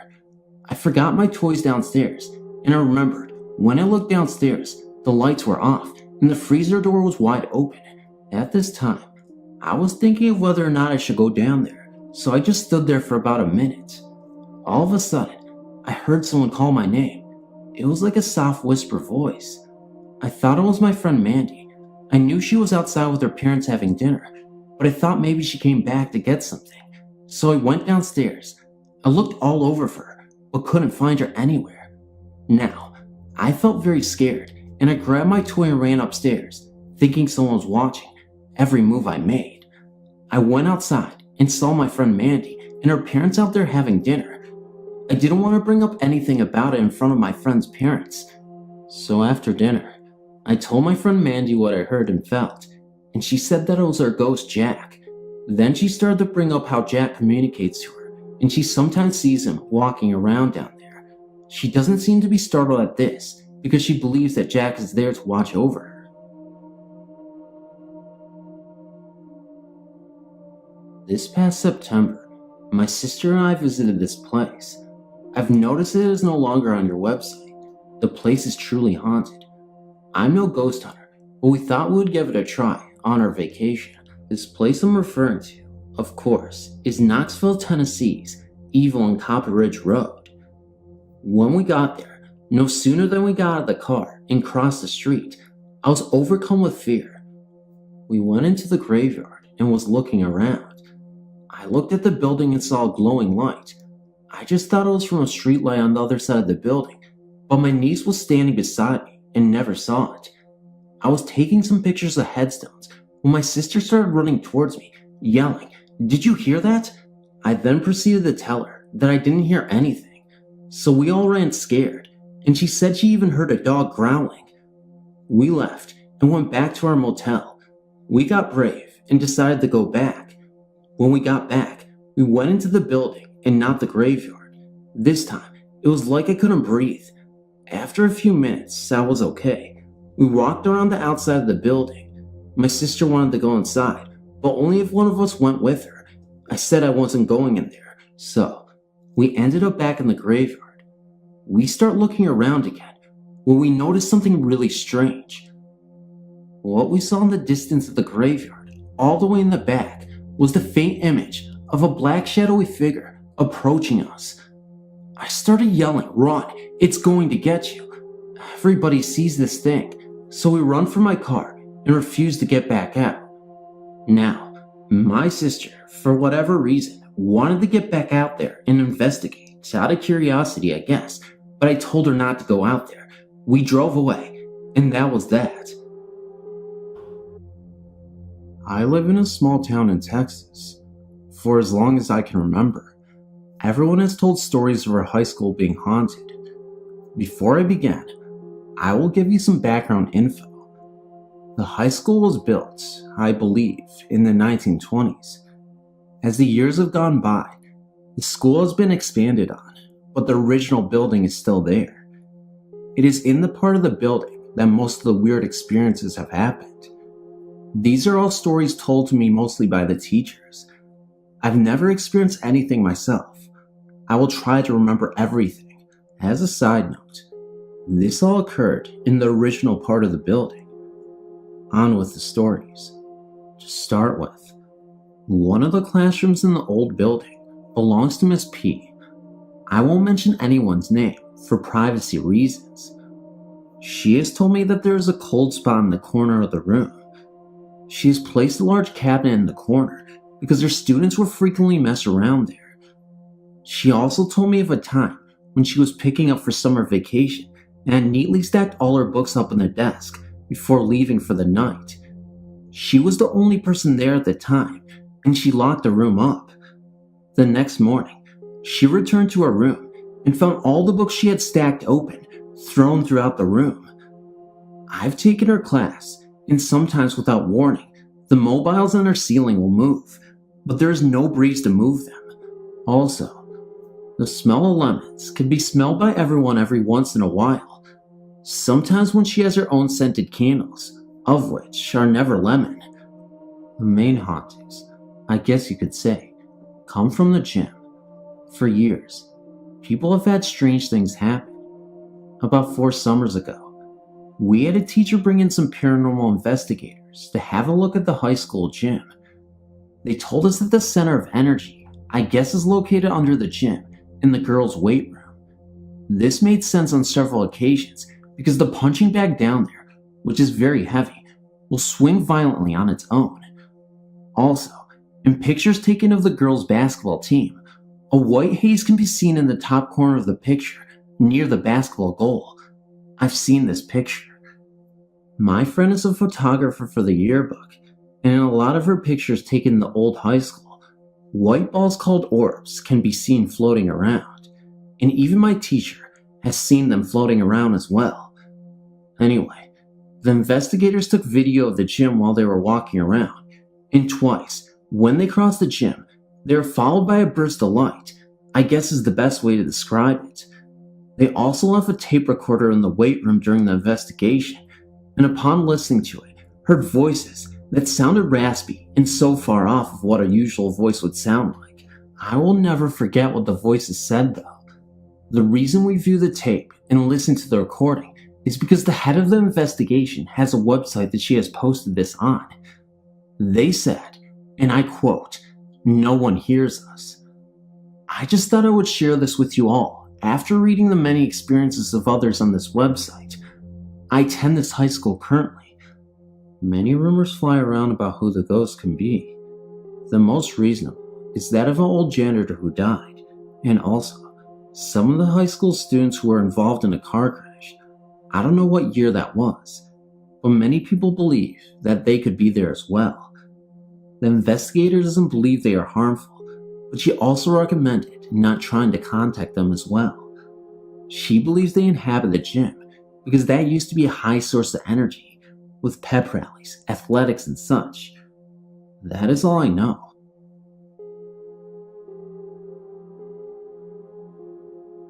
After reading some of the stories here, I thought I would like to take this opportunity to share an experience I had back in 1992 and 93 in an apartment my friend and I were living in at the time. It was a relatively new apartment complex at the time, only 3 years old. Things were innocuous enough to begin with, so neither my friend nor I really thought anything was odd. Items of food, jewelry, or clothing would disappear and reappear frequently, days or weeks later, in strange places, other than those where they had originally belonged. We each thought the other person was misplacing these items and forgetting we'd moved them. It was quite amusing at times to open up the cupboard and find the cheese in with the dinner plates or the chicken pies in your closet. Oh, and socks used to disappear a lot. Well, usually one. I think that was the washing machine eating them. Often, there would be a dark shape out of the corner of your eye, and when you turned to look, there was nobody there. I mean, you could feel someone there too. Laying in bed at night, I would hear the front door open and footsteps walking across the living room, and thinking it was my roommate coming in from her night out, I would call out to her and get no reply. She hadn't come home. No one was home except for me. I was woken up one night by voices whispering very close by. I thought it was someone chatting outside my bedroom window at 3 o'clock in the morning, but when I woke up more fully, I realized it was coming from my bedside radio. But the radio was not turned on. It was not even plugged in. The TV would turn on by itself. Usually when we were in bed, it would come on really loudly and startle you awake, and it wasn't even on a channel we even liked to watch. One night, my friend had volunteered to sleep in the living room on the couch because my friend and daughters were over for a visit. Another long story, and my daughters had taken her bedroom over. Lynn told me the next day that during the night, she had been woken up by the feeling of someone standing over her. She said the feeling was very intense, and at this point, she had not opened her eyes, and she just knew someone was standing over her, watching her. She at first thought it was either myself or one of my daughters, but for some reason didn't want to look.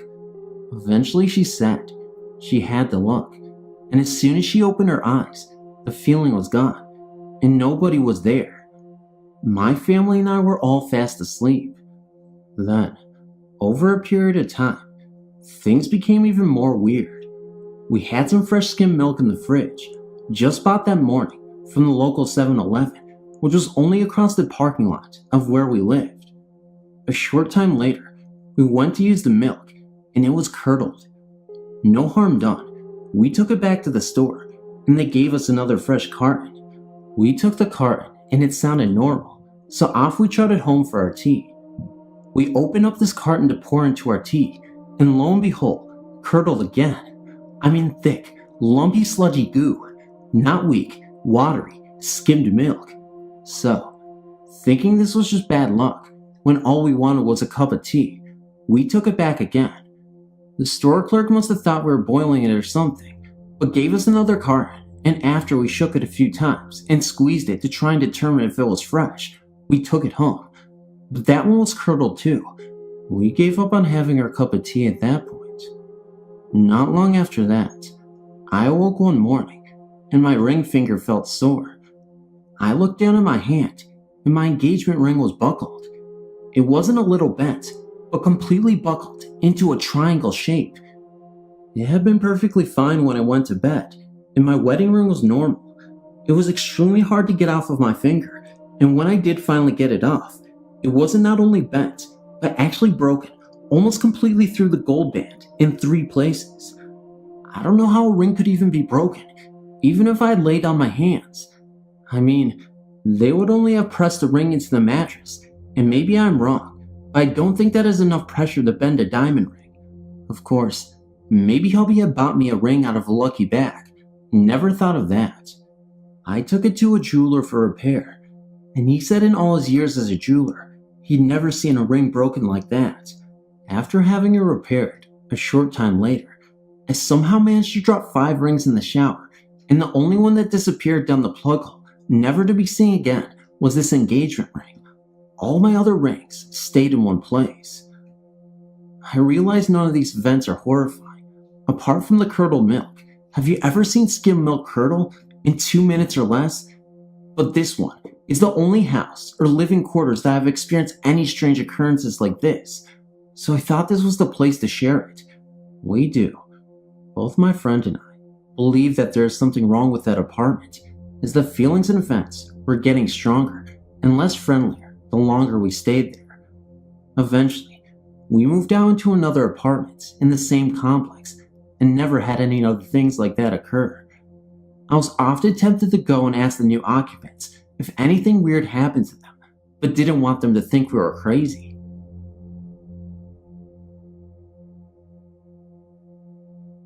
A couple of years ago, me and my dad moved in with my new stepmom. Everything was going just fine.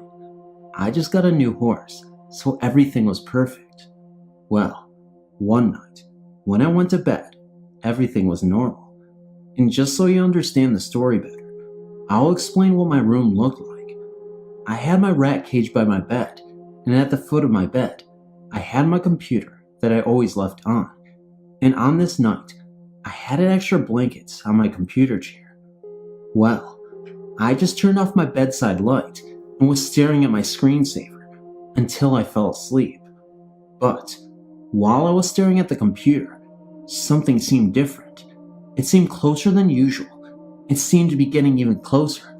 So I looked at the opposite wall, and it seemed to be getting closer.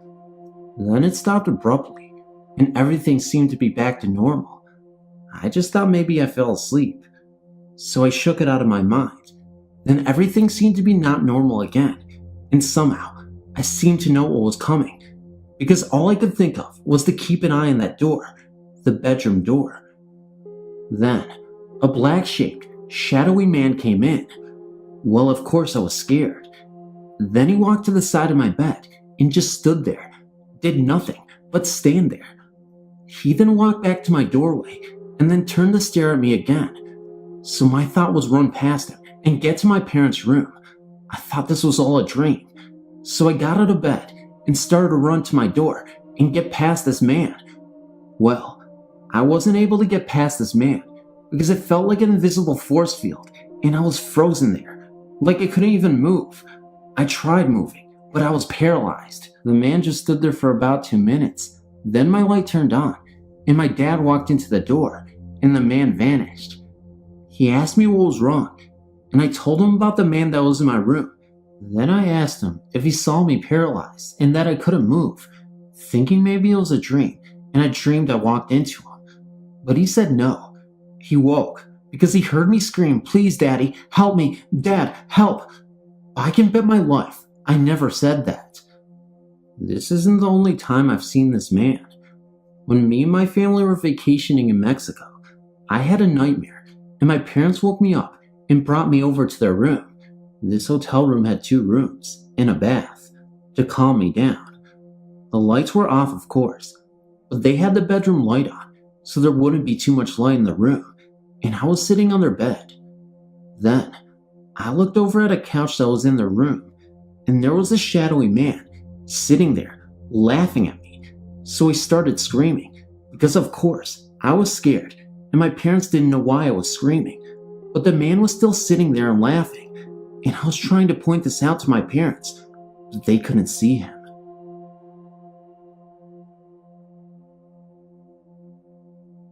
One day when my family was out, I stayed home by myself. I then started to feel a breeze, so then I went to go get a blanket, and I felt like someone was watching me. I went upstairs to my room, and I saw a really bright shadow. I got frightened, so I started running to my room, but right then, my door opened, I went inside. I saw a glare near my bed, and its image started showing up. It looked like a little girl, so I told her to leave me alone. Covering myself up, I felt a chill. I started crawling to the hallway near the steps, and it was standing right there in front of me. My parents came home right then, so they tried to open the front door, but I went to open it, but it was already unlocked. I told them what had happened. They couldn't believe what I was saying. I went to go drink some water, then I went to sleep, but I couldn't. It seemed like the little girl was watching me.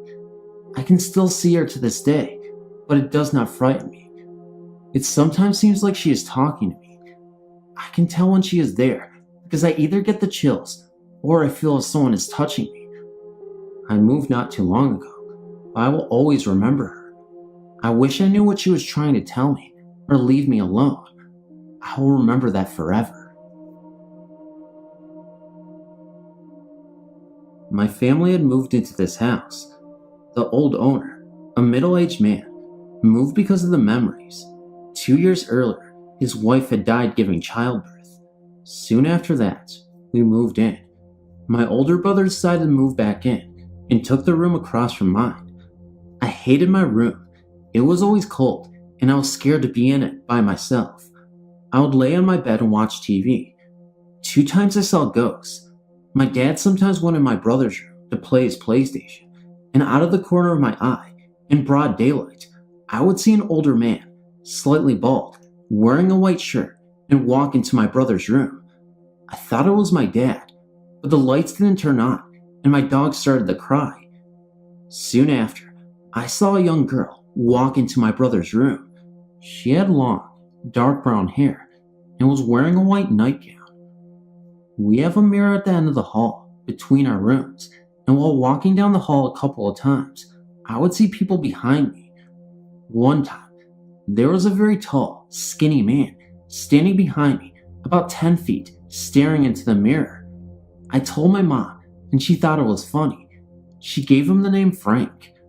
A second time I was walking down the hall, I looked up into the mirror, and a dark figure with a flowing dress ran across the hall. Then one night, I was sleeping and was woken up by a man standing beside my bed, staring at me and breathing deeply. I was too scared to move or talk. After I fell asleep, I had a dream about the devil. I swear I felt like I was awake and something was holding me down. I couldn't even move my head. After those things happened, I wouldn't go to sleep until my brother got home.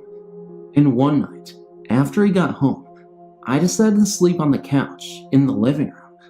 My eyes were shut and it was dark. We have big speakers and there was a flower pot on them by the window. I heard the flower pot slide across the speaker, but was too scared to even open up my eyes. I was lying on my back with one arm under the blanket and one arm on top of the blanket. Not a minute after, I heard the flower pot move. Something grabbed my hand and squeezed it. I swung my arm out and didn't hit anything, so I quickly opened my eyes and turned on the light behind me, but nothing was there. I was so scared, I couldn't sleep for days. My brother moved out soon after, and I took his room. Ever since, I've been told in his old room, strange things stopped happening. My family moved into our LA, Orange County home about 18 years ago, so I've been here all 16 years of my life. When I was little, I always fancied my invisible friend, who I've recently called Eric. I talked to him up until I was about 5, so my parents told me. Then I stopped. When I turned 15, I started seeing things.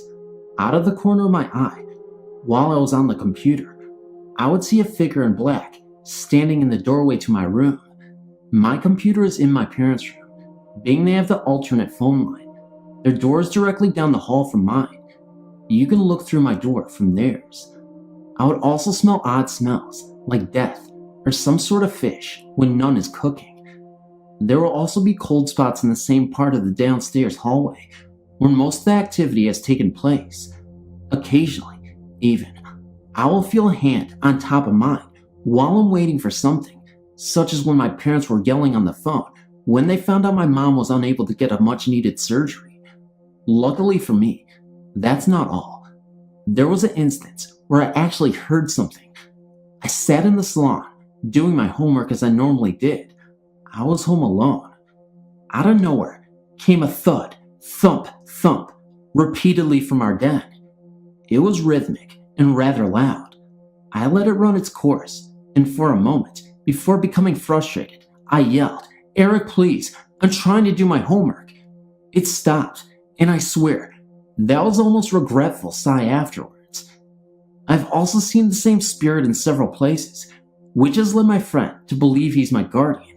He has startled me once at school by appearing in the doorway to our recreation room. Naturally, only I could see it, which caused me to move from the line of running freshmen, who would have otherwise run into me.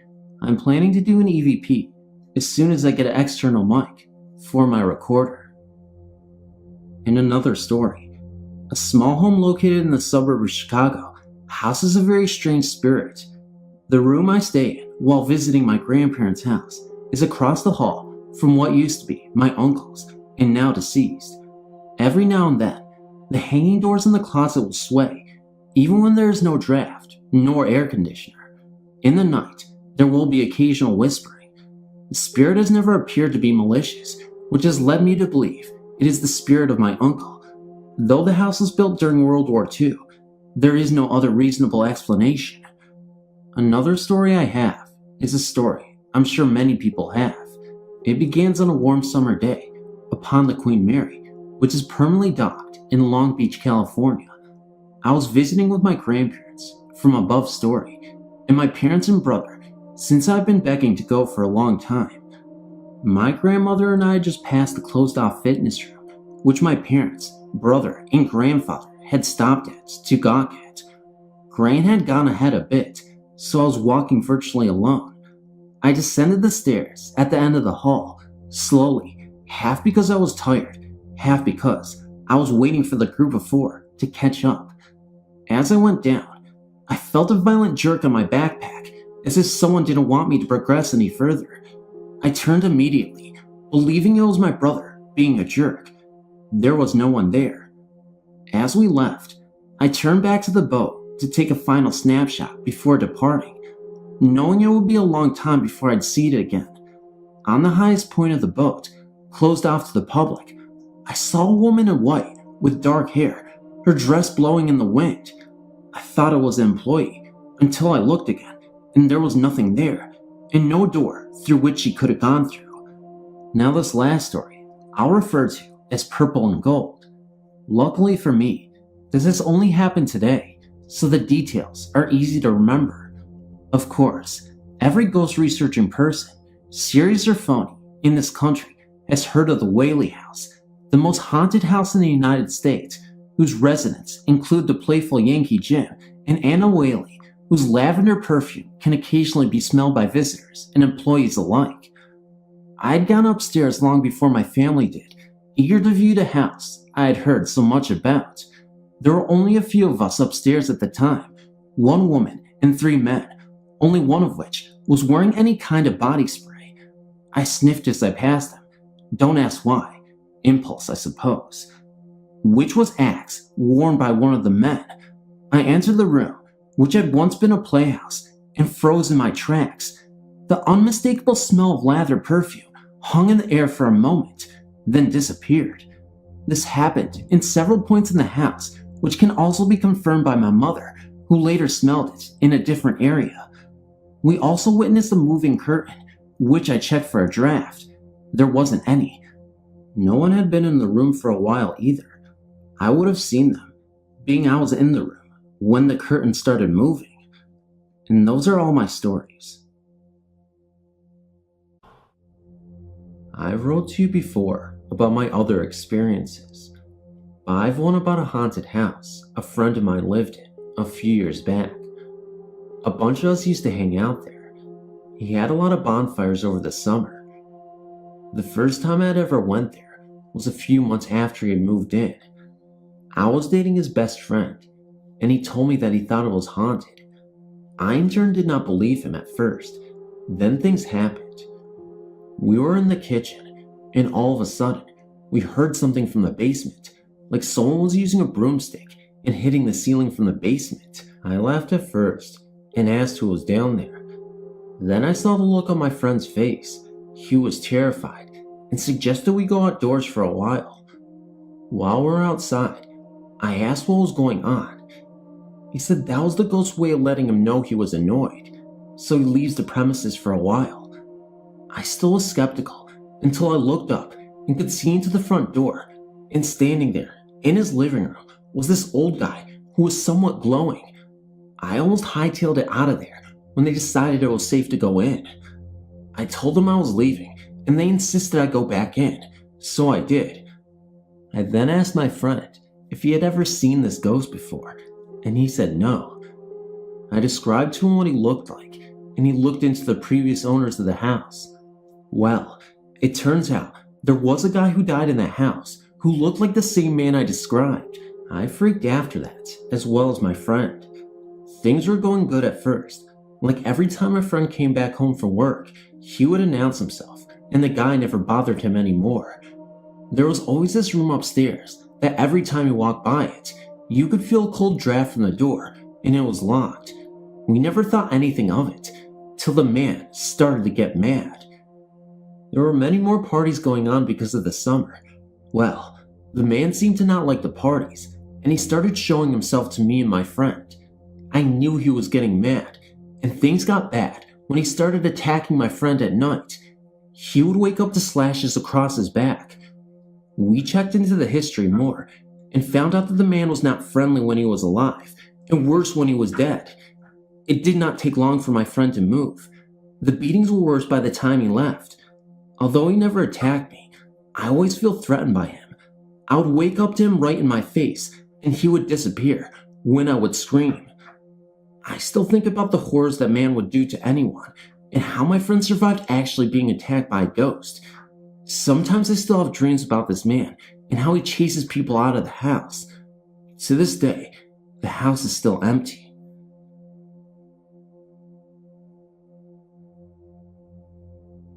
My name is Billy, and I would like to share a supernatural story of mine. Although my story does not have a physical contact, seeing a ghost, there was definitely something supernatural in the house.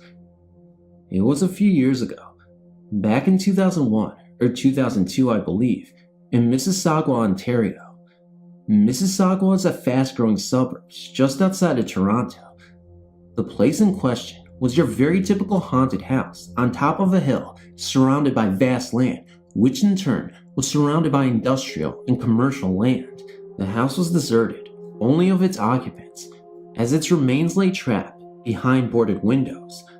I know it sounds silly, but that is exactly what it was. That looming house on the hill that every kid stared at as there were parents that drove by.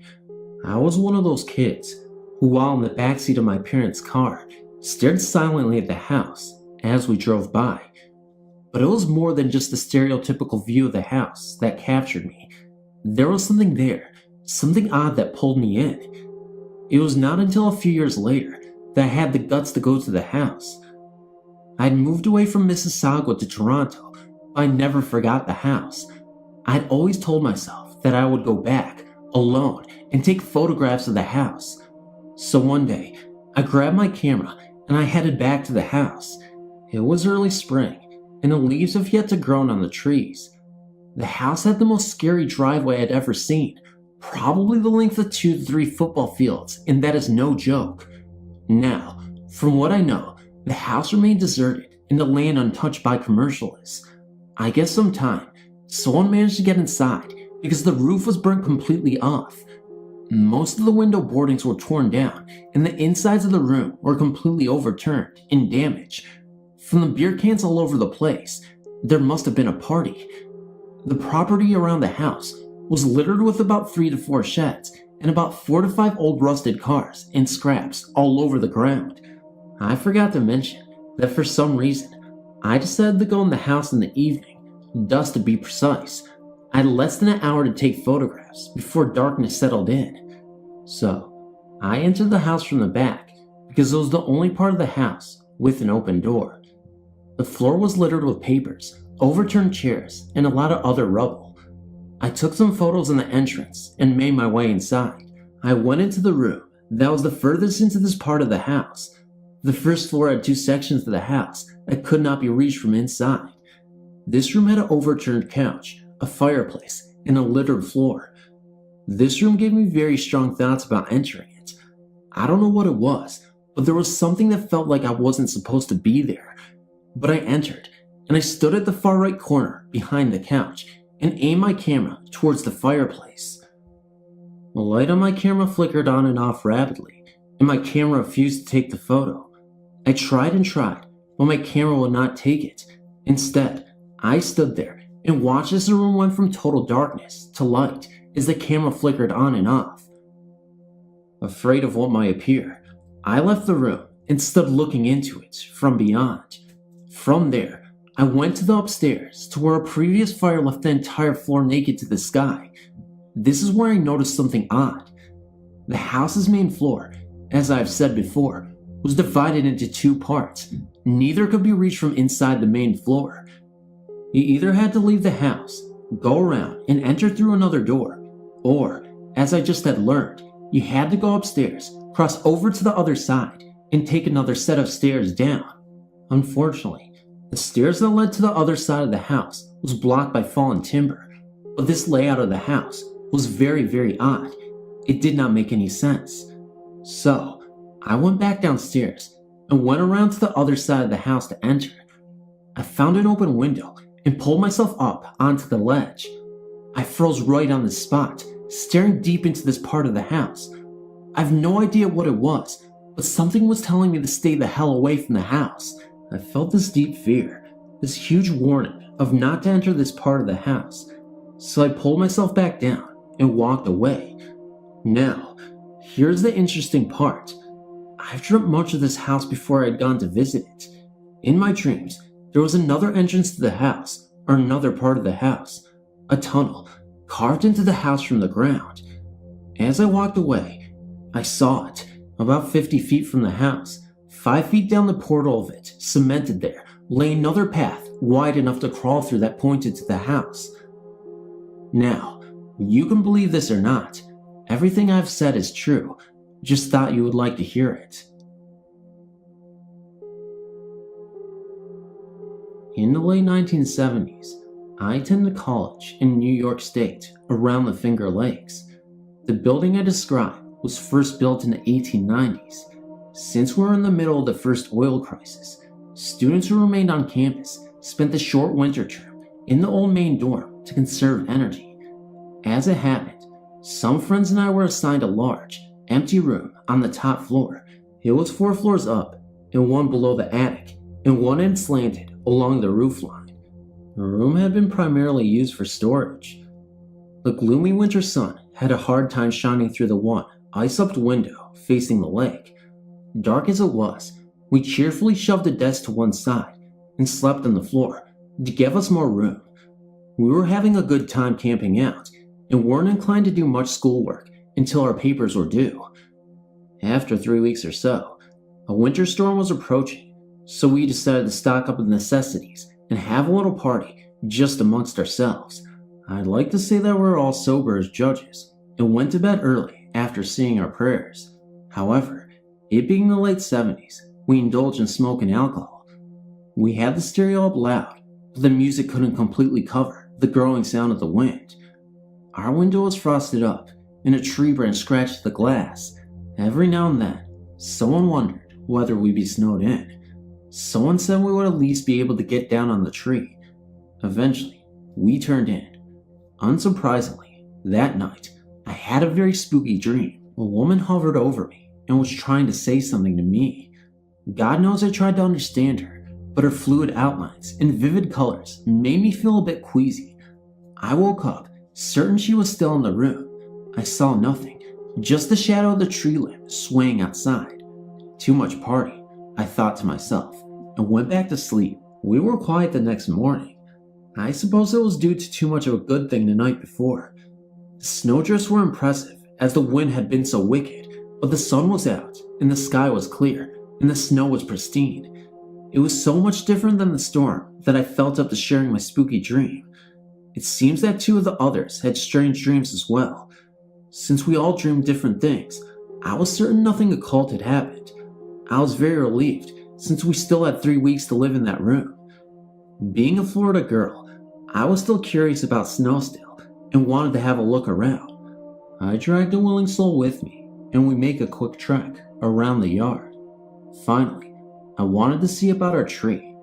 My companion was bitching about the cold, and she ran into my back. When she saw why I had stopped, she said, "Son of a gun."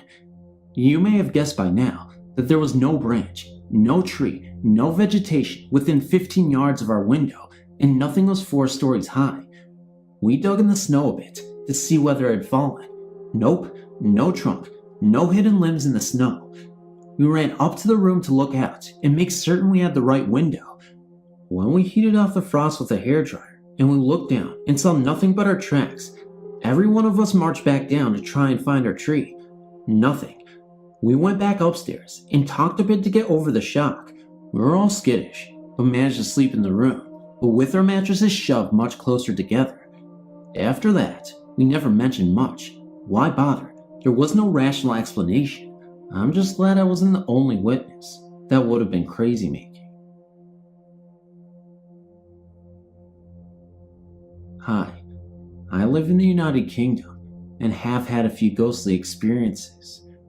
My first was when I was about 7 or 8, just after my dog had passed away. He used to sit with me at the top of the stairs when I was younger, as if to protect me from falling down. He would let me be till I made it all the way up or down. After he was gone, I used to sit on the same top stair, pining for my best friend. One evening, I watched as a cat walked from the dining room door, which was open, through the living room door, which was shut. This wasn't the only time I met the cat. I always slept with the door shut to my bedroom, but felt a cat pat and paw its way to getting comfortable on my bed. I also remember it purring as well. We did have a cat at the time, so I thought it was her. I reached down to stroke what I thought was my cat. Instead, there was a small indent in my mattress.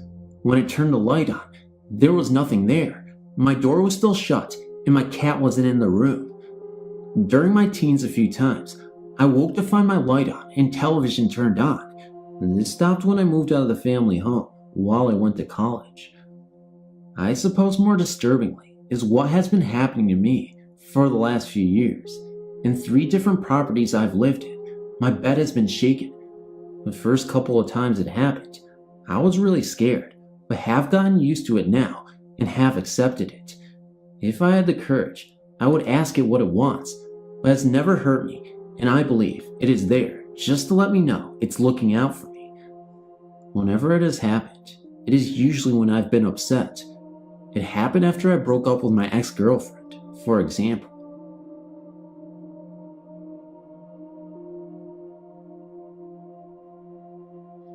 I lived in a small, cramped apartment in a building that was built in the 1940s in Kokomo, Indiana. I've heard several ghost stories from my friends and whatnot, but I'd never taken any of them to heart until I saw firsthand a ghost in my very own house. I had never truly felt at ease in my own apartment. It had always seemed as though something else had resided besides my boyfriend and I. What got me thinking was the fact that whenever I opened the front door, I saw a faint shadow of a person walk into the kitchen, which was to the left. Lighting can create that, but no matter if the light source were emitting from the right, left, behind me, or even not at all, I always saw a faint shadow of a person walk into the kitchen. I really never thought much more than it being a light trick, though I was creeped out that I saw a shadow, even though there would be no light at all. After a while, I rarely noticed it. Things changed on January 19th, 2004. I was on my computer in my living room. To the left of me was a walk-in closet. We always kept the doors to the closet open. I was the only one home. It was nighttime, and the lights were on in the house. I stared at the screen, not paying attention to anything else, when the lighting in the room changed and got dimmer. It repeated this for a few seconds, and I chalked it up to the snowstorm outside. A few minutes go by, and then To my left, I see what appeared to be a person outside my field of vision. I wear glasses, so I don't see way off to the side too well. Anyway, I turned my head and I saw, as clear as anyone could ever see, a young man walk straight into my closet and then disappear. I remember exactly what he had looked like. About 6 feet tall, short, straight blonde hair. He never looked over at me. I only saw him from the side as he disappeared into my closet. Strange, I know, and I could not make sense of it either. I was so scared that I immediately jumped up from my chair and drove to my mother's house, where I stayed for a couple of days. Later on, after I had moved out a month later, I found out from my landlord that the last resident was a young man who had committed suicide by hanging himself with a noose in the walk-in closet. I wonder to this day, why did I see him? What was the purpose?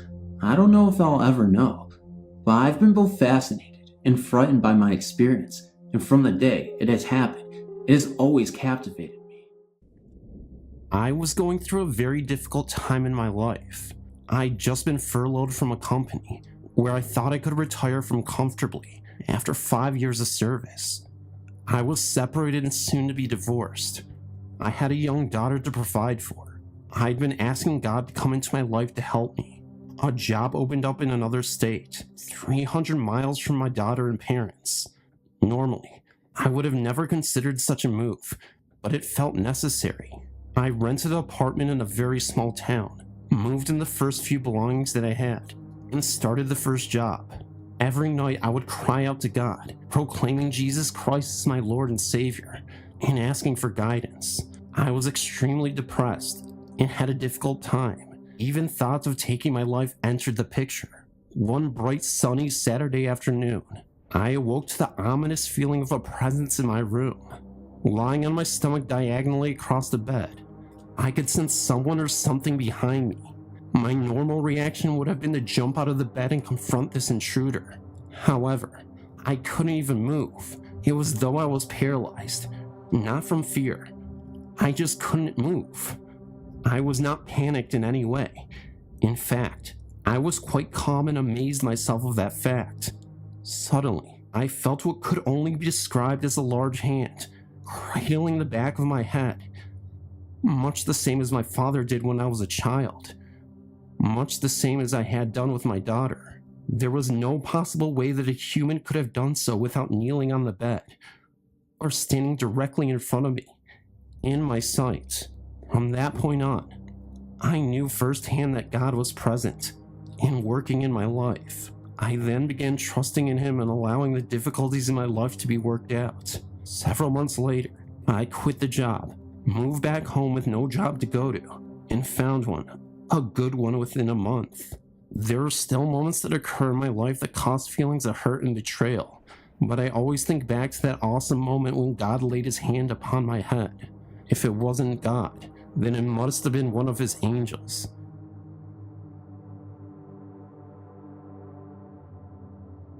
I have always felt and knew that angels truly exist in this world. I've become in touch with my empathetic emotions for many years. However, truthfully, I didn't realize how special I was with my gifts to see auras, and yes, angels. Many times I've seen shadows standing near or behind people I know and strangers. I have often described the shadows and strangers would acknowledge who it was, such as strange nuances, as a side part hairstyle, or a bun worn by grandma, short shadows, portly shadows, lots of conspicuous descriptions that validated that I wasn't nuts. Anyway, when my dad died, I had a hard time with his sudden death. My 6'2" strong World War II Master Sergeant General dad had died. How could he have left me? I cried and I cried and cried for years. I got lost with my faith and quite morose and morbid with the graveyard. I would go there often, then have picnics and talk to him, and would introduce my newly born children. One hot summer day, I decided to present my son to my dad. I said, "Look, Daddy, I gave him your middle name." The city of Kolno was blazing hot that afternoon while I spoke to the cement maker. Suddenly, A gust of wind blew my straw hat tumbling off my head. That red chapnoo rolled down fresh green grass and headstones rapidly. I chased that hat while cradling my 2-month-old son. Finally, that brim stopped. I gladly picked it up. I was shocked. My son's name was inscribed on that marker. Some deceased soul that had passed 20 years before. My dad came to me in the graveyard, and he promptly kicked me out. I've never been back. That incident resonated on my heart for days. I went to church looking for answers. The pastor spoke about many ways to gain faith and strength. However, what he ended the sermon with was, God is not among the dead. He is among the living. Thank you, Pop. I love you too.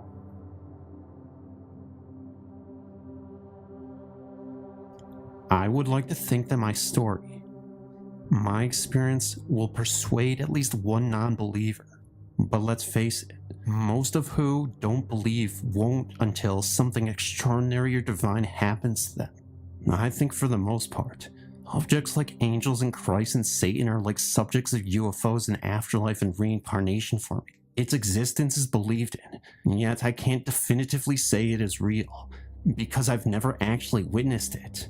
I have, moreover, witnessed the real and true powers of both good and evil, Christ against Satan, and I'm ecstatic that I've found a place to share the details. There was a time in my life that was devilishly dark and deep with despair, one that I hope never to repeat. My then husband had for 10 years been physically abusive, explosively emotionally abusive, and so psychologically tormenting that by end's time, the abuse generated a mental illness of my own. I was persecuted by my friends, abandoned by my family and husband, shunned by the community, and ultimately suffered the temporary removal of my children as a result of the aforementioned. That time was literally my hell on earth. Needless to say, I forgot about God. In truth, I had zero faith. It never even occurred to me to pray. They say that when the mental, emotional, and spiritual conditions and environment, or lack thereof, is right, the conception for a perfect feeding ground for evil and its inhabitants are prime. At that time, it was normal for me to feel afraid, fear the dark, and sense others' presence. Routinely, I saw shadow people. Then I heard things thrown in the dark, heard whispers and two-way conversations, even when my family was intact, though we would all experience paranormal phenomena, so I blew it off as normal. What became abnormal, however, was my increased agitation and intense fear, nightly paralyzing nightmares, and the sudden yet repeated homicidal, suicidal thoughts. I had literally become obsessed or possessed, and even felt comforted by the idea and daydreams of murdering my husband and killing myself. I had it all worked out, and even started the note. Looking back, I still wonder if I created my own demon, like a poltergeist, but wherever it came from. No matter by whom it was created, it feverishly fueled my desired determination to make my husband pay, at all costs. One night I had attempted to fall asleep and felt the usual, someone staring at me. This particular stare, however, felt different. It felt more ominous, insidious, and invasive. It felt intelligent, with direction or purpose. This felt personal, vile, and evil. Lying on my right side, I felt the entity stand only feet from me. Intimidated by fear and feeling vulnerable with my back to open space, I changed positions and laid on my back. As quickly as it took for me to roll over was as quickly it took the demon to hover immediately above me. I just knew we were nose to nose, within milliliters. I could feel this entity's shape and outline. I could feel its hateful eyes beam through mine, though closed. I could feel its true, deliberate disgust and relentless wanton intention. Me. I literally felt trapped.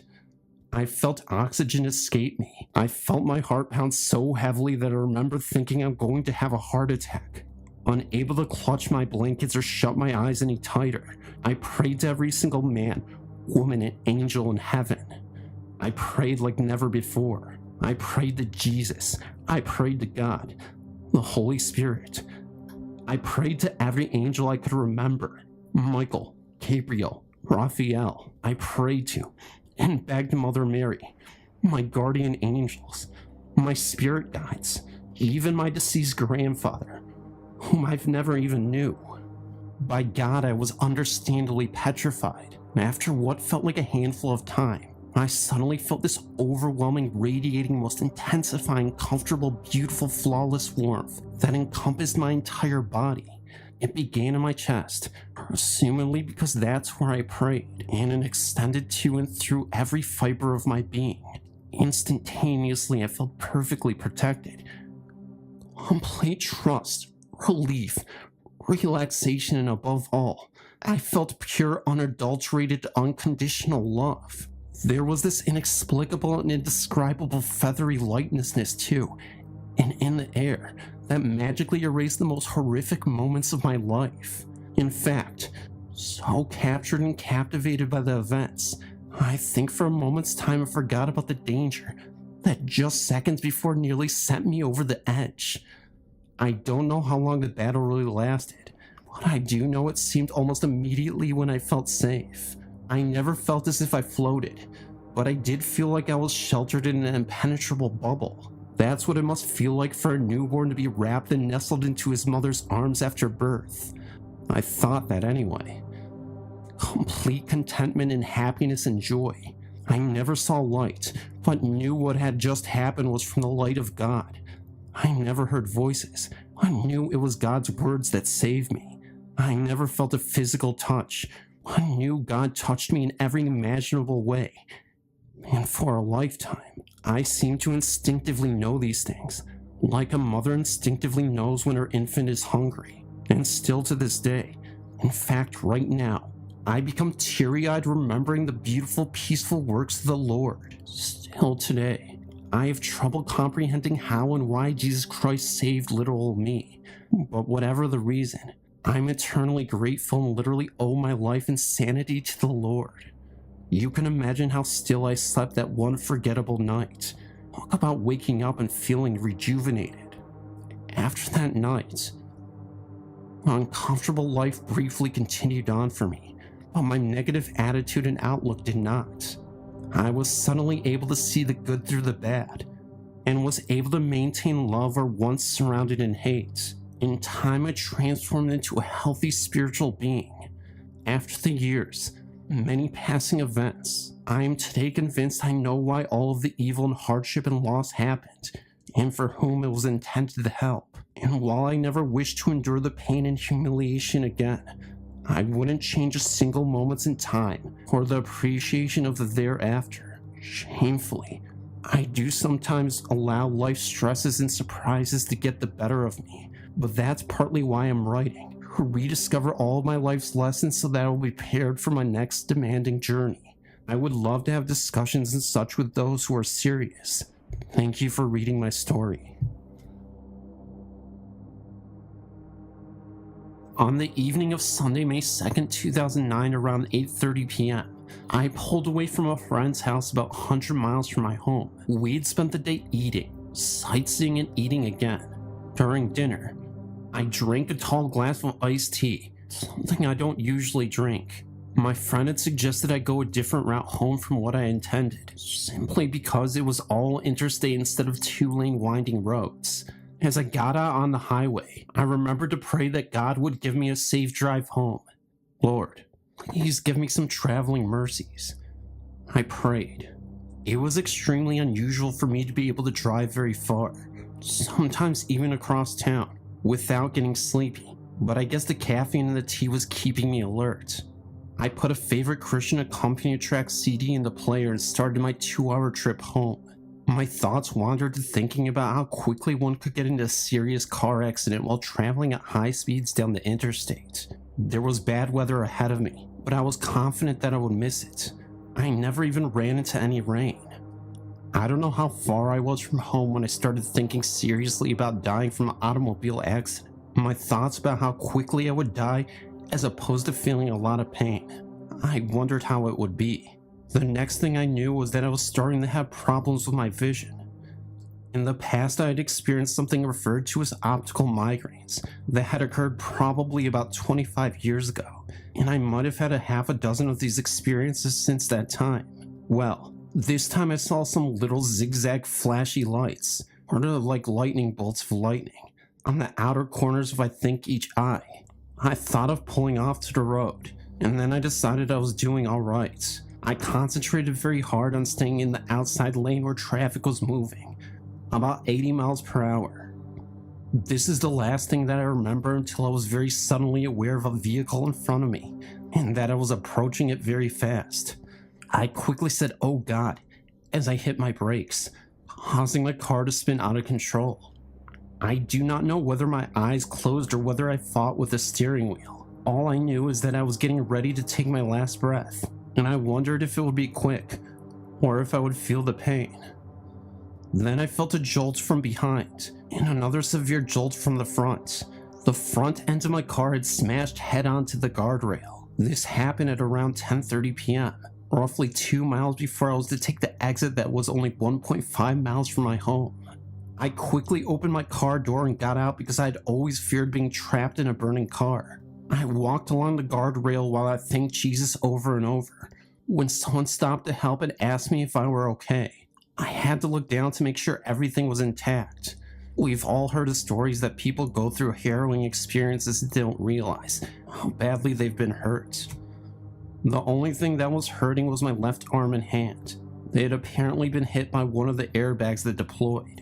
I will cut my story off right here and not bore you with any more details. The whole reason for sharing this with you is to tell you that thoughts ran through my mind after I finally got home from the emergency room the next morning. Remember the prayer I prayed just as I was leaving town? Well, here's my childish vision at age 59 of what God did for me. Angel, do you see my child down there? You see, she's in the silver Toyota heading west on I-59. No, that one over there. She prayed a couple hours ago that I would grant her traveling mercies. So my plans have changed. This is going to be her time, but I'm going to answer her prayers. Now please go down there and keep her from killing herself. Maybe that's not what happened, but I like to think it happened sorta like that. 2 years ago in 1997 when I was 17, I had a dream about my great-grandmother who died when I was 4 years old. I can still remember to this day asking my mom and grandmother if I could go to see my great-grandmother. She had cancer and chose to die at home with her family. I was told that I could not see her because she was so sick. I was told, however, that I had seen her once and was scared of her because of the way she looked. My mom and grandmother thought that I was scared again to see her, so they thought that it was best that I did not see her. 2 days later, she passed away.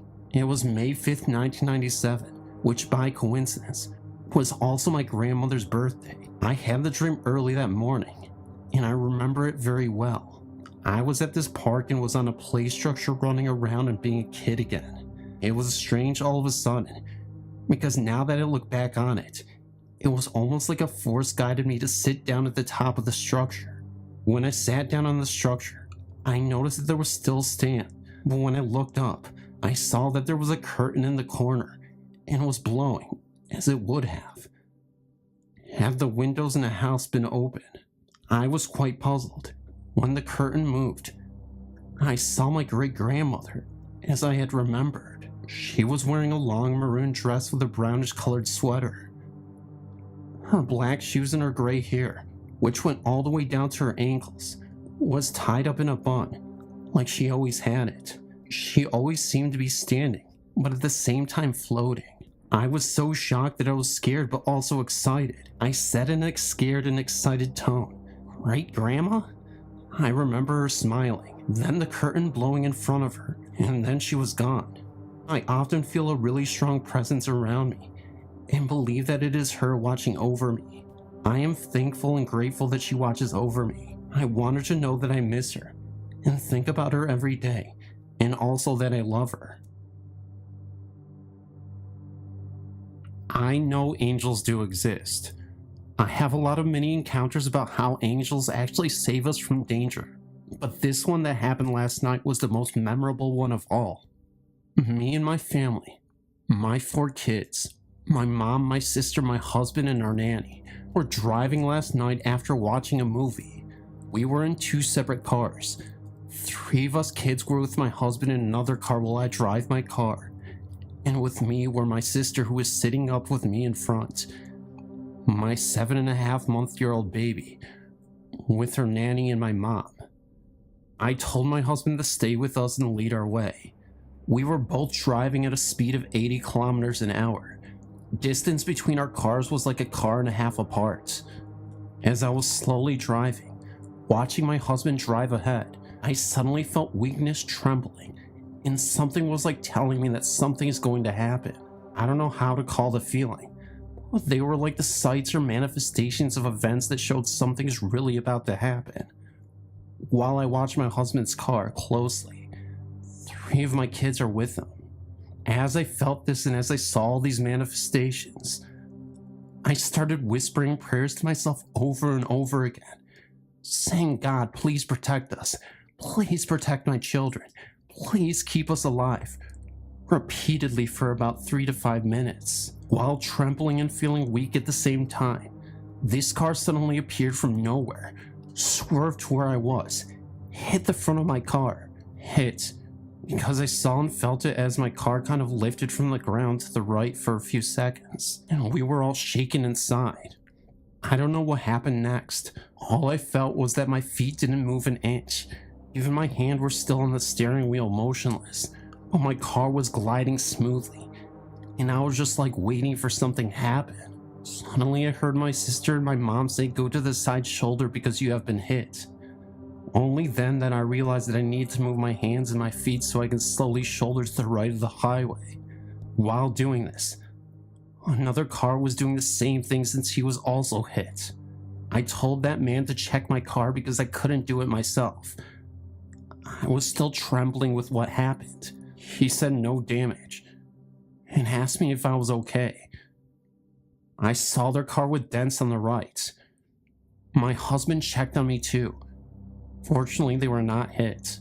As I moved along the highway slowly, I saw around maybe 5 or 6 cars who were also hit the same incident. All of their cars were damaged, either the left or the right of the rear part. One lost a bumper. It was a strange sight seeing all of these cars, while I move away in deep thought thinking why my car was spared. As we remember the story from last night till now, we know very well that there was an angel right there with us, who saved us from a clear danger. I was really thankful that my family went home all safe and unscathed and unhurt. This experience will be remembered to the last breath of my life. This is going to sound like an unbelievable story, and I honestly couldn't fault anyone for feeling skeptical about this encounter. In hindsight, I don't believe the entity in question meant any harm, and in fact, I believed it to be fairly comforting. Either way, it's the type of story that would make anyone roll their eyes. But I only have my word, and you'll just have to trust me about the veracity of the story. This is something that my brother has been able to confirm, so it wasn't just me who had this experience. At the time, I was about 8 years old when this happened to me. My brother and I were visiting a friend who lived on a farm. I mean, the farm was sprawling, out like it went on for miles, even if in reality, it wasn't as big as we thought as kids. After breakfast, we headed off to the old barn which existed where we, as boys, would attempt to build a go-kart. By building, we mean fix it up a little bit, as it needed some repairs, but only a little bit of minor repairs. About 30 minutes into the repairs, an old man by the name of Johannes approached us and insisted on giving us a hand to help us with the repairs. We didn't remember him saying much, just that he quietly approached us, pointed where he believed there was a problem, and then simply walked away, practically into nothing. I remember that he was dressed as if it was still the 1930s, with either tan or beige overalls. Now, I don't think this man was wearing period clothing. I just think this is the way old folks tend to dress. Very simple, especially farm men. Anyway, we were unable to fix the go-kart, and by the time the man left, we looked and noticed that there was a handprint on the go-kart, like a dirty imprint, like someone was working on the car. We ran back to the farmhouse to reveal our go-kart to my friend's dad. His father commented that we as children, being only 7 and 8, me and my friend, would not in a million years fix the defective go-kart, and that he would go ahead and help us put it together. We ended up mentioning that an old man by the name of Johannes came by and tried to help us with the construction, but wasn't able to do much, and even showed him the handprint on the go-kart. My friend's dad was a little puzzled and a bit unnerved. There was no man by the name of Johannes that lived anywhere on the farm, or even close by. Naturally, he decided to scout around the area, make sure there wasn't anybody suspicious stalking our property and the area around it. My dad's friend had been gone around a half hour and then returned soon, where his dad didn't see anyone. We had left the go-kart on the front porch and entered the living room while all this was going on.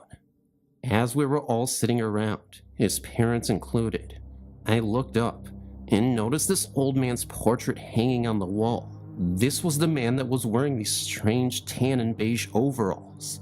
I walked over to the father and confirmed to him that the man on the wall was the same man that helped us with the go-kart, as me and my friend agreed that this was the case. His parents laughed and replied that in that picture was his great-great-grandfather, who passed away more than 20 years ago.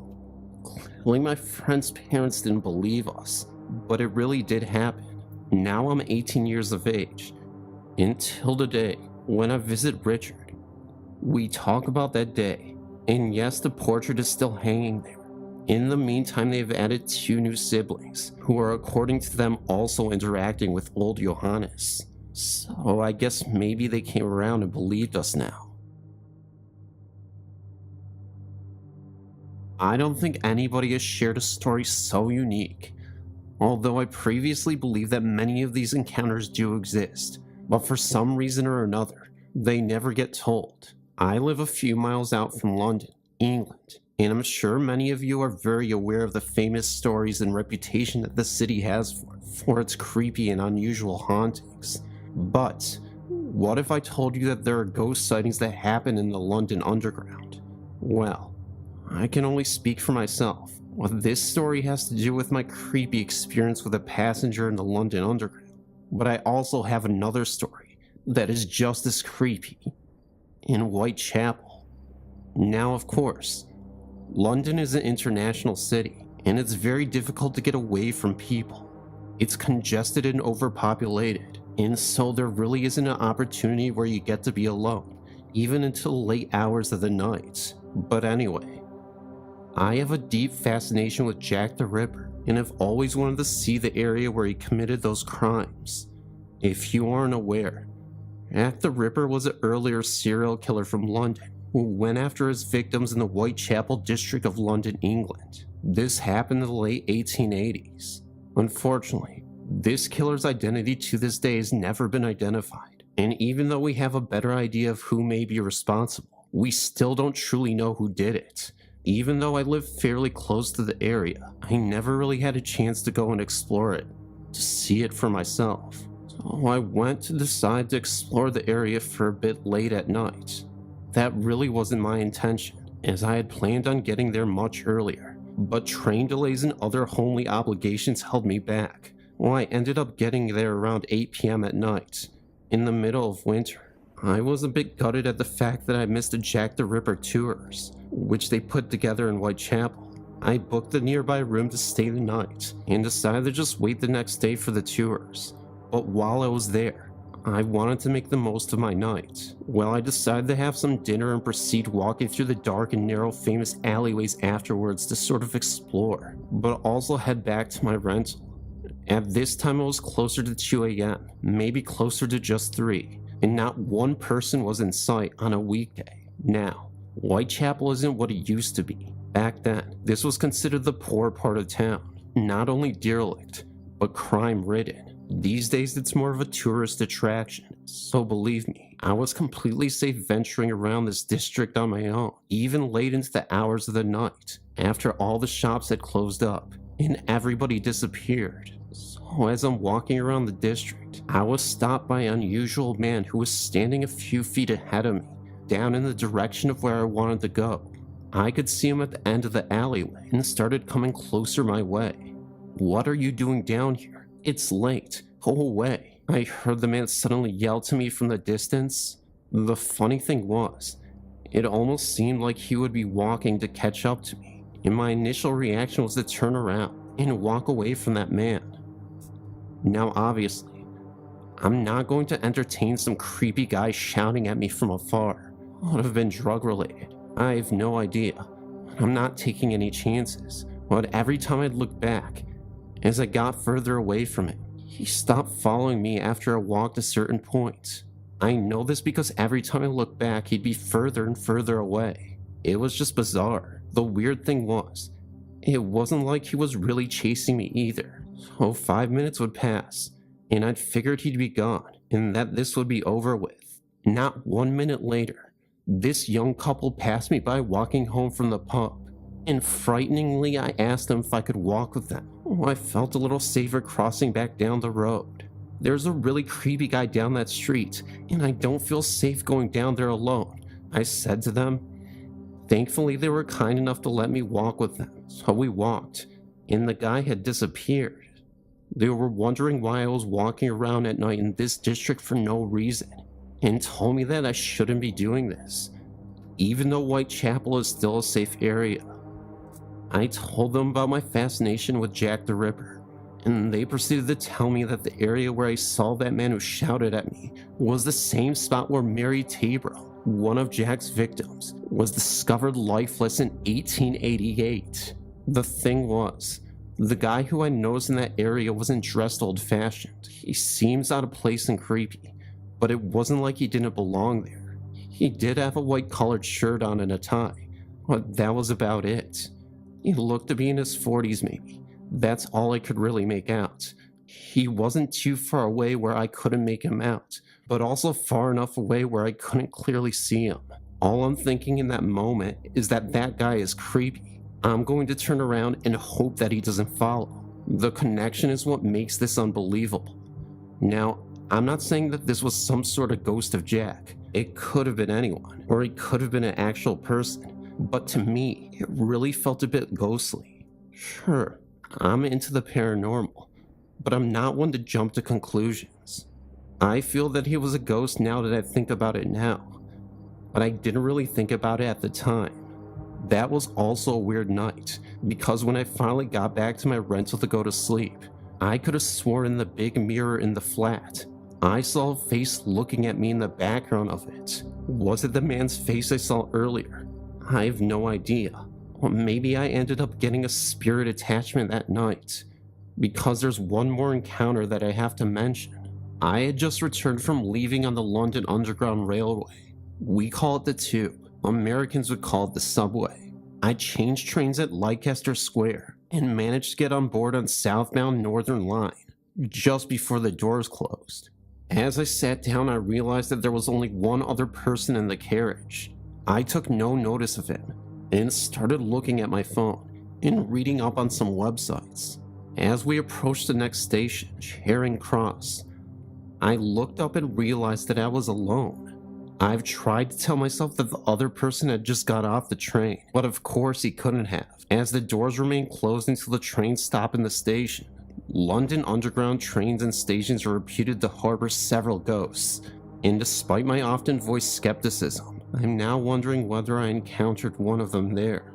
So these two experiences may very well be something paranormal. I may have an attachment, or I may be losing my mind, but as I've said, I don't think many have a story like these two encounters.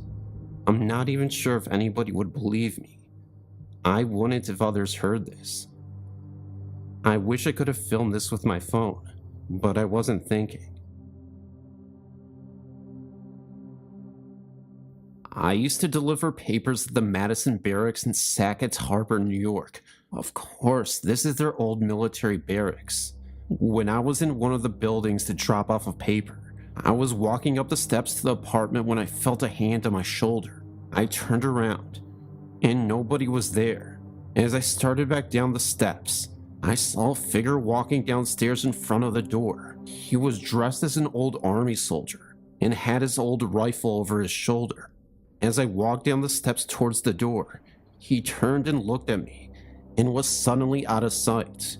I went to open the door, and there was no sign of anyone there. What's even crazier was just before I went to open the door, it opened by itself. Ever since then, when I've been in that building, I've gotten the feeling as if I'm being watched or followed by someone. It's not a bad feeling. In fact, it's a very safe feeling. I feel that it's an old soldier still doing his job, like he did back during the War of 1812. Sackett's Harbor, New York is known to be filled with history from the War of 1812. There are a lot of old buildings in Madison Square Barracks that are being remodeled. It's been said that a man with a light can be seen on one of the balconies. There was also another building I went to, which I used to frequently drop newspapers to. I believe this is where the man with the light is seen. I haven't seen the man personally myself, but apparently witnesses have reported seeing a man with a lantern surveying the property, often going back and forth, as if to warn other soldiers of incoming danger. At least, that's what people around here believe is actually happening. I feel very safe when I'm at the Madison Barracks because I know I'm being watched over by the long since dead soldiers that once lived here. I believe they still patrol the barracks to this day, who keep them safe. I know they're watching over me and are keeping me company when I'm in the buildings that are now used for apartments. I would like to hear from anyone who has ever been to Madison Barracks in Sackett's Harbor, New York.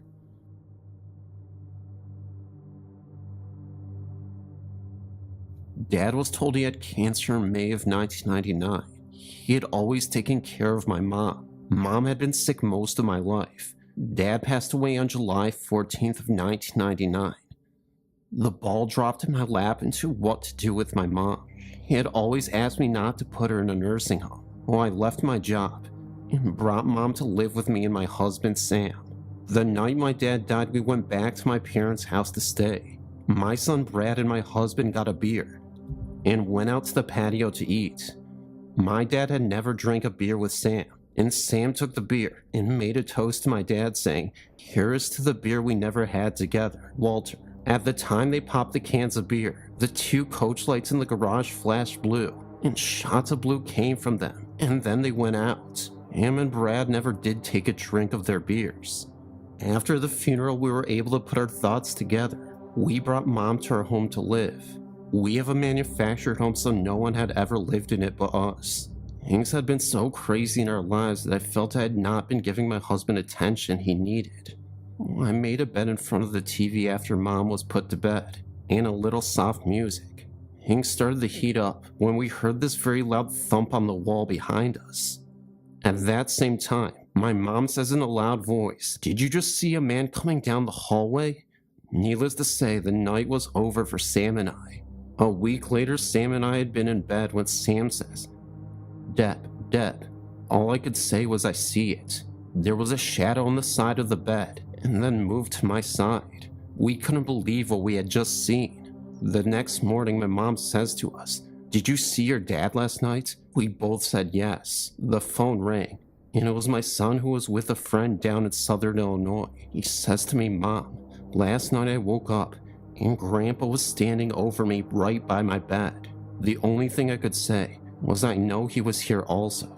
Now during this time, Mom became very sick and was put into the hospital. She was put in a room across from where my dad had been. She said she had heard him calling her, and that's when she got out of bed and tried walking to the room across from her. She fell and broke her arm. I woke up at home to see our ceiling fan lights on and the fan on high speed. The phone rings, and it's the hospital telling me of my mom breaking her arm. Other strange things started to happen, like lights coming on in parts of the house, TV coming on. I think the strangest of all was New Year's Eve 1999. My dad had always been so worried about the year 2000. He was worried, what if Mom wasn't able to get her pills and her insulin shots? Sam had to work and I was watching a show on TV. When the clock struck midnight, the movie I was watching that was in color went to a black and white room with two men in it. There was a desk, and both men had the same clothes. One looks at the other and said, "Are you Mr. Wilson?" The other man said yes. My parents' last name was Wilson. This froze me to my chair, not being able to move. Then the movie I was watching was right there before my eyes, back in color. I was hit with the flu bug really bad in the winter of 2000, as I laid there in bed crying because I just couldn't take care of my mom, as I felt I needed to. I felt this soft kiss on my lips, and a hand touched my cheek. Mom was in her bed, and couldn't walk, and I was the only other person there. Mom started to see something sitting beside her bed at night. He had a potty chair in her room.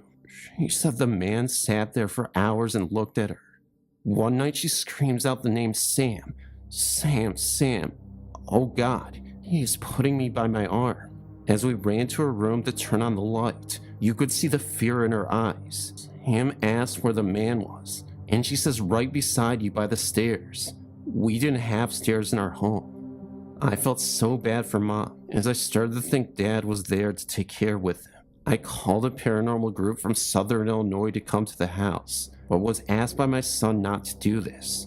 Things was just too far gone in my mind, and I needed help to keep my mind. Mom was put in the hospital so Sam and I could take a break. She had a stroke the next day and was in a coma. I was at the hospital every day with her. The 4th of July came upon us, and I told Sam I was not going to the hospital that day. He was getting ready for the second shift job. I started thinking, yes, I will go, even if it was for a short time. I go to the hospital around 4 p.m. and was sitting there holding her hand, and she passed away. I think she was waiting on me to come to her so she wouldn't be alone. As she was taking her last breath, Mom looked to the door, opened her eyes and smiled. All the pain that had aged her face all those 36 years was turned to soften, and it was free of pain. She was now with Daddy, and I saw it in my heart. Dad and Mom had been married for 50 years. During that year, I had tried to get grass to grow in Dad's grave. It wouldn't do anything, just dirt.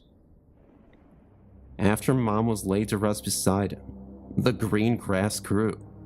Dad died July 14th, 1999. Mom died July 4, 2000. God, I miss them both. But I know they are both watching over us together now. Strange things still happen from time to time, and I just kind of gave a smile and said, okay, I will be careful. You see, it's not the first time I've had strange things happen to me like this. It has happened most of my life. It's like a draw power knowing someone is going to pass away, in my dreams or a smell. I would love to talk to you about these things. In 1989, I lived as a single mom in a 2-story townhome. This was in Brea, Kentucky. My bedroom was upstairs and had one window overlooking my front door and the parking lot. David, my next door neighbor who shared his porch with me, one small cement porch with one step up leading to his door into mine. He was number 7 and I was number 8. One time early between 2 and 3 o'clock, I had just startled myself awake after a disturbing dream. I just finished writing it all down in a dream journal and had turned off my bedside lamp.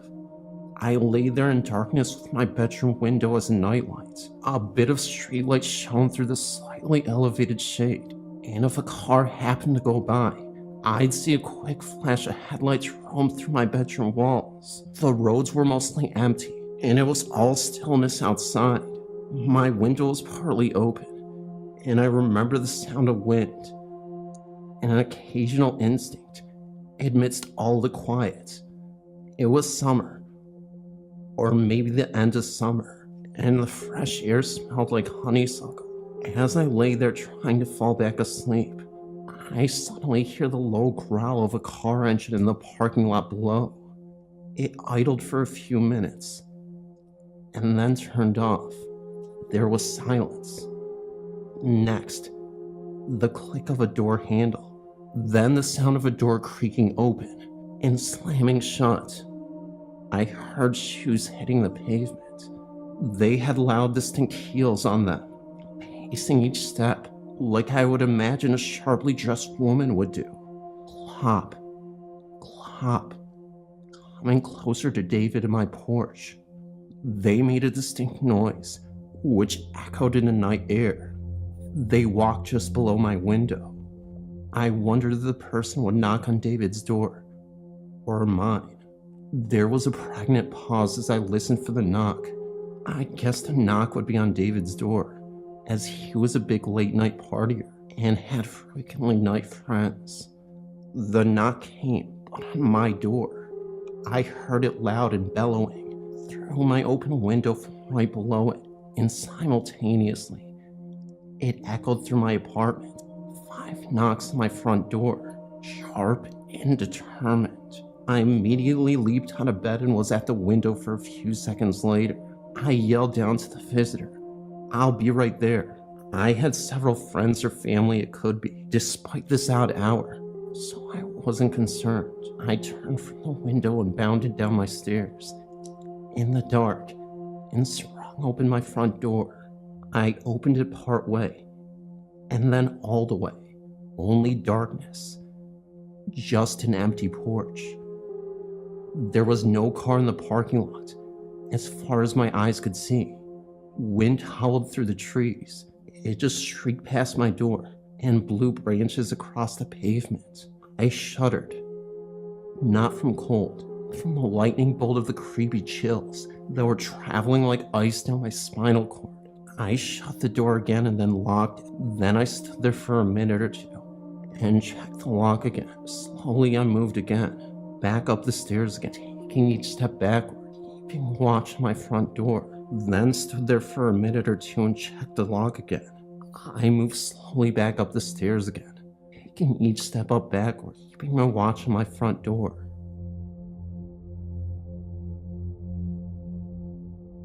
About 4 years ago, when I lived with my mother and her boyfriend in an apartment, I was sleeping on the love seat in the living room, and I had a stack of pillows and blankets close to my head.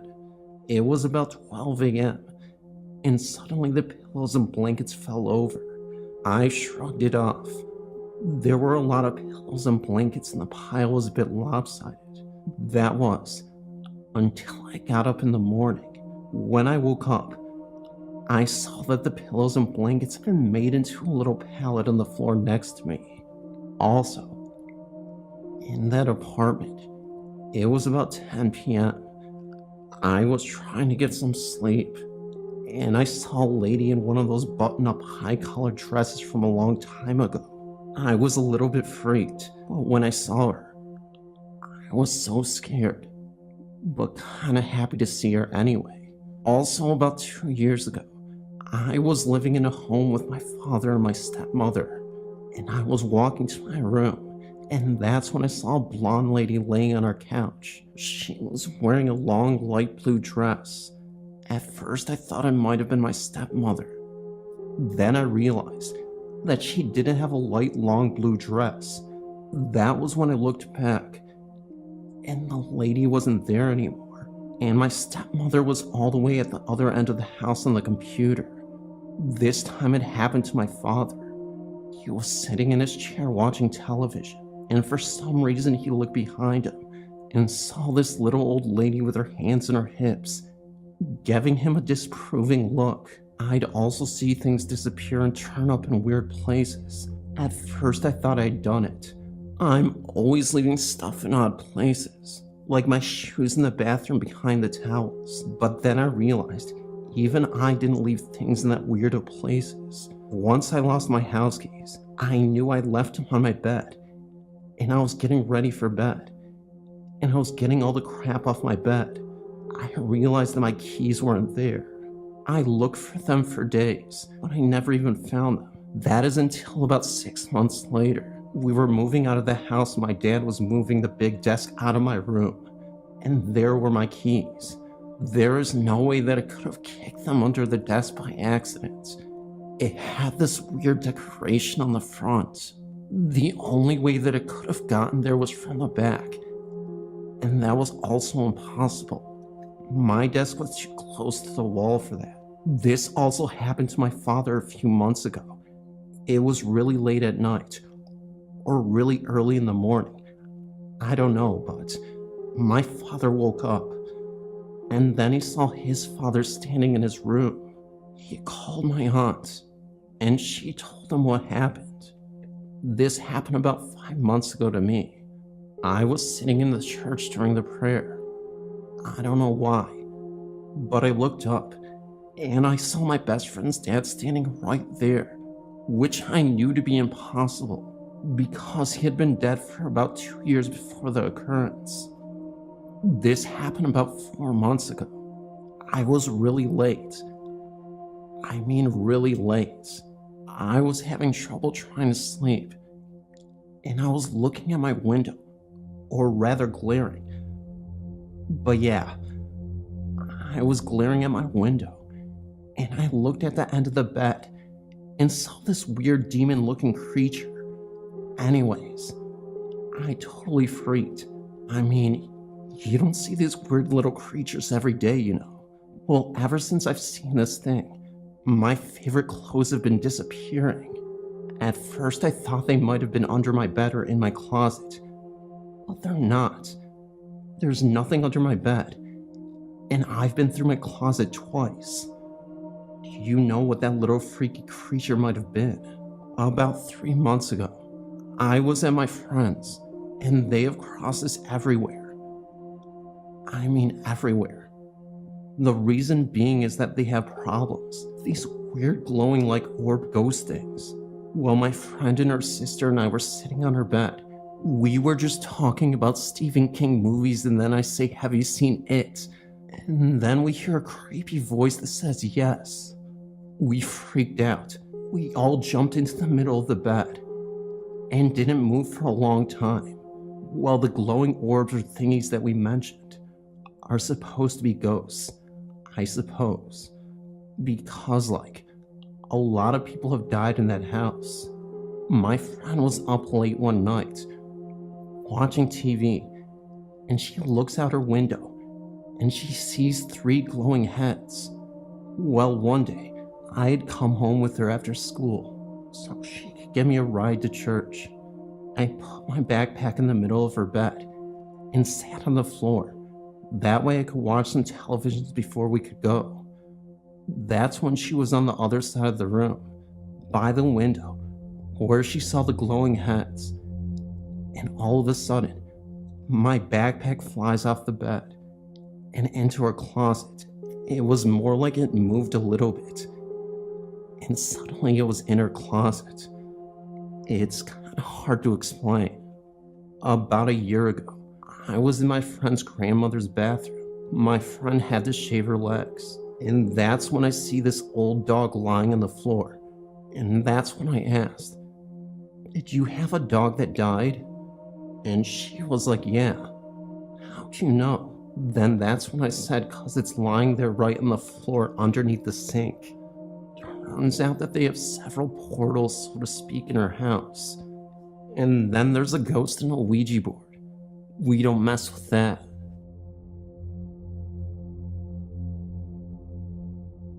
While I was stationed in Germany, I got married to my wife in Denmark. We stayed in a little nice hotel that was built in the 1400s.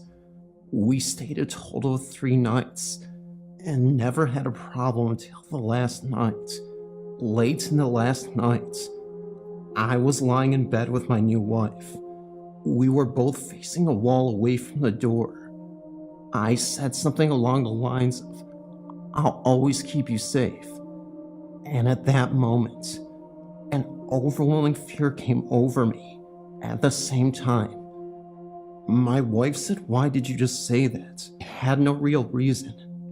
But she described to me that she was feeling the same thing I was.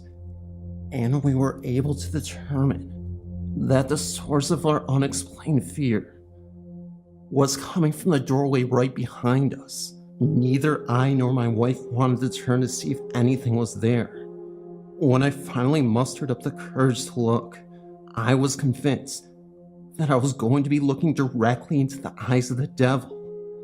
But nothing was there, and shortly after the fear subsided, I have jumped out of planes and been to combat twice, but I never felt as scared as I was that night. Welcome to another edition of Haunted Ghost Stories by PhantomOfDarkness. If you wanted to support the channel, please comment, like, and subscribe if you're new.